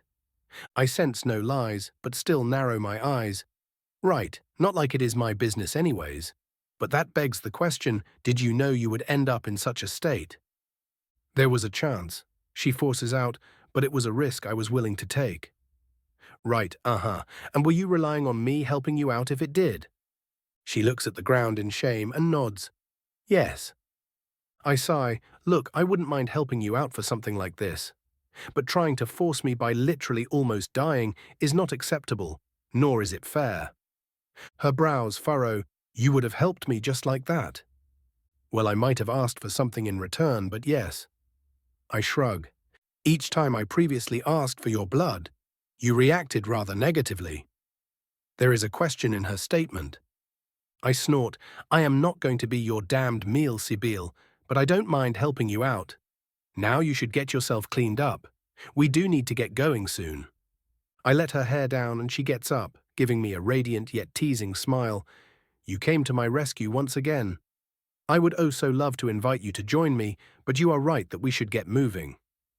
I twitch just a bit due to my cursed hormones, and she seems to notice. Before she can tease me, I smirk back. "I will hold you to that after we get back then." "Oh, that." She leans on my shoulder and purrs into my ear, and so much more. God damned. Hormones. The gathering of the army was still a bit later, so I found myself strolling through the palace gardens, trying to relax before I inevitably got stressed out on the march.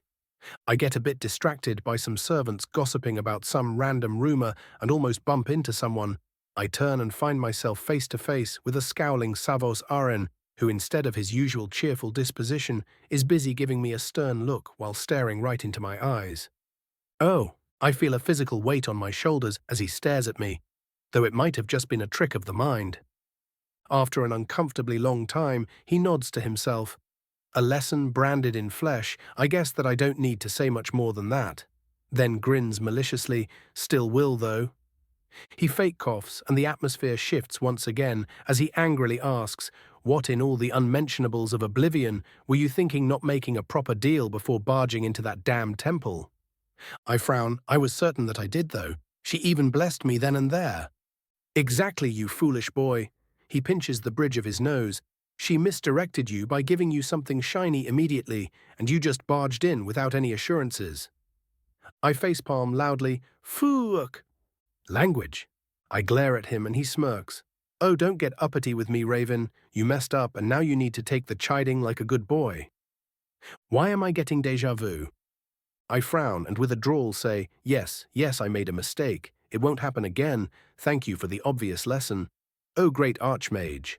He raises his nose. "It is good that you understand." Then claps his hands and looks at me conspiratorially. "So, you and Sibyl, huh?" My look at that moment could have dried the seas themselves. After repeatedly and with great vigor informing the Archmage that no, I do not wish to regale him with tales of my love life, we headed out toward the city gates.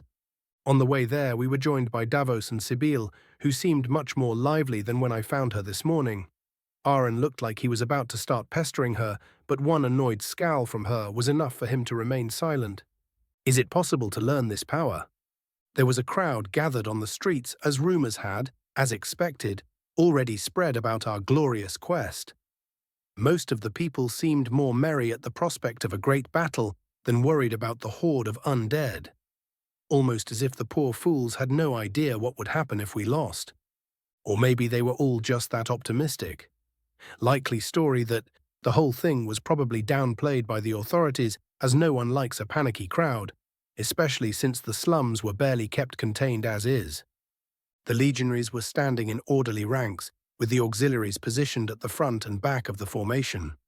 In front of the soldiers was a small wooden stage upon which stood the king, wearing resplendent ebony light plate and a crowned helmet inlaid with gold runes.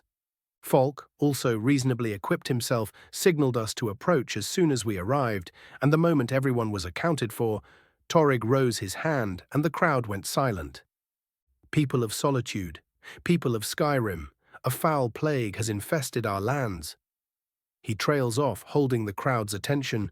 Necromancers, gasps are heard all around. Indeed, my good people, these foul blasphemers against the gods are conducting some diabolical scheme even as I speak. The crowd starts shifting as worry spreads among the less confident, but Torrig intervenes before it can get out of hand. But do not worry, my dear subjects, for today we march to strike down this disease and excise it from Nirn, never to sink its vile claws into anyone else. And just like that, the worry turns into fervor as cheers are heard from all round.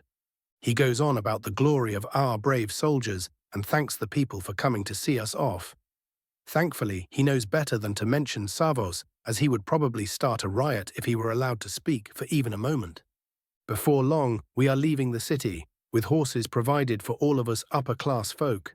Thankfully, I learned how to ride early in this life, so I didn't embarrass myself. The march toward Wolf School is surprisingly peaceful, but everyone knows this is merely the calm before the storm. As we travel, I noticed that the legionaries are big fans of dark humor. The madmen were betting who would die in the most gruesome way, and all were laughing at the idea. Torrig seemed to be perfectly fine on the surface, but if the twitching of his hand and the frowns of his closest advisors was any indication, the young man was worried sick. I tried distracting him by teasing him about his crush, but while it did make him a bit more relaxed, he remained twitchy the entire trip. Savos naturally spent most of his time annoying everyone he could get his hands on, which earned him some ice shards to the face from Sibyl, but that only encouraged him to be more insufferable. Finally, after a day of riding, we crested a hill and came face to face with a wooden fort, completely covered in skeletons wielding bows and a god's-damned zombie giant staring right at us. Well, I hear Savos mutter, that is a big lad. Quest issued, purge the necromancers, reward the Tome of Shadows. A vicious smile finds its way onto my face unbidden. The bigger they are, I say, the harder they fall. Davos pipes in from my left. The easier they are to blow up. Both Savos and I say in perfect sync. Chapter 96, Battle of Wolfskull, Part 1. General POV. The two armies stared each other down, one doing so without a hint of emotion, while the other did so with grim determination in their hearts. King Torrig quickly called for an officer meeting so they could come up with a plan. As the leaders of the attacking force gathered on a small hill overlooking their men, Legate Riker was the first to speak. The last scout report came in 2 days ago, and there were no mentions of a fort, much less a giant. With a cheerful smile, not at all befitting the situation, Savos Aaron explained, "Undead are such fascinating creations, my dear Legate. They can work without rest and with surprising precision if properly supervised. It is no surprise that this amount managed to create a fort as soon as they heard of our coming." She frowns, and it is utterly impossible to hide a force of this size from a bunch of mages that can use reanimated birds as scouts. Aaron pipes up, "Oh my, I am surprised you are aware of such abilities." The frown on Ricker's brow deepens. The Thalmor made liberal use of necromancy during the war. You would either learn about or die to it. I just didn't know you could use them to pull forts out of your backside. She quickly sends a small bow to Torrig. "Excuse my language, my king." Torrig rolls his eyes and doesn't respond. Raven cuts it, speaking of the N. Cough, our dear friends from Aldmaris, I am surprised they aren't here and doing their best to help us to our deaths. Folk Firebeard grunts at this. They were surprisingly quiet about the whole thing. Suspiciously so. He looks at the young Dunmer with a raised eyebrow. Speaking of suspicious, where is your butler? He asks with audible quotations. Oh, he is up and about. Raven merely shrugs with a brilliant smile. Thalmor Assassin's POV. Lady Elenwen's orders are clear. The human king dies today. I hum out my calming mantra as I check my bow and the special poisoned arrow intended for his heart. The Archmage's participation almost sent our plans into disarray, but the Lady Ambassador managed to procure this enchanted bow from her Dremora merchant associate that supposedly pierces most arcane shields with ease, something we confirmed after torturous testing. I personally disdain working with such creatures, but if it brings the ascension of Aldmaris, I will gladly ignore my own misgivings. Just one shot, and the Nords will be at each other's throats. The humans will be all the weaker for when we are ready to strike them all down. I raise the bow and prepare to draw. They are holding some kind of council, so it is the perfect opportunity to spread suspicion and discord among their ranks. What the undead don't slaughter, they will kill on their own in the confusion. Just as I am about to nock the arrow, I faintly see the lesser elf marked as a low-priority target, known as Flame Tongue, among the Nords, smile in my direction and wink. What the? Before I can react, I feel someone grab me from behind and stuff something in my face. My consciousness escapes me, and the last thing I hear before passing out is, how the fuck did he even know he was there? Raven's POV. I suppress a cruel grin as I see Davos grab the Thalmor agent. Zelzaz really is a godsend. Since I found his scroll in the presumed belongings of a Thalmor agent, I have always made sure to place a small tracking rune on whatever I sold him, and the absolute madman didn't even care as long as I gave him a bit of a discount. Note to self, check everything he sells you thoroughly from now on. So imagine my surprise when I felt one of my enchantments nearby tracking us. Some scouting later, and would you look at that, a Thalmor agent preparing to take a shot at one of us. He will make a great gift to Torrig when I am done with him. I notice Aaron looking into the distance from the corner of his eye. He sends me a wink and an approving nod. Really, if he wasn't such an annoyance all the time, I would consider him a badass. Back to the council then. An assault would be foolish, and you know it, I hear Firebarad say in his usual stern voice. Rika sighs. I am aware, but foolishly exhausting our mages before the real fight will just make us easy targets for the necromancers and vampires. Falk looks at Aaron, who nods.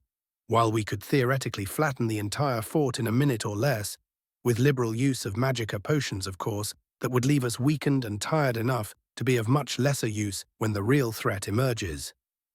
And what is this real threat? Torrig asks. Aaron shrugs. Oh, just the small army of necromancers and vampires waiting inside. One of the centurions, a Breton, asks him, aren't you an archmage? Shouldn't they be easy for you to take down? Rika lightly palms her face in irritation while Aaron waves him off, fighting a dozen on my own. Sure, fighting 50 of them with the three of us completely drained and overdosing on potions.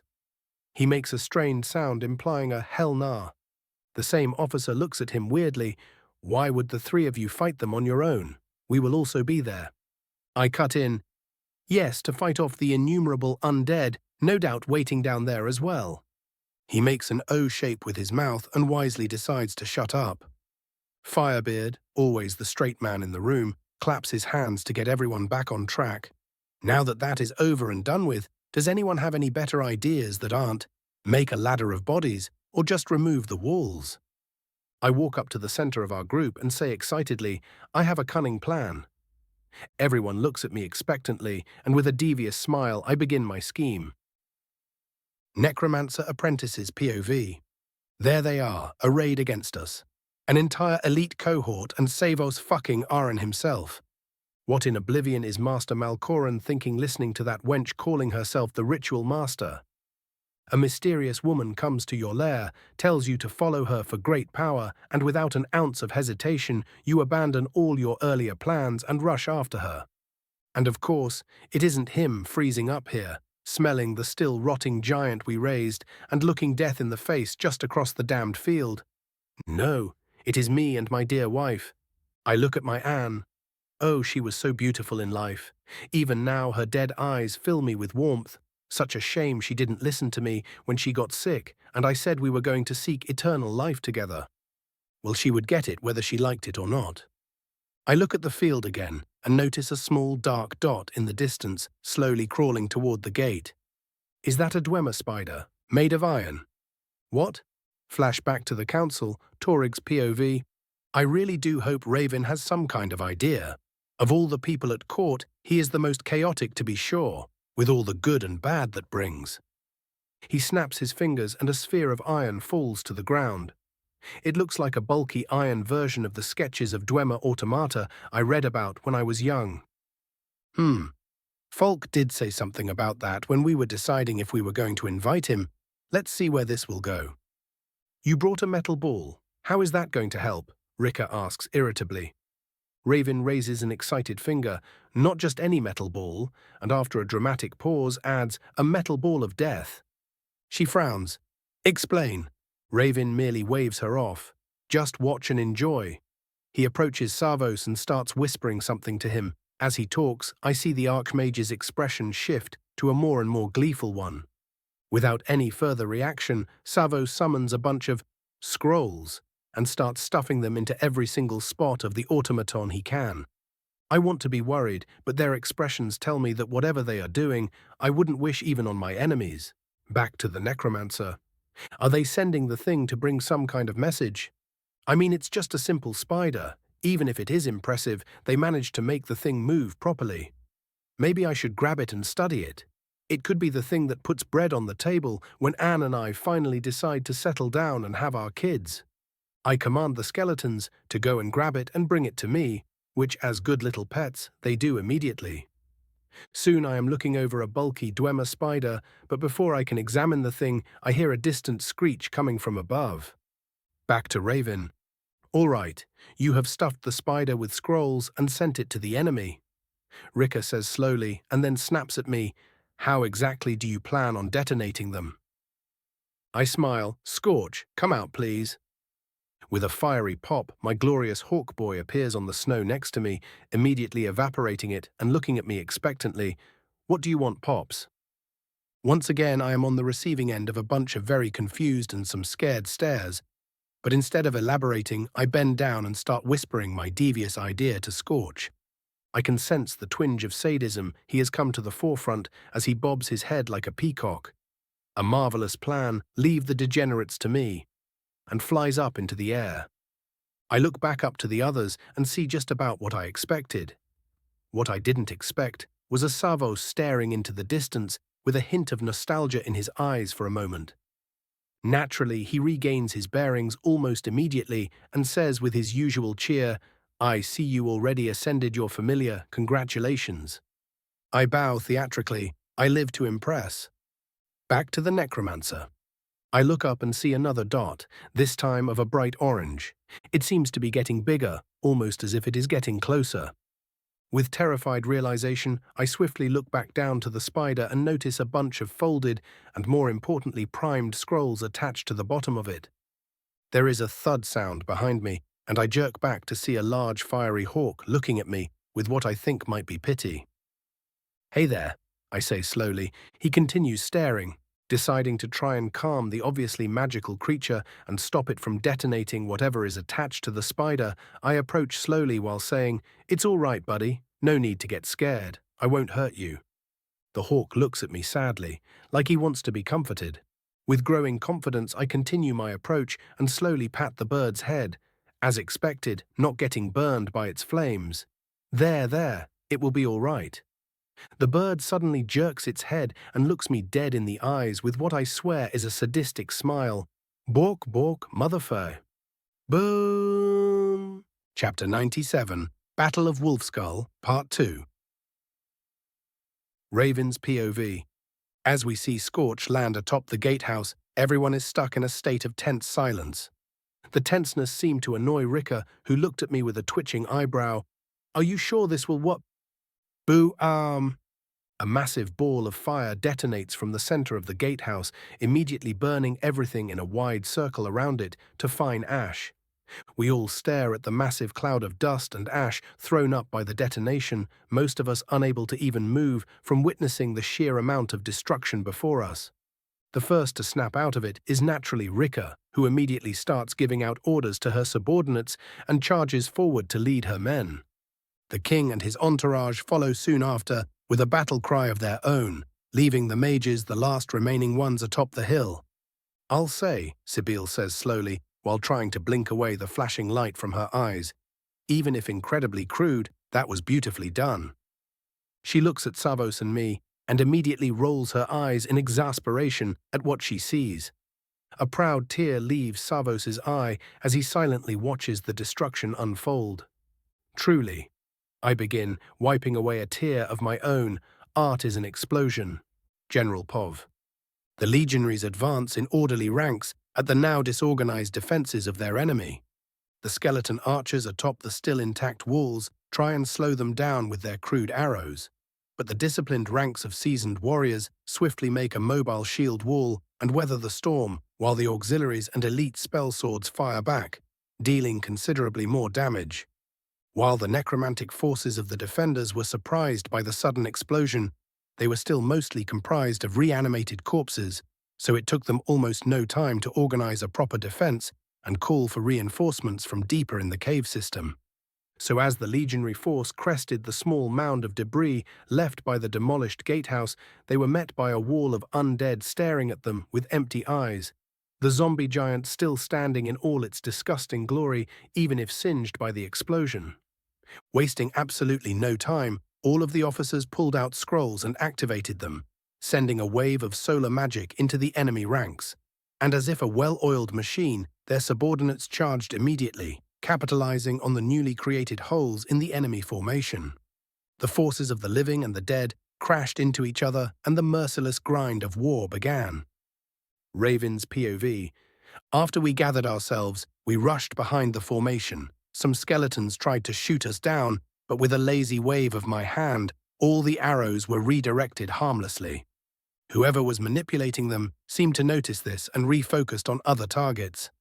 I felt a large welling of necromantic energy somewhere behind the wall and turned to see what was going on. But before I could even utter a word to the others, I noticed Savos snap his finger and a massive bolt of lightning strike the exact spot I felt the power was coming from. I hear him scoff, "Really, if you are going to try and reanimate things mid-combat, at least prepare proper defenses." He shakes his head in disappointment. "Bunch of damn amateurs." Sibyl chuckles as she fires a spear of ice at a rather strong-looking zombie about to skewer one of the legionary centurions. "Fancy yourself an expert in necromantic warfare, do you, Archmage?" He raises a dramatic finger. "I will have you know." Before he can go on, his finger twitches and another bolt of lightning strikes one of the defensive towers. He clears his throat and, pretending nothing happened, raises his finger again in a lecturing tone. "I will have you know, I am an expert in all manner of things, young lady." Firing off a bolt of destructive lightning at one of the necromancers who thought it a great idea to pop his head out from behind the walls, I say loudly, "While educating us on all your indubitably immense skills sounds oh so riveting."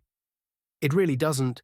I am afraid that giant is about to start bonking the fine men and women of the Legion into the ground if we don't do something about it. Savos tisks in annoyance. "Rowdy youngsters these days, no respect for proper education," and disappears from his spot with a pop. I slowly turn to Sibyl. "I think he has this well in hand. Want to clear the walls with me?" She coos into her hand, already inviting me out. What a gentleman. I bow dramatically, just in time to dodge a lightning bolt heading to my head, and with a twitch of my hand send one back. I live to please my lady. She smiles. The one that kills the least buys the drinks. I give her a blank stare. "I am not letting you drink me, Sibyl." "Feeny," she pouts, and with an unnatural twitch charges up the wall. "Well, I hope the legionaries won't mind me doing a bit of levitation. I have a bet to win." General Pov. The zombified giant lets out a loud grinding roar and charges at the formation of legionaries. It swings its massive hammer at them, But out of the formation charges Rika, her shield glowing in protective enchantments. The hammer smashes into her, but all it does is push her back a bit. Unfortunately, that stunt seemed to have drained whatever potent enchantment was placed on the shield, and whoever was commanding the giant seems to have realized this, commanding the reanimated creature to attack again. The legionary spellblades quickly commenced a barrage of firebolts, but this was not enough to stop it as it swung down at the formation, ready to reap dozens of lives. Naturally, as it was the most dramatic moment possible, Savos decided this was the perfect time to pop into existence and with a wave of hand summon a pillar of flames, engulfing the giant in its entirety. He turned to annoy the legate who was glaring at him for his dramatics, but the giant let out a pained roar and even while still burning, took a swing at the now presumably defenseless archmage. Annoyed that the undead was interrupting his fun, Savos waved his hand once again, a green spell circle appearing in front of him and a massive earthen spike erupting from the ground, impaling the giant and thus forcing it to remain in the still-burning pillar, sealing its fate. Savos turned back to Rika, but the legate had already charged ahead to help her men. The old mare tisked in annoyance and disappeared once again. The battle raged on, the elite legionaries destroying multiple undead with ease, but their numbers were still overwhelming, leading to the deaths of multiple soldiers, some through lucky strikes and others getting literally drowned in corpses. From time to time, a hidden necromancer would reanimate some of the fallen warriors, but their comrades cut them down without a hint of hesitation. Torrig and his housecarls found themselves in the center of the battle, Steward Firebeard constantly shouting at his king to retreat to a safer position. But the young man was too overwhelmed with rage at the sight of so many of his people getting killed and desecrated in this manner. At first, he managed to keep his wrath in check, but the more he slew, the more that wrath bubbled below the surface, and now it was a raging inferno that could only be sated by the deaths of the necromancers. The battle was now concentrated at the entrance of the cave, where the most powerful undead was situated, being led by a heavily armored vampire who was managing to hold back most of the attackers on his own. There was a commotion in the legionary ranks as they split to make way for a rapidly moving figure clad in ebony, being chased by the panicked royal guards.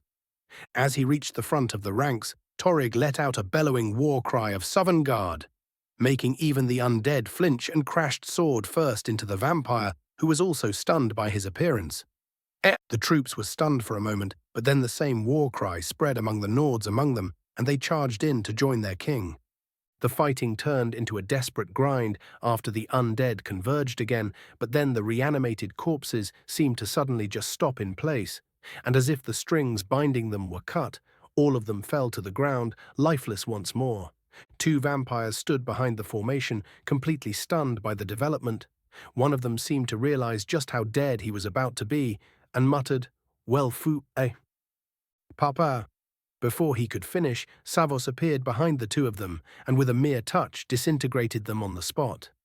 He looked at a tired Rika with a childish smile, and the poor woman merely sighed and got to work reorganizing her men. The now heavily panting king collected himself and looked at the archmage. "What just happened?" Savos smiled. "Your court mages seem to have decided to explore a bit." Torrig frowned. "Explain." Raven's POV after levitating up the wall. "I slowly walked down the path of destruction left by Sibyl. Sheesh, she must have taken the little bet really seriously if the shredded remains are anything to go by. Better follow her before she gets herself killed. I follow the mutilated corpses and soon reach one of the towers. Hearing the sounds of combat inside, I rush inside, only to see Sibyl rip a necromancer in half with her bare hands while laughing maniacally. Damn, that's hot. She turns to me abruptly and gives me an odd look. Realization strikes me. I said that out loud, didn't I? She nods, making me sigh tiredly. Before I can say anything else, she smiles teasingly. Don't worry, I don't judge. Of course you wouldn't? I roll my eyes and then try and distract her in hopes she would forget about this. Now let's continue clearing this place out. People are dying down there. You are no fun, she winks. But I guess we should find the ones controlling the undead quickly. We both turn serious and rush further down the wall. Most of what we find are skeleton archers, which we dispatch with ease, but the further toward the mountain at the edge of the wall we go, The greater opposition awaits. Skeletons make way for soul-cairn shades, and we are forced to slow our rampage and actually focus on our enemies.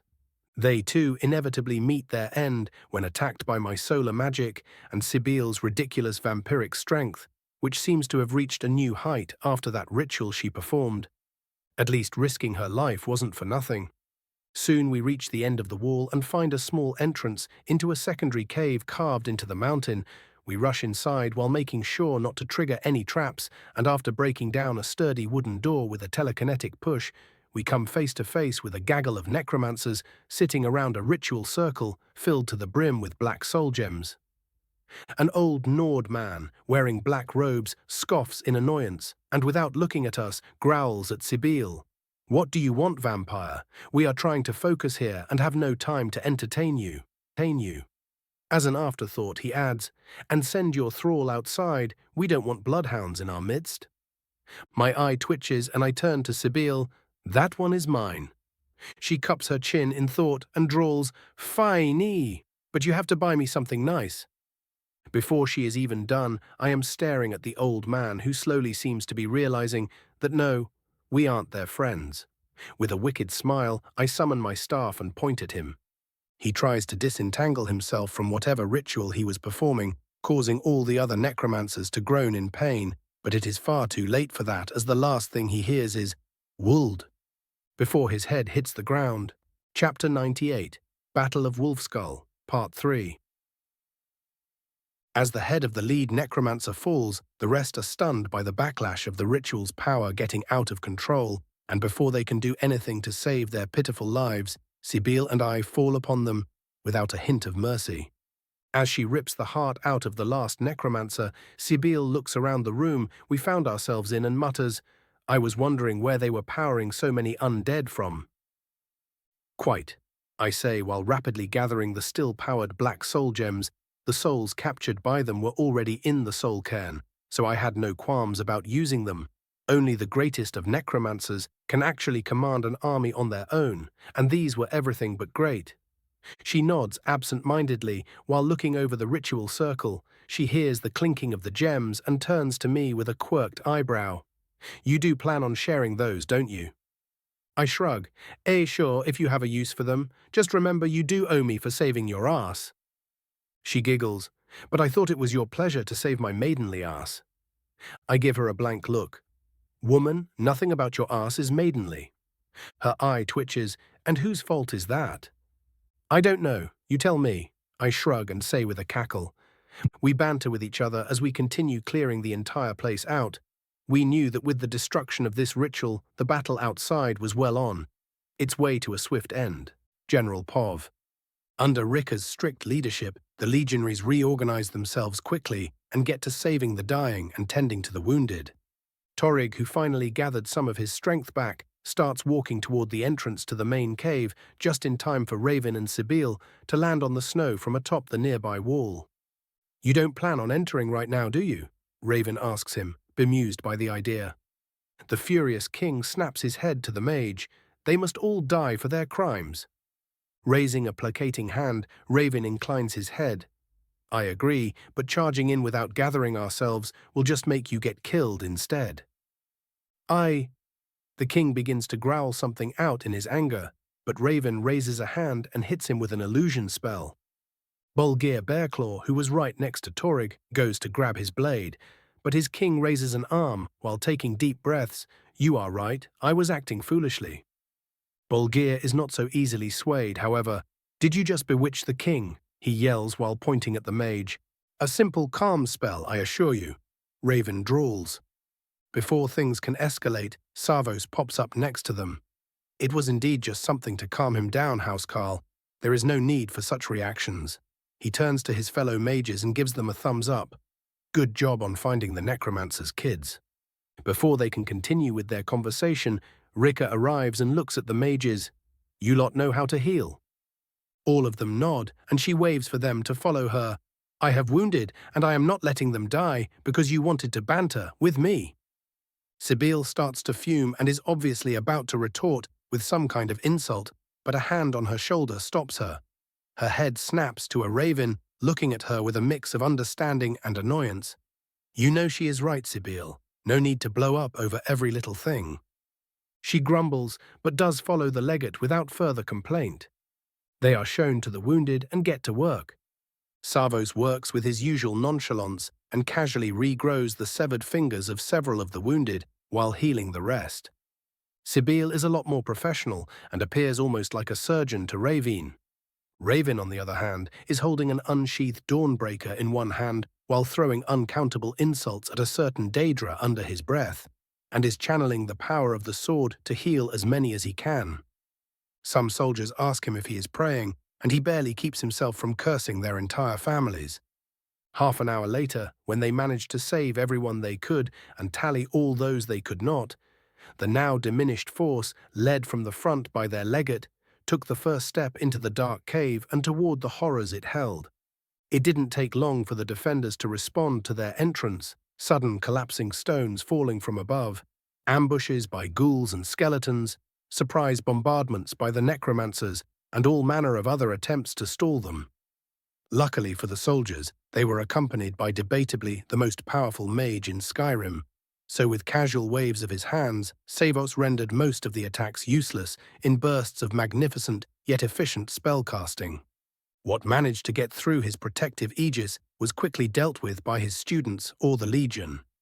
After cutting down yet another force of skeletons, the army of Solitude stepped through a final opening into a massive cave that looked more like a buried fortress than any natural cave system.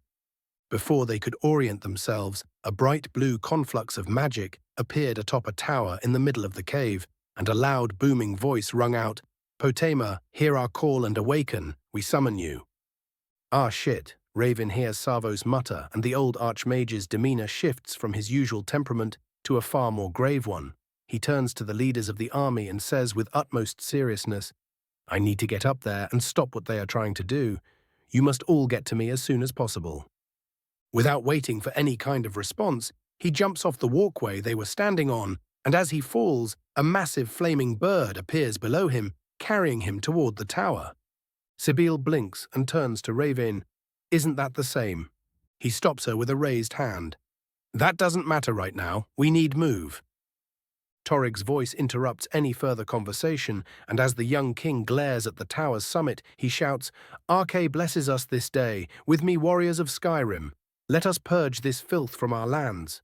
Not waiting even a second, he charges forward, followed by his worried guard and the loudly cheering soldiers. Sibyl blinks in their direction and mutters, "Since when was he so fiery?" Raven slowly asks. "Yes, let's go with that." Raven takes another look at the tower and starts rushing after the soldiers. "We can ponder on the king's balls dropping another time, Sibyl." His staff appears in his hands, and the wind around him starts picking up. With a wicked grin, he growls, "Now it's time to rip and tear." Savos's Pav. "God's damned idiots, what are they thinking? Summoning the spirit of a dragon-blooded necromancer and trying to bind it? Might as well just dig your grave then and there, you complete amateurs." My familiar carries me to the top of the tower and launches me at the gaggle of dumbasses while he starts bombarding them with firebolts. I waste no time on banter with the glaring leader of the ritual and immediately launch a Chaos Thunderbolt at her. One of her undead thralls throws itself in front of the spell, and I note a hint of disdain in her eyes. That disdain lasts for a briefest moment as the spell detonates, blowing up everything around the thrall. As she falls to the ground, and the last ritual caster is carried away by my Brightburn, most likely to throw him down the pit as he is wont to do, I approach the seared corpse of the ritual master. The foolish woman seems to have bound herself to her corpse at the moment of death. In hopes of surviving this, I prepare a spell to finish her, but the conflux of magic grows unstable and explodes outwards, shoving me onto the ground. I quickly levitate upwards and turn to see the now glowing corpse of the ritual master glaring at me with dead blue eyes. She opens her mouth to speak, but the voice that comes out is not that of the woman I slew. No, it is something far more powerful, something divine. "Have you come to pledge yourself to Empress Potema, acolyte?"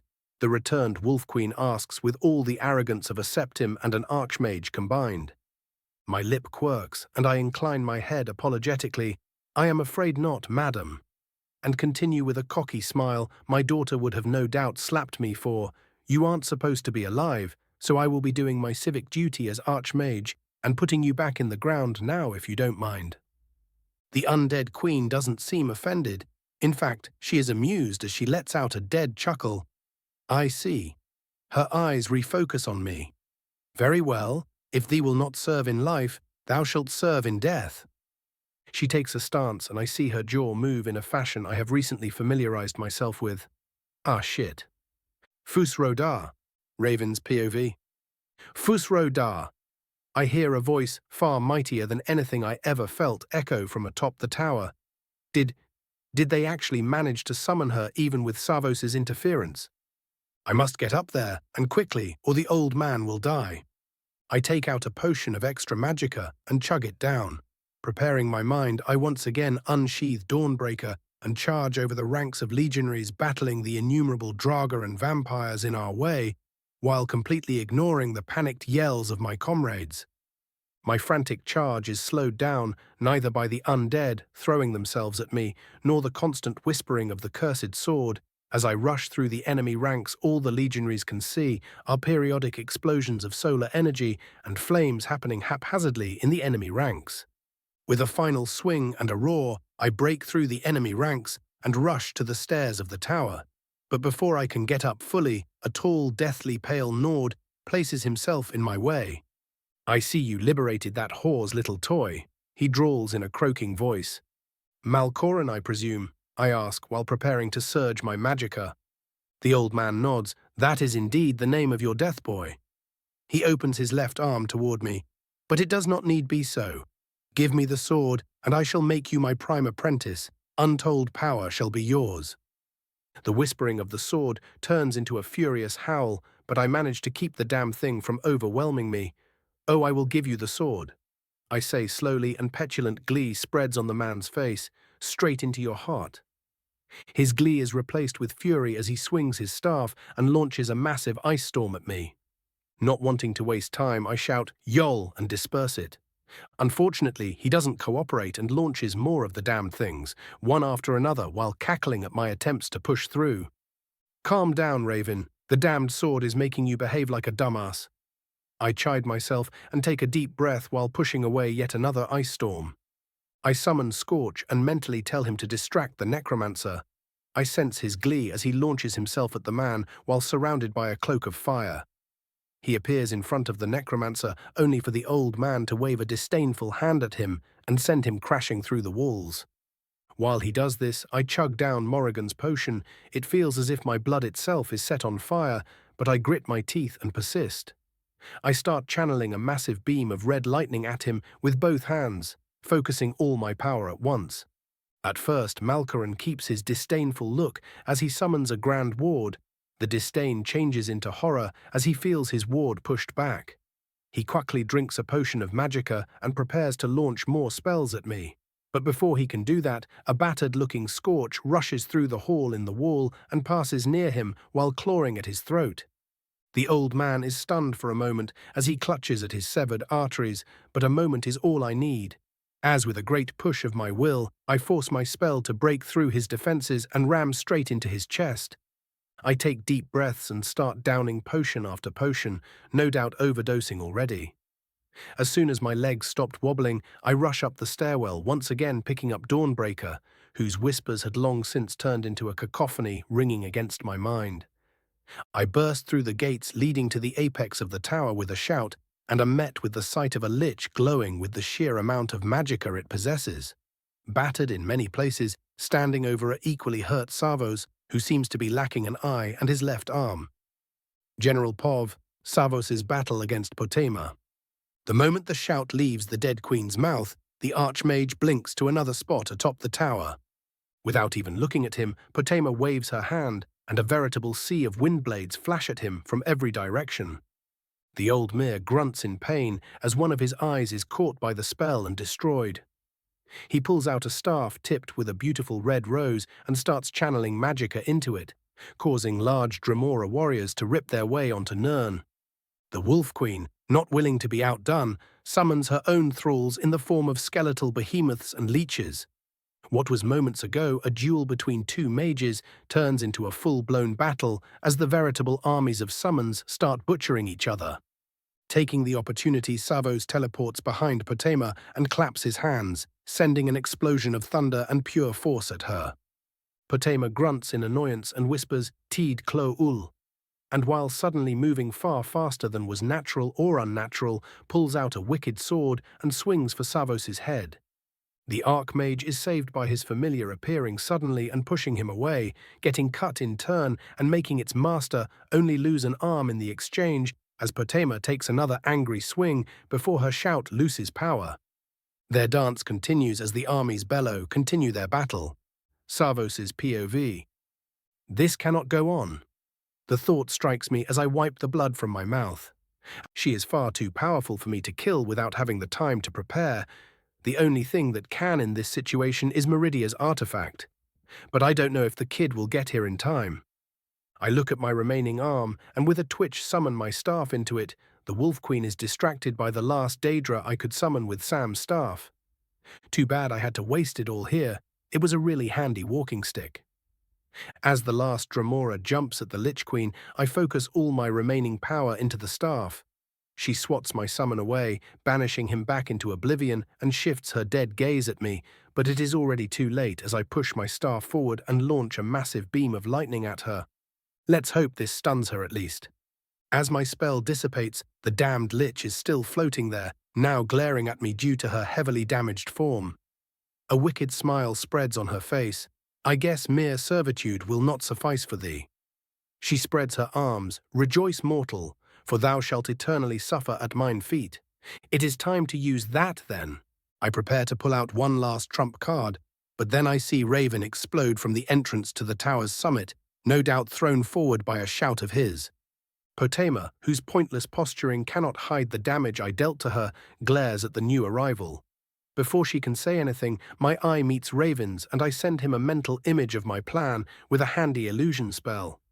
His nod is barely perceptible, and as Potema opens her mouth to say, "Another Mo," I focus all the magicka I manage to regenerate into my staff and yank Raven with a grand telekinesis spell, pulling him toward the Lich Queen. His sword finds its way into her heart, and with an unholy scream, she explodes into searing light, her soul annoyingly escaping eastwards. With a frustrated grunt, Raven throws the sacred blade of Meridia onto the ground and spits at it. Maybe I should help him out with that, now that he has learned his lesson. I go to make a snarky comment, but all my strength leaves me as the battle ends and I fall unconscious. Raven's POV. I quickly go to check on Savos in hopes he might help with chasing the Mad Queen down. And he is out cold. I feed him a potion and take a deep breath, finally calming down after that rush. I turn to see a rather worried Sibyl, soon followed by the king and Rika, all staring at me. I wave weakly at Savos. He will live, but we have another problem. Chapter 99. The Solitude Catacombs. General Pov. Explain, commanded a frowning Rika. After taking one last look at Savos and confirming that he was no longer bleeding out, Raven started pacing around to calm his nerves and spoke. Unfortunately, it seems that the spirit of Potema these idiots summoned was not completely banished to the afterlife when I destroyed her body. She is likely reconstituting herself within her resting place, and if we follow usual Nordic traditions, she is most likely already raising the followers that were buried with her. A nervous Torrig shifted uncomfortably. You are certain that it was Potema? Raven raises a tired finger, highly proficient in the Thum, then another. They were quite literally calling her out when we entered. And one final finger, a lich so powerful it laid Savos on his ass. The king sighed and nodded with a grumble. Yes, that doesn't leave all that many options but her. Pretending not to already know, Raven asked, where was she buried anyway? Torrig cupped his chin in thought and after a moment answered with fear in his voice, I do believe she was still given the honor of the Solitude Catacombs, even after her crimes. We need to get there yesterday, Raven said immediately. Torrig paled. You don't mean? Yup. Raven nodded with false cheer. Ole Potema is probably resurrecting herself in one of the greatest concentrations of powerful remains in Skyrim as we speak, and if we don't get there quickly, there won't be a city to come back to. Rika's almost perpetual frown deepened. It would take at least a day for our tired men to reach Solitude, and that is if we left the wounded behind, which is not happening. There is a way to deal with this. Raven's tone was grave. If we were to get there quickly enough, we could interrupt her revival and stop her from unleashing whatever she would do in her maddened state. Sibyl could see where he was going with this and sighed deeply. Torig looked at him oddly. We already established that it would take us a day to get there. Yes, it would take you a day to return. Rika rolled her eyes. Just get to the point, cough. Raven. Chuckling at Rika's slip of the tongue, Raven pointed to Sibyl and then to himself. The two of us could get there very quickly and gather a force to enter the catacombs. We would need written orders from the king to expedite things, but if we were to leave now, we could get there in time. Torig didn't even wait for a further explanation and immediately commanded Falk to bring out some parchment and ink, which he carried with him for such situations. Raven blinked in surprise, and while he was waiting for the king to finish his work, he felt a cold hand grasp his shoulder and turned to see a somewhat annoyed Sibyl giving him a half-lidded stare. "How nice of you to volunteer me for this little quest," she drawled quietly. He merely huffed. "Oh, come off it. You know damn well that if that city falls and Potema of all damned dragonbloods gets to live again, we won't be just fucked. We will be—" He goes on to describe in great detail the depths of depravity only imaginable in a hentai. Sibyl blanches, making him laugh quietly. "You rip a man's heart out with your bare hands, but a little degeneracy is what makes you flinch, eh?" She gave him a disgusted look that screamed the question, "A little?" But then her expression shifted to a more mischievous one as she purred into his ear. "Is this what you fantasize about whenever you stare at me?" "Of course not, woman. I am a man of culture, not a degenerate," he huffed in faux offense. Her look was now stuck in a transition from amused to completely baffled, and before she could ask what exactly he meant, the king was done with his work and handed a sealed letter to her. "Show this to Ingvar. He should get you the plans of the catacombs and gather the thanes and guards to follow you down." She nodded and turned to Raven, who was busy feeding another regeneration potion to the unconscious Savos.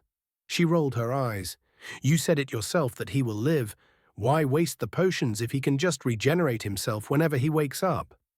He shrugged and continued with what he was doing, and me helping him out with it could be the difference between him being in time to help save us or being too tired to move. Sibyl blinked. "That's fair." Once Raven was done with Savos, he got up and clapped his hands. "Well, enjoy the trek back to the city, kids. I am off to possibly die and become an eternal slave to a mad queen." And with a loud pop, he disappeared from his spot. Sibyl giggled at this and looked at the now baffled group, what he said, and also disappeared from her spot. Falk grunted in annoyance. "This is why I hate mages." Rika chuckled. "You are just jealous you can't do it yourself." Before their banter could go on a cough from the king, "We should get back to the troops. They might be weakened, but the vampires and necromancers could still push us back." Rika looked a bit ashamed at this and quickly rushed downstairs. Falk, however, stopped next to Torig and placed a hand on his shoulder. "Your father would be proud if he saw you today." Torig smiled melancholically. "He is no doubt in Sovngarde, feasting with the great heroes and making jokes about the foolish mistakes I made." The steward chuckled. "No doubt with a proud smile the entire time. Now let us get back to the fight, eh?" With a determined look, the king once again unsheathed his blade and headed back to finish culling the undead. Raven's POV. With a loud pop, I appear in my room atop the wizard's tower. Thankfully, after Savos's little slip-up, I made sure to add stabilizers to the marked spots, so I didn't have to spill my guts this time. I made my way to Sibyl's room and knocked. She quickly opened the door, now dressed in completely new robes. I give her a blank look. "We are in a rush and you had the time to dress up?" She scoffs. "We are about to descend into the lair of Potema. If I am to die, I will die looking good." I roll my eyes and head to the tower's balcony, not caring one bit about the dumb law. I levitate down to the bottom, and followed by a Sibyl who simply jumped down, I rush to the throne room. As we rush through the palace, the servants and guards step out of our way, almost on instinct after seeing us, and we quickly find ourselves in the throne room where the thanes and palace steward are gathered for an evening meeting. Everyone's gazes shift to us, and the surprise turns into confusion when they remember where we are supposed to be, before they can start questioning us. I raise a hand and say, "Long story short, we won. But Potema Septim is about to revive herself in her catacombs. We need maps and we need men. Now." It takes me a good 5 minutes to calm everyone down, but after I explain the situation in more detail and Sibyl shows them the king's message, we quickly find ourselves standing in front of the Temple of the Divines, followed by a troop of palace guards and housecarls, before a very worried-looking priest. "What do you think you are doing, bringing armed men to this sacred ground?" The same old man I met when I first visited asks, offended. Without a care for propriety, I grab the man's shoulders and stare him down. "We need to enter the damn catacombs now, old man, or the entire city is fucked." "I can't just let you in," he stammers. Holding back an eye roll, I take a deep breath. If I am wrong, may the gods strike me down. We don't have the time to bicker so. The key, if you please. Now. The bearded old man stares into my eyes, looking for something. After a while, he nods gravely. "The first time you came, you did pay proper homage to the gods, and you seem burdened with purpose." He untangles himself from my grasp with a huff and waves at me to follow. "Very well, I will take your oath seriously." He lets us in and shows us the way to the entrance of the catacombs. "If you truly are right and the city is in danger, then may Arche sharpen your blades and Stendar embolden your shields." The priest prays as we descend. As I am about to enter myself, I hear him say, "And may Kine grant you her breath." General Pov. The group of guards and nobles trudged through the ancient burial grounds with unease. None of them expected to be forced into a fight today, especially not against a foe this daunting. Erica was a perfect example of this, as the twitching Nord Thane made sure to place himself in the rear of the formation, even behind his pet mage, and armed his shaky hands with an expensive-looking crossbow, made more for decoration than combat. Bryling was another story. She bravely and boldly walked at the spear tip, followed by her own housecarls who, much like her, were armed with grim determination and heirloom blades. The two court mages and palace steward were busy looking at the map and directing the formation toward the correct tomb from its center. One mistake here, and they could get lost for days. After almost an hour of uncomfortable silence and shifting tunnels, they found themselves before an iron door. Engraved upon it was a crowned wolf bearing the symbol of the Septim dynasty. "This is definitely the place," Raven muttered. "Even without the iconography, the aura practically screams, 'Big bad lich bitch.'" Erica shifts uncomfortably and hisses, "Are you sure you should be joking right now? She could hear us." Raven lets out a hollow laugh. "My good man, I just stabbed the madwoman with Meridia's sword. If she needed a reason to be angry at me, it surely wouldn't be a bit of mockery." "Oh, a tale worthy of song if true," Bryling says, doubt lacing her words. As Raven is pushing the doors apart, he shrugs.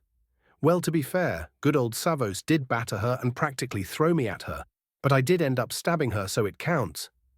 Before she could comment, and the moment he opened the door, a wave of dread spread among them. It wasn't a spell or a curse, just the pure feeling of death and power waiting inside. With false cheer, Raven clapped his hands. "Well, ladies and gentlemen, time to die a horrible death." And with a cackle rushed into the damned tomb, leaving behind a bunch of scared Nords. Sibyl rolled her eyes and followed him, while muttering, "That damned boy will be the death of me." The rest were stunned by the mage's nonchalance, but quickly collected themselves and rushed in. Raven's POV. "Whew, if I wasn't about to be buried down here and have my corpse molested in all manner of uncomfortable ways, I would consider the place to be beautiful. White marble all the way, holding statues and engravings of past deeds and accomplishments, even a plaque begging the gods' forgiveness for the queen's deeds. I do slow down for the rest to catch up. Going in alone is idiocy." As we go deeper, the marble halls make way for grey stone, slowly shifting from a work of art to a classic Nordic burial ground. And as the look shifts, so does the magic, and the moment I stepped into the next level, A wave of necromantic magic exploded, and we were met with the growls of Draga. Here we go again. Chapter 100. Defiance. Not long after the deathly growling started, the first Draga made its appearance. Unlike the previous ones I fought in other burial grounds, these wore armor in an older yet still recognizable imperial style, embossed with septim iconography, much like the tomb's entrance. I was not left much time to ponder the artistic taste of my enemy, as mere seconds after the rest of my party entered the lower tomb, dozens of the damned things charged at us. With a furious battle cry, Breiling led the countercharge, followed by her housecarls and the palace guard, their enchanted weapons doing considerable damage to the horde. The rest chose to provide ranged support, as one would expect from Erica's goons.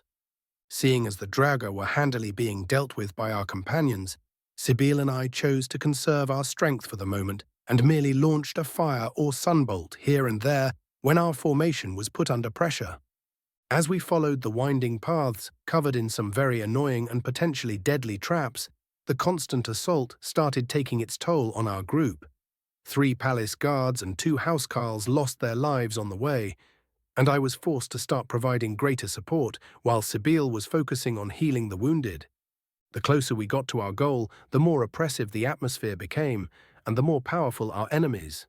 Thankfully, there were no tongues waiting inside, as during the period in which they lived, the way of the voice was very much a thing. Otherwise, we would have been neck-deep in shit by now.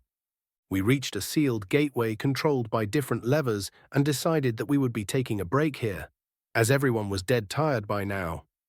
As everyone slumped down, I summoned up a bunch of the lesser potions I had with me, like the damn hoarder I was, and offered them to those most in need. Just as I was about to sit down and relax myself, a loud, cold chuckle reverberated throughout the tomb. Foolish mortals, so swift to rush to their deaths. The voice sounded amused. I then felt the presence focus on me. Tell me, little godling, what reason doth thou rush so boldly to fight for these fools? Leave them behind and swear thine self into my service, and I shall forgive thine earlier transgressions against me. As some very confused stares find their way to me, I scoff and roll my eyes. You just had to fucking say it. Why deny what thou art? Potema tittered. Why settle for serving those so far below thee? A hollow laugh left my throat without any prompting from me. So you see yourself as above me then? A mere lich? Don't make me laugh. Thou did not deny my claims. The voice echoes calmly, but this time with less patience. I raise a middle finger in the general direction of where I presume the deeper tomb is. Now listen here, you damn bitch queen. I know how these things go, so stop your damnable chittering and let me rest before I am nice and ready to skewer you once more. I feel her growl more than I hear it. Thou would deny thyself mine power over a temper tantrum. What childishness! I now openly laugh at her, as a fury that was not mine seems to overcome me for a moment. What a grand and intoxicating innocence! Deny myself your power. I spit upon any false power that you might offer, Spectre. Now begone to your hole and wait for your end, like a good little dog. There is an explosion of power as something attempts to pierce my mind, but I have long since trained myself to fight against such things and repel it with ease. After a final, thou shalt regret thine words soon, mortal, Potema retreats to her sanctum. During my rant, I seem to have stood in front of the sealed passage and have been yelling at the stone like some kind of loon. Without turning around, I scratch my chin in thought. Well, if she is trying to buy me with promises of power, it means she is desperate. Good. I turn back to the rest and see them all staring at me with a mix of awe and confusion. What? I ask dumbly. Sibyl laughs but doesn't comment. Breiling, on the other hand, gives me an approving nod. You are either the bravest or stupidest Mir I have ever met. Ingvar Firebeard, however, seems to be stuck on something else he heard. He stares at me with some suspicion. She called you a godling. Why? I wave him off. If I wanted such things to be known, they would be. He grunts. I am pretty damn sure that we deserve to know who exactly we are fighting with if we are to do this. No, I am pretty damn sure that you do not. I say firmly, all you need to know is that I am a powerful mage. Anything else is private, and I am under no obligation to explain myself. In an attempt to no doubt force me to explain myself, he gives me a firm stare and says, "The king will hear of this." I snort at his attempt and shrug my shoulders, and when he learns the truth, he will no doubt agree that such things are to be kept private. I turn to the rest. Now, if no one else is about to question me about my family line or threaten me with snitching while we are neck-deep in Draga, we really should move on. There is some grumbling, but they all know we are here for more important things, and after checking everyone for wounds one last time, we activate the levers and step deeper into the catacomb. The halls that follow the sealed passage are eerily empty. For what felt like minutes, there were no signs of Draga, merely carved halls leading deeper inside, and with every step we took the presence pressed down harder and harder. As we passed through one last door, the feeling of foreboding reached a crescendo, and the sounds of multiple coffin lids being blown off reached our ears. Inside awaited, sitting on a lavish throne, a man looking old for even a vampire, as that was what he obviously was. He looked at us with amusement and slowly got up. While a veritable sea of Draugr started entering the room, "How kind of you all to join me for evening supper." I roll my eyes. Really vampire food jokes. Without a hint of offense in his tone, he chuckles, "Hey, if it works." I give him not a moment further to distract us and launch a burst of sunlight at him, but as expected, he dodges near instantly.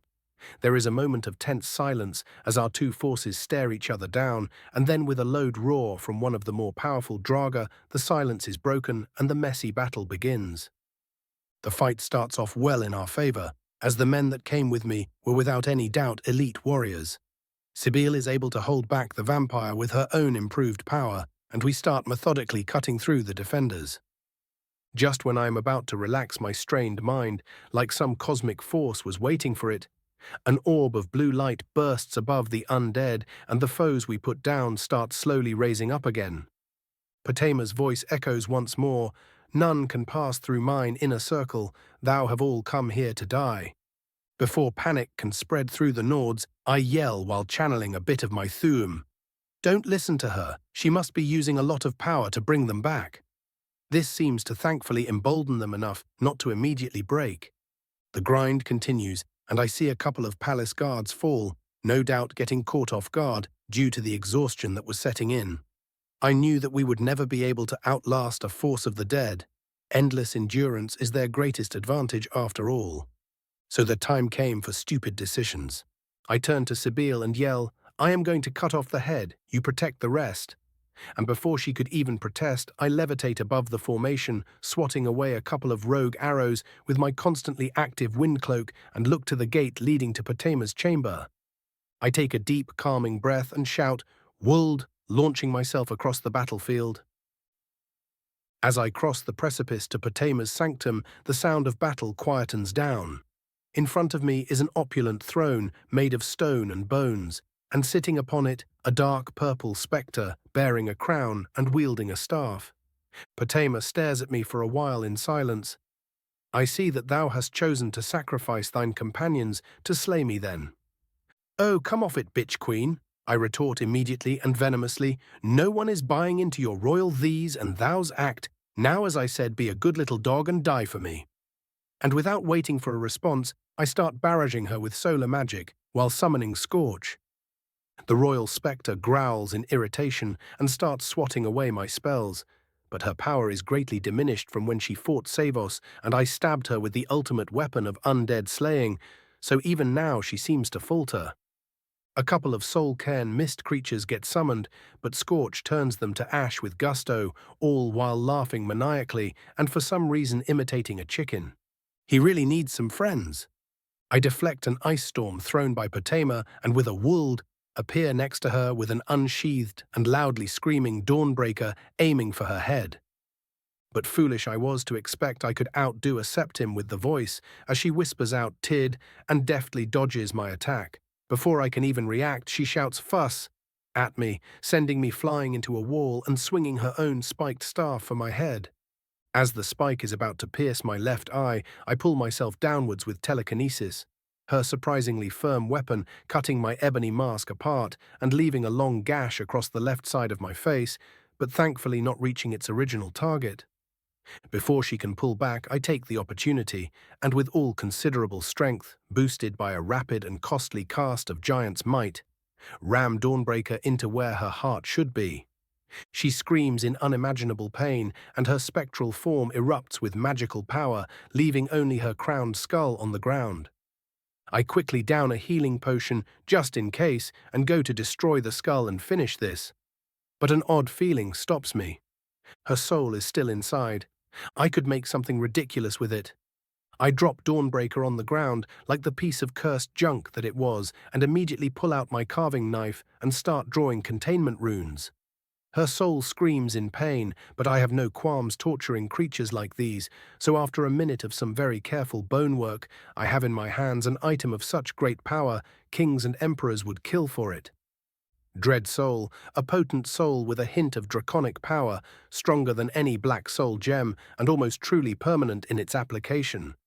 I pocket the desecrated skull, only to note that I am no longer in the burial ground, but standing once more in Meridia's projection.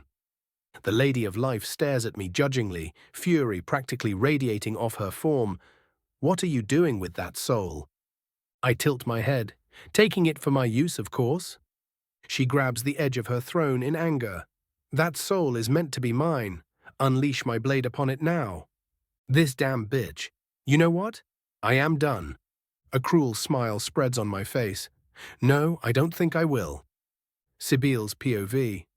As the undead all fall to the ground with their strings cut and Potema no doubt killed for good, I rush into her chamber while paying no mind to the celebrating Nords.